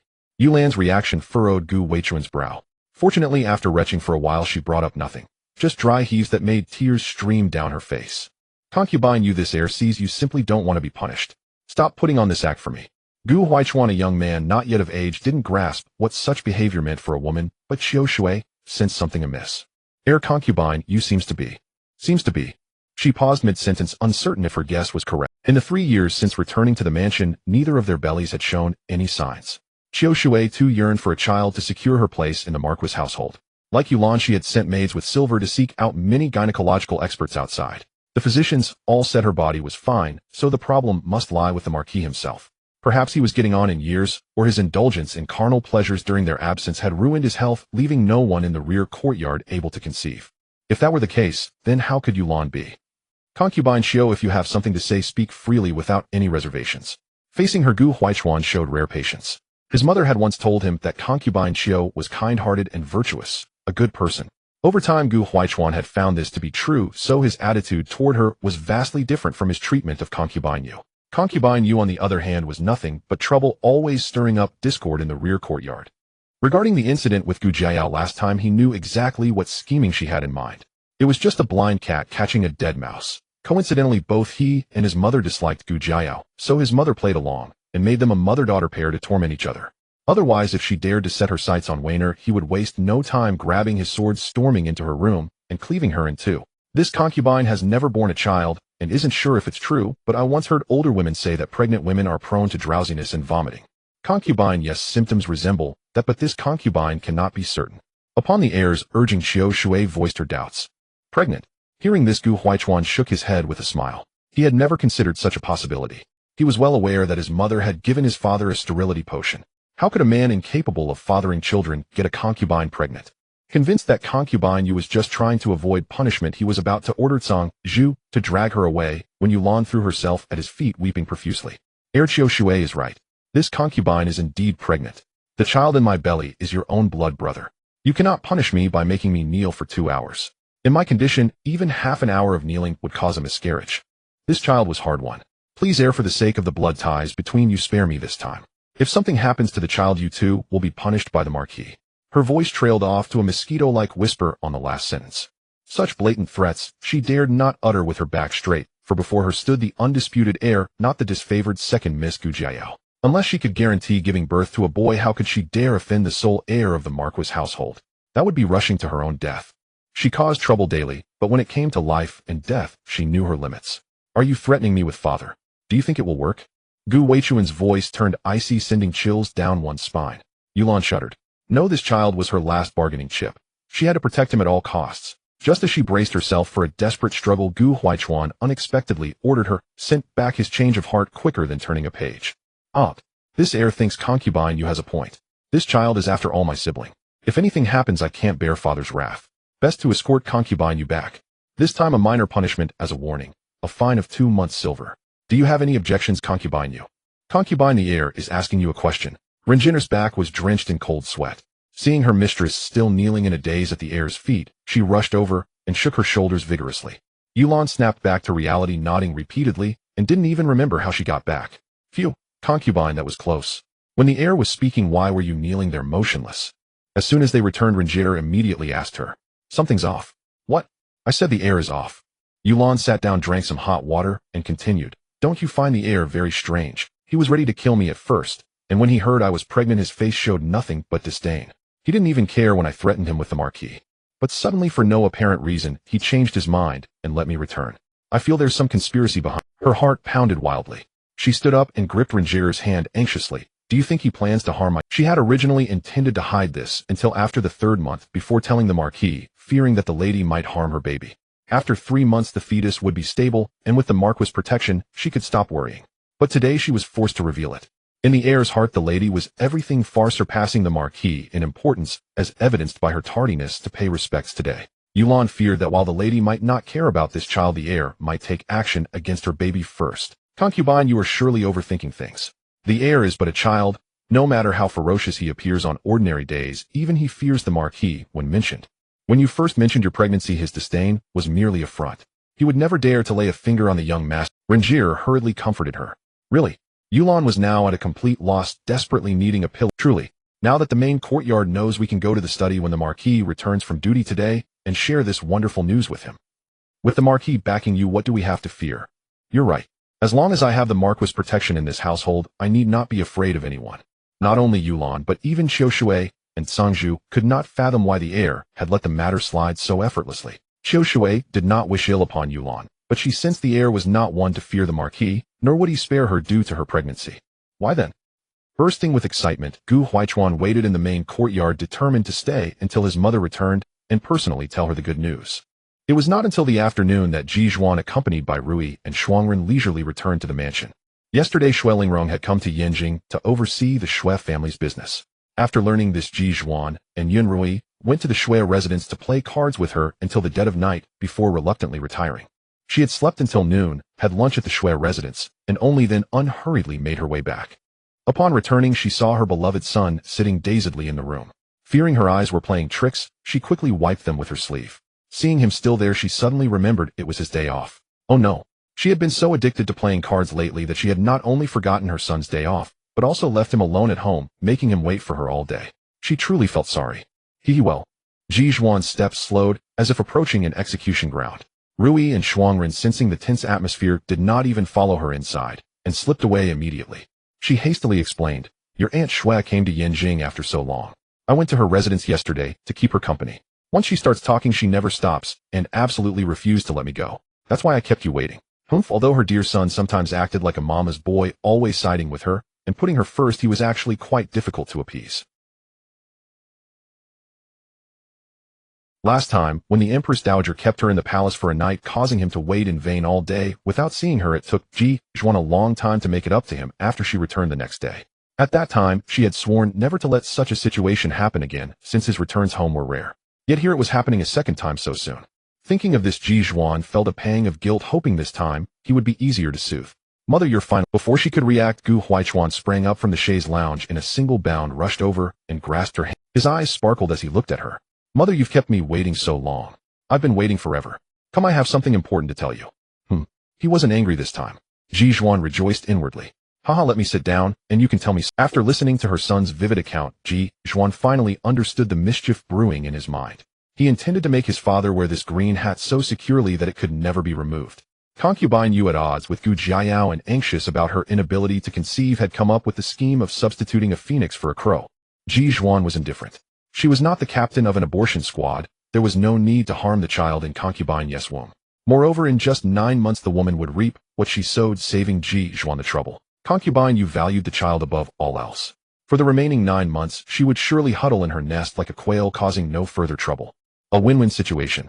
"Tell me quickly, who is the paramour?" Her gossipy curiosity was instantly ignited. Ji Duan felt around her hand. Besides tea, there was only a plate of pastries. She regretted the absence of melon seeds. Otherwise, she could have munched on 2 plates. She knew her son would not have sat idly waiting for so long. He must have investigated everything thoroughly, including the identity of concubine Yes lover. All she had to do was listen. "Mother, you will never guess who concubine Yes paramour is. If it were me, I would have arranged a surrogate pregnancy in secret. But she went as far as having her maid rent a place outside, and then summon a male prostitute from the Drunken Moon Pavilion to service her. She sneaked out at least 4 or 5 times a month. If father hadn't been visiting the rear courtyard so rarely lately, she would have been exposed long ago." Gu Huaichuan could hardly contain his laughter. He was especially looking forward to seeing Gu Changping's face, which would surely turn as ugly as a pallet. What a massive green hat! Ji Duan's mouth dropped open in shock. She had imagined it might be an old flame or an unrelated outsider who could be paid off and never seen again. But she never expected concubine Yu to be so bold as to send a maid to the Drunken Moon Pavilion to order a male prostitute. Good heavens! The Drunken Moon Pavilion catered to both men and women. Fortunately, Gu Changping was not inclined that way. Otherwise, if he had run into concubine Yes maid Rangier or Chiera at the pavilion, the scene would have been truly spectacular. Shock aside, a little thought made Ji Duan understand concubine Yes' reasoning. Firstly, an ordinary man picked at random would be plain-looking, and she would not find him appealing. Secondly, and most importantly, although Gu Changping was not a good person, his face was still presentable. Otherwise, he could not have fathered such beautiful children as Gu Huaichuan and Gu Jiwan. There's one more thing that concubine Yu probably doesn't even know herself. Gu Huaichuan sat cross-legged on the soft couch, their heads close together. Ji Duan There's one more thing that concubine Yu probably doesn't even know herself. Gu Huaichuan sat cross-legged on the soft couch, their heads close together. Ji Duan obediently pricked up her ears. The male prostitute concubine you used for surrogacy is not from Great Yin, but a mixed-race individual with Persian blood. His mother was a golden-haired, blue-eyed Persian, and only his father was from Great Yin. Perhaps out of fear, neither the mistress nor the maid ever examined the male prostitute closely. In the sunlight, his eyes even held a hint of blue. In other words, concubine, you was very likely to give birth to a child with golden hair and blue eyes. This being the case, there was no need for her to contact witnesses to expose the lie, as she could simply wait for the woman to reveal herself. Concubine, you had stepped on a landmine herself. Gu Huaichuan, seeing his mother lost in thought, knew exactly what was on her mind. Mother, I know you care nothing for father, nor for the women in his harem. You also know that concubine you is courting death. She is heading toward her own destruction, so you can't be bothered with her. If she remains docile, then let it be. Treat it as a spectacle and ignore her. But if she grows arrogant because of the child in her womb and dares to show you disrespect, mother, you need not tolerate it. Was her son worried that she would swallow her pride just to watch the show? Ji Duan couldn't help but laugh. I understand. Even Gu Changping I cannot abide. If she dares to stir up trouble before me, I will expose her true colors in an instant. By the way, how has Qian been lately? She hadn't seen Song Qian since that incident. She wondered if he, covered in wounds, could endure traveling far and wide with Yin Nantian. Mother, I feel you care more about that brat than you do about me. Gu Huaichuan gazed at her with a hint of melancholy, looking every bit like a delicate, pitiable young man. Before the open window stood a white jade vase holding several crimson lotuses that swayed in the spring breeze, delicate and endearing, much like the youth at that moment. Oh, not at all. Ji Duan exclaimed, rushing over to wrap him in her arms and soothe him. Of course mother cares most about you. The reason I care about Qian is that he is your friend. You, my child, have a sharp tongue, but a soft heart. You call him a brat, but deep down you treasure this rare friend. That is why Weiner and I take such an interest in his affairs. Besides, I truly feel for Qian. At his age, if he must endure hardship, it should be the toil of striving for a future, not. At this, both of them involuntarily recalled the horrifying scene from that night. Gu Huaichuan would never forget the sight of Song Qian drenched in blood. The despair and sorrow in him were unlike anything he had ever witnessed in anyone. Although Ji Duan had not witnessed it herself, her son's letter had described it in vivid detail, sending a chill down. Madame Chun was utterly ruthless. Before marrying the Duke of Zhen, she had already engaged in a secret affair with her cousin Qin Lang. When the Chen family discovered it, they nearly beat the two to death. It was Qin Lang's silver tongue that persuaded them otherwise. The Chen family was of humble standing. The patriarch was merely a minor local official. Apart from Qin Lang, Madame Chun had no better marriage prospect. The Chens intended to hurry the wedding to avoid any scandal. But fate played a cruel trick. The Duke of Zhen, on an official errand, chanced upon Madame Chun and fell in love at first sight. Upon learning this, the Chun family reneged on the engagement with the Qin family and married their daughter to the Duke. One was a hereditary duke, the other a second son of the Qin family, without even a scholarly title. Even a fool knew which to choose. At the time, Madame Chun also succumbed to the allure of power. After marrying the Duke, she reveled in the wealth and status of being a duchess, yet complained that the Duke was unromantic, unlike Qin Lang, who knew how to whisper sweet nothings. She secretly rekindled her relationship with Qin Lang. Song Qinian was the child born during the height of her passion with Qin Lang. From the moment he was born, Madame Chun poured all her heart into him. Even though the Duke found it odd at the time, he assumed it was because the firstborn had caused his wife such a difficult labor that she favored the second son more. Little did he know such a shocking secret lay behind it. Yet this was no excuse for Madame Chen's mistreatment of Song Qian, let alone her later attempt to kill her own son to hinder his future.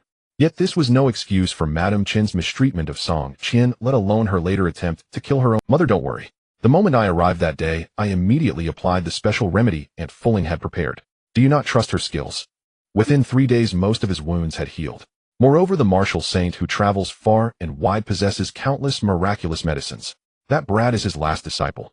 How could he stand by and watch him come to harm? Gu Huaichuan, feeling embarrassed by his mother's tight embrace, squirmed and broke free from Ji Duan's. Now it was Ji Duan's turn to be displeased. What's this? Just a moment ago you said I didn't care for you, and now that I hold you, you don't want me to. She pouted, looking at the one who had pushed her away with a hurt expression. Gu Huaichuan immediately became flustered. Mother, that's not what I meant, it's just. Seeing him stammer, Ji Duan couldn't help but burst into laughter. Ha, now you know what it feels like to have a mouthful of words, but not be able to explain yourself, don't you? His mother was teasing him, getting back at him for saying she cared more for Song Qian than for him. Gu Huaichuan broke into a sweat. After all these years, his mother was still the same, unwilling to suffer the slightest loss, and still so fond of playing tricks on others. That lad is now following the martial saint on his travels, doing deeds of chivalry. He must be overjoyed. By nature he is restless and never liked being cooped up in the academy reading those headache-inducing books. Now he has finally found a good home. In 3 years he will undoubtedly be reborn, becoming a man of towering integrity. As Gu Huaichuan spoke, a faint smile curled at the corners of his mouth. He too looked forward to Song Qian's transformation. Though the lad was sincere and full of drive, he was still somewhat immature in his actions. Only by following the martial saint, tasting all the hardships of the world, and understanding the difficulties of life, would another Song Qian rise within him. Brother, you're back. What are you talking about? As she spoke, Gu Zhaoan had just finished school. Seeing Gu Huaichuan and her mother sitting in the room, she let out an excited cry and charged at them with such force that she sent them both tumbling onto the soft couch. Then she grinned foolishly. Hee, I got you both. Be careful. If you run too fast and can't stop, you'll fly right out the window, and then where will you cry, eh? Ji Duan rubbed her daughter's head, which had lightly bumped against the windowsill, and scolded her gently. The window was right in the middle of the soft couch, and if Gu Zhaoan hadn't slowed down before reaching them, she might have indeed flown out again. Why again? Because the last time she had flown out, she had landed headfirst and cried for a long time. After that incident, Ji Duan ordered the bricks beneath the windowsill to be torn up and replaced with soft turf to prevent such an accident from happening again. Gu Zhaoan stuck out her tongue after hearing this, nestling in Ji Yuan's arms and coaxing, Mother, didn't you change the ground there to grass? Even if I fall again, my head won't hurt this time. Sure, it won't hurt, but if you end up a fool, your mother would have to wait on you hand and foot for the rest of your life. Gu Weichuan's voice drifted over suddenly. Brother. Gu Zhaoan let out a coquettish cry, raising her hands as if to tickle him. Ha, I'm sorry, I was just joking with you. Ji Yuan quietly watched the two siblings bicker. The lingering glow of the setting sun streamed through the window, casting a soft light upon the three of them as they lounged on the couch. You sure? How dare you summon me? What has it been so long that your skin itches for a beating? Gu Jiao kicked open the door only to see concubine Yu sitting leisurely at the dinner table, enjoying her evening meal. She immediately burst into a torrent of abuse. Concubine Yu did not take offense. Instead of rising to argue as she usually did, she calmly sipped her porridge and cast a disdainful glance at her. Gu Jiao, did you know? Your good days are numbered. Just as Gu Jiao was wondering what was strange, concubine Yu suddenly stood up and advanced toward her. Finally stopping half a body length away, concubine Yu leaned in and whispered these baffling words into her. Gu Jiao was utterly enraged. If it hadn't been for Rangier, concubine Yu's maid, who had come to her room during dinner and spouted a string of demeaning words, she wouldn't have put down her bowl and rushed over. Now concubine Yu was acting like a lunatic, saying things that made no sense. Gu Jiao concluded that her father's prolonged neglect had addled her brain. Are you insane? It's been 2 days since I last taught you a lesson, and your skin is itching for it, isn't it? Fine, I'll give you a good thrashing today, so you learn not to provoke me. Gu Jiao shot her a fierce glare, then raised her hand. She expected concubine Yu to dodge as usual, but to her surprise the woman's gaze shifted, and before she could even touch her, concubine Yu began to fall backward. As she fell, she cried out in panic, "Second miss, I know you dislike me, but now that we are mother and daughter, if you treat me like this, the Marquis will surely blame you. Please, second miss, show mercy and spare me and the child." A child? What child? What the hell? Gu Jiao frowned in confusion. The next second she was knocked to the ground by a tremendous force. It was Gu. The moment he entered, he witnessed a scene that made his blood boil. Knowing concubine Yu was carrying his child, this rebellious daughter was truly audacious. Wretch, you absolute wretch. You ungrateful snake. Concubine Yu has been so good to you, yet you constantly beat and berate her. No wonder the madam dislikes you. When the madam still favored you, you ordered your maids to bully Wainer. Now that concubine Yu dotes on you, you even try to harm her and her unborn child. How could I have fathered such a depraved creature? Gu Changping's words drenched Gu Jiao like a bucket of ice water, chilling her from head to toe. It finally dawned on her that she had been set up by concubine Yu. Fine, you bitch, you dare to scheme against me. She shrieked, eyes red, flailing wildly to rush at concubine Yu and teach her a lesson. Gu Changping slapped her to the ground. Gu Jiao's vision went black, and she collapsed, losing consciousness. After a long while, she struggled to prop herself up, wiping the blood from the corner of her mouth, only to see concubine Yu with a tear-streaked face, sobbing in her father's arms. Marquis, you finally come. If you hadn't, I don't know what might have happened to the child in my womb. Don't be afraid. With me here, this rebellious girl won't dare to touch you. Since such a big thing happened, why didn't you tell me? Now that you are mother and daughter, you are her elder. If this beast dares to disrespect you, punish her severely. To strike her own mother. Such a heinous, unfilial act. We've wasted our efforts raising her. Gu Changping soothed concubine Yu tenderly, who shot Gu Jiao a defiant glance from within his embrace. Gu Jiao let out a hollow laugh, finding it all utterly ridiculous. Her father spoke grandly, but when he didn't favor concubine Yu, he had never shown her much care. Now that the wench had something stirring in her belly, he came running eagerly. As if he already knew she was carrying a son. If it turned out to be a girl, she would love to see how her father would feel then. Guards. The second miss has acted outrageously, showing no respect for her elders. Drag her to the ancestral hall to kneel for the night. She will not be released until she admits her fault. During this time, without my permission, no one is to give her any food or water. Let's see if under such severe punishment this rebellious girl dares to be so arrogant again. Soon 2 rough servant girls entered on orders, flanked Gu Jiayao, and dragged her out. Strangely, Gu Jiayao did not utter a single word in defense the entire time. Instead, she fixed concubine Yue with a sinister glare that made her heart flutter with unease. Concubine Yue quickly grabbed Gu Changping's hand and placed it on her chest, letting him feel her racing heart. Marquis, I'm so scared. Do you think the second miss will hold a grudge against me? To be honest, the second miss is the mistress and I am but a servant in the Marquis residence. Normally, if she dislikes me and wants to hit or scold me, I would accept it. But it's different now. I am with child. If this harms the baby, how could I face you, Marquis? Boo-hoo. As she spoke, tears streamed down like pearls from a broken string. Gu Changping's heart stirred. He gently wiped her tears and patted her back, soothing her. Don't blame yourself.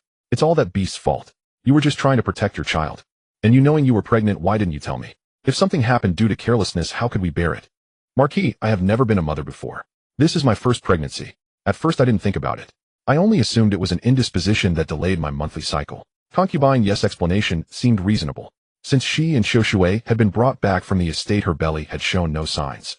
How could she have known such things? Take good care of yourself and bear me another son. Once the child is born, I shall reward you handsomely. Gu Changping waved his hand grandly, selecting several treasures from his private vault to send to concubine Yes' chambers. He also instructed the steward to assign her more maidservants to attend to her meticulously. Even her daily meals became far more lavish than before, and the bird's nest soup she once craved but could not afford was now readily available. Such favor made concubine Yue exceedingly proud. She walked through the manor with her chin held high, even addressing Madame Xiong with a hint of arrogance in her tone. Madame Xiong rolled her eyes at her and left, heading straight to the main courtyard to complain to Ji Duan. A mere concubine. Even if her belly is lucky enough to bear a son, he'll still be a bastard. Our manor has the heir after all. I don't know what she's so smug about. Does she think giving birth to a bastard son will turn her into a phoenix and change her status? How would a pipe dream? She sat down in a huff. Ji Duan comforted her. Why bother getting angry with her? If she truly disrespects you and crosses the line, just punish her directly. They'll speak to the Marquis about it. Unexpectedly, Madame Xiong suddenly laughed. Sister-in-law, I'm not angry at all. If I were, it would only last a moment. She's in for a rough time today. Ji Duan raised an eyebrow. Why did you cool down so quickly? Sister-in-law, guess where concubine Yue went. Could it be the Clear Breeze Hall? Ji Duan's casual guess hit the mark. Madame Xiong's face crinkled with laughter. Sister-in-law, you're truly prescient. That's exactly where she went. It's hilarious. Does she really think she can compare to Qin Jinjin? What a joke. Qin is the old madame's own niece, which is why the old madame takes such special care of her pregnancy. Everyone in the manor knows the old madame despises concubines and their children above all. Well, you can't save someone who's bent on self-destruction. If she wants to run into a wall, let her. After seeing concubine Yue head toward the Clear Breeze Hall, Madame Xiong's pent-up frustration vanished completely. She came to the main courtyard both to vent and to inform her sister-in-law. Ji Duan smiled nonchalantly. All right, enough about her. What brings you to me today? Last time Shuangren won quite a bit of silver from me. Today I'm going to crush you all and win back every coin you... So it was about playing cards. She should have guessed. A mere concubine, you wasn't worth a special trip. Ji Duan's interest was piqued, and she immediately called for Shuangren to make up a table of 3. Rui was still trailing behind Master Pang, begging for pastries, and wouldn't be free for a while, so the 3 of whether from sheer joy or luck, Madame Xiong won big on the very first round. When Rui returned, she saw Ji Duan and Shuangren handing over silver to Madame Xiong. Second Madame, your luck is incredible today. Good thing I wasn't here for that first round, or I'd have to give back all the silver I won last time.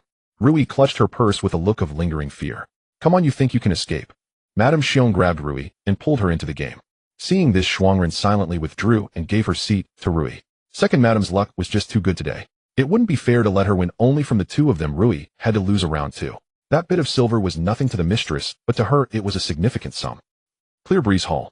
Just as Madame Xiong had predicted, Yulan adorned herself with the most precious jewelry from her dressing case and paraded ostentatiously to the Clear Breeze Hall to pay her respects. Ever since she became pregnant, the Marquis had been especially attentive, sending a steady stream of tonics and jewelry to her courtyard. Yet there had been no word from the old madam. Fearing the old madam was ill and unaware of her pregnancy, Yulan came to the Clear Breeze Hall to pay her respects, intending to deliver the good news that she was carrying the old madam's grandson. It was said that the old madam's family was wealthy and most of her dowry had been left to her. Surely upon learning of the pregnancy, the old madam would bestow many gifts. A flicker of greed crossed her eyes. Just as she reached the entrance of the Clear Breeze Hall, Stewardess Zhao blocked her way. Stewardess Zhao, I've come to see the old madam. Please announce me. Concubine, you said softly. But Stewardess Zhao gave a cold laugh. Concubine, you please go back. The old madam is unwell and is not seeing anyone. Don't you know I'm carrying the Marquis child? This is the old madam's grandson. She would be delighted to hear the news, even in her illness. How dare you, a wicked servant, withhold this from her? Yulan was furious.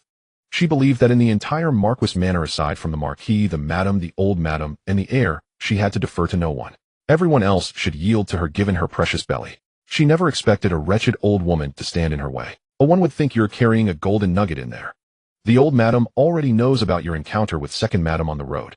If it weren't for your pregnancy, she would have punished you and the second miss by making you kneel in the ancestral hall. A mere concubine dares to be insolent to the legitimate wife. Truly an ill-bred creature. Even if the child in your belly is born, it will be nothing but a coarse and savage brat. What future could it have? Stewardess Zhao's sarcasm was razor-sharp. How dare you insult my child? Forgive me, concubine, you. This old servant is merely relaying the old madam's words. If you wish to press charges, you may do so when the old madam deigns to see you. With that, the doors of the Clear Breeze Hall slammed shut, nearly catching her hand. Yulan stamped her feet in fury outside. Let's go. When the Marquis returns from duty, tell him I have a stomachache and ask him to come see me. No sooner had Gu Changping stepped through the gate than he heard that concubine Yu was unwell. Alarmed, he rushed to her chambers. Before he could even take a sip of tea, Yulan began weeping about the grievances she had suffered that day. Gu Changping initially thought the old madam had been unfair, but soon another message came from the courtyard. The old madam had vomited blood. My lord, stewardess Zhao says. The old madam was angered by concubine Yu today. Guanglin stood outside the door, afraid to enter. Hearing this, Gu Changping immediately released his arm from around concubine Yu. He suddenly recalled the cold treatment his mother and siblings had endured when his father's concubine and 2 bastard sons were still alive. He then looked coldly at the weeping woman on the bed, a wave of irritation washing over him. Stop your weeping. You've driven mother to illness with anger, and still you have the nerve to cry here. From today onward, your monthly allowance shall be halved. Do not wander about unless necessary. I'll remain in your chambers to copy scriptures and pray for mother's recovery. He was convinced that concubine Yu must have misspoken in the Qingfeng Hall. Mother, already ill, had been reminded of past grievances upon seeing the pregnant concubine, and her fury had caused her to spit blood. How could he have forgotten this? Yulan dared not move a muscle. Moments ago, the Marquis had been speaking to her softly, soothingly. Why had he suddenly transformed, unleashing a torrent of abuse upon her? She had done nothing wrong. In fact, she had been unjustly humiliated by the old Madame Ho. She was the one who deserved sympathy. Mother dislikes the concubines in the household. Keep your distance from her. Tend to your pregnancy peacefully. Giving birth to a healthy child is of utmost importance. With these words, Gu Changping hurriedly made his way to the Qingfeng Hall. Left alone, Yulan ground her teeth in fury. What utter nonsense! If the old hag truly disliked concubines, why does she summon Xiushui to the Qingfeng Hall every day and shower her with gifts? This is clearly an excuse. It must be that wretched Xiushui who has been poisoning her ears against me. That's why the old lady refuses to acknowledge her own grandchild. Xiushui, just you wait.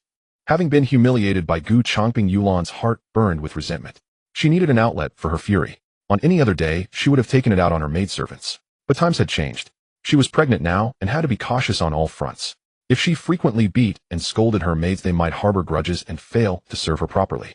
Thus, she turned her thoughts to Gu Jiao, who was still kneeling in the ancestral hall. At this moment, chaos reigned in the Qingfeng Hall. The news of the Marquis confining her to her quarters had not yet spread, and no one had the time to spare a thought for Gu Jiao alone in the hall. Yulan led her maids straight there, determined to settle all scores with that wretched girl today. She usually enjoyed hitting her, didn't she? Well, today she would have Rangier and Xier hold her down tightly and slap her face until it was swollen. Night had fallen deep. Throughout the estate, save for the brightly lit front courtyard patrolled by guards, the lamps in the rear quarters were mostly extinguished, plunging the area into darkness. Only one room blazed with light. Gu Huichuan, clad in black with his face covered, leaped down from the wall. Standing outside, he could see the silhouette of a person pacing restlessly within. The figure paced incessantly, his movements bordering on manic. Why didn't you save mother? You are her own son. You could have saved her, so why didn't you? Song Qian, I will kill you. I will definitely kill you. The man inside kept muttering curses, growing more agitated. He even began slashing at the wooden table with scissors, producing a grating screech. Gu Weichuan's expression turned cold. It seemed his visit here tonight was not in vain. As he had anticipated, the Duke of Jinghua still could not bear to part with this child he had raised as his own for over a decade. He had killed Chen Shi because she had tried to kill Song Qian. But when faced with Song Qingyan, the Duke could not bring himself to do the deed. Instead, he ordered the young man confined to the courtyard. In Gu Weichuan's eyes, however, Chen Shi's death was far too merciful. Furthermore, he had asked that fool Song Qian. Before his letter reached the Duke's mansion, Chen Shi had already been confined by the Duke. So how did she come to know that Yin Nantian was still at the Chong? Were their lives worth no more than weeds? And Song Qinian, was he truly innocent? As Chen Shi's most favored child, could he not have sensed her partiality and her hostility towards Song Qian? Furthermore, he had asked that fool Song Qian. Before his letter reached the Duke's mansion, Chen Shi had already been confined by the Duke. So how did she come to know that Yin Nantian was still at the Chongyang Academy? Gu Huaichuan would never believe Song Qinian had no hand in this. If you do not root out the weeds, they will grow again with the spring breeze. Since the Duke was unwilling to do it, he would take matters into his own hands. The door swung open without warning. Song Qinian started in fright. His hair was disheveled and unkempt. He looked towards the door with a terrified expression, but after a long wait saw nothing. He breathed a sigh of relief. Close call. It must have been the wind blowing the door open. He moved to close it, but halfway there his progress was halted by heavy chains binding his feet. Fearing he might escape, the Duke had ordered an iron ball weighing 1,000 jin to be made. 2 chains were attached to the ball, and at the other ends of the chains were 2 shackles forged from dark iron impervious to ordinary blades. These shackles were locked around his ankles, severely restricting his movement. Song Qinian's range was limited to his bed and the table. He could not take a single step further, let alone reach the door. This was the father who had always claimed to dote on him. His mother was killed, and he was imprisoned. Father, are you truly so heartless, all for some trivial matter? The cold wind howled into the room, raising goosebumps on his skin. Someone, he shouted, hoping to summon a servant. Hearing footsteps, he didn't even look up. Close the door for me, he commanded. With a creak the door was shut, but the footsteps did not retreat. Song Qinian looked up, his gaze landing on a face of breathtaking beauty, yet one he had never seen before. Who are you? Did father send you? His only answer was unending silence. Gu Huaichuan drew a dagger from his waist. A flash of cold light, and Song Qinian's eyes flew wide open before he crumpled to the ground, his face a mask of unwillingness. In his dying moments he still did not know why he had to die. Was it his father or his elder brother? Who truly wanted? Outside the courtyard, the guards assigned to watch Song Qinian lay sprawled on the ground, fast asleep. On a sturdy branch of a tree near the wall, Sangju was lounging idly, swinging his legs back and forth. Hearing the thud from inside the room, he sat up with a start, somewhat surprised that the young lord had actually done the deed himself. This is the young lord's first kill. Song Shitzi, how fortunate you are to have earned such attention from him. Gu Huaichuan waited until Song Qinian had breathed his last. He checked for a pulse at the man's nose, confirming he was truly dead, before preparing to leave. Before departing, he looked down at Song Qinian's unseeing eyes and said slowly, "Only that fool Song Qian would believe you were guileless, a simple-minded younger brother with only him in his heart." His early life was steeped in pain and confusion. He could never understand why Chen Shi loathed him so. Now I shall make you taste that same bitterness. I will ensure you can never rest easy, even as a ghost, never knowing why you died, nor why the Duke of Jingguo abandoned you. If you refuse to rest in peace, even as a ghost, then come and seek revenge from me. I can kill you once, and I can kill you a second time. When that time comes, I will not only slay you again, but also drag the entire Qin family down to hell with you. As soon as the words faded, the solitary candle in the room was extinguished. Moonlight crept in silently, leaving only a cold corpse in the chamber with nothing else. The next day the guard on duty awoke from his slumber, sensing something amiss, and rushed into the room in a panic. Yet all he saw was the corpse of Song Qinian. Upon learning of this, the Duke of Zhen stood in the room for a long time. In the end, he only ordered a proper burial, and did not pursue the matter of who was responsible. In his view, Song Qinian's death was a release for both sides. He no longer had to face this child he knew not how to handle, nor would the boy suffer the agony of lifelong imprisonment. Mother, I beg you to save me. In this entire Marquis estate, only you can rescue me now. Father cares only about the child in concubine Jade's belly, and won't spare a thought for my life. If you don't help me, you'll be tortured to death by concubine Jade. Mother, I was foolish and ungrateful in the past, and I let down your kindness. I swear from now on I'll be obedient. I won't compete with sister, and ill attend school diligently. Mother, please forgive me. Having just seen off Gu Huaichuan that morning, Ji invited Shui Lingrong to the carefree pavilion for drinks in the afternoon. Just the two of them, they chatted about everything under the sun, gossiping about all the affairs in Jiangnan and Yinjing. They parted ways, still eager for more. As soon as Ji stepped through the grand gate of the Marquis estate, before she could even take 2 steps toward her courtyard, a disheveled lame figure blocked her path. Only when the figure uttered the word "mother" did she realize it was Gu Jiao. 3 years had passed, and the change in her was so profound. The once bejeweled and arrogant daughter of the Marquis had fallen to such a state. Thinking back to her deeds in the original story, it was truly a case of divine retribution. Serves right. Shuangren, knowing the princess' attitude toward this second miss, directly raised a hand to block her. "Second miss, please stop here. Say what you need to say from where you are. If you take another step, don't blame me for being rude." The princess had endured it for 3 years, only deciding to give Gu Jiao to concubine Jade as a daughter after she caused more trouble. Having not seen Shuangren for so long, Gu Jiayao almost didn't recognize her. The princess had endured it for 3 years, only deciding to give Gu Jiayao to concubine Jade as a daughter after she caused more trouble. Having not seen Shuangren for so long, Gu Jiayao almost didn't recognize her. The woman before her, with a straight posture, extraordinary bearing, and adorned with fine jewelry, was once that rough servant girl by her mother's side. As for herself, she was now worse off than a maid. Gu Jiayao's heart surged with resentment and deep unwillingness. Why did her mother treat her this way? Yet needing a favor, she dared not show a trace of displeasure on her face. Instead, she looked at Ji Yu pitifully. Mother, I truly know I was wrong. That bitch concubine Jade never genuinely liked me. She only used me to win father's favor. Now that she has her own child, she torments me daily to vent her anger. Well, mother, I only want to return to your side and be your daughter. He'll be good from now on.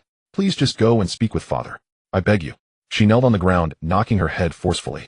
She thought a few kowtows would soften her mother's heart, but even as her forehead split open, the other remained silent. She lifted her head in disbelief. Only then did Ji Yu react. Her tone was indifferent, as if addressing the most ordinary of maids.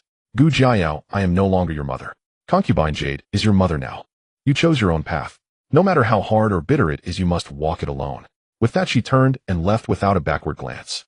Shuangren and Rui flanked Ji Yue, guarding against any sudden assault from a resentful Gu Jiayao. But little did they know Gu Jiayao had knelt in the ancestral hall for a day and a night, her knees ruined.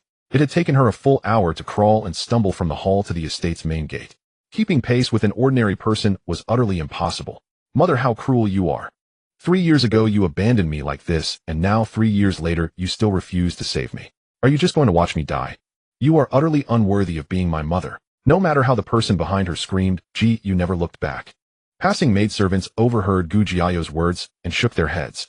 The second miss truly doesn't appreciate her blessings. The madam doted on her so much before, but she kept causing trouble, breaking the madam's heart. And it was her own choice to get close to concubine Jade. Now that things have soured with concubine Jade, she blames the madam. It's not like the madam held a knife to her throat to force her. How ridiculous. Has she lost her mind? Feeling the pointed fingers and whispers around her, Gu Jiayao sat on the ground and wailed without any dignity, letting tears blur her vision. Within a month, the peace at the border was shattered completely. The northern frontier entered a tense state of war readiness.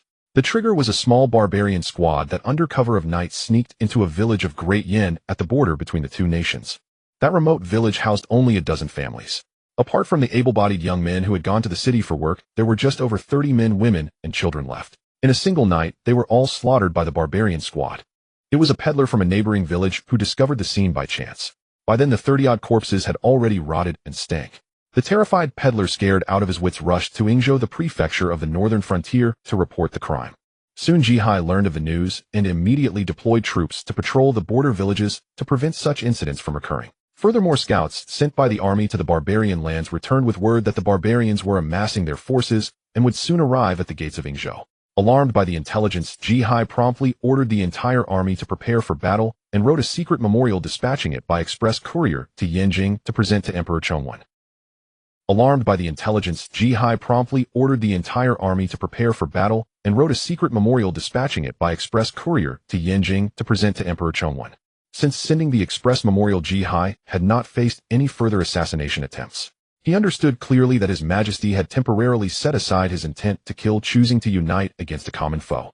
Indeed, within 2 days the barbarians had gathered their forces and marched on Yingzhou city. Fortunately, Jihai had received word early and ordered ambushes along the road to Yingzhou, resulting in heavy losses for the first wave of the barbarian army, which nearly halved their numbers. Upon learning of this, Emperor Chongwen was overjoyed. He lavished praise upon Jihai and the court, and commanded the governor of Yingzhou and the neighboring northern prefectures to prepare troops, horses, and provisions for the needs of the northern border army. Soon news of the war between the two nations spread throughout the entire Great Yin.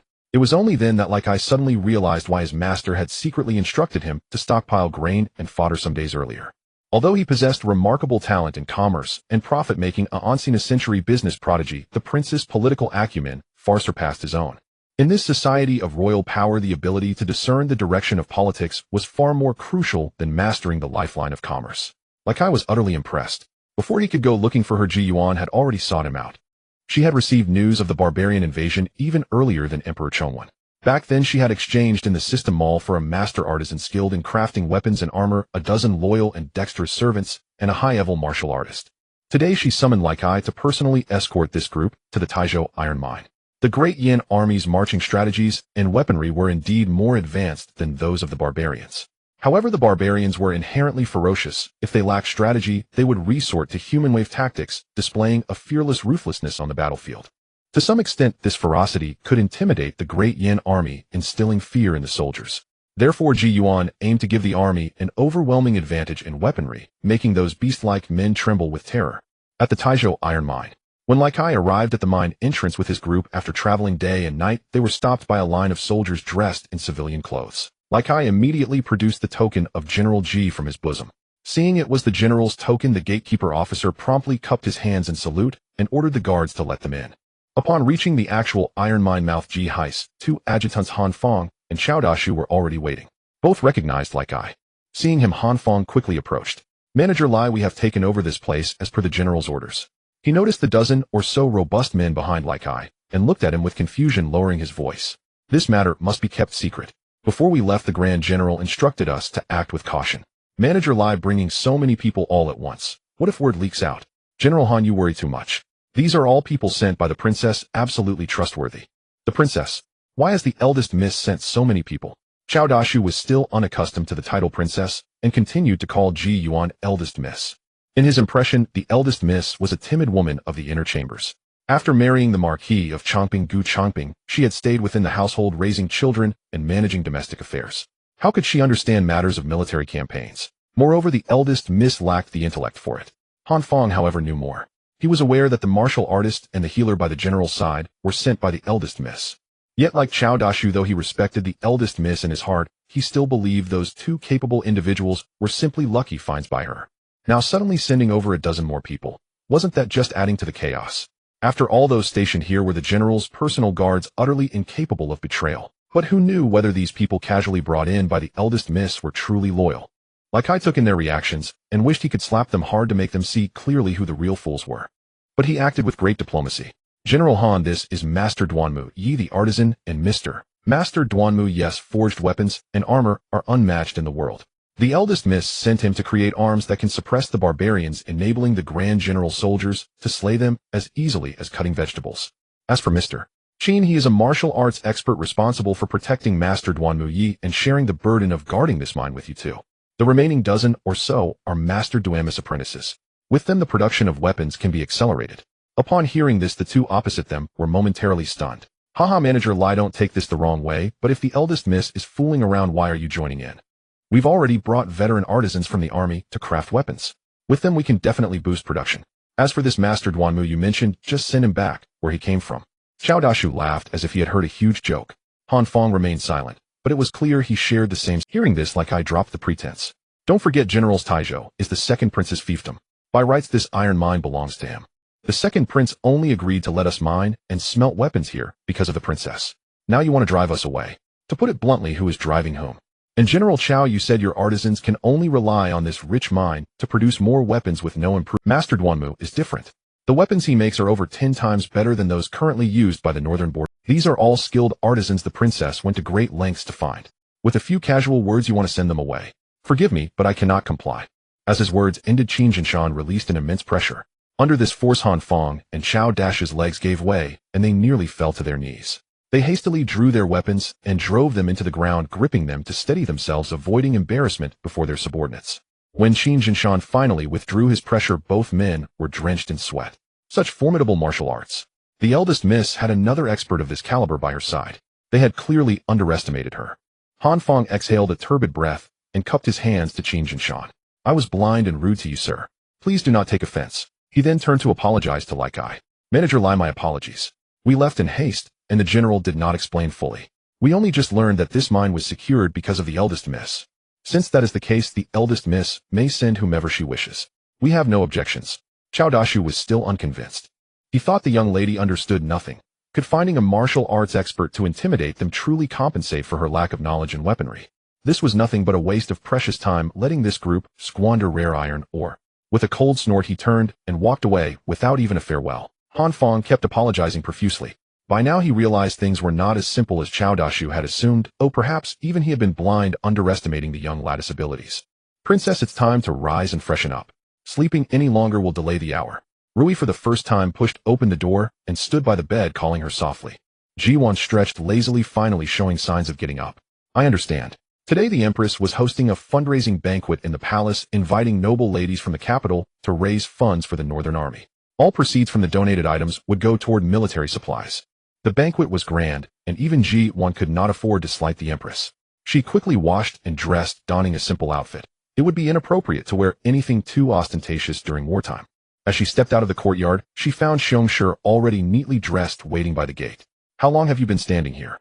Why didn't you come inside and sit? Ji Duan took her hand, feeling its chill. Your hands are ice cold. Though it's warm during the day, standing outside in the morning, an evening wind will still make you cold. Xiongshi was uncharacteristically shy. Sister-in-law, I had my maid iron this outfit before I left. I was afraid that sitting inside would wrinkle it and make me lose face before the Empress, so I decided to wait outside the courtyard. It doesn't matter. Originally, someone of her status wouldn't have been qualified to attend the fundraising banquet. She wondered if the Empress had extended an invitation out of respect for her sister-in-law. What an immense honor. Having attended a banquet hosted by the Empress was something that could bring glory for 2 or 3. Ji Duan noticed the maid beside her carefully holding a casket and immediately asked, Is this what you prepared? Xiongshi nodded. Yes, since it's a fundraising banquet, I can't go empty-handed. I've prepared a decent set of head ornaments. Sister-in-law, please take a look later and see if it's suitable. If it's too shabby, you'll add more. No need. I've already prepared something for you. Ji Duan took her arm and led her out. Only then did Xiongshi notice that the casket Rui held seemed particularly heavy. She quickly refused. How can this be? Since the Empress invited me, I should prepare my own gift. We're family. Why be so formal? I'm the eldest sister-in-law, so what I say goes. Ji Duan's tone brooked no argument. She knew well that the Empress had invited Xiongshi out of respect for her. These items meant little to her, but Xiongshi, eager to make a good impression, would surely offer something valuable. Every extra contribution Xiongshi made would deplete her own resources, so Ji Duan decided to prepare everything for her. They were family, and it was enough that she had the heart to consider the frontier soldiers. Outside the main gate, a luxurious 6-horse carriage was already waiting, exuding grandeur. 6 bay horses adorned with silver ornaments and copper bells around their necks pulled the carriage. The body was made of fine sandalwood, painted with colorful floral and bird patterns, and topped with a green silk canopy. Tassels hung from the 4 corners. Even the wheels were wrapped in iron, making the ride smooth and silent. Xiongshi couldn't help but marvel at her sister-in-law's carriage. Indeed, when her sister-in-law made a move, it was always extravagant. No matter how many times she saw this carriage, it remained the epitome of luxury. Sister-in-law, I heard from Lady Wang that Princess Qingyun will also attend this fundraising banquet. Speaking of Princess Qingyun, who wouldn't sigh at her blessed fate? Though her birth mother died in childbirth, she was fortunate to have the Empress Dowager as her stepmother to care for her. I wonder why the Empress Dowager is indifferent to the other princes and princesses, yet shows exceptional favor to Princess Qingyun. Perhaps it's because she is the late emperor's only daughter. As soon as they boarded the carriage, Xiong couldn't resist gossiping in a low voice. Why else would it be? Ji Duan thought to herself, of course, it was because when the Empress Dowager saw Princess Qingyun, she was reminded of her own daughter. She pitied her daughter living alone in exile, and thus transferred that guilt onto Princess Qingyun. Before her marriage, Princess Qingyun was cherished by the Empress Dowager, and she made an excellent match as well, marrying the renowned, ever-victorious general. Later the general was appointed governor of Yingzhou, and Princess Qingyun followed him, there not returning to the capital for many years. Now that the northern border is in turmoil, Governor Gu's first thought was to send Princess Qingyun and her daughter back to the capital for refuge, fearing they might be caught in the flames of war. When Lady Wang told me about this the other day, she wished she could slice that heartless man of hers into 1,000 pieces. Xiong rested her chin on her hand, her eyes full of envy. Born into royalty, cherished by both mother and husband. Who wouldn't want to be Princess Qingyun? Now that the princess has returned to the capital, everyone will surely try to curry favor with her. Today's fundraising banquet is bound to be quite a spectacle. Though Xiong had never attended such a high-profile banquet, she could easily imagine the sycophantic faces those noble ladies would put on before Princess Qingyun. She envied her too, but what could she do? It was all about being born into the right family. Yet on second thought, her own husband wasn't so bad either. With that, she didn't feel as resentful as Lady Wang. Ji Duan listened quietly to Xiong's chatter the whole way, only occasionally chiming in. Seeing Ji Duan's listless expression, Xiong thought she was still half asleep, and talked even more energetically, hoping to rouse her with these amusing tales. It wasn't until the carriage stopped at the palace gates that Ji Duan snapped back to reality, with Xiong still rambling beside her. She found it both amusing and exasperating. This second sister-in-law, who had once been so proper and reserved in front of her, turned out to be quite the chatterbox once they became familiar. It seemed Jining took after her. Arriving at the banquet, they were soon let in by a palace maid. As they were from the same family, Xiong was seated at the same table as Ji Duan. When the noble ladies saw the palace maid guiding Princess Pearl to the very first row, a murmur of whispers spread through the crowd. Good heavens, am I seeing things? Princess Qingyun is also attending today, yet that maid led Princess Pearl to the first row on the right of the Empress. Is she more esteemed than Princess Qingyun? A noblewoman gasped, covering her mouth. My dear sister, have you been secluded for so long that you don't know? Princess Pearl is deeply favored by the Empress Dowager. Her Majesty the Empress arranged it this way out of respect for the Empress Dowager. After all, can the Empress for all her power surpass the Empress Dowager? Several noblewomen nearby chuckled lightly. Oh, stop your bickering. The wife of the Vice Minister of Rights pointed. Look closely, Princess Pearl is seated on the right. The first seat on the left is surely still reserved for Princess Qingyun. Her Majesty the Empress has indeed handled this with discretion. In Great Yin, the left was considered the place of honor. Though the Empress had arranged for Princess Pearl and Princess Qingyun to sit in the same front row, Princess Qingyun's seat on the left was the more revered position. Seeing this was indeed the case, the crowd changed the subject and moved on. During the banquet, Xiong couldn't help but feel a bit nervous. Having held back from speaking much during the journey, Ji Duan was now happy to comfort Xiong. She casually picked a few amusing anecdotes to share with her. Xiong was so amused she beamed, but fearing she might lose her composure, she covered her mouth with a handkerchief. Princess Qingyun has arrived. At the eunuch's announcement, several palace maids led the way, and a woman in a deep green court robe slowly entered the banquet, surrounded by her attendants. In an instant, the hall fell into absolute silence. Everyone held their breath, their eyes fixed on Princess Qingyun. But it was only a single glance. Though the princess' entourage was grand, it paled in comparison to the sheer impact of Princess Pearl's face when she had entered. Greetings, Your Highness. Ji Duan also rose and performed a perfunctory bow. Princess Qingyun lifted her chin haughtily, not even glancing at the noble ladies, and took her seat directly. She could afford to ignore them, but they could not do the same to her. As soon as she sat down, many noblewomen rushed forward to engage her in conversation. Princess Qingyun endured their flattery for a few perfunctory words before dismissing them all. Then she turned to look at the Princess of Xinxiang, who had remained silent since entering the banquet. What's the matter, Xinxiang? Have you gone mute? Don't you know to greet your aunt? Exactly, cousin. Princess Qingyun's daughter Gu Yunling shot a piercing glare at the Princess of Xinxiang. My mother has been seated for quite a while, yet you haven't come to pay your respects. Our seats are adjacent. It's inexcusable not to even greet us. What do you look down on our Gu family? How dare you? Princess Qingyun, seeing her daughter's aggressive tone, immediately scolded her. How dare you speak to your cousin like that? Have you no manners? This was the imperial palace. After all, a proper decorum had to be maintained. Xinxiang was a commandery princess, while her daughter was merely the daughter of an ordinary noble family. To publicly interrogate a royal princess at a banquet hosted by the Empress would, if word got out, forever brand her with the label of arrogance. Her reputation would be utterly ruined. And if word reached the Emperor's ears, it would surely incur his dragon. The world believed Princess Qingyun was deeply favored, but only she knew that her relationship with the Emperor and the Empress Dowager was hardly close, merely slightly better than that of her father's other less favored princes. If they were in Yingzhou, she wouldn't care how her daughter humiliated other noble girls, but this was Yinjing beneath the very feet of the Son of Heaven. How could they dare to act recklessly? Greetings, aunt. The Princess of Xinxiang quickly glanced up at her, offered a greeting, and then immediately lowered. Princess Qingyun had never been particularly close to this niece. But with the Empress not yet arrived, and nothing else to do, she grew curious about what had reduced her to such a state. Finding she could get nothing out of her, Princess Qingyun signaled her maid to inquire. Before long, she learned. It was then she realized that the protagonist of the tale was sitting right across from her. This discovery infuriated her. What decent woman would dress so seductively? She was nothing but a depraved vixen corrupting public morals. If Ji Duan had heard this, besides feeling utterly wronged, she would have wanted to kick her a few times. Sister, is being beautiful a crime? If you're just jealous, fine, but to label someone a cheap seductress, are you out of your mind? Ji sat gracefully at the banquet, her refined and proud demeanor surpassing that of a true imperial princess. Just as Princess Qingyun was about to cause trouble for her, the eunuch's voice announced, Her Majesty the Empress arrives. Mingzhu Qingyun and the ladies pay respects to Her Majesty the Empress. May the Empress live 1,000 years. Everyone prostrated themselves. The Empress took her seat at the head of the table and directly stated the purpose of the banquet, leading the donations herself. With a wave of her hand, several maids carried forward 6 wooden boxes. When opened, they revealed valuable gold, silver, and jewels. Everyone praised Her Majesty is truly the mother of the nation. Her concern for the frontier soldiers is admirable. Indeed, we should all follow Her Majesty's example. The Empress wore a dignified smile and said, You flatter me, ladies. As Empress, it is my duty to share His Majesty's burdens and care for the soldiers at the frontier.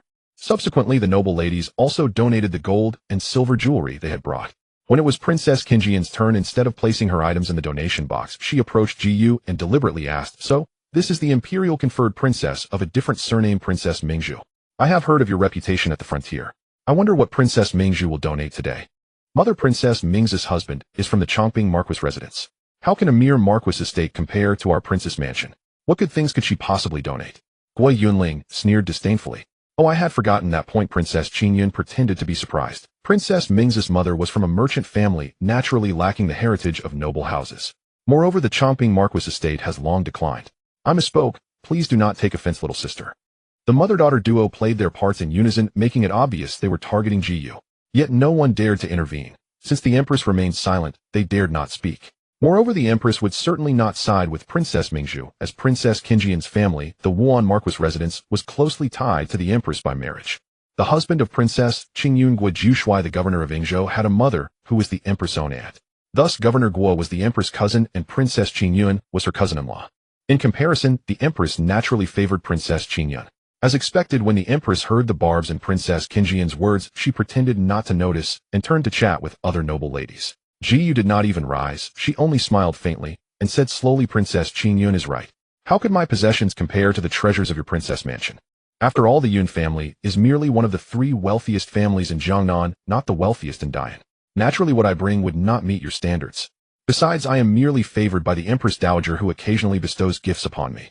How could I compare to you, who grew up under her care and share a deep bond with His Majesty? The treasures of your princess mansion must far outnumber mine, a mere princess. Her calm demeanor and words left Princess Qingyun's face alternating between ashen and purple. Everyone knew there was a 17-year age gap between the princess and His Majesty. His Majesty could be her father, there was no sibling affection between them. The Empress Dowager merely showed her extra kindness in the past, and that kindness was partly exaggerated by outsiders.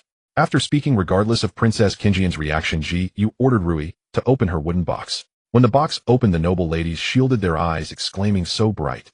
Under the sunlight, the box contained a dazzling array of jewels that nearly blinded everyone. Oh my, isn't that the rare pigeon's blood ruby from Persia? I recall Her Majesty also has one, a tribute from Persia, but that one is not as large as Princess Ming's. This ruby is priceless. And that jade bangle, its quality and color could buy a 3-courtyard mansion, and if these are considered shabby, then our donations are mere scrap metal. Princess Qingyun even dared to mock her. I'd like to see what treasures she can produce. Hearing this, the Empress and Princess Qingyun's expressions turned sour. Ji Yu smiled calmly, turned, and walked to Princess Qingyun. And what have you brought, Princess? Her every step seemed to bloom with fragrance, captivating the young ladies attending with their mothers. So such a stunning woman existed in the world. With her beauty and demeanor, if she were not already married, she would be fit to be Empress. Not to mention her immense wealth. Thinking of this, the acquainted young ladies covered their mouths and snickered. Princess Mingzhu truly knew how to sting with her words. Merely one of the 3 wealthiest families in Jiangnan. Everyone knew Jiangnan was the richest region, making its wealthiest family equivalent to the richest in Dian. With such formidable financial strength, Princess Qingyun had the audacity to mock her. How utterly... My donations are too precious to display today. What if some malicious person takes note and tries to steal them? Princess Qingyun's eyes flickered as she struggled to maintain her composure. The crowd murmured, "Fall talk," and no action. Yet a few noble ladies believed her, thinking Princess Mingzhu was too aggressive. Ji Yu raised an eyebrow, but said nothing, preparing to return to her seat. However, as she passed Princess Qingyun, she slipped and accidentally bumped into the maid holding the box. The maid's box fell, scattering its contents. Everyone looked closely. What were these donations? Several pieces of jewelry were outdated styles from over a decade ago, not only unfashionable, but also of little value. Among them were even silver and wooden hairpins. The silver hairpin was one thing, but the wooden hairpin, what was that about? Would they pawn it for a few steamed buns to send to the frontier? Suddenly, everyone burst into laughter. Princess Qingyun, filled with shame, blushed and explained this. My husband made this for me with his own hands, it is priceless. Her explanation only made matters worse. Hearing it was made by Governor Guo himself, everyone laughed even harder. Was Governor Guo some renowned craftsman? How dare he present such a thing? On ordinary occasions, people might flatter her, but this was a donation banquet where items were to be converted into cash for the frontier's urgent needs. Wasn't this pure disruption? The princess donations are truly precious, Ji Yu added at the perfect moment. The chancellor's wife could no longer hold back. She curled up like a shrimp, trembling violently over the table. She wanted to laugh, but was stifling it. Qingyun, what is the meaning of this? This is not a family banquet, you cannot act so recklessly. The Empress had to speak. After all, Princess Qingyun's disgrace was not just her own, but also that of the Guo family, and ultimately the Empress herself. At the Empress' question, Qingyun Princess swayed, barely able to stand. She clutched the handkerchief in her hand, not daring to look at the scattered old items on the ground, wishing she could find a crack to hide in. The laughter around surged like a tide, wave after wave, washing away her last shred of dignity. She did it on purpose. Just then a sharp voice suddenly exploded in the crowd. Mother, what is going on? Everyone turned to look, seeing Gu Yunling stride over from the banquet table. She wore a bright red embroidered outer robe today, her head adorned with pearls and jade, moving with an aggressive arrogance. Wherever she passed, noble ladies stepped aside, afraid of being knocked over. Your Majesty, my mother brought her treasured jewelry. On the way, she told me the items were precious, to be placed directly into the donation box to avoid thieves. How did they suddenly turn into this pile of junk? Gu Yunling walked to the first item and kicked the wooden hairpin away. Everyone realized Qingyun Princess hadn't planned to show her donation, and they eagerly awaited the drama. But Gu Yunling suddenly glared at Ji Duan, her gaze sharp as a knife.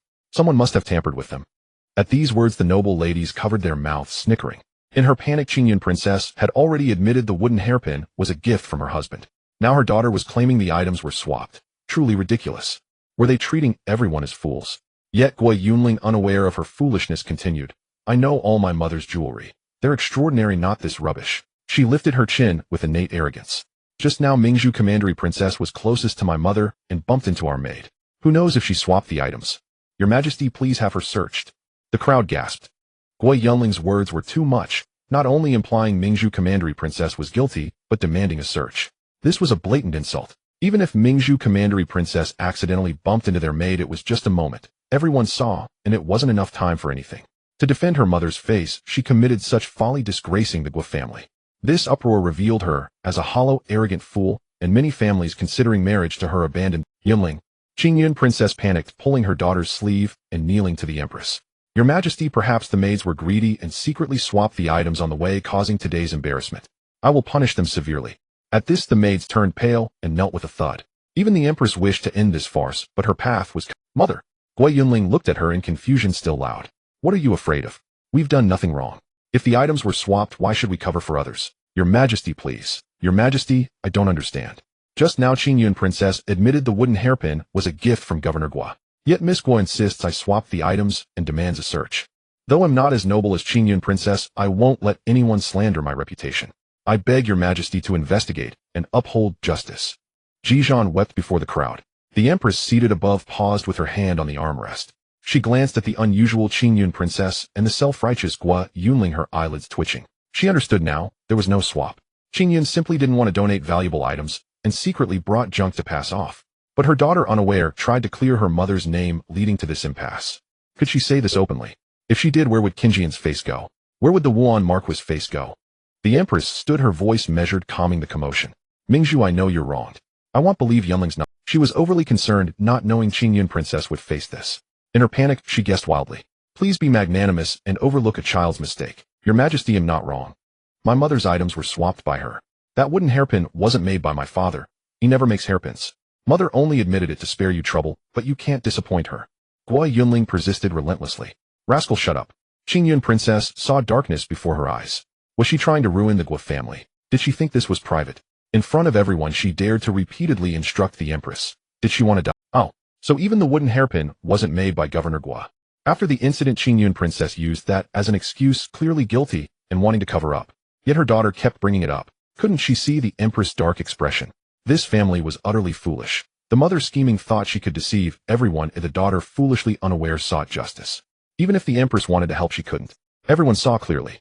Just as Ji Duan prepared to deliver the final blow, humiliating the mother and daughter, the last person she expected stepped past Gu Yunling and knelt before the Empress. She bowed solemnly. Your Majesty, I am the second Madam of the Changping Marquis Manor. I can testify to the Commandery Princess' innocence. Today I rode with the Commandery Princess. I saw clearly. She only brought the donation box. She had no other items. How could she have swapped Qingyun Prince's things? Moreover, the princess box had over a dozen pieces of jewelry. The Commandery Prince's sleeve couldn't hold that many to swap. Even if it could, where would the swapped items go? Clearly that's not the case. I beg your Majesty to uphold justice for the Commandery Princess. Her Majesty the Empress Dowager has arrived. From outside came the eunuch's announcement, and the Empress hastily rose to her feet. Why would the Empress Dowager come here? Just a few days ago she had explicitly asked her elderly Majesty whether she wished to attend the charity banquet, and the Empress Dowager had only replied that she was feeling unwell lately and would not participate, but would have her maids deliver the items. Why the sudden change of heart? The Empress exchanged a glance with Princess Qingyun, both seeing panic in each other. While lost in thought, the Empress Dowager had already entered the hall, where a sea of people knelt prostrate below, save for Ji, one who stood motionless and calm in her place. The Empress had no time to rebuke her for breaching etiquette. She hurried down the steps supporting the Empress Dowager's hand and asked solicitously, "Mother, why have you come?" But unexpectedly the Empress Dowager ignored her entirely, instead withdrawing her hand to grasp Ji Duan's. "I see your complexion is so pale. What has happened?" Ji Duan opened her mouth to speak, but the Empress immediately stepped between them, cutting her off. "Mother, it is merely a minor squabble. How dare we trouble you to handle it?" The Empress Dowager gave a cold snort, took Ji Duan's hand, and led her to the seat the Empress had just occupied. Nanny Rong, perceptive as ever, added a seat on the Empress Dowager's left for Ji Duan. "Princess, please be seated." "Thank you, Nanny." Ji Duan did not stand on ceremony, and immediately sat down close to the Empress Dowager. Even those noble ladies who had long known of the Empress Dowager's favor for the bright pearl princess were still astounded by this scene. Who was Nanny Rong? She had been by the Empress Dowager's side for decades. One could say they were as close as sisters, and yet the bright pearl princess could command such attentiveness from her. Moreover, the Empress Dowager had directly seated the bright pearl princess at her lower left, completely disregarding where the Empress would sit. The crowd suddenly realized the Empress Dowager must have caught wind of the situation in Sinang Palace and rushed over in haste. It seemed the bright pearl princess' favored status was even greater than rumored. The Empress Dowager's demeanor was unmistakably that of a protector shielding her own child. From the moment she entered the hall, she had not even glanced at Princess Qingyun. "Mother, all the officials' wives have completed their donations. Your subject will soon send today's proceeds to the border to contribute to the frontier soldiers' cause." The Empress clenched her fists within her sleeves. Though seething with rage, she still maintained the dignified grace befitting the nation's mother. She slowly ascended the steps and took her seat on the Empress Dowager's right. Only then did the Empress Dowager respond in a lukewarm tone. "The Empress is thoughtful, but it seems to me that today's charity banquet has not been peaceful." At these words, Princess Qingyun knew she could not avoid the matter. She gripped Gu Yunling's hand tightly and pulled her to kneel before the Empress Dowager. "Mother, a small mishap occurred during the donations. Yunling was a bit reckless, but fortunately Her Majesty the Empress has already handled it properly. Your child will certainly discipline her well upon returning and curb her rash nature." "Oh, rash. A mere daughter of a noble family dares to falsely accuse a princess of the realm. You call that rash?" The Empress Dowager's voice carried a hint of anger, and Princess Qingyun bowed her back even lower. But Gu Yunling was deeply aggrieved. Wasn't the Empress Dowager her maternal grandmother's legal mother? Why should she side with an outsider? Since birth, she had never left Yingzhou. There her father Marshal Guo was the local tyrant, and she was the princess of Yingzhou, getting whatever she desired. Thus she had developed a fearless nature. Moreover, she believed the Empress Dowager was family and would not blame her, so she stood up directly. Grandmother Yunling did not falsely accuse her. Only she approached that box. Who else could have swapped the item? "My mother is a princess and my father is the governor of Yingzhou. Our family is wealthy and powerful. Would we begrudge these things? Clearly someone is jealous of my mother and deliberately set this up. We mother and daughter have been away from the capital for so long. How could we match the cunning of those who dwell here permanently?" Her tone carried a trace of grievance. "How dare you?" Nanny Rong frowned and scolded. "When Her Majesty the Empress Dowager speaks, how dare you?" And with the northern border in turmoil, General Ji was fighting the barbarians, and Yingzhou still needed Governor Guo to hold the fort. This was a sensitive time, not suitable for a complete rupture with the Guo family. Nanny Rong was well aware of this, so she only reprimanded Gu Yunling. Otherwise, knowing the Empress Dowager's temperament, the mere act of speaking out of turn would have earned the Guo girl several slaps in public. "Mother, look at this wicked servant. Grandmother hasn't said a word, yet she dares to scold me," Gu Yunling shouted at Princess Qingyun. At these words the hall fell even more silent. Everyone stared at her, as if she were a fool. Was Princess Qingyun's daughter born with a faulty mind? What kind of occasion was this? And even her mother knelt on the ground, not daring to breathe loudly, yet she dared to be so undignified. Miss Guo is truly amusing. Ji Duan could no longer hold back and let out a laugh. She had seen foolish people, but never one this foolish. Even the Empress closed her eyes, unwilling to watch further. She also harbored resentment toward Ji Duan. It had been such a trivial matter, why couldn't she just sell her a favor and let it go? Now that the Empress Dowager had been disturbed, everyone had lost face. One can forgive once or twice, but not. First, Gu Yunling publicly accused Ji Duan of swapping items and demanded to search a royal princess. Second, she lost composure before the Empress Dowager speaking nonsense. Third, she was utterly insolent, even daring to insult Nanny Rong. Had Princess Qingyun taught her no manners at all? In such situations, a servant's words represented the master's will. Unless she was exceptionally angry, would the Empress Dowager stoop to rebuke her personally? This was common knowledge among the noble ladies of the capital. They too did not voice everything themselves at home. "I never knew the imperial palace had become your Yingzhou city. You dare to insult my people. Do you think this is your own home? Qingyun, your daughter truly has excellent upbringing." The Empress Dowager was enraged. By now even Gui Yunling, for all her ignorance, realized the gravity of the situation. Princess Qingyun shot her a fierce glare. You'd better keep your mouth shut, or if you stir up more trouble, I won't be able to protect you. She looked up at the Empress Dowager. Mother, it is all your child's fault for failing to teach my daughter properly. Yingzhou is still an uncivilized land with barbaric customs. Yunling must have been led astray by her maids, which is why she speaks so recklessly. I beg mother's forgiveness. Princess Qingyun speaks wrongly. My father and brothers have long been stationed in Yingzhou, and they describe its people as honest and warm, helping one another. How has it become a crude and vile place in your words? Only Ji Duan dared to interrupt when the Empress Dowager was angry. She raised an eyebrow at the people below. Ji Duan, you are deliberately opposing me. Yunling is just a child, only a few years older than your daughter. As an elder, must you be so relentless? Princess Qingyun's gaze was venomous. Your Highness is mistaken. I am merely speaking on the matter, unwilling to hear such a fine place as Yingzhou slandered. I have not mentioned Miss Guo at all. Everyone here can testify. What your Highness cannot properly raise your daughter, indulging her to the point of ignorance, and yet you blame others. Alas. After a few words, Ji Duan's face suddenly clouded with worry. Why the sudden unhappiness? The Empress Dowager noticed her change and asked with concern. Your Majesty, Adon suddenly thought of the people of Yingzhou and found them truly pitiable. How so? Princess Qingyun suddenly felt a foreboding sense. As expected, Ji Duan's next words were laden with implication, accusing the mother-daughter pair of cruelty. Today in the imperial palace, under the very eyes of the Son of Heaven, with countless nobles gathered, even princesses the Empress and the Empress Dowager, Gui Yunling showed no respect and acted willfully. What must she be like in tiny Yingzhou? Princess Qingyun's husband, as the magistrate of Yingzhou, should love the people as his own children and understand their hardships. Princess Qingyun should do the same, yet she speaks only ill of Yingzhou, and her daughter is spoiled and tyrannical. Are the people of Yingzhou not suffering because of this? The listeners all found it reasonable. Why hadn't they? Many of their husbands had served as local magistrates elsewhere. When reporting back to the capital, who wouldn't praise their own jurisdiction? Even if dissatisfied, they would never publicly curse all the people. Princess Qingyun had indeed gone too far. The chancellor's wife deeply understood this. She stood up and looked at Ji Duan with admiration. Your subject agrees with the bright pearl princess. Yingzhou is the first city to resist the barbarians. If Governor Guo cannot govern it well, he is jeopardizing the safety of our great Yan. If the magistrate himself is lacking, how can the officials below be diligent? As expected of the chancellor's wife, her words elevated the issue to the level of the entire nation. Princess Qingyun was left speechless. It's not like that. My husband never meant to despise the people of Yingzhou. And mother, this is all Yunling's ignorant fault. How does it involve my husband? In her panic, she even forgot to use the royal eye. The Empress received her pleading gaze, but dared not respond. No matter how close one's natal family, one must choose the right moment. Now that the Empress Dowager was furious, even the Emperor's intervention would be useless, let alone her own. Besides, Gu Jushui was only her cousin. Slap. Seeing no one come to her aid and the Empress Dowager's grim silence, Princess Qingyun steeled herself and slapped Gui Yunling across the face. Gui Yunling, caught off guard, had her face turned to the side. Mother. Slap. Another slap answered. Princess Qingyun's heart bled, but to appease the Empress Dowager's anger and account for the day's events, she had no choice. Otherwise, if the Empress Dowager herself meted out punishment, Yunling would either die or be severely injured. Gui Yunling burst into loud sobs. She tried to struggle, but several palace attendants emerged from nowhere, firmly holding her down, so she could not move. Princess Qingyun was startled, but had to grit her teeth and continue. Slap. Slap. Mother, have you gone mad? I am Yunling. Silence. Slap.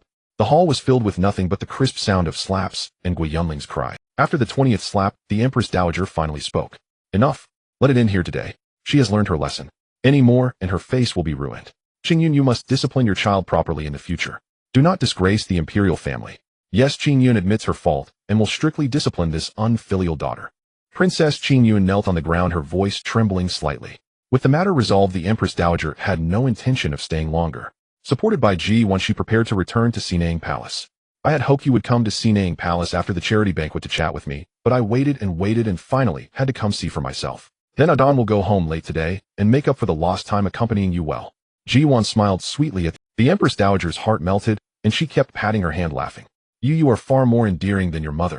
Your Majesty says that, but in truth you love mother the most. Oh dear, I simply cannot handle you. Wherever the Empress Dowager passed, everyone bowed respectfully. This was their first close-up view of the interaction between the Empress Dowager and the Bright Pearl Princess, overturning their previous assumptions. Everyone had said that the Empress Dowager elevated the Ji family and Princess Mingzhu out of consideration for General Ji. Now, having witnessed it with their own eyes, they felt the Empress Dowager actually favored the Bright Pearl Princess and her. Suppressing their shock, they smiled as they saw off the Empress Dowager, thinking to themselves that they must instruct their children at home never to be so reckless as to offend the bright pearl princess. Even the Empress had to suffer in silence. The northern frontier camp. Late at night, a small squad of soldiers drove several wagons mingling with the supply convoy and entered the camp in a grand procession. Take the grain to the left granary. There are people at the door to help. Deliver vegetables and fruits directly to the kitchen. Pile the clothes and bedding in the middle of the training ground. Soldiers can collect them themselves tomorrow morning. The officer in charge of inventory shouted loudly. Soon the wagons split into 3 groups heading in 3 different directions. After they left, the last 3 wagons slowly moved toward the main camp and stopped behind it. General, you've been examining these blades for half an hour. Deputy General Yin Xiong could barely keep his eyes open. The general had been examining for half an hour, and he had stood by for just as long. Mind your tongue. These are divine weapons. Ji Hai immediately retorted. At his feet lay a scattering of damaged armor, all destroyed by this batch of blades from Taizhou. These swords could cut through iron like mud. Anyone with basic skills could easily kill enemies with them. If that wasn't divine, what was? Yin Xiong had initially been overwhelmed by the pleasant surprise dancing joyfully in the main camp. But when the general ordered him to hold up the 99th suit of armor to test the blades again, his arms could no longer bear it. He wanted to cry. General, if you keep testing, there won't be any armor left in the camp. Nonsense. My camp has tens of thousands of men. Do you mean we don't even have 100 suits of armor? Stop your blabbering. What's there to fear? Aren't there new armors? After his excitement subsided, Ji Hai remembered the armor on the wagons. He picked up a new armor and held it to his chest, telling Yin Xiong to strike him with an old weapon. Yin Xiong, now energized, let out a loud yell and slashed down directly. With a clatter, the long blade in his hand shattered into 2 pieces which fell to the ground and crumbled into fragments. Ji Hai stared fixedly at the pile of debris on the floor, then suddenly burst into loud laughter. Ha ha ha, as expected of my good daughter. This girl has been lucky since she was young. I wonder where she found so many skilled artisans. Heaven helps me. Yin Xiong was so excited he stumbled over his words. Ji General, did you see that? I saw it. Do you think I'm blind?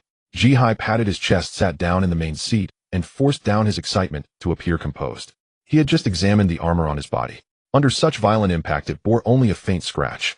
If this were the case, equipping this armor would allow him to charge through an army as if it were empty land, kill gods and Buddhas alike. Such divine weapons and generals must never reach His Majesty's ears. Ji Hai immediately picked up his brush and wrote a secret letter to Ji Duan praising her lavishly, then added some trivial matters to express his longing. Then he wrote another letter to be sent to the Taizhou iron mine, telling Duanmu Yi and the others not to rush. For now, he only planned to equip his personal troops with the new armor and weapons, while the rest would continue using those issued by the court. One must guard against treachery. It was all too easy to plant spies in an army of tens of thousands. If a large number of soldiers suddenly grew much stronger, it would surely arouse suspicion among His Majesty's informants. But his personal troops were different. They trained twice as hard as ordinary soldiers every day and were the elite of the camp. He could simply attribute their strength to the rigorous training. Moreover, Duanmu Yi was meticulous. The weapons and armor he forged were exact replicas of the court's standard designs, so they would not arouse any suspicion. General, come see this. Yin Xiong, who was rummaging through a pile of weapons, suddenly shouted, insisting that Ji Hai put down his brush and come over. Ji Hai looked at him leisurely. Weren't you just complaining about boredom? Now you look like you're about to fly to the sky. He chuckled at Yin Xiong's excitement. How pathetic. Yin Xiong scratched his head. It's just that I've spotted something good. What good thing? Ji Hai looked closely and saw among the identical weapons and armor 10 sets that were distinctly different. The luster of black profound iron appeared exceptionally steady under the candlelight, like a general seated firmly on the battlefield, reserved yet brimming with power, waiting for the perfect moment to strike. Clearly these were specially prepared for them. In the army, once one reached a certain rank, they could wear their own armor, and to survive, officers scoured the land for armor and weapons forged by famed masters, hoping to increase their chances of living through battle. Duanmu Yi had thought of everything, even this detail. So even if they changed their equipment, no one would be suspicious. Moreover, these 10 sets made of black profound iron were clearly the finest of the finest.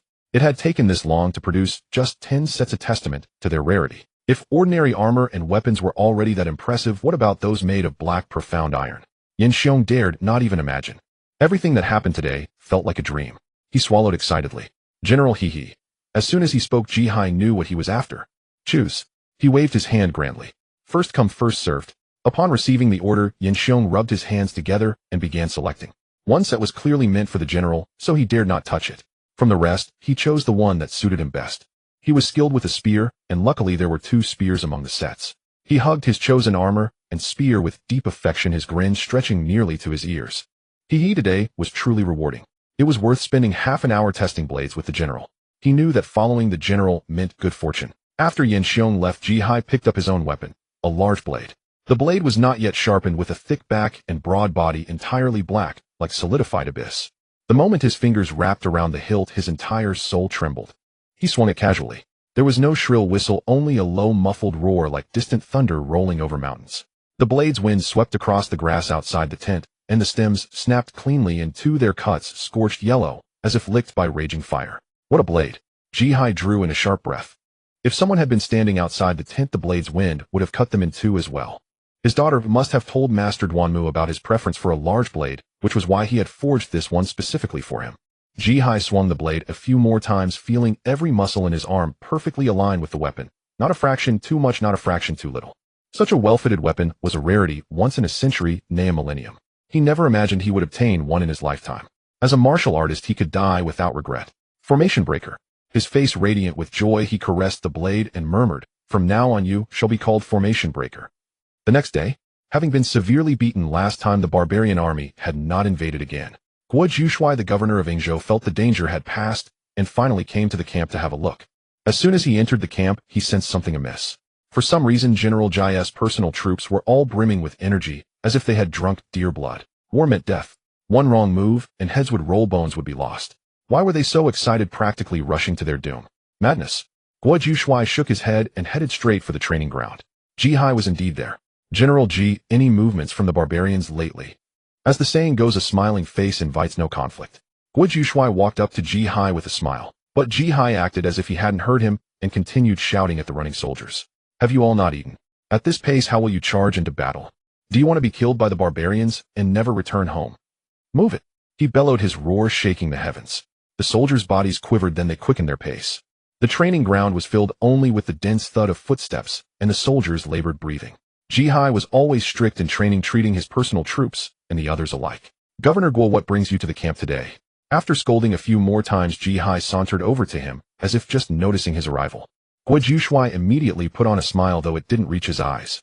"General Ji, can I not come if there's nothing urgent? I am after all the magistrate of Yingzhou. By His Majesty's decree, you are stationed outside Yingzhou to guard the northern border and fight the barbarians. Of course I must come to inspect. If he had to inspect, why hadn't he come a few days ago? Wasn't it because he was afraid the barbarians might attack and drag him into the mess?" After a few exchanges, Guo Jushui circled around, probing for information about the northern frontier camp, while Ji Hai perfected his art of feigning ignorance. He rambled on, playing a game of verbal Tai Chi, until Guo Jushui, fuming with rage, stormed off with a flick of his sleeves. Humph, does he think this is his own home? This is the northern frontier camp. Who does he think he is throwing his weight around? If you dare look at our general with that kind of eyes again, I'll gouge them out. Yan Xiong, standing on the watchtower, had witnessed the entire scene unfold. He felt a deep sense of injustice for his general. The brothers had toiled and sweated to guard the northern border, while the general devoted himself day and night, tirelessly drilling the troops and racking his brains over strategic deployments. It was one thing for His Majesty to distrust the general sending assassins every few days, but now even a petty prefect from Yingzhou dared to show disrespect. If they were pushed too far, they would just flip the table and rebel. That was his true thought. Outsiders saw the general as a burly brute with nothing but brawn, but only the personal guards who stayed by his side knew how brilliant, divine, and infallible he truly was. Every time he clashed with the barbarians, he turned danger into safety. Moreover, he not only managed the camp with skill, but also played along with these civil officials, dealing with them diplomatically. This was something many military generals could never achieve. "Old Yen, I've had it with that Guo bastard for a long time too. Let's find a chance, the two of us, to throw a sack over his head and give him a beating. See if he still has the nerve to hang around here all day." Wei Eru, also one of Ji Hai's trusted men, walked over and bumped his shoulder. Their thoughts aligned perfectly. That very night, Yingzhou City was thrown into an uproar. The reason was simple. On his way back to his residence, the prefect was ambushed by bandits, dragged out of his carriage, and beaten in a narrow alley. After the beating, he was dumped at the entrance of the Yihong courtyard, where several drunk patrons stumbled over him on their way out. Cursing, they beat him again. It wasn't until a colleague passing by recognized him that he was finally sent home. Overnight, the entire city learned of the incident, and many secretly rejoiced. They had long despised this corrupt and incompetent prefect who had done less for the people than General Ji himself. Ouch. Easy. I told you to be gentle. Are you deaf? If you can't control your hands, you might as well lose them. Guo Jushui lay in bed covered in wounds. The physician applying ointment was scolded and stepped back, his hands frozen in hesitation. "My lord, it's not that I'm deaf, but your injuries are severe. If I don't apply the medicine, the wounds won't heal, but the moment I do, you cry out in pain. I have an elderly mother and young children to support. When you speak like that, I dare not continue." The physician stammered in fear. Irritated Gu Shui kicked him away and bellowed, "Get out. He'll do it myself, you useless fool." The physician tumbled across the floor, scraping his forehead, but upon hearing the word, "Get out," he felt immense relief. He scurried out, not forgetting to close the door behind him. Who would want to serve this plague? If he were just an ordinary citizen, he too would have wanted to sack and beat Gu Shui. Now the entire city was probably thanking that righteous hero, a true benefactor who rid the people of a scourge. Lying in bed, Gu Shui felt every movement, as if his bones were being hacked with a knife, a dull, throbbing pain. He racked his brains, but couldn't fathom the attacker's motive. Robbery? Unlikely. The gold and jewels on the carriage were indeed missing, but if it were just robbery, why drag him to a distant alley to beat him, then humiliate him by dumping him at the Yihong courtyard? Murder? Even less likely. He was knocked unconscious before he even saw his assailant's face. If the person had the power to abduct him, killing him would have been effortless. Why spare his life? Unable to comprehend and gripped by fear, Gu Shui ordered all of Yingzhi's soldiers to guard his room, turning his residence into an impregnable fortress where not even a fly could enter. He was terrified of having his throat slit in the dead of night. For several days he cowered inside the prefectural office, refusing to step out. Little did he know his disgrace had spread throughout Yingzhou. The people, aware of his cowardice, laughed heartily at his expense. Nor did he know that his daughter, whom he had sent to the capital to climb the social ladder, had made a fool of herself at the Empress charity banquet, earning a public reprimand from the Empress Dowager and ruining her reputation beyond repair. No noble family would dare marry her. He and Princess Qingyun had only one son and one daughter. Unfortunately, their son was simple-minded and incapable of inheriting the family legacy, leaving Gui Yunling as their last hope.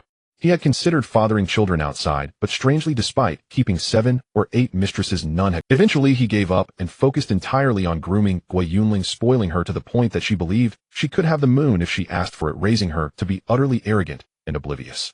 If he ever learned that Gui Yunling's appearance in the capital had single-handedly destroyed his schemes, he would likely die of rage on the spot, never to leave the prefectural office again. Report. Great victory in the north.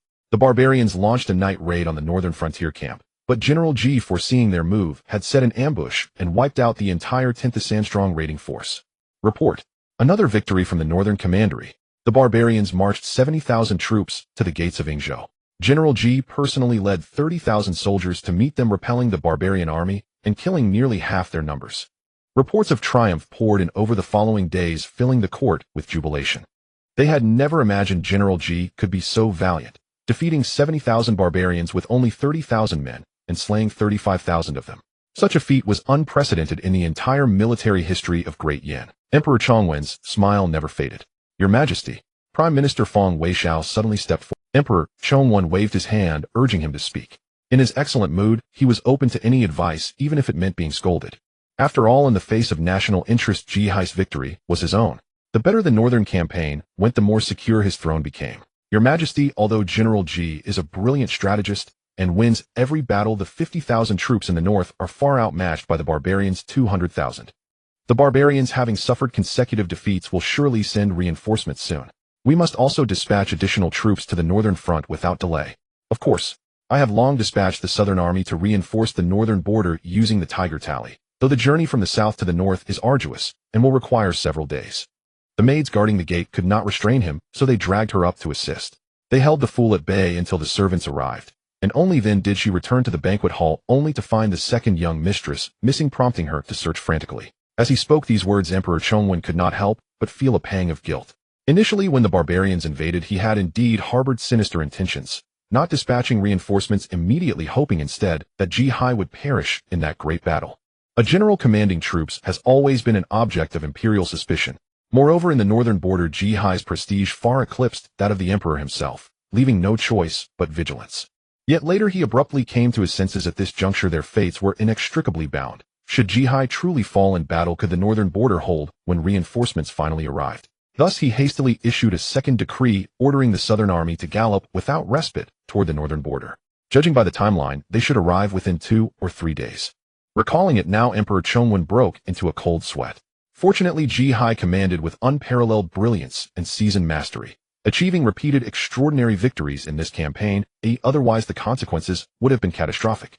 The Great Yin deployed only 50,000 soldiers to garrison the northern border, while 700,000 barbarian troops had already reached the outskirts of Yingzhou city. Half of the barbarian host fell beneath Ji Hai's blade. The The remainder retreated into the distance, yet still loomed over Yingzhou like hungry wolves. Furthermore, another 200,000 barbarian troops were advancing steadily toward the borderlands. Their homeland's flat terrain allowed swifter movement than the southern army's arduous mountainous route through Great Yan. Your Majesty, what on earth is Chen Dongren, the commander of the southern army, doing? It has been far too long, yet no reinforcements have arrived. This is nothing short of battlefield negligence, Your Majesty, deserving severe punishment. Feng Weixiao continued ranting below.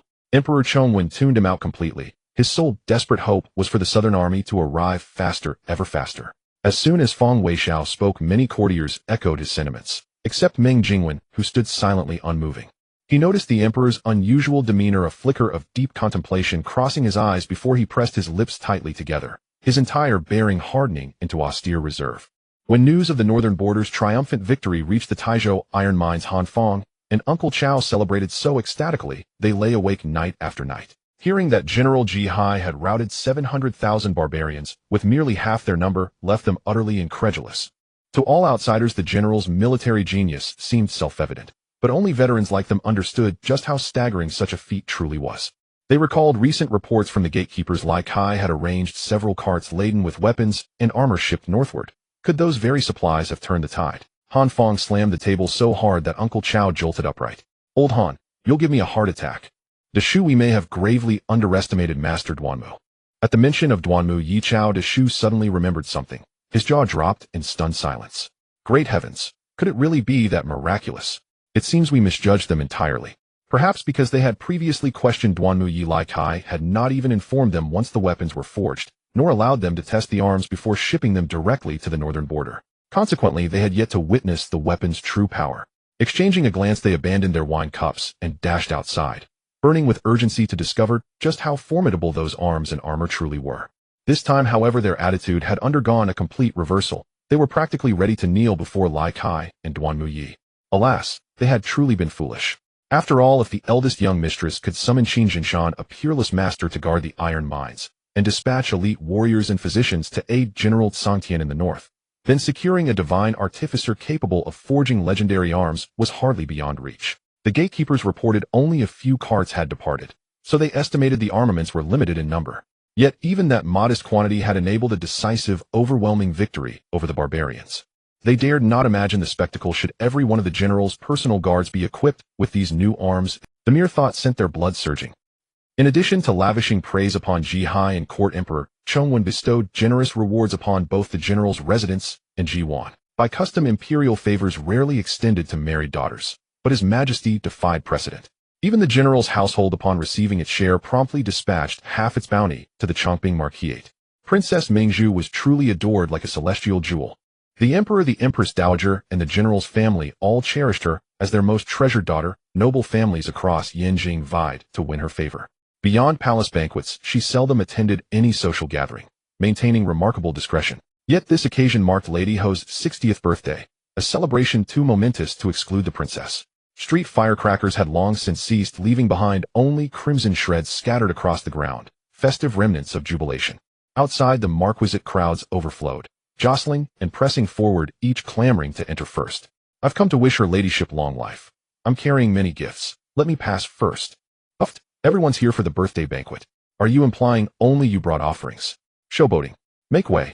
I'm from the Yong'an Baron's household and a colleague of Marquis Changping. Let me through first. The gate resembled a raucous marketplace. Yet Gu Changping beamed with delight, greeting each guest personally at the entrance, when suddenly a familiar voice pierced the din. Before he could spot the speaker amid the throng, Zhang Cheng pushed forward with several attendants, his smile obsequiously wide. Brother Gu, your mother's birthday is a momentous joy. I've come to offer my sincerest congratulations. We've had minor spats in the past, but those were merely drunken ramblings of mine, brother. Please don't take them to heart. Let me treat you to fine wine at the Xiaoyao Pavilion soon. What say you? Zhang Cheng's attitude had undergone a complete 180-degree reversal. Gu Changping felt deeply gratified. Though fully aware this deference stemmed solely from his wife's influence, he felt not the slightest embarrassment. Relying on one's wife. What of it? Some people desperately wish to do so, and cannot. Humph. Do you imagine marrying a noblewoman of impeccable lineage deeply favored by the throne is an easy feat? Gu Changping deliberately adopted a haughty posture, hands clasped behind his back, unwilling to forgive Zhang Cheng so readily. You mean, you drank while on duty? No, I didn't mean that. Realizing nearby guests were straining to listen, Zhang Cheng found himself tongue-tied. Foolish mouth, you fabricated the worst possible excuse. He knew well that several sworn enemies had just spotted him in the crowd. Though the matter itself was trivial, if twisted by rivals it could cost him dearly. As his father's second legitimate son, he had once acted arrogantly, openly defying others, even challenging Gu Changping, solely because his elder brother suffered chronic illness and physicians had declared him unlikely to live more than a few years. Yet year after year his brother clung tenaciously to life, and now his sister-in-law was even pregnant. Overjoyed, their father proclaimed that if she bore a son, the Marquis would bypass the eldest son entirely and pass directly to the newborn heir. His lifelong hopes were thus cruelly extinguished. If he failed now to mend ties with those he'd offended, his future would grow perilously bleak once the succession was settled. Hence his desperate sycophancy toward Gu Changping. Brother Gu, please let me enter first. Zhang Cheng attempted one last emotional appeal. Just as Gu Changping pondered how to refuse, amid so many witnesses, he heard a thunderous proclamation. The Duke of Pacifying the Nation arrives. A 6-horse chariot parted the crowd and halted before the gate. An exceptionally imposing man descended, the Duke himself. Gu Changping instantly strode forward, bowing deeply. Your Grace's presence honors us beyond measure. Marquis, you flatter me. My son enjoys close friendship with your heir, and Princess Mingzhu has rendered me great assistance. I could not possibly miss this occasion. Where is the princess? Her ladyship entertains the female guests in the women's quarters. As they conversed, both entered the compound, while Zhang Cheng remained outside shouting, Brother Gu. Brother Gu, Your Highness, the Duke of Pacifying the Nation has arrived. Ji Duan, engaged in conversation with Xiongshi, looked up as Rui entered and whispered the news into her ear. Gu Changping must be overjoyed. Don't remind me, it's downright embarrassing. The gatekeeper told me he managed composure at first, but his legs trembled the moment he stepped inside. Had there not been so many guests present, she would have rolled her eyes. Thank goodness you foresaw this and coordinated with the Empress Dowager, ensuring no imperial gifts arrived. Otherwise it would have been excessively gracious to the Marquis and his mother.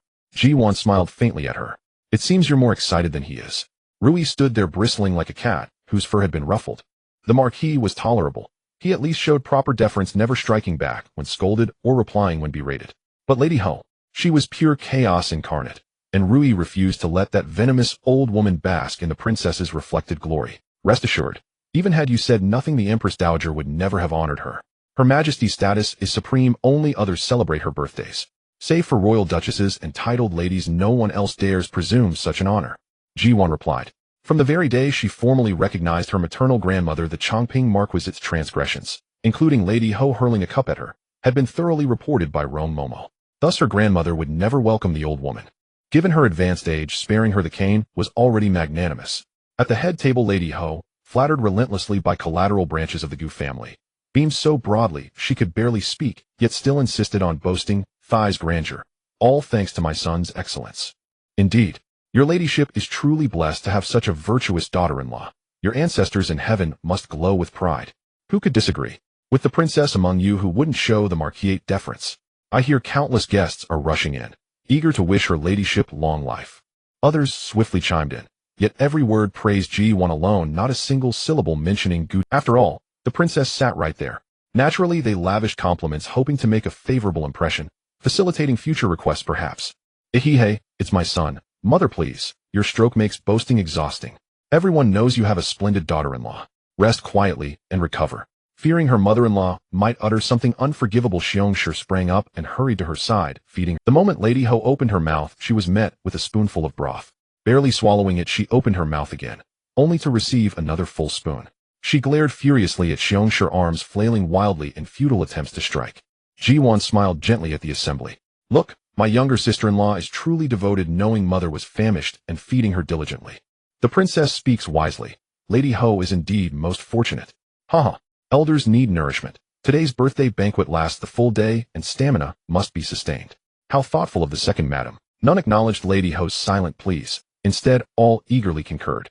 After all, Xiongshi hadn't struck or berated her mother-in-law, merely silenced her with food, preventing scandalous outbursts on this auspicious day. That was none of their concern, nor did they wish to intervene. Every noble matron present had endured tormenting mothers-in-law. Thus solidarity prevailed and collective indifference reigned. This banquet segregated men and women. Ji Duan and Gu Changping hosted separate gatherings. Elders occupied the main tables while restless children accompanied by their maids wandered freely through the gardens. Since her punishment, kneeling in the ancestral hall, Gu Jiayao had been confined to her chambers, copying the female precepts. First, Gu Changping sought to temper her arrogance. Second, he feared her recklessness might endanger Yulan's Gu Jiayao, once accustomed to opulent jewelry, recognized them instantly. She froze at a distance. Gu Jiawan wore exquisitely luminous flowing silk robes. Her hair ornaments appeared simple, just a few pearls. But any connoisseur would recognize them as famed South Sea pearls, each rare, priceless, and unmatched in luster. Gu Jiayao, once accustomed to opulent jewelry, recognized them instantly. She froze at a distance, her gaze blazing with chilling, searing envy. Again, it was her. Earlier at the banquet, everyone surrounded her, praising her as celestial in beauty, serene in virtue, elegant in grace, and refined in bearing, exhausting every superlative imaginable. Her mother affectionately seated her beside her, their eyes fixed solely on Gu Jiawan, not a glance spared for Gu Jiayao. Why? She had once been the Marquis's most beloved daughter, the center of all attention. Gu Jiawan had stolen everything from her. She had no right to exist. Second young mistress, I've searched everywhere for you. So you're here. A maid suddenly appeared beside her. Gu Jiawan sneered. Even you dare mock my downfall. How long can a trip to the privy possibly take? If you no longer wish to serve me, simply say so. No need for excuses. Young mistress, you misunderstand. I did not. The maid hurriedly explained what had occurred. She had been attending the second young mistress when sudden abdominal pain compelled her to rush to the privy. After informing her mistress, she departed, and upon returning past the corner gate to discover a strong, witless man causing commotion outside. The maids guarding the gate could not restrain him, so they dragged her up to assist. They held the fool at bay until the servants arrived, and only then did she return to the banquet hall, only to find the second young mistress missing, prompting her to search frantically. What fool? Please clarify. Today those who came to celebrate the birthday are either wealthy or of noble status, and the entrance is crowded to the point of saturation. How could a fool just appear out of nowhere? Miss, I told you you must not speak of this. It could cost me my head if it gets out that it was I who spoke about it. All right, you are my maid, and I won't let anyone bully you. Just tell me. Seeing your reaction, I will tell you everything I just found out. It is said that the fool causing a ruckus at the corner gate is the son of the Qingyun princess. The Qingyun princess. The maid quickly motioned her to lower her voice. Yes, the Qingyun princess has a son and a daughter. Her younger daughter, Yue Qing, was recently slapped at the Empress charity banquet and is still recuperating at home. Just earlier, the Qingyun princess actually came to our residence to celebrate the old lattice birthday. However, after the princess descended from her carriage, the coachman drove the carriage to a secluded corner gate. The fool rushed out from the prince's carriage, and it was only after we helped subdue him that the coachman secretly told us. The fool was demanding to smash things at home and was surprisingly strong. No one could control him. The Qingyun princess was afraid he would hurt her own daughter, which is why she brought him out. But fearing he would embarrass her at the banquet, she left a strong coachman to watch over him. Who would have thought even the coachman couldn't control that fool? His strength is truly overwhelming. How old does he look? The maid thought for a moment. He seems a few years older than the heir, probably around 16 or 17. Is he married? Miss, that's a fool. Which family would be willing to marry their daughter? Moreover, the coachman said that the Qingyun princess finds him embarrassing and rarely lets him appear in public. Some people don't even know she has a son. The princess wouldn't dare let him marry, fearing that another fool would be born into the Guo family, bringing shame upon them. Suddenly the maid seemed to think of something and stomped her feet anxiously. Miss, you must not consider this. He is a fool, and a strong one at that. If he goes mad, who knows whom he might hurt? If you married him. What nonsense are you talking about? Guo Jiao twisted her arm hard, causing the maid to shrink back in pain. Am I such a lowly person? Speak again, and he'll tear your mouth apart. Such a fool deserves to be with lowly ones. Go bring that fool to me secretly. What, miss? But that's still the son of a princess. I said go. Or do you want me to marry that fool, and then make you his concubine? The maid never imagined her mistress could say such a thing. She was anxious because she feared the second young lady might feel undervalued in the Marquis residence and consider marrying that fool. Then she would have to serve her. If you don't want to think about it, just do as I say. Remember secretly, and don't let anyone see. Otherwise you know what the princess will do to you. Guo Jiao threatened her.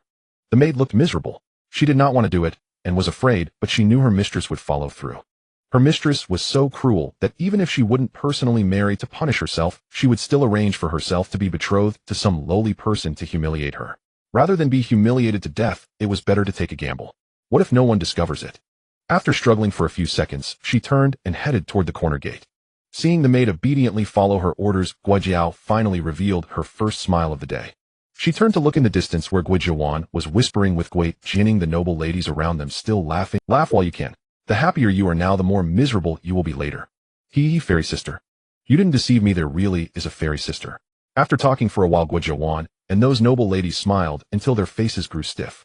They casually found an excuse and pulled Yue Qing to hide in the garden's path to catch a breath.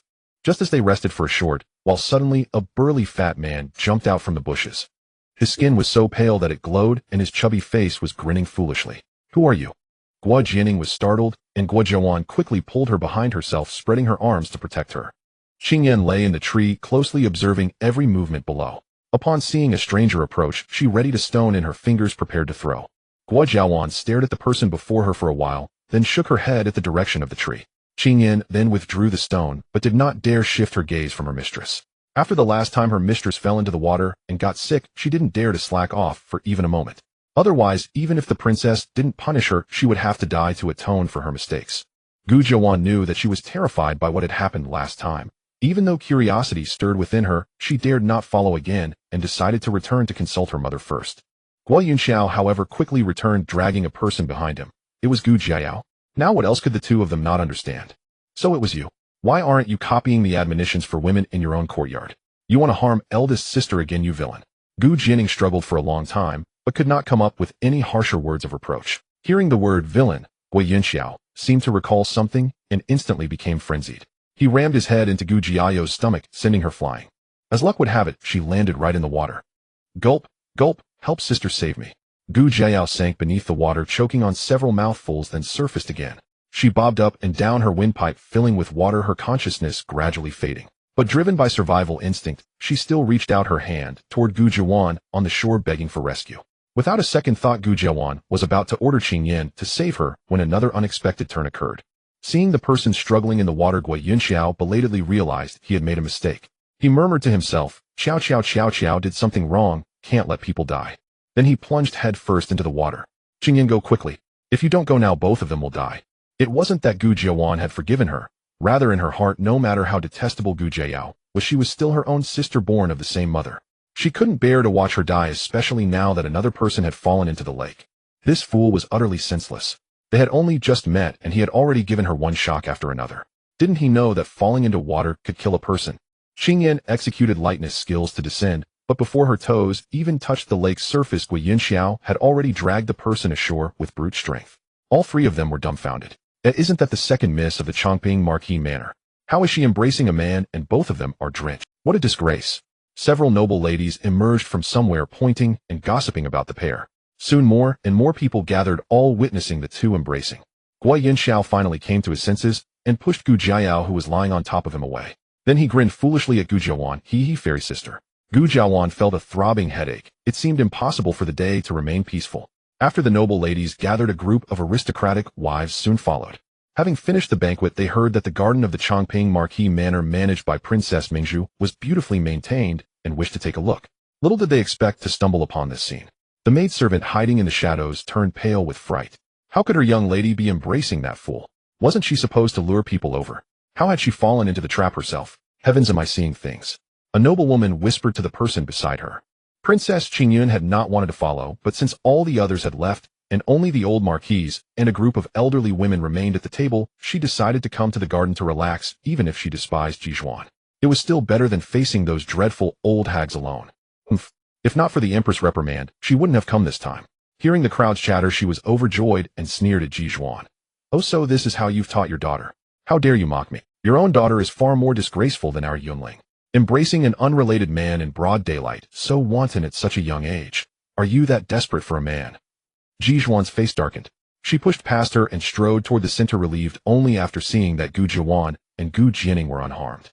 A glance downward made her notice Gu Jiao sitting on the ground in a daze. Princess Qingyun followed closely and realized that the man embracing that little wretch was none other than her own son, Guo Yunxiao. Darkness clouded her vision, and she nearly fainted. Fortunately, the maidservant beside her supported her. "Princess, how did the young master end up here? You ask me. I should be asking you. Can't even keep an eye on a single person. Utterly useless." The maidservant felt deeply aggrieved. It wasn't her job to watch the young master. That was the coachman's duty. "Princess Qingyun, I return your words to you unaltered. Is this how you teach your son? In broad daylight, he barges into the rear garden of the Marquis manor and molests our female family members. You must answer for today's incident." Nothing in the manor escaped Ji Duan's notice. After Guo Yunxiao caused a disturbance at the side gate, someone quickly reported the matter to her, and she naturally learned that he was Princess Qingyun's son. Ji Duan glanced at the few people at the scene, her mind racing as she quickly pieced together the truth. But she wasn't foolish enough to expose Gu Jiao's misdeeds in public. Wasn't Princess Qingyun sharp-tongued? Well, she would return those very words to her. Bringing a fool of immense strength near the Marquis manor was inherently risky. A few harsh words were not undeserved. Don't talk nonsense. This fool can't even understand human speech. How could I possibly instruct him to do anything? In my view, it's your shameless daughter who seduced my son. If anyone owes an explanation, it's your manor that owes one to me. Princess Qingyun instinctively retorted, but then suddenly changed her mind. Ahem. Since things have already happened, let them be betrothed directly. Once your daughter comes of age, she can marry into our family. That should count as making amends. She had suddenly thought of a way to spite Ji Duan. She would make sure Ji Duan's daughter married her own foolish son. Hadn't Ji Duan always thought highly of herself, believing she alone enjoyed the Dowager Empress' favor? Well, she wanted to see how Ji Duan would react when her daughter lost her reputation in public and was forced to marry a fool. No, I won't marry her. I won't marry her. She's ugly. She's not as pretty as Fairy Sister. Guo Yunxiao understood Princess Qingyun's words and collapsed on the ground wailing. Tears and snot streamed down his face, a truly disgusting sight. The crowd cast pitying glances at Gu Jiayao. This girl was utterly ruined. Even if she didn't marry Princess Qingyun's foolish son, what other family would dare take her in? Before I have even spoken, you have already decided. It seems the Princess of Qingyun is not fully awake. Ji Duan sneered. Seeing her displeasure, the Princess of Qingyun felt even more convinced she was right. She reconsidered, since no one was willing to marry Guo Yunxiao anyway. Finding a ready-made wife, especially the legitimate daughter of the Changping Marquis estate, was too good an opportunity to pass up. How fortunate that she had been quick-witted. Moreover, wasn't Ji Duan wealthy? She only had 3 children. If her daughter married into their family, 1/3 of her dowry would come along. Yunxiao might be simple, but he has simple luck. I do not agree. Ji Duan refused flatly. She would deal with Gu Jiayao's mischief later, but she would not allow anyone to marry into the Guo family. If she married her off like this, it would be tantamount to throwing the reputation of the Changping Marquis estate under the feet of the Princess of Qingyun, letting her trample it. The honor of all the women in the estate would be tarnished. Gu Jiawan and Gu Jianing had yet to be betrothed. Wen or Ning, or what truly happened? Ji Duan looked at Gu Jiawan and asked gently. Whatever her daughters said, she would respect their choice. This matter had only 2 possible outcomes. One was to admit that Gu Jiayao had let someone in intending to frame her sisters, but reaping what she sowed. This would ruin the reputation of all the women in the Changping Marquis estate. The second was to omit the beginning and end only telling how Gu Jiayao fell into the water. This would preserve the estate's honor. It was simple now. Would they prioritize the greater good or their conscience? Although Ji Duan had guessed the gist, she still needed Gu Jiawan to speak the truth. The choice of which ending to adopt rested entirely in her hands. She had the ability to shield her children. Gu Jiawan pondered for a long time and was about to reveal everything when Gu Jianing stepped forward first. Aunt, my elder sister, and I were resting on the path when young Master Gu suddenly rushed out, scaring us both. Then he dragged second sister out from the bushes and pushed her straight into the lake. My elder sister and I didn't even have time to react. Elder sister immediately sent Qingyun to rescue her, but before Qingyun could touch the water, that fool. As she shouted fool, the Princess of Qingyun's fierce glare swept over her. She flinched and quickly corrected herself. No, young Master Gu had already pulled second sister ashore. Then you all arrived. And I'm so scared. At these words, the Princess of Qingyun instantly lost the upper hand, and public opinion swung decisively against her. Oh dear, so it was the prince's son who ran out and frightened the young ladies of the Marquis estate, even knocking someone into the water. How can they be asked to marry? The young ladies of the Marquis estate are truly unfortunate. Not only is their reputation ruined, but they must also marry a fool. If it were me, I would refuse. Gu Jiawan silently glanced at Gu Jianing, who felt a pang of guilt, and quickly lowered her head, unable to meet her eyes. Mother, young Master Gu did not mean it. Perhaps second sister was hiding in the bushes and startled him, causing him to lash out. Was she trying to salvage the situation? Though he was a fool, he was innocent. To be unjustly burdened with such a charge would surely break his heart if he... Let us not make a spectacle of today's affair. Since it was a misunderstanding and young Master Gu had no ill intent, let this matter end here. As soon as Ji Duan spoke, the noble ladies who had been watching the spectacle tactfully said they would take their leave. Wait. The Qingyun princess, having grown up in the palace, was undoubtedly more astute than Guo Yunling. She understood that at this moment neither public opinion nor Ji Duan could shake them, so she had to approach the matter directly with the involved party. She hurriedly rushed to Gu Jiaoyao, looking down at her from a height. Miss Gu, your mother has outright rejected this marriage proposal, but you must think carefully. With so many people witnessing this today, your reputation is already tarnished. The best choice is to marry my son. Although he may not be very bright, he is the only son of the current princess and the governor of Yingzhou. With such a family background, even if this incident had not occurred, you wouldn't be able to aspire to it. You must think this through. After all, it's your life to live. Mother, I will marry. Gu Jiaoyao stood by the lake, drenched and disheveled, saying, I want to marry into Yingzhou. If you refuse, I will jump in and drown myself. She only needed to take a step back to fall into the bottomless lake again. She knew the princess was speaking the truth. Her mother had never liked her, and if she missed this opportunity today, she would never have a chance to rise again. Fine, since you're threatening to die, then marry. Just when everyone thought Ji Duan would never agree, she surprisingly relented, looking completely unfazed. Such smooth progress made the Qingyun princess feel a sense of unreality. Madam, who has fallen into the water. Gu Changping hurriedly arrived, fearing that a noble lady from his household might be in trouble, which would be hard to explain. Ji Duan lazily glanced towards the lake without answering. He let out a sigh of relief. It's Jiao Yao, that's good, that's good. After saying this, he noticed the gazes of everyone around him were quite complex and hurriedly added, Ahem, what I meant was it's good that Yao is fine. If anything were to happen to her, I would be heartbroken. Upon hearing this, the expressions of those around him softened slightly. They thought, of course, the Marquis of Changping would not be indifferent to his own child being in trouble. Marquis Changping, you came at just the right time. The Qingyun princess quickly spoke, wanting to finalize the matter. Since you're here, let's exchange our marriage contracts. Once Yao comes of age, she will marry into the Gu family. I assure you she will not be treated poorly. Greetings, Your Highness. Although Gu Changping was still somewhat confused, he did not forget his manners. After bowing, he turned to Ji Duan. Madam, what contract are we exchanging? What marriage are we discussing? Isn't today the celebration of my mother's 60th birthday? How did it turn into a marriage discussion? He was still bewildered when he suddenly caught sight of the drooling man beside Gu Yao, and his heart sank. Is this really the silly son of the princess? He kept signaling Ji Duan with his eyes. The Qingyun princess scoffed. What, Marquis Changping is the head of your family? You can't even handle this small matter. How can a dignified marquis be henpecked? Aren't you afraid of being laughed at? Ji Duan mocked. Hey, it turns out the princess has no standing at home. You can't even interject. No wonder you would ask such a question. You. The crowd, who had intended to leave, stopped and pretended to admire the flowers in the garden, while secretly straining their ears to catch the commotion. The Qingyun princess was furious. Ji Duan seemed determined to oppose her at every turn. What the madam says is correct. The madam is in charge of our family. Yet Marquis Changping was particularly attentive, nodding and bowing beside Ji Duan, as if he were completely at her beck and call. This sight angered the Qingyun princess. Seeing that he was somewhat perceptive today, Ji Duan recounted everything that had happened in the garden to him, including how Gu Yao was threatening to die and insisted on marrying into the Gu family. After hearing this, Gu Changping's clenched fists hidden in his sleeves tightened instantly. This rebellious daughter had truly gone too far. However, since the words were already spoken in front of the noble ladies of the capital, there was no room for negotiation. He could only admit defeat. Princess, wait a moment, I will have someone fetch the marriage contract right away. Guang Lin immediately rushed to the study, claiming to get the contract, but in reality, he was going to write it. On the prince's side, as soon as the intention was expressed, she had already sent a maid to borrow ink, and had written it. She had been playing with the marriage contract in her hand, looking as proud as a peacock spreading its feathers. Princess Mingzhu, from now on we will be in-laws. Your legitimate daughter is going to marry my son. Are you happy? Oh, are you happy? It would be good if they don't hit you. The people around frowned at this. The Qingyun princess was openly provoking them. Wait, what did she just say? The legitimate daughter of the Marquis of Changping. This seemed different from what they knew.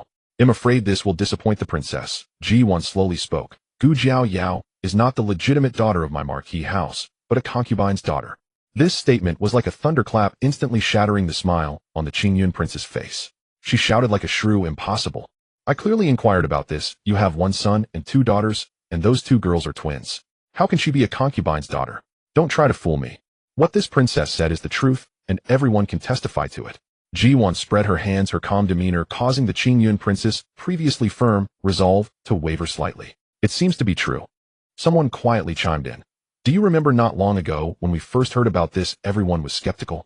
Later I found a distant relative of the Marquis family and learned that the second daughter of the Marquis family had indeed been changed to a concubine's daughter in the family tree. Changing the family tree is a definite matter. But why what else could it be? This second Miss Gu is truly rebellious. She actually distanced herself from her own mother to get close to a concubine, treating that concubine like a mother, and scheming against Princess Mingzhu. Who could tolerate that? Then Princess Mingzhu must be kind-hearted, allowing her to remain in the household. If it were me, I would have sent her off to a nunnery to be a nun to avoid being a nuisance in front of me. The murmurs of the crowd were neither loud nor soft, just right to reach the ears of the Qingyun princess, who turned pale. Concubine's daughter, are you playing me? She no longer referred to herself as this princess. Ji Duan feigned innocence. This princess does not understand what you are saying. I've already said that today's matter would be overlooked, but you insisted on confirming their marriage. Now that you've heard Gu Yao is a concubine's daughter, you want to backtrack. It's too late. Gu Jiao has lost her reputation because of your son, and after today's incident it's impossible for her not to marry into the Guo family. I say it doesn't count, so it doesn't. Princess Qingyun roared. Just then Guang Lin returned gasping for breath and hurriedly handed over the document. Marquis, this is the second Miss Betrothal certificate. As Princess Qingyun lunged to snatch and tear it apart, a commanding male voice echoed in her ears. What do you think you're doing, Princess? The Duke of Zhen. Why had he come? Could the birthday celebration of the Changping Marquis matriarch truly warrant his presence? The Duke stepped forward, positioning himself squarely between Gu Changping and Princess Qingyun. He took the betrothal certificate, opened it, and scanned its contents. I heard everything clearly. Since the princess insisted on this marriage, and the commandery princess agreed, how can it be so easily annulled? Though you are of royal blood, you cannot act so wantonly and slap the faces of both the Marquis household and the commandery princess. Besides, the second miss of the Changping Marquis family has a highly compatible birth chart with young Master Guo. This is indeed a good match. He intended to help Ji Duan. He had arrived with Gu Changping, but had stood among the crowd observing. He had seen Ji Duan's attitude toward Gu Jiao and knew there must be an irreconcilable conflict between mother and daughter. Otherwise, how could she remain unmoved while her daughter, just pulled from the water, shivered nearby? Any other mother would have wrapped the child in a clean blanket by now, except. The Duke suddenly thought of that person, and a pang of pain struck his heart. Though he had little contact with Ji Duan, he knew she was a straightforward person who loved and hated fiercely and could let go of what was lost. The second miss had broken her heart, so she would no longer treat her as a daughter. The Guo family might be a den of tigers and dragons, but the second miss had chosen her own path, so he would lend a hand. Princess Qingyun felt she had been utterly deceived. But with matters settled and the Duke watching under the public eye, she could not back out. She had to steel herself and demand a promise. Though she's been demoted from legitimate to illegitimate daughter, she still came from your womb. Her dowry. Before she could finish, Ji Duan cut her off.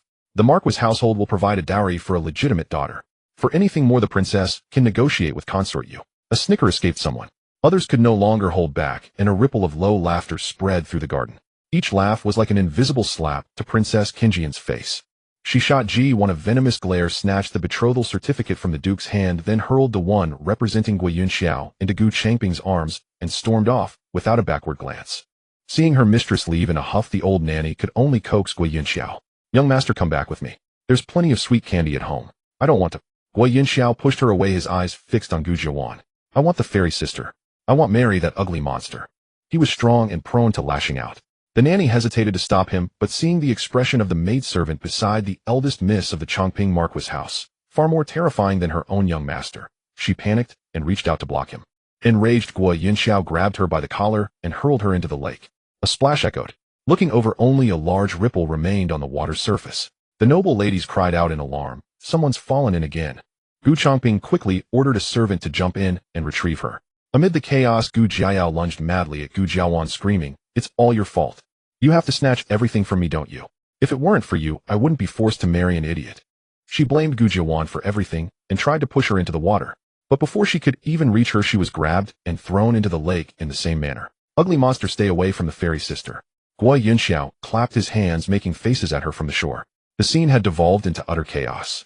Ji Duan nodded to the Duke, then ordered Qin Yin to take Gu Jiawan and Gu Jining back to rest. She then led the noble ladies toward the front hall. The show was over, but the birthday banquet had to continue. As soon as the feast ended, news of what had happened at the Changping Marquis residence began spreading through the capital like wildfire. Soon, even the Xinaying Palace received word, and the Empress Dowager grew increasingly displeased with Princess Qingyun. Everyone mocked her for trying to outsmart others, and ending up worse off. She had intended to humiliate the Pearl Commandery princess, but instead found herself tied to a disgraced illegitimate daughter, suffering a tremendous loss of face. After such a significant incident, Ji Duan directly ordered Gu Jiao to kneel in the ancestral hall for 3 days and nights. Once the time was up, she intended to send Gu Jiao to a nunnery.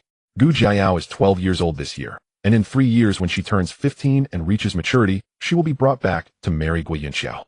These 3 years in the nunnery will serve as atonement for her actions in the original story, allowing her to experience the bitter taste of being sent to a nunnery where life is worse than death. The nunnery in the suburbs is not merely a place of hardship. The current abbess is the daughter of a former historian who, it is said, made a grave mistake at home, leading to her being sent to the nunnery for purification. For some unknown reason, she gained the favor of the previous abbess, and after the abbess' death, she became the new head. Outsiders only know that there is a nunnery in the suburbs where noble families send their female relatives who have made mistakes for purification, but they are unaware of its darker side. This abbess secretly colludes with certain wealthy matrons to specifically target those stepdaughters and daughters-in-law that they disapprove of. Over time, the abbess began to treat everyone indiscriminately, whether they were ladies specifically sent for supervision by their stepmothers or biological mothers, or girls simply sent for reflection. All would endure relentless torment, living a life worse than death. If anyone attempted to escape or seek help, they would be caught and brought back, then personally strangled by the abbess with white silk disguised as suicide. Their unsuspecting families would only think their daughters had erred, leading them to despair and lose the will to live. No one would suspect that all this was the nunnery's wrongdoing. The reason Ji Duan did not personally punish Gu Jiao was that she feared getting her hands dirty, so she sent her to the nunnery where others would take care of it. To this end, Ji Duan even specifically hired a junior martial artist to keep an eye on Gu Jiao to prevent her from it. Moreover, this junior martial artist could take the opportunity to let those innocent girls escape and return home to seek help, which could also be considered a good deed. Once those young ladies return home, they certainly wouldn't make a big fuss, allowing the nunnery to continue operating as usual, thus not affecting Gu Jiao's punishment. When Gu Jiao first learned of this news from her personal maid, she had already fainted in the ancestral hall 5 or 6 times. For 3 days and nights without food or water, she endured it all, with a rough servant woman watching her closely. If she dared to slack off, she would be whipped. These 3 days were truly a living hell for her. After finally enduring it, she learned this shocking news and wanted to run to the main courtyard to plead, but she couldn't even get out of her own courtyard. Gu Changping fully supported Ji Duan's actions.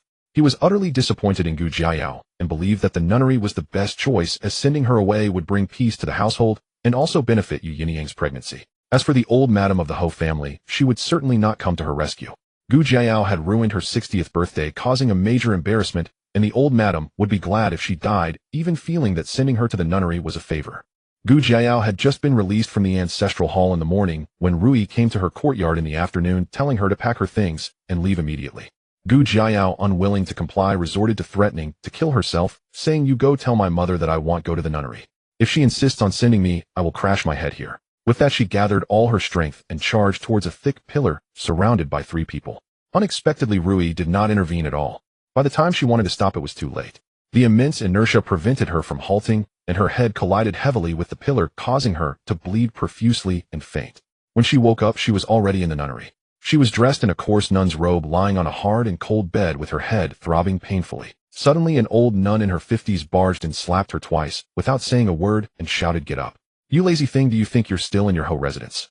Go fill all 3 large water tanks in the back courtyard, or you won't be allowed to eat."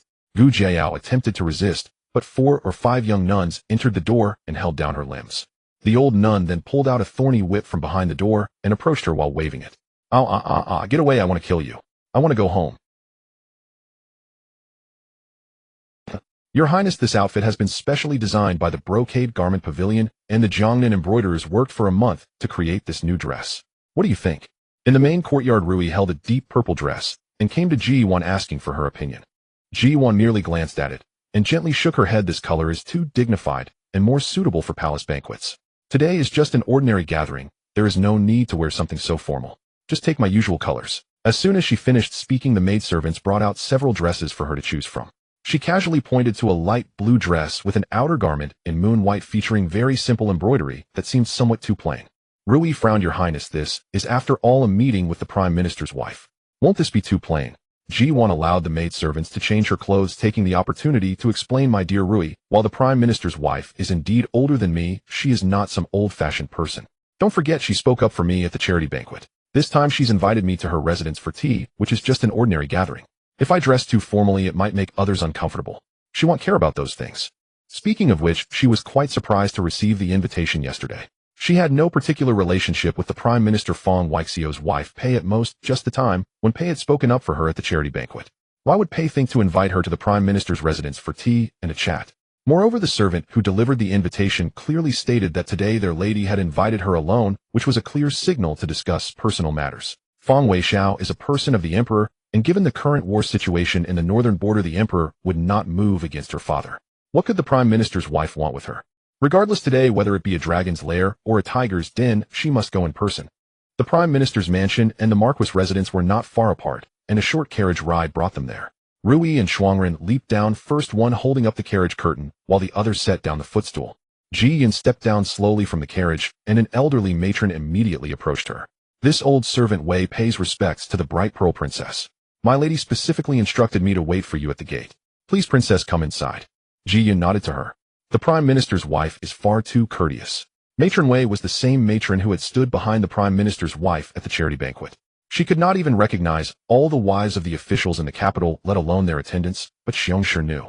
Xiongshi had once mentioned this matron Wei by chance. She was no ordinary woman. Not only was she the prime minister's wife's most capable aide, but she had also saved her mistress' life on several occasions. Having suffered several wounds from taking blades meant for the prime minister's wife, her body was damaged. Ordinarily, the prime minister's household treated her as a member of the family.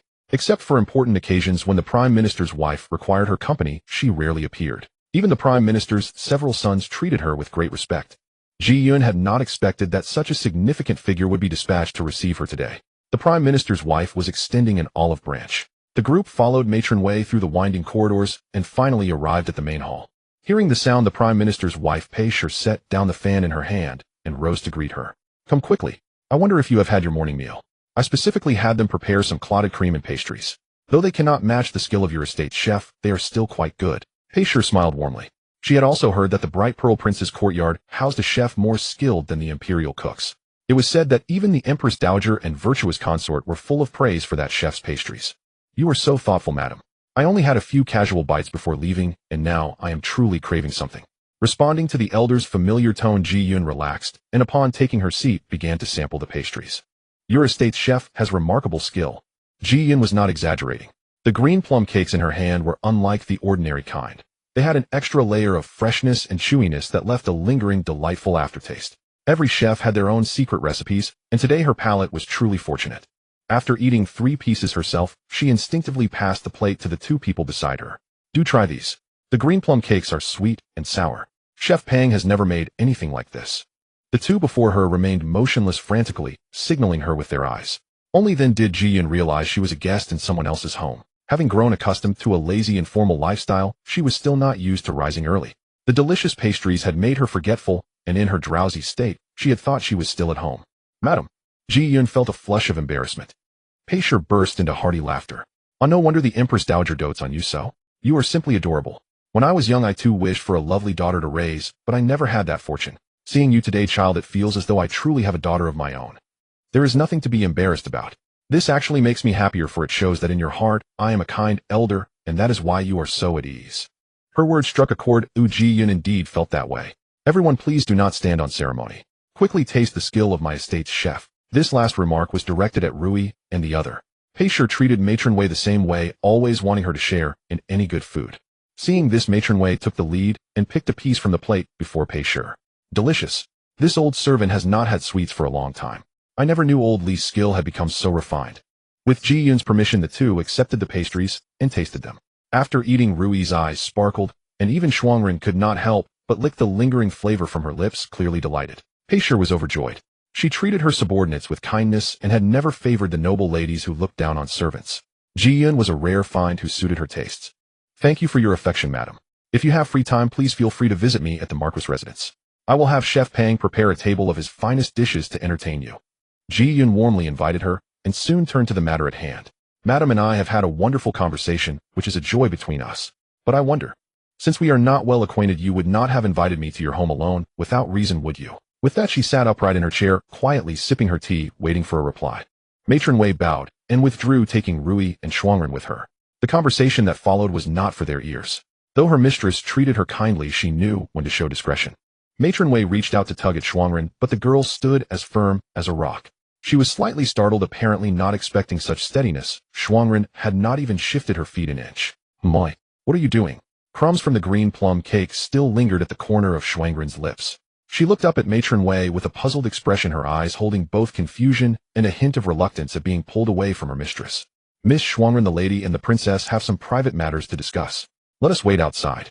Matron Wei lowered her voice, her tone carrying the gentle, yet unmistakable authority of an elder. I will not leave the princess. She stood completely still without a flicker of movement. Such a stubborn temper. Ji Duan shook her head. Follow Nurse Wei out first, nothing will happen. Shuangren did leave, but she did not go far. She did not exit the main hall. Instead, right before the chancellor's wife, she leaped directly onto the tall tree opposite the hall. Her 2 legs dangled, swaying in midair, utterly indifferent to the gazes of others. Ji Duan watched with a face full of black lines, the corners of her mouth twitching slightly, yet she said nothing more. Madame Pei finally spoke. "You are indeed a clever child. To be honest, summoning you here today was our chancellor." She paused, lifted the teacup to take a sip, then set it down, gently softening her tone. "There are things he finds inconvenient to say, and even more impossible to discuss openly with the Ji family. So he entrusted me as a mere woman to speak with you privately. After all, in the eyes of those in power, we women are but trivial beings incapable of stirring any great waves." When she uttered the last sentence, her face bore a calm detachment born of worldly wisdom. Both of them understood perfectly who this power holder referred to. Were it not for this, she would have preferred her contact with Ji Duan to remain pure, untainted by other matters. That would have lasted longer. After all, she truly liked this child. This fondness was pure and unadulterated. Ji Duan leaned forward slightly, her voice lowered to a whisper. "But the Chancellor is His Majesty's man." The question was asked cautiously, every word laden with probing intent.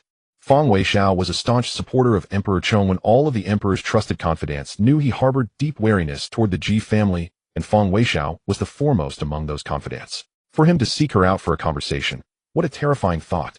Ji Duan's back tensed slightly, and her palms clenched surreptitiously. Madame Pei, however, remained composed, as if she had anticipated the question. "He is indeed His Majesty's man, but he is also the Chancellor of Great Yan. 1 man versus 10,000. He can still discern where the greater weight lies. The Chancellor wishes for General Ji to be extra cautious. Although His Majesty has dispatched the Southern Army to reinforce the northern frontier, he did not send its commander Chen Dongren. Instead, he ordered Marquis Wan to lead the Southern Army north. Marquis Wan. He is of the Empress clan. How could His Majesty send him?" Ji Wan's voice rose involuntarily before she quickly suppressed it. Everyone in the court knew that ever since the Marquis of Wan's household produced an empress, his military authority had been steadily eroded over the decades, leaving him with no one capable at his command. Even though the empress had borne no children, His Majesty still feared interference from the maternal relatives and had never truly trusted the Marquis of Wan. In the past, only 4 individuals in the capital held military power: the husband of Princess Jing'an, the current governor of Yingzhou Guizhushui, the Duke of Zhan, the Marquis of Wan, and Ji Wan's father Ji Hai. Now only Ji Hai remained in true command of substantial forces. Although the Duke of Zhan possessed some scattered troops, they were few and incapable of stirring any significant upheaval. The Southern Army's commander Chen Dongren was an exception. He was a veteran general who had guarded the south since the previous emperor's reign, a descendant of the Qin family with deep roots and extensive influence, not easily moved.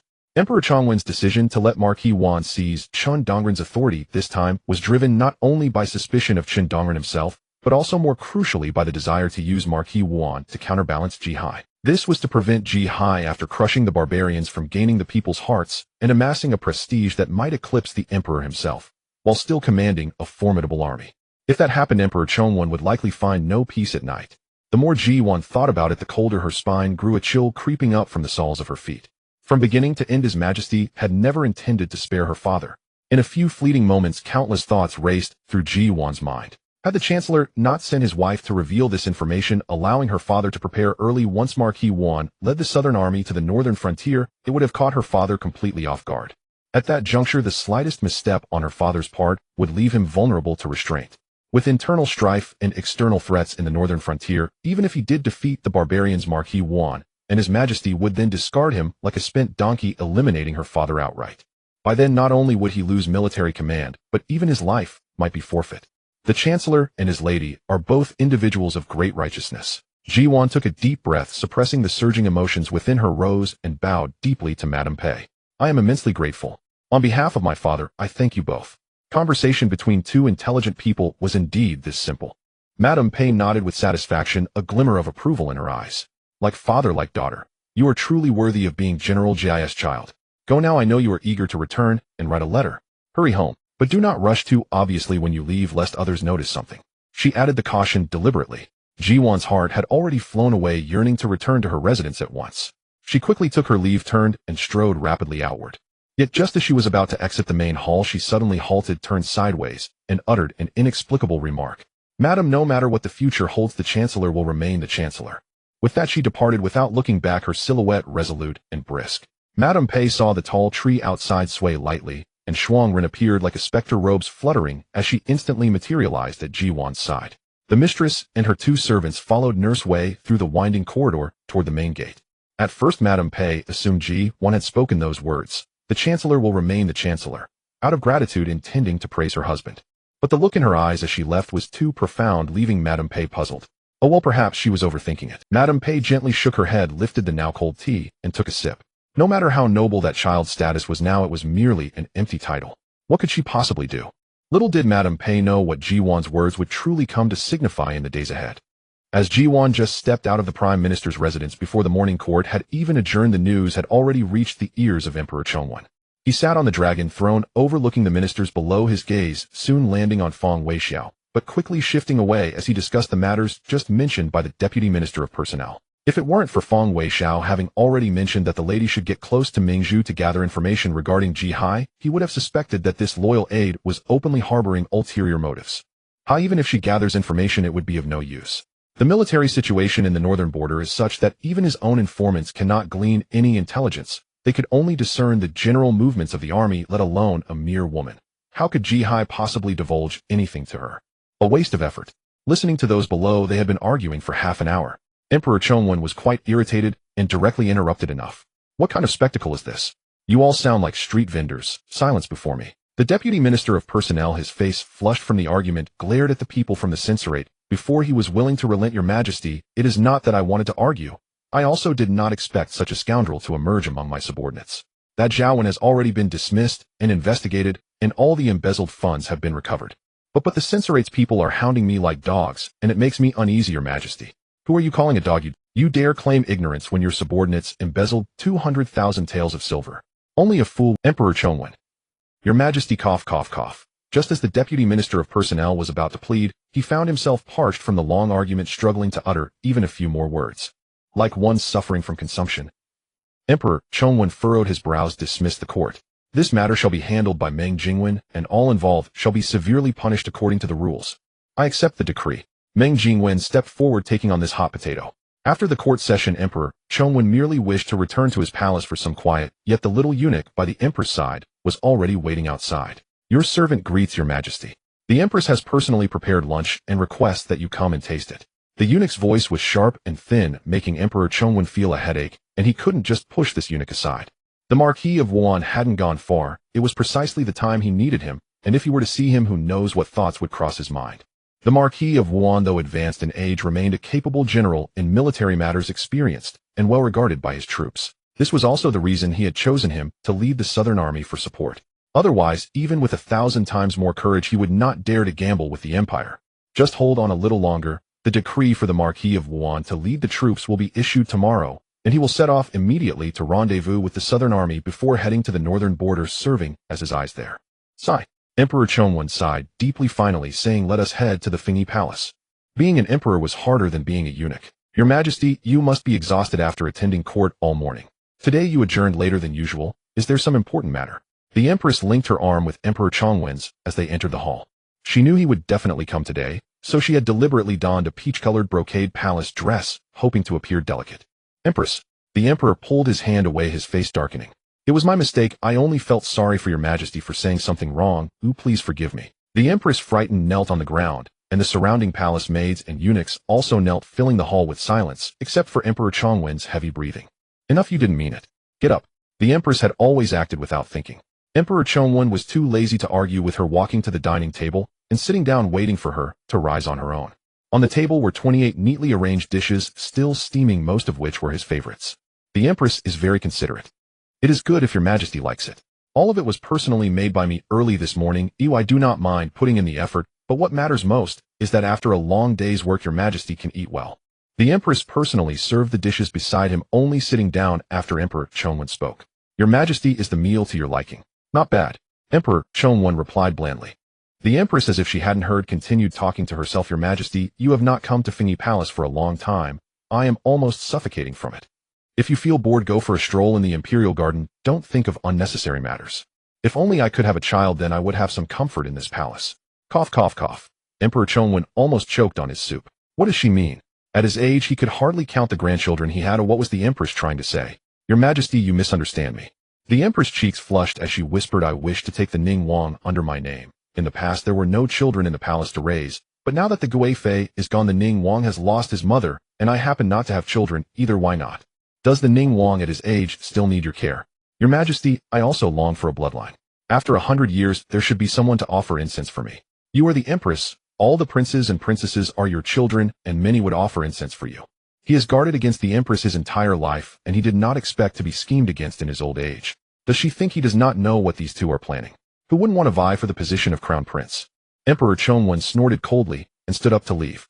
The empress lunged forward, kneeling and clinging to his leg, unwilling to let go, putting her dignity on the line. Will your majesty, we have been husband and wife for decades. I have never asked you for anything, and now I only have this one wish. If I could have a child, I would have no regrets even if I died. Even if you disregard me, please consider your father's face and grant this wish. He is getting old and may leave this world at any time, and what worries him the most is that I have no heirs. Empress, do you know what you are saying? Emperor Chongwen's gaze was piercing, staring intently at the person below. She was truly audacious. He had informed the Marquis of Wuan days ago about sending troops to support the northern border, and the Empress must have known this as well, which is why she dared to threaten him with the Marquis. Good. Very good. Feeling the wrath of thunder, a flicker of retreat crossed the Empress' mind, but then she recalled what the Ning Wang had said to her when he sought her out, gritting her teeth and deciding to take a gamble. Whether it was the Duke Wang or the Yin Wang who ascended the throne, she would merely be an empty title as the Empress Dowager. They would certainly respect their biological mother as the Empress Dowager. How would she live then? Did she have to live the latter half of her life relying on others?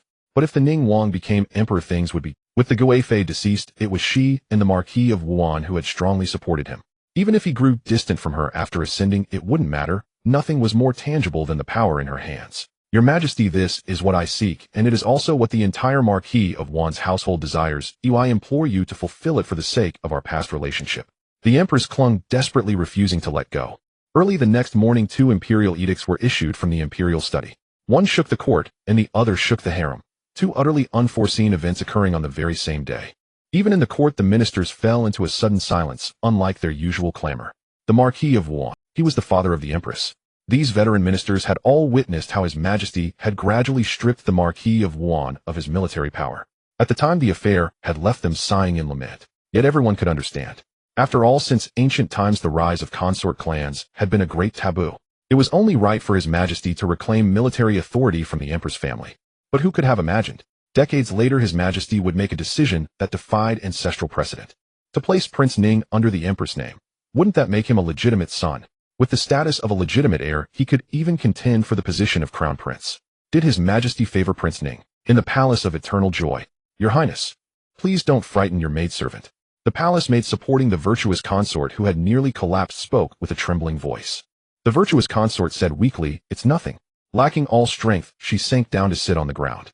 The Palace of Eternal Joy was covered with a thick carpet. Even in this weather, let alone on a winter's day, sitting on the floor would not feel cold. Yet she felt an icy chill, as if the blood flowing through her veins was no longer warm. "Leave me. I wish to be alone for a while." "Your Highness, your maidservant. All of you get out." The virtuous consort shouted, and only then did the palace maids withdraw.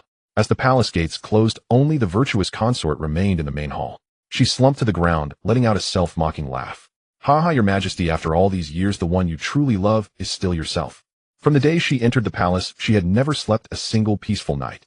Even if His Majesty had intended to protect her throughout her journey, she had relied most on herself. Heaven knows how arduous it was for her to raise her 2 children safely to adulthood. The noble consort was overbearing, constantly creating trouble for her. The silent and open grievances were beyond words. The Empress was ostentatious, acting without restraint, and His Majesty would only say, "That's just her nature." He professed to love her most, yet in truth for decades, she was the one who swallowed the most humiliation in the harem. Just when she thought she could finally see the light, His Majesty gave her such a tremendous surprise. Ha ha ha.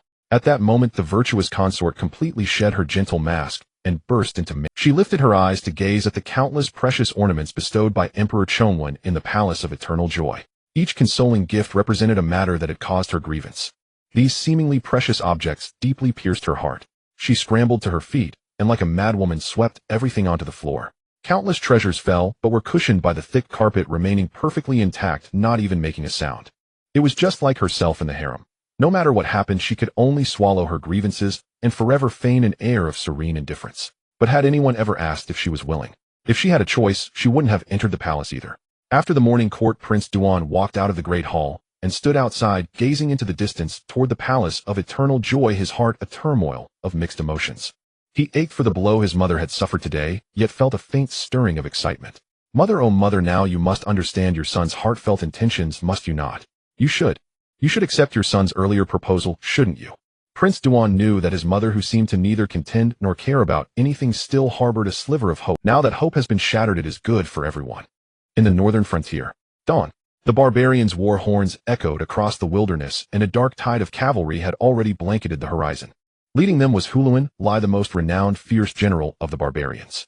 A decade ago, during a clash between the two armies, his wolf-tooth mace shattered the Great Yin army's formation, forcing them to retreat to their camp. Now returning to the northern frontier, he was determined to achieve glory once more. Kill for me. Kill, kill, kill. Countless warhorses made the earth tremble. Behind him, thousands of cavalrymen raised their scimitars high and charged forward with thunderous battle cries.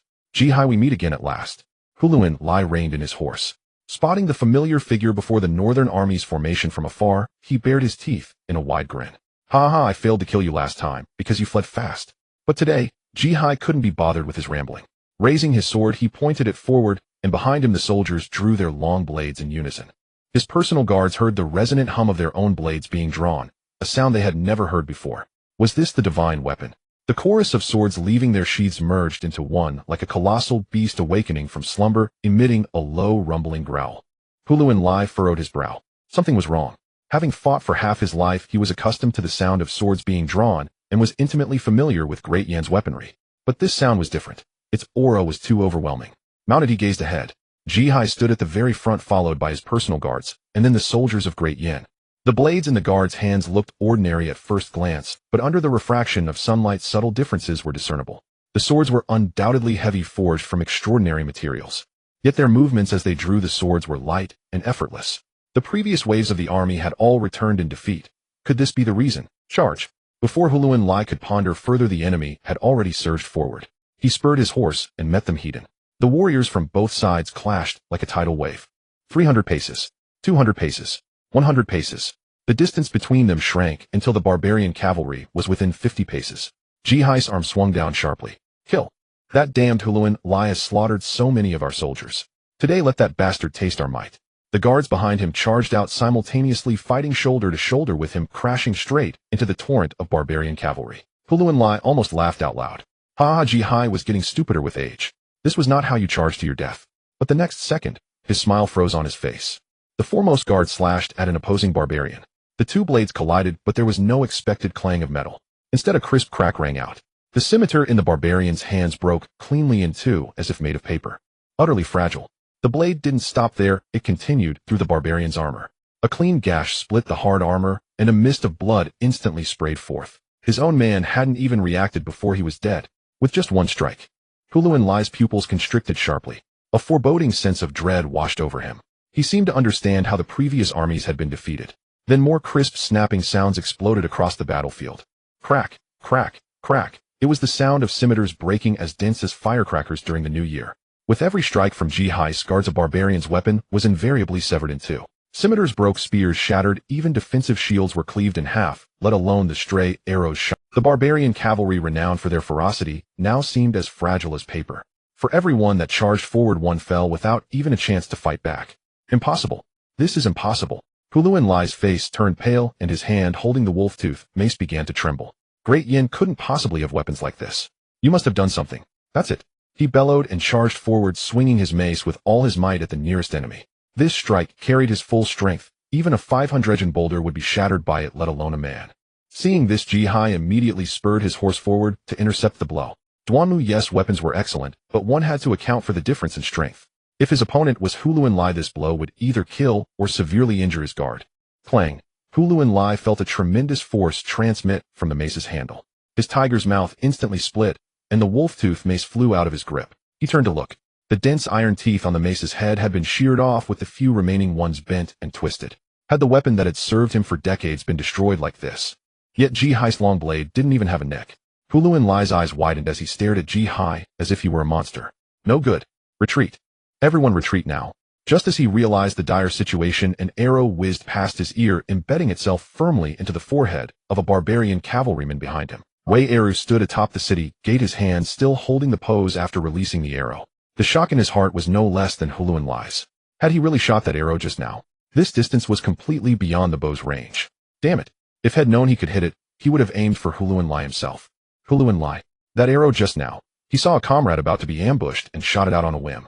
He never expected that the moment it left the string its speed would be so blinding even to himself, and that it would directly pierce the barbarian's skull. Damn, that felt good. Wei Eru looked down at the bow in his hand. It was still the same old bow head always used. Wait. He casually drew an arrow from the quiver at his waist. The arrowhead gleamed with a cold, dark luster. This batch of arrows was new. Sir Duanmu hadn't just forged new swords, armor, and shields. He had also reinforced the arrows. Wei Eru swallowed hard. He knocked an arrow, drew the bow, and aimed at a barbarian cavalryman 100 paces away who was cutting down a man. The moment the arrow was loosed, he heard a sharp, piercing sound more formidable than any arrow he had ever shot. The arrow passed straight through the man's body, without stopping, flying onward to embed itself in the flesh of another warhorse ahead, effortlessly reaping 2 barbarians. Wei Eru's fingers began to tremble, not from fear, but from excitement. In all his years of fighting, he had never felt such exhilaration. Arrow after arrow pierced hearts, blade after blade struck fatal blows.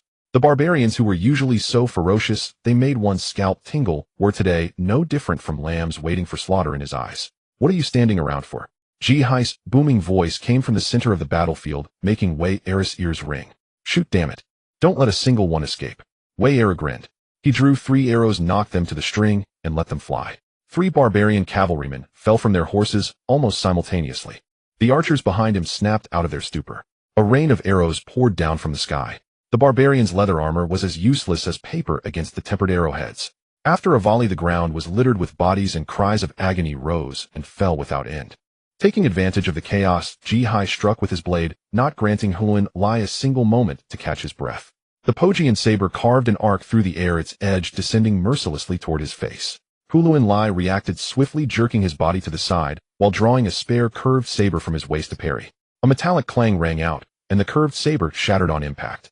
Blood gushed from his split tiger's mouth, and he tumbled from his horse. Ignoring the pain, he scrambled backward on the ground. His eyes locked onto the pitch-black great saber in Ji Hai's hand, an unprecedented terror surging within him. What kind of blade was that? In over 50 years of life and more than 3 decades on the battlefield, he had never witnessed such a fearsome weapon.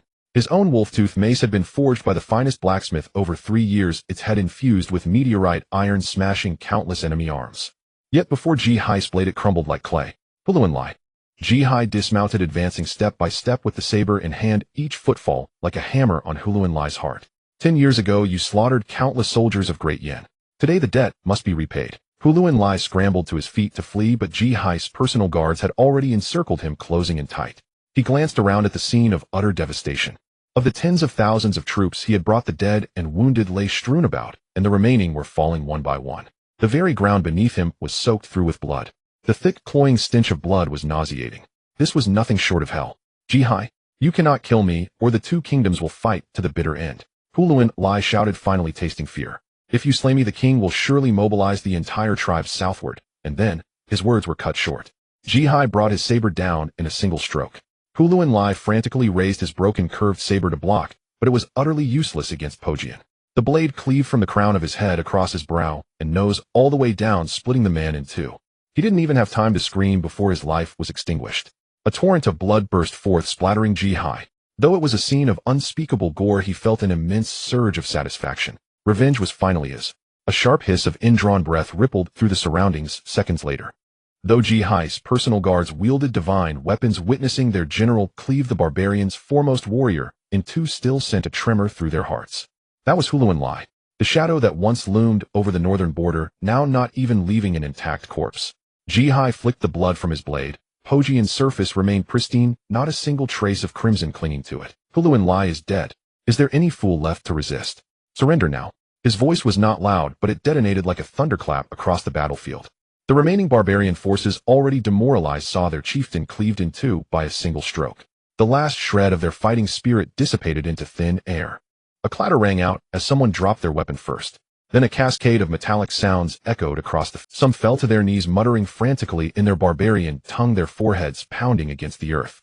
Others tried to flee, but their legs gave way, and they collapsed after a few steps. Wei Eru stood atop the city gate, an arrow still knocked, staring dumbfounded at the scene below. He swallowed hard and murmured, dead.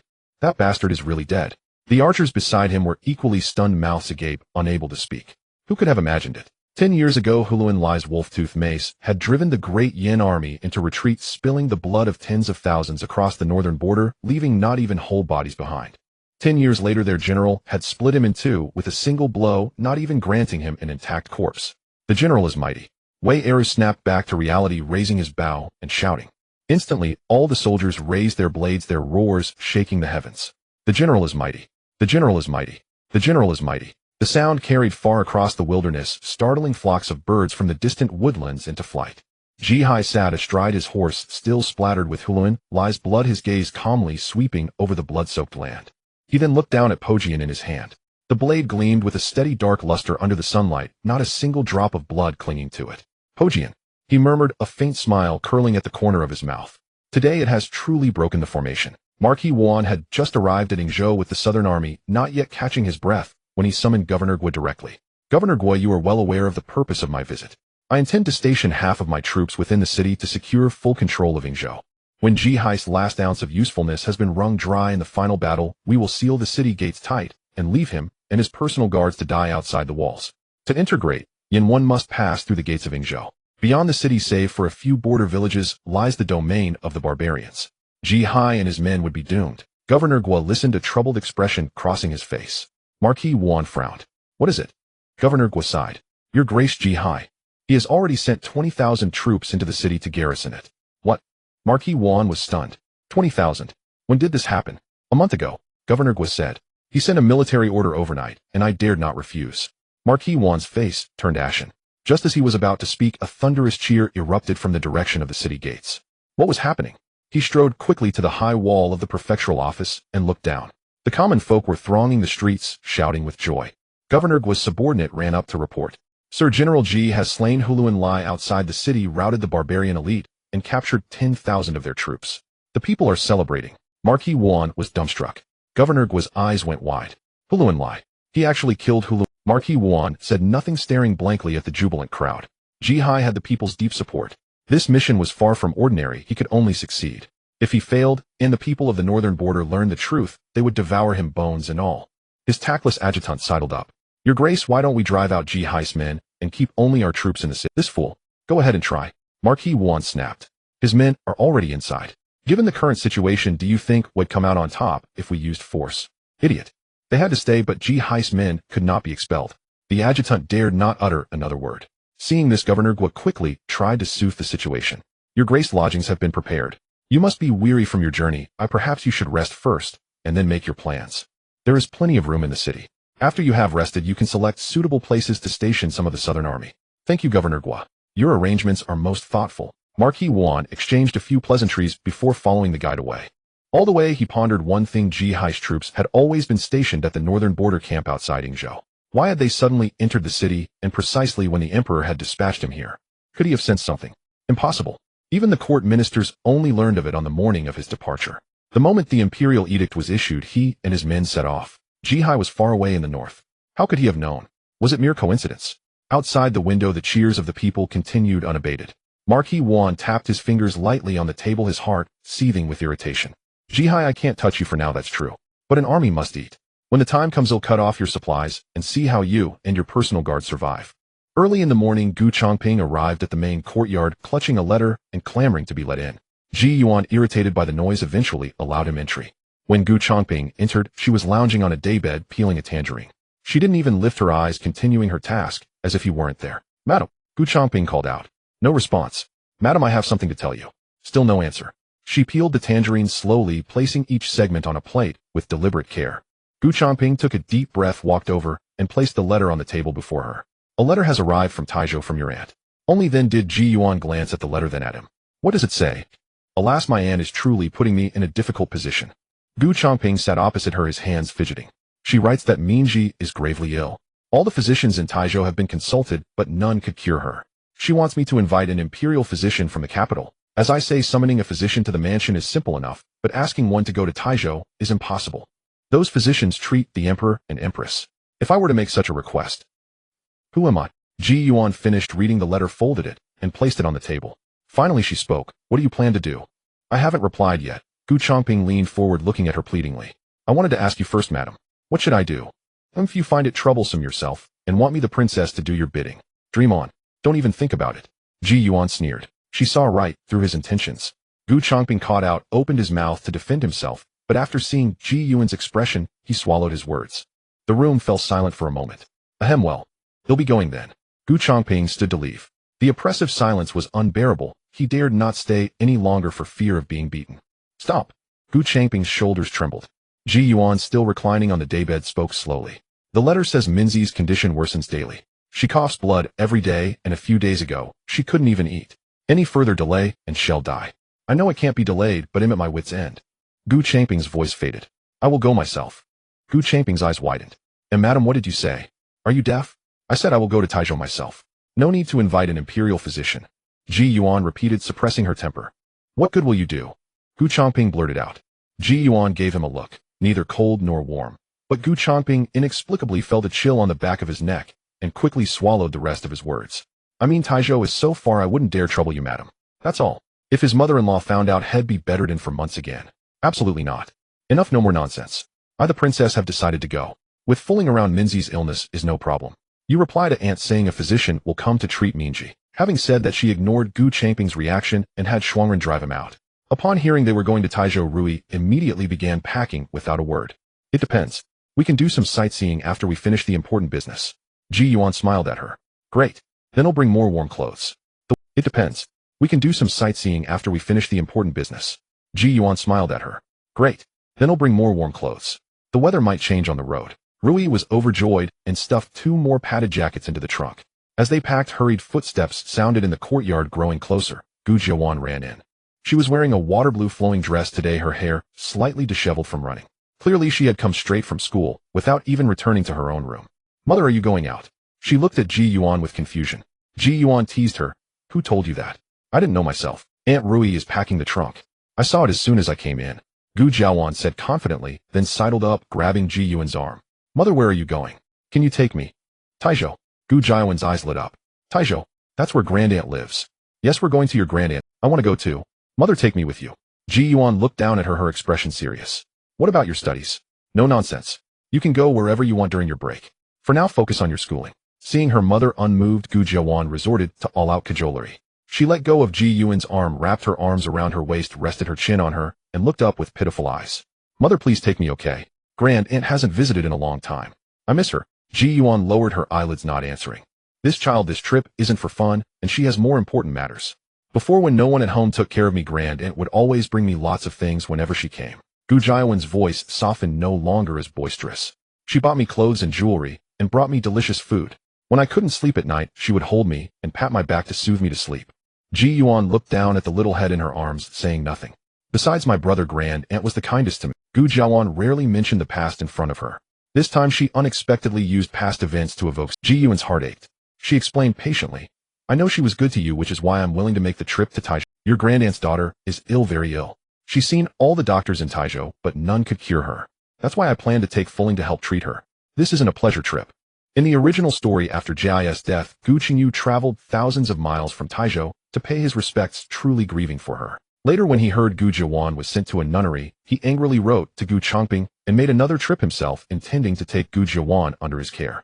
But alas, by the time he arrived, Gu Jiawan had already been tortured to death. Ji Yuan closed her eyes, suppressing the surging emotions within. The deeper her bond with her daughter, the more she couldn't bear to think of those things. The mere thought caused her heart to ache. Mother, just as Gu Jiawan was about to give up, she heard her mother say, all right, you can come too. Request leave from the... Gu Jiawan was stunned for a moment, then let out a yell, releasing Ji Yuan's waist and jumping on the spot. Oh really? Mother, you're not lying to me. Have I ever lied to you? Great. Gu Jiawan turned and ran to the door. He'll go tell Qingwe to pack my things. Mother, wait for me. Don't leave without me. Miss, slow down. Rui shouted anxiously from inside, seeing her not watching where she was going. Can't slow down. The small figure disappeared in an instant. Rui watched the little figure run off, shaking her head with a chuckle. Your Highness, the young miss is simply overjoyed. It's good that she's happy. A faint smile tugged at the corners of Ji Duan's lips. And indeed, joy was warranted. In the original tale, Gu Qingyu never had the chance to see Weiner one last time. In this life, she had personally delivered her daughter to her. The debt of gratitude owed back, then she would repay on her daughter's behalf. Though studies were important, Ji Duan could see the child was more worried about her great-aunt's family. It was better to bring Ji Duan, and Gu Jiawan traveled swiftly by horse. The journey from the capital to Taizhou, which typically took over 10 days, they completed in a grueling 7. The carriage came to a steady halt before the Yin residence. Ji Duan lifted the curtain and descended. She wore a dark green riding outfit today, her black hair tied back, presenting a clean and efficient appearance. Though the days of continuous travel lent a hint of fatigue to her face, her eyes remained bright and clear. "Your Highness, have we arrived?" Fuling jumped down, carrying her medicine chest. Rui and Shuangren followed closely behind. Ji Duan nodded, and Rui stepped forward to knock on the door. The doorman cracked the door open, poking out half his head. Seeing the visitors travel-worn yet finely dressed, he quickly asked, "May I ask who you are?" He found them utterly unfamiliar. It seemed the Yin family had no such relatives. "Please inform Master Yin that someone from the Changping Marquis residence in the capital has come to see the lady of the house." Rui announced their identity. The moment the doorman heard the words Changping Marquis residence, his expression changed drastically, and he scrambled inside. Before long, a crowd surged out from within.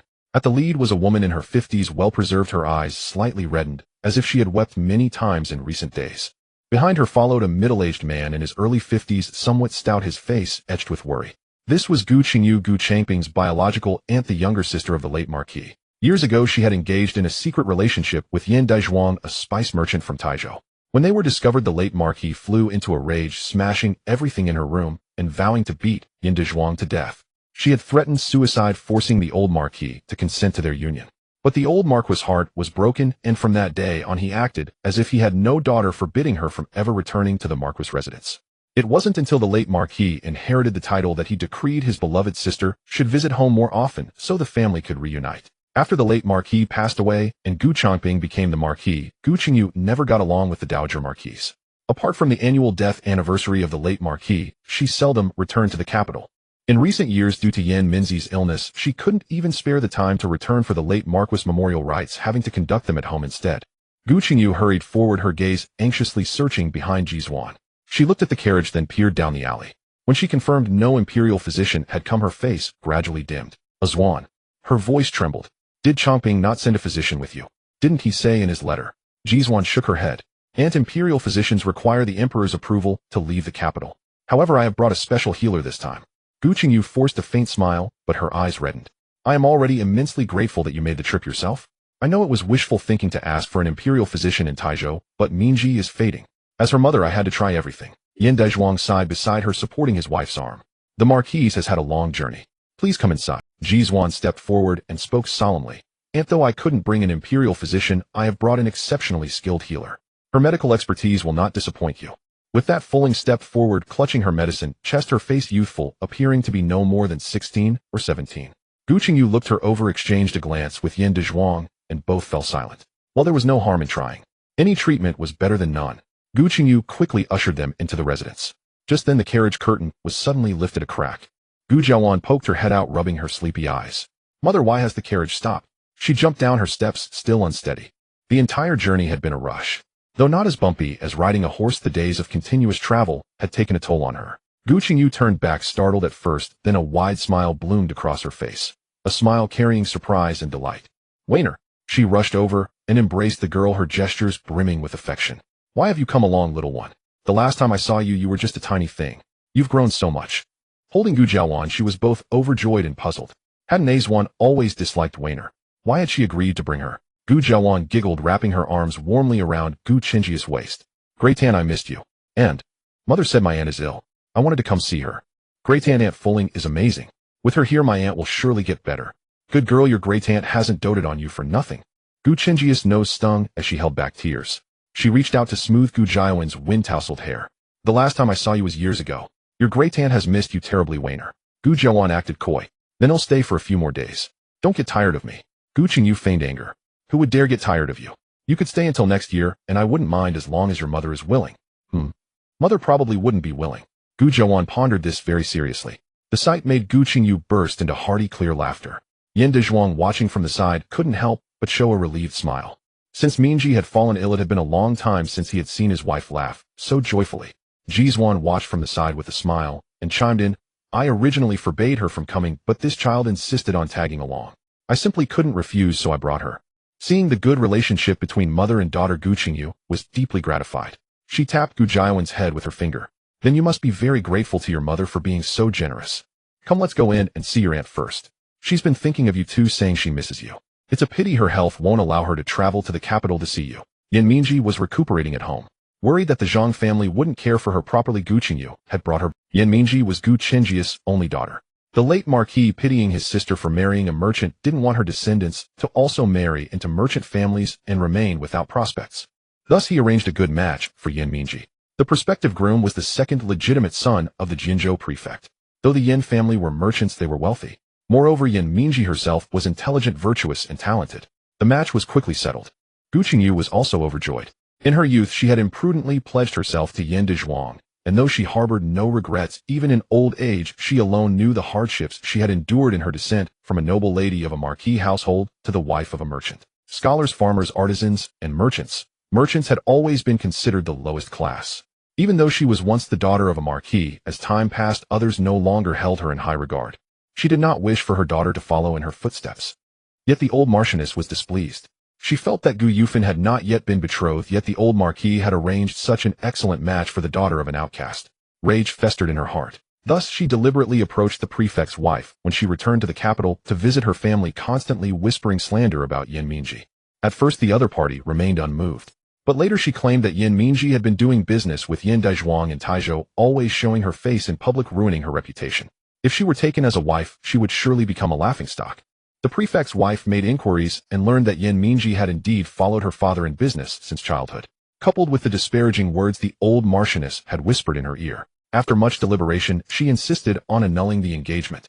From that day on, Gu Qingyu and the old marchioness became bitter enemies who would not even exchange a word when they met. The old marchioness' actions enraged the old marquis, so he hastily found a husband for Gu Yufan and married her off in a rush. This was precisely why Gu Yufan always felt the old marchioness owed her. Given her status, even if she could not marry into a higher station, she could have found a suitable match from a family of equal standing. Instead, she had to marry that worthless man surnamed Zhou. The old marquis' anger over the marchioness' deeds had been displaced onto her. With the engagement broken off, Yin Mingji, disheartened, returned to Taizhou. A year later, she was betrothed to Zhang Yin, the heir of Taizhou's prominent spice merchant family. After marriage, the couple was deeply in love, and she bore 2 sons in succession. Zhang Yin cherished her like a precious gem, even allowing her to involve herself in the family business. But the good times did not last. A few years ago, Yin Mingji suddenly fell victim to a strange illness that defied all treatment. Gu Jiawen's smile gradually faded as she hesitantly asked, "Is my cousin aunt's illness very serious?" Gu Qingji's eyes reddened again, but she forced herself not to let the tears fall, merely gripping Gu Jiawen's hand tightly. "Let's not talk about that now. You've come, perhaps she'll be so happy that she'll get better." Yin Dezhuang, listening nearby, couldn't help but wipe the corner of his eye with his sleeve. If only those words meant to soothe the child could come true. The group passed through the front hall and headed toward the inner courtyard. As they walked, Ji Duan asked Aunt regarding Minzi's illness. The physicians in Taizhou have all examined her. Did none of them discern anything? Gu Qingyu let out a long sigh. Alas, not just them. Even the old Madame Zhang's maternal family came to see her. You know, the old Madame Zhang's maiden family is the Bai family of Taizhou. 4 generations they have been in the medicinal herb business, making them one of the foremost medical dynasties in Taizhou. Ji Duan nodded. You've mentioned them to me before. What did the Bai family say? At this, tears welled up in Gu Qing. Seeing his wife's distress, Yin Dezhuang immediately interjected, and when the old patriarch of the Bai family came to see her personally, he said he was also at a loss regarding Minzi's illness. In all his years of practicing medicine, he had never encountered such a strange disease. These words plunged everyone into silence. Gu Jiawen's face turned deathly pale as she instinctively tightened her grip on Ji Duan's hand. If a lifetime of practice yielded no clue, then his medical skill is simply insufficient. A clear and confident female voice rang out. Gu Qingyu looked up sharply. Seeing it was the young girl from earlier, the flicker of hope that had just ignited was instantly extinguished. It was nothing. The girl was young and spirited, which was only natural. Yin Dezhuang, walking at the front, pushed open a carved wooden door in the inner courtyard. A thick, heavy smell of medicine rushed out to meet them. This was where Yin Mingji resided. Ji Duan stepped in first. The bed curtains hung low, vaguely revealing a figure within, so emaciated it was almost shapeless. A maidservant knelt by the bed trying to feed her water, but most of it spilled down the corner of her mouth, soaking the pillow. Gu Qingyu hurried forward, lifted the curtain, and took the withered hand on the bed, her voice choked with tears. "Mingji, my good child, open your eyes and see. Your cousin's wife and Wainer have come to visit you." Gu Jiawen also approached the bed, bending down to call out softly, "Cousin aunt, last time you said you wanted to see if my needlework had improved. My sewing is still the same, but my calligraphy has become wonderful. When you get better, I'll write some for you to see, all right?" The eyelids of the person on the bed fluttered as if trying to open, but lacking the strength. Gu Jiawen's tears fell instantly. "Wu, mother." She instinctively turned her head to look at Ji Duan, her face a mask of helplessness. Ji Duan drew her into an embrace, soothing her softly. "Don't worry. With Fulling here, your cousin aunt will recover soon. Let's not crowd the area, Let Fuling come over and take a look. Saying this, she led her away from the bedside. Fuling walked to the bed and said to Gu Qingyu, "Grand Aunt, please allow this servant to examine her first." Gu Qingyu nodded and moved aside. Fuling placed her fingers on Yan Minzi's pulse, closed her eyes to concentrate. Then, after a while, she opened the patient's eyelids to check and asked the maidservant a few questions. She then stepped back, her brow slightly furrowed. Ji Duan asked in a low voice, "How is it?" Fuling did not answer directly. Instead, she turned to Gu Qingyu and Yin Dezhuang. "Grand Aunt, my princess has traveled a long distance to be here. At least let her have a cup of tea and catch her breath first. As for the patient's condition, I need to conduct a thorough examination before I can give a definite answer." Only then did Gu Qingyu realize that Ji Duan was not only the wife of the Marquis of Changping, but also the current dynasty's bright pearl princess. She quickly ordered the attending maidservants to prepare tea. "I was too flustered and forgot my manners. Princess, please do not take offense. And you are too kind. Please call me Awan as you always did." Only after all the attending maidservants had left, leaving just a few of them, did Ji Duan glance at Fuling. "Speak. What is really going on?" The room fell silent. In that instant, everyone could only hear Yan Minzi's heavy labored breathing, one breath after another, as if it might cease at any moment. Gu Qingyu and Yin Dezhuang exchanged a glance, their hearts sinking. They needed to send the outsiders away. Could it be? Has someone poisoned her? Gu Qingyu was the first to think of this possibility and excitedly grabbed Fuling's hand to ask. Fuling shook her head. "It is not poison." Gu Qingyu and her husband had just begun to breathe a sigh of relief when Fuling continued, "It is a gu worm." The faces of Gu Qingyu and Yin Dezhuang changed simultaneously. "A gu insect." Gu Qingjia's voice trembled as she staggered back a step, Yin Dezhuang quickly supporting her. "What kind of gu insect?" "Lady Fuling, do you mean my daughter has been infested with a gu insect?" Fuling nodded. "This is a gu insect from the western regions. One must take a secret elixir for 7 consecutive days to introduce it into the body. Such a deed can only be accomplished by someone close to her." Gu Qingyu suddenly gripped Yin Dezhuang's arm tightly, her nails nearly digging into his flesh. Her mind raced. Half of the maidservants attending to Minji were part of her dowry, while the other half were assigned by the Zhang family after she married into it. Altogether, there were 20 or 30 people. If any one of them had been corrupted, it would be utterly impossible to guard against. Yin Dezhuang also realized this. "That's why you dismissed the attending maidservants just now." His voice was lowered as if fearing eavesdroppers. Fuling nodded. "Precisely. This matter is of grave importance. This servant dared not speak of it in front of those maids." His voice was lowered as if fearing eavesdroppers. Fuling nodded. "Precisely. This matter is of grave importance. This servant dared not." Her gaze fell upon Yan Minji, unconscious on the bed, and her brow slightly furrowed. She wondered if it could be. To outsiders, Zhang Yan and Yan Minji appeared as a loving, harmonious couple. But what if there were hidden conflict? Could he be intent on killing Minji, yet mindful of her backing from the Changping Marquis manor, dared not act openly, thus resorting to this underhanded scheme? Gu Qingyu and Yin Dezhuang seemed to have a sudden realization, their faces turning ashen. After a long silence, a maidservant's voice came from outside. "Master, madam, the young master has arrived." Gu Qingyu hastily wiped the corners of her eyes, took a deep breath, and barely steadied her expression. The door opened, and Zhang Yan strode in. He appeared to be in his early 30s, tall and robust. Upon entering, he first bowed to Gu Qingyu and Yin Dezhuang, his face full of concern. "Mother-in-law, is Minji any better today?" Gu Qingyu forced a smile. "Still the same. Why are you here so early today?" Yan Minzi's illness was not a recent development. Initially, Zhang Yan stayed by her side day and night, but as time passed, the shop could not be left unattended. He could only go to the shop during the day and return to accompany her at night. "I was worried." Zhang Yan sighed, his gaze falling on Ji Duan beside him. He was slightly startled. "Why is the Marquis' wife here?" Ji Duan gave a slight nod. "I heard from my aunt that Minji is gravely ill. With nothing pressing in the capital, I thought I would come to see her." Zhang Yan quickly cupped his hands in gratitude. "Thank you for your concern, Marquis' wife. If Minji knew, she would be overjoyed."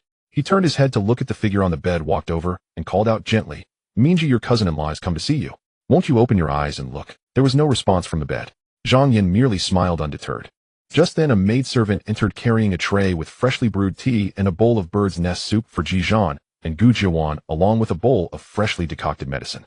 She placed the tray on the table and stepped aside. Zhang Yan walked over, picked up the medicine bowl, and returned to sit. He scooped up a spoonful of medicine, blew on it to cool it, and then carefully brought it to Yan Minzi's lips. "Minji, come take your medicine." Yan Minji was unconscious, her jaws clenched tight. The medicinal liquid trickled down the corner of her mouth, spilling everywhere. Zhang Yan showed no impatience. He gently wiped away the spilled liquid with a handkerchief, scooped another spoonful, and tried again. He repeated this several times before managing to feed her a little over half the bowl. Ji Duan watched quietly from the side, thinking to herself, he doesn't seem like someone who would plant a gu insect. Yet she recalled Fuling's words from before. Only someone close could accomplish this. As she was pondering, footsteps were heard from outside the door again. Zhang Mingyuan and Zhang Mingqing entered one after the other, their heads bowed and their steps dragging reluctantly. Without even looking up, Zhang Yan began to scold. What's the matter? The three of us left the shop together, yet you two lagged behind dawdling. Do you want to keep your mother waiting? Zhang Mingyuan and Zhang Mingqing exchanged a glance, both lowering their heads. It was Zhang Mingyuan who explained, Father, we got a sudden stomach ache after getting off the carriage. Zhang Mingqing stood behind his elder brother, not daring to utter a word. Zhang Yan was about to scold them further, when Gu Qingyu quickly stepped in to mediate. Alright, the children didn't mean it. Why scold them? Hurry, let Mingyuan and Mingqing come see their mother. Only then did Zhang Yan relent and continue feeding the medicine. Zhang Mingyuan and Zhang Mingqing walked to the bedside, looking at their mother, who had wasted away to a shadow of her former self. Their expressions were strangely odd. They did not rush forward crying like ordinary children, nor did their eyes redden. Instead, they stood 3 paces from the bed, and even Ji Duan felt that they seemed reluctant to get any closer. Gu Jiawan, standing beside Ji Duan, murmured softly, Mother, the 2 cousins don't seem very worried about Aunt. Ji Duan gave a soft hum. In response, saying nothing, but her gaze swept back and forth over the 2 youths. She found it exceedingly strange. Their own mother was so ill, yet her sons wouldn't even come near. Even if they were upset from being scolded by Zhang Yan, how could they be so cold and indifferent? Ji Duan suddenly spoke up. I'm a bit hungry. Everyone looked at her. Ji Duan rubbed her stomach and laughed. I've been traveling for days. I was so focused on seeing Minji just now that now my stomach is aching with emptiness. And is there anything to eat in the manor? Gu Qingyu quickly replied, Yes. They'll have it prepared. Zhang Yan also set down the medicine bowl and instructed the maidservant to continue feeding the medicine. The Marquis' wife is an honored guest. Allow me to accompany you to the front hall for a meal. Before leaving, Ji Duan did something that left everyone bewildered. She picked up the bowl of still steaming bird's nest soup and handed it to Zhang Mingyuan. This is a miraculous medicine prescribed by the Imperial Academy's chief physician for your mother. I specifically instructed the maidservant to add it to the bird's nest soup. The physician said that taking it continuously for half a month will cure her. You should serve it to your mother. The room fell silent for an instant. Zhang Mingyuan's expression shifted slightly, but he said nothing. The group filed out of the room one by one. Ji Duan was the last to leave. As she was about to exit, she glanced back and saw Zhang Mingyuan standing motionless by the bedside, holding the bowl of bird's nest soup. Zhang Mingqing leaned in and whispered something, but Zhang Mingyuan didn't answer, merely shaking his head. Ji Duan withdrew her gaze and let the door close. Only after the sound of footsteps outside had faded into the distance did Zhang Mingyuan let out a long breath. He turned to the maidservants in the room. All of you leave. I'll stay here to attend to mother and talk with her. Once the maidservants had gone, Zhang Mingyuan carried the bowl of bird's nest soup to the window and opened it. The cold wind rushed in, causing the bed curtains to sway gently. Zhang Mingqing hastily called out, Big brother, I think we should feed this medicine to mother. This is the prescription from the Imperial Academy's chief physician. If it shows no effect at all, grandmother and the others will surely become suspicious. What will we say then? Zhang Mingyuan paid him no heed. With a flick of his hand, he poured all the so-called miracle medicine from the bowl into the flower bed beneath the window, not a single drop remaining. Zhang Mingqing's face turned deathly pale as he stared at him in disbelief. Big brother, that was medicine prescribed by the Imperial Academy's chief physician. Zhang Mingyuan said nothing, merely clutching the empty bowl tightly, his knuckles turning white. Suddenly, the door was pushed open from the outside. Ji Duan stood at the center with Gu Qingyu, Yende and Zhang Yan behind her. Everyone clearly saw the medicine bowl in Zhang Mingyuan's hand that he hadn't had time to hide. Zhang Yan's lips trembled, unable to utter a single word for a long moment, his eyes filled with utter disbelief. Gu Qingyu swayed as if about to collapse. Yende Zhuang supported his wife, but his own complexion was no better, appearing to have aged 10 years in an instant. Ji Duan slowly walked into the room, her gaze shifting from the empty bowl in Zhang Mingyuan's hand to the stain of medicine in the flower bed outside the window, and finally, settling on Zhang Mingyuan's face. She revealed an expression that said, just as I thought. Before Zhang Yan could speak, Yende Zhuang handed his wife to a nearby maid, lunged forward in one stride, and slapped Zhang Mingyuan twice across the face. 2 large red handprints immediately appeared on Zhang Mingyuan's face. Was it you? Was it you who placed the goo worm on Minji? You beast, she is your own birth mother. Do you know how much she suffered to conceive you back then? And your illness? Your mother exhausted herself worrying, seeking countless famous doctors, just to keep it under control. How dare you commit such an unfilial act? He'll kill you. Father-in-law. Seeing his normally doting father-in-law turn serious, Zhang Yan quickly stepped forward to stop him. Although he didn't understand what his father-in-law was talking about, his eldest son's recent actions had truly shocked him. Regardless of why the Marquis had claimed the bird's nest could cure Minzi's illness, the fact that he knew the medicine could heal his mother, yet secretly poured it away after everyone left. This act alone was utterly unfilial. What exactly was he trying to do? You wicked brat, kneel down now. If you don't give me a reasonable explanation today, this matter will not end peacefully. And you, Zhang Yin turned to Zhang Mingqing. You allowed your elder brother to commit such an act. Do you think you can escape punishment? Zhang Mingqing's limbs went weak upon hearing this, and he nearly collapsed to the ground. Just as he thought everything was doomed, his brother Zhang Mingyuan fell to the ground with a thud. Then his eyes rolled back, his entire body began to tremble and convulse uncontrollably, and a large amount of white foam poured from his mouth. Seeing he was on the verge of death, Zhang Yan's heart softened despite everything, and he shouted towards the outside, "Call for a physician quickly." At the Zhang mansion, old Madame Zhang sat by Zhang Mingyuan's bedside, tucking in his blanket, and immediately began scolding Zhang Yan. "I told you not to take the children there. What if they caught her illness? You insisted on going. Now look at the mess you've made. Are you happy? The Yan family's physicians only specialize in treating Yan Minzi's illness. How would they know how to cure Mingyuan? Thank goodness we brought him back in time. If anything had happened to Mingyuan, I would never forgive you." The Zhang family had been single sons for 3 generations from the ancestors down to Zhang Yan. It was only with Zhang Mingyuan and Zhang Mingqiang that Yan Mingji finally gave the Zhang family 2 sons. This broke the nightmare of the Zhang family having only 1 son per generation. Old Madame Zhang protected these 2 precious grandsons like the apple of her eye, especially Zhang Mingyuan. As the eldest son and eldest grandson, he was to inherit the family business. Moreover, he had a strange illness that could turn fatal if it flared up severely. How could she not be anxious? "Oh, mother." Zhang Yin stomped his foot in frustration and couldn't help complaining. "This brat has been spoiled by you. When Mingji was healthy, she was very strict with him, teaching him propriety and filial piety. But once she fell ill, you took him under your wing. I know you dote on him, but you can't indulge him anymore." His father-in-law and mother-in-law had already told him about the Gu worm. He couldn't bring himself to tell his mother. Even if he did, it would be useless. She would only think the female physician brought by the Marquis was talking nonsense. For now, Miss Fulling was already administering acupuncture to treat Mingji. But she said that to cure the Gu poison, they must find the mother Gu. All hope rested on Zhang Mingyuan. If it weren't for the need to save someone, Zhang Yin wished he were dead. Such an ungrateful wretch was a waste of life. What do you mean of spoiling him? Look at how Yan Mingji used to confine him. All he did was study day in and day out. He didn't learn a single thing about business. How are her teachings supposed to carry on our Zhang family legacy? Old Madame Zhang refused to back down and wanted to argue with him. It was like talking to a brick wall. Zhang Yin shook his head and turned to leave. "Stop right there." Old Madame Zhang called him back. "Mingyuan is back, so why is Mingqing still at the Yin residence? Go bring him back immediately, or he might catch the illness too." Finally, Zhang Yin had reached his limit and shouted at old Madame Zhang. "Mother, how many times must I tell you before you understand? Mingji is their birth mother. She is my wife. She is gravely ill now. It is only natural for Mingqing to stay at the Yin residence to care for her. As for you, stop saying those hurtful things. I've told you many times. She is just sick. She will get better." "Fine. So you would turn against me for a woman. If I had known this would happen, I should never have let you marry her. Your cousin Bai Ling is such a wonderful girl. It's a pity you 2 couldn't be together back then. But now is the perfect time. Once Yin Mingji dies, I will help you marry her. With Linger by your side, you won't be so possessed." Heh. Zhang Yin suddenly let out a cold laugh that sent a shiver down old Madame Zhang's spine.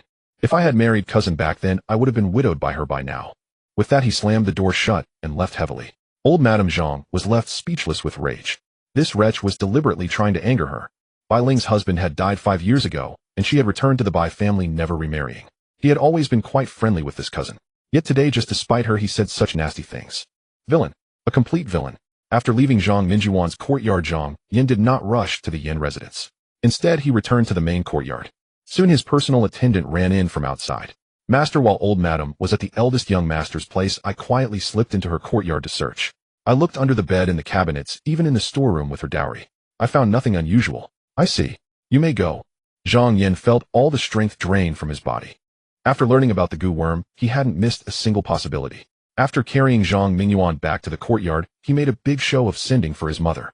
His real purpose was to allow someone to search her place for anything related to the Gu worm, perhaps even the mother Gu, but they found nothing.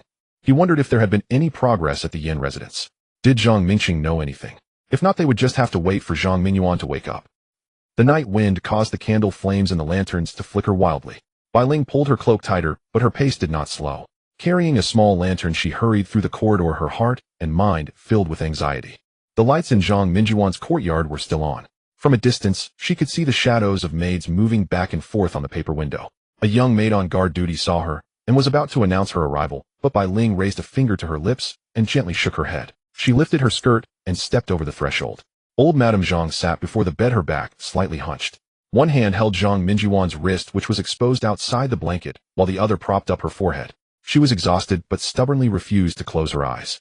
Hearing footsteps, she looked up. Seeing it was Bai Ling, she was momentarily startled, then her eyes reddened. "Linger. Aunt, what happened?" Bai Ling quickly stepped forward and bent down to look at the person on the bed. Zhang Mingyuan's face was as pale as a sheet of rice paper. His lips were dry and cracked, and his breathing was shallow and weak. If not for the slight rise and fall of his chest, he would have seemed lifeless. Her voice trembled slightly. "How did this happen? Wasn't Mingyuan perfectly fine during the day?" Old Madame Zhang dabbed the corner of her eyes with a handkerchief, her voice hoarse. It struck suddenly at the Yin residence. He foamed at the mouth and convulsed terribly. Everyone in the room was terrified. When they brought him back, he was unconscious. The doctor only stabilized him with acupuncture, but he still hasn't woken up. "Linger, my heart." Before she could finish, she was choked with sobs. Bai Ling immediately sat on the edge of the bed and took old Madame Zhang's hands in hers. "Aunt, don't panic. Mingyuan has been frail since childhood, but he has survived many dangerous situations before. He is blessed with great fortune. He will be fine this time too." As she comforted her, she turned to instruct a nearby maid. "It's cold tonight. Madam's hands are icy cold. Go get a hand warmer and add more charcoal." The maid acknowledged and left. Bai Ling got up again, poured half a cup of warm water, dipped a cotton cloth in it, and gently moistened Zhang Mingyuan's lips. Her movements were extremely light and gentle, filled with the natural care of an elder for a younger one, unhurried and steady. Old Madame Zhang watched her heart a maelstrom of emotions. Her gaze fell on Bai Ling's lowered profile. If only she could marry Linger as her daughter-in-law. She knew her background, and she knew how to care for people. But Zhang Yin was ungrateful and insisted on marrying Yan Mingji, that sickly woman.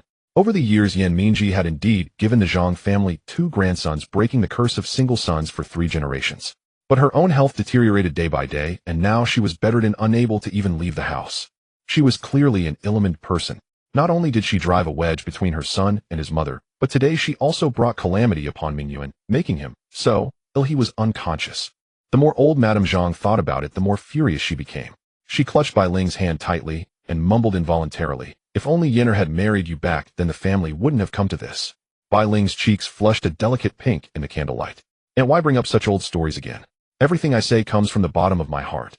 Old Madame Zhang tightened her grip on Bai Ling's hand. "Look at that sickly woman. How many years has she been married into this family, and what has she done but drag us down? She leaves both Mingyuan and Mingsheng for me, an old woman to raise. And herself. She's sick every other day, and now she's too ill to even get out of bed. Thank goodness you're always here to lend me a hand. Now that Mingyuan is in trouble, she hasn't even sent a single word of concern." "Aunt." Bai Ling gently interrupted her, not joining in the criticism of Yan Mingji. "Cousin-in-law is seriously ill. It's understandable that she can't get up. Please don't speak of her that way." Old Madame Zhang snorted, unwilling to listen. She suddenly stared into Bai Ling's eyes and asked deliberately, "Linger, tell your aunt the truth. If the day ever comes, would you be willing to?" The implication was crystal clear. Bai Ling lowered her eyes and was silent for a long time. So long that old Madame Zhang thought she was unwilling and was about to sigh and let go when she saw her nod. "Aunt has doted on me for so many years. Of course I am willing." Old Madame Zhang was stunned at first, then overjoyed. The hand holding the handkerchief trembled slightly. Her unhappiness vanished in an instant. She looked at Bai Ling as if she could already see the day this thoughtful niece married into the Zhang family. Bai Ling stayed in the room for nearly another half hour, chatting with old Madame Zhang to distract her, and personally feeding Zhang Mingyuan a bowl of medicine before taking her leave. "Aunt, please try to get some sleep tonight, even if it's just a quick nap in your chair." She stood at the door and turned back to instruct the maid. "If Mingyuan wakes up, send someone to the Bai residence to tell me immediately." Old Madame Zhang nodded repeatedly and watched her leave, her heart feeling warm and comforted. Bai Ling left Zhang Mingyuan's courtyard and walked along the bluestone path towards the main gate. She hadn't gone far when she saw the light still on in the study window ahead. It was Zhang Yan. She stopped in her tracks and turned without hesitation. The study door was ajar, and occasional sighs of frustration came from inside. Bai Ling raised her hand and knocked softly twice.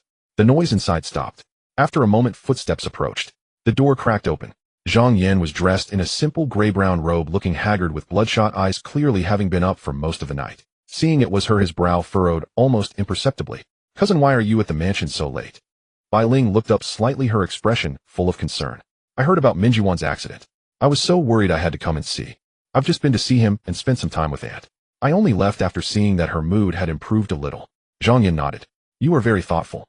It's late. You should head home soon." He was about to close the door, but Bai Ling took half a step forward. "Cousin, what exactly happened to Mingyuan at the Yin residence? If I can, I would like to share some of your burden." Zhang Yan suddenly interrupted her, his gaze tinged with coldness. "These are not matters for you to inquire about. You, a widow who has not remarried, frequenting my home. It will only harm your reputation. From now on, unless there is urgent business, refrain from visiting the Zhang residence, lest idle gossip arises, making it difficult for us both. Bai Ling had not expected him to be so blunt. She lowered her head. Cousin is right, though I was thoughtless. With that, she did not lift her head to look at him again, turned, and walked away. Zhang Yin stood at the doorway, watching her silhouette vanish, then closed the door expressionlessly. Bai Ling walked all the way out of the Zhang mansion. In the night, a small blue-curtained sedan chair had appeared unnoticed. The old woman beside the sedan, seeing her emerge, hurriedly lifted the curtain. Bai Ling bent down and entered. The moment the curtain fell, all the gentleness, grievance, and disappointment on her face vanished, as if swept away by the wind. Leaning against the sedan wall, she closed her eyes, and a faint, elusive smile slowly crept to the corners of her lips. The sedan swayed as it was lifted, heading toward the Bai residence. In the dark alley, only the footsteps of the sedan bearers remained, each step like a countdown rhythm. As long as Zhang Mingyuan remained unconscious, Zhang Yin dared not leave the Zhang residence. He had to stand guard waiting for him to wake, so he could interrogate him immediately. As for the Yin family, everyone's attention was currently on Yin Mingji. Fuling had begun acupuncture to alleviate the pain caused by the gu poison, so they had yet to interrogate Zhang Mingxing. Yin Dezhuang did not order him confined to the woodshed. Instead, he had him sent back to the courtyard, prepared for the two brothers, treated well, but with extra guards stationed. His aim was to lull Zhang Mingxing into complacency, tricking him into revealing the location of the mother. He knew Zhang Mingxing was cowardly, hence this approach. Yet he had not expected such extreme timidity. The moment he was locked in the courtyard, he fainted from sheer fright, and had not woken even after Fuling finished the acupuncture. Yin Dezhuang, frantic, raised his fist to beat Zhang Mingxing awake. Ji Duan reached out to stop him, shaking her head. Uncle beating him to death, now want help. Yin Dezhuang lowered his fist, pacing anxiously. Then what? Just wait idly. Exactly. For now, we can only wait. Ji Duan analyzed. Uncle, think about it. With such a major incident, the person behind it is more anxious than we are. Their urgency will leave clues. Yin Dezhuang glanced at her and slowly sat down. The night passed without incident. The next day, the Yin residence appeared calm on the surface, but men were secretly deployed. Shuangren stationed guards around Zhang Mingxing's courtyard so tight that not even a fly could enter. Ji Duan had ordered that no one was to approach, and meals were personally delivered by Rui. Gu Qingyu kept vigil by her daughter's bedside, watching Fuling apply acupuncture and change dressings, not daring to leave for a moment. Yin Dezhuang paced back and forth in the room all day. By evening, there was still no movement. Yin Dezhuang could no longer contain himself and rushed to Ji Duan. 2 days and no sign. What if that person doesn't come? Ji Duan had just put Gu Jiwan to sleep and bumped into him at the door. Uncle, wait a little longer. Until when? Before he could finish, a sudden commotion erupted in the mansion, followed by the clash of weapons. Yin Dezhuang's face changed color, and he sprinted off. Ji Duan followed behind. By the time they arrived, a figure was already lying in the courtyard. Dressed in black, the face cloth was torn off, revealing a stranger's face, one Yin Dezhuang had never seen. Seeing Ji Duan, Shuangren immediately reported, Princess, the man is dead. Yin Dezhuang's chest tightened. How did he die? By biting poison. Shuangren pried open the man's mouth. He had hidden poison in his teeth before coming. When he found no escape, he bit it open. A tiny amount of this poison is lethal. Yin Dezhuang crouched down, frantically searching the man's clothes, but found nothing. No token, no letter, just the coarsest cotton fabric. What do we do now? His voice was bitter. We finally caught one, and he died before we could question him. Ji Duan walked over to examine the corpse, then looked around. Understanding her confusion, Shuangren quickly explained, Princess, this man was skilled in martial arts, especially Lightfoot. Had I not been stationed on the roof in advance, he might have slipped into the room. He's a death warrior. The opponent has invested heavily. What about Zhang Mingxing? Ji Duan nodded, knowing even Shuangren couldn't have anticipated the poison hidden in the assassin's mouth, and turned to ask. He fainted again. Shuangren glanced toward the room. He happened to be awake when the assassin scaled the wall, peeking out the window. Seeing the man drop from the roof, he collapsed on the spot. Yin Dezhuang was speechless. Ji Duan walked to the door and peered through the crack. Indeed, Zhang Mingxing lay twisted on the bed, his face as pale as paper, his trousers soaked through the faint smell of urine in the air. Yin Dezhuang was still crouched by the corpse, rummaging for something. Ji Duan went over to dissuade him. Uncle, stop searching. He won't have anything on him. Yin Dezhuang looked up, his eyes bloodshot. Zhang Mingyuan is protected by old lady Zhang, awake, but refusing to speak. Zhang Mingxing is scared out of his wits, and the only living witness is dead. Mingji doesn't have much time left. The assassin's death only confirms our suspicions. If he had nothing to hide, why risk sending someone to silence him? His move only proves Zhang Mingxing knows something. Increase the guards here. Ji Duan looked at the corpse. Uncle, don't worry. Since they failed this time, they'll send someone again. They're even more impatient than we are.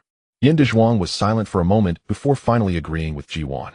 On the third day, instead of an assassin, old lady Zhang arrived. Early in the morning, Rui rushed frantically into the main hall. Princess, it's terrible. Old Lady Zhang has blocked the main gate with a large group of servants, and a young woman is with her. She demands that the master hand over Zhang Mingxing. Ji Duan set down her teacup. How many people, eh? At least 20 or 30 blocking the gate. The master is trying to hold them off, but it might not last. Gu Qingyu was furious. What does she want? No matter what, Zhang Mingxing is my grandson. With Minji ill, it's only right for him to stay at the Yin residence. Ji Duan held back Gu Jiawan, who was about to rise. It's too chaotic outside. With Shuangren away, I worry your mother can't protect you. Be good, stay and have breakfast with your grandmother. She then urged Gu Qingyu. And you need to watch over Minji and Wainer. Let me go see first. Gu Qingyu was in no state to go out. If she became too agitated, the Yin family might lose another member. Gu Jiawan understood the gravity of the situation and nodded reluctantly. Before Ji Duan and the others even reached the main gate, they could hear the commotion outside. Old Lady Zhang stood outside the Yin mansion, flanked by over 20 servants lined up in 2 neat rows, clubs in hand, exuding an intimidating presence. She wore a purple-brown jacket, a gold hairpin in her bun, her back straight as a rod, and her eyes sharp as knives. Yin Dezhuang blocked the doorway, his face grim. In-laws, what is the meaning of bringing so many people, eh?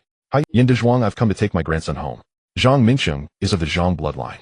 Detaining him in your Yin home is indefensible both in reason and in law. Since I'm here today, I must take him. Old Lady Zhang sneered. Yin Dezhuang replied patiently, no one is detaining him. Mingxing chose to stay and care for his mother. He'll return once she's better. Chose to stay.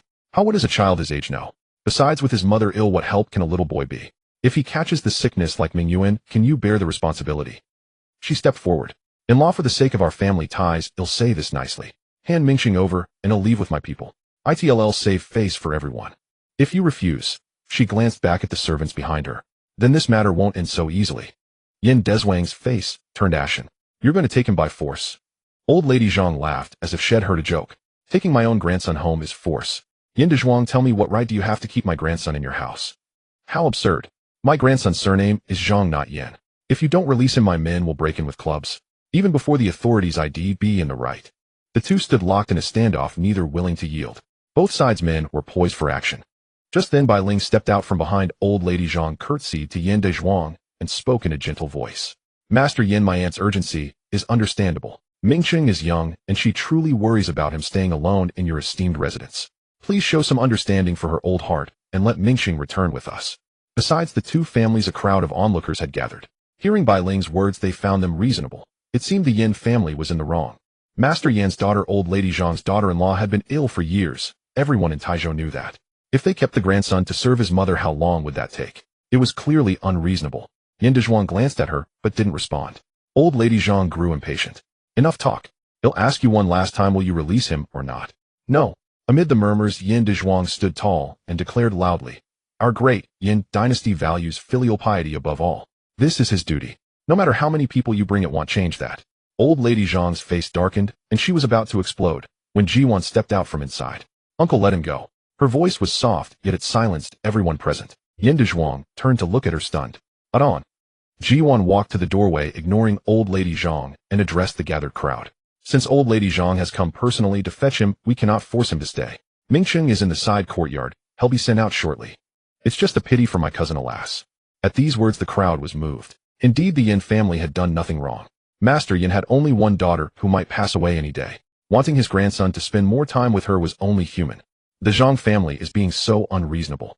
The Yin family just wanted the grandson to stay a few more days. Did they have to make such a scene, bringing dozens of people? One would think they were enemies. Indeed, to have such in-laws is the worst misfortune. Ji Duan rolled her eyes inwardly. Who couldn't play the innocent? She just hadn't expected to put on a performance during her visit to Taizhou. Old Lady Zhang didn't recognize Ji Duan, and hearing her call, Yin Minji cousin assumed she was a relative of the Yin family. At least you're sensible. Old Lady Zhang's face soured at the unpleasant remarks, but she forced composure. Yin Dezhuang grew anxious. Adan, how can you? Ji Duan shook her head at him, signaling patience. Her gaze shifted from Old Lady Zhang to Bai Ling. Bai Ling stood behind Old Lady Zhang, the corners of her mouth slightly upturned, betraying little emotion. Yet her eyes kept darting toward the mansion, tinged with a hint of urgency. Even more so than Old Lady Zhang, as if she were Zhang Mingxing's true grandmother. Interesting. Ji Duan stared at her for a long moment. Sensing the gaze, Bai Ling turned and smiled at her. The smile was warm and proper, flawless. She seemed like the only decent person in the Zhang party, reluctantly dragged along by Old Lady Zhang. A pure white lotus. Soon Zhang Mingxing was escorted out by a servant. His face was ashen, his legs still weak. Seeing Old Lady Zhang, he cried out, grandmother, his voice trembling. Old Lady Zhang grabbed him, examining him from head to toe. Why are you so frightened? Did Yin Dezhuang do something? No. Zhang Mingxing kept his head down, not daring to meet anyone's eyes. I just fell by accident. Old Lady Zhang took his hand and turned to leave, not sparing Yin Dezhuang another glance. Bai Ling was the last to go, pausing to say to Yin Dezhuang, Master Yin, sorry for the disturbance. Once the procession had disappeared into the distance, the gates were closed. Yin Dezhuang let out a heavy sigh. Yin, why did you let him go? With Zhang Mingxing back at the Zhang residence, all our efforts are wasted. Ji Duan's expression was calm. We had no choice. Old Lady Zhang brought 20 or 30 people with such a show of force. She was determined to take him back. Forcing the issue would only escalate things, possibly even draw in the authorities, and would be seen as the ones at fault. Yin Dezhuang was drenched in sweat. Then what about the Mother Gu? Both brothers are back at the Zhang residence. The trail is broken. That was their only hope. Ji Duan smiled at him. Uncle, not necessarily. This might lead to an even bigger. Don't you find it strange? The assassin came just before, and Old Lady Zhang showed up to demand the person right after. The timing is too tight. Moreover, your two families are in-laws. Even if she was dissatisfied with us keeping Zhang Mingxing in the residence, there was no need to cause such a commotion. Couldn't things be discussed peacefully? Both families are merchants, and merchants value face and harmony above all. Old Madame Zhang understands this principle, yet she still acted. Concern clouds judgment. After Ji Yuan's thorough analysis, Yin Dezhuang finally came to his senses. Indeed, there was no need for such a conflict. She must be the mastermind behind this. Ji Yuan shook her head, however. Did you notice the Yin family's cousin Bai Ling seemed even more anxious than old Madame Zhang? Yin Dezhuang recalled the scene. Indeed, Bai Ling had followed behind old Madame Zhang, her eyes constantly darting toward the residence. Uncle, immediately send someone you trust to investigate her, especially the Bai family. Although the Bai family is a lineage of physicians dedicated to healing the world, medicine and poison are inseparable. They might have some knowledge of Western region Gu poison. If that's the case, it wouldn't be strange for Bai Ling to have access to it. As soon as Ji Yuan finished speaking, Yin Dezhuang agreed and hurried away. By the time Bai Ling returned to the Bai residence, dusk had fallen. She walked swiftly, not even glancing down at the mud staining her skirt. Passing through the corridors, several younger members greeted her, but she ignored them completely, heading straight for the deepest part of the backyard, the Bai family ancestral hall. Outside the hall, two everlasting lamps burned, casting a dim, flickering light against the gray brick walls. Just as Bai Ling was about to push open the door, a muffled drumbeat suddenly sounded from within.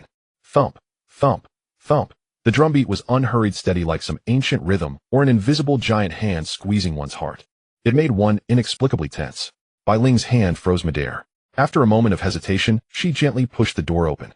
The hall was unlit save for a few white candles burning on the altar. In the swaying candlelight, a gaunt figure knelt on a cushion.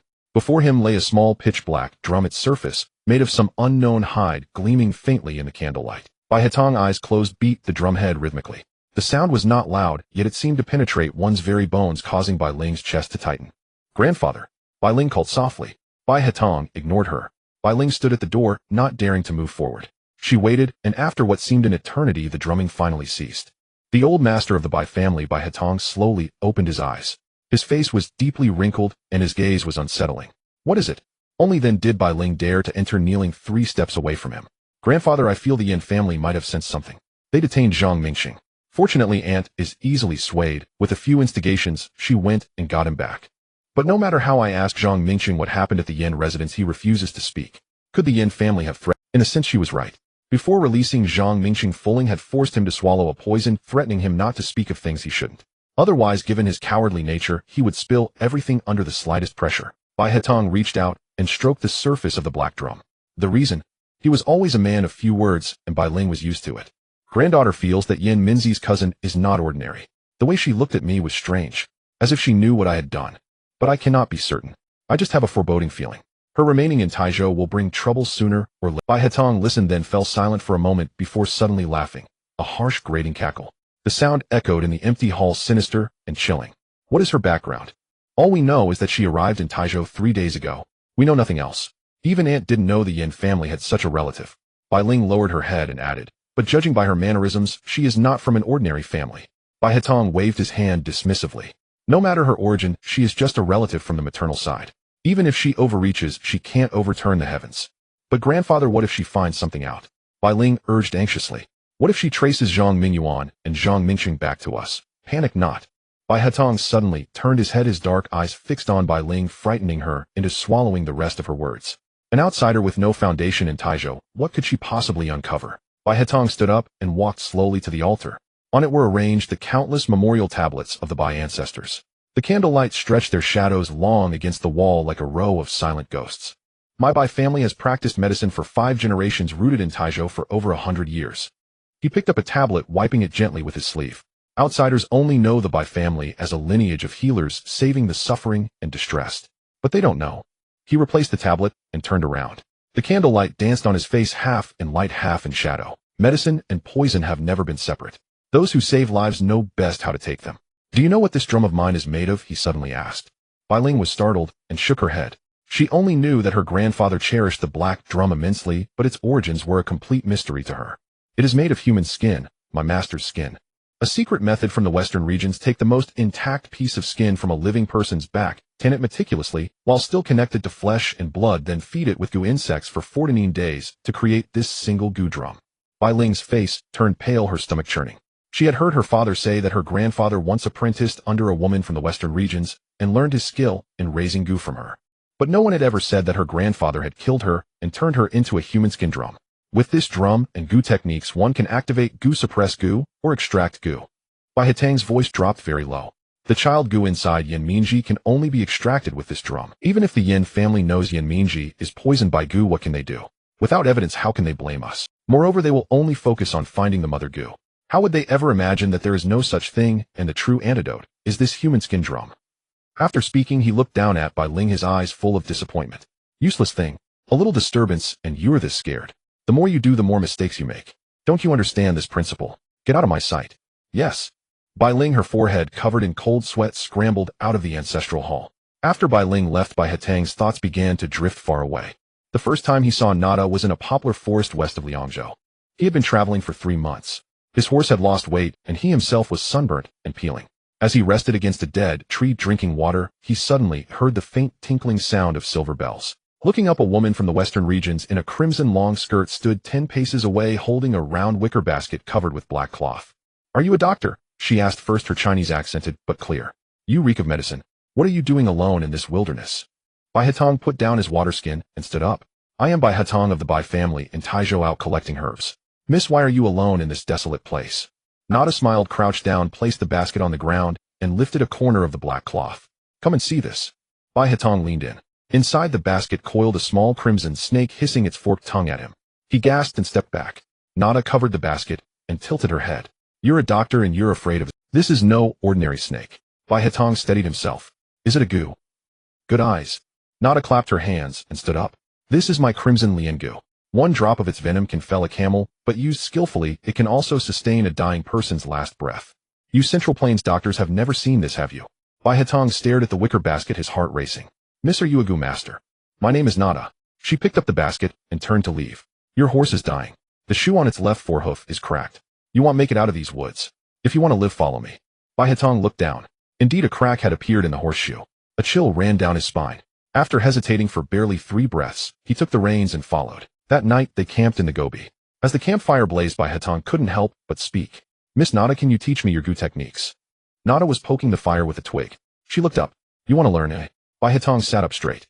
"Yes, my Bai family has practiced medicine for 5 generations, saving countless lives. But some illnesses and poisons cannot be cured with ordinary herbs. I have seen too many people die beyond the reach of medicine. If gu techniques can fill this gap, I am willing to learn." Nada looked at him for a long time, the firelight dancing in her eyes. After a while she spoke. "To learn gu techniques, you must first learn to be afraid. Are you afraid of snakes?" "A little." "Oh, that was a wasted question. I know you are. What about scorpions?" "A little too." "Afraid of the dead, eh?" Bai Hetang. "Yes." Nada suddenly laughed. "Good. At least you know fear. The most terrifying are those who fear nothing. What they learn will only harm others. Since you are afraid, it means you have restraint." She tossed a dry twig into the fire, and it crackled, sending up a shower of sparks. "Starting tomorrow, you will spend an hour every day with my crimson lian gu. Don't move, don't make a sound. When it willingly coils around your hand, I will teach you the next step." Bai Hetang was stunned. "That's it." Nada leaned against the wall and closed her eyes.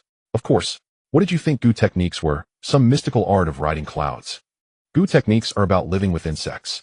Master that, and the insects will obey you. Fail, and the insects will devour you." The next day at dawn, Nada took the crimson lian gu out of the basket and placed it on Bai Hetang's outstretched palm. The small crimson snake, cold and smooth, coiled around his wrist.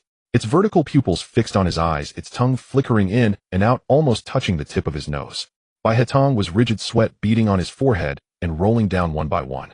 But he gritted his teeth and did not move. An hour passed. Nada came over, retrieved the snake, and placed it back in the basket, a hint of approval in her eyes. Not bad.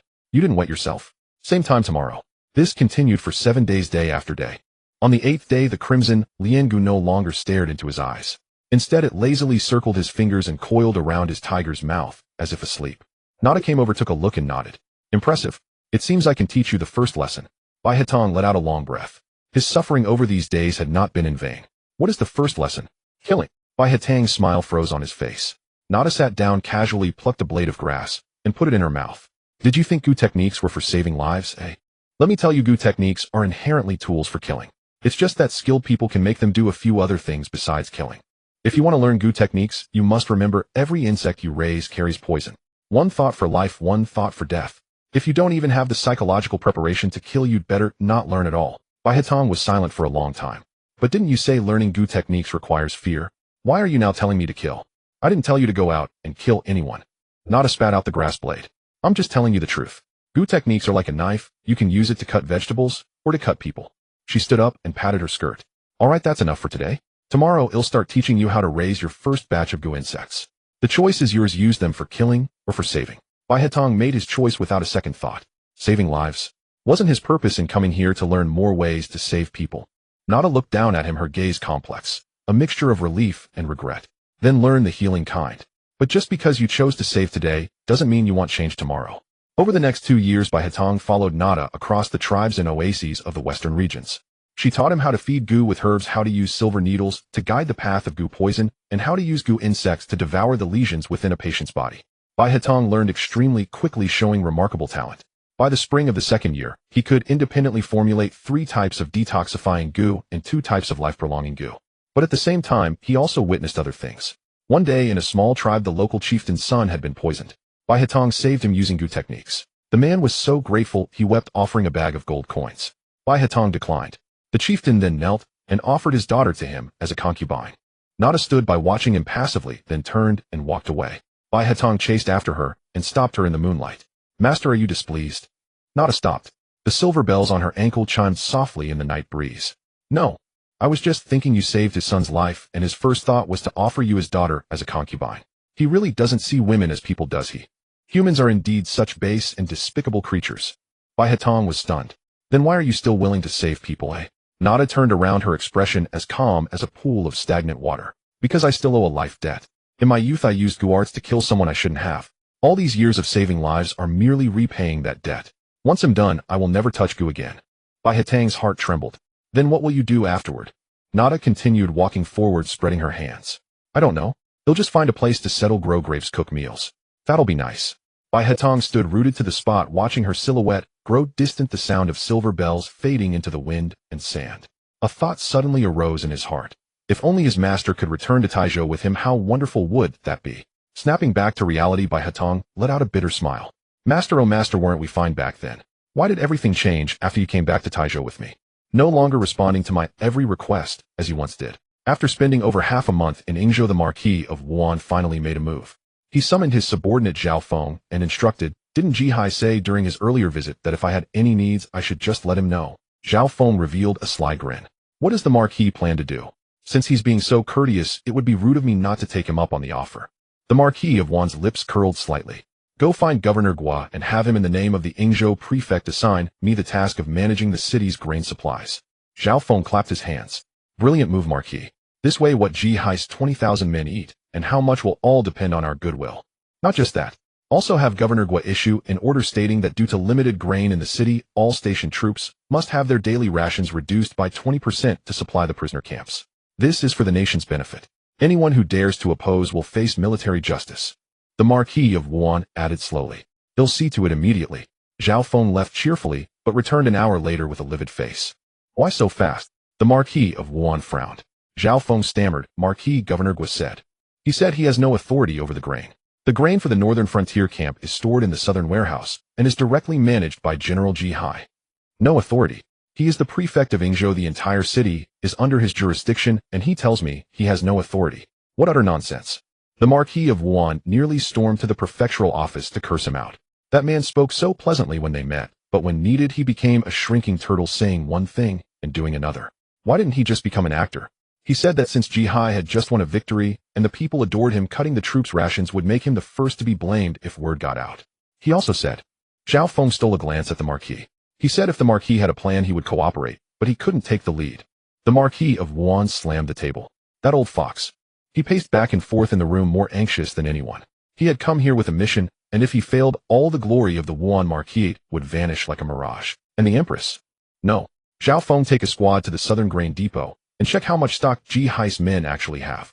Zhao Feng departed with the order. This time he was gone for nearly an hour. When he returned, his expression was even stranger than before. Marquis, I went to the depot, but I couldn't inspect it. The Marquis of Wuan took a deep breath, fearing he might die of rage here today. I asked to see Ji Hai, but he said the general was at the camp outside the city and told me to come back tomorrow. The Marquis of Wuan narrowed his eyes.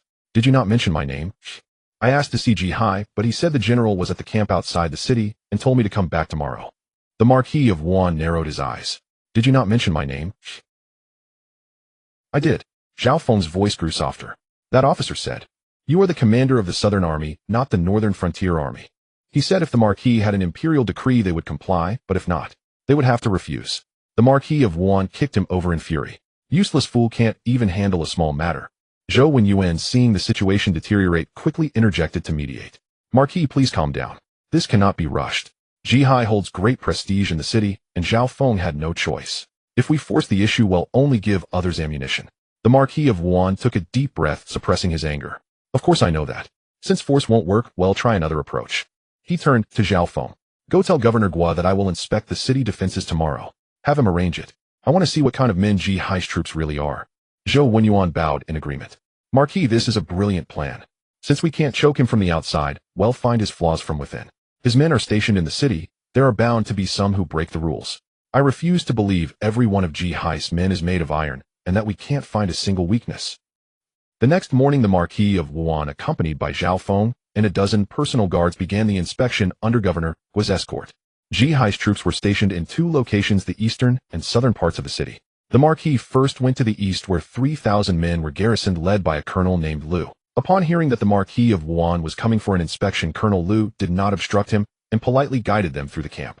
As the Marquis walked, he kept his eyes wide open, deliberately seeking out areas that seemed lax. The kitchen, the fodder yard, the armory. Zhao Feng even went to check the latrine, and the Marquis was so embarrassed he nearly strangled him on the spot. What were they doing? They were here to find trouble, not to make a spectacle of themselves. After completing the circuit, they found no faults at all. The camp was strictly disciplined as soldiers saluted them upon sight. Weapons were neatly arranged, the kitchen stoves were scrubbed clean, and even the hay in the fodder yard was stacked squarely.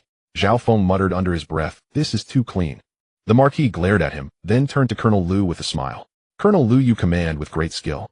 I will surely put in a good word for you before His Majesty." Colonel Lu clasped his fists. "The Marquis flatters me. These are merely the General's daily regulations. I am only following orders. It is not worthy of His Majesty's attention." The Marquis of Wuan's smile froze. He thought to himself, how ungrateful. A golden opportunity was presented to him, and he didn't know how to seize it. If he had accepted my olive branch and worked for me, what riches and glory couldn't he have? After being escorted out by Colonel Lu, Zhao Feng nervously stepped forward and made a small suggestion. "Marquis, should we go check the southern camp?" "No need." The Marquis of Wuan snorted coldly. Full, it would be a waste of time. Since Ji Hai had managed to get his men into the city ahead of time, he had surely calculated everything. Trying to find fault with him was nothing but self-inflicted humiliation. Zhao Feng gave an awkward smile and dared not respond. The group walked back in silence. As they passed a street corner, the Marquis of Wuan suddenly stopped. By the roadside, a crowd of commoners was gathered around several soldiers. An elderly woman was trying to force a basket of eggs onto a young soldier who blushed and declined, but she eventually stuffed 2 into his arms. Take them. You and the general saved our lives. What are a few eggs?" "Andy, really, I can't. The army has rules. We can't take things from the people. Rules are rules, but my heart is my heart. If you don't take them, you'll go find your general to settle this." The surrounding crowd laughed, and the soldiers joined in, their smiles simple and honest. The Marquis of Wuan stood nearby, watching the scene, his expression growing colder by the moment. Zhao Feng couldn't help but speak again. "Marquis Ji Hai's prestige in the northern frontier is even higher than we thought." "Humph." The Marquis of Wuan took a deep breath, forcing back the urge to strike someone, and strode forward. "No need for your reminder. He's accounted for everything. The people support the army's loyalty, the grain stores."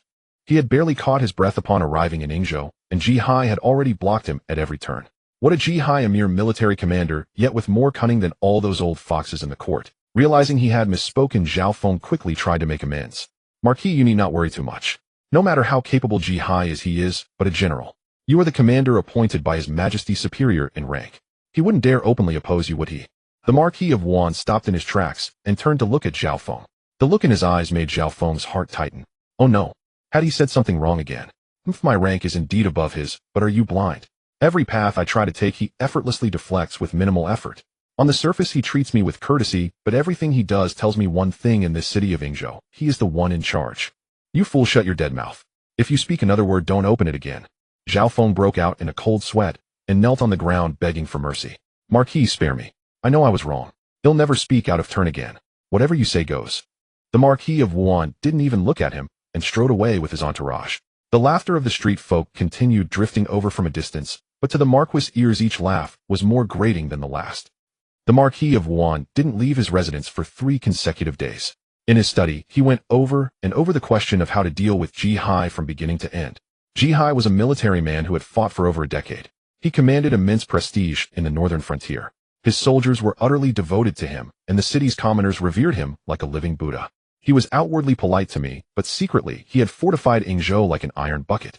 I, the Marquis of Wuan, a commander appointed by His Majesty, couldn't even get a single grain of rice under my control. He couldn't accept it. One day the Marquis of Wuan summoned Zhao Feng. Go and investigate one thing: where is the military roster for Ji Hai's 20,000 troops? Zhao Feng was taken aback. What does the Marquis want the roster for?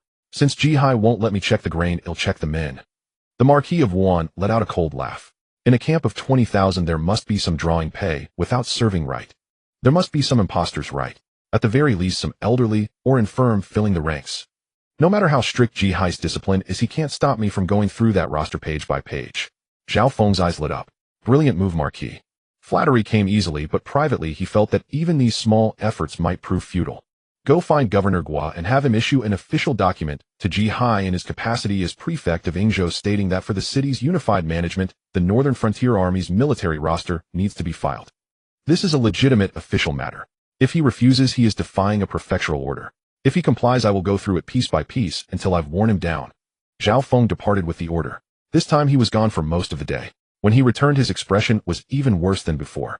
Marquis, Governor Gua said. He finds it difficult to bring up the roster matter. The Marquis of Wuan was drinking tea. His hand paused. He can't handle it again. What use is this Zhao Feng swallowed hard. That's not it. Governor Gua said that according to Great Yin law, the Northern Frontier Army's roster is to be reported to the Ministry of War every 3 years. This year happens to be the reporting year. Ji Hai had already sent the roster to the capital a month ago. Only a duplicate remains in Yingzhou, but by regulation, that duplicate is sealed in a military chest and cannot be opened without a transfer order from the Ministry of War. The Marquis of Wuan set his teacup down heavily on the table. A month ago, he sent it away before I even arrived in Yingzhou. Exactly. Governor Gua said Ji Hai always acts according to regulations, and there's nothing he can do. The Marquis of Wuan's mouth twitched with rage, and he scratched 2 grooves into the table with his fingers. Before I had even set foot on the road, Ji Hai had already sent the roster to the capital. He wasn't guarding against me, but against anyone who might come to investigate him. This man always stays half a step ahead of others, leaving no foothold for anyone to catch up. No wonder His Majesty is so wary of him. Anyone faced with such a meticulous person, who also holds military power, would find it impossible to sleep soundly. Zhao Feng hung his head, not daring to speak, and waited a long time before cautiously asking, Marquis, perhaps we should try a different approach. The Marquis of Wuan looked up at him. I've heard that Ji Hai has a deputy general named Wang Chong who has been with him for 7 or 8 years. This man is a capable fighter, but he has a violent temper and has offended many in the camp. Why doesn't the Marquis target him? If we can pry open one person, a crack will naturally appear in Ji Hai's defenses. The Marquis of Wuan stared at Zhao Feng and then smiled. Zhao Feng, you finally said something useful. He thought for a moment, then instructed, go and investigate this Wang Chong. Dig up every detail about him. How many people are in his family who he associates with daily, whether he has made any enemies. Come back to me only when you have a complete picture. Zhao Feng nodded vigorously. He'll see to it immediately. This time Zhao Feng was efficient. In just 2 days he returned clutching a stack of papers. Marquis, I've found everything out. Wang Chong is 34 years old, a native of Yingzhou. He has an elderly mother and a wife at home, and 2 sons aged 7 and 5. The family owns some farmland, neither rich nor poor. He joined the army at 15 and has fought alongside Ji Hai for over a decade, sustaining 7 wounds. He has a scar on his back, and his left arm was once pierced by a stray arrow. What's the problem? Marquis Wan flipped through the stack of papers, his tone sour. I asked you where the flaws are, and all you give me is nonsense. Zhao Feng. Your lordship, didn't you ask for a detailed report? He had no choice but to continue patiently. I've learned that 3 months ago Wang Chong got drunk at a tavern and got into a fight. It wouldn't have been a big deal, but the man he fought that day was none other than Governor Gu's cousin. Marquis Wan sat up straight upon hearing this. Fighting with Governor Gu's cousin HM. Quite daring. Governor Gu suppressed the matter, and Ji Hai punished Wang Chong with 20 lashes. Neither side let it leak out. But I found the tavern keeper from that day. He said Wang Chong cursed quite viciously, claiming the Gu family were all scoundrels, and that the Gu's bullied others with their power. Every word aimed at Governor Gu. A slow smile deepened on Marquis Wan's face. He slapped the papers onto the table. Excellent. Ji Hai's deputy publicly insulting the governor of Yingzhou. This matter is neither huge nor trivial. But if we blow it up, let's see how Ji Hai handles it. Zhao Feng said excitedly, what does your lordship intend to do? Marquis Wan stood and paced, a sense of ease radiating from him. In my name, bring this to the Yingzhou government office. Say that I happened upon this matter while inspecting city defenses and realized the importance of military discipline. If a deputy can freely insult a governor, how can soldiers be restrained in the future? Let the office handle it according to the law. He added after a moment's thought. Also send word to Generalissimo Gu. I'm taking the lead on this for him, so he doesn't need to act himself. Just keep the favor. Zhao Feng acknowledged repeatedly and hurried off. The next morning, the Yingzhou government office indeed issued a summons for Wang Chong to appear for questioning. When the news reached Ji Hai, he was studying a map in the southern camp's military tent. The messenger entered to report, and Ji Hai didn't look up. Where's Wang Chong?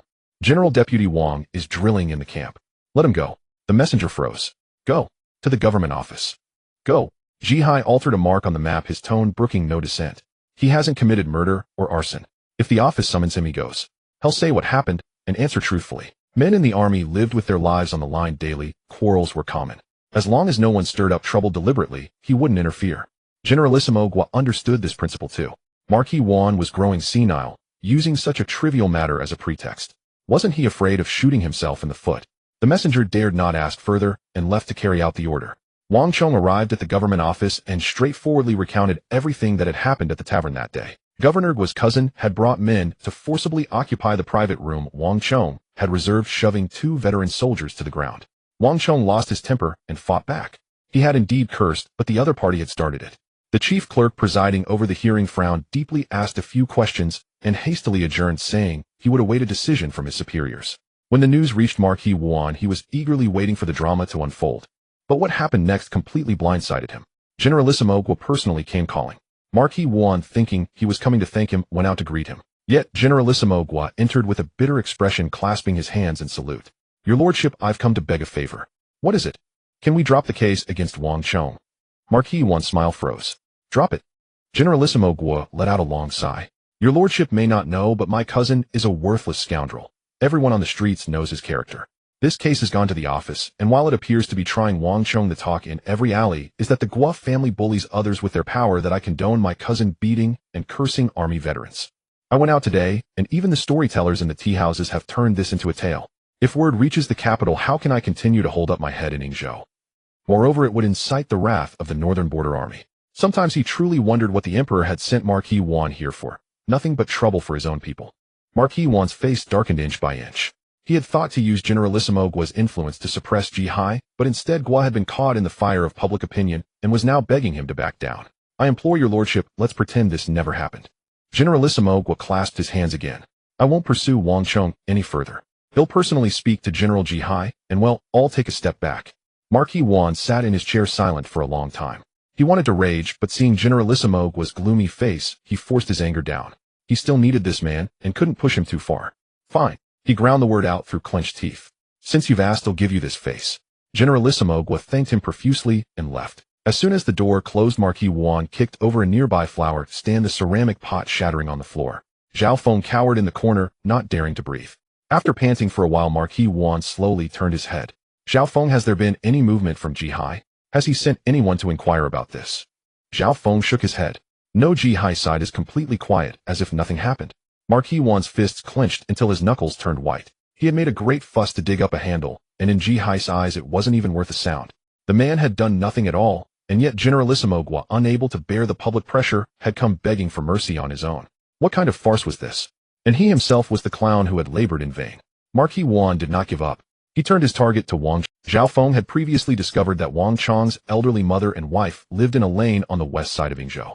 Marquis Wan reasoned that if he couldn't touch Wang Chong himself, he could find a breakthrough through his family. If any of his family members made a mistake, it could implicate Wang Chong.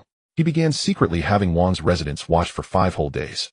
During those 5 days, Wang Chong's mother went out to buy vegetables every morning, returned home at noon, and spent her afternoons sunbathing and doing needlework in the courtyard. Wang Chong's wife visited the rice shop every 3 days, occasionally bought some malt candy for the children at the street corner stall, and the 2 children spent their days chasing after the neighbor kids in the lane. The most outrageous thing they did was climb a neighbor's jujube tree only to be chased down with a broom. When Zhao Feng returned to report, his face was as bitter as if he'd eaten a bitter gourd. Marquis Wan refused to accept it. Not a single impropriety. Have they stolen anything? Quarreled with anyone? Taken advantage of others? Zhao Feng shook his head. They haven't even quarreled. Wang Chong's mother even delivered porridge to a lonely old man at the end of the lane. The neighbors all praise her as a good person. Your lordship, this family is clean as a whistle. We simply can't find any fault.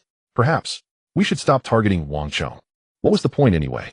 Even if the Wang family had done something wrong, how serious could it be? Could it possibly affect Ji Hai? This was a complete waste of effort. Zhao Feng dared not voice his complaints.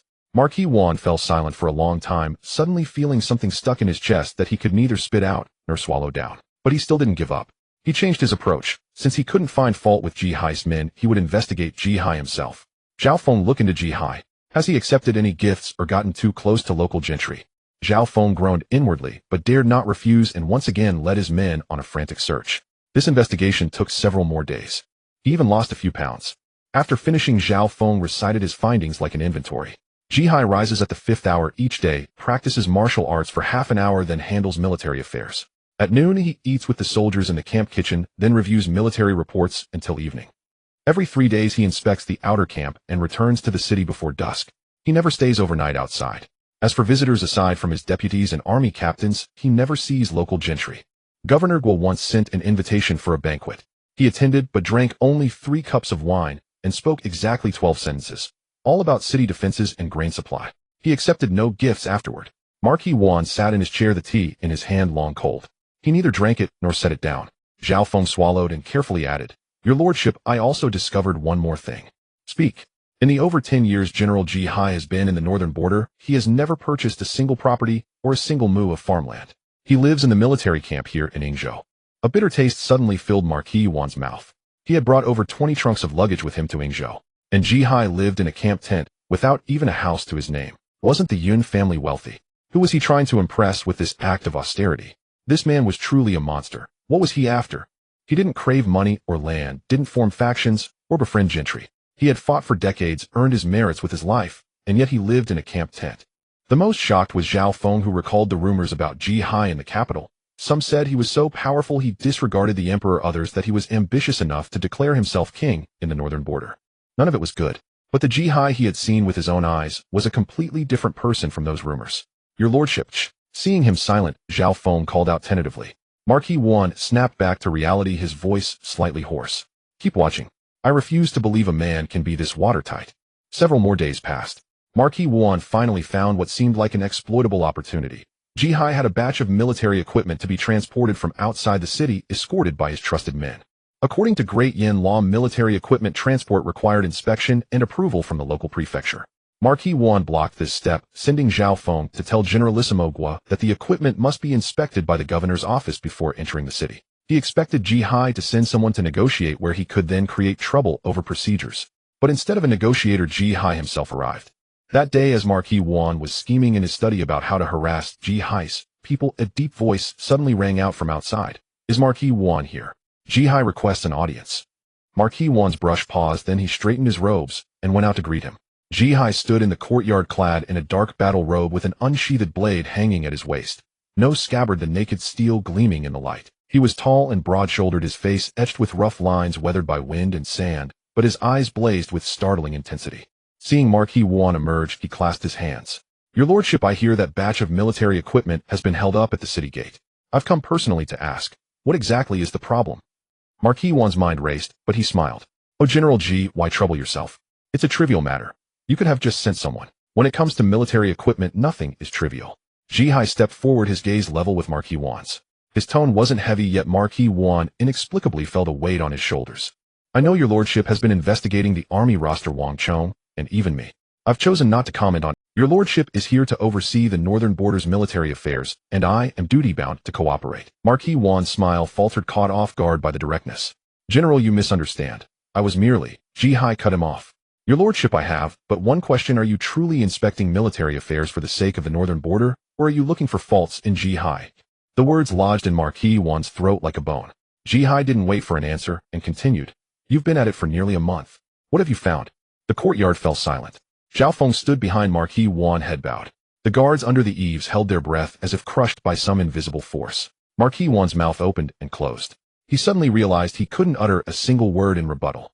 Ji Hai looked at him, his face devoid of mockery or triumph. He added one final sentence calmly. If your lordship truly wishes to investigate me, I am always at your service.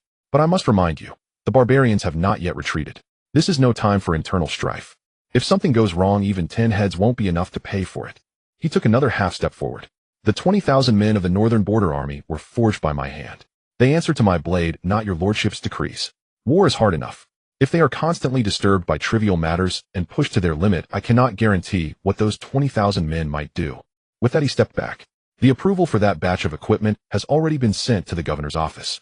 If your lordship has any further objections, feel free to send someone to the camp to find me. Ji Hai turned and walked out of the courtyard, his footsteps steady and powerful, fading away beyond the gate. Marquis Wan stood rooted to the spot, unmoving for a long time. A draft swept through the courtyard, rustling the hem of his robe. He suddenly shivered. Though it was broad daylight under the sun, a chill crawled down his spine. Ji Hai's words were like a nail driven deep into his bones. Translated, they meant, go ahead, try me. This was a blatant threat. Marquis Wan slowly turned and walked back to his study, sinking into his chair. His hands rested on the armrests, fingertips trembling slightly, before he finally steadied them. Zhao Feng followed him in and asked cautiously, your lordship, shall we continue the investigation? The Marquis of Wan looked at him, his gaze now devoid of its former sharpness and cunning, leaving only a layer of ashen gloom. Hold off for now. He heard his own voice rasping from his throat, dry as sandpaper. That evening, the Marquis of Wan couldn't even bring himself to eat dinner. He sat in his study the entire night, the northern defense map spread before him, yet he couldn't take in a single word. The exhortations of Emperor Chongwen and the threats of Ji Hai churned endlessly in his mind. His head throbbed from the turmoil. Every day, Fuling had to administer acupuncture to Yan Mingji to stabilize the goo worm within her. Today, she slowly withdrew the last silver needle, wiped it clean, and placed it into her cloth bundle. Then she felt Yan Minzi's pulse and examined her eyelids. She then addressed Gu Qingyu and Yin Dezhuang, who were keeping vigil by the bedside. The pulse is stable now, and her breathing is much smoother. As before, don't move her. Let her rest quietly for half an hour before administering the medicine. Gu Qingyu nodded, repeatedly tiptoeing closer to the head of the bed, afraid to make the slightest sound. She leaned in to look at Yin Minzi's complexion and found it was indeed improving day by day. A Juan hadn't deceived her. Though her daughter's face was still very pale, it no longer bore that ashen, deathly aura. Color was gradually returning. Fuling was truly a divine physician. Yin Dezhuang was so grateful he wanted to kneel before her. Excellent, excellent. Lady Fuling, you and Juan are our family's great benefactors. You saved Mingji. This great kindness Yin will never forget. If you ever need anything in the future, just name it. As long as it's not murder or arson, I will agree. You are too kind, Master Yin. I serve the princess. Treating Miss Yin was her command. For now her condition is stable, but we must quickly find the Mother Gu to neutralize the poison. Otherwise the outcome will be the same. Fuling warned them not to celebrate too soon. After instructing them on a few precautions, she got up to pack her medicine box. The room fell silent for a moment, with only Yin Minzi's even and gentle breathing audible. Yet this peace did not last long. At that moment, Bai Hatong was sitting alone in the ancestral hall. On the long table before him lay the human skin drum. Its surface gleamed with a dark luster, the texture fine and dense. By candlelight one could faintly discern its former quality, as human skin pores still vaguely visible. He slowly raised his hand and pricked the tip of his left index finger with a silver needle. A single drop of crimson blood oozed out, falling onto the surface of the human skin drum. A bizarre thing happened. The blood did not slide off, nor did it soak in. Instead, like a drop on a red-hot iron plate, it sizzled, emitting a wisp of extremely fine white smoke, and evaporated in the blink of an eye. Almost at that very instant, Yin Mingji, lying on the sickbed, let out a pained groan. Her body began to convulse violently. Her hands clenched the bedding beneath her knuckles, turning white, veins bulging on the backs of her hands. A few muffled sounds came from her throat, as if something was stuck in her trachea, unable to go up or down, threatening to choke her to death. The entire bed shook, emitting a harsh screech. Gu Qingyu had just turned to get water from the bedside. Hearing the commotion, she whirled around and was horrified by the sight before her. Her face turned ashen. Lady Fulling, quickly save Minji. How can this be? Didn't you say the goo worm inside her was STA? Before she could finish, Yin Minji violently spat out a mouthful of black blood, splattering onto the quilt in a shocking display. The black blood was thick as ink, emitting a putrid stench that made one want to vomit. Yin Dezhuang was also terrified. Both their faces turned paler than the other. Not good. Someone is controlling the goo worm. This won't do. I need to bleed her. Everyone get out. Seeing this, Fulling quickly opened her already closed medicine box. Flicking her wrist, a silver needle flew out, striking Yin Minji precisely between the eyebrows. The person soon calmed down and slowly fell asleep. Yin Dezhuang's heart ached as he looked at his daughter on the bed. Only after Gu Qingyu tugged at him twice did he remember Fulling had told them to leave. Master Yin, the most important thing now is to find the poisoner and the mother Gu. Time is running out for us. Staying here is useless. You'd be better off sending more people to investigate Bai Ling and the Bai family. Having said this, Fulling didn't look at them again. She knew that since Yin Minzi's life was at stake, even if they were worried, they wouldn't disobey. Sure enough, she soon heard the sound of the door closing behind her. She took out a few more silver needles and focused entirely on administering acupuncture to the person on the bed. The needles danced swiftly between her fingers, piercing different acupoints. Gradually, black blood seeped out from the tips of the needles, staining the bedding. At the Zhang residence, dusk was settling. Zhang Yin sat in his study and suddenly blew out the candle on the table. The mansion was now filled with spies everywhere. He had already tried earlier. Zhang Minjiwan's courtyard was surrounded by his mother's men. He couldn't even get in. He then wanted to go to the Yin residence to see Minji, but the doorman politely stopped him. Master, the old madam instructed that since the eldest young master is ill, you should stay in the mansion and guard him. You cannot go anywhere. He couldn't even enter Zhang Minjiwan's courtyard to interrogate him. Why use that as an excuse? Mother was deliberately keeping him confined. Yet yesterday she herself had led a large group of people out in a grand spectacle. What business did she have? Zhang Yin sneered. This mother of his was becoming more meticulous in her dealings. After trying once during the day, he didn't force his way in again. He returned to the study, closed the door, and sat there the whole day.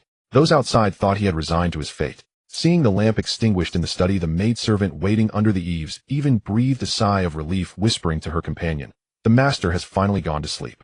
Little did they know Zhang Yin had already retrieved a dagger from a secret compartment in the study, tucked it into his sleeve, and quietly climbed out the window. He could navigate the back garden with his eyes closed. Skirting the rockery and passing under the half-withered wisteria trellis, he arrived at Bai Ling's courtyard. This cousin of his had been widowed 5 years ago and had returned to her natal family to live ever since, inevitably giving rise to some gossip. His mother, pitying her ill fortune, occasionally brought her to the mansion for short stays. Though called a guest, she was treated with even more honor than a legitimate young lady in terms of food, clothing, and amenities. The servants all respectfully addressed her as cousin. After hearing it so often, it was as if she were the true mistress of this household. Childhood sweethearts nearly married. All were fantasies concocted by his mother. Her former husband's family name was Yue. He was a sworn brother of the prefect's confidant, their family status far superior to that of mere merchants. That's why the Bai family eagerly married her off, and Bai Ling was perfectly satisfied with the match. She had never really taken a liking to his family. What was his mother so regretful about? In the past, Zhang Yin was neither close to nor distant from this cousin. On festive occasions they would exchange polite greetings, and nothing more. But his mother's words the day before yesterday, "Once Minji is dead, well, marry her into the family," stuck in his heart like a thorn. Not just the words themselves, but the confident tone she used, as if she were certain Yin Minji would die. What gave his mother such certainty unless she knew something? But he had found nothing in her courtyard. After thinking for a day, Zhang Yin felt he had overlooked a very important place, Bai Ling's residence. Today Bai Ling was not at the Zhang residence. Taking advantage of the night, he crept along the wall to the back window of her courtyard. Holding his breath, he carefully pried open the window and looked inside. The room was pitch black with no one in it. After climbing in, he lit a tinder and surveyed the contents of the room. The room was neatly arranged. The dressing case was open with a few gold hairpins placed neatly inside, perhaps left out in a hurry when she went out. On the table sat a cup of tea that had long gone cold. Nothing seemed out of the ordinary. But soon he discovered a small blackened packet of herbal dregs under the bed. Zhang Yin frowned. Bai Ling wasn't ill, so why was she taking medicine? He tucked the herbal dregs into his bosom. His gaze swept the room and finally landed on a locked camphorwood chest. The chest wasn't large, fitted with a brass lock that looked quite old. Zhang Yin drew his dagger, wedged it into the lock, and pried with force. With a click, the lock sprang open. He lifted the lid. Inside were neatly folded clothes, not of any precious material. Why were they locked away so securely? He reached in further to explore. Sure enough, something was hidden at the bottom of the chest. A palm-sized earthenware jar, its mouth sealed with red cloth on which were drawn runes he couldn't understand. There was also a letter, but the envelope bore no signature. Zhang Yin pulled it out to read. One glance, and half his blood ran cold. He recognized the handwriting. It was his eldest son Zhang Minjuan's. That hand still taught stroke by Minji. And all is well. Mother's health has been failing of late. As aunt instructed, I have taken the medicine for 7 consecutive days. However, grandfather has taken mother back to the Yin residence. For future doses, I must find a way to make her take it. Regarding the matter aunt mentioned last time, Mingyuan dare not forget it for a moment. The rest was trivial chatter. Ignoring the beginning, one might think it was a child's letter to his mother filled with admiration and affection. Zhang Yin could read no further. His hands trembled, making the paper rustle. Aunt. Had that beast called Bai Ling, aunt, yet conspired. Minji, aware of the low status of merchants, wanted her 2 sons to study hard to walk. In a flash of insight, many things occurred to Zhang Yin. Minji, aware of the low status of merchants, wanted her 2 sons to study hard to walk the path of imperial examinations to escape their humble status and achieve prominence. But her strictness made the 2 boys complain bitterly day and night, until Bai Ling arrived 5 years ago. Bai Ling would secretly indulge them, letting them slack off and play. She even slipped 2 beautiful maidservants into Zhang Minjuan's room. When Minji found out, they had a huge fight, after which Bai Ling tearfully promised never to do it again. But what went on in private? Who knew? Was it because of this that they thought Bai Ling truly loved them, and so willingly became the knife she wielded against their own mother? A stifling sensation rose in Zhang Yan's chest. A wave of sweetness surged in his throat, and he nearly stumbled. He steadied himself for a moment, quickly tucked the letter into his bosom, picked up the earthenware jar, and pushed open the door, intending to leave. But someone stood outside the door, startling him. Bai Ling, clad in white, stood there holding a bowl of freshly brewed medicine, looking at him with a smile. Moonlight fell on her face, making her smile seem incredibly gentle. Who would have thought that beneath that face lurked a heart of utmost venom? Cousin, what brings you to my place so late at night? Bai Ling approached, holding the medicine bowl. The moonlight stretched her shadow, making it long and thin. It was eerie and sinister. Zhang Yin didn't retreat. Instead, he took a step forward, the earthenware jar still in his hands. That's what I should be asking you. What are you doing in my house in the dead of night, instead of going back to your own? Bai Ling chuckled. I went to deliver some calming tea to the old madam. She was so frightened by Mingyuan that she paused, her gaze falling on the jar in Zhang Yan's hand. What's that you're holding, cousin? Before he could answer, she mused aloud, alas. If cousin wanted something, you only needed to ask. Why bother searching yourself? If someone saw, they might think I was hiding something shameful in my room. How disheartening. You know what you've done wrong. Zhang Yin sneered, pulling the letter from his bosom. Do you recognize Mingyuan's handwriting? Bai Ling glanced at it, her smile finally fading a little. Mingyuan often comes to my courtyard to practice calligraphy. It's hardly strange for him to leave a few sheets of paper. If cousin finds it improper, I'll tell him not to come anymore. Stop pretending. You letting him write. It'd be a blessing if you didn't lead him astray by taking him to brothels. I will have a physician examine the contents of this jar and that packet of herbal dregs. If it is you, I will make you regret what you've done. Zhang Yin gritted his teeth, enunciating each word. Bai Ling was silent for a moment, then suddenly laughed. This laugh was different from before. Her previous smile was gentle and charming, like a harmless lamb. This laugh was cold, a chill seeping from the marrow of her bones. Cousin, don't you already have the answer in your heart? She sighed softly, as if regretting something. Why must you force me to? Zhang Yan's hand clenched the jar tightly, his knuckles white. It really was you. What did Minji do to offend you? She was always good to you. She prepared gifts for you every New Year and festival. When you were sick, she personally tended to your medicine. And this is how you repay her. She took a step closer. Hey cousin, do you know what those 2 children say to me about her? Yin Minji forces them to study from dawn till dusk. If they don't do well, she beats their palms, and after beating, she makes them kneel as punishment. How old is Mingyuan? Your good wife has him so stressed he can't even sleep. One night, he secretly ran to my courtyard crying, saying he didn't want a mother like that. But I never forced them. They can play when they want, eat when they want. If their studies fall behind, I cover for them in front of the old madam. Those 2 children follow me around, calling me aunt this, and aunt that, happier than anything. Bai Ling lifted her chin, a look of almost pathological pride in her eyes. Tell me, cousin, if you were Mingyuan, who would you want as your mother? So you incited them to kill your biological mother. Zhang Yan's voice trembled. Bai Ling shook her head, her tone as light, as if she were commenting on the pleasant weather. It wasn't me who brought it up first. Your dear son came to ask me himself. He wanted to know if Yin Minji was too ill to care for them, and whether I could take on the role of their mother. Ha ha ha, I merely went with the flow. Moreover, cousin, if it weren't for Yin Minji, we would have been husband and wife long ago. She is the one who blocked our fate together. Stop making excuses for yourself. They are foolish, or do you think I am as foolish as they are? You only want to use them to kill Minji, so you can marry into the Zhang family and take control of our household. Bai Ling back, then you looked down on the Zhang family for being merchants and didn't want to marry, so why pretend to be sympathetic now? Zhang Yin looked at her with utter disdain. Years ago, Bai Ling had deemed the Zhang family unworthy and married into the Yue family instead. However, after a few years of enjoying the Yue family's wealth, her husband died, leaving her with nothing, and she had to return to her maternal home in disgrace. Her mother, feeling sorry for her, often invited her to stay in their home, providing her with everything she needed. Yet here she was coveting other people's husbands, businesses, and children. The mask was shattered, and Bai Ling froze in place. Standing there, her eyes flickered with a madness that seemed poised to destroy everything. "Zhang Yan, you are forcing me into this." With that, she rushed forward, grasping Zhang Yan's chin and forcing medicine into his mouth. Zhang Yan tried to struggle, but felt a sharp bite on his arm. Then he collapsed to the ground, powerless, watching helplessly as Bai Ling poured an entire bowl of medicine down his throat. As the medicine slid down his throat, Zhang Yan felt a cold, sticky liquid flow down his esophagus, followed by a brutal, twisting sensation in his stomach. He wanted to vomit, but his throat refused to cooperate. Bai Ling released his chin, stepping back 2 paces, looking down at him sprawled on the ground.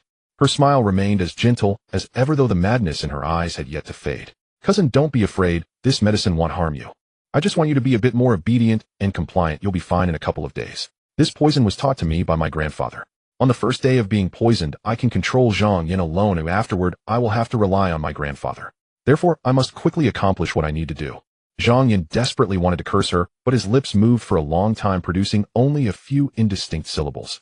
The numbness in his body climbed up his veins inch by inch, swallowing his awareness. He saw Bai Ling stand up, reseal the ceramic jar with red cloth, and place it in a camphor wood chest. Then she turned and walked to the table, spreading out a sheet of paper, grinding ink, and picking up a brush. "Cousin, I'll write the divorce document for you. You just need to press your handprint later. Don't blame me. This matter has to come to a conclusion. Yan Mingji is beyond saving, and you can just marry me with peace of mind." Zhang Yan lay on the ground, unable to move a single finger. He summoned all his strength to shift his gaze towards the door, wanting to call for help, but his throat felt stuffed with cotton, and he couldn't produce any sound. Soon Bai Ling brought over the written divorce document, crouched beside him, and dipped his right index finger in red ink to press it steadily on the signature line. The red fingerprint landed on the paper like a drop of blood. Tears suddenly streamed down Zhang Yan's face. He watched helplessly as Bai Ling grasped his finger, pressing it down inch by inch, yet he had no strength to retract his hand. In his heart, he howled, cursed, and pleaded, but no envelope, then returned to the writing desk to write something else. Zhang Yan couldn't see what she was writing. Bai Ling folded the divorce document and placed it in an envelope, then returned to the writing desk to write something else. Zhang Yan couldn't see what she was writing. He could only hear the scratch of the pen gliding over the paper, each stroke like an ant gnawing at his bones. After preparing everything, Bai Ling returned to help him lie down on the bed. "Cousin, just stay in my room and wait. When morning comes, someone will come to tell you what needs to be done." She turned and exited, gently closing the door. Zhang Yan lay alone on the bed, staring at the beams with tears still silently flowing. He cursed Bai Ling's name repeatedly in his heart, yet his body felt like a shell devoid of sinew, unable to even lift a finger.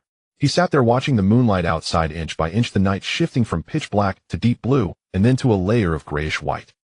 Finally, just before dawn, footsteps were heard outside the door. Bai Ling returned, followed by 2 maids. She pushed the door open, seeing Zhang Yan still lying obediently, smiling with satisfaction. "Cousin, you're so obedient. Come change your clothes. We have important business to attend to today." Zhang Yan felt like a marionette being manipulated by them, his eyes staring blankly ahead, even blinking slowly. She stood beside him, watching Zhang Yan felt like a marionette being manipulated by them, his eyes staring blankly ahead, even blinking slowly. She stood beside him, watching, resuming her gentle and amiable demeanor. After a while, Lady Zhang's voice came from outside the courtyard. "Linger, has your cousin gotten up yet? Yesterday, Bai Ling mentioned to her that her son agreed to the divorce and would be marrying soon, and she wanted to check on him." Bai Ling smiled as she welcomed her, looking shy. "Aunt Cousin got up early and is waiting for you inside." When Lady Zhang walked in, Zhang Yan was already sitting upright in the main seat, his expression normal, even nodding slightly at her. Only he knew that his body was completely out of control. Lady Zhang noticed nothing unusual, and instead felt that her son was particularly obedient today. She handed over the divorce document. "Yan, read through this. If there are no issues, they'll have someone deliver it to the Yan family." Zhang Yan reached out to take it, lowering his head to examine the contents of the paper, especially the red fingerprint at the signature line, which made his eyes sting. His lips moved, wanting to say no, but the force in his throat pressed the word back down. "Good," he said. The sound that came from his mouth was as calm as a still pond. Lady Zhang was overjoyed. "That's good, that's good. Linger, keep your cousin company. Oh, I will instruct the steward to send the letter, and then immediately prepare the betrothal gifts for the Bai family." Lady Zhang's procession was quite grand. 12 bearers carried the bride price out of the Zhang family gate, the red silk tied to the poles. Each box was heavy, making the bearers' shoulders sag. At the front were 2 live geese, their feet tied with red strings, flapping their wings in the cage. Following them were gold bracelets, silver necklaces, silks and satins, and complete sets of bridal boxes. The last load even included a pair of golden-laid jade ruby dazzling under the sun. On the street the common folk stopped to gaze, craning their necks. While the Zhang family's display is quite impressive, I heard the bride is the niece of Lady Zhang. The previous lady of the Zhang family had been ill for many years, and now, while she is still alive, they are eager to remarry. What good fortune! I wonder what that by-family girl looks like to warrant such a grand gesture from the Zhang family. The murmurs rose and fell, and Lady Zhang, sitting in the front carriage, heard everything clearly. Her smile. She glanced back at the carriage behind the curtains drawn tightly, where Zhang Yin sat inside. She could sense something, but what did it matter? Everything was developing as she hoped, wasn't it? Arriving at the Bai family's gate, they had already received the news and opened the main gate early to welcome them. Bai Ling returned first, changing into a peach-colored dress with a thin layer of rouge on her face, joyfully standing at the entrance alongside several elders from the Bai family. Bai Ling stepped forward warmly, taking Lady Zhang's arm. "Aunt, you've arrived, please come in." As Zhang Yin got out of the carriage, his legs felt weak, and he stumbled, almost falling. Bai Ling quickly caught him, pinching his elbow. "Cousin, be careful, don't hurt yourself." The pinch was hard, causing Zhang Yin to frown, yet his expression remained unchanged. After Bai Ling exchanged pleasantries with the elders of the Bai family, she took a seat in the main hall. The bride price was being brought in box by box, neatly arranged in the courtyard, a sea of red. The Bai family's accountant held the list, counting each item. The date has been set. This marriage is as good as done. The Bai elders smiled as they placed 2 red papers side by side on the table. "Yinner and our Linger are a perfect match, a sign of great fortune. This marriage is truly a match made in heaven." Lady Zhang smiled so widely that she could hardly close her mouth. "That's only natural. I've said all along that Linger and our Yinner are destined to be together. They should have been family long ago." Bai Ling appropriately lowered her head, pretending to be shy, her cheeks highlighted by the rouge, making her look exceptionally charming. The room was filled with laughter and joy. Only Zhang Yin sat there, fingers gripping the teacup, his nails scraping against the porcelain, producing a faint scratching sound. Yet no one paid him any mind. After the ceremony ended, when Bai Ling escorted Lady Zhang out, she leaned in close to Zhang Yan's ear and quickly said, "Cousin, you performed very well today. Rest well. After returning home, there's another feast to prepare in a couple of days." Zhang Yan's Adam's apple bobbed. He suddenly remembered the day he married Minji. He had been overjoyed, and she had secretly smiled at him under the wedding veil, filling his heart with deep sorrow. Then he heard himself say something he never wanted to say. "All right." Bai Ling smiled and turned back to the Bai family. Zhang Yin was assisted into the carriage by 2 young attendants. The moment the curtain was drawn, he could no longer hold back and slumped against the carriage wall. Lady Zhang heard the noise, but did not even lift the curtain. "Son, just hold on a little longer. Oh, Linger won't harm you, and your mother won't either. We are all doing this for your own good." The carriage rolled down Taizhou's main street outside, filled with the sounds of laughter from the townsfolk and the ruckus of children playing. It was a great commotion. But that commotion had nothing to do with Zhang Yin. The Yin family, on the other hand, had no idea what Zhang Yin was going through. Gu Qingyu and Yin Daizhang had been anxious, unable to sleep all night. This afternoon, Yin Minzi's condition had finally stabilized, and the person sent to investigate Bai Ling had returned with a report that was not much different from what they knew. It was merely that 5 years ago, after the Yu family's second son died, Bai Ling had no children and was sent back to her maternal home. Lady Zhang had always favored this niece and often invited her to stay in the Zhang family for a short visit. They had already heard these things from Minji. However, there was one thing they did not know. Supposedly, the patriarch of the Bai family had brought back a woman from the western regions in his youth, but who that woman was and what her family did was completely unknown. The woman from the western regions was said to be beautiful, appearing to be of a similar age as the patriarch. Those who saw her assumed she was a beautiful concubine bought from the western regions and thought nothing of it. Even fewer people knew about it. The person sent by Yin Dezhang to investigate only managed to find out this much, quickly relaying the information to Ji Wang. Ji Wang and Fu Ling were practically identical. She comforted him not to worry too much and not to get too worked up, assuring him she would send someone to continue investigating this matter. How could this not make the couple anxious? Minji was their only daughter, and now she was caught up in such a conspiracy, her life hanging by a thread. They feared that she might not wake up one day. In the darkness, the couple lay in bed, their eyes wide open, their hands tightly clasped under the quilt, seeking solace from each other in this way. Unknowingly, drowsiness gradually overcame them, and they fell into a deep sleep. The next morning, Yin Daizhang finally remembered his son-in-law Zhang Yan. He hadn't heard any news for several days, and even when Lady Zhang had come with a group of people the day before, he had not shown himself. Yin Daizhang suspected that something had happened to him. But before he could send someone to inquire, he was hit with a thunderous shock. The doorkeeper received a divorce document personally delivered by the Zhang family's steward, revealing that Zhang Yin actually intended to divorce Minji and moreover was soon to marry Bai Ling. After sending someone to investigate, Yin Daizhang realized how overly oppressive the Zhang family was. At the same time the steward delivered the divorce document, Lady Zhang personally brought betrothal gifts to Bai family, and the two families exchanged marriage certificates on the spot, with Zhang Yan even present. Even if he wanted to make excuses for him thinking he was imprisoned and that everything was done at Lady Zhang's behest, it wouldn't hold anymore. The marriage was already the talk of the town, with even children on the street knowing about it, and the wedding banquet was set for 2 days later. Beast, I was truly blind to have married my daughter to him.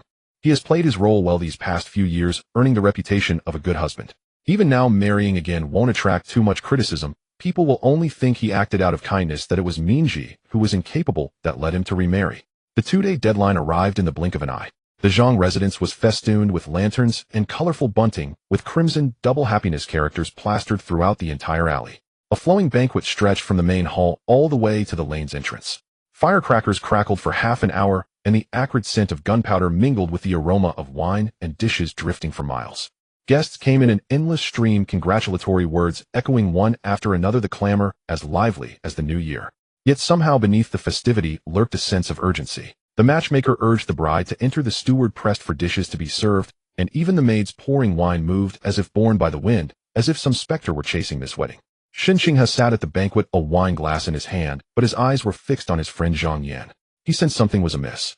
His friend, clad in a vibrant red wedding robe, stood before the hall greeting guests, his back straight as a ramrod.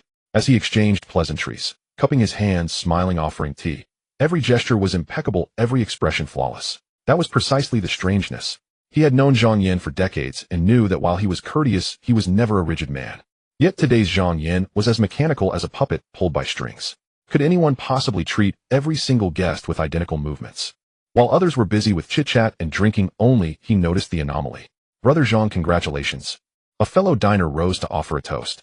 Zhang Yan raised his glass in response, his face still bearing that stiff smile. Xinxing noticed that his gaze was always unfocused, not looking at people, but looking past them, staring into some distant void. Those eyes held neither the joy befitting a groom, nor the dejection of one forced into a corner. Nothing at all, just an empty void. Qinghe, why aren't you drinking? Someone nudged his arm.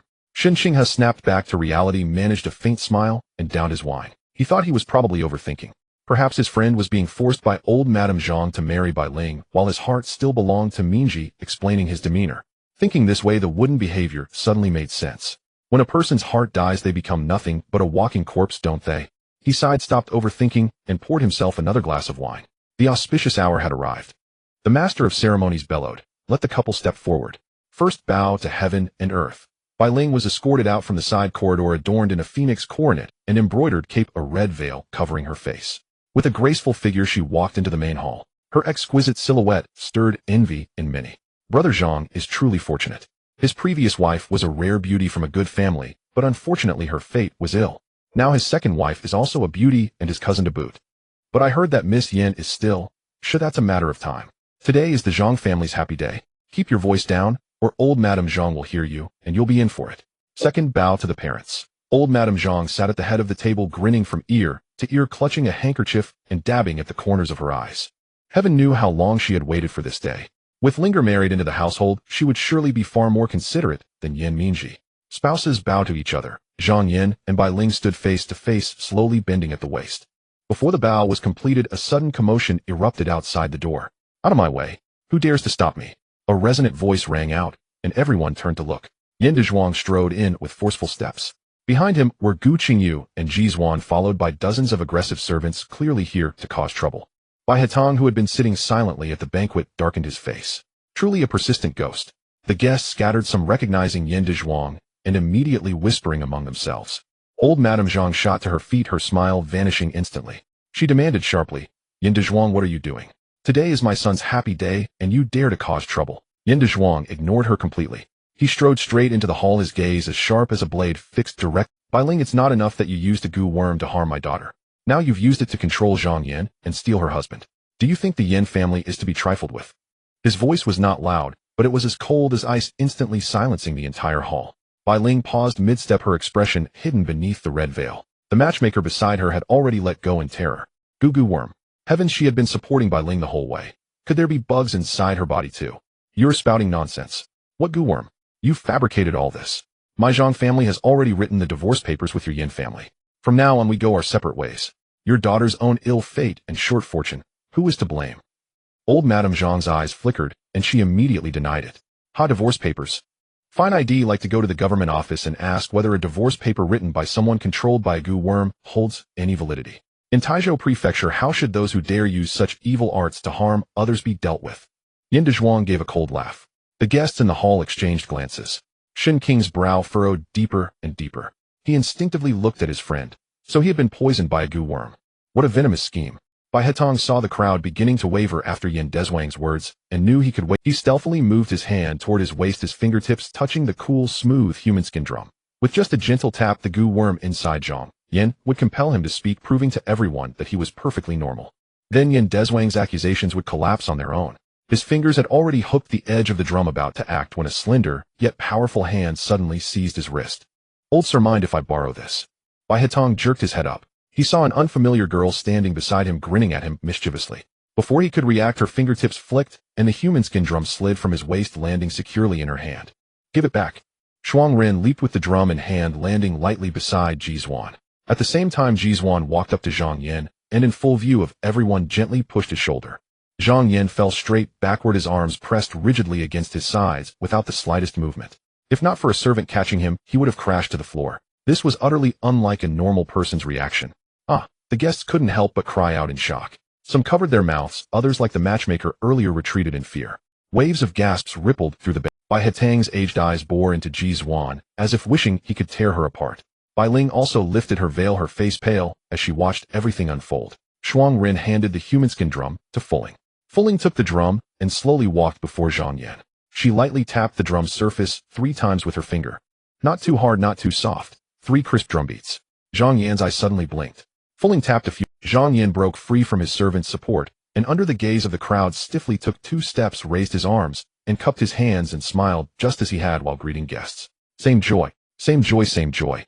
His voice was devoid of any warmth as he endlessly repeated the same words of thanks. A woman in the crowd shrieked. Old Madame Zhang felt the world spin. Her brother's secret to controlling the Gu worm had been easily uncovered by a young girl. After hearing same joy countless times, Fuling finally stopped. Zhang Yin, as if all his strength had been drained, collapsed to the ground once more. At that moment, even without Ji Duan's explanation, everyone understood. Zhang Yin had been poisoned by a Gu worm. Gu Qing watched with heartache. She knew her son-in-law wasn't that kind of person. He must have had an unavoidable hardship. But what she hadn't expected was that old Madame Zhang was also ruthless enough to have Bai Ling poison her own son with a Gu worm to achieve her goal. Wasn't she afraid that something might go wrong and Zhang Yin would be the one to pay the price? Seeing all eyes on her and everyone around her retreating as if from a viper, Bai Ling was completely panicked. She looked to Bai Hetong for help, only to find her grandfather, already subdued by the Yin family, glaring at her in fury, his eyes clearly blaming her for incompetence.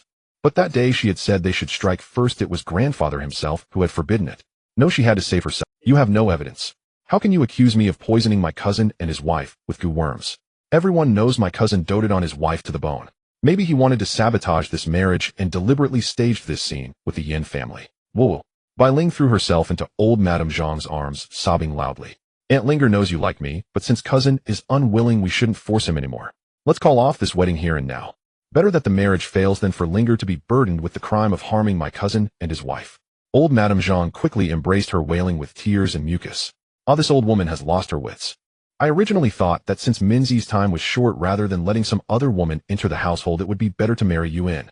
At least you are the biological aunt of Ming Yuan and Ming Xing, and you wouldn't mistreat the 2 children. Who would have thought it would backfire, causing my son to become estranged from me and leading to today's misunderstanding? Truly a misfortune for our family. Yin Dezhuang was disgusted by their act. Seeing them twist the truth right in front of him, he was about to step forward and teach them a lesson when Ji Duan stopped him with a look. Ji Duan crossed her arms, watching them with amusement. No matter how you quibble with both witnesses and evidence present, your guilt isn't for you to decide. Everything will be judged by the government office. The prefectural governor sees clearly and will surely bring justice to Minji. This is a matter between our 2 families. What business is it of yours? Who do you think you are? The governor is a busy man, the highest official in Taizhou City. Do you think you can just summon him? I could say I can summon the emperor. Anyone can flap their gums. Old Madame Zhang had finally found a way out, but Ji Duan refused to let go, immediately infuriating her. As soon as old Madame Zhang finished speaking, she felt the atmosphere in the hall suddenly freeze. She thought her authority had cowed everyone and was about to say a few more harsh words to brush the matter aside, when a servant at the door came stumbling in, his face as pale as if he had seen a ghost. Old madam. Terrible news. Old Madame Zhang frowned. What's all the panic? Even if the sky falls, they'll hold it up.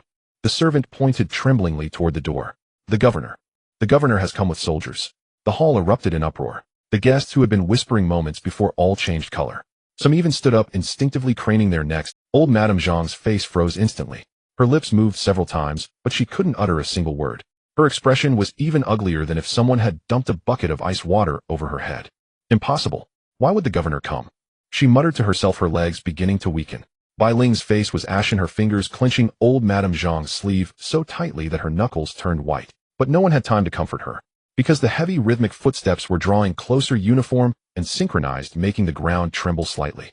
The governor arrives. With the announcement, a middle-aged man in official robes strode in, followed by 2 rows of fully armed soldiers, the brass fittings on their scabbards glinting coldly in the sunlight. This was clearly not a congratulatory visit. It was an arrest. Governor Qin stepped over the threshold, his gaze sweeping over the chaotic hall, finally settling on Ji Duan, or to be precise, on the Radiant Pearl Commandery Princess. That was a title personally bestowed by the emperor. In all of Taizhou City, only he knew what those 4 characters meant. And only he knew that this commandery princess and the Prince Duan, his master, were on the same side. Your subordinate arrived late. Please forgive me, Your Highness. Governor Qin bowed to Ji Duan, his tone extremely respectful. The word Your Highness left everyone utterly astounded. The guests' eyes bulged as they stared in disbelief at the young woman standing with her arms crossed. Your Highness. What, Your Highness? How had a commandery princess appeared out of nowhere at the Zhang family's wedding feast? Old Madame Zhang's mind exploded. She finally understood why the governor had personally come. Not for justice, not for the Gu worm, but because the young woman standing before her was someone even the governor had to treat with utmost deference. No wonder the girl had been so brazen, no wonder an outsider dared to run wild in her home. Governor Qin, you've arrived just in time, Ji Duan said calmly. The Bai family used Gu worms to harm people right under my nose. I request that you uphold justice. Her tone was flat, without raising her voice, but the words "under my nose" and "I" were clearly heard by everyone present. Bai Ling's legs gave way, and she collapsed to the ground. Bai Hetang's face turned ashen, his aged fingers beginning to tremble slightly. Governor Qin understood immediately and waved his hand. Men, arrest everyone from the Bai family and take them back for thorough interrogation. Yes. Bai Ling was dragged up screaming, her phoenix coronet askew and pearl hairpins scattered everywhere. She no longer looked anything like a bride. Bai Hetang did not shout or wail, but his eyes were fixed on Ji Duan as if he were carving her image into his very bones. As the officers escorted the Bai family members away, Ji Yuan suddenly spoke again. Wait, bring Madame Zhang along for questioning, as well for allowing her niece to practice such dark arts on her daughter-in-law and son. Madame Zhang's head shot up, her lips trembling as if to speak, but when she met the prefect's impassive gaze, all pleas for mercy died in her throat. The prefect nodded, his tone as flat, as if commenting on the weather. The princess is right. The Bai family is Madame Zhang's natal clan. If she noticed nothing unusual while her son and his wife were afflicted by the Gu, she must be blind. And if she did notice yet allowed it, she is complicit. She should indeed be taken for questioning. At his words, 2 officers immediately stepped forward, flanking Madame Zhang. Though they did not lay hands on her, their stance left no room for refusal. The color drained from Madame Zhang's face. Never in her wildest dreams had she imagined that after a lifetime as a prominent figure in Taizhou, she would be publicly escorted to the Yamen over a wedding. Not a single guest dared speak for her. Not one person pleaded on her behalf. With the arrests made, Prefect Qin clasped his hands to Ji Yuan. Rest assured, Your Highness, I will handle this case fairly and deliver justice to the Yin family. With that, he took his leave. Bai Ling's cries faded into the distance, Bai Hetang's silence more chilling than any outcry, and Madame Zhang stumbled as officers half-supported, half-guided her out, her steps unsteady. The Zhang residence, bustling all day, finally fell silent. Only scattered red paper and half-cold banquet food remained, reminders of the wedding that had just taken place. Shen Xinghe stood among the crowd, watching his still unconscious friend on the ground, then glanced at the young woman the prefect had called a princess. He finally understood why she dared stand up for the Yin family. From the moment she set foot in the Zhang residence, the Bai family never stood a chance. After the Bai family and Madame Zhang were taken away, the wedding guests, no longer eager for spectacle, made their excuses to leave. Some claimed urgent family matters, others sudden illness. Within minutes, the once lively Zhang home was deserted. The banquet food still steamed, but even the serving maids had vanished, leaving only a few loyal old servants standing helplessly under the eaves, unsure whether to clean up or wait. Just as Gu Qingyu was about to ask Ji Yuan what was happening, he caught a movement from the corner of his eye. Zhang Yin, who had been unconscious, stirred. He rose unhurriedly from the ground, casually brushing dust off his wedding robes, showing no sign of having been controlled by a Gu worm. You. Yin Dezwang's eyes widened momentarily, at a loss for words. Zhang Yin walked straight to Ji Yuan, straightened his attire, and bowed solemnly. Madame Marquis, did I perform well? Have you found the Mother Gu? His voice was clear and strong, leaving Gu Qingyu and Yin Dezhuang exchanging bewildered glances, utterly confused. Don't worry, Frostblade has already seized it from Bai Hetong. If not for your risk, who would have guessed the mother Gu controlling the worms was not a living thing, but an unremarkable. Ji Yuan's eyes were full of praise for him. Yan Mingji had indeed married a good husband. Yin Dezhuang looked back and forth between Zhang Yin and Ji Yuan, utterly baffled. What is going on? Weren't you just controlled by a Gu worm? Gu Qingyu stared intently at Zhang Yin, waiting for an explanation. Zhang Yin straightened up, glanced at Ji Yuan, and upon her slight nod, turned to the others and recounted the. It turned out that on the day he left the Yin residence, Ji Yuan had intercepted him halfway. After sending Zhang Mingyuan home, he had left the Yin mansion, his heart feeling as if sliced by a dull blade, his mind full of the image of Mingji lying ill in bed. He stumbled out the gate disoriented. At that moment, Ji Yuan appeared silently before him, telling him that Minzi's Gu was connected to the Zhang family. He was still skeptical about the Gu worm matter. Ji Yuan did not argue, only told him to observe carefully at home, watch for any unusual behavior from his mother or others, and taught him ways to identify suspicious objects. After returning home, he waited for Zhang Mingyuan to wake up and sent trusted men to investigate the mansion, until that night when he entered Bai Ling's room. Fortunately, Ji Yuan had given him a pill before he left which would prevent the Gu worm from controlling him, otherwise he would have become a puppet in Bai Ling's hands. That night, after being drugged by Bai Ling, he woke up in his own room. He quickly sent a secret message to Ji Yuan telling her everything that had happened. Ji Yuan then instructed him to play along and pretend to be controlled by the Gu. The divorce letter and his proposal to the Bai family were all a ruse to lower their guard. This way, on the wedding day, the Bai family, to ensure success, would surely use the mother Gu to control him, allowing them to hand it over willingly. Ji Yuan had long suspected the Gu was connected to the Zhang family, but she never imagined Madame Zhang would allow Bai Ling to harm her own son. Fortunately, she had prepared a pill to resist the Gu for Zhang Yin. Otherwise, having to cure two people at once fulling would have been overwhelmed. Gu Qingyu listened, her eyes redrimmed, holding Zhang Yan's hand, speechless for a long time. Yin Dezhuang patted his shoulder heavily. Good man, Mingji was right about you. With the mother Gu found, Fulling rushed back to the Yin residence to expel the Gu from Yin Mingji. Zhang Yin and the others paced anxiously in the side hall. Yin Mingji had been unconscious for days, her face pale, lips dark, and body reduced to skin and bones. After taking her pulse, Fulling ordered the maids to boil water and prepare medicine, then had all doors and windows sealed tight, not allowing a single draft in. For 2 full hours the door remained closed. Gu Qingyu waited outside, restless, twisting her handkerchief again and again. Yin Dezhuang stood under the eaves, his hands clasped behind his back, appearing calm, but his pacing had worn a groove in the brick floor. Finally the door opened. Fulling emerged, her forehead beaded with sweat, but her eyes smiling as she curtsied to Gu Qingyu. Rest assured, Madam, Miss Yan's Gu poison is cleared. A few days of rest, and she will be fine. Gu Qingji's legs gave way and she barely steadied herself against the doorframe. She rushed inside and saw Yan Minzi's face regaining color, her breathing steady and deep. Tears streamed down her face. Thank goodness. Yin Dezhuang stood at the door discreetly, wiping his eyes with his sleeve before entering. The family of 3 repeatedly thanked Fulling. 3 days later, Yan Mingji could sit up and drink porridge. Gu Qingji's heart finally eased, and she found time for other matters. She prepared generous gifts and personally visited Ji Yuan's courtyard to thank her. Holding Ji Yuan's hand, her eyes red, she said over and over, if not for you, a Yuan Mingji would have been lost. Our entire Yin family will remember your and Miss Fulling's kindness for a lifetime. Then she turned to Fulling. Good child, thank you. The Yin family are merchants. We may lack many things, but not silver. You must take this. A thick stack of banknotes was pressed into Fulling's hands. Just by the thickness, she knew it was a fortune. Madam, I serve the princess. This is my duty. There is no duty about it. If not for you, I would have lost my daughter forever. I cannot rest easy if you refuse. Gu Qingyu looked at her with tear-filled sincerity. With Ji Yuan's nod of approval, Fulling accepted with a grin. Who doesn't like silver? Rui and Frostblade liked it too, and she was no exception. Though the princess was generous to them, one could never have too much silver.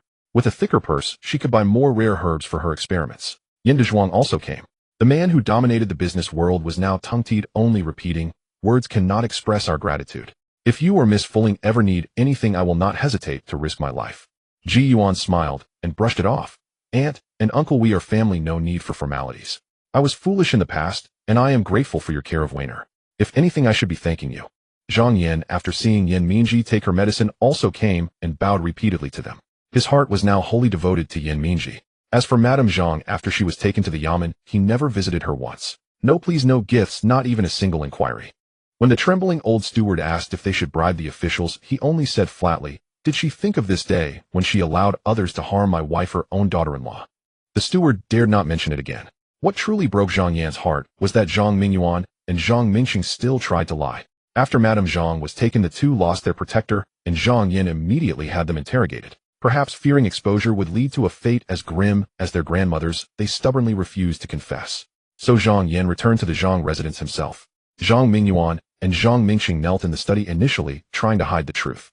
But Zhang Yin said nothing, only placed a scroll of confession on the table. Bai Ling's signed admission from the Yamen, clear in black and white. Their faces turned ashen, trembling like leaves. Zhang Mingxing broke, first confessing everything. The drug's catalyst. He and his brother had personally put it into their mother's food a little each day for 7 days, just enough to lure the goo worm into her body. Father, we didn't mean to kill mother truly. Zhang Mingxing collapsed on the floor sobbing. Aunt said the goo wouldn't be fatal, just make her weak and sickly, so she couldn't control us anymore. I just didn't want to be forced to study and write every day to do this and that. I never meant to harm mother. Zhang Yin sat motionless in his chair listening to the end. He did not rage, did not throw things, his expression unchanged. He simply fell silent for a long time. Then he rose, walked to the desk, and wrote a letter severing familial ties without looking up. Pack your things and get out of the Zhang residence immediately. From today you two have no connection to this family. Unfilial wretches unworthy of being mine and Minzi's sons. Zhang Mingyuan froze, then crawled forward to grab his father's leg. Father, we are your own sons. Zhang Yin looked down at him. His gaze was a calm that chilled to the bone. Own sons. His voice was soft. When you poisoned your own mother with goo, did you think she was your own mother? Zhang Mingyuan fell silent. Zhang Yin pried his hands off his leg. That afternoon the two knelt in the ancestral hall, and before all the clan elders their names were struck from the genealogy. Zhang Yin personally crossed them out. He was unmoved by their cries and pleas. Afterwards the steward drove them out, allowing them only to take their personal effects, nothing else. When the news spread, it shocked everyone. Some said Zhang Yin was heartless, unable to tolerate even his own sons, but more people cursed the two brothers as worse than beasts for poisoning their own mother. Tea house storytellers even composed new tales overnight titled, The Two Zhang Sons' Heinous Crime, Why They Poisoned Their Mother, which drew thunderous applause and curses from audiences. Zhang Yin paid no attention. He hid nothing from Yin Mingji, telling her everything that had happened at home. Yin Mingji, leaning against a large bolster, listened in silence for a long time, then slowly reached out and took Zhang Yan's hand, whispering softly, At least I still have you. Zhang Yan's tears fell uncontrollably. After calming down, he discussed with his wife the idea of adopting a child from the clan. No one expected that Zhang Yin would suddenly decide to choose an heir that day. Invite the clan head. I have some. Zhang Yan's voice was flat, as still as dead water. The steward obeyed and left. Half an hour later, the Zhang clan head Zhang Boyong entered the ancestral hall leaning on his cane. The old man, 76 years old with white hair and beard, was the most senior and authoritative elder in the clan. Upon entering, he glanced at Zhang Yan's expression, asked nothing, first approached the altar, lit a stick of incense, and bowed 3 times to the ancestral tablets before turning to sit in a chair. Yin, or did you call me here about those 2 boys? Zhang Boyong's voice was aged and steady, but his clouded eyes still held a sharp glint. Zhang Yin did not mince words. He knelt before the clan head, his back straight, his voice clear and resolute. Great uncle, I have invited you here today to ask for your judgment on a matter of great importance. From this day forth, Zhang Mingyuan and Zhang Mingxing are no longer part of the Zhang family. I have already struck their names from the clan register. Yet the flame of our lineage must not be extinguished. My branch cannot be left without an heir. Today I beseech you, great uncle, to open the ancestral hall and summon the clan elders. Select a child of upright character from the collateral branches to be adopted under my name as my successor. Zhang Boyong tightened his grip on his walking stick, remaining silent for a long moment. His gaze fell upon Zhang Yan's face. Seeing the almost resolute determination in the eyes of this ordinarily gentle and refined young man, he knew this was no impulsive whim, but a decision reached after deep deliberation. Have you thought this through? Zhang Boyong asked. Mingyuan and Mingxing are your own flesh and blood. Even if they committed a grave offense, he paused, sighed, and continued, I have lived for over 70 years and seen many men. There is no overnight enmity between father and son. If you cast them out today and regret it tomorrow. Zhang Yin raised his head, his voice low, but each word striking the ground like a nail. When they poisoned their own mother, if they had shown even a flicker of hesitation or a shred of mercy, I would not have resorted to this. But they did not. For 7 days, bit by bit, they watched their own mother grow weaker each day, thinking only of their own unbridled freedom. Great uncle, are such men worthy of being descendants of the Zhang family, worthy of carrying on its legacy? Zhang Boyong's lips moved, but in the end he found no words to refute him. He lowered his eyelids, his withered fingers slowly stroking the dragon head of his cane. After a long while he let out a deep sigh. Very well, since you have made up your mind, this old bones will make this trip for you. Go and summon the clan elders. We will hold the clan assembly in 3 days. Bring all the suitable children from the collateral branches then, and we will choose in person. 3 days later, incense smoke curled within the Zhang family ancestral hall. On the central altar lay the spirit tablets of the ancestors, their dark wooden surfaces polished, spotless, gleaming with a deep somber light in the candle's glow. The clan elders were seated on either side in grand armchairs.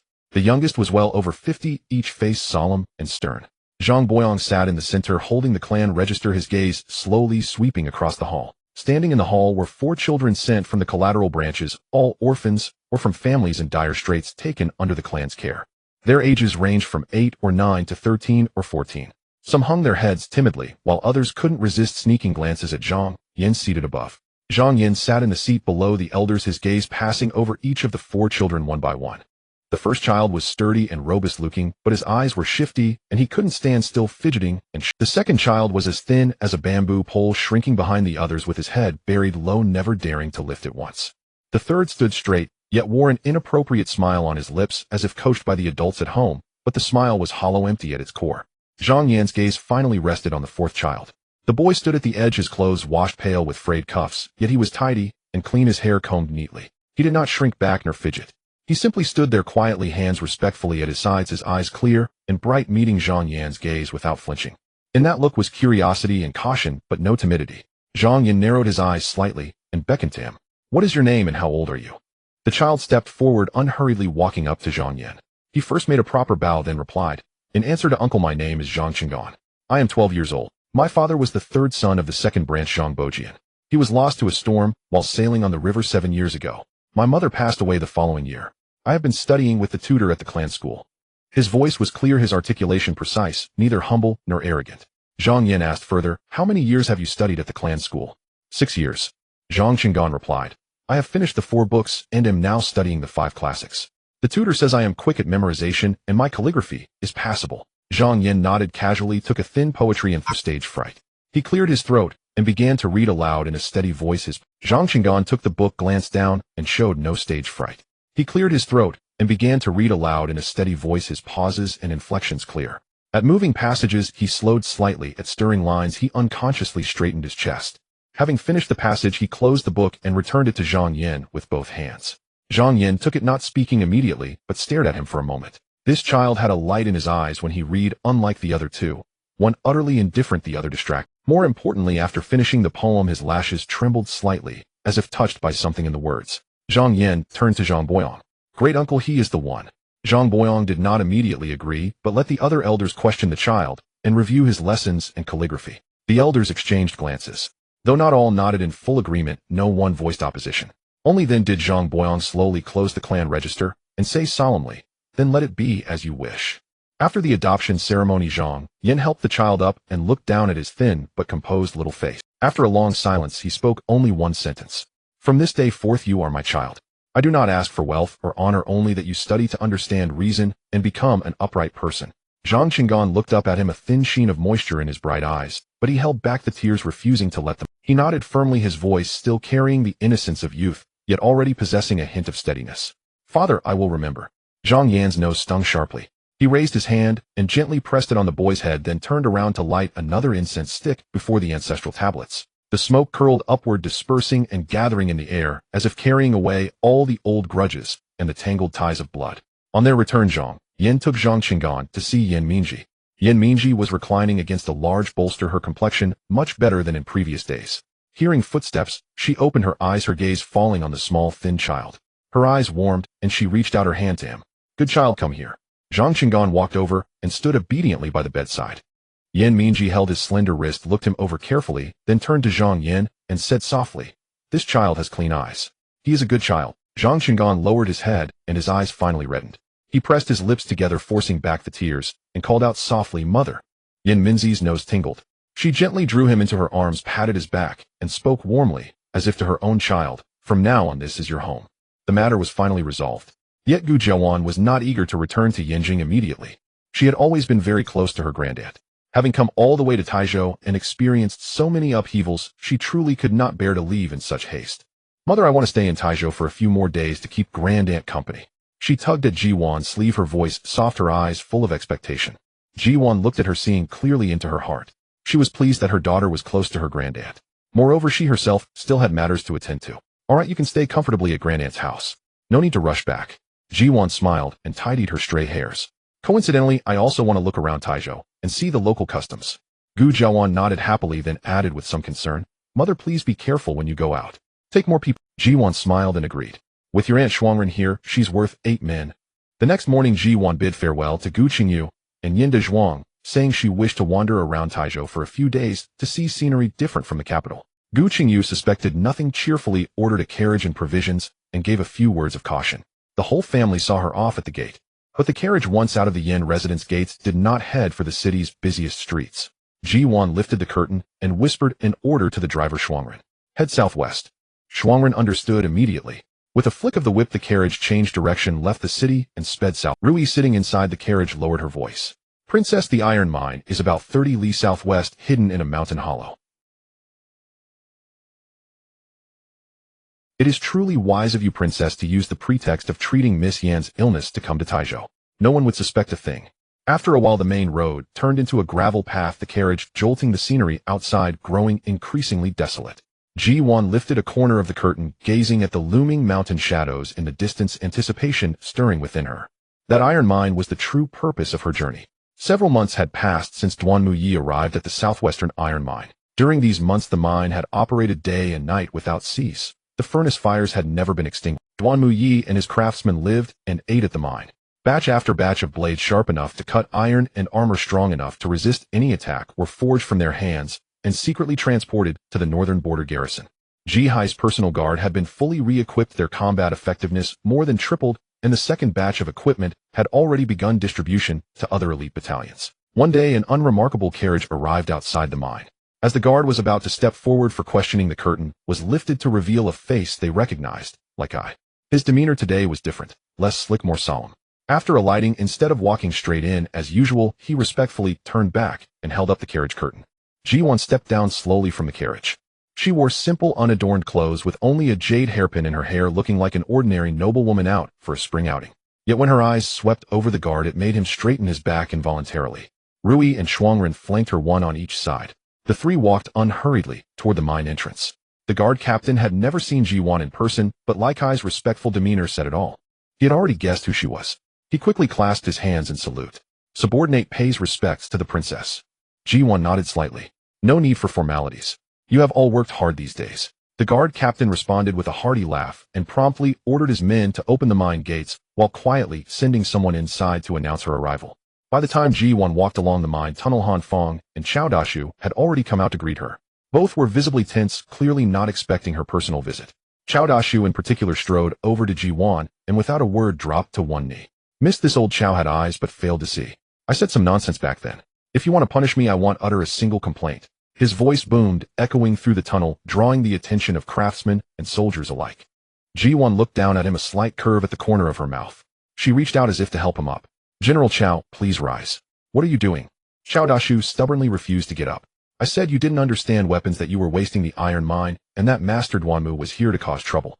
Thinking back now, I should have sewn my mouth shut. Miss, you don't know? The battle reports sent back from the northern border garrison a few days ago. I read them several times, and each time I wished I could slap myself twice. Ji Duan let out a soft laugh, her tone as gentle as coaxing a wayward elder. Ignorance is not a crime. General Chao was acting for the sake of my father's army. How could I blame you? Please get up. Chao Dashu's eyes reddened instantly. He had spent decades in the military, enduring scoldings, punishments, bleeding, and broken bones, but never had he been forgiven with such gentleness. He opened his mouth, but didn't know what to say. In the end, he simply kowtowed heavily and said in a muffled voice, Miss, you are magnanimous. This old Chao's life is yours from now on. Ji Duan shook her head and personally helped him up. General Chao, don't say that. You are my father's right hand. Keep your life for the battlefield to kill the barbarians. That would be of more use to me. Han Feng, standing by, respectfully greeted her. Miss. Ji Duan nodded at him, her gaze passing over both of them to the blazing glow deep within the mine. Take me to see. No sooner had she spoken than a hoarse, excited voice erupted from deep within the tunnel. The master is here. Duan Muyi came running over. He wore an apron full of holes, his face blackened by smoke, with only a pair of astonishingly bright eyes visible. In his hand, he held an unfinished longsword. The blade shimmered with a cold luster in the firelight. He ran up to Ji Duan, still catching his breath, and grabbed Chao Dashu's arm with surprising strength. General Chao, perfect timing. Come with me. I forged a new type of steel 30% tougher than before. Come and try it. Xiao Dashu was pulled into a stumble by him looking at Ji Duan with a mix of amusement and exasperation. Ji Duan waved her hand with a smile. Go ahead. I'd like to see it too. Upon hearing this, Duanmu Yi was as excited as a child who had been given candy. He grabbed Xiao Dashu and pulled him inside, chattering incessantly. I tell you, I've modified the formula for this sword 7 times. The first 5 attempts were failures. The 6th was barely usable, but I wasn't satisfied with it myself. This time is the 7th. Xiao Dashu was dragged and pulled to the forging table. Before he could even steady himself, Duanmu Yi had already thrust a jet-black longsword into his hands. Chop!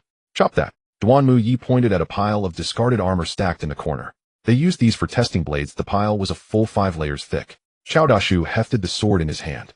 It was heavy with an excellent feel. He took a deep breath, swung his arm, let out a loud shout, and brought the sword down in a single stroke. The 5 layers of armor were cleaved cleanly in 2. The cut was as smooth as a mirror with not even a hint. Xiao Dashu looked down at the undamaged longsword in his hand, then at the pile of scrap iron on the ground. His mouth hung open, unable to close. After a long moment, he finally managed to squeeze out a sentence. Good heavens! Duanmu Yi stood to the side, hands on his hips, laughing heartily. See, I didn't lie to you. Ji Duan stood not far away watching the scene, a slow smile deepening at the corners of her lips. Accompanied by her entourage, she walked deeper into the iron mine. The further they went, the higher the temperature rose, and the clanging sounds of forging became even more deafening. Dozens of furnace mouths belched flames simultaneously. Molten iron flowed, sparks flew everywhere. The other craftsmen were drenched in sweat, yet not one of them stopped to rest. Everything was operating in an orderly fashion. Ji Duan stood on a high vantage point, her gaze sweeping over the bustling scene. Her heart was filled with satisfaction. At this rate, given enough time, these weapons would be sufficient to equip the entire northern border army. By then, the soldiers under her father's command would be greatly strengthened. Even if Emperor Chongwen sensed something and tried to make a move, they would have a few more chances to survive. Moreover, she also planned to forge a complete set of weapons for Prince Duan's troops. Taizhou was Prince Duan's fief. Back then, she had advised Prince Duan to choose this place for his fief precisely to seize this iron mine. Prince Duan was a far better partner to cooperate with than Consort Xian. He had more foresight. Before Emperor Chongwen agreed to let the Empress register Prince Ning under her name, Consort Xian had never thought of breaking ties with the Emperor.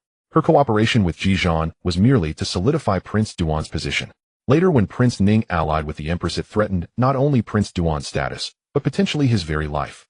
Only then did she belatedly understand why Prince Duan had been so resolute in becoming her ally from the very beginning. Ji Duan was determined to help such a good ally seize the initiative so they could be prepared for any danger that might arise in the future. After all, there was no guarantee that Emperor Chongwen wouldn't one day discover their alliance and decide to eliminate Prince Duan. Ji Duan withdrew her gaze. Her voice wasn't loud, but it clearly cut through the surrounding clamor. It's time to start preparing Prince Duan's weapons too. I acknowledged the order, committing her words firmly to memory. Ji Duan cast one last look at the mine tunnel, then turned and walked towards the mine entrance. Behind her, Duanmu Yi was still excitedly showing off his treasured weapons to Xiao Dashu. Laughter mingled with the sounds of forging, echoing and reverberating within the iron mine. When Ji Duan walked out of the mine, the sky had already begun to darken. The mountain wind, carrying the sound of rustling pines, rolled in from the distance, gradually blowing away the smell of iron rust and charcoal fire that clung to her. Rui followed behind her and asked in a low voice, Princess, should we return to the city to stay? Ji Duan shook her head. No need to go back and forth. We'll stay at the mine. Deep within the mine, there were specially built living quarters. When Duanmu Yi first brought the craftsmen to live here, Han Feng had ordered several stone chambers to be partitioned off in the most stable section of the mine tunnel. Though they couldn't compare to the Yen family's ornate mansions, they were superior in being dry and well-ventilated, complete with beds, tables, and chairs. Ji Duan was led to the innermost chamber. Frostblade entered first to inspect it thoroughly before stepping aside to let her in. 2 oil lamps were set into the stone wall, their flames flickering gently, casting the room's light and shadow into a wavering dance of brightness and dimness. Ji Duan sat down on the edge of the bed and reached up to rub her sore shoulders and neck. Rui had already deftly laid out the bedding and had somehow found a coarse clay pot, brewing a pot of hot tea and placing it on the table. Princess, please rest early. You can continue the inspection tomorrow, Rui said softly, then withdrew. Ji Duan acknowledged this, but did not lie down. She leaned against the headboard, took the neatly folded blueprint from her sleeve, and slowly unfurled it under the lamplight. The objects on the blueprint seemed to waver slightly in the light and shadow, as if they had come alive. Her fingers traced slowly along the most crucial arc. Her gaze was calm and profound. If this thing could truly be made, the northern border city defenses would be more than just an impenetrable fortress. It would become a peerless blade suspended over the enemy's heads. However, the process was arduous. Even for a forging prodigy like Duanmu Yi, it was unlikely to be completed overnight. But Ji Duan was not impatient. She had plenty of patience and plenty of time. The next morning, just as the sky was barely light, the clanging of hammers could already be heard within the iron mine. After washing up, simply Ji Duan had like I secretly summoned Duanmu Yi to the stone chamber. Duanmu Yi arrived quickly, his hands covered in rust and charcoal ash, with several new holes in his apron. He was somewhat reluctant when like I dragged him over. Can it wait a bit? I still have a sword tempering in my furnace. But when he saw the blueprint Ji Duan had placed on the table, all his complaints got stuck in his throat. Ji Duan pushed the blueprint towards him. Take a look. Can it be made? Duanmu Yi was frozen to the spot, then suddenly bent down. His eyes were almost pressed against the blueprint, his pupils constricting sharply. His breathing went from steady. Like I stood by the door without a sound. Frostblade leaned against the wall with arms crossed. The room was filled only with the faint hammering from deep within the mine tunnel, and Duanmu Yi's breathing. For the entire duration it takes to drink a cup of tea, Duanmu Yi did not move an inch. Then he slowly straightened up. On his face, blackened by the furnace fire, appeared an expression Ji Duan had never seen before, an indescribable ecstasy. Snap out of it, Ji Duan called out softly. Duanmu Yi suddenly reached up to cover his eyes, his Adam's apple bobbing violently. Master. His voice was hoarse, almost inaudible, squeezed from his throat. Tell me, is this thing something I'm allowed to see? Pointing at the most exquisite structure in the center of the blueprint, Duanmu Yi couldn't help but swallow. Master, the person who drew this is an unparalleled genius. Where is he? Can I meet him? His gaze greedily swept over every line on the blueprint. What was drawn on the paper was neither a blade nor armor, but something he wouldn't even dare to dream of in this lifetime. A giant repeating crossbow. In the center of the blueprint was a hollow bronze tube, its inner walls engraved with spiral rifling. This was the most ingenious and insane part of the entire contraption. Duanmu Yi's fingers trembled slightly. He had seen repeating crossbows before. The type commonly used in the military, firing 10 bolts in quick succession, was quite powerful. But its range was short, its accuracy poor, and the bolts flew wildly, relying on quantity to win. But this thing on the blueprint was completely incomparable to military repeating crossbows. The rifling made the bolts spin as they flew, their trajectory as stable as a drawn straight line. And the precision gear set maximized human effort, making it easy even for a woman to turn. I'm afraid not. This blueprint was a gift from a distinguished person, and I promised to keep it secret. Ji Duan shook her head. How, you're shocked, aren't you? Just kidding. She had spent a fortune in the system mall to acquire this peerless divine weapon blueprint, no deception involved. Heaven knows how long she had been waiting to see this expression on Duanmu Yi's face. Alas, what a pity. Then, how far can this thing shoot? Duanmu Yi's voice was filled with regret. Ji Duan held up 3 fingers. 300 paces, eh? Duanmu Yi asked tentatively. Ji Duan's tone was flat. 300 paces is just the starting point. If the rifling is precise enough, it can definitely hit a target from over 500 paces away. Duanmu Yi fell silent. 500 paces. The maximum range of an ordinary crossbow was only 200 paces. At 300 paces the bolts would start to wobble, and hitting anything was purely a matter of luck. But this thing could hit a bullseye within 500 paces. What did that mean? It meant that an enemy general wouldn't even have time to see the characters on the opposing army's banner before an arrow pierced his throat. He closed his eyes, disassembling every component of the crossbow in his mind, and then assembling them back together. His whole body trembled with excitement. Can it be made? Ji Duan blinked and asked again. Duanmu Yi opened his eyes, staring at her with a burning gaze. Master, if you ask me how long it will take, I can't say for sure. He paused, then added, but it can be done. It definitely can. He pointed at the set of gears and began muttering to himself. This is the hardest part. The precision of the teeth can't be off by even a hair's breadth. If they don't mesh tightly, they'll jam. But I have a method. He spoke with such passion that half an hour passed in his incessant chatter. Frostblade, leaning against the wall, was almost asleep, and Laikai's ears were growing calluses. Ji Duan listened to him break it down point by point, deeply appreciating his artisan spirit. No rush. This thing isn't urgent. First finish the urgent batch of weapons. Work on this one slowly later. It's better to make fewer than to produce shoddy work. Duanmu Yi nodded repeatedly, his eyes already glued to the blueprint, unable to look away. He carefully tucked the blueprint into his bosom, muttering to himself as he walked out. 500 paces, a perfect hit every time within 500 paces. If this is made, it won't even be a crossbow anymore. It should be called. His voice suddenly rose a few notes, carrying a childlike innocence and ecstasy. Divine mechanism crossbow. Yes, divine mechanism crossbow. As Laikai closed the door, he couldn't help but glance at him again. Duanmu Yi was dancing with joy, mumbling to himself as if possessed by something. Laughter seeped through the cracks in the door again. It was a sound of pure exhilaration. Ever since obtaining that blueprint, Duanmu Yi had been completely entranced. The furnace fires in the mine burned day and night without ceasing. The clanging of hammers was denser than before. He locked himself in the forging room. The table was covered in straw paper, one charcoal sketch after another discarded on the floor, all crumpled into balls. The blueprint for the divine mechanism crossbow was wrapped in a clean cloth. Every time before unrolling it, he would first wash his hands, as if performing some solemn ritual. Xiao Dashu went to see him a few times, wanting him to inspect a new batch of swords and knives. Duanmu, Yi wouldn't even lift his head, just waved his hand. You handle it, you handle it. When Han Fong brought him meals, they would go cold on the table untouched. He would take them back to reheat, and bring them again, repeating the process over and over. Like I muttered privately to Ji Duan, Princess is Master Duanmu. Possessed. Ji Duan had anticipated this, and only smiled faintly. Let him be. She understood that feeling. A truly excellent blueprint to a genuine craftsman was more valuable than any delicacy or fine silk. Duanmu Yi wasn't possessed, he had finally encountered something worthy of his dedicated study. Ji Duan stayed at the mine for 2 days. She inspected every area, confirmed there were no problems, and then, after all, she couldn't stay long. Gu Jiawan was still waiting for her at the Yin residence. On the morning of her departure, Like I went to ask Duanmu Yi to see her off. He returned alone after a while. Princess Master, Duanmu said. Like I's expression was somewhat peculiar. He said he was at a critical point in his calculations and really couldn't get away. He would come and apologize to you in person when he was done. However, he worked through the night to produce some things and insisted I give them to you. Xiao Dashu frowned. Ji Duan didn't mind. Oh, that sounds quite promising. Like I waved his hand, and several craftsmen carried out a few heavy wooden boxes from the mine tunnel, lining them up neatly beside the carriage. The first box was opened, revealing several small, exquisite pieces of soft armor. Calling it soft armor was more like describing a close-fitting inner garment. It was woven from an extremely fine and tough black golden silk, thread light as a feather when hefted. Master Duanmu drew the newly refined steel into fine wire and mixed it with heavenly silk to weave this. Like I said as he took them out, ordinary swords can't cut through it, arrows can't pierce it. Wearing it is like having an extra life. He first took out a small one and handed it to Ji Duan. This one is for the young lady. She's young and can't wear anything heavy. This is light and won't hinder her movement. Then he took out a few slightly larger ones. This one is for you, master, and the young master. Frostblade and the others all have one. Each piece was carefully folded, wrapped separately in cloth with a name written on it in charcoal.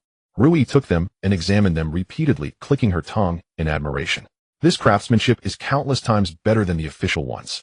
Frostblade said nothing but carefully folded her soft armor and held it in her arms, the corners of her mouth lifting slightly. The second box was opened, revealing several weapons inside. For Gu Huaichuan, there was a short dagger. The entire thing, hilt and blade, was no longer than an adult's palm. It was jet black all over, but the edge was ground to a gleaming sharpness. The hilt was wrapped with non-slip cord, and a small ruby was set at its end. It was as exquisite as a trinket. Lai Kai casually picked up an iron bar from the ground and sliced through it with a single stroke, the cut smooth as a mirror. Mr. Duanmu said the dagger shouldn't be too heavy. This one is just right, suitable for self-defense without being cumbersome. Gu Jiawan's weapon is a pair of paired crescent blades with crescent-shaped edges as thin as cicada wings, the edges faintly shimmering with a blue light.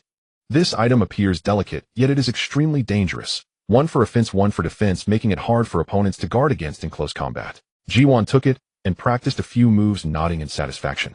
For Rui, there was a pair of short eyebrow needles, entirely silver in color, feeling almost weightless in hand.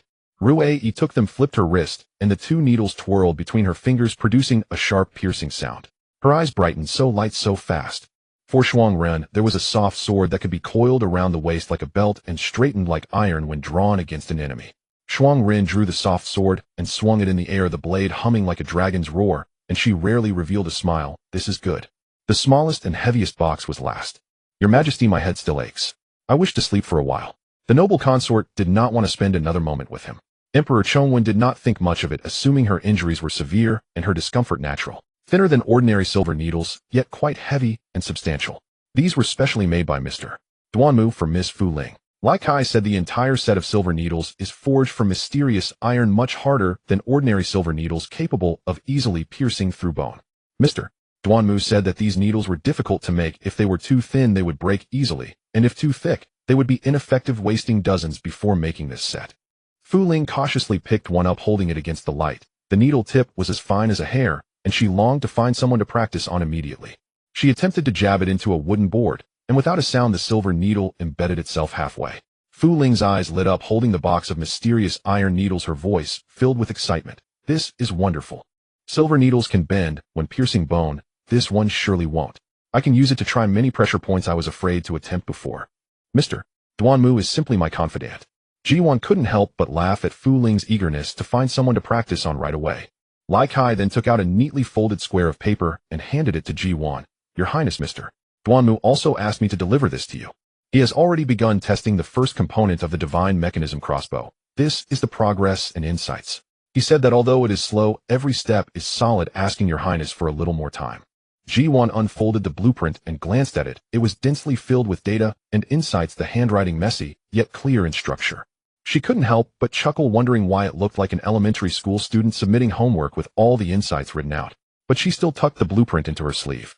Please thank him properly for me when you return, and let him know we like these items very much, so he can focus on researching the divine mechanism crossbow, without worrying about us. Lai Kai nodded repeatedly. Your Highness can rest assured I will convey the message. Ji Duan took one last look at the light coming from deep within the mine, gave a few more instructions, and then smiled as she got into the carriage.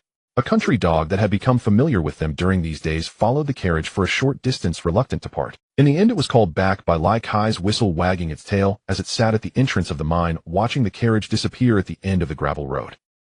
After leaving the iron mine, Ji Duan was not in a hurry to hurry on her way. Taizhou's scenery was lovely, with its mountains and waters offering unique charm. She led Yue Qing and the others walking and stopping along the way, choosing only places with scenery and interest. On the first day, they stumbled upon a good place.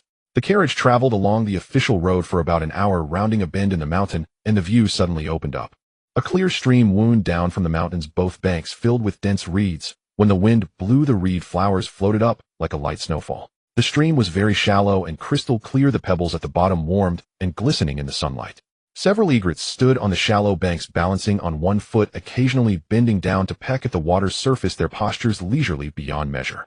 Ji Duan lifted the curtain to take a look and called for the carriage to stop. Let's rest here. Saying this, she jumped down from the carriage, her skirt brushing against the wild grass by the roadside, not minding the dew on her foot. Yue Qing followed behind, holding the food box, while Fu Ling carried a small bundle. Shuangren parked the carriage under an old willow tree, then walked around to ensure there was nothing unusual before returning with ease. Your Highness, you certainly know how to pick a place. Fu Ling squatted by the stream, scooping a handful of water, the coolness penetrating to the bone, unable to help but exclaim, "This water is even cooler than that from the well at our Marquis residence." Ji Duan sat down on a flat rock by the stream, removing her shoes and socks to dip her feet in the water. The coolness climbed up her ankles, making her feel much more relaxed. This place in Taizhou is better than Yanjing. The mountains and waters in Yanjing are all artificial, looking good, but feeling separated by a layer. Here the mountains and waters are alive. Yue Qing opened the food box, revealing several snacks brought from the iron mine, before leaving osmanthus cake, mung bean pastry, and red date rolls, all neatly arranged. She took them out one by one and placed them on the stone, then poured a pot of tea, filling a porcelain cup and handing it to Ji Duan. Fu Ling leaned closer, picked up a piece of mung bean pastry, took a bite, and her eyes brightened. This is better than what we have in the restaurants of Yanjing, sweet to perfection without being cloying. Shuangren strolled around the stream before returning, holding a flat piece of green stone, tilting her body to toss it onto the water's surface, where it skipped 3 times before sinking. Fu Ling exclaimed, "Shuangren, your skill is impressive." Shuangren displayed little expression, but the corners of her mouth lifted slightly. "You can do it too if you practice a few times." Ji Duan leaned against the stone, looking at the three of them, with half a piece of osmanthus cake stuffed in her mouth, mumbling, "Shuangren, do another one for me to see." Shuangren bent down to pick up another stone, raised her hand, and tossed it again. This time it skipped 4 times. Fu Ling clapped her hands in applause, and Yue Qing couldn't help but laugh. The 4 of them stayed by the stream for more than half an hour, finishing several boxes of snacks and drinking 2 pots of tea. Finally, Ji Duan reluctantly withdrew her feet from the water, dried them, put on her shoes and socks, and prepared to leave. "Let's go, there are even more fun things ahead." They got back into the carriage and continued on their way, traveling for about another hour when a large lotus pond suddenly appeared by the roadside. From a distance, the site was entirely green, with pink and white lotus flowers blooming in clusters, and when the wind blew, a wave of sweet fragrance rushed toward them. Beside the lotus pond stood a simple bamboo shed. Under the shed were a few tables and benches where an old man sat weaving bamboo baskets. Next to him, a large pot simmered, bubbling and steaming, the aroma drifting with the wind, making one's stomach rumble. Ji Duan instructed the driver to stop the carriage and led the 3 of them into the bamboo shed. The old man, seeing them arrive, put down his bamboo basket and stood up to greet them. "Where did you ladies come from?" "I've been simmering this lotus root and pork rib soup all morning. It smells delicious. Would you like some?" Fu Ling leaned in to take a look at the pot. The milky white soup was bubbling with tender pieces of lotus root and soft braised pork ribs, with a few red dates and goji berries floating on top, steaming with fragrance. "Master, She turned to look at Ji Duan, her eyes shining like lanterns. Ji Duan laughed at her excitement and said to the old man, "Then we'll have 4 bowls of soup and bring us everything else you have to eat." The old man grinned widely, skillfully serving 4 bowls of soup, cutting a plate of braised lotus root, a plate of salted edamame, and bringing over a steaming basket of lotus leaf glutinous rice cakes. The green lotus leaves wrapped around the snowy white glutinous rice with a few red dates and lotus seeds embedded in the middle, making it incredibly appetizing.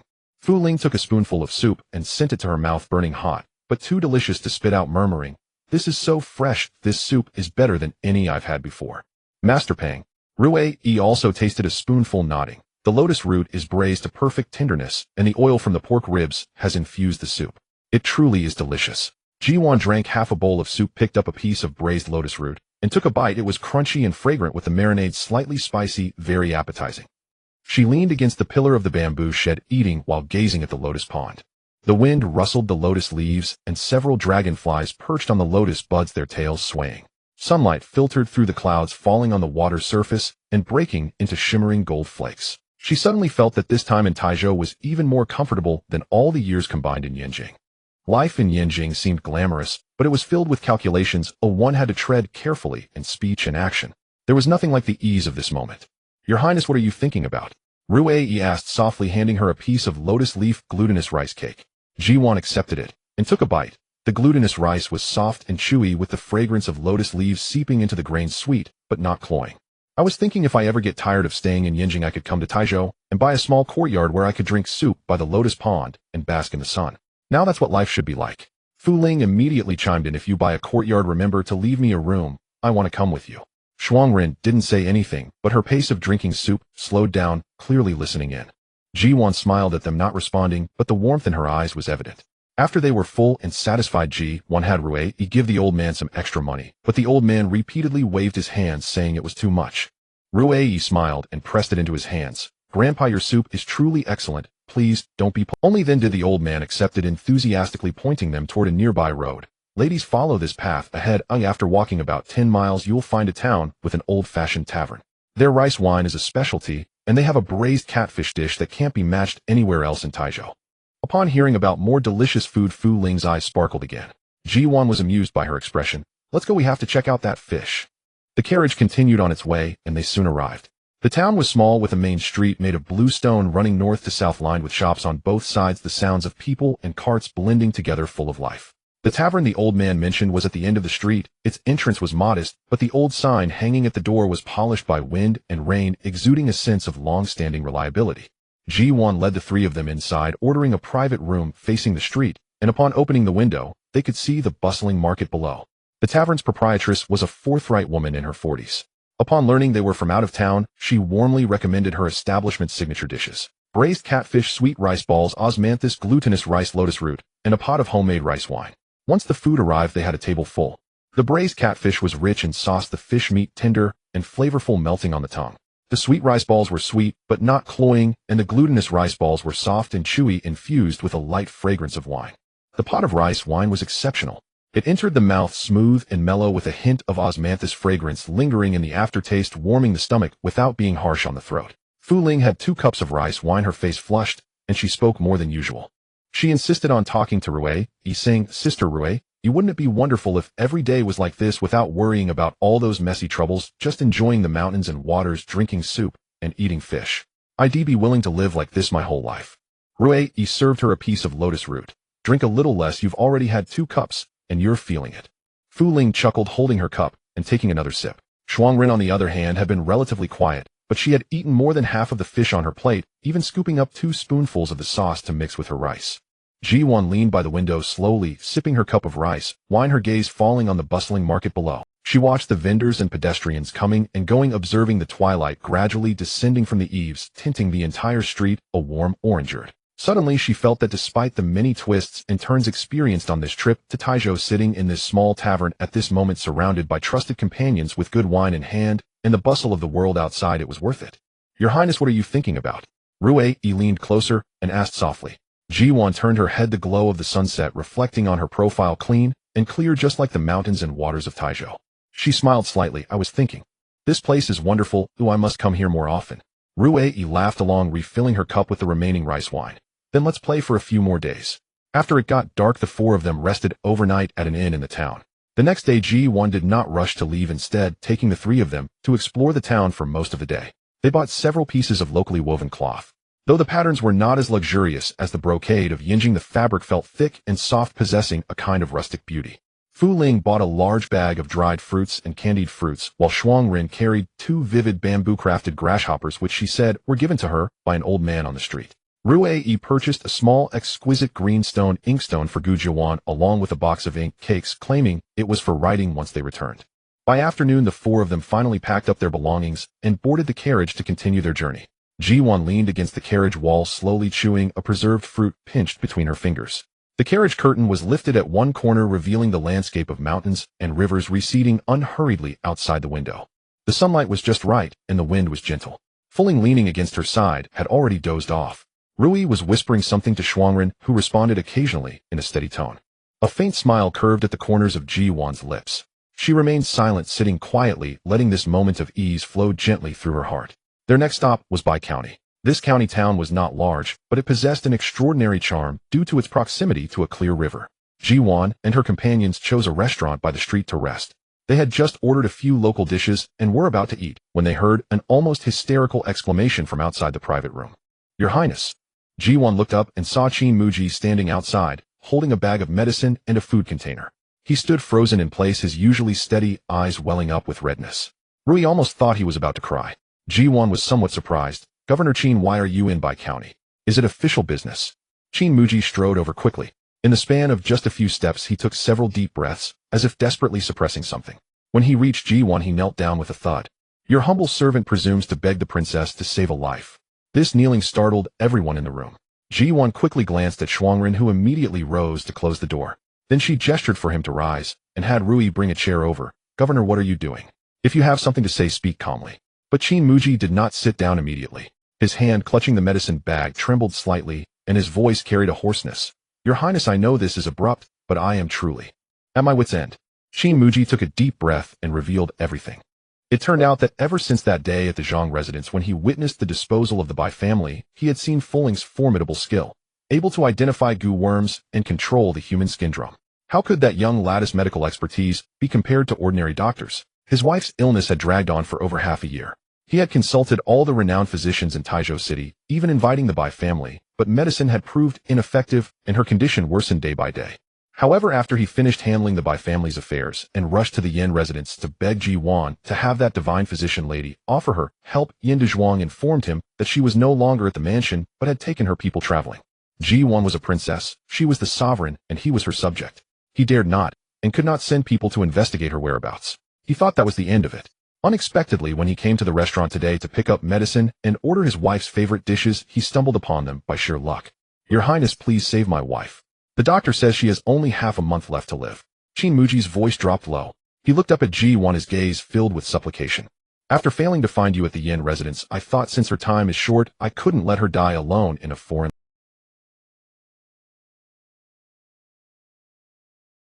Bai County is her hometown, the place where she grew up, so I brought her back. Even if it meant accompanying her on her final journey, she should close her eyes in her homeland." At this point, he gave a bitter smile and looked down at the medicine bag in his hand. "Today I came out to get medicine. I know it's useless, but not getting it would be like admitting she's incurable. I can only deceive myself. Who would have thought that heaven would show mercy and allow me to encounter your Highness at this restaurant?" He suddenly knelt again and kowtowed heavily. "Your Highness, I ask for nothing else, but that you allow that divine physician lady to see my wife. If even she cannot save her, then it is my wife's destined calamity, and I will have no further complaints. As long as your Highness is willing to help, I will repay you like a beast of burden at your disposal." This promise was extremely weighty. He was the highest-ranking official in Prince Duan's domain, the prince's right-hand man. Although Ji Duan was currently allied with Prince Duan, circumstances were unpredictable, and it was hard to guarantee they wouldn't part ways one day. And now he was saying he would be at her disposal. Ji Duan set down her teacup without immediately agreeing. For a moment, she couldn't discern whether this was genuine or a test orchestrated by Prince Duan through Qin Muji. Sigh. Ultimately, it was all the emperor's fault. If the emperor truly trusted her father and wouldn't exterminate the Ji family, why would she forsake her comfortable life as a carefree princess and get entangled in these matters? It was easy to lose one's life and required too much thinking. Just the thought of it gave her a headache. Fu Ling was nibbling on a piece of osmanthus cake, her cheeks puffed out. Meeting Ji Duan's gaze, she blinked and mumbled indistinctly, "A look won't hurt." Ji Duan then withdrew her gaze, looked at Qin Muji prostrate on the ground, and said calmly, "Lead the way." Qin Muji was startled, then a wave of heat rushed to his eyes, and the tears he had held back for so long finally fell. He quickly wiped them away with his sleeve, stood up, and said with a trembling voice, "Thank you, Your Highness." "Thank you." Rui, watching from the side, couldn't help muttering softly, "A dignified governor crying like this. Truly, he must be desperate." Shuangren said nothing, but silently followed behind Ji Duan, his hand already resting on the short blade at his waist. When traveling, it was always wise to be cautious. The group followed Qin Muji out of the restaurant, crossed 2 streets and alleys, and arrived at a modest yet clean and tidy courtyard. A few withered leaves lay scattered on the stone steps at the entrance, and faded door god pictures were pasted on the lintel, presenting an air of desolation. Qin Muji pushed open the door and walked hurriedly toward the main hall, speaking in a low voice as he went, "She's in better spirits today. She even had a few sips of congee this morning, but she's still weak, sleeping more than she's awake." Before he could finish, the door of the main hall suddenly opened from inside. A young maidservant poked her head out. Seeing Qin Muji, her eyes reddened, and her voice carried a sob. "Master, the lady. She's vomited blood again." Ji Duan did not hesitate, and stepped into the main hall. Fuling followed closely behind, carrying her bundle, her steps quick and steady. Rui stood outside the door without entering, only pulling it slightly ajar to leave a gap for passing items, while she herself kept watch under the eaves. Shuangren retreated to the courtyard entrance, leaning against the doorframe. His gaze swept unhurriedly across the entire yard, his hand resting on his waist, his posture relaxed, yet he kept a clear watch on every path leading in and out of the residence. The medicinal smell in the main hall was even stronger, mixed with the scent of the freshly spilled blood, a cloying sweetness carrying an inescapable oppressiveness. The maidservant was kneeling before the bed, wiping the bloodstains from the floor, her hands trembling so much she couldn't wring the cloth dry. Qin Muji knelt half by the bedside, holding his wife's hand with one hand and supporting her shoulder with the other. His voice trembled slightly. "Yunyan, you're saved. I found a divine physician to save you. Just hold." Madame Qin's eyelids fluttered slightly, trying to open, but failing. Traces of blood remained at the corners of her mouth, still unwiped. She was so emaciated that only a thin layer of skin clung to her bones. Without a word, Fuling washed her hands and sat down by the bedside. She first leaned close to Madame Qin's face to carefully examine her complexion, lip color, and the hue of her eyes. Then she lifted a corner of the blanket to look at her exposed wrist and forearm. Her fingertip gently pressed on the skin of her wrist. Then she extended 3 fingers and steadily placed them on Madame Qin's pulse. This pulse-taking lasted for the time it takes to drink a cup of tea. While Fuling took the pulse, the room was so quiet that one could hear Qin Muji's heavy breathing and the rustling of wind-blown leaves outside the window. She frowned slightly at first, then relaxed, and then tilted her head a little, as if confirming something. After finishing the pulse on the left hand, she switched to the right hand and pressed for a moment longer than before slowly withdrawing her hand. "Governor Qin." Fuling turned to look at Qin Muji. Her voice was not loud, but carried a strangely reassuring certainty. "The reason the doctors in Taizhou couldn't cure this illness is not that it's too severe, but that they've never seen it before." Qin Muji was startled and quickly pressed. "And you, miss, have you seen it?" Fuling nodded, then shook her head. "I haven't seen it with my own eyes, but my master left behind a medical record with the exact same symptoms. The pulse is deep, thin, and rough. The complexion is sallow with pale lips, night sweats, daytime fatigue, occasional vomiting of blood, a purplish tongue tip, and dark nail roots. My master named this disease blood exhaustion syndrome, saying it is the extreme depletion of both qi and blood, causing the 5 internal organs to gradually wither. This disease is rare. You might not encounter a single case in 10 years, but once it's correctly identified, treating it with the right medicine is not difficult." Qin Muji's hand gripping his wife's trembled slightly as he asked hoarsely, "So, that means it can be cured?"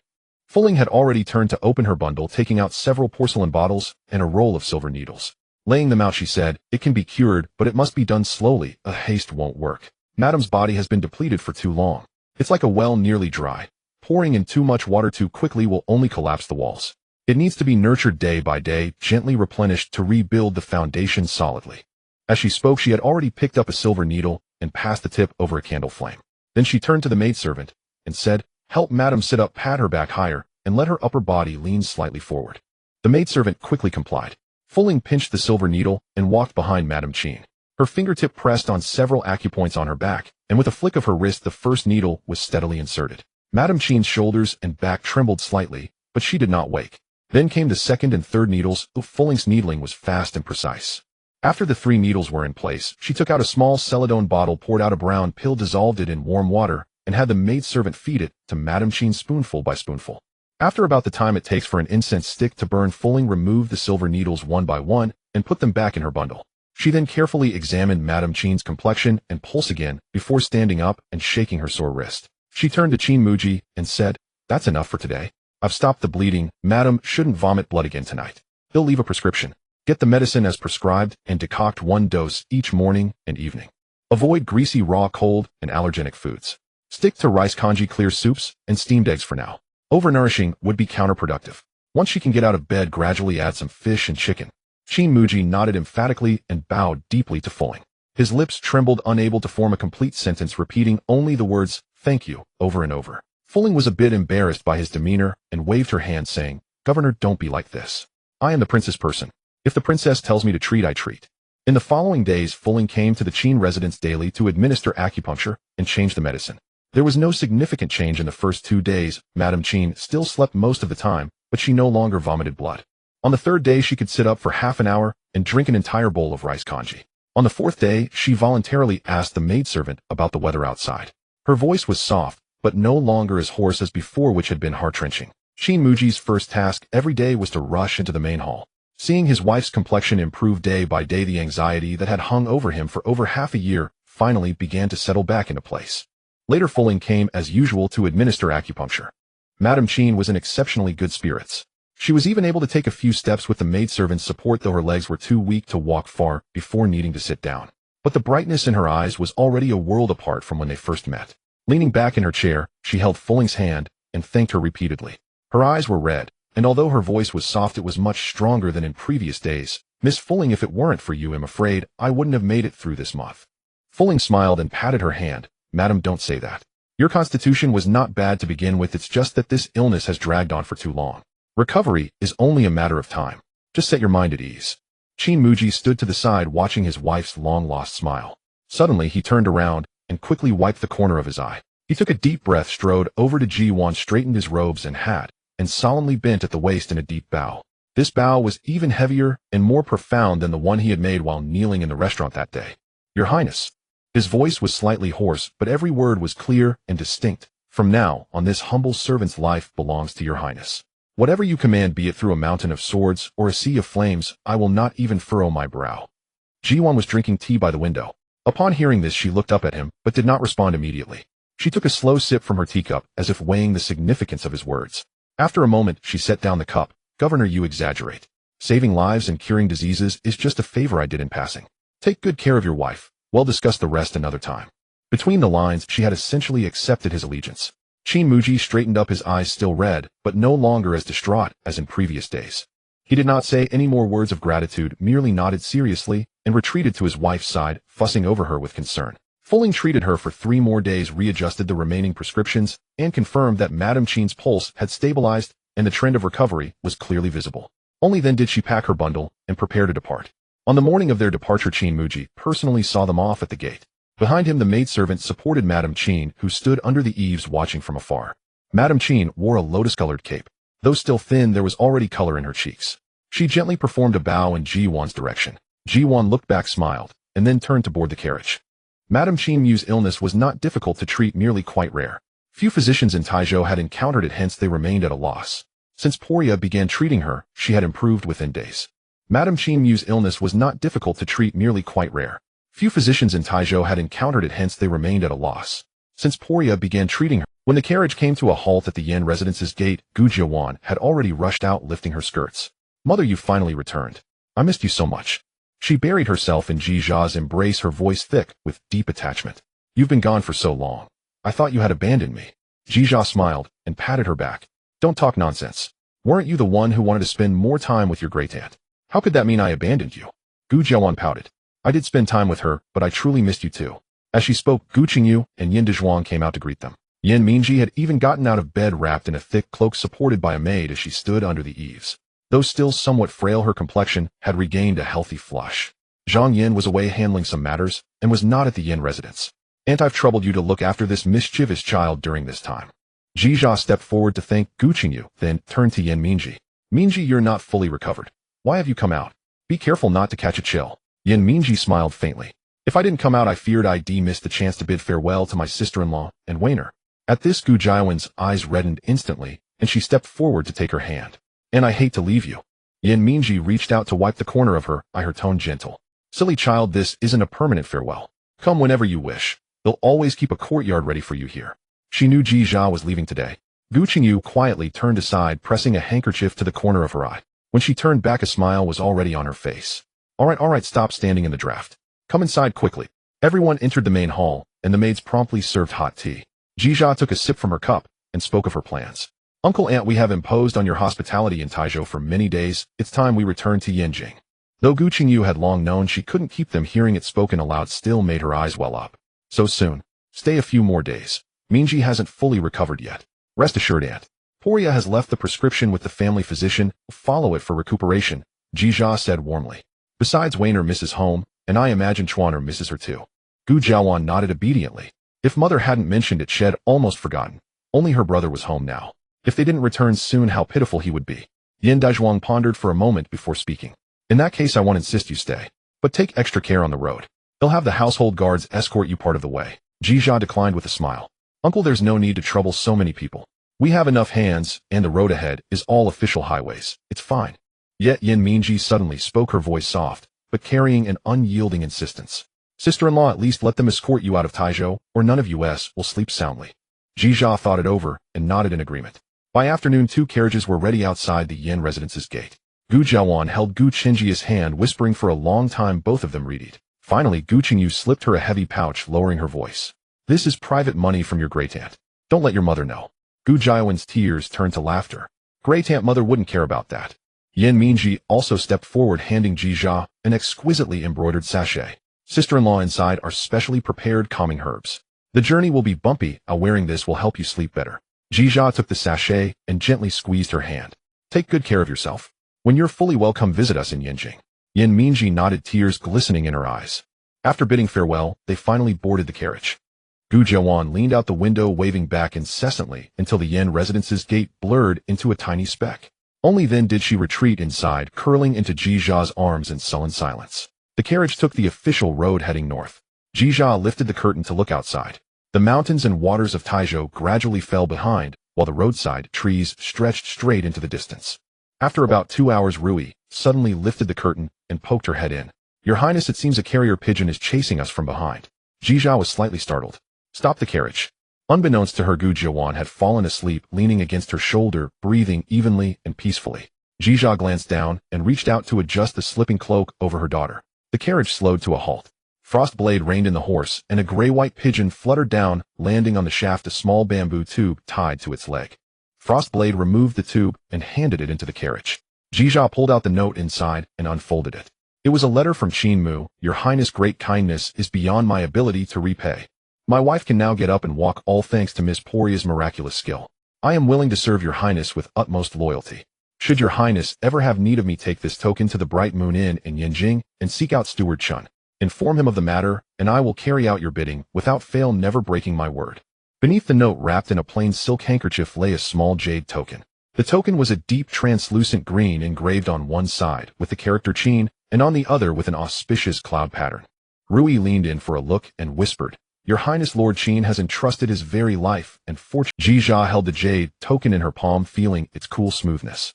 She read the note once more, a faint smile curving her lips. I didn't bet wrong after all. Rui carefully stowed the items in the bundle and chuckled.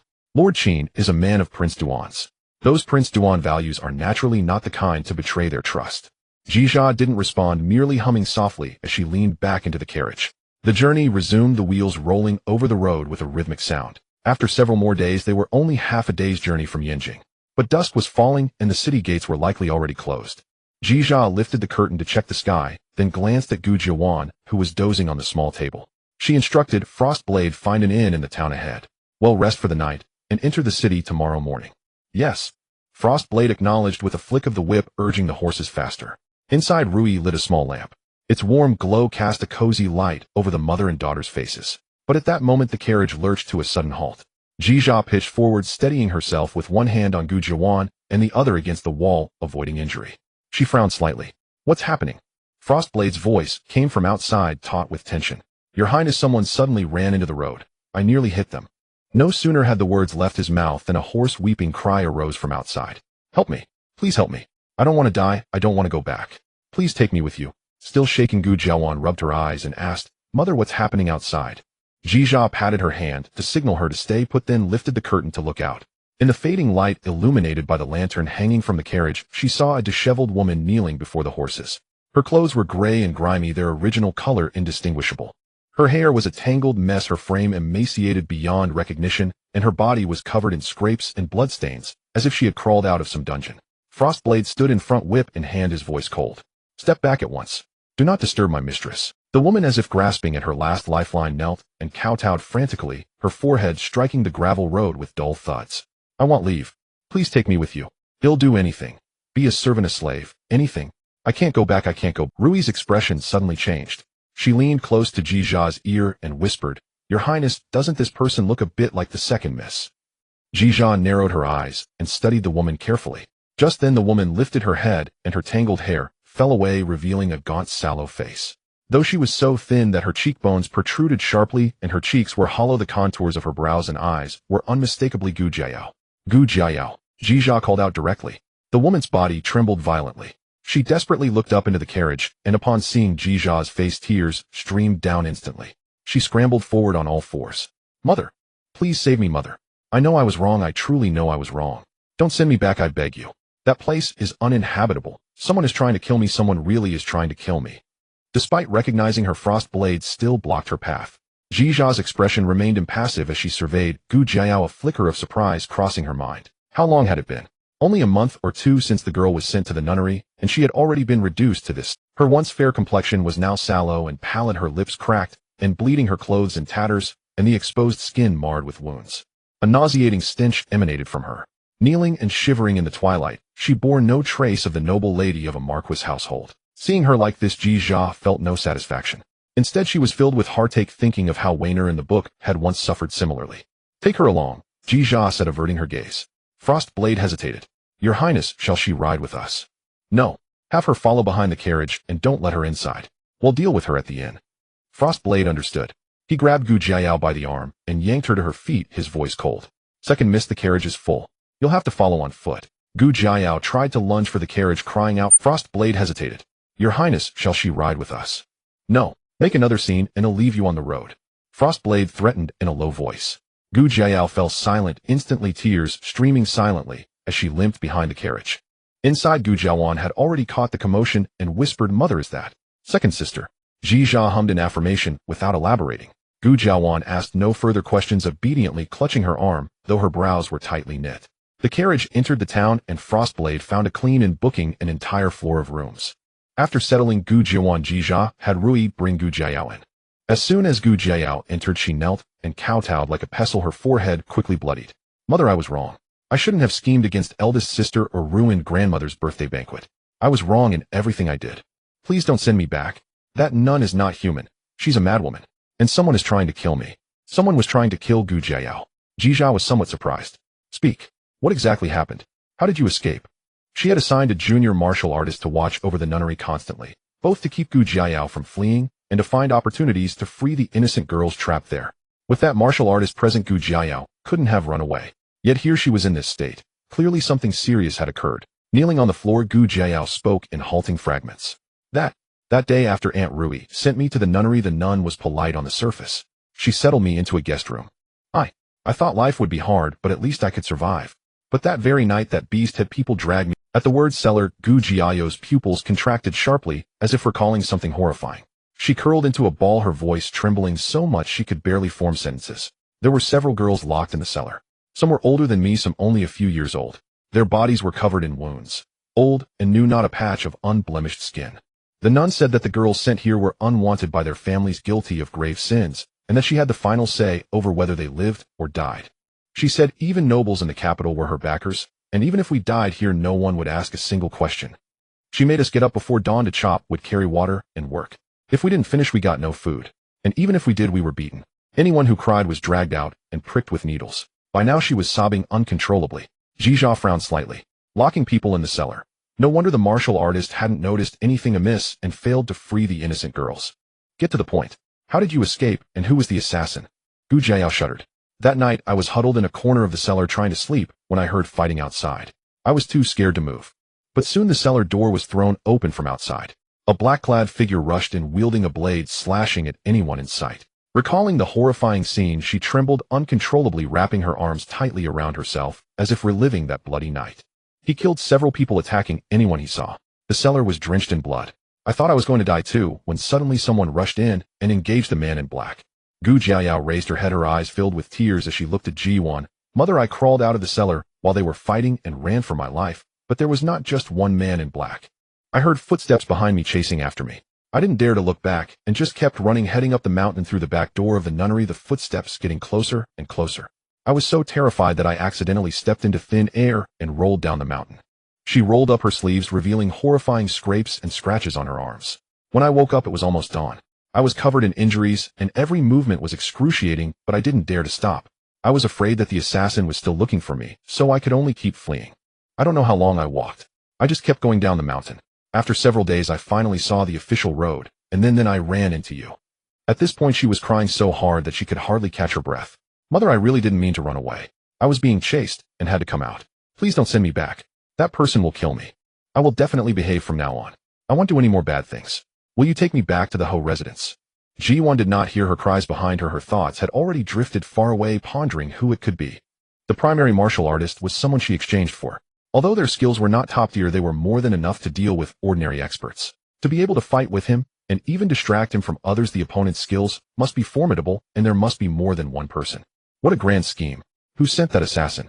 If someone was specifically sent to chase Gu Jiayao, then it was not just to target the other girls in the nunnery. Ji Duan had a rough idea in her heart. Princess Qingyun. She glanced at Gu Jiayao, who was kneeling on the ground trembling, and said lightly, "All right, get up first." Gu Jiayao lifted her tear-stained and bloodied face, her eyes filled with hope. Ji Duan turned to Rui and said, "Take her back to her room, let the waiter bring water, so she can clean herself up and find her some clean clothes." Rui complied and left. Gu Jiayao couldn't believe her ears and asked in a trembling voice, "Mother, you're not sending me back?" Ji Duan's next words extinguished all her hopes. "First, clean yourself up.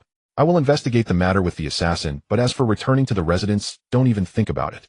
You must face the consequences for your wrongdoings. If there is a problem with this nunnery, then we can go to another one. Is there only this one nunnery in Yanjing? If worst comes to worst, we can even send you out of the capital." She is not a saint. Just shedding a few tears after narrowly escaping an assassination won't clear up the bad things she has done. How naive. Gu Jiayao's body stiffened, and the light in her eyes dimmed instantly. She opened her mouth to say something more, but when she met Ji Duan's calm and unyielding gaze, all words got stuck in her throat. She regretted it deeply.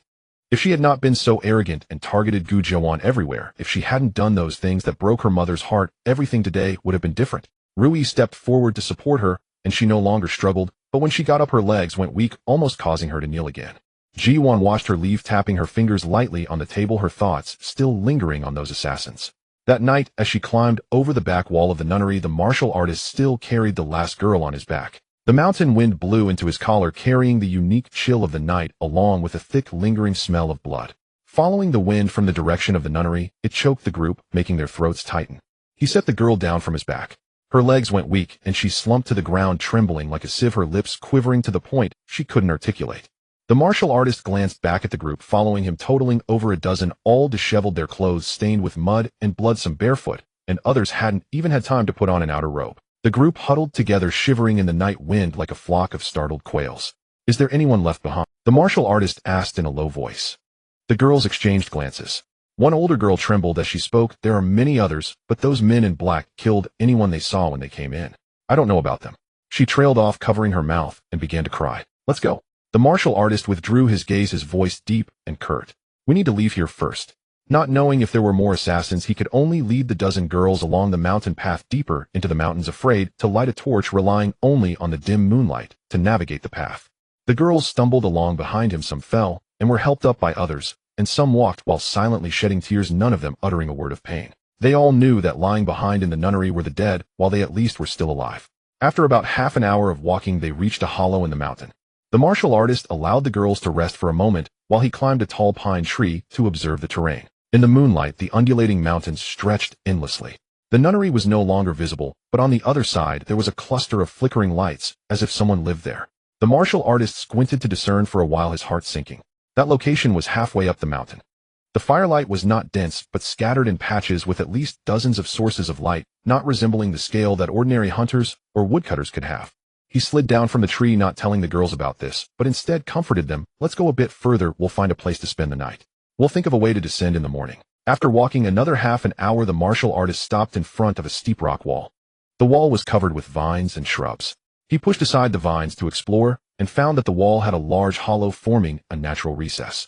It was narrow at the entrance, but spacious inside, dry and windproof with thick, dry grass on the ground, as if someone had rested there before. The martial artist felt relieved, turned to the girls, and said, "Come in. We will rest here tonight and plan our next move." The girls cautiously followed him inside. Someone collapsed to the ground as soon as they entered the cave, having no strength to even lift their hand. The martial artist did not rest, but moved some rubble and dead branches to pile at the cave entrance. He also pulled down some vines to cover the entrance tightly. From the outside, this rock wall blended almost perfectly with the mountain, and unless someone specifically pushed aside the vines to look inside, they would never discover the hidden cave. After doing all this, he leaned against the cave wall, resting his knife across his knees, and closed his eyes to recuperate. The cave was eerily quiet, occasionally broken by muffled sobs as the girls huddled together for support. Some buried their faces in their knees, while others stared blankly at the dark ceiling of the cave, none of them speaking. The martial artist knew they wouldn't be able to sleep tonight. He didn't expect them to sleep, as long as they didn't make noise to alert what shouldn't be disturbed, that would be the best outcome.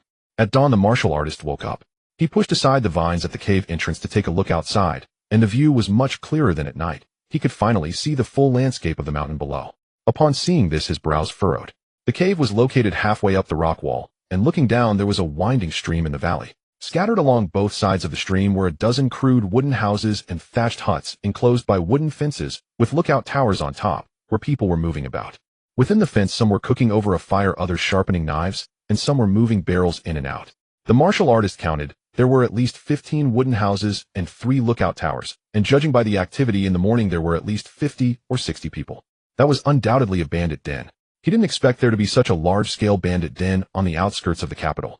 But built into the steep cliffs of the mountain, it was no wonder it hadn't been discovered. He finally understood what the flickering lights he saw last night halfway up the mountain were: the bandits. They lit bonfires and drank at night, and after dawn they each went about their activities. The people in the lookout tower held longbows, their eyes scanning the surrounding mountain paths, clearly on guard. The martial artist couldn't help but draw a sharp breath. If he had led these girls forward last night, they would have likely run into the bandits' line of sight before dawn. With 50 or 60 people in the bandit den, even if his martial arts were high, he couldn't protect these 13 defenseless girls. Thankfully, he hadn't been reckless.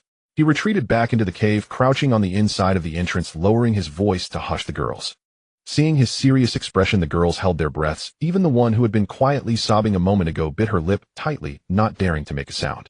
The martial artist drew a circle in the dirt with his finger, then pointed below, whispering, "There are people down there, many of them. We can't go down for now." The girls' faces turned pale as they tightly grasped the arms of those beside them. Having just survived a life-and-death ordeal, some had even seen acquaintances die in front of them. Now recalling it made their bodies shiver violently. Seeing their fearful expressions, the martial artist felt a heaviness in his heart. His first thought was to descend the mountain and report to his master, but the bandit den was like a chain blocking the road to the outside world. The people in the lookout tower were at a high vantage point. As long as he appeared on the mountain path, he would likely be discovered. He wasn't afraid for himself. He could escape, but what would happen to these girls if he left? If the bandits came up the mountain to search, none would escape. He couldn't take that risk. The martial artist leaned against the cave wall, quickly calculating the current situation. With such a big incident occurring at the nunnery, his master would surely send someone to look for him. The only thing he could do was wait in the cave with the girls, ensuring their safety until his master's people found this area. But another problem arose. What about food and water?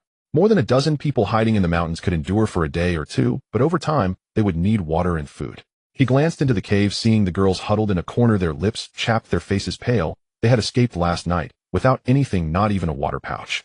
The martial artist fell silent for a moment, stood up, and walked to the cave entrance, pushing aside the vines again. The bandit den was built along the stream, which flowed down from the mountain and passed not far below the cave in a rocky area. However, it was only 20 to 30 yards from the bandit's fence, and any carelessness while fetching water could lead to being discovered. The martial artist did not act rashly. He spent half a day observing and found that the bandits changed shifts every hour, and there was about a tea-time interval between shifts. The people in the lookout tower would take a brief rest, which was when their vigilance was the lowest. Thus the martial artist waited for the right moment between shifts, picked up a broken clay pot that someone had left behind in the cave, and stealthily slipped down to the stream. He crouched behind the rocky shore, listening intently for any sounds from the lookout tower, quickly filling the pot with water before sneaking back the same way. The entire process took less than half a tea time, and he did not alert anyone. Back in the cave, the martial artist handed the pot to the girls, saying, "Everyone sip carefully to ensure everyone gets some." The girls took turns sipping a small mouthful, then passed it to the next person, none of them drinking more than that. The martial artist watched them be so cautious, feeling an indescribable emotion in his heart. He quietly placed the pot back in the corner and returned to his post at the cave entrance. He went down to fetch water at intervals, occasionally finding wild fruits in the grass by the stream, or using his knife to catch a couple of fish which he grilled and shared with the girls. But this little food was hardly enough for them. Some started to develop a low fever, and others were shivering in the corner wrapped in thin clothing. What troubled the martial artist most was that the bandits seemed to have no intention of leaving. He even overheard 2 bandits chatting in the lookout tower, saying that there had been plenty of fat sheep recently in the area, and that they planned to stay a bit longer to make more gains before moving. The martial artist's heart sank. He knew he couldn't keep waiting like this, but every time the thought of descending the mountain to report emerged, he glanced back at the girls who looked at him with hopeful eyes, and it was pushed back down. Until the next night, while he was leaning against the cave wall pretending to sleep, he suddenly heard an unusual bird call coming from the woods below the cave. The sound was intermittent and did not resemble the calls of night birds. The martial artist suddenly opened his eyes, grabbed his knife, and leaned closer to the cave entrance, listening intently. The sound rang out a few more times, then turned into a series of short cuckoo calls. "It's a signal." His heart raced, and he pushed aside the vines to look down. In the moonlight, several figures were stealthily approaching along the foot of the mountain, moving nimbly and with precision. The martial artist carefully identified their figures and walking posture, and upon seeing the familiar faces of the leading individuals, his anxious heart finally settled. It was people sent by his master. He glanced back at the girls who were drowsily sleeping in the cave, let out a long sigh of relief, and then silently slipped out of the cave to meet those figures. At the first light of dawn, the next day, Ji Duan rose from her bed. She decided to split their forces, sending Rui and Fuling to escort Gu Juan and Gu Jiao back to the Changping Marquis manor to settle in, while she and Shuangren would head to the nunnery on the outskirts of town. Gu Jiawan, rubbing her eyes as Rui led her out, spotted 2 chestnut-red steeds at the inn's entrance. Ji Duan and Shuangren were already mounted. She jolted awake. "Mother, aren't you coming back with me?" Ji Duan dismounted and straightened her collar. "I have an urgent matter to attend to. You go home with Aunt Rui first. Your grandmother must be missing you terribly after all this time away." Though reluctant, Gu Jiawan was sensible enough to nod. "Then come back soon, mother. Stay safe. Will be back by tomorrow evening at the latest." Ji Duan patted her head, then turned to Rui. "Be careful on the road. If anyone asks about anything else, say you know nothing." Rui acknowledged the instruction and led Gu Jiawan to the carriage. When Gu Jiao emerged, she had changed into clean, coarse cotton clothes, her hair neatly combed, though her face remained pallid with dark circles under her eyes. She glanced up at Ji Duan, but said nothing, ducking her head into the carriage. The 2 parties parted ways at the time. Rui's carriage headed east toward the capital, while Ji Duan and her companion turned onto a fork in the road heading south into a mountain hollow. Within less than an hour, they arrived at a remote mountain base. Halfway up the slope, a courtyard of gray tiles and white walls was faintly visible. The walls were high, the gate tightly shut, and withered leaves carpeted the stone steps. At first glance, it truly resembled a serene nunnery. "Your Highness, that's it ahead." Shuangren scanned the surroundings warily, finding no one else. Ji Duan dismounted and looked up from the foot of the mountain. "Let's go up and have a look." The 2 ascended the stone steps, with Shuangren leading her hand, always resting on the short blade at her waist. Midway, Ji Duan suddenly halted, her gaze falling on a patch of grass by the roadside. There, a dark, dried bloodstain was starkly visible, trailing a long smear down the slope. It was clearly left by someone who had rolled down from above. Gu Jiao's words rang true. They continued upward. At the nunnery's gate, Shuangren pushed. It was unlatched, and it creaked open. The courtyard was a mess. The tea set on the stone table lay shattered on the ground, flower pots were overturned with soil scattered about, and a lantern under the eaves had been torn halfway down, dangling and swaying in the breeze. A faint, lingering scent of blood hung in the air. Shuangren drew her blade and stepped in front of Ji Duan. "Your Highness, wait here. Let me scout first." She crept across the courtyard on light feet, pushing open the doors of each side room to inspect them. With every door, she shook her head to signal safety, until she reached the easternmost room, bearing a plaque inscribed "Hall of Tranquil Mind." Her movements paused, then she immediately signaled that it was safe. Ji Duan hurried over. Inside the Hall of Tranquil Mind lay a corpse. A middle-aged nun in gray robes, face down on the floor in a pool of dark brown blood, with a clean, precise stab wound through her back.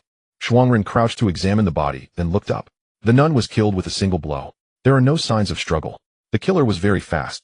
Ji Duan frowned, recalling Gu Jiao's description from the night before. A black-clad figure had charged into the cellar to attack, while another rushed in and fought him. She glanced around. In the western corner of the hall was a concealed wooden door, now half open, revealing stone steps leading downward. "The cellar is there." Ji Duan lifted her skirt and walked over. Shuangren quickly followed, descending the steps first. The stairs were short, turning a corner to reach the bottom. The space was larger than expected, about the width of 2 side rooms.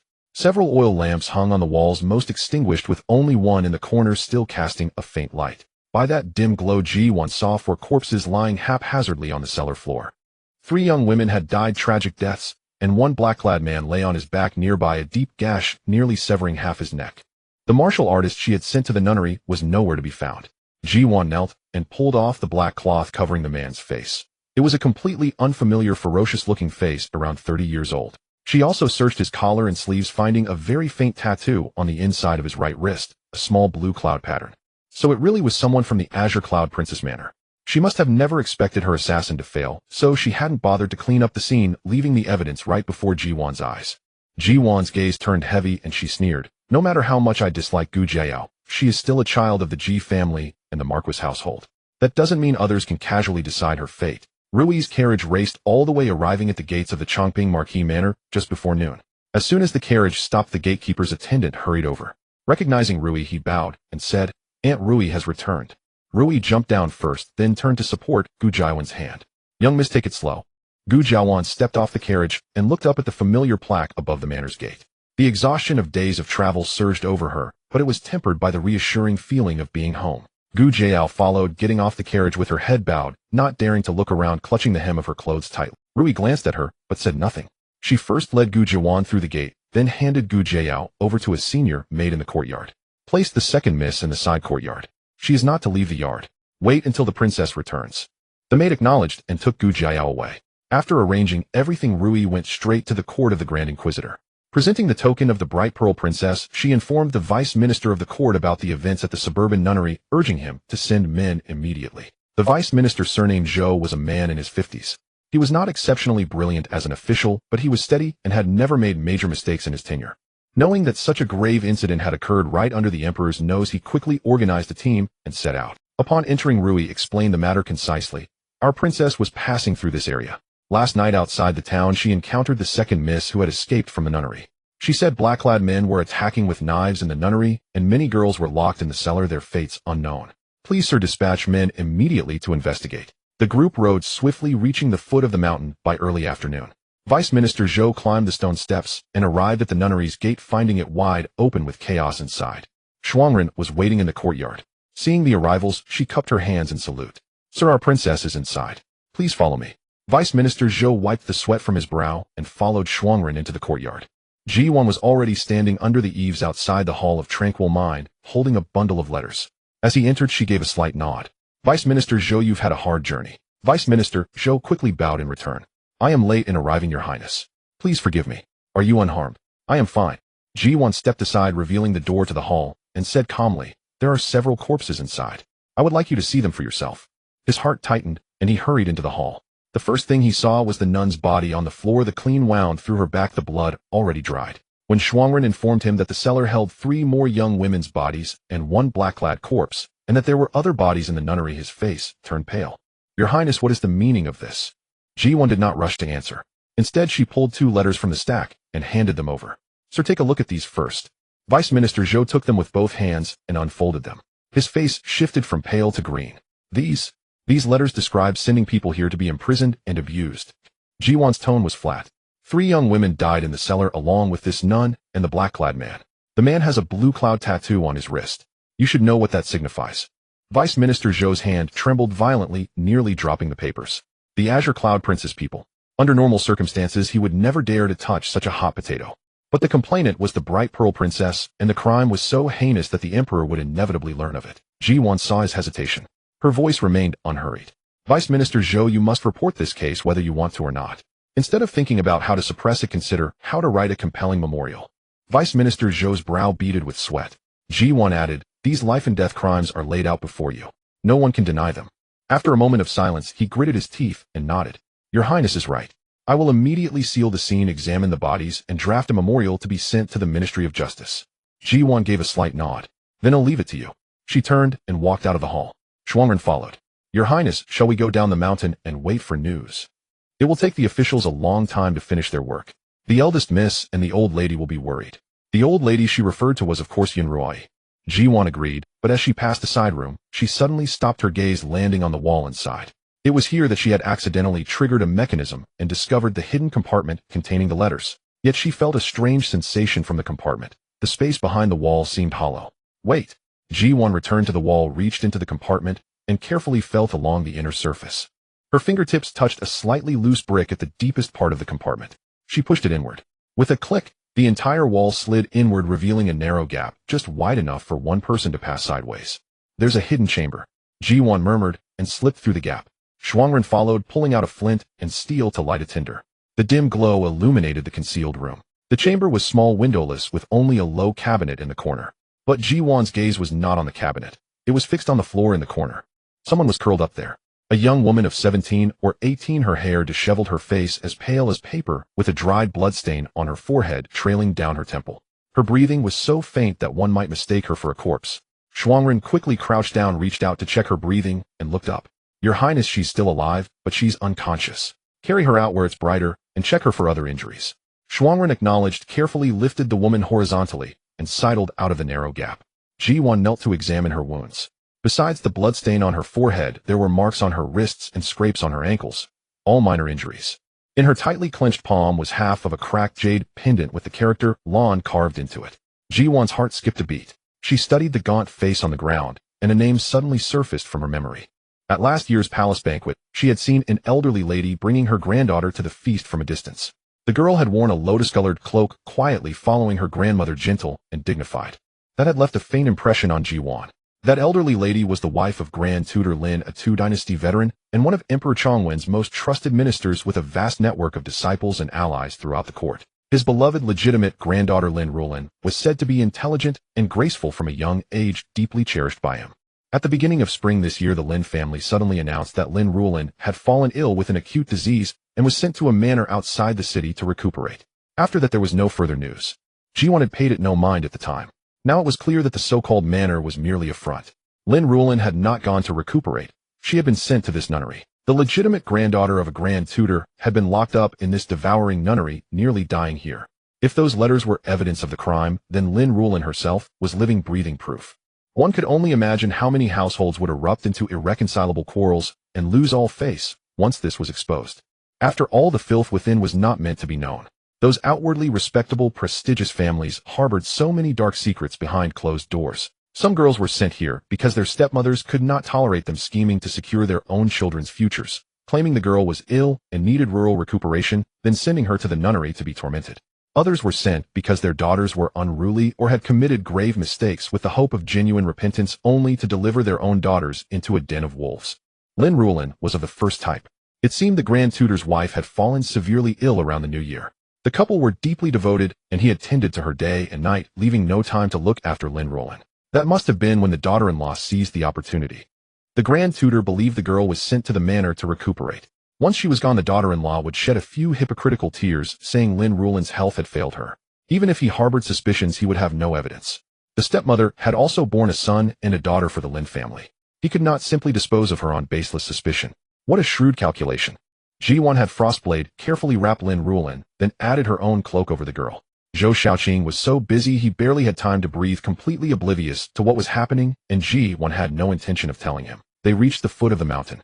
Frostblade first helped Lin Rulin onto the horse, then nimbly swung up behind her, one hand gripping the reins, while the other steadied Lin Rulin's back. Your Highness, shall we return to the Marquis Manor or to the Grand Tutor's mansion? Return her there. Ji Duan mounted her own horse and glanced at Lin Rulin, who was bundled up tightly. Let's go. Go slowly, her condition can't handle the jostling. The two horses proceeded one after the other. The road was uneven, and the horses' hooves inevitably rose and fell with each step. Frostblade deliberately slowed the pace, guiding the horse along the smoother outer edge of the path, but it was still far from the steadiness of a carriage. The bumps were unavoidable. After a while, Lin Rulin's eyelashes fluttered, and she slowly opened her eyes. The first thing she saw was the swaying horse's mane, and she felt the solid chest at her back. She froze instantly. Then she tensed up, abruptly jerking forward like a startled cat, nearly tumbling off the horse. Frostblade caught her in a flash, reining in the steed. Miss, don't move. You'll fall. Lin Rulin didn't listen. Her gaze darted around frantically, and when she saw the hilt of the blade at Frostblade's waist, her pupils constricted sharply. Who are you? Don't touch me. Hearing the commotion, Ji Duan immediately reined in her horse and raised a hand to signal Frostblade to stop. She looked at Lin Rulin on horseback and spoke in a very gentle voice. Miss Lin, don't be afraid. We found you in a hidden chamber at the nunnery. You were injured and unconscious. We're on our way into the city now. You're safe now. No one can hurt you. Lin Rulin's gaze settled on Ji Duan's face. After a long moment she asked cautiously, Are you the radiant pearl princess? Yes. I saw you from afar at last year's palace banquet seated with Lady Lin. Your memory is quite good. Ji Duan responded with a smile. The taut string of tension within Lin Rulin snapped, and tears as large as pearls rolled down her gaunt cheeks. Your Highness, please save me. I'm not sick. My stepmother bribed the family physician to claim I had a strange contagious disease. She said I had to go to the estate to recuperate, so I wouldn't infect grandmother. She never sent me to the estate. She took me to a nunnery. That abbess is an utterly vile woman. She wanted me to die there. Rarely encountering such a situation, Frostblade awkwardly held the weeping girl in his arms and shot a helpless look at Ji Duan. His expression clearly screamed, Princess, save me. Ji Duan found it amusing. This man who usually feared nothing and killed without blinking was actually scared of a... She urged her horse forward until she was riding alongside Lin Rulin. Take your time telling me everything. I'll personally escort you back to the Grand Tutor's mansion. Rest assured now that you're out no one can send you back. Well, thank you, Princess. I will never forget the life-saving grace of you and this young lady. Lin Rulin cried for a good while before finally stopping, then began to speak in fits and starts. It was much as Ji Duan had guessed. At the beginning of the year, Lady Lin had fallen ill, and Grand Tutor Lin tended to her day and night, hardly leaving her side. Seizing this opportunity, the stepmother Zhou Shi had drugged Lin Rulin's food, causing her to break out in red rashes. Then she called a doctor to put on a show diagnosing her with a contagious disease. She also claimed it might affect the already ailing Lady Lin, suggesting it would be better for Lin Rulin to stay quietly at the estate to recover. Grand Tutor Lin, absorbed in his wife's condition, agreed without asking for details. But Zhou Shi never sent her to the estate. Once outside the city, they changed direction and took her straight to that nunnery. The abbess, having been paid, and knowing Lin Rulin's special status, locked her alone in a dark chamber, giving her only one meal and half a bowl of water a day. Any sign of disobedience was met with beatings and scoldings. The wounds on her wrists and the scrapes on her ankles were from that time. The dark chamber saw no sunlight. She didn't know how long she had been imprisoned. She only remembered hearing sounds of fighting and screaming outside yesterday, then collapsing from exhaustion. She couldn't recall the specifics of what happened, so the abbess was the one who inflicted her injuries. Ji Duan understood now. She had found it strange at the time. The assassins sent by Princess Qingyun were ferocious and killed everyone in sight. How had Lin Rulin survived when almost no one in the nunnery was left alive? So she had been locked up there all along. My grandfather. He doesn't know yet. Lin Rulin choked up again as she spoke. Zhou Shi told grandfather she would let me recuperate properly at the estate and not to worry. He believed her. Ji Duan was silent for a moment, then said thoughtfully, Don't be afraid. The Grand Tutor will soon know of Zhou Shi's evil deeds. She will never have a chance to hurt you again. Frostblade, let's go. Straight to the Grand Tutor's mansion. Frostblade acknowledged, urging his horse forward. The two horses galloped along the main road, leaving a long trail of dust behind them. At the Grand Tutor's mansion, the gatekeeper saw two horses approaching at a gallop and was about to step forward to question them. But when he saw the token Ji Duan held up, he quickly bowed and stepped aside. Ji Duan dismounted. Frostblade carefully helped Lin Rulin down, supporting her as they walked up the steps. It was only then that the gatekeeper recognized the half-face visible beneath the woman's disheveled hair. He was thunderstruck. Young miss. That single shout caused an uproar throughout the mansion. The gatekeeper quickly ushered them in and sent someone to inform Grand Tutor Lin. Before long, Grand Tutor Lin rushed over from his study, not even having time to straighten the hem of his scholar's robe. Seeing the figure supported by Frostblade from a distance, he stumbled, his whole body swaying. Only with the help of a young attendant did he manage to steady himself. Laner. His voice trembled. Lin Rulin looked up, her face streaked with tears. The scab on her forehead hadn't yet fallen off, and she was gaunt beyond recognition. Seeing her grandfather's familiar face, she could hold on no longer and fell to her knees with a thud. Grandfather. Grand Tutor Lin rushed forward to support her, his hands shaking. Trembling, he touched his granddaughter's forehead and cheeks, his face full of disbelief. Laner, how did you become like this? Weren't you recuperating at the estate? Did something happen at the estate? Did you encounter bandits?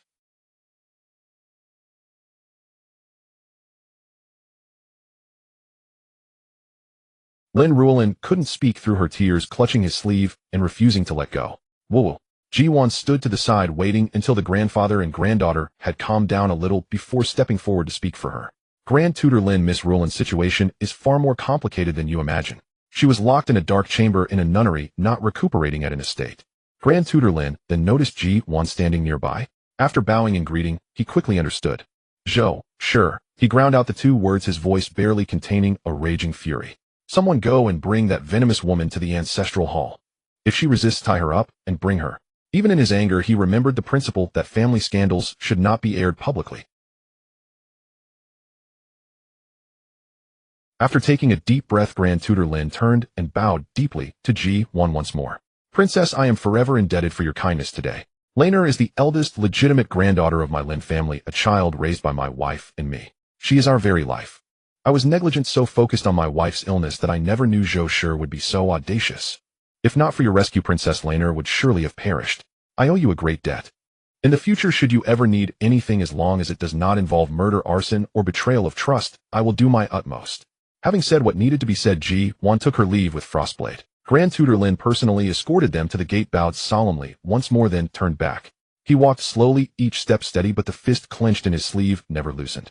By the time he returned to the main hall, Lin Rulin had already been helped to her own courtyard by the maids. A physician had been summoned and was inside, checking her pulse and changing her bandages. Grand Tutor Lin did not rush over.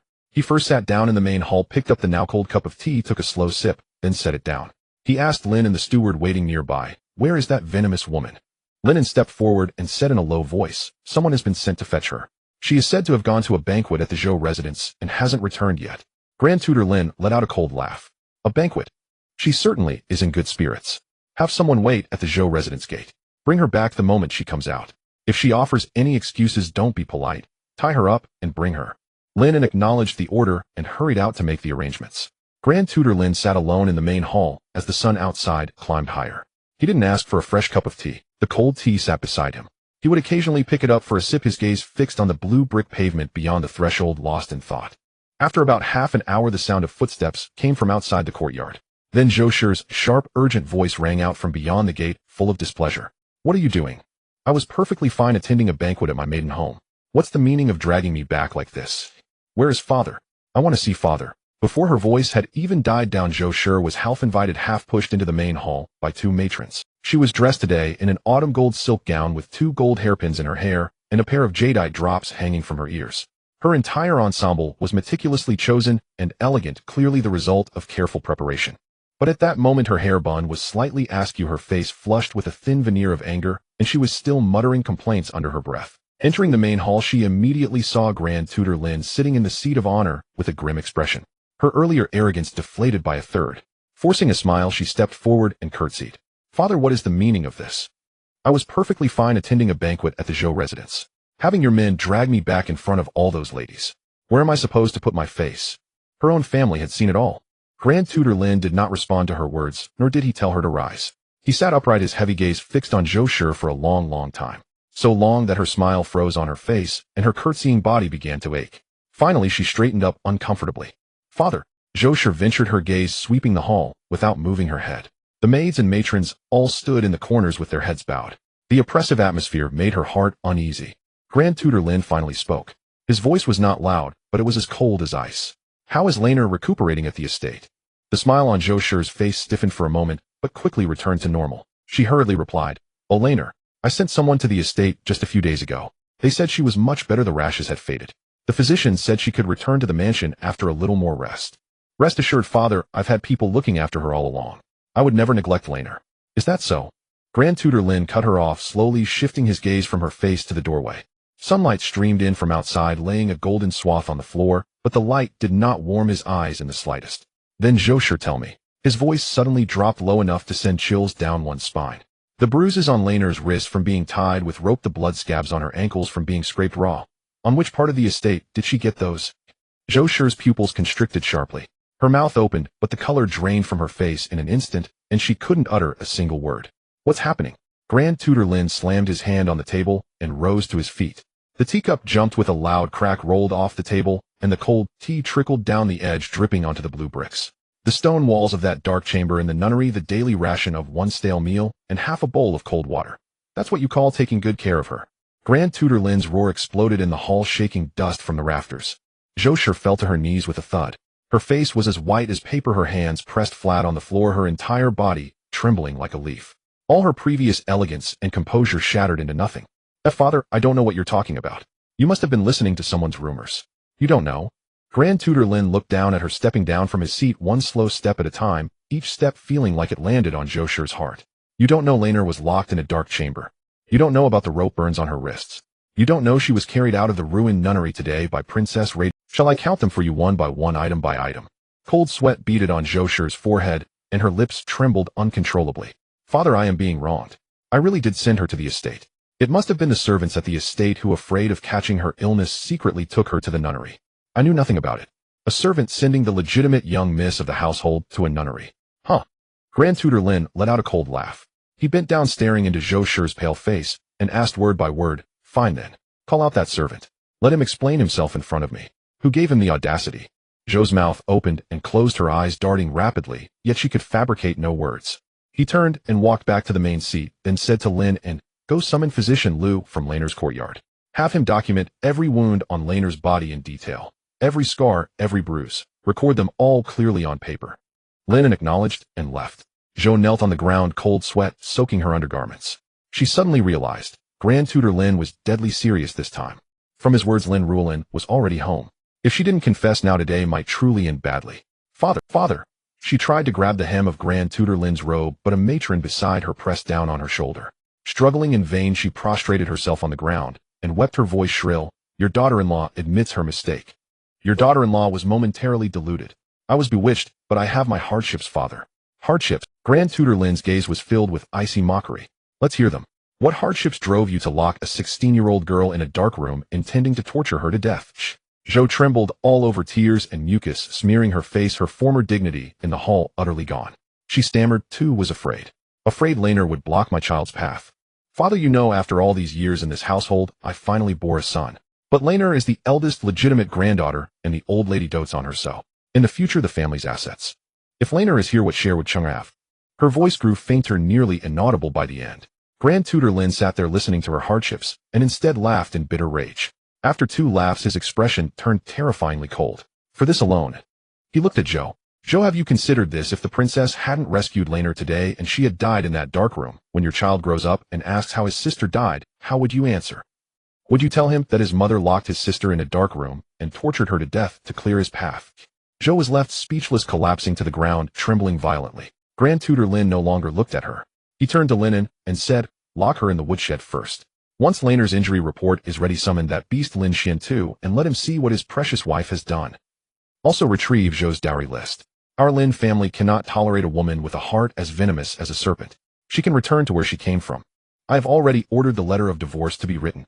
At the word divorce, Zhou jerked her head up, terror nearly spilling from her eyes. Father, you cannot divorce me. If I am cast out, what will become of Chang'er and Ru'er?" Grand Tutor Lin, turning his back to her, said with detached indifference, "The flesh and blood of our Lin family cannot have such a malicious mother. You came from somewhere, go back there." Guards dragged her away. 2 matrons, one on each side, hoisted Zhou up by her arms. She continued to cry and struggle, babbling incoherent pleas for mercy, but Grand Tutor Lin did not even turn his head. Her voice faded into the distance, finally disappearing around the corner outside the courtyard. The main hall fell silent once more. Grand Tutor Lin stood by the window, gazing at the old locust tree in the yard, remaining silent for a long time. He slowly closed his eyes, took a deep breath, and exhaled gradually. Something seemed to glisten at the corner of his eye, which he discreetly wiped away with his hand. After a long moment, he hoarsely instructed the attendant beside him, "Go to the old lattice courtyard and inform her that Laner has returned. Tell her to rest easy and recover. Also have the kitchen prepare some nourishing, warming food, and send it to Laner." The attendant acknowledged and withdrew. Grand Tutor Lin stood alone by the window. After a long while, he softly murmured, "Laner, grandfather has failed." Grand Tutor Lin sat in the main hall, the injury report physician Liu had sent lying beside his hand. It was a thin sheet of paper densely covered with writing. He read it 3 times, then folded the paper and slowly placed it into his sleeve. From outside came the sound of urgent footsteps, followed by a breathless male voice. "Father, what on earth has happened? I just returned, and a servant said you had Zhou." Before he could finish, Lin Xian strode into the main hall. He was just over 30, wearing a slightly worn navy blue official robe. He had clearly been summoned back and hadn't even had time to change. Entering the hall, he first saw Grand Tutor Lin sitting grimly in the main seat, then noticed 2 small trembling figures kneeling on the ground. His heart immediately sank. Lin Sheng and Lin Ruoqing knelt side by side in the center of the hall. One was 10, the other 8, their small faces streaked with tears. Lin Ruoqing, the younger one, sobbed uncontrollably. Lin Sheng was also crying, but he bit his lip tightly, trying not to make a sound. Lin Xian's gaze lingered on them for a moment before shifting to Grand Tutor Lin. "Father, where is Zhou? What is all this about divorcing her?" Grand Tutor Lin looked at his son without speaking. Instead, he took the injury report from his sleeve and handed it over. Take a look. Lin Xian took the paper and looked down. His brow furrowed deeper and deeper. His expression shifted from confusion to shock and from shock to disbelief. By the time he finished reading the last line, his hand clutching the paper began to tremble slightly. This is Laners. It is your daughter Laners. Grand Tutor Lin's voice was as cold as ice. She was locked in a dark room at the nunnery, beaten and berated by the abbess, covered in wounds when Princess Mingzhu carried her out from the ruins. And all of this was orchestrated by your good wife.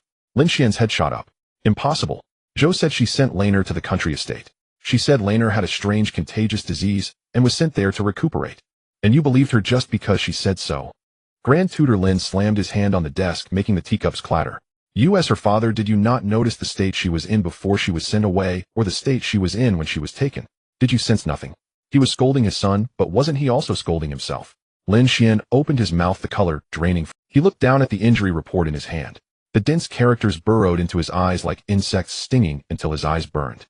When Physician Liu examined Laner again, I learned that those red rashes on her body were never some strange disease. She was poisoned.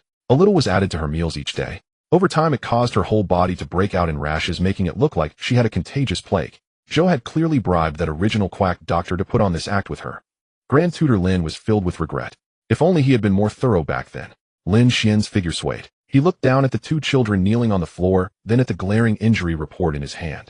His Adam's apple bobbed several times, but he could not utter a single word. Seeing their father silent, the two kneeling children suddenly burst into tears. Lin Ruoqing wailed heartrendingly, her little face flushing red. Father, please don't divorce mother. Ruoqing doesn't want mother to leave. Lin Cheng could no longer hold back. He let out a loud wail, and still crying crawled to Grand Tutor Lin's feet. Grandfather, please don't make mother leave, okay? Grandson kowtows to you. He'll do anything you ask. I promise to study hard from now on and never be lazy again. Please don't chase mother away. As he spoke, he began kowtowing on the ground, his forehead thudding against the blue brick floor. After just a few blows, a red mark appeared. Lin Xian stood to the side, watching the two children cry their hearts out, his lips pressed into a tight line. His Adam's apple moved, and he finally spoke with difficulty. Father, can't you show leniency for the children's sake? Zhou is certainly guilty, but Laner has returned safely after all. The matter at the nunnery is already all over town. If we divorce her now, what will people outside say about the Lin family? They will certainly know that Laner was also sent there. Grand Tutor Lin cast a cold glance at his son, then looked down at his two grandsons sobbing and clinging to his shins. His expression did not soften in the slightest. He was about to speak when a hoarse but clear voice came from outside the hall, who said that just because Laner has returned safely, there should be no consequences. He was about to speak when a hoarse but clear voice came from outside the hall, who said that just because Laner has returned. Her hair was neatly combed back. Her face bore the pallor of a long illness, her lips almost colorless. But her eyes were startlingly bright, filled with barely contained fury. Everyone was stunned.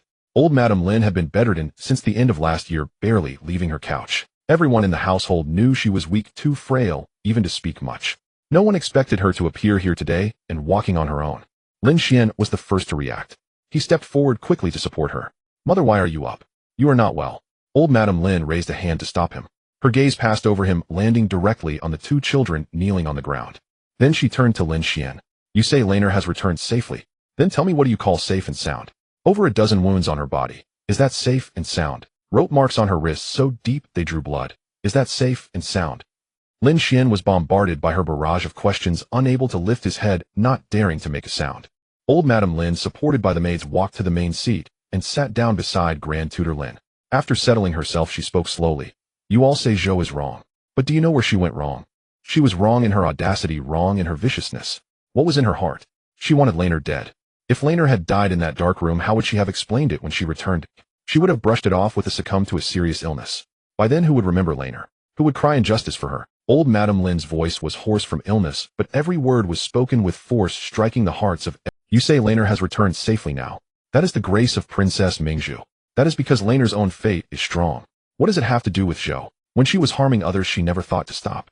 She simply failed. Lin Ruoqing was so frightened by these words that she stopped crying, clutching her brother's arm tightly. Both their small faces were pale with terror.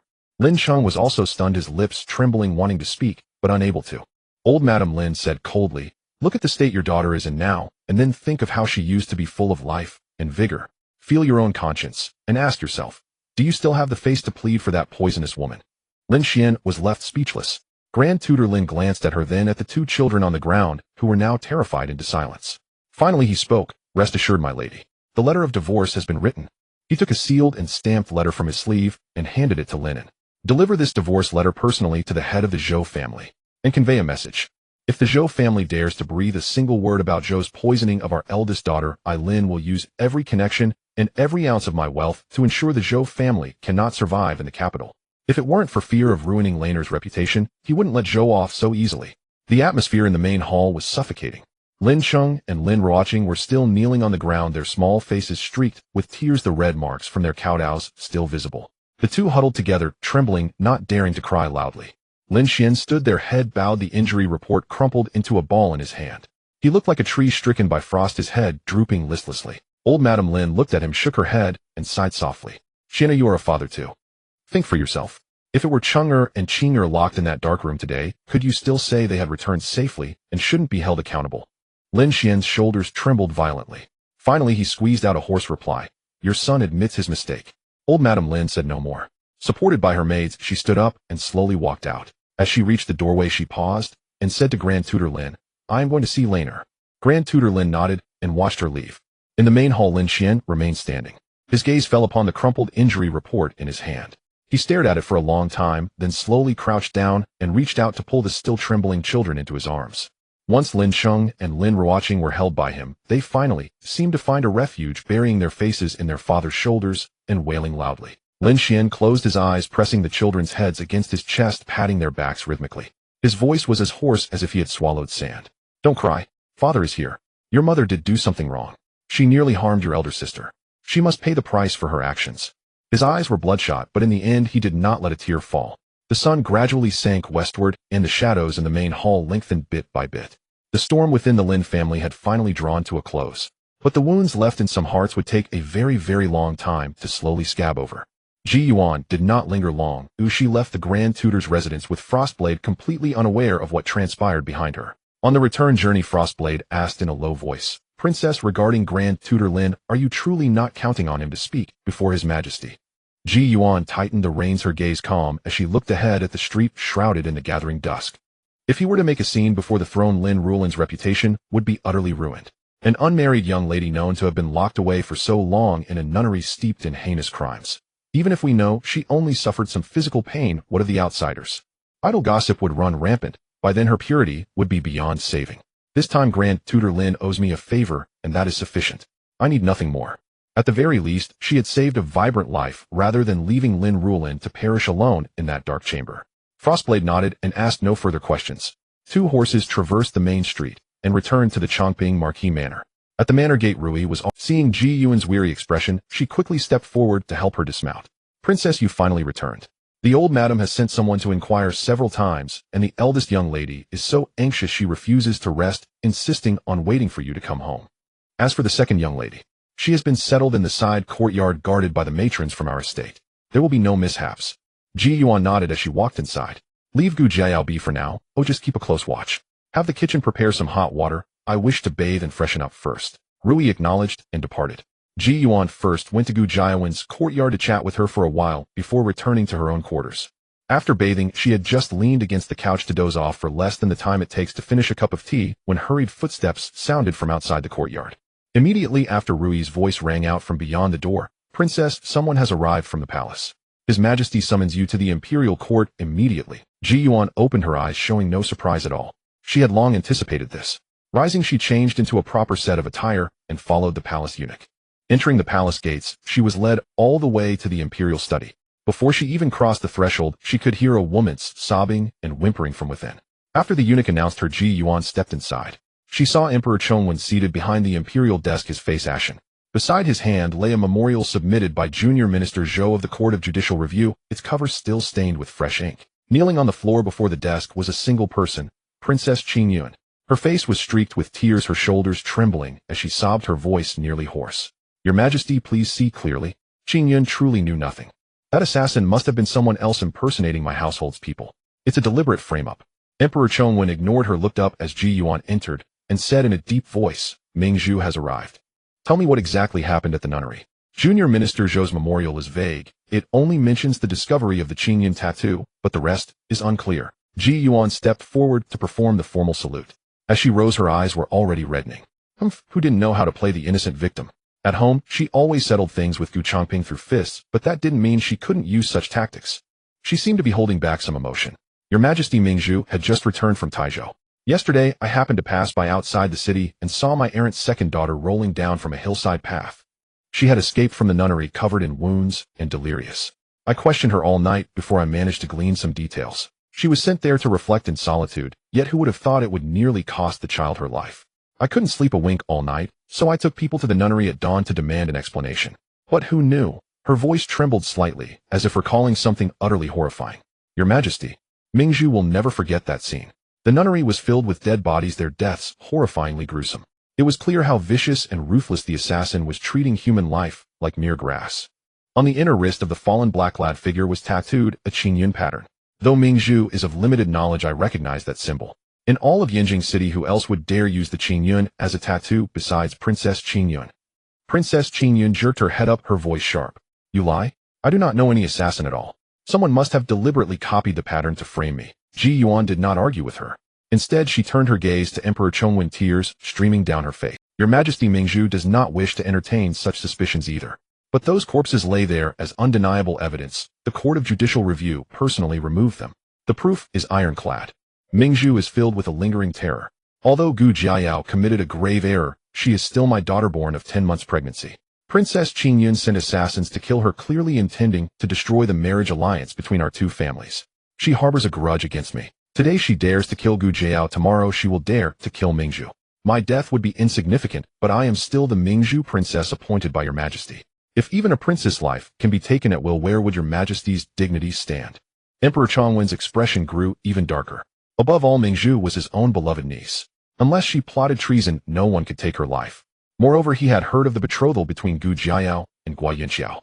After the incident, Mingzhu had adamantly refused, but Qingyun had pressed relentlessly, forcing the marriage to be arranged. What now?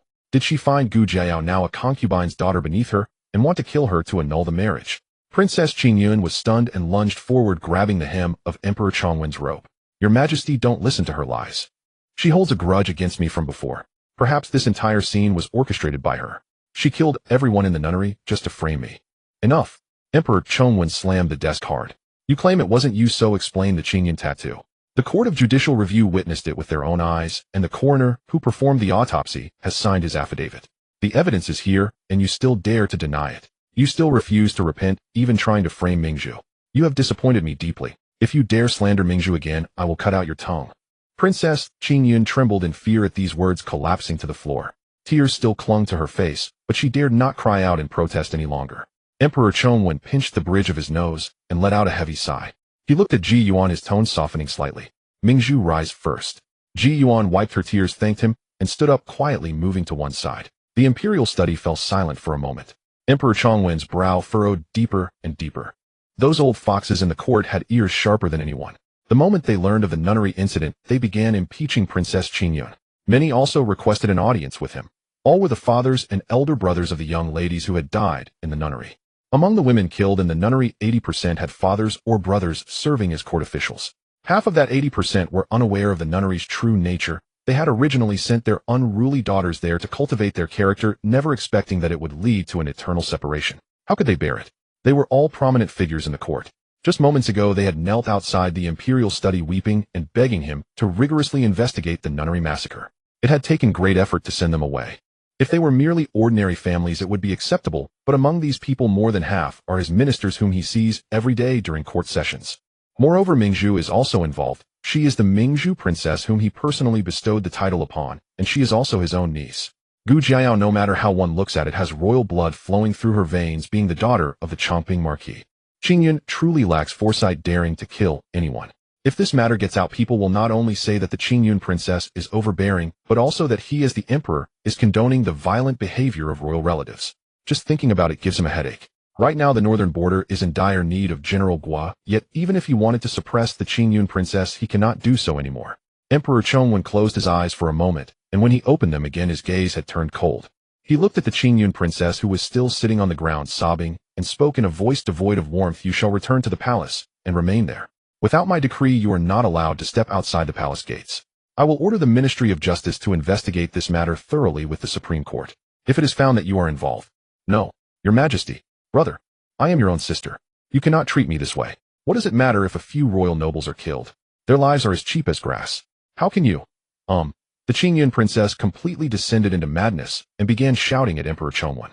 The chief eunuch beside her was frightened and quickly stepped forward to cover her mouth with a handkerchief, fearing she would say something to anger the emperor. The Qing princess was also half supported and half dragged out by two palace attendants. In the imperial study, only Emperor Chongwen and Ji Duan remained. After a long silence, Emperor Chongwen finally spoke. Mingzhu, you have been wronged. I will give you an explanation for this matter, and I will also provide an explanation to the families of those daughters who have died. Thank you, Your Majesty, for your grace on behalf of those innocent girls. Ji Duan lowered her eyes and bowed lightly before tactfully withdrawing. The contrast between the Qing princess' madness and her only knowing how to cause trouble made Emperor Chongwen feel even more disgusted with her. Ji Duan exited the imperial study, and the door closed behind her, sealing in the weary sigh of Emperor Chongwen. Just as she lifted her foot to leave, she caught sight of two figures rushing towards her from the palace path. They were two middle-aged officials dressed in crimson official robes. One was running so fast that his official hat was askew, while the other simply held his hat in his hand, veins bulging on his forehead. The two rushed to the door of the imperial study, and with a thud knelt down, their knees hitting the white marble floor with a dull sound. Your Majesty, I beseech Your Majesty to take charge for me. The one in front pressed his entire body to the ground, his shoulders shaking violently. My daughter, the Liu family, is only 16. 3 months ago, she was sent by my second wife to a manor outside the city for recuperation, and I had no idea that manor was actually a nunnery. My daughter is in the same predicament. The official behind him followed suit, banging his head on the ground. Your Majesty, I went to the Supreme Court time and again, but I did not find my daughter among those corpses. My daughter is in the same predicament. The official behind him followed suit, banging his head on the ground. Your Majesty, I went to the Supreme Court time and again, but I did not find my daughter among those corpses. The abbess of the nunnery is dead, and the people in the cellar are also dead. Was my daughter sent elsewhere, or was she abducted by those remaining villains? I dare not think further. I beseech Your Majesty to investigate the Qing princess strictly and find my daughter. I do not have a second wife and have always been very loving towards my first wife. My only daughter was spoiled since recently. She even publicly hit and scolded her cousins at a banquet using extremely vicious words, even resorting to physical assault. And when she was angry, she sent someone to the nunnery for repentance. Unexpectedly, there was no response from inside. He gritted his teeth and fixed his gaze on the corridor pillar, suddenly standing up to crash into the thick columns. If I cannot retrieve my daughter, what face do I have to return to see my wife? I might as well die here. Minister Deng, the nearby official exclaimed in shock. While he knew this person who was notoriously afraid of his wife, he believed he was truly daring to crash. He was not just talking. Stop him! Ji Duan shouted sharply. The two guards stationed at the door of the imperial study reacted quickly, one stepping forward to seize the minister around the waist, while the other pressed him down. Minister Deng, held by the arms and unable to move, still struggled to lunge forward, letting out a cry that was stifled to the extreme. The door to the imperial study was pulled open from the inside. Emperor Chongwen stood at the entrance, his face ashen as he gazed at the scene before him. Come in. The guards released their grip, and the two ministers stumbled to their feet, supporting each other as they entered the imperial study. The door closed again. Ji Duan stood in the corridor watching the door that had just shut, her gaze gradually growing heavy. She suddenly remembered something. The martial artist she had sent to guard Gu Jiao at the nunnery had not been seen since. The black-clad men in the nunnery were dead, but what about her martial artist? There was no sign of him, neither alive nor dead. If he is still alive, why has he not returned to report? If he is dead, where is the body? There is another possibility. Ji Duan's fingertips tightened slightly as the thought in her mind became clearer. The martial artist was nowhere to be found, and the two ministers' lamentations were also about their daughters not being among the corpses in the Supreme Court. Aside from them, there were surely other families within the court who also could not find their daughters among those bodies. Where have all these people gone? A bold hypothesis surfaced in her heart. After the martial artist fought with the black-clad men, he discovered that Gu Jiao had already escaped, so he did not continue searching for her, but instead went to protect other living girls and help them escape. If that is the case, everything makes sense. If the martial artist did indeed lead people to escape, why has he not come to the city to find her? The nunnery is located in a remote area surrounded by high mountains and dense forests. If he were leading a group of frightened girls, they would surely not have gone far. After returning, Ji Duan immediately shared her speculation with Shuangren and instructed her to send more people to search the mountains and forests near the nunnery, ensuring that everyone is safely brought back. That night, chaos erupted in numerous noble families in Yinjing, though Ji Duan remained unaware. However, the judgment on the Qing princess was announced early the next morning.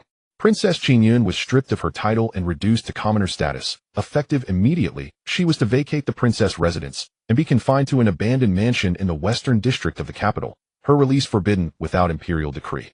All senior secretaries, stewards, and guards of the princess residence implicated in this affair were sentenced to execution by decapitation as public warning. Those who remained silent despite knowledge of the matter were exiled 3,000 li. Furthermore, all fiefdoms, lands, and commercial establishments held under Princess Qingyun's name were confiscated. Half were allocated to the Supreme Court to compensate the families of victims slain at the nunnery. In the Grand Hall, Emperor Chongwan gazed down upon his ministers as he solemnly pronounced Princess Qingyun. Noticing lingering discontent upon certain faces, his gaze darkened. Even the Son of Heaven is bound by law as any commoner. How much more so a mere princess? By the great Yin Code, Qingyun deserves public execution, but my decision stems from deliberate calculation. Yet do not forget, whom does she wed? Her life is spared not out of imperial leniency, but because the northern frontier remains unsettled. Yingzhou stands as the first bulwark between Great Yin and the barbarian tribes, a linchpin of supreme strategic importance, its supply lines sustaining the entire border garrison. General Gui Jushui commands that frontier. His morale must not be shaken at this critical juncture. Though death is remitted, her punishment remains severe henceforth. She shall never step beyond the confines of her confinement. Let us see how long her arrogance endures, deprived of power, wealth, and her network of sycophants. At these words, another wave of courtiers prostrated themselves. Some wore resentment like armor, others exhaled faintly relieved. Secretary Deng collapsed fully to the floor, shoulders trembling violently, yet uttered no further plea. He knew this was the furthest mercy Emperor Chongwan would extend. After court adjourned, word reached the Marquis residence. After receiving the news from the main courtyard, Jun Wan strolled slowly through the garden. "Your Highness," murmured Shuangren, walking discreetly behind her. "The Emperor spared Princess Qingyun solely for General Gui Jushui's sake, just as you foresaw. His Majesty never intended to take her life." Jun Wan gave a soft hum of acknowledgement, her eyes fixed calmly upon the ashen sky. Yingzhou is the northern shield. If the barbarians breach it, Great Yin teeters on the brink of collapse. Though General Gua has not led troops into battle, he oversees city defenses and grain logistics. The man most intimately acquainted with Yingzhou. Imagine slaying his wife now. Would his loyalty not freeze into frost? The emperor's reasoning is plain to all. Even sovereigns must weigh consequence against desire. Shuangren fell silent for a breath, then nodded, half comprehending. That final remark spoken by the princess might as well have been about herself. The world envies the princess's unparalleled prestige. Yet only those who serve beside her know the deep unease born of the emperor's suspicion toward the Ji clan, driving her to risk so much. Princess Qingyun's life holds little weight in the emperor's eyes, nor do those noble maidens' lives. Yet the lives of Yingzhou's 100,000 citizens and the stability of the entire northern defense line outweigh her head manyfold. His sparing her is no act of mercy, merely cold calculus. A mirthless laugh escaped Jun Wan's throat. Years of proximity had taught her precisely how ruthless and self-serving her uncle truly was. Still, her punishment is severe, reduced to commoner, imprisoned, far crueler than swift death. For one such as she, stripped of title and retinue, existence itself becomes torment. Shuangren said nothing more, simply falling into step behind her. They arrived at the lakeside just as Rui returned to the residence. Seeing Jun Wan, Rui hurried forward. "Your Highness, the scouts dispatched last night have sent word they found the martial artist and over a dozen young women in a cave 20 li west of the nunnery. All survived, though shaken and severely chilled by the night's bitter cold. The martial artist delayed his return because beneath their hiding cave lay a bandit lair, 50 or more brigands strong. Fearing harm to the girls, he dared not act rashly.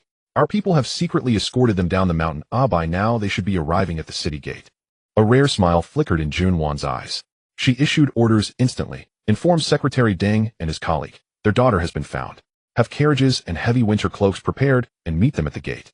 As for the other young women, ascertain their home addresses, then dispatch escorts to return each safely." "Yes." Rui bowed and departed. At the city gate, Secretary Deng already waited with 2 carriages. Inside one carriage sat a middle-aged noblewoman, eyes swollen to walnut size, clutching a thick fox fur cloak, trembling so violently she could scarcely remain seated, repeatedly lifting the curtain to peer anxiously down the road. None other than Secretary Deng's formidable long-married consort. As Rui approached, figures appeared far down the official road. At their head strode the martial artist, weathered face etched with exhaustion, yet stride steady. Behind him, several carriages crammed with rescued maidens, hair disheveled, lips pale, surrounded by over a dozen armed escorts. Among them sat Deng Wanyo, Secretary Deng's daughter. Spotting her parents beneath the gate, she burst into tears, flung open the window, leapt down, and stumbled forward, collapsing sobbing into her mother's arms. Mama. The matron seized her daughter weeping uncontrollably. My child. My heart nearly shattered. To hold you again. It is enough, it is enough. But you'll pay for your recklessness. You struck kin in broad daylight. Will you strike again? It was precisely her insolence, public assault upon a kinsman, that had provoked her father's fury, sending her to the nunnery as discipline. Deng Wanyu had truly repented. She buried her face in her mother's shoulder, gasping between sobs. And mother, I was wrong. I'll apologize to Jin's sister when I return home, and never misbehave again. Secretary Deng stood nearby, tears streaming as he bowed repeatedly to Rui. Young lady, please convey my deepest gratitude to Her Highness. Without her grace, his voice broke, he could not finish. Without her grace, he would bury his own child. Rui stepped aside, refusing his bow. My lord, Lady Deng is safe. That is all that matters. I shall deliver your message to Her Highness without delay. Secretary Deng nodded vigorously, helping his wife and daughter into the carriage, then leaned out once more, eyes bloodshot, shouting, Her Highness's kindness shall be engraved upon my bones. Nearby, another official clasped his daughter tightly, both weeping uncontrollably. I cursed fate, blamed your waywardness. Thought exile might temper your spirit. Now I see no protocol, no dignity compares to seeing you alive before me. Father, I'll change. I swear I'll never anger you again.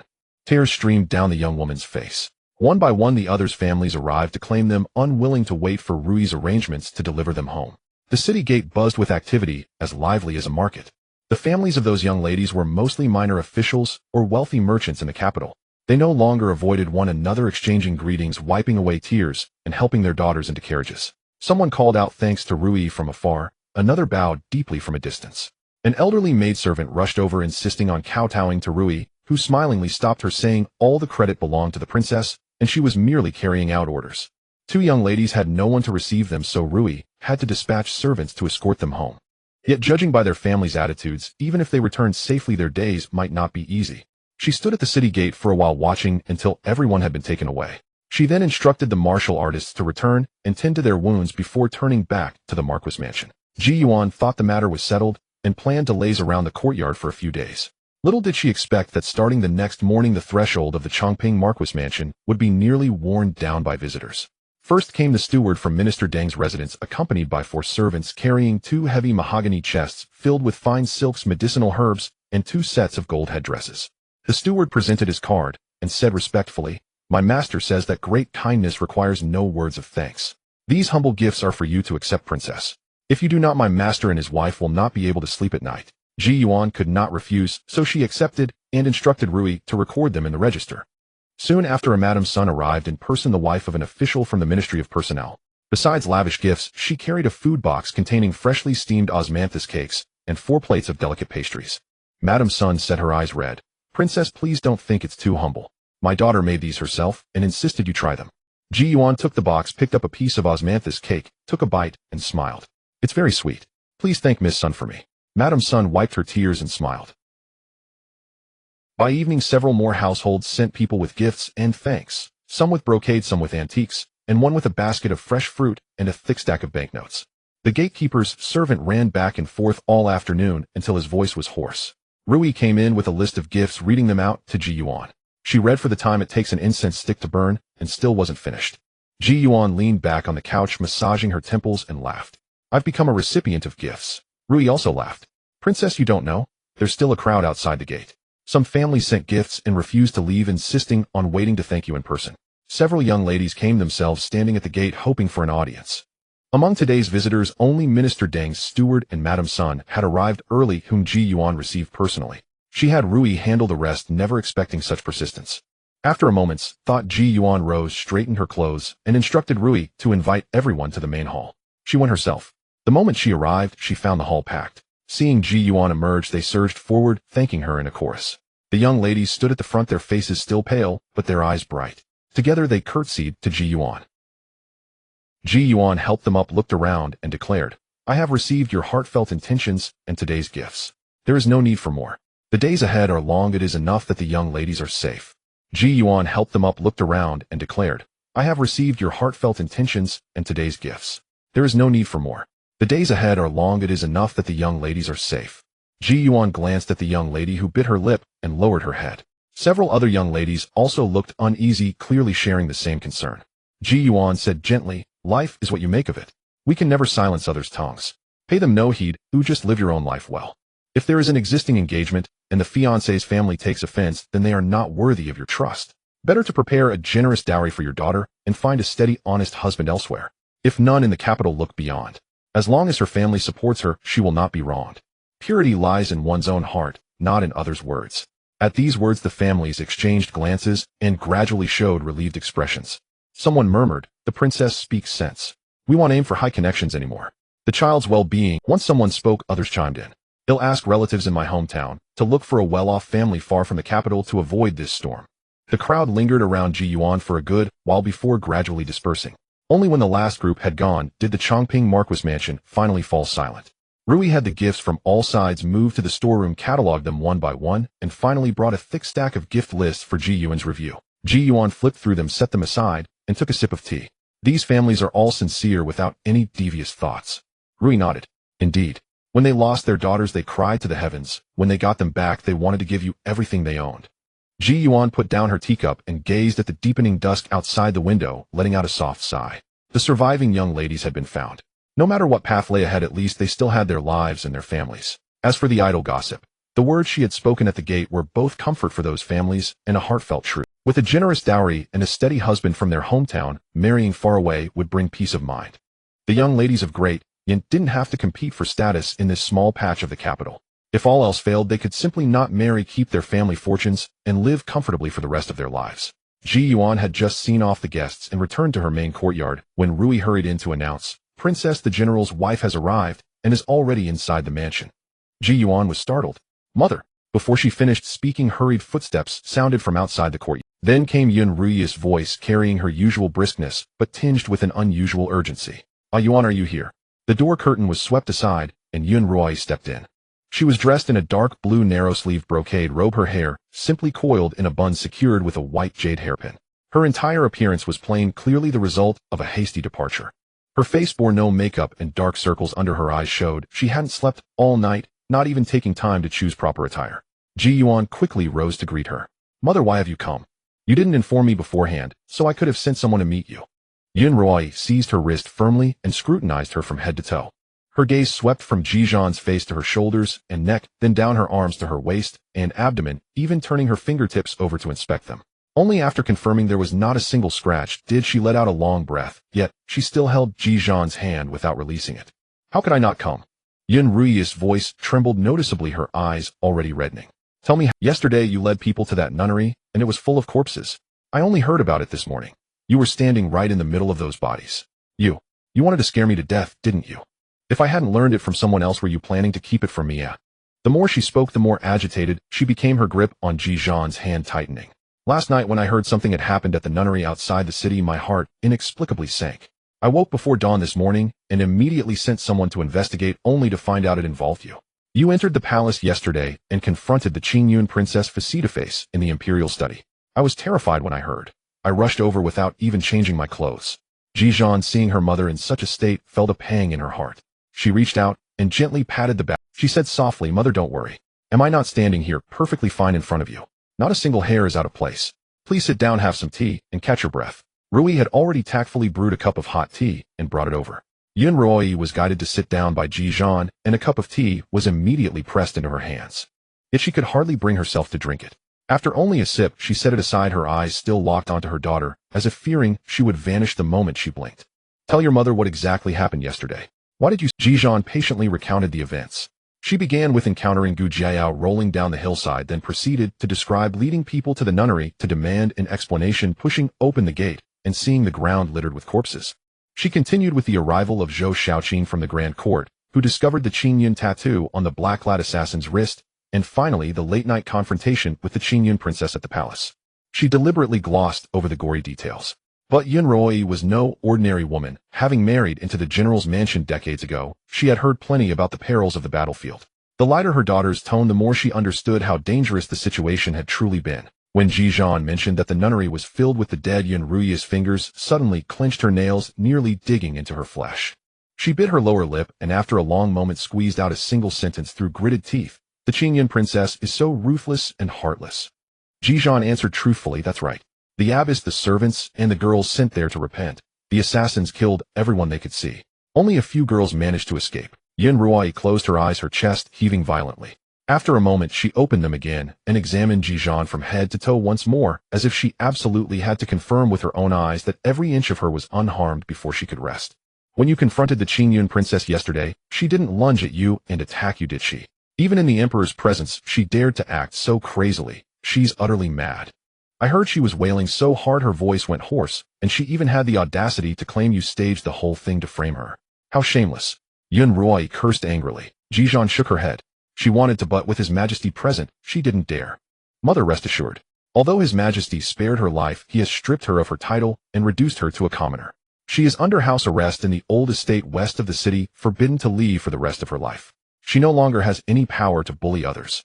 Hearing this, Yun Ruoyi's face showed no sign of vindication. She merely snorted coldly. Stripped of her title, so be it. Someone like that deserves such a fate.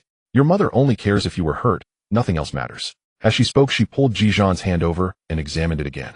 Seeing that her palm was smooth and free of abrasions, her expression finally relaxed a little. But in the next moment she frowned again. You cried so hard in the imperial study last night. Your eyes must be swollen. Did you apply anything this morning? How does that girl Ruoyi attend to you? She didn't even boil you an egg to roll over your eyes. Ji Duan couldn't help but laugh. Mother, I'm a grown woman. I can take care of myself. Ruoyi boiled an egg for me early this morning to soothe them. See, they're not swollen anymore. Yun Ruoyi leaned in for a closer look before nodding with grudging satisfaction. She finally released Ji Duan's hand, picked up her teacup, and took a sip as if the heart that had been hanging all night had finally settled back into place. Her entire demeanor relaxed. Her gaze shifted from her daughter's face to scan the neatly arranged desk and bookshelves in the room, and she suddenly smiled. This room of yours is tidier than the one in the general's mansion. Her tone softened, carrying a hint of domestic chatter. Last time you came home to stay, that shelf of books was all crooked and messy. I offered to have someone organize them, but you wouldn't let me, saying you could find things more easily yourself. How is it that you're so orderly here in the Marquis estate? Ji Duan sat down beside her, tilting her head with a smile. That's because at home I have mother to help me organize things. I have someone to rely on. When I'm back at the mansion, the children are there. As a mother, I have to set a good example. I can't be as lazy as I am when I'm by your side. Yun Ruoyi was amused by her words, the corners of her mouth curling up. She reached out and gently tapped Ji Duan's arm. You and your glib tongue. When you were little, you weren't this talkative. You'd bury your head in books all day. When I asked you to go play in the yard, you refused. You were like a little adult. Back then I used to worry that you'd grow up too quiet and get bullied. Now you can talk black into white with that mouth of yours. Even a shrew like the Qingyun princess was left speechless by your words. I learned that from mother. Ji Duan replied with a smile. Yun Ruoyi glared at her in mock anger. When did I ever teach you such tricks? Your father was away fighting at the border, and I managed the household. I always spoke plainly and never wailed or complained. Yes. Mother is righteous and honorable. It's me who has learned bad habits. Ji Duan quickly admitted her fault, but the laughter in her eyes was impossible to conceal. Mother and daughter exchanged a few more casual words. Yun Ruoyi asked about her meals in Taizhou, whether the maidservants there attended to her properly, and even inquired about how many quilts she covered herself with at night. She left no detail unasked, as if trying to make up for all the missed days of worry in one go. Ji Duan answered each question, her heart feeling warm, like being toasted by a charcoal fire on a winter's day. They chatted for about half an hour. Finally, Yun Ruoyi stopped talking, stood up, and straightened her clothes. Her tone returned to normal. All right, seeing you safe and sound puts my mind at ease. There's a mountain of things waiting for me back at the mansion. The accounts in the treasury have been overdue for 2 days. If I don't go back, those stewards will probably wear down my doorstep. Are you leaving now, mother? Ji Duan stood up as well. Stay a little longer. They'll have them prepare dinner. Please stay and eat before you go. Yun Ruoyi waved her hand. No need. You've had a rough night and probably haven't slept well. Eat something and then get some rest. I have things to attend to back home, so I won't stay. Ji Duan knew her mother's temperament and didn't insist. She personally escorted her out of the main courtyard. Ruoyi had already ordered the carriage to be prepared, and the driver was waiting at the main gate. Yun Ruoyi walked to the carriage. Just as she was about to step in, she turned back to look at Ji Duan. The morning light spilled down from the eaves, landing on Ji Duan's slightly pale face. Her features strikingly resembled her mother's younger self, yet the calmness and certainty in her eyes ran far deeper than Yun Ruoyi's had at the same age.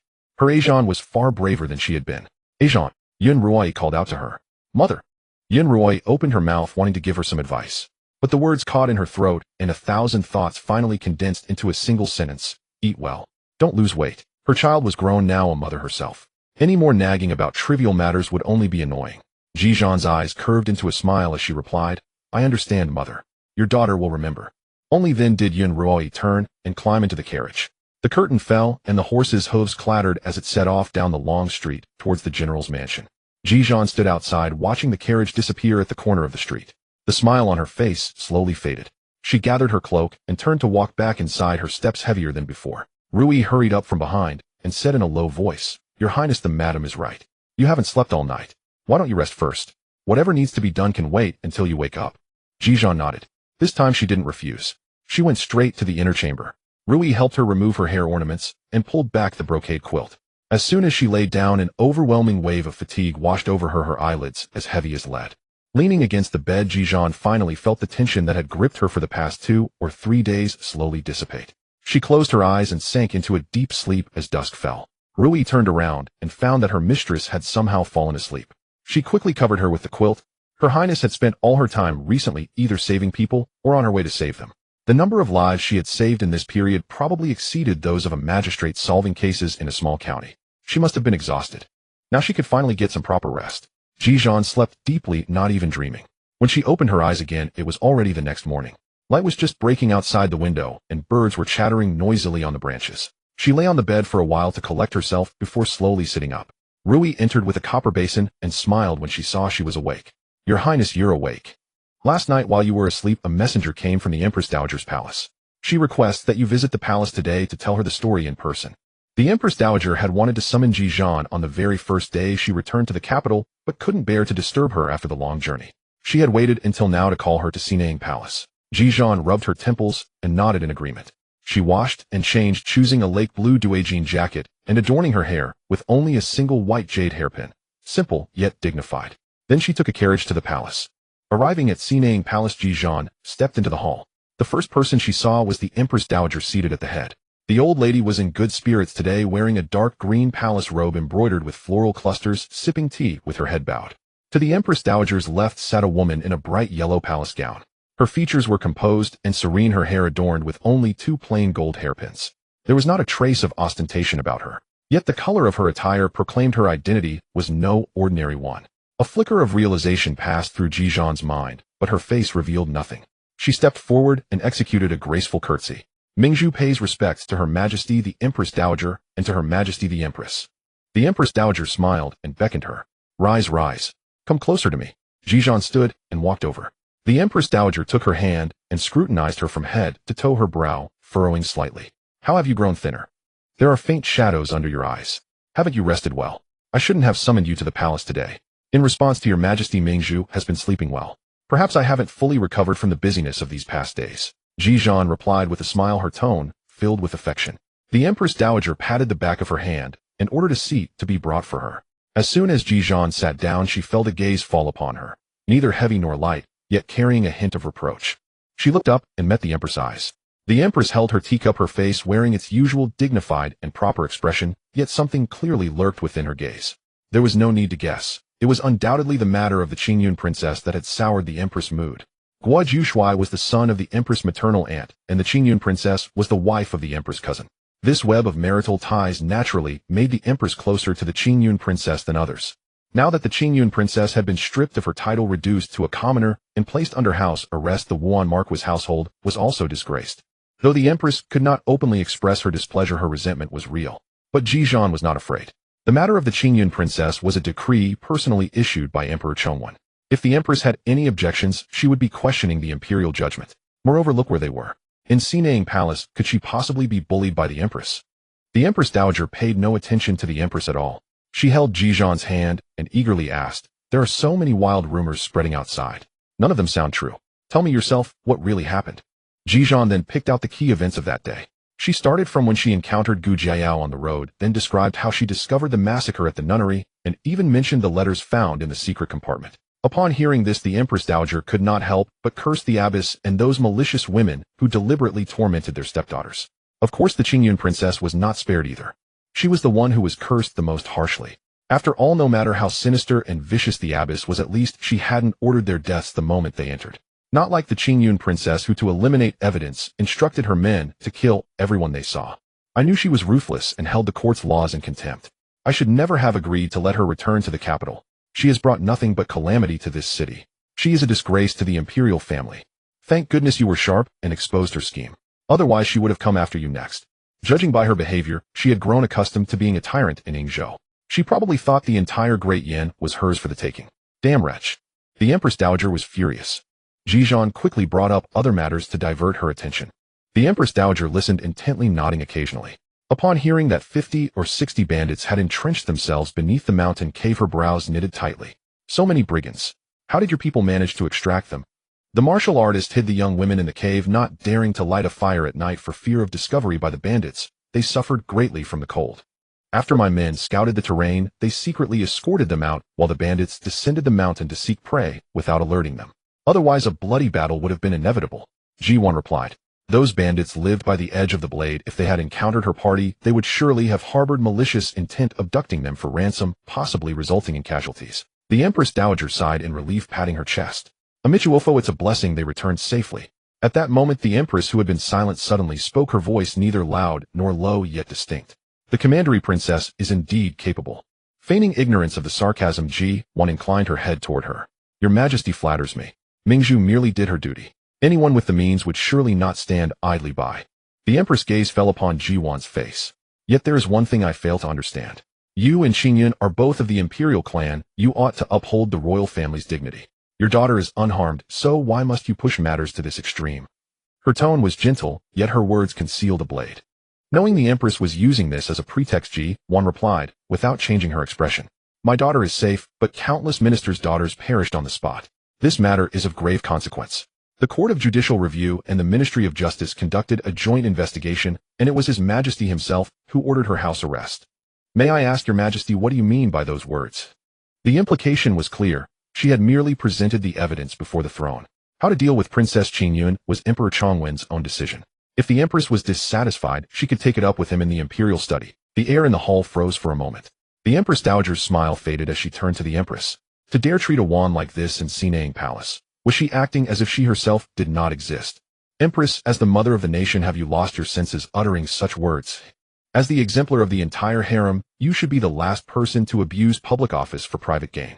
Qingyun may be your cousin's wife, but so what? She is still an imperial princess. Committing a heinous crime warrants severe punishment without leniency. If not for Marshal Gu still guarding the northern border, His Majesty would have executed her long ago, not merely placed her under house arrest. What is the Gu family dissatisfied with this outcome? Or is the Wuan Marquis estate dissatisfied? The moment the Empress Dowager finished speaking, the Empress immediately knelt, prostrating herself in apology, trembling. Mother, your servant dares not. The Wuan Marquis estate harbors no such intent. His Majesty's decision is of course correct. Your servant was merely momentarily flustered, having lost her senses, and thus spoke those words to Commandery Princess Mingzhu. A bead of cold sweat trickled down her forehead, yet she dared not move inwardly, both terrified and astonished at how deeply Ji Duan was cherished by the Empress Dowager. The last time at the fundraising banquet, the Empress Dowager had publicly humiliated Qingyun. That she could understand, as Qingyun had long been absent from Yinjing, while Ji Duan and General Ji's wife enjoyed the Empress Dowager's favor. It was natural for her to show partiality. But she was the Empress. As the Empress Dowager said, she was the mother of the nation, the role model of the harem. Yet the Empress Dowager had publicly rebuked her for a mere slip of the tongue. The gazes of the palace maids and eunuchs behind her felt like thorns on her back. Humiliated, she could only kneel on the ground without the Empress Dowager's leave. The Empress Dowager let out a cold laugh, but did not bid her rise. In my view, the Empress has been far too complacent lately, to the point of forgetting herself. Since that is the case, kneel here and reflect. Rise after half an hour. Mother. Tears of humiliation mingled with resentment streamed down the Empress' exquisite face. She cried out hysterically, as if feeling profoundly unjust. Any objection, and kneel for another hour. With these words, the Empress Dowager took Ji Duan's hand and went to the imperial garden for a stroll, finding it distasteful to remain and watch the Empress. Ordinarily, she would not publicly humiliate the Empress, but lately the Empress' ambition had grown far too. First, she pressured His Majesty to register Prince Ning under her name. Did she think no one noticed the scheme? Now she dared to question His Majesty's settled decisions, and even sneered at a wand in her presence. If she did not teach her a lesson, the Empress might truly believe she could manipulate everything at will. After the Empress Dowager left, the palace maids and eunuchs in Sinang Palace bowed their heads and quickly dispersed. Even with 100-fold courage, they dared not stay to witness the Empress' disgrace. Your Majesty, how could she treat you like this? How will you command respect in the future? What will the consorts in the harem think of you? The elderly nanny serving the Empress knelt beside her, weeping. The Empress clenched her fists, her nails digging deeply into her palms, yet she felt no pain. It was nearly afternoon when Ji Duan left the palace and returned to the Changping Marquis estate. Approaching her courtyard, she spotted a figure skulking outside, pacing and peering around, occasionally rubbing his hands together. Highly suspicious. Drawing closer, she realized it was her so-called good husband. Ji Duan rolled her eyes theatrically. Did I not say I was occupied lately, and told you not to disturb me? On the first day of her return, Gu Changping had tried to visit her courtyard, but was blocked by Rui and Shuangren. Shuangren had even subtly threatened him, saying it was best to stay away lest he anger her and get beaten again. Ji Duan had thought Gu Changping would cower under her intimidation, but it seemed he had grown bolder. My lady, your husband did not wish to disturb you, but I heard of your illustrious deeds. Even His Majesty praised you for your timely discovery, which saved the lives of so many innocent maidens. And you brought justice for those wrongfully killed. I am truly in awe. Gu Changping smiled ingratiatingly. Without sparing him a glance, Ji Duan strode into the courtyard. He trotted behind her like a lapdog. Seeing this, Shuangren could not be bothered to stop him. He had followed the lady in. Once he finished his business, she would order him thrown out. It was only a matter of time. Spit it out, or get lost. Annoyed by his rambling, empty flattery, without mention of any real matter, Ji Duan grew irritated. Seeing this, Gu Changping dared not continue his digressions. Actually, I came to ask, now that Princess Qingyun has been stripped of her title and confined to a separate residence, about the marriage between our two families.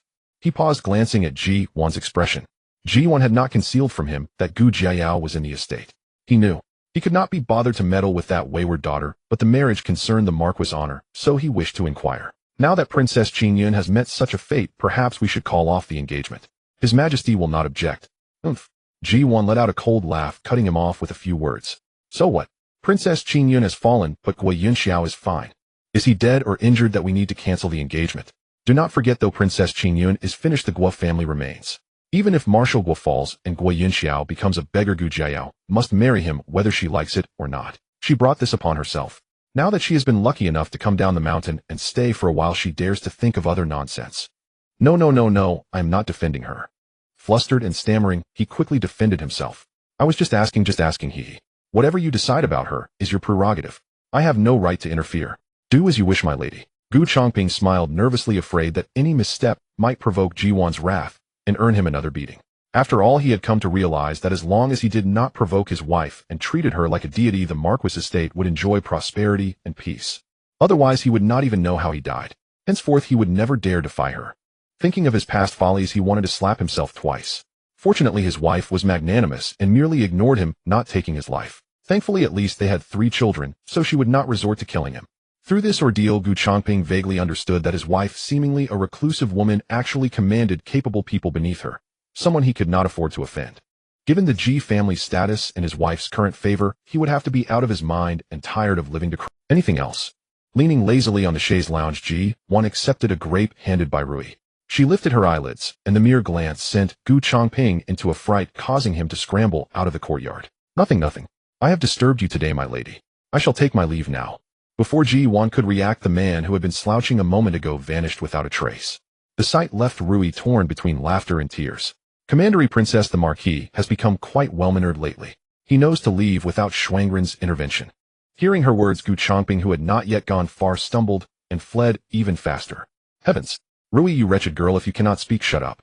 What does she mean by well-mannered lately? Was he ill? If his wife took offense, he would be in for another disaster.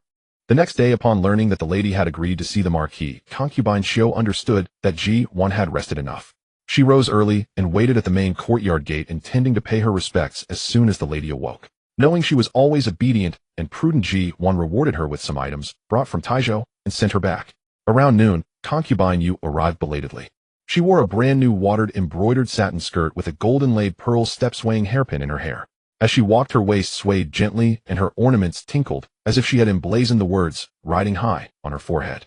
Upon entering, she gave a perfunctory curtsy. Before Ji Duan could bid her rise, she straightened up on her own and directly chose the seat closest to the host position, a chair usually reserved for the latter's close confidants. She plopped down. Not content with sitting, she leaned back, crossed her legs, and swung one embroidered shoe back. Her posture made it seem as if she were the true mistress of the main courtyard, and Ji Duan merely a caretaker. Your servant pays respects to the lady. Concubine, you said in a syrupy voice, her gaze sweeping the room before settling on the plate of pine nuts in Rui's hand. She leaned over, grabbed a handful from the plate, and tossed them into her mouth. Oh, Miss Rui's hands are so nimble, shelling these pine nuts so perfectly. But my appetite has been poor lately. The doctor advised a light diet during pregnancy. The Marquis specifically instructed the kitchen last night to prepare a bowl of stewed snow clam with rock sugar for me, saying it was a newly imported delicacy from the south unavailable elsewhere. After speaking, she reached for another handful. Frowning, Rui stepped back with the plate. Unfazed by her empty hand, concubine, Yue chuckled, crossed her legs the other way, and lounged deeper into. Ji Duan turned a page of her book, watching her with leisurely amusement. It seems concubine Yue has been living quite comfortably in the estate lately. Hence her impertinence. Unfortunately, concubine Yue missed the undertone and raised her voice. My lady speaks too highly. No matter how precious I am merely a concubine. How could I compare to you? However, now that I am with child, the Marquis has repeatedly urged me to prioritize the baby's well-being. Should anything go wrong, the Marquis would be heartbroken. She dabbed the corner of her mouth with a handkerchief, feigning fragility. It is only by relying on the Marquis' affection that I dare speak a few intimate words to you, my lady. Pray do not think me presumptuous. Though her lips uttered, do not think me presumptuous, her entire demeanor, from her posture to her gaze and her crossed feet, was nothing but presumption. Rui's face darkened. Shuangren, leaning by the door, tightened his grip on the dagger at his waist. Even the maids sweeping the courtyard outside paused their steps surreptitiously. Ji Duan finally set down her book. She slowly closed the pages, placed it on the table, and let her gaze drift from concubine, yes, smug face downward, to her arrogantly raised toes and her round belly. Ji Duan's voice was not loud, but it was as cold as water thrown out in the dead of winter. I did not take in a single word of your so-called intimate talk. But from the moment you entered, who gave you permission to sit? Who allowed you to cross your legs? Who gave you the audacity to stretch your feet toward my tea table? Startled, concubine Yue instinctively lowered her legs. Ji Duan continued. What, that piece of flesh in your belly hasn't even seen the light of day, and you already think you can swagger through this main courtyard? Concubine Yue scrambled to her feet, nearly stumbling. My lady, you misunderstand. Your servant never meant that. Go outside and kneel. Ji Duan could not be bothered to say another word. Kneel at the main courtyard gate for a full hour. Do not rise until the time is up. Concubine Yes had snapped up, her eyes filled with shock and anger. My lady, your servant is with child. So what if she is with child? Ji Ju interrupted, utterly dismissing her words. I am not making you kneel on broken tiles or under the scorching sun for 3 or 4 hours. That is already out of consideration for the child in your belly. If you are truly afraid of harming your health, that is easy enough to manage. She gestured with her chin toward Fuling by the door. Fuling, bring a chair and sit guard. If she faints from kneeling, treat her. Once she revives, she can continue kneeling. I guarantee your child will be safe. I am simply curious to see how many times you can feign discomfort in an hour. Fuling responded with crisp efficiency, picked up her medicine chest and a small stool, and sat down 3 paces from concubine Yue. She leisurely twirled silver needles while basking in the sunlight. Concubine Yue stood frozen, the color draining from her face. Her lips moved soundlessly for a long moment, unable to utter a single word. A long pause ensued. Biting her teeth, she shuffled step by step to the doorway. Under the gaze of the servants and maids filling the courtyard, she knelt with utmost reluctance. The dull, clear thud of her knees hitting the bluestone slab echoed. Before she could even straighten her skirt, the sunlight blazed down upon her mercilessly. Rui whispered, Your Highness, her sitting posture was so improper. Why didn't you just order her out immediately? Ji Ju picked up her book again and sneered.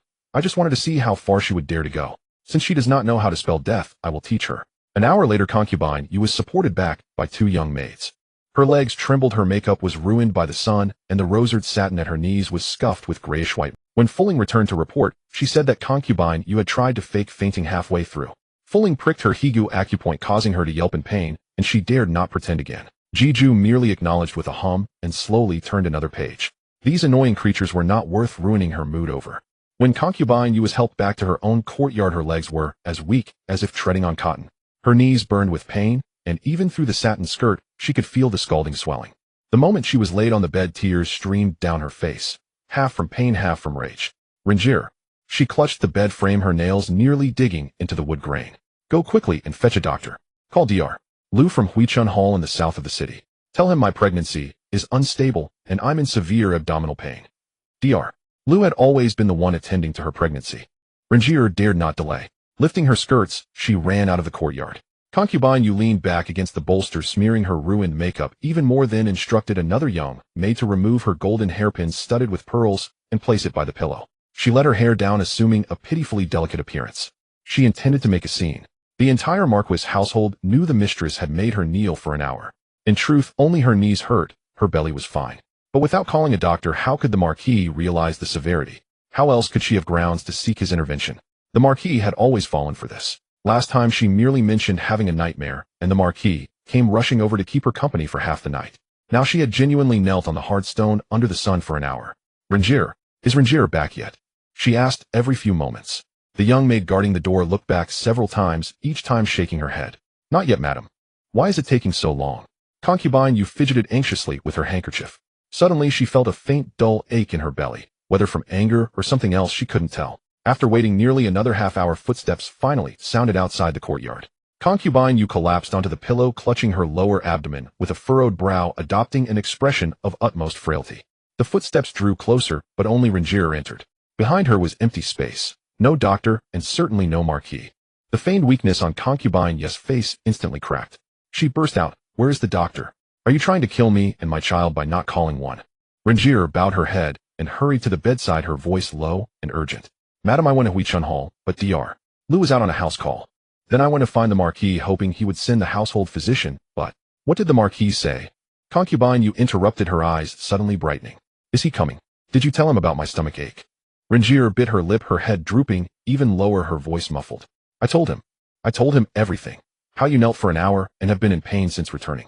But the Marquis. What about the Marquis? Spit it out." Concubine Yue was nearly fuming. Rangier almost buried her chin in her chest. "I didn't see the Marquis himself. Only Guanglin came out to answer. He said the Marquis was reviewing official documents in his study and had no time today. He said the Marquis instructed you to rest well, and if you felt unwell you could go to the household physician to get a prescription for miscarriage prevention." Concubine Yue was stunned. The color drained from her face, leaving it deathly pale. He didn't say he would come to see me. Rangier, he didn't even ask a single word about me or the child in my belly. Impossible. Didn't you tell him about the mistress punishing me today? Or did you not tell him about my stomach ache?" Concubine Yue grabbed Rangier's arm, her sharp nails digging into the flesh, but Rangier dared not even cry out. "I did tell him, but Guanglin said the Marquis said that if you had known your place the mistress wouldn't have had to punish you. What happened today was entirely your fault." Her voice grew softer and softer. Upon hearing this, Concubine Yue seemed to lose her very soul. She had thought that when the mistress punished her the Marquis would surely feel sorry for her and take her side. After all, she carried his child. But she never expected he would instead blame her. Then what was the point of her kneeling for that hour? Her knees were swollen, her face was lost, and in the end, she didn't even get a single word of comfort. She bit her lower lip hard, finally squeezing out a sentence through gritted teeth. "Fine. Just fine. The mistress has impressive skills, and the Marquis has such a kind heart." Her eyes stung, but the tears refused to fall as she forced them back. If she couldn't do anything about the mistress, she could still deal with others. Seeing Rangier still standing there dumbfounded, her anger flared. She kicked Rangier in the chest. "You worthless thing. Are you staying to watch my misery? Get lost. Go to the physician for the medicine and bring a jar of liniment for bruises." Rangier was knocked over, her lower back hitting the ground with a painful thud. She forced herself up despite the pain. "Yes, madam, I'll go at once." The concubine still had the strength to kick people. Clearly she was fine. She had only made Rangier run an errand for nothing, only to be scolded and beaten again. The moment the door closed, dissatisfaction was plain on Rangier's face. After she left, Concubine Yue leaned alone against the bed, her vacant gaze fixed on the canopy above. This humiliation, she could not swallow it. When the news reached the main courtyard, Ji Duan was lounging on a chaise lounge by the window, idly nibbling on a pine nut she had just shelled. The pine nuts Rui had painstakingly shelled could not go to waste just to benefit others. Just then Rui entered and recounted in detail how Rangier had gone to the study to request the Marquis' presence, only for him to refuse and utter the words, "If she had known her place, why would the lady have punished her?" Their informant in the study had heard not Guanglin's relayed version, but the Marquis' own words. Ji Duan's hand holding the pine nut paused, slightly a flicker of surprise in her eyes. "He really said that?" "Absolutely true." Rui's eyes held a smile. "Our people heard it with their own ears, and all the attendants near the study heard it too. There's no mistaking it." Ji Duan took a sip of tea from her cup. The warm liquid slid down her throat, bringing a sense of comfort. She was indeed satisfied.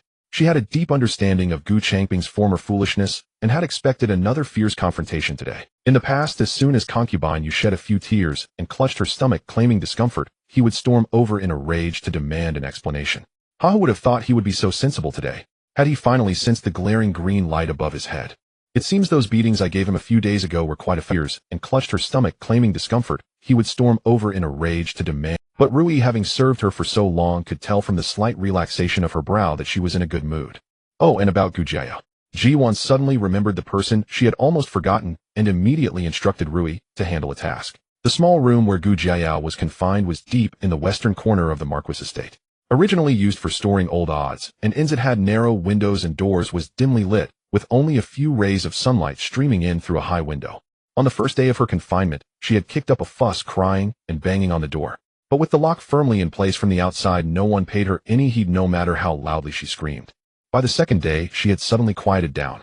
Rui thought she must have finally accepted her fate. But when she arrived at the small room holding Gu Jiayao, she was greeted by the mess on the table. Oil paper fruit pits, half-gnawed chicken bones, and a plate of osmanthus cakes that hadn't been cleared away. Cake crumbs were scattered across the table, and a few ants were crawling up the table leg. Her face instantly darkened. Gu Jiayao, who had been lounging on the bed picking her teeth, instinctively hid the thin bamboo pick in her sleeve upon seeing Rui enter, quickly forcing a look of grievance onto her face. Before she could even begin to explain, Rui had already turned to look at the three maids and matrons standing outside the door. Who told you to send these? Old Madame Zhou trembled all over, not daring to meet her eyes. Old Madame Li stammered, trying to defend herself, but a sharp glare from Rui made her swallow her words. Having served in the Marquis estate for so many years, Rui could easily see through the intentions of these servants. They weren't feeling sorry for Gu Jiayao, a disgraced concubine's daughter. Their sudden eagerness was simply because they saw the princess consort had brought her back, making them wonder if she still had a chance to turn things around. They were afraid that if she ever got out, she would take revenge on those who had mistreated her.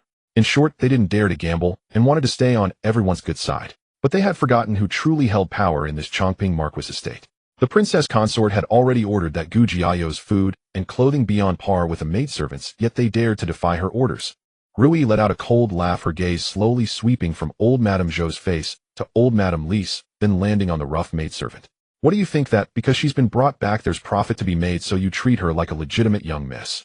Do you think that by giving her a few cakes today and half a chicken tomorrow, she'll remember your kindness if she ever makes a comeback? Old Madame Zhou was so frightened she kowtowed repeatedly. No, this old servant would never dare. I only thought that the second miss is after all a Gu by blood and the lattice own daughter. A Gu by blood. Rui cut her off, her tone as icy as a blade scraping bone. This household is run by the princess consort. Everyone knows the foolish things the second miss has done. Yet you dare to defy the princess consort's orders, feeding her and treating her well. Have you forgotten whose bread you eat? These words left old Madame Zhou speechless, while old Madame Li and the maidservant didn't even dare to. Rui said no more and directly ordered the attendant who had come with her take the three of them to the head matron. 20 lashes each, then banish them to the laundry room. Their duties will be reassigned. Miss Rui, we wouldn't dare again, please show mercy. Yes, those things were all coaxed out of us by the second miss. We were deceived by her too. The three were dragged away, crying and shouting, their voices echoing for a long time before gradually fading. Rui turned back to look at the bewildered Gu Jiayao. Gu Jiayao had already sat up straight, the greasy shine around her mouth not yet wiped clean. Rui walked to the table, picked up the plate of osmanthus cakes, and right in front of Gu Jiayao threw it, dish and all, into the nearby slop bucket. Second miss, I know better than anyone what schemes you're plotting. You want to use this opportunity to stay in the Marquis estate, don't you? Gu Jiayao's face turned pale, shocked that her thoughts had been seen through so easily. Seeing her like this, Rui smiled. Oh, and there's one more thing I forgot to tell you, second miss. Gu Jiayao looked up at her, a puzzled and wary expression in her eyes. She had a feeling that what Rui was about to say would not be good news. And she was right. While you were coaxing those matrons into bringing you food these past few days, did you also happen to inquire about other matters? Like the matter of Princess Qingyun? Gu Jiayao's face turned white. She had indeed asked. Old Madame Zhou was a gossip, and she had easily tricked her into revealing that Princess Qingyun had been stripped of her title and placed under house arrest. At that moment, her hand had nearly dropped the pastries. A jolt of surprise was followed by an uncontrollable surge of secret joy. If Princess Qingyun had fallen, then her engagement to Gui Yunxiao would be called off, wouldn't it? She wouldn't have to marry that fool. But before she could revel in her joy for long, Rui completely shattered her illusion. Are you thinking, second miss, that with Princess Qingyun in trouble, the marriage with the Guo family is off? Rui smiled gently, a smile that made Gu Jiayao's scalp crawl. Isn't it? Gu Jiayao gritted her teeth, her voice strained. Princess Qingyun has been reduced to a commoner. What status does Gui Yunxiao have that he can still be worthy of me? Whether you are worthy or not is not for you to decide. The princess consort has decreed the Qingyun princess is the Qingyun princess, and the Guo family is the Guo family. Even if the princess has fallen, the Guo family has not. Even if Gui Yunxiao is reduced to a beggar, you still have to marry him. Gu Jiayao's face drained of all color in an instant. Why? What does the Qingyun princess matter have to do with me? What is Gui Yunxiao now? Why should I still marry him? Why? Rui tilted her head, a faint trace of mockery in her voice. Second miss, that is quite an interesting question to ask. Back then, in front of all the guests, it was you yourself who insisted on this engagement with all your might. Now that trouble has arisen, you wish to wash your hands of it. You cannot have all the advantages in this world. Gu Jiayao's lips trembled as she wanted to retort, but could find no words. Back then, her mother had publicly rejected the Qingyun princess' request for her to be betrothed to Gui Yunxiao. It was she herself who thought that by clinging to the Qing prince's coattails, she could escape her predicament in the manor and enjoy a life of luxury in Yingzhou. But how could she have known that the Qing princess would actually want her dead? Now in this situation, even if she married into the Gu family, how would Governor Gu treat her? Gu Jiao felt certain it would not end well. I won't marry him. She suddenly clenched her fists. I won't marry Gu Yinxiao. Mother cannot do this to me. Since she saved my life on the road, she must still care for me. Aunt Rui, please tell Mother that I know I was wrong. From now on I will mend my ways, and only listen to Mother. Rui was indifferent to her hysteria. Second miss, this servant still has one more matter to mention. She stepped forward looking at Gu Jiao's shocked and furious face, her voice clear and distinct. The princess consort said that the nunnery in the suburbs has been sealed by the Court of Judicial Review. You have nowhere to go. She has already found another nunnery in our hometown for you. Quiet and far from the world, perfect for someone as restless as you to cultivate your character. Tomorrow morning someone will escort you on your journey. Gu Jiao was completely frozen. A nunnery. After a long pause, she finally squeezed out a hoarse voice. Impossible. Nothing is impossible. If you stay in the manor, you not only offend the princess consort's eyes, but no one else can tolerate you either. At the nunnery you will chant scriptures and copy books daily and eat a vegetarian diet. The days may be austere, but compared to the things you have done, the punishment is already light. The princess consort has been quite generous with you. The tears finally fell from Gu Jiao's eyes. This time she was truly afraid. She had originally thought that her chance to return meant her mother had softened, had compromised. Even if she was confined, it was only for show.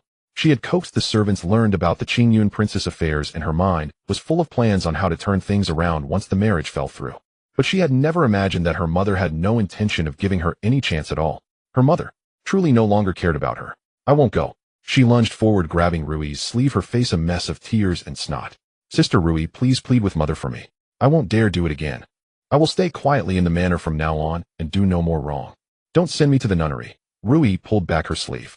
Second miss, it's useless telling me this. The princess consort never changes her decisions. Having said that, she turned and walked towards the door.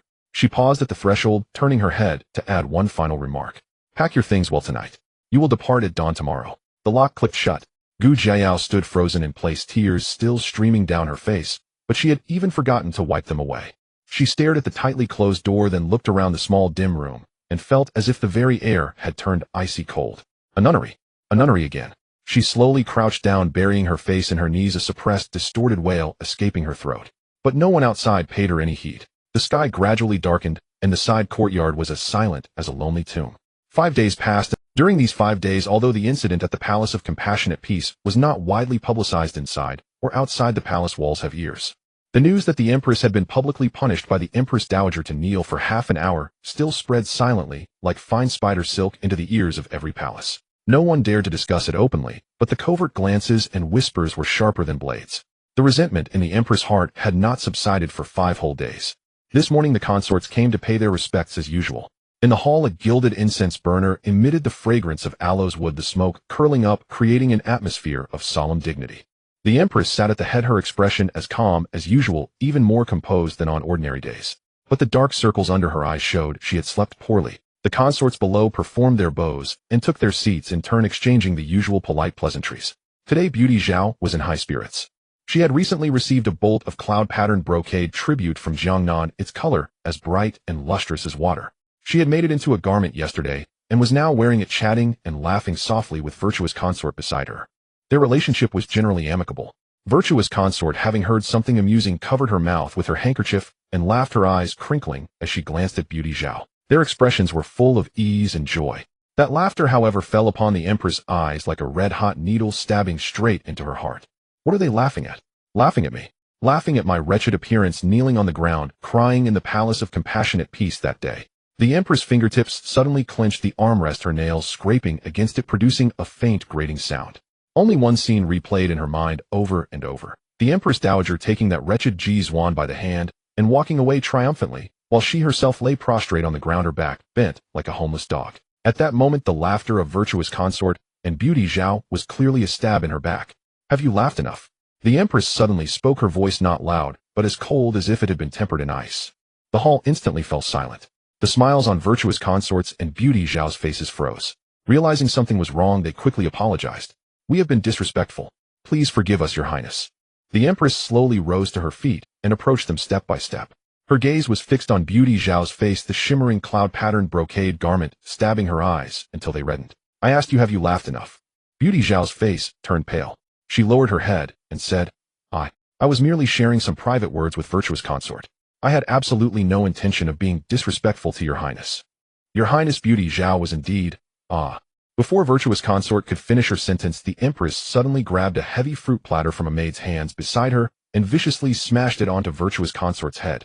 Precious fruits rolled all over the floor, but no one cared. Virtuous consort. Someone quickly summoned the imperial physician. The fruit bowl struck the noble consort square on the temple, shattering into countless shards. The razor-sharp porcelain cut through skin and flesh, and blood gushed forth instantly, streaming down half of her face from her brow. The noble consort cried out in pain, staggering backward, while clutching her forehead, her fingers stained with vivid red blood. The consorts and concubines in the hall erupted in screams. Beauty Zhao collapsed to the ground in terror, while a few timid noble ladies covered their mouths, their eyes rimmed with red. Yet the empress was still not appeased. She raised her hand and delivered a resounding slap across the bleeding cheek of the noble consort. The sharp, crisp sound of the blow sent the noble consort reeling to one side, her hair bun falling apart, and her jeweled hairpins clattering to the floor. Who do you think you are to dare mock me? Do you think you can run rampant just because you have two princes by your side? But do not forget, I also have Prince Ning. The empress roared. I am the empress, the sovereign of the 6 palaces. A mere consort like you dares to be insolent before me. Then Beauty Zhao also received 2 slaps, her cheeks flushed crimson as she clenched her teeth, afraid to let out a single sob. Yet she still cast a worried glance toward the noble consort. The entire hall knelt in prostration, no one daring to offer counsel. For a moment, only the empress' heavy breathing and a profound silence remained. When Emperor Chongwen left the court, his steps were faster than usual. The hem of his dragon robe swept across the white marble steps, and the eunuch behind him had to trot to keep pace. His expression was grim, and he spoke not a single word the entire way, heading straight for Chengal Palace. As soon as he reached the palace gate, he caught a heavy stench of blood mingled with the scent of medicine. The imperial physicians were just leading 2 female healers out of the inner chamber. They collided with him and hastily knelt in a row. Your subjects pay homage to your majesty. How is the noble consort? Emperor Chongwen asked, tilting his head. Physician, he, sweat beading on his forehead, bowed his head and replied, to report to your majesty, the wound on the noble consort's temple is quite deep. The porcelain sliced through nearly an inch of flesh, but fortunately the skull was not injured. Your subject has carefully cleansed and applied medicine, suturing the wound with the finest golden wound salve. However, since the injury is on the head, she requires several months of quiet recuperation to heal. If not properly cared for, she may suffer from chronic headaches on rainy days in the future. Emperor Chongwen paused for a moment, his expression darkening further. He waved his hand for the physician to withdraw, and then entered the bedchamber himself. The room was dim, with curtains hanging low. The noble consort reclined half upright against the headboard, a thick white gauze bandage wrapped around her forehead, faint traces of blood seeping through its edges. Her complexion was as pale as paper, her hair disheveled. Her usually smiling almond eyes were now swollen and red beyond recognition, with traces of tears still glistening at the corners. Hearing footsteps, she turned her head. Seeing it was Emperor Chongwen, she burst into loud sobs. Your Majesty. Her cries had completely shed their usual dignified composure. She sounded like a child, wronged beyond measure, her shoulders trembling violently as tears streamed down her face. Your Majesty, she choked out, calling to him. I did nothing wrong. I was merely exchanging a few idle words with Sister Zhao when the Empress struck my face with an object and slapped me. In all my life, I have never suffered such humiliation. As she spoke, she raised her hand to touch the gauze on her forehead, sobbing until she could barely breathe. I nearly died there, Your Majesty. Emperor Chongwen strode quickly to the bedside and sat down, taking her cold hand in his, while gently patting her back with the other. His voice was full of tenderness. I know everything. You have been wronged. I came too late.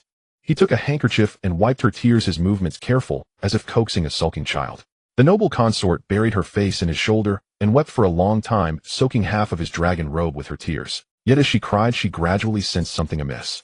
From beginning to end, Emperor Chongwen had only spoken words like, you have been wronged, I feel for you, and rest and recover well, but never once mentioned that he would seek justice for her, let alone how he intended to deal with the Empress.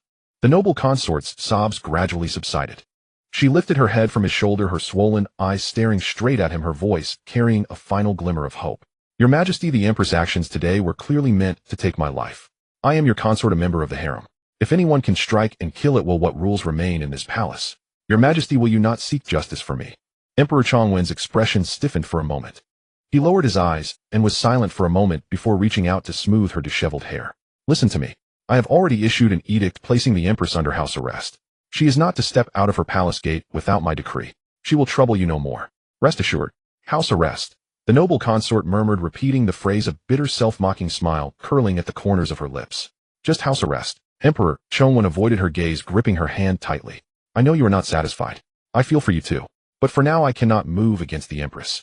He paused, his voice dropping so low that only the two of them could hear. Rest assured the day will come when you can avenge today's grievance with your own hands.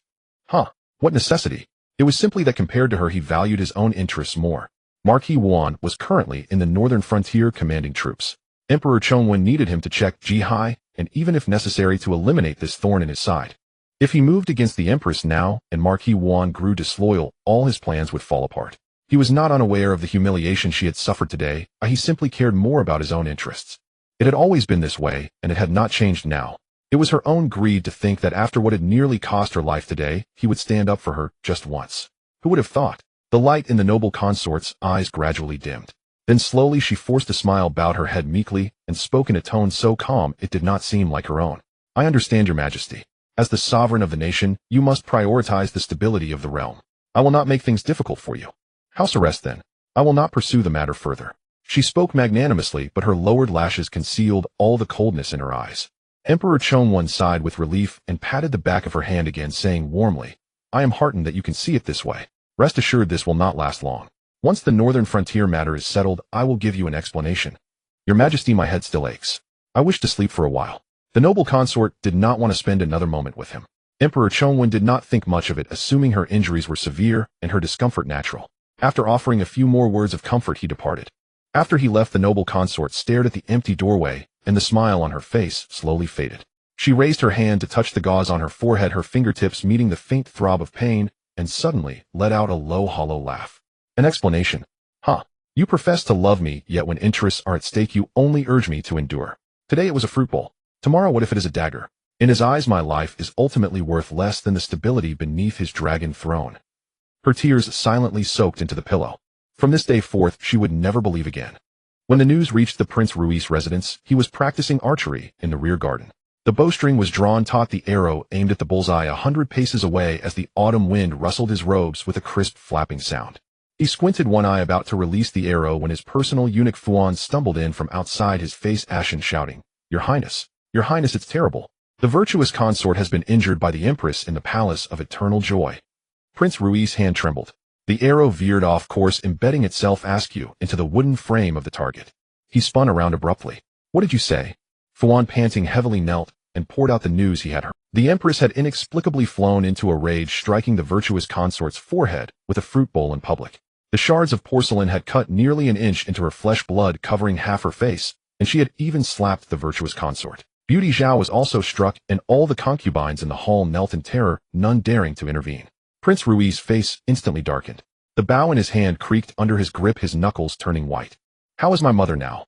The imperial physician has attended to her. The wound is deep and required stitches. She will need months of rest to recover. Fuan lowered his head, his voice fading. His Majesty has also gone. Upon hearing that his father had also gone, Prince Rui felt a slight easing of the tightness in his chest. He threw down the bow and strode towards the palace gates. Prepare my horse. I am going to the palace to see my mother. Your Highness. Fuan grabbed his leg. His Majesty may still be in the Palace of Eternal Joy. For you to barge in so hastily would be a breach of etiquette. Moreover, with the virtuous consort injured, your presence would only cause her worry. It would be better to wait until His Majesty leaves and the consort has rested. Prince Rui looked down at him, his gaze as cold as ice. Step aside. Fuan dared not block him again. Prince Rui rode his horse into the palace, galloping all the way to the palace gates.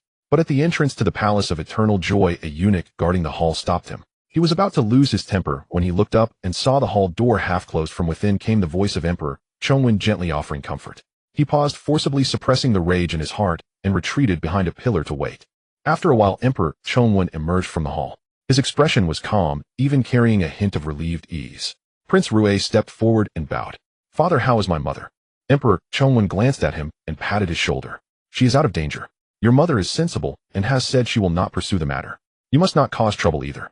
Return to your residence. Prince Rui was stunned. Not pursue the matter. He looked up at Emperor Chongwen's face, which at that moment felt utterly alien to him. Father. He clenched his fists, his voice low. My mother's head was struck by the Empress. She is so grievously injured, and you would have her simply let it go. Emperor Chongwen's brow furrowed almost imperceptibly. Prince Rui, mind your place. Place. Prince Rui's Adam's apple bobbed.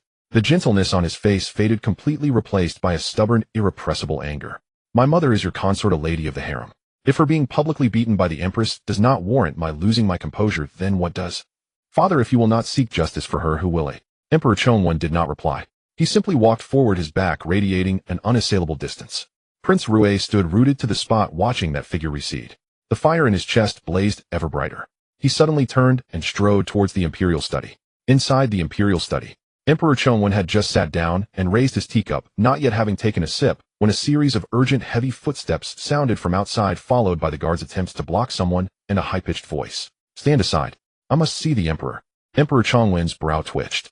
He set down the teacup. The door was pushed open violently, and Prince Rue burst in. The guards behind him knelt in a row, kowtowing and begging for forgiveness. Forgive us, your majesty. His highness. Emperor Chongwen waved his hand, dismissing the guards. The hall doors closed once more, leaving only father and son in the vast study. Emperor Chongwen's tone was unreadable. Do you know the punishment for forcibly entering the imperial study? Disregarding everything, Prince Rue walked straight to a spot 3 paces from the imperial desk, his chest. He raised his eyes, meeting Emperor Chongwen's gaze. Father, I know it is a capital offense to force my way into the imperial study, but if I did not come today, I would never have a moment's peace for the rest of my life. I ask you, Father, what wrong did my mother commit? She merely exchanged a few words with Beauty Zhao, and for that the Empress smashed her head and slapped her face. All the concubines in the hall witnessed it. My mother's dignity was trampled into the mud. Yet you went to see her and dismissed it all with a mere house arrest for the Empress. Father, the Empress intended to kill my mother. If that blow had been half an inch to the side, hitting her temple, would my mother still be alive today? Have you considered, Father, that if my mother had died today, would I be standing here speaking with you? Emperor Chongwen's face darkened. He tapped a finger lightly on the imperial desk. I have already dealt with the Empress. She is confined to her palace and cannot leave without my decree. What more do you want? To depose her? Prince Rue clenched his fists, his eyes reddening. I dare not. But my mother has been by your side for so many years, gentle and virtuous, never once stepping out of line. She is even cautious before the Empress Dowager. She has suffered such an injustice, yet you only tell her to let it go. Father, you are too cold and heartless. Enough. Emperor Chongwen slammed his hand on the desk. Tea splashed from the cup, soaking the memorials on the desk. Prince Rue shuddered at the sound, but still did not retreat a single step. Emperor Chongwen stood up, looking down at the young man whose brows and eyes bore a resemblance to his own youth. He said coldly, Do you think I don't want to punish her? Do you think it was easy for me to see your mother covered in blood? So you would sacrifice my mother for stability? Prince Rui's voice suddenly rose. If the Marquis of Wuan harbors treacherous intentions, would he obey, even if you did not touch the Empress? So you would sacrifice my mother for stability? Prince Rui's voice suddenly rose. If the Marquis of Wuan harbors treacherous intentions, would he obey, even if you did not touch the Empress? Conversely, if he is loyal, these matters would not sway him. In the end, it is simply that you, Father, lack the courage. Who do you think you are to judge me? In a fit of rage, Emperor Chongwen grabbed the teacup beside him and smashed it on the ground. The teacup shattered on the floor tiles. Shards of porcelain splashed onto the hem of Prince Rui's robe, but he did not even flinch. Kneel, Emperor Chongwen commanded in a deep voice. Prince Rue gritted his teeth, bent his knees heavily, and knelt upon the pile of shards. The impact of his knees on the tiles made a dull sound. Yet his back remained ramrod straight. Emperor Chongwen stared at him for a long moment, before finally speaking slowly. Prince Rue, for offending a superior, for shouting in the imperial study, for defying your sovereign, and Father, 20 strokes of the rod, and kneel outside the imperial study for 3 hours without rising or taking food or drink. After kneeling, return to your residence. Without my decree, you are not to enter the palace again. 2 guards escorted Prince Rue to the white marble steps outside the imperial study and pressed him onto a bench. The sound of the rod striking his body was dull and solid, blow after blow. He clenched his jaw tightly, uttering not a single cry. Only large beads of sweat rolled down his forehead, splashing onto the cold stone tiles. After the 20 strokes were finished, blood seeped through the robes on his buttocks and back. It took him a while to struggle to his feet. He did not move away. After the guards withdrew, he knelt upright at the bottom of the steps. Having just been beaten, kneeling now sent excruciating pain through his wounds. Sweat beaded more densely on his brow. Yet his spine remained straight, like an unyielding pine tree. Occasionally eunuchs and maids passed by outside the imperial study. Their gazes would steal a glance at the kneeling figure, then quickly drop. None dared to comment, and none dared to approach. After kneeling for a while, the after effects of the 20 strokes suddenly hit him. He trembled all over with pain, but every time he wanted to lean forward to ease the pain, the image of his mother covered in blood and sobbing on Emperor Chongwen's shoulder flashed in his mind. And then he would straighten his back again. He gripped the fabric of his robe so tightly that his fingernails almost tore through the cloth. This justice, if his father would not deliver it, he would remember it himself. One day he would ensure his mother never had to suffer such humiliation again. Inside the palace of eternal joy, the scent of medicine still lingered. When the virtuous consort learned of Prince Rui's punishment, she hastily tried to get out of bed. The movement sent a dull ache through her forehead, but she ignored it, grabbing her outer robe to put it on her fingers, trembling slightly with anxiety. Biyun, help me dress. I must go to the imperial study. Biyun's eyes reddened, and she knelt with a thud. My lady, the physician said you must rest. Your bleeding has only just stopped. If you get agitated again, the wound might worsen. As for Prince Rui, your servant knows you are worried for his highness. But if he knew you were rushing about for him, while ill, how distressed he would be. The virtuous consort paused, her fingernails digging into her palm. She knew Biyun was right, but how could she stand by and watch her son be punished? She knew the emperor's temperament too well. He would not tolerate anyone defying him. Unless her son admitted his fault today, the emperor would not let him go. Her son, young and hot-headed upon learning that the empress had injured her, and that the emperor had done nothing, had actually gone to the imperial study to have a fierce argument with his majesty. The foolish boy. She gritted her teeth and still raised her hand to fasten her sash. Just then a series of urgent, yet steady footsteps sounded from outside. Immediately after, a familiar voice rang out from outside the hall door, unhurried, but carrying an undeniable weight. Virtuous consort, please wait. The pearl curtain was lifted by a palace maid. Matron Rong, dressed in a dark blue palace gown, entered with a warm smile. Behind her followed 4 maids, each holding a lacquered gold brocade box, clearly from the palace of benevolent tranquility. The virtuous consort stood frozen, her fingers still on her unfastened sash, momentarily forgetting to move. Matron Rong approached, unhurriedly curtsying first. This old servant brings an oral decree from Her Majesty the Empress Dowager. She bids you not to worry about Prince Rui. Her Majesty has already sent me to the imperial study to speak. His Majesty has relented. His Highness has returned to his residence, suffering only superficial injuries. Her Majesty has already sent imperial physicians to attend to him. The virtuous consort's head shot up. Her eyes suddenly reddened. Aunt, how could she? Her voice was hoarse. When she uttered those 2 words, even she found them strange. In all her years in the palace, she had never addressed the Empress Dowager as such in front of others, nor did the Empress Dowager allow her to overstep. She was the virtuous consort and imperial consort, while the Empress Dowager was the supreme matriarch of the harem.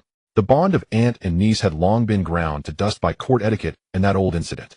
Yet at this moment those 3 words escaped her uncontrollably. A flicker of pity passed through Matron Rong's eyes. She nodded slightly, then gestured for the 4 maids to present the brocade boxes. She opened the lids one by one. Fine old ginseng bird's nest wound healing ointment, a white jade rui, and a plate of the virtuous consort's favorite childhood dessert, steamed milk custard with osmanthus sugar. Her Majesty says you are injured and must rest well. These are all fine things from the palace of benevolent tranquility's storerooms accumulated over the years. They would only gather dust and feed the worms if left unused. As for the rest, that plate of custard was specially ordered by Her Majesty from the imperial kitchen. She said you loved this taste as a child and wondered if your palate had changed over the years. The virtuous consort's tears suddenly fell. She quickly turned her head away, wiping them with the back of her hand, but the teardrops still splashed onto her lapel one after another. She recalled that in the early years of her time in the palace, the Empress Dowager had always been indifferent during her visits. Occasionally, when her gaze fell upon her, it carried an indescribable distance. She had always believed the Empress Dowager still resented her for taking the position that rightfully belonged to her. She had thought the Empress Dowager would hate her for life. Yet today, when she was most miserable and isolated, the Empress Dowager had stepped in to shield her. Matron Rome. The virtuous consort's voice choked with emotion. The Empress Dowager's great kindness is beyond my ability to repay. I only ask that you convey my deepest gratitude to her. Matron Rome stepped closer, lowering her voice. My lady, the Empress Dowager bids you to rest and recover well, and not to dwell on anything else. She has seen the storms of this harem for decades longer than you. No matter what happens now, the one who laughs last wins. Do not lose your fighting spirit. After hearing this, the virtuous consort knelt facing the direction of the palace of benevolent tranquility and kowtowed solemnly. Your subject thanks for the Empress Dowager's guidance. She prostrated herself on the ground, her forehead pressed against the cold floor tiles. She felt the stone that had weighed on her chest for so many years finally begin to loosen. Matron Rome quickly stepped forward to help her up. My lady, please rise. The floor is cold, and you are still injured. Her Majesty instructed me to see you lie down and rest before I leave. If you refuse, I cannot report back.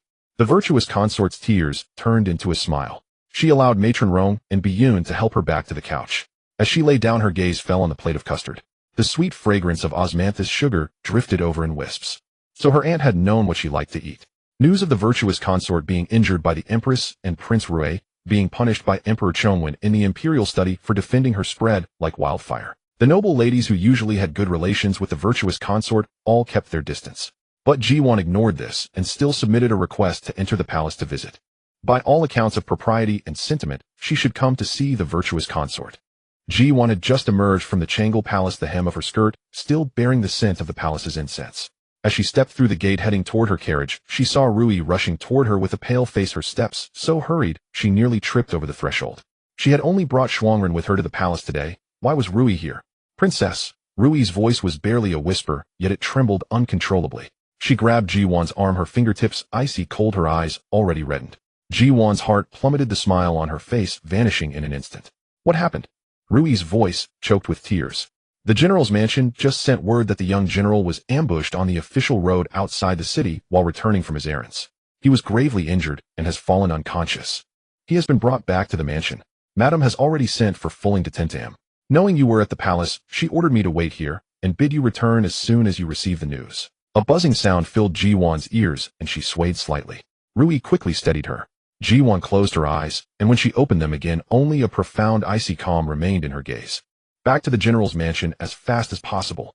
The carriage lurched to a halt before the mansion gates.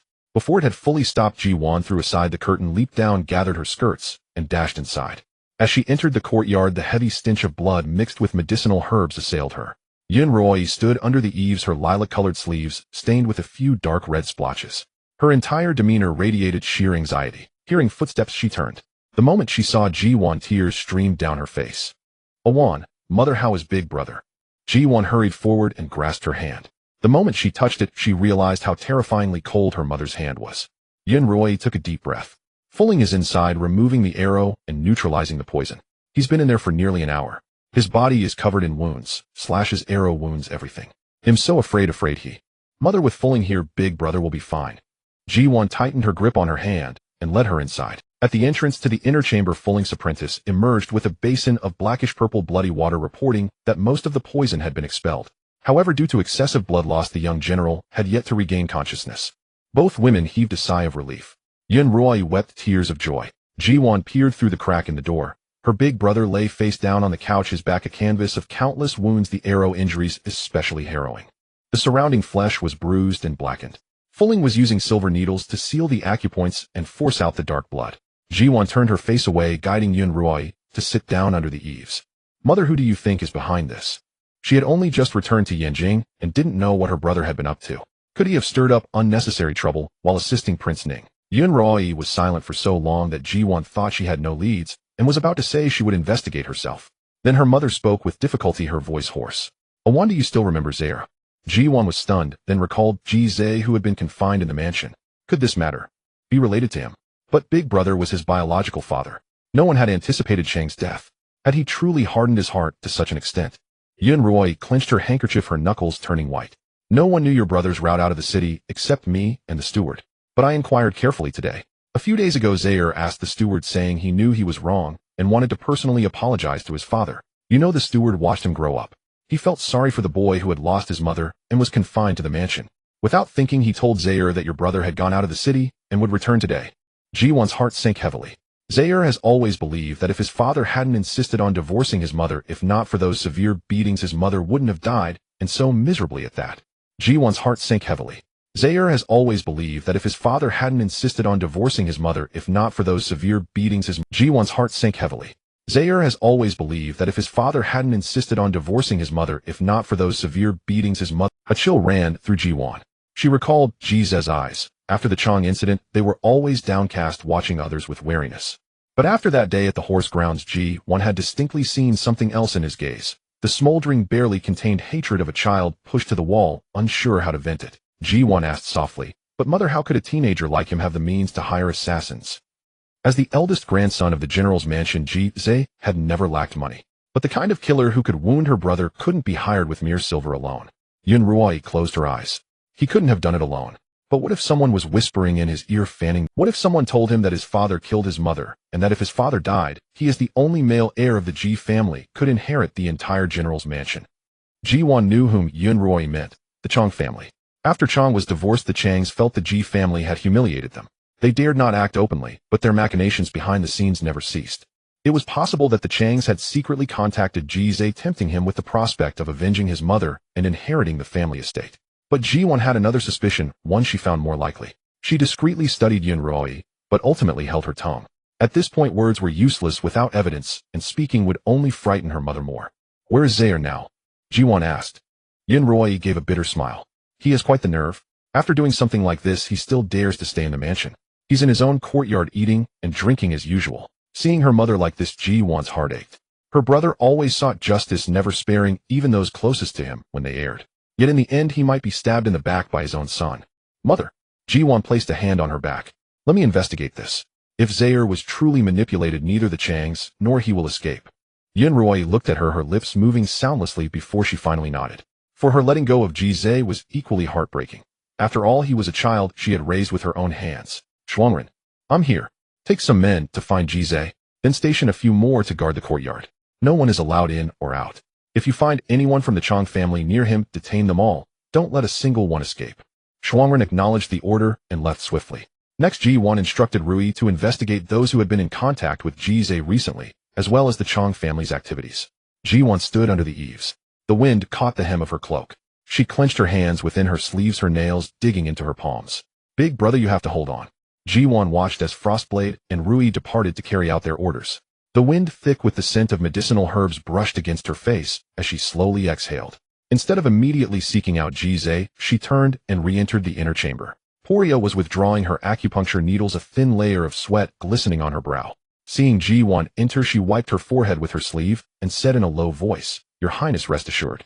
The young general's poison has been completely cleansed and his wounds have been properly sutured. However, the young general has lost a great deal of blood. If his fever breaks peacefully tonight, he should awaken before dawn. But if the high fever persists... Before she could finish her sentence, Ji Duan interjected anxiously. Poria, are you saying even you cannot guarantee to save my elder brother? Seeing her mistress on the verge of tears, Poria knew she had misunderstood. Your Highness, I hadn't finished speaking. If the young general's fever does not subside, then he will simply awaken a little later. Hearing this, Ji Duan's furrowed brows finally relaxed. She looked at Poria with immense gratitude. My good Poria, you have performed a great service. I grant you one wish. As long as it is within my power, I will do my utmost to fulfill it. You may claim it whenever you decide. Your Highness, in that case, I shall not be polite. Poria chuckled as she put away her silver needles, then scurried out to decoct the medicine, her steps practically skipping with joy. Ji Duan was left in a state of amused exasperation. After Poria left, Ji Duan and Yunrui both stepped forward to examine him. Ji Duan looked at Ji Nanshi's face, pale and utterly bloodless. She reached out and gently brushed aside the sweat-dampened strands of hair on his forehead. His brows were tightly knit, finding no peace even in unconsciousness. His lips were slightly parted as if calling out someone's name. Ji Duan leaned in closer and faintly heard two indistinct syllables rolling from his throat. Ling. Ro.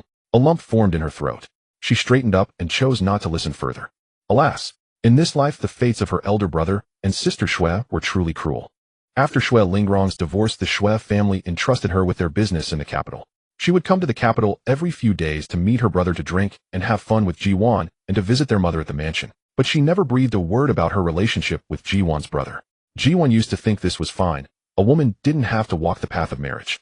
But now, looking at the man on the bed, she felt a sudden, inexplicable pang of sorrow. Yunrui had heard it too. The blood-stained handkerchief was clenched in her hand, and she seemed drained of most of her spirit.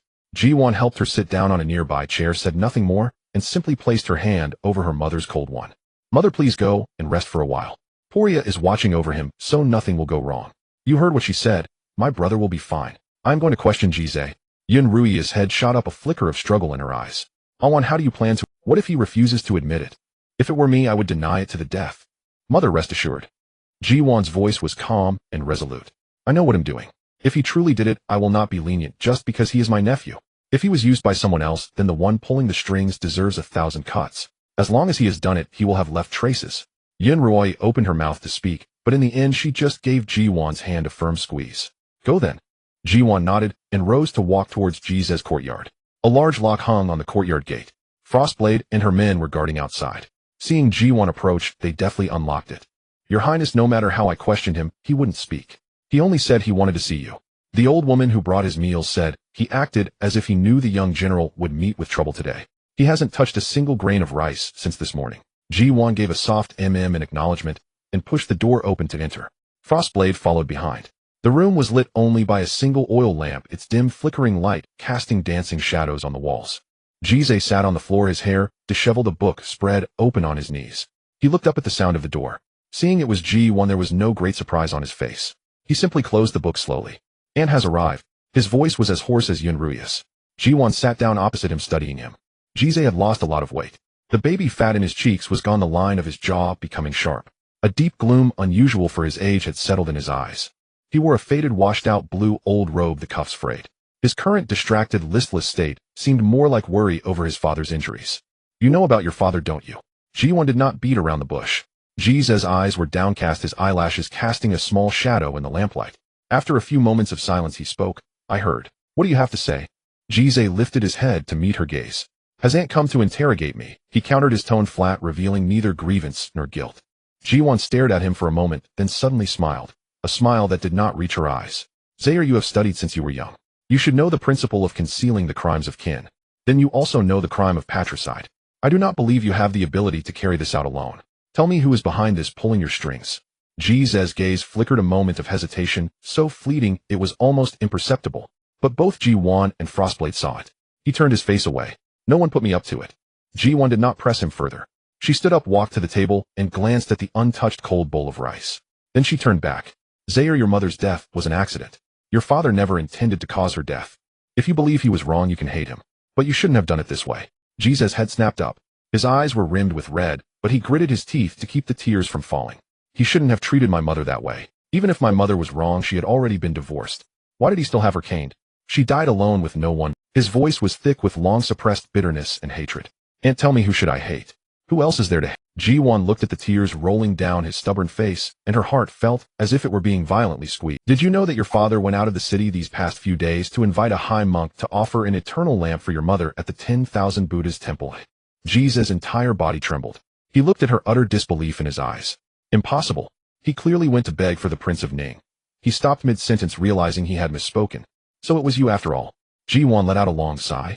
All these years her elder brother had been acting on the emperor's orders, keeping a watch on the Prince of Ning's every move. His trip out of the city this time was because the Prince of Ning had learned that a wandering monk had returned to the 10,000 Buddha's temple and would only be in the capital for a few days. The prince ordered Ji Nansher to go and offer an eternal lamp for his deceased consort. Why did the Prince of Ning not go himself? He was no fool. Over the years, even he had come to realize that his imperial father was not as simple as he appeared on the surface, and that the death of his consort might have hidden reasons. That was why he had asked his elder brother to plead on his behalf. In truth, however, his elder brother had already heard of the eminent monk and decided to request an eternal lamp for the Chang family. The Prince of Ning's matter was merely a coincidence. His elder brother had told her about this. The single eternal lamp offered once every 3 years at the 10,000 Buddha's temple would not be for the consort, but for the Chang family. Ji Duan slapped Jise across the face. He suddenly laughed. "And what do you wish to know?" Ji Duan stayed inside for a while, and no one knew what was said between them. When she pushed open the door and came out, her gaze met Yun Rui's eyes at once. It was unclear how long she had been waiting outside. A yuan was at him. Yun Rui was hesitant to ask, but she spoke nonetheless. "No, mother, do not overthink. The most important thing now is to watch over eldest brother." Ji Duan shook her head. The moment Yun Rui's anxious heart began to settle, she caught sight of the youth standing behind Ji Duan. A palm print was clearly visible on his face, red and turning purple, a testament to the force of the blow. Her hand, hidden beneath her sleeve, suddenly clenched into a fist. Not long after the general's mansion spread the news that Ji Nansher had been attacked and was unconscious. The assailant was an enemy from a past grievance, and the Ji family had already sent men to capture him. By the time Gu Huaichuan returned home, it was already evened into a When he pushed open the door to the main courtyard, Ji Duan was leaning back on a lounge chair under the eaves reading a book. A plate of cut honeydew melon rested by her hand. The setting sun slanted in from the west, bathing her in a warm golden glow. Hearing his footsteps, she looked up and set down her book. "Oh, whose young master is this?" Gu Huaichuan was rendered speechless by her teasing. He carried his bundle over, stopped before her, and bowed solemnly. "Mother, your son has returned." Ji Duan studied him. Thinner, darker, with a layer of blue stubble on his chin that added a new sharpness to his youthful features. She nodded inwardly, but deliberately frowned. "Why have you lost so much weight? Doesn't the academy feed you?" "The academy only teaches reading, it doesn't fatten pigs. And the cook who feeds me was provided by mother." Gu Huaichuan smiled as he sat on the low stool beside her. "Rest assured, mother, your son is doing well." Ji Duan reached out and pinched his arm. It was firm, and he hadn't lost any muscle. Satisfied, she nodded. "That's more like it." Once Gu Huaichuan sat down, he showed no intention of leaving. He placed his bundle at his feet, poured himself a cup of cold tea, took a large gulp, then slumped back in his chair and let out a long, relaxed sigh. "There's no place like home." So comfortable. Mother hasn't seen you in so long. Gu Huaichuan chuckled, straightened up, and said, Mother, please tell me about what happened in Taizhou. Ji Yuan took a bite of the melon and began her leisurely account. She spoke of Yin Minzi's illness, Fu Ling's acupuncture, Bai Ling's use of a gu worm on Zhang Yin, and the arrest of the Bai family. She narrated unhurriedly, elaborating where necessary and glossing over minor details. But as Gu Huaichuan listened, his brow furrowed deeper and deeper. When he heard that Bai Ling had drugged Zhang Yin into signing a divorce agreement, and that old Madame Zhang had even gone to the Bai family to propose marriage, he slammed his teacup down on the table with a sharp crack. Is that Zhang fellow a walking corpse? Gu Huaichuan suppressed his anger, not even bothering to address him as uncle. He didn't notice a single thing Bai Ling did to my aunt. If it weren't for you and Aunt Fu Ling going there, my aunt would have been in grave danger. Ji Yuan took another bite of melon. You can't entirely blame him. The Bai family were originally a lineage of physicians, and no one expected them to use gu worms to harm people. In the end, he did make amends.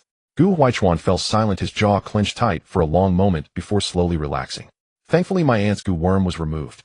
Mother, next time you go to Taizhou, I want to come with you. Ji Yuan looked up at him. What about your academy? He'll ask for leave. Gu Huaichuan said with utter confidence. He'll say an elder at home is gravely ill and needs to be visited. The teacher can hardly refuse. Ji Yuan was amused by him. You little rascal, always finding excuses. I'm serious, mother. Gu Huaichuan looked at her. Weiner could go to Taizhou with you, and I want to go too. I can even protect you.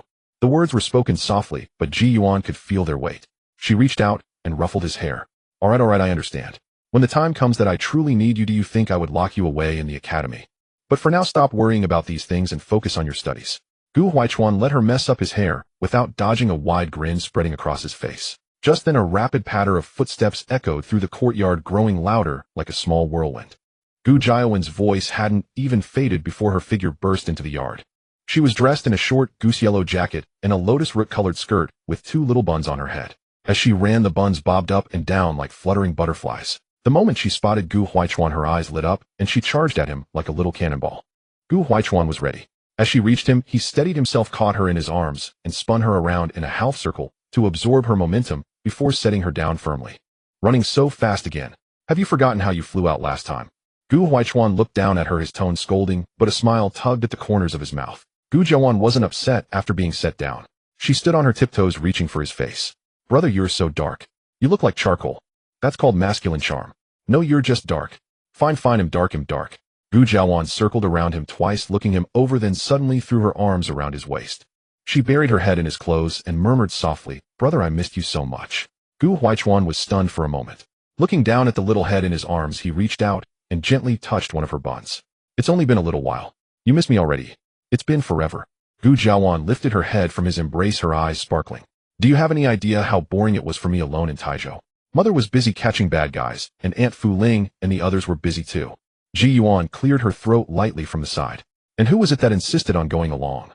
Gu Jiaowen immediately shrank her neck, then wriggled out of Gu Huaichuan's arms, and turned to pounce on Ji Duan, clutching her arm. No, Weiner meant nothing else. Mother is the best. Later, after cousin Aunt recovered grand and took me to play in so many places. Gu Huaichuan raised an eyebrow. What sort of amusements were there? Brother, Grandaunt's mansion is enormous, and there's a huge well in the backyard. I dropped a pebble in, and it took ages to hear it hit the bottom. That's a well, not a toy for you to toss stones into. Gu Huaichuan was speechless. I know. Mother scolded me. Gu Jiaowen stuck out her tongue, then plopped down between Ji Duan and Gu Huaichuan, linking her left arm with Ji Duan's and her right with Gu Huaichuan's. She swung her legs, humming a cheerful little tune. The setting sun cast oblique rays from the west. The three of them squeezed onto the lounge chair and two low stools under the eaves. The plate of honeydew melon was reduced to a few rinds, and the teapot was more than half empty. Gu Huaichuan leaned back in his chair and turned his head to Ji Duan. Mother, how do you plan to wrap up the matter with the Bai family? That human skin drum can't just stay there forever. He feared that other members of the Bai family might also learn to control the drum and scheme to obtain it.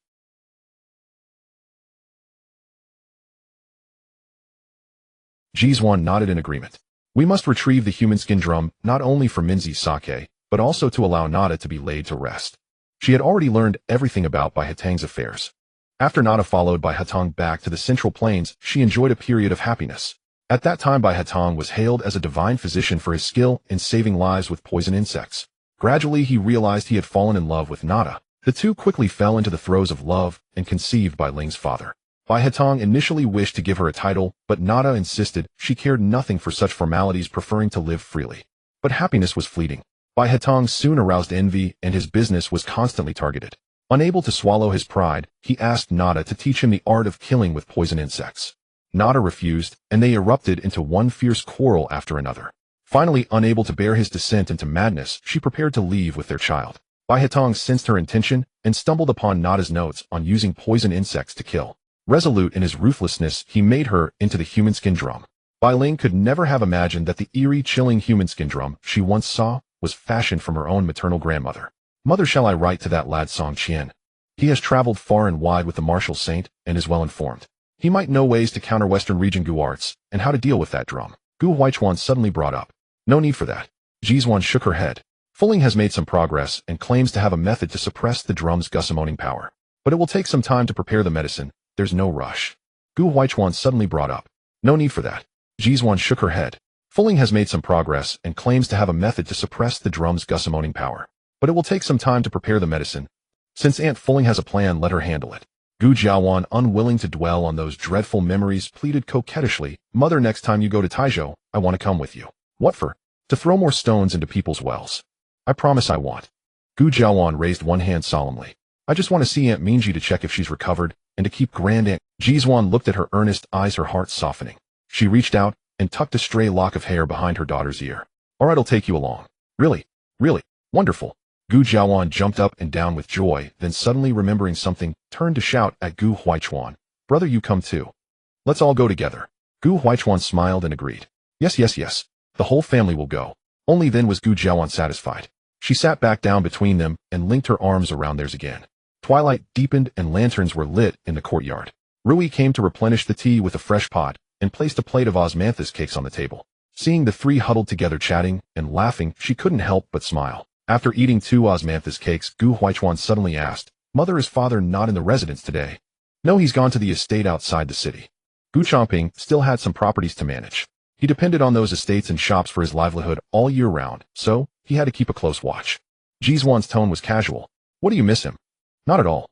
Gu Huichuan answered swiftly without a second thought. Gu Jiawan burst out laughing beside him. Brother, you answered so fast. Ji Duan also laughed and took a sip of tea. What do you call this? It's a conditioned reflex. The three of them dissolved into laughter together. Gu Huichuan wiped the cake crumbs from his lips and steered the conversation back. Mother, I wouldn't miss him. I just thought you've had a tiring journey, and I'm afraid he might cause you trouble. If he dares to just tell me. He'll be home these days, and we'll certainly teach him a good lesson for you. Don't worry. He's much more sensible now, with more brains than before. He'd have to be out of his mind to cause trouble. And what about concubine you? I haven't been home during your absence, but the servants mentioned in their letters that she's been writing. If father wants to indulge her, that's his business.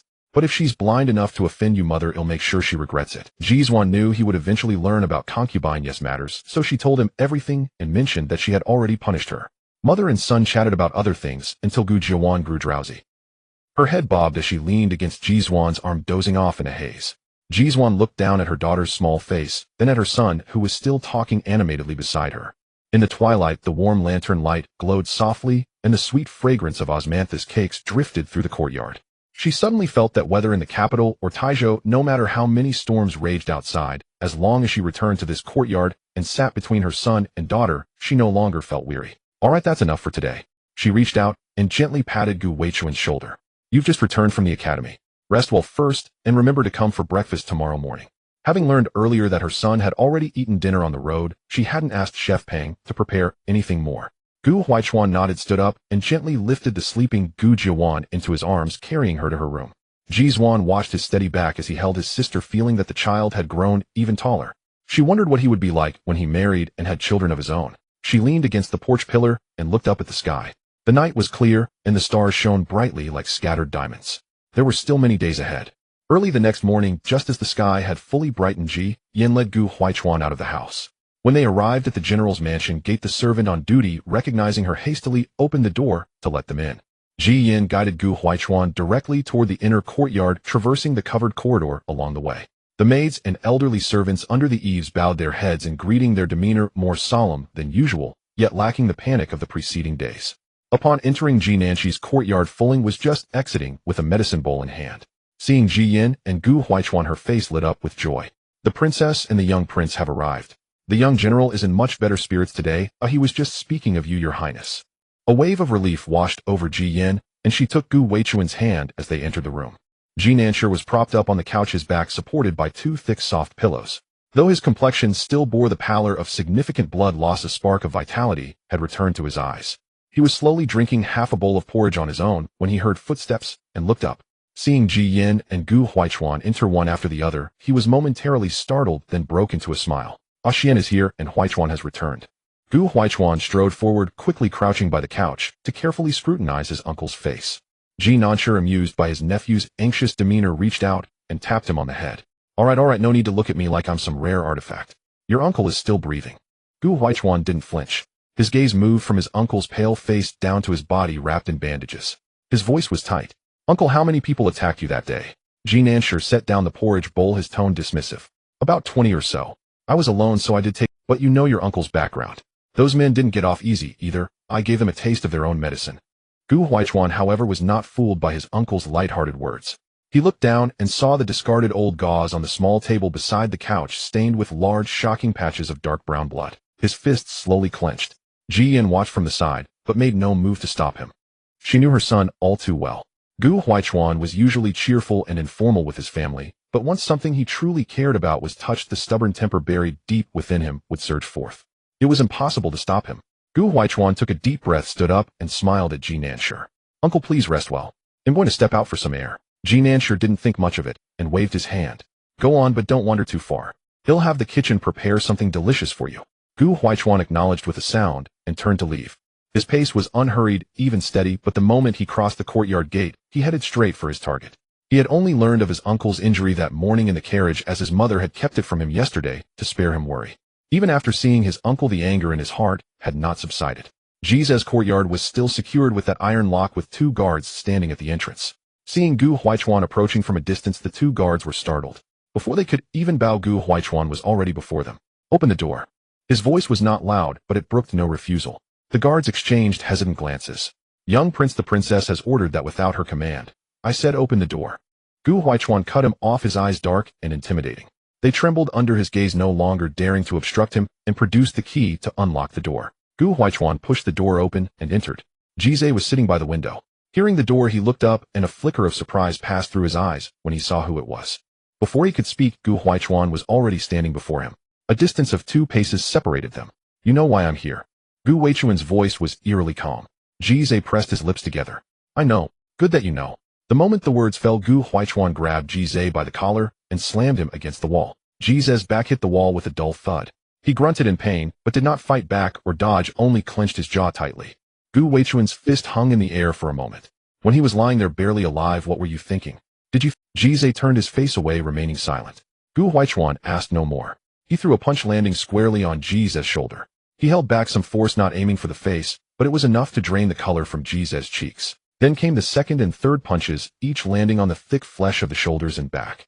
The thuds were loud, but not enough to cause serious injury. Ji never fought back. He took 5 or 6 blows while pinned against the wall, then slid down to sit on the floor. A cold sweat beaded on his forehead, but he gritted his teeth and made no sound. Gu Huaichuan stopped. He released Ji's collar, stepped back, and looked down at him. I can forgive you for wanting to harm me, but I will never forgive you for what you did to uncle, even though mother said. You. Gu Huaichuan didn't finish the sentence. Ji lay slumped on the ground, his disheveled hair covering his face, his expression unreadable. His shoulders trembled slightly, whether from pain or something else. After a long moment, he spoke in a hoarse voice. How is he? Gu Huaichuan looked down at him, a cold sneer curling at the corner of his mouth. I thought you wished uncle dead. With that, he turned and strode out of the courtyard. As he left, he instructed the guards at the door, lock it up and send him some wound-healing ointment. The guards quickly nodded in acknowledgement. After walking a short distance, Gu Huaichuan ran straight into Ji Yin. She was leaning against the wall at the corner, slowly sipping a cup of tea, clearly having been there for a while. Mother and son exchanged a glance. Ji Yin handed him another cup of tea. Feel better now? Gu Huaichuan took the cup, gulped down a large mouthful, wiped his mouth, and gave a low in response. Ji Yin asked no more questions and turned to go back. Let's go. Lunch is ready. Your uncle and grandmother are waiting for you to eat. Gu Huaichuan choked on his words, his ears feeling slightly warm. He lowered his head and followed. The afternoon sun shone down from above, casting long shadows of the mother and son. Gu Huaichuan choked on his words, his ears feeling slightly warm. He lowered his head and followed. The afternoon sun shone down from above, casting long shadows of the mother and son. After lunch, Gu Huaichuan chatted with Ji Duan for a while longer before reluctantly returning to the Marquis' mansion. Gu Huaichuan helped Ji Yin into the carriage and settled himself on the driver's seat. The horse's hooves clopped against the stone slabs as they headed back towards the mansion. Along the way, he was unusually quiet, just staring blankly at the shop signs passing by, his fingers unconsciously tapping against his knee. Ji Yin sat inside the carriage, catching a glimpse of his profile through the curtain, but said nothing. Upon returning to the mansion gate, Gu Huaichuan jumped down first, then turned to help Ji Yin alight. "Mother, let me escort you to the main courtyard." Ji Yin glanced at him and nodded. The two walked side by side through the front yard towards the main courtyard. As they passed the hanging flower gate, Gu Huaichuan's pace faltered slightly. His gaze swept briefly towards the direction of concubine Yes courtyard before returning to normal. At the entrance to the main courtyard, Ji Yin patted his arm. "All right, I'm here. You should go back and rest too." Gu Huaichuan obediently replied, "Yes," and watched Ji Yin enter the courtyard. Only after her figure disappeared did his gentle, compliant expression slowly fade. He turned around, not heading towards his own courtyard, but walking directly towards the secluded courtyard where concubine Yu lived. As he reached the courtyard gate before he could push it open, the attendant Sangju, who was waiting inside, came forward and said in a low voice, "Young prince, as per your orders, she was roused at the hour of Chun." "How long has she been at it?" "Nearly 3 hours with no break." Gu Huaichuan hummed in acknowledgement and raised his hand to push open the courtyard gate. In the courtyard, concubine Yu was sitting on a low stool. Well, sitting wasn't quite accurate. Last night, Gu Huaichuan had instructed Sangju to make concubine Yu sit cross-legged in the courtyard today. Since she liked to cross her legs in front of his mother, he would let her have her fill of it. The sky was barely light when Sangju roused concubine Yu from her bed. Looking bewildered, she was escorted by 2 rough maids into the yard and positioned on the stool in a cross-legged posture. The sky was barely light when Sangju roused concubine Yu from her bed. Looking bewildered, she was escorted by 2 rough maids into the yard and positioned on the stool in a cross-legged posture. She started cursing, accusing Sangju of daring to torment her. Kangju's face was expressionless as he replied, "By the young prince's orders." With those words, concubine Yes' voice caught in her throat. She gritted her teeth and endured for half an hour until her legs began to go numb. After an hour, her back started to ache. After enduring for 2 hours, her whole body began to tremble. She supported herself on her knees with both hands, struggling to maintain balance. Her swollen belly was uncomfortably compressed, and her breathing became short and labored. She began to beg Sangju, "Brother Sangju, please let me rest, I beg you, just for a quarter of an hour." Sangju stood 3 paces away, his eyes fixed straight ahead, completely unmoved. She then pleaded with the 2 maids, but they kept their heads down, pretending not to hear. She cried, she cursed, she exhausted all her sweet words until her voice was hoarse from crying, but Sangju remained unaffected. All she could do was stare blankly at the patch of brick floor before her, letting the sun climb higher and higher, baking her until she was dizzy. This was the scene that greeted Gu Huaichuan when he pushed open the gate. Concubine Yu sat cross-legged in the center of the courtyard, her watered satin skirt spread across the ground. Strands of hair were plastered to her sweaty cheeks. Her lips were pale, her eyes red and swollen. She looked like a frostbitten eggplant, wilted and shriveled. Hearing the gate, she jerked her head up. A glimmer of hope flashed in her eyes. When she saw it was Gu Huaichuan, that light wavered, transforming into a complex expression of fear and supplication. Young prince." Concubine Yu began in a hoarse, dry voice. "This concubine knows she was wrong. I truly know I was wrong. I beg the young prince to forgive me this once. I will never dare to do it again." As she spoke, she tried to shift her body to bow, but her legs had been crossed for so long that they were numb. The moment she moved, she tipped sideways, catching herself with her elbows on the ground to avoid falling completely. Gu Huaichuan stood before her, looking down at her with an impassive face. He clasped his hands behind his back and appraised her for a moment. "My mother is magnanimous, tolerating your insolence many times without severe punishment. That is her kindness. But you didn't think everyone in this household would be as easygoing as her, did you, eh? Ji Yin, my dear son, you misunderstand me. I mainly wanted to watch the spectacle, to see your father get cuckolded. If she's dead, now where's the fun in watching the show?" Concubine Yes' lips trembled and tears streamed down her face. "This concubine dares not, young prince. I truly dare not. From now on I will surely respect the lady and follow her lead in all things." "You seemed quite comfortable crossing your legs in front of my mother, didn't you?" Gu Huaichuan remained unmoved, his tone indifferent. "Just a few hours of this and you can't bear it. Then you'd better restrain yourself in the future, or else with the days ahead, we'll take our time with this." He finished speaking, and without waiting for concubine Yu to respond, turned and walked out of the courtyard. After a couple of steps, he paused and added over his shoulder, "Sangju, keep a close watch. She is not to get up until the sun sets." Sangju cupped his hands in acknowledgement. "Yes." Gu Huaichuan left the courtyard without looking back, his steps lighter than when he had arrived. As he walked back along the path, he paused for a moment at the entrance to the main courtyard and glanced inside. The courtyard was quiet. His mother was probably resting inside. He didn't disturb her and went straight back to his own. Once inside his room, he took off his outer robe and tossed it over the back of a chair, then collapsed onto the couch.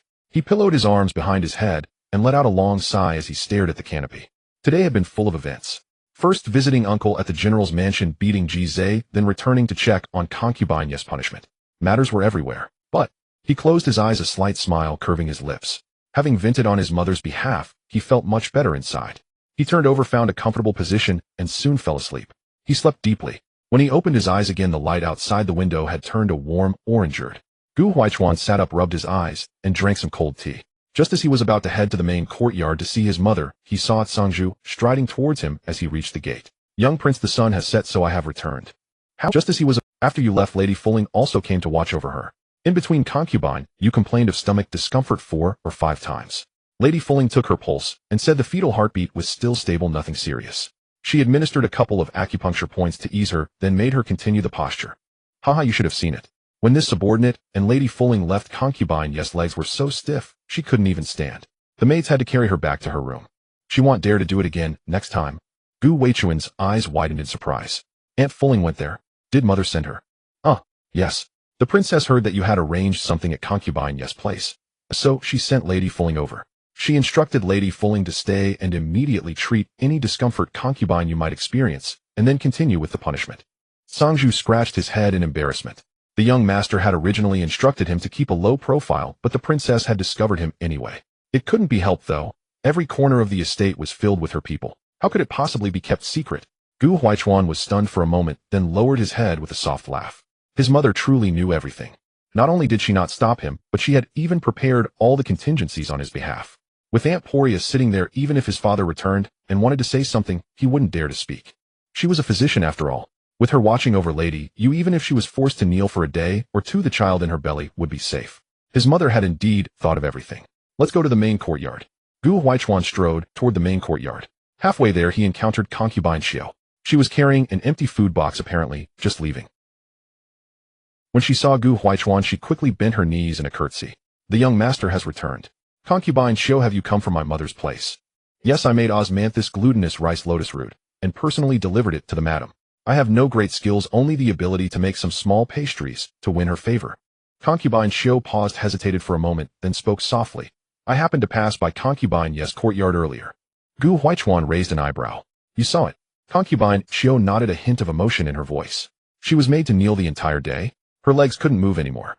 She had to be carried into the house by servants. I think she brought it upon herself. Last time she was so disrespectful in front of the madam. The young master avenged the madam. I see nothing wrong with that. Gu Huaichuan glanced at her, but said little, merely nodding.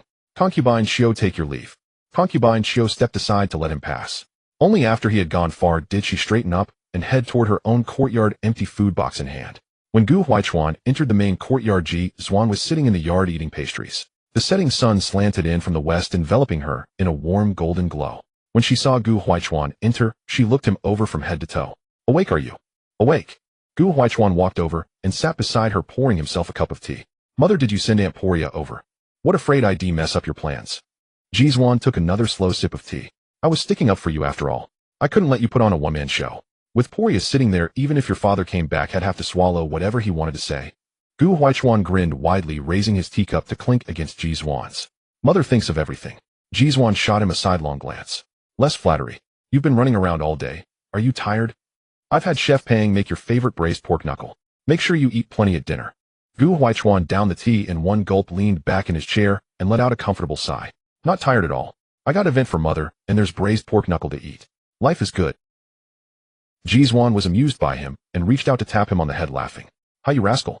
Dusk deepened and lanterns were lit in the main courtyard. The rich aroma of braised pork knuckle filled the yard, mingling with the sweet scent of osmanthus in the evening breeze, warming the entire space. That night a dim lamp was lit in concubine Ye's courtyard. Rangier pushed open the door, carrying a bowl of miscarriage-preventing tonic. She gently placed the bowl on the small table beside the couch. Concubine, the medicine is here. I added honey. It shouldn't taste too bitter. Concubine, you lay facing the wall, her legs still stiff. The warm towel over her knees had long gone cold, but she hadn't asked anyone to change it. Hearing Rangier's voice, she slowly turned over. Her eyes gleamed eerily in the dim lamplight, filled with resentment and venom. Rangier's heart skipped a beat at that look. She quickly lowered her head and pushed the bowl forward again. Concubine, please drink it while it's warm. Concubine, you didn't take the bowl. Instead, she stared at Ranjina's bowed head, and suddenly let out a cold laugh. Where did you just go? Ranjira was taken aback. I went to decoct the medicine, concubine. Since the young master punished you with kneeling all day, I was worried it might harm the young master in your womb, so I prepared a bowl of miscarriage-preventing tonic. Huh. Decocting medicine takes this long. Concubine, yes, voice suddenly rose. She grabbed Ranjina's wrist, her nails digging into the flesh. Are you also watching my misery behind my back like those bitches? Ranjira gasped in pain, but dared not pull away. She endured the pain and defended herself. Concubine, I didn't. I was really watching the fire in the kitchen, ere I didn't dare take a single step away. Concubine, you stared at her for a few breaths, then loosened her grip, and abruptly pushed her arm away. She snorted coldly. If I didn't think you'd have the nerve. Several red marks were left on Ranjira's wrist, stinging fiercely. She bit her lip and said nothing, only pushing the bowl forward again. Only then did Concubine, you take the bowl, tilt her head back, and down it in one gulp. The bitterness slid down her throat into her stomach. She frowned and slammed the empty bowl back onto the small table with a sharp clatter. Just as Ranjira was about to take the bowl and leave, Concubine, you spoke again.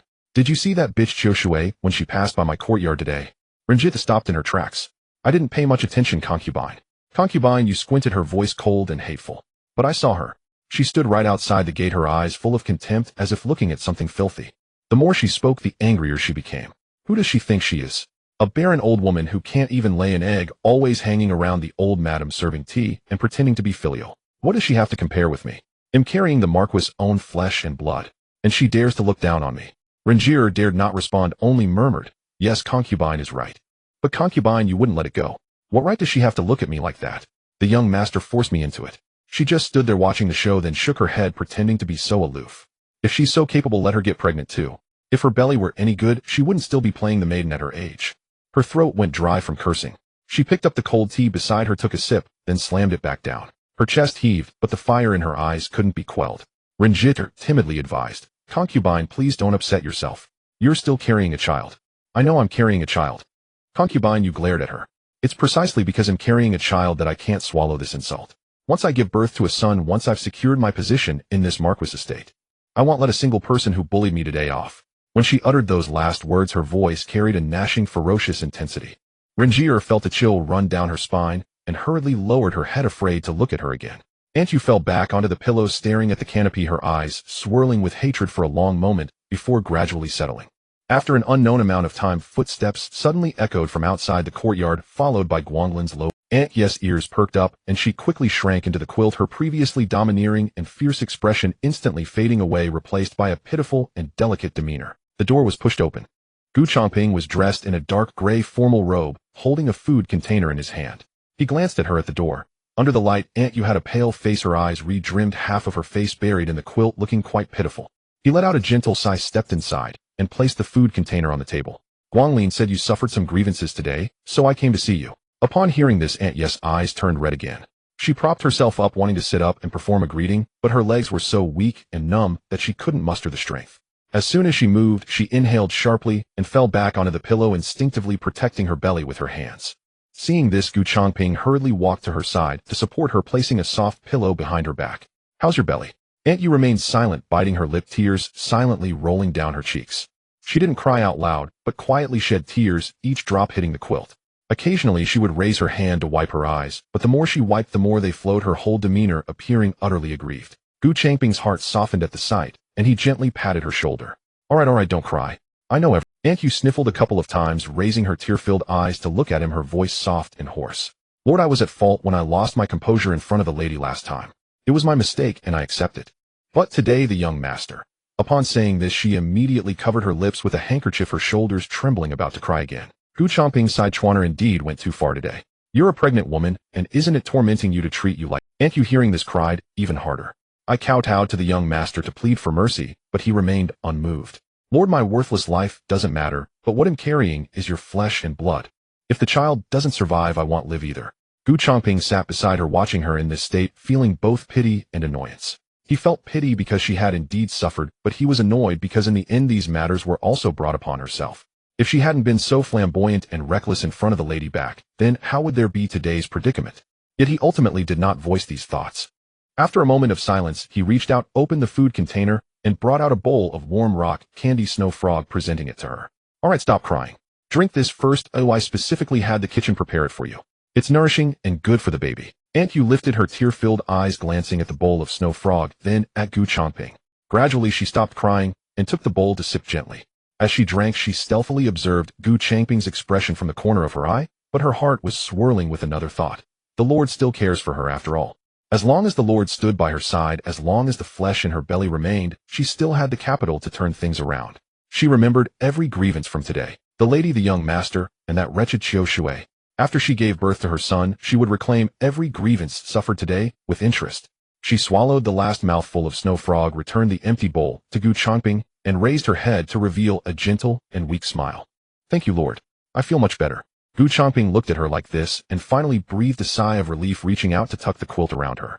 Rest well and don't think too much. Aunt Yu obediently nodded, closed her eyes, and lay back down. After Gu Changping got up and closed the door behind him, his footsteps gradually faded away. Only then did she open her eyes again, the softness and gratitude in her gaze completely replaced by a cold hatred. Having suffered such grievances, a bowl of rock candy snow frog is enough to send me off. The Lord is truly cold-blooded and heartless. The next day, just as dawn broke, Gu Huaichuan left home. He wore a simple light blue round-collared robe, his hair neatly tied up, and walked briskly through the long street still shrouded in morning mist. Today was his last day at home. He would set off back to Chongyang Academy early tomorrow morning. Taking advantage of this last bit of free time, he needed to take care of the things that needed to be done. For the past few months, he had managed several properties his mother gave him, yielding good profits. The first thing he thought of was buying some things for his mother and sister. The capital was indeed much more prosperous than the academy. The shops were lined up and good things were plentiful. He first went to a cosmetic shop in the south of the city, picked out a box of fine lip balm for Ji Duan, and bought 2 boxes of popular scented powder. The shopkeeper recognized him as the young master of the Marquis residence and kindly offered him a small box of osmanthus oil, which he accepted without hesitation. Next, he turned into a silk and satin shop, selecting 2 bolts of fashionable fabric from the south for Gu Jiuan, one in pale yellow and the other in lotus pink, both colors that little girls liked. He thought that since his sister was at the age of growing, making her a couple of new outfits would surely make her happy, and later he passed by a bookstore, went and flipped through for a while, and picked several travelogues and essays, thinking they would help relieve his mother's boredom. After buying a heap of various items, both hands were filled to the brim with several paper bags hanging on his elbows. Unable to free his hands, he prepared to head back home. The sun had already risen high and the long street was becoming gradually crowded. He had not brought anyone with him today and was walking toward the Marquis residence, keeping his head down to avoid the crowd, his pace neither fast nor slow. However, from the corner of his eye, he suddenly caught sight of something unusual. A girl nearby was walking quickly, dressed in a plain blue cloth dress, with only a silver hairpin in her hair, looking delicate and charming. Not far behind her, a few men followed closely. Gu Huaichuan paused, squinting to take a closer look. The men had rough appearances and walked casually, seemingly going their own way, but their eyes remained glued to that girl, occasionally whispering to each other, wearing an expression that made him very uncomfortable. The girl seemed to sense something, as well, quickening her pace, almost breaking into a run. But those men also Gu Huaichuan hurriedly placed the things he was holding on a nearby wonton stall and shouted to the stall owner, "Please keep an eye on this for me." After throwing down some change, he quickly followed. Before Gu Huaichuan could warn the girl, she turned abruptly and darted into a narrow alley. His heart tightened, and without a second thought he followed. The men behind exchanged glances, quickened their pace, and jostled into the alley with lewd laughter. "Don't run, we're not bad guys," they muttered obscenely. Gu Huaichuan's brows knitted tightly. Just as he was about to turn and rebuke them, he heard a series of grunting sounds from the alley, as if someone was moving something heavy. Before he could react, the girl emerged from around the corner, her arms wrapped around a blue stone as large as a wall. "Move," she shouted. Gu Huaichuan instinctively pressed himself against the wall. In the next instant, the massive stone whizzed past him and crashed with a thunderous boom at the feet of the men behind. Chips of stone sprayed their faces. The leader leaped back, tripping over his companions, and they collapsed into a tangled heap, groaning in pain. Unfazed that the stone hadn't hit anyone, the girl dusted off her hands, grabbed Gu Huaichuan's wrist with astonishing strength, and dragged him into a run. "Don't just stand there. Run." Stumbling at first, he soon found his legs moving in sync with hers. The girl was incredibly fast. Her blue dress swept through the alleys like a gust of wind, turning, weaving, leaping over bamboo poles, with fluid grace, as if she knew every inch of the terrain. She dragged him through 3 entire alleys before the footsteps behind them faded completely. Finally stopping, she bent over, hands on her knees, panting heavily. A thin sheen of sweat glistened on her forehead, and her cheeks flushed from the exertion. Gu Huaichuan caught his breath as well. He looked up at the girl who had just hurled a stone at someone. "You?" He glanced at his wrist, still bearing a red ring of finger marks from her grip. "What strength?" Before he could speak, she straightened up, brushed the dust off her hands, and grinned, revealing a small, "Hey, don't worry, it's fine. I spotted those shady guys following you a while ago. Gu Huaichuan was taken aback. Following? Me, eh? Exactly. Jiang Ji patted her chest looking smug. I saw them as soon as I came out of that street. They were tailing you the whole time. You were loaded with bags and moving slow, so they crept closer. I figured I'd step in and help. She looked him over with a knowing expression. You're so delicate-looking walking alone. Of course shady characters would take an interest. The capital may seem bustling, but there's no shortage of ill-intentioned people. Many high officials fancy men. Gu Huaichuan's mouth twitched. He didn't know what to say. He looked down at himself. In his plain blue round collar robe with his hair bound and capped, he indeed didn't look like a fighter. But he was still a grown man. How had he in her eyes become a helpless youth needing protection? He opened his mouth. Miss, you're mistaken. Those men weren't following me. Oh, don't be shy. Jiang Ji cut him off grandly. Don't worry, I'm tight-lipped. I won't tell anyone you were being stalked. But next time be careful. Don't carry so much stuff into deserted places alone. Gu Huaichuan was torn between laughter and tears. He rubbed his forehead. Miss, my surname is Gu. My residence is just on the next street. Those men really weren't. But Jiang Ji wouldn't let him explain. She stepped back with a grin. All right, mister. Gu. Since you're safe, we'll be off. I have things to do. Without waiting for his reply, she turned and walked away, her steps as light as the wind. The hem of her blue dress swept the ground. In a few steps, she vanished into another alley. Gu Huaichuan stood there watching her silhouette disappear at the mouth of the alley. After a long moment, he looked down at the red mark still on his wrist, shook his head, sighed, and finally let out, "What an interesting girl." As he stepped out of the alley, he paused and glanced back toward where she had disappeared. Only then did he realize he had forgotten to ask her name. When Gu Huaichuan returned to the mansion, his hands still laden with various bags and parcels, he nearly collided with the steward, who came rushing toward him. "Young master, you finally returned. I heard from a servant who went shopping in the street that they spotted you. Were you being—" The steward's face was etched with anxiety as he scrutinized Gu Huaichuan, fearing he might have suffered any injury that would make it difficult to explain to the madam. Gu Huaichuan loosened his wrist where the red marks had yet to fully fade. He glanced down, a faint smile curling unbidden at the corners of his lips. "I wasn't chased, or rather I was rescued." "Rescued? A young lady hurled a stone at them and scared those men off." He recounted it with casual understatement, but the steward was dumbfounded. "A young lady hurled a stone," the steward repeated. He felt that his young master's words carried an inexplicable nuance, yet he dared not inquire further. So he simply took the parcels and personally escorted them to the main courtyard.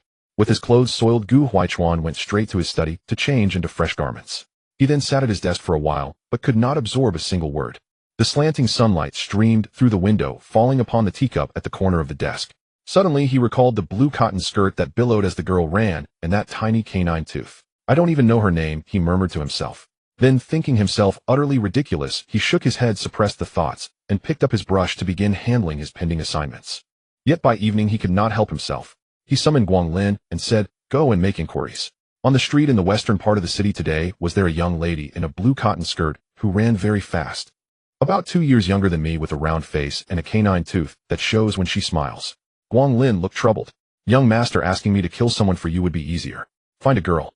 There are countless young ladies in blue cotton skirts in the capital. This is harder than sending me to commit murder. She is very strong," Gu Huaichuan added.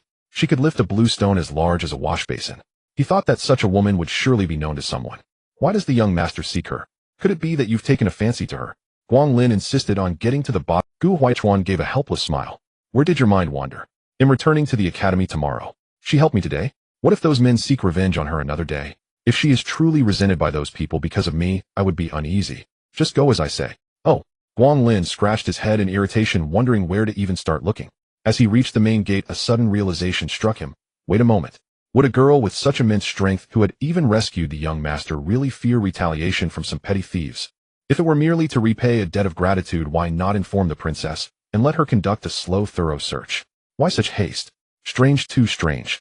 That night Gu Huaichuan had a dream. In the dream, the girl was again tugging at his wrist and racing so fast that the wind filled his ears. But this time he was not being dragged along. Instead, he turned and grasped her wrist in return. She turned back, grinning at him, her little canine tooth gleaming. And then he woke up. The sky outside the window had not yet fully brightened. Gu Huaichuan lay on the bed staring at the canopy for a long while. He raised a hand to cover his eyes and cursed himself in a low voice. "Gu Huaichuan, you've lost your mind. Truly mad." Ji Ju felt that her good son was acting strangely today. He was usually reluctant to go to the academy, but never had he looked so utterly forlorn. Even Gu Jiawan sensed something was amiss. "Brother, watch your step." The sudden call startled Gu Huaichuan, but by the time he tried to be careful, it was too late. His foot missed the step, and he tumbled down the stairs from the main gate. Mother and daughter both closed their eyes. Guanlin also turned away. The scene was too cringeworthy for him to witness. And so this farewell concluded with Gu Huaichuan falling flat on his face in public, climbing onto the carriage with a face full of shame. In the blink of an eye, another 2 years had passed. Counting the days, Ji Duan had been in Great Yin for over 6 years now. During these 2 years, the conflict in the northern borderlands continued unabated. In truth, the war between the two nations could have ceased, but Ji Hai had employed some subtle schemes, deliberately refraining from delivering a decisive blow to the barbarians. His aim was to rekindle their hopes, ensuring they would persistently harass the frontier. This maintained the illusion of an urgent military situation. Consequently, Emperor Chongwen had no justification to move against Ji Hai and the northern border army under his command. The emperor, the Ji family, and the barbarian tribes remained in a delicate balance. During this period, the Marquis of Wuan racked his brains to create difficulties for Ji Hai, seeking any fault to exploit. Yet Ji Hai deftly resolved each challenge, leaving the Marquis disgraced and scorned by the people of the northern border. On one occasion, after drinking with General Wu, the Marquis of Wuan was ambushed on his way home. Someone threw a sack over his head and beat him, while commoners hurled rotten eggs and spoiled leaves from the rooftops. Such treatment was usually reserved for heinous criminals condemned to execution after the autumn harvest. The Marquis was so enraged he fell gravely ill, confined to his bed for a fortnight before showing signs of recovery. Since then, he never dared to venture out late at night, with only 1 or 2 attendants. Seeing the Marquis of Wuan utterly useless, Emperor Chongwen's favor toward him and the Empress waned. Lately, the emperor had been spending his nights exclusively in the palace of virtuous consort. Yet the virtuous consort no longer harbored the same deep affection for him. Whenever he visited, she perfunctorily entertained him, and at times even feigned illness to send him off to another consort's chambers. Emperor Chongwen remained utterly oblivious, believing she was merely still nursing a grudge. He thought that after dealing with the Ji family, he would then punish the Marquis of Wuan and the Empress to appease the virtuous consort. Once she forgave him, their family of 3 would enjoy perfect harmony. Wouldn't that be splendid? Today's protagonist, however, was Gu Huaichuan. After his brilliant success in the provincial examination 2 years prior, everyone assumed he would seize the moment and participate in the following spring's metropolitan examination. But he knew well that with his accumulated knowledge at the time, competing in the metropolitan exam the next year would not yield a favorable ranking. Thus, he spent a year in deeper cultivation, choosing to take the exam 2 years later in the spring of this year. The results of the metropolitan examination matched his expectations exactly. He secured the first place, becoming this year's Huiyuan. A month later, he participated in the palace examination and was personally selected by Emperor Chongwen as the new Zhuangyuan, the top scholar. Today was the day of the top scholars' grand parade through the streets. For a time, the Changping Marquis mansion enjoyed unparalleled prestige, its gates nearly worn down by the constant stream of matchmakers seeking marriage alliances. Gu Changping, his face beaming with joy, stood at the entrance maintaining order. "Everyone, I know you're eager, but please hold your horses. Today is my son's glorious day. If you wish to propose, form a line. My wife and I will review each proposal and discuss it later." Ordinarily, he would not have graced such an occasion, merely instructing his servants to turn away the matchmakers. He would have waited indoors, brimming with pride for his distinguished legitimate son to return home. But now joy uplifted his spirits, and he couldn't resist the urge to show off. After all, having such an accomplished son brought glory to the entire family. How many years had it been since the noble families of Yanjing produced a top scholar? His wonderful son had truly brought him honor. Because of his son, even his standing in the Ministry of Works had improved. Now, which colleague didn't greet him with genuine respect? These greetings were sincere, unlike the past when deference was tinged with falsehood and contempt, as they believed he owed his position to his wife. Now he had earned his status through his son, which was far more respectable than relying on his wife. Moreover, after work, many colleagues invited him for drinks and conversation, all eager to learn how the family had raised such an exceptional son. He dared not boast, attributing the credit solely to his wife's excellent guidance. Gu Changping had come to realize that harmony in the family brought prosperity to all, and with his wife the entire household thrived. Although he personally came out to dismiss the matchmakers, a servant stood nearby to ensure his safety. This precaution was necessary because the crowd outside the mansion gates was immense, a sea of people rivaling a bustling market. The servants were overjoyed. Ever since the young master became the Huin, the madam had granted each of them an entire year's bonus salary. How could they not be delighted? Now that the young master had also become the top scholar, the servants were reaping the rewards. "Oh dear Marquis, don't wait any longer. Take a look at our young lady. Our master Zhao may be a merchant, but he is a renowned and wealthy one. Our young lady knows her family's status does not match the Marquis mansion, so she does not aspire to be the principal wife. She only wishes to serve the young master as a noble concubine, a blessing cultivated over 800 lifetimes. Marquis, please consider our young lady. She is as beautiful as a celestial being, gentle and virtuous. She will surely serve the young master with utmost devotion." A matchmaker with a cheerful face, clutching a portrait of her young lady, pushed past the servant and thrust it into Gu Changping's arms. Seeing this, the others refused to be outdone, each introducing their own young ladies. Marquis, look at our young lady. Gu Changping picked up the portrait and was instantly astonished. The woman in the painting was exceptionally beautiful, precisely to his taste. He suddenly recalled that before he left, his wife had specifically instructed him that Chuaner's marriage was entirely his own decision. Today his only task was to send these matchmakers away and keep the path clear. If that were the case, then he himself. Just as his mind began to wander, a cold laugh sounded beside him. Hey, old man, don't even think about it. Wife, why have you come out? Gu Changping was so startled, he nearly lost his footing and slipped down the steps. As Ji Duan approached, the gatekeepers instantly snapped to attention, firmly blocking the matchmakers from getting near. After all, injuring the Marquis was one thing, but harming the madam, who would pay them their wages. Over the years they had come to understand that the madam was both wealthy and generous, unlike the Marquis, who was stingy and troublesome. Winning the madam's favor was far more important than pleasing anyone else. Gu Changping raised his eyes and saw a red gown trailing the ground, as brilliant as the first blush of dawn. As today was a joyous occasion, Ji Duan was dressed particularly festively. The moment she lifted her gaze, the entire garden's spring scenery seemed to pale in comparison. Her eyes were like black obsidian immersed in a clear spring so pure they reflected one's image. Her vermilion lips needed no rouge, her skin outshone snow, and her black hair cascaded like a waterfall. When the wind passed, her sleeves fluttered like fiery butterflies taking flight, making her appear so ethereal she seemed not of this mortal world. Gu Changping was stunned by the sight before him, forgetting even to breathe. Who said the woman in the portrait was beautiful? Compared to his wife, she was utterly insignificant. Today is Chuaner's great day. You'd better watch yourself. If anything goes wrong, he'll skin you alive.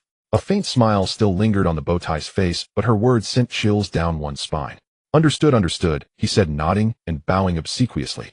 To prevent him from losing his wits, Ji Duan prodded him again, saying, "You're no longer young, it's time to act your age. Do you truly think you're still a spry youth, that she would be utterly devoted to you? Have you forgotten how concubine you treated you?" At the mention of that wretched Yulan, flames of rage seemed to burst from Gu Changping's eyes, threatening to consume the entire Marquis estate. That incident was the greatest humiliation of his life. Fortunately, he had managed to suppress the news, otherwise the entire Yen capital would know that Gu Changping had been cuckolded, and by a lowly concubine at that. If that secret were ever exposed, he would be unable to live out his days mocked as a cuckold wherever he went. What an utter disgrace. He remembered how he had once looked forward to the child in that wretch's womb, believing he had fathered a son in his middle age, proving his virility was undimmed. Who could have known it would become such a colossal joke? Concubine, yes, child was born in winter. After a day and night of labor, she finally delivered a boy. Though the infant's eyes were still closed, his features were delicate, fair as snow, and utterly endearing. Gu Changping was delighted. During that time, he doted on her excessively, ordering the steward to shower her courtyard with every luxury, a stark contrast to the treatment she had received during her pregnancy. This made concubine Yue insufferably proud, believing she once again had the leverage to rival the main courtyard. Even her maids, emboldened by her favor, dared to swagger into the kitchen and snatch the bird's nest soup intended for the old madam. Concubine Xiao, who had been serving the old madam, went to the kitchen to inquire when the soup was delayed. Learning it had been taken by Yulan's maid, she went personally to demand an explanation. To her shock, she was slapped 4 or 5 times and tossed out of the courtyard by that very maid. Ji Duan heard of this upon returning to the estate. She went directly to Yulan's courtyard, and without a word repaid her with the same number of slaps. As fate would have it, Gu Changping arrived at that very moment to see Yulan and the child. He witnessed the scene and was absolutely livid. Concubine Yue, clutching the child, wailed and carried on crying, "I beg you, madam, spare us mother and child. We dare not compete with you or the heir. The entire estate is yours. We only ask to live under your shadow, seeking no wealth or glory. The child is innocent. Please have mercy on us, boo-hoo." Hearing this, Gu Changping assumed Ji Duan was bullying them and was about to confront her. But at that moment, the child in concubine Yes' arms suddenly opened its eyes that were pure and flawless, radiating a piercing blue in the sunlight. The sight deeply stung Gu Changping's eyes. Not just him, but Ji Duan, concubine Xiao, even Guanglin, and the attending maids and servants all saw it. Blue eyes were a unique trait of the Persians. There was no way Gu Changping, a pure-blooded man of great Yen, could sire such a child. Ji Duan was secretly amused. This was the moment she had been waiting for. Who would have thought that while venting her anger for Qiu Shui, she would stumble upon this revelation?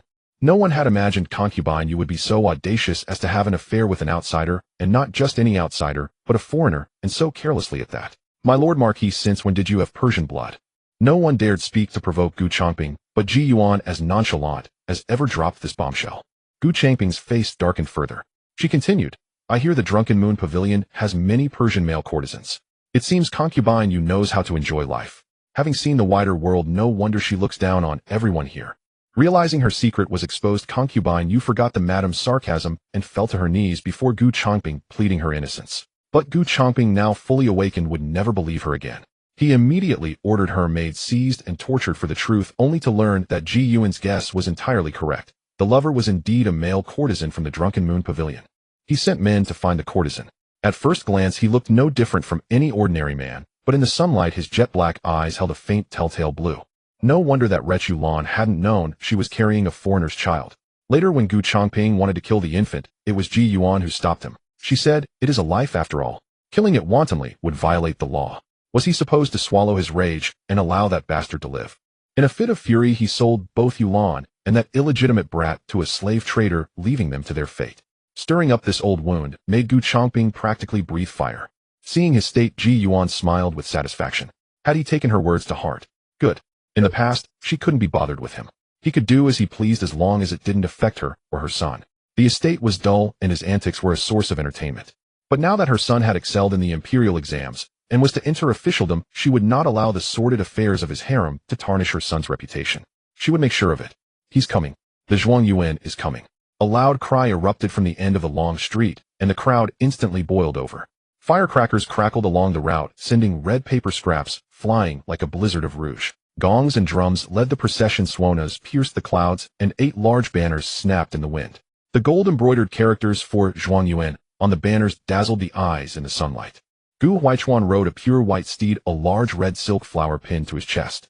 He wore a black gauze cap with flowers on either side, and his brand-new red Zhuangyuan robe made his face appear as fair as jade, his features clear and handsome. He sat upright, a perfectly measured smile on his lips, neither overly arrogant nor shy. He embodied the romantic spirit of a man at the peak of his success, as if he could gallop through the capital's spring blossoms in a single day. Windows of taverns and tea-houses on both sides flew open as young women on the 2nd and 3rd floors crowded together, tossing handkerchiefs and embroidered purses like rain. Zhuangyuan Gu. Look here, what a handsome face. A purse landed squarely on his shoulder, its red tassel swinging before sliding off the saddle to the ground. Then came a second, a third, sachets, jade pendants, silk flowers. Someone even threw an embroidered handkerchief with a pair of mandarin ducks which fluttered down onto his horse's head, covering half of the white horse's eye. The horse snorted. Gu Huichuan reached up and removed it, shaking his head with a wry smile. He clasped his hands in thanks toward the upstairs windows, prompting another wave of shrieks. According to the customs of Great Yin, during the Zhuangyuan parade, old ladies from boudoirs could toss sachets and purses to show their admiration. The more he caught, the greater his fame. The watching crowd roared with laughter. The Zhuangyuan's arms are full. Gu Huichuan merely smiled and shook his head, not taking it seriously. Yet as his gaze swept casually over the crowd, it suddenly halted. Under the tea shed on the right side of the long street stood a girl dressed in a lotus-pink gown. She neither squeezed into the crowd to scream nor threw anything. She merely stood there quietly, holding a plain white handkerchief in her hand. Her gaze fell upon him, and the corners of her lips curved into a faint, almost imperceptible smile. Memories from 2 years ago surged up in an instant. Gu Huichuan's hand holding the reins tightened slightly. Had he mistaken her? He wanted to take another look, but the white horse had already carried him past the tea shed. The crowd surged forward, completely obscuring that figure.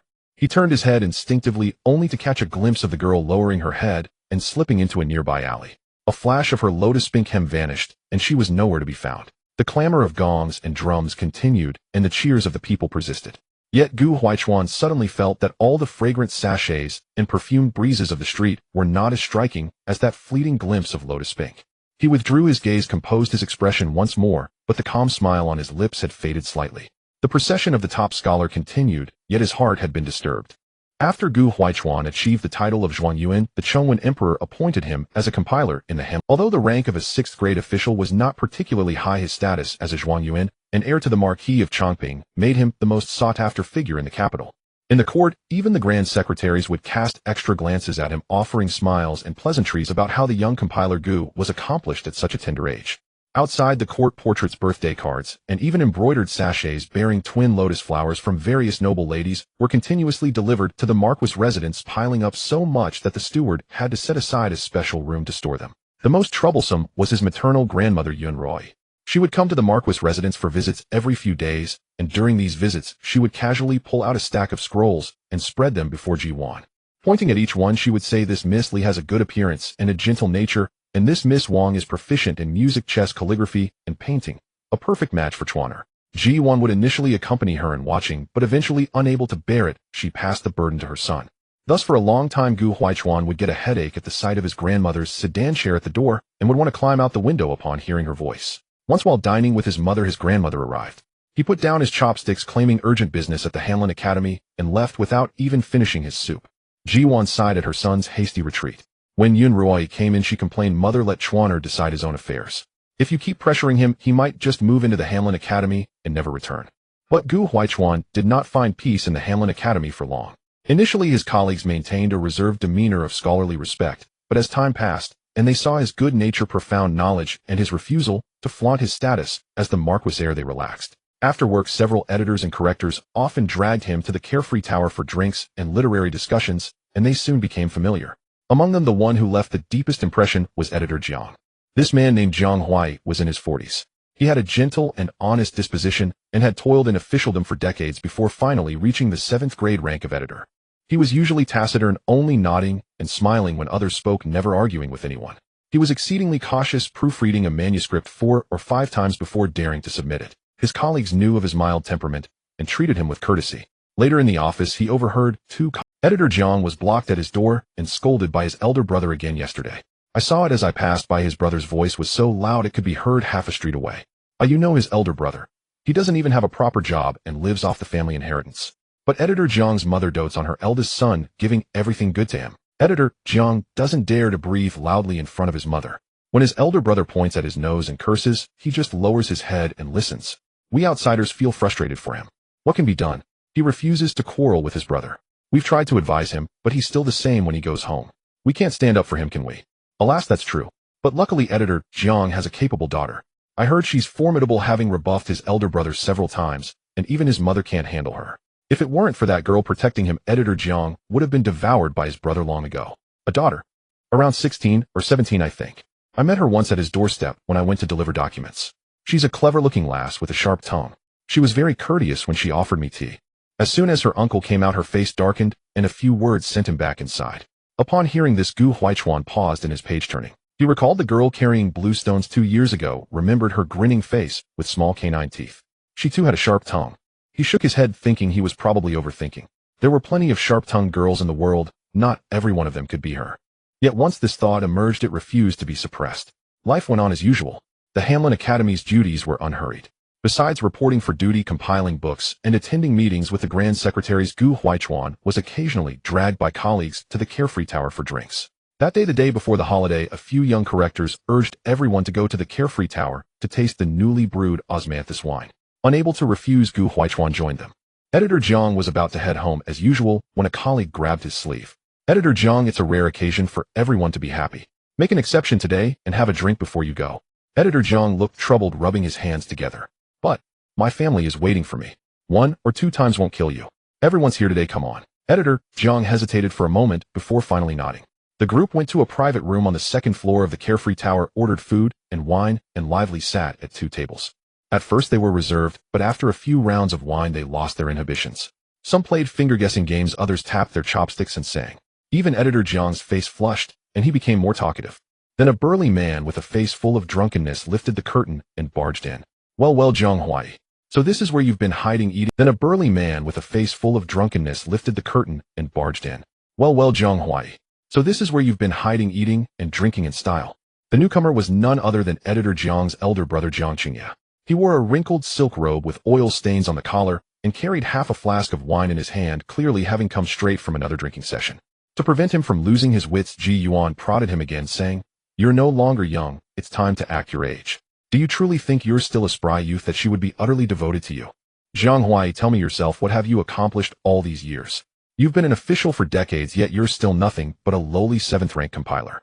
I'm ashamed to even mention it. That pittance of a salary you earn, it's not even enough to buy your nephew a decent horse."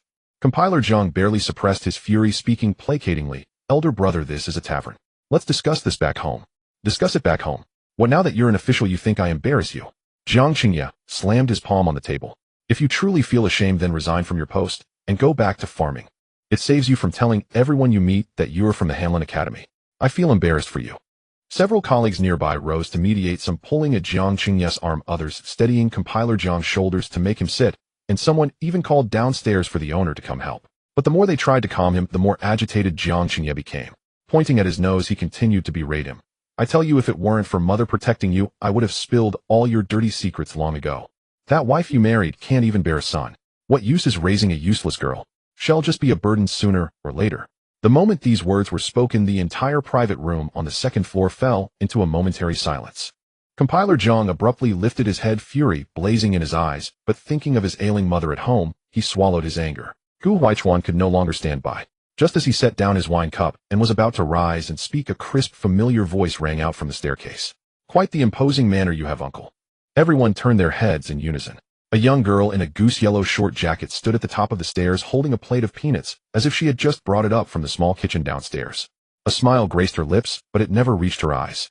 Her gaze was sharp as a blade fixed directly on Gu Huaichuan's, breath caught in his throat. The girl who had dragged him through the alley 2 years ago, who had lifted a bluestone to strike someone, now stood just 3 paces away. It was her. Jiang Qingye was startled by the shout, squinting through drunken eyes. You are. Uncle, you have a poor memory. Mjiji. Jiang Ji stepped forward, setting the plate of peanuts on the table with a deliberate thud, and brushed the crumbs from her hands. What's the matter, uncle? Your voice was loud enough just now when you were cursing my father. Now you can't even recognize your own niece. Jiang Qingye's face stiffened. He clearly hadn't expected her to be present, and his drunkenness faded somewhat. But being rebuked by a junior in front of so many people was a blow to his pride. He stiffened his neck and said, Jiang Ji, you ill-mannered little girl, what business is it of yours to interrupt when adults are speaking? Clenching his fist, he moved to teach her a lesson, but before he could even reach Jiang Ji, he was sent crashing to the ground by an immense force. For a moment, everyone's eyes were on Gu Huaichuan. A hint of delight flickered in Jiang Ji's eyes, but she suppressed it, mindful of the crowd. Gu compiler. Everyone wanted to step in and mediate. They were all baffled. Did the young master Gu hold a personal grudge against Jiang Qingye? Why else would he strike so viciously? He had even broken the man's nose. What did you call her? Gu Huaichuan paid no heed, his thin lips pressed tightly together as he coldly stared down at the man on the floor. Jiang Qingye was terrified out of his wits, instantly stone-cold sober. He might look down on Jiang Huai, but that didn't mean he dared to cross anyone else from the Hanlin Academy. He was nothing but a commoner, only brave enough to throw his weight around at home. Forget it, his nose is already broke. Seeing the atmosphere growing more and more tense, Jiang Ji slowly walked over to Gu Huaichuan. She took his hand, which was still suspended in midair, and smiled, winking at him. I didn't know you were so grateful. And so, under the shocked gazes of everyone, once more Gu Huaichuan obediently lowered his hand, revealing a foolish grin. He thought to himself, he truly was a man who remembered a debt of gratitude. The kind that could be repaid for a lifetime. Everything that happened afterward unfolded quite naturally. After a few days of returning, Gu Huaichuan sent Ji Duan to propose marriage to the Jiang family. When Jiang Huai saw the room filled with betrothal gifts, his jaw dropped in astonishment. Turning around, he saw his daughter smiling at Gu Huaichuan, realizing that the two had known each other for quite some time. Emperor Chongwen was also very pleased upon hearing the news. Although Gu Huaichuan bore the surname Gu and not Ji, which did not cause him any special concern, he was after all the grandson of Ji Hai. If he were to marry into the noble families of the capital, it would provide additional support to the Ji family. Now he wished to marry a wife from a family that was neither prominent nor distinguished, which made Emperor Chongwen very satisfied, and he happily granted the couple a marriage. Months went by. Emperor Chongwen could no longer contain himself. The northern border war continued without an end, and his main source of worry could not be eradicated. Moreover, according to the reports from his spies, the barbarian tribes had indeed been suppressed tightly by Ji Hai, but each time Ji Hai was unable to eliminate them completely. Having spent a night in the imperial study, Emperor Chongwen finally realized that this was purely Ji Hai's trickery. Thus he hastily wrote to Marquis Gu, instructing him to cut off the food supply to the northern army. He had expected to receive good news, but unexpectedly Ji Hai had hidden a large stockpile of grain, rendering his plans ineffective. Consequently, Emperor Chongwen ordered Marquis Gu to find ways to sabotage him on the battlefield, hoping for a decisive blow. Before long, news of General Ji's death in battle against the barbarians spread, leaving everyone in shock. The Ji family had encountered a complete upheaval overnight. Yun Ruo fainted from crying at home multiple times, and those in the capital who had any political sensitivity sensed an impending storm. In the palace, the Empress Dowager summoned Emperor Chongwen to Sinang Palace, where it was reported that the mother and son had a heated argument and parted ways unhappily. This occurred on the very day the news of Ji Hai's death was announced. The imperial guards surrounded the Ji family, claiming that they had received reports of treason and had come to search for it. The crowd gathered outside, puzzled as to why the once mighty general's residence had fallen to such a state. The imperial guards searched the house repeatedly, but could not find the evidence that should have been hidden in the study. The eunuch in charge of overseeing the matter, seeing the lack of results, insisted on searching again and again until the sun set before entering the hall, where the Ji family had gathered with a grim expression. With a sinister gaze, he looked at Ji Zhe, who was cowering in the corner, muttering a few words of courtesy before. After the imperial guards left, Ji Zhe said nothing and returned directly to his quarters, locking the door to keep. This left Ji Nansher, who had intended to ask something, feeling defeated. In the middle of the night, as he lay tossing and turning in bed, he suddenly heard a commotion outside, followed by the sound of a maid's cries. "Young General, young master. Young master has coughed up blood and fainted in his room." The maid in the courtyard just delivered food and discovered a lot of blood on the ground, which looked like it had dried for several hours. Ji Nansher, hearing this, rushed barefoot to the courtyard where Ji Zhe was held. When he arrived, the courtyard was eerily silent, and Yun Ro, he was quietly weeping while holding the barely breathing Ji Zhe. "Zaire, open your eyes and look at your grandmother."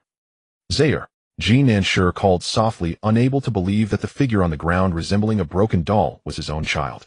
Ji Zhe's complexion was pale and blood dripped from his lips, refusing to stop. Upon hearing his father's voice, he used the last of his strength to open his eyes and offered a complex smile. Within it lay guilt, sorrow, and more importantly, a sense of relief. "Father, I did not let you down, did I? I can also atone for my sins and protect you and grandmother this time." The voice in his arms gradually faded, and Yun Ra, he could no longer hold back her tears. No matter what, she had never thought of letting her only grandson die. Once she sensed something was wrong, she sent someone to the residence of Marquis Changping to summon Fu Ling. When Fu Ling arrived, she found that Ji Zhe had already passed away. She rushed into Ji Nansher's presence, shaking her head to indicate her condolences. Furthermore, she discovered that Ji Zhe had been tortured to death by poison. A few of them quickly surmised that Emperor Chongwen's act today was likely based on the assumption that Ji Zhe would cooperate with him in placing treasonous evidence in the study, thus leading to the complete downfall of the Ji family. However, he had not anticipated that the person who had cooperated with him to assassinate his father would suddenly betray him this time. Ji Zhe must have been fed poison during their first collaboration. As long as he obediently followed orders, he would receive the antidote periodically. In his furious anger, Emperor Chongwen chose to let Ji Zhe die. Ji Duan slowly crouched down, wrapping her arms around her mother, providing silent comfort. From this moment on, the enmity between the Ji family and Emperor Chongwen was irrevocably sealed, leaving no room for reconciliation. The next day, during the morning court, Emperor Chongwen waited for Meng Jingwen to stand up and denounce the Ji family for their treachery, demanding the imprisonment of the Ji family for investigation. Unexpectedly, the person he had always relied upon suddenly turned against him, leading the officials of the censorate to kneel in the main hall, loudly proclaiming that General Ji died for the country and could not possibly be guilty of treason. They demanded a thorough investigation and a restoration of the Ji family's honor. They insisted that no loyal ministers and valiant generals should be wronged. Emperor Chongwen's hand, resting on his wheelchair, clenched tightly. While he had not realized how powerful the Ji family was to even have Meng Jingwen standing on their side. Feeling a sense of crisis, Emperor Chongwen realized he could no longer wait and ordered Xiao Su to lead men to surround the Ji family that very night, deciding to eradicate them root and branch. As for the public opinion, he had plenty of ways to silence it. Unexpectedly, another upheaval occurred. Just after Xiao Su left, Prince Ning actually barged in with troops. "Rebellious son, what are you doing?" A teacup smashed at his feet, but Prince Ning strode in confidently. "Father, my mother's death is related to you, right? Now you're attacking the Ji family. Is it next that you'll come after me? I only want to survive." Prince Ning murmured for a long time, expressing his grievances from these past years, and only when reminded by his subordinates did he think to force the emperor to write a decree of abdication, otherwise his claim to the throne would be unjustified. Just as he grasped Emperor Chongwen's sleeve and was about to act, a sharp sword pierced his chest. It was Xiao Su. Emperor Chongwen finally felt a sense of relief. But before he could relax, he saw Ji Hai and Ji Nansher's figures. "Impossible, you are not." Xiao Su, kill him quickly. The person in front did not budge. Emperor Chongwen's face was filled with disbelief. Xiao Su was the one he trusted most, and even he had turned against him. He turned to flee, only to collide head-on with Ji Duan and Prince Duan. So much had happened today that he was no longer surprised to see Prince Duan. His gaze was fixed on Ji Duan's exquisitely beautiful face, and many things began to connect in his mind. Ha, it's you. I actually got played in circles by a woman. Recently, many significant events had unfolded in the capital. For instance, General Ji, who was rumored to have died in the northern border, had surprisingly returned alive, and the legitimate son of the Empress, Prince Ning, had actually conspired with Marquis Wu to usurp power. Moreover, after Emperor Chongwen eliminated the rebellious faction, feeling utterly exhausted, he wrote an abdication decree, passing the throne to Prince Duan. Prince Duan quickly ascended the throne with the support of numerous civil and military officials, becoming Emperor Xuanwu. The military officials were led by the Ji family, while the civil officials were aligned with Meng Jingwen. Everyone knew that now Prince Duan held the throne justly and was firmly established. Since his ascension, he had enacted many new laws, all for the benefit of the nation and its people. Gradually, people began to forget Emperor Chongwen, and all they spoke of was the benevolent Emperor Xuanwu. After Gu Huaichuan got married, Ji Duan handed over the Marquis to Jiangji to manage, throwing a divorce letter in front of Gu Changping and taking the now-grown Gu Jiawan to Jiangnan to enjoy life. In this lifetime, she still had a long time to travel and see the myriad forms of life, though no matter how it went, it was better than wasting time in the capital. In the past, there was no choice. The Ji family was in peril. Now, however, she had all the time to live the life. Guizhu Shui was a clever man. Since the fall of Princess Qing Yun, he had realized that Marquis Wan was unreliable and thus collaborated with Ji Hai in the act of pretending to be dead. Naturally, after Prince Duan ascended, he did not make things difficult for him and allowed him to continue serving as the governor of Yingzhou. Gu Jia Yao, after coming of age, promptly married into the Guo family as promised. Guizhu Shui knew that Princess Mingzhu did not favor this daughter and did not give her any special treatment, as this marriage was one she had insisted upon. With her son being mentally impaired yet incredibly strong, life was hard for her, and she could only swallow her anger. Wainer, are you awake? We're almost at Phoenix Town. I heard the night view there is particularly beautiful, so you need to perk up. Outside there was a constant chatter. Gu Jiawan impatiently lifted her eyelids and shouted outside, Song Qian, are you done yet? Why are you following my mother and me around instead of doing something with your life as a martial champion? A grown man should have something to do. The emperor said we are in a peaceful era, and as a martial champion in the capital there really isn't much to do, so it's better to accompany you and Aunt Ji on your travels to see if there are any local thugs, so I can eliminate them all. Do you remember the bandits at the foot of the Nuns Mountain? I was the one who wiped them out. The emperor said that the barbarian tribes have already been beaten to the point where they cannot retaliate. With external threats eliminated, internal issues should also be addressed, and what I'm doing is serious business. Then go to your serious business, stop following us. Ji-Wan watched these two bickering friends and felt that the journey was not so boring. She glanced back at Rui Yi, who was sleeping soundly with a blanket, and at Shuang Ren and Fu Ling, who were sitting at the front of the carriage enjoying the scenery, and felt that life was truly good.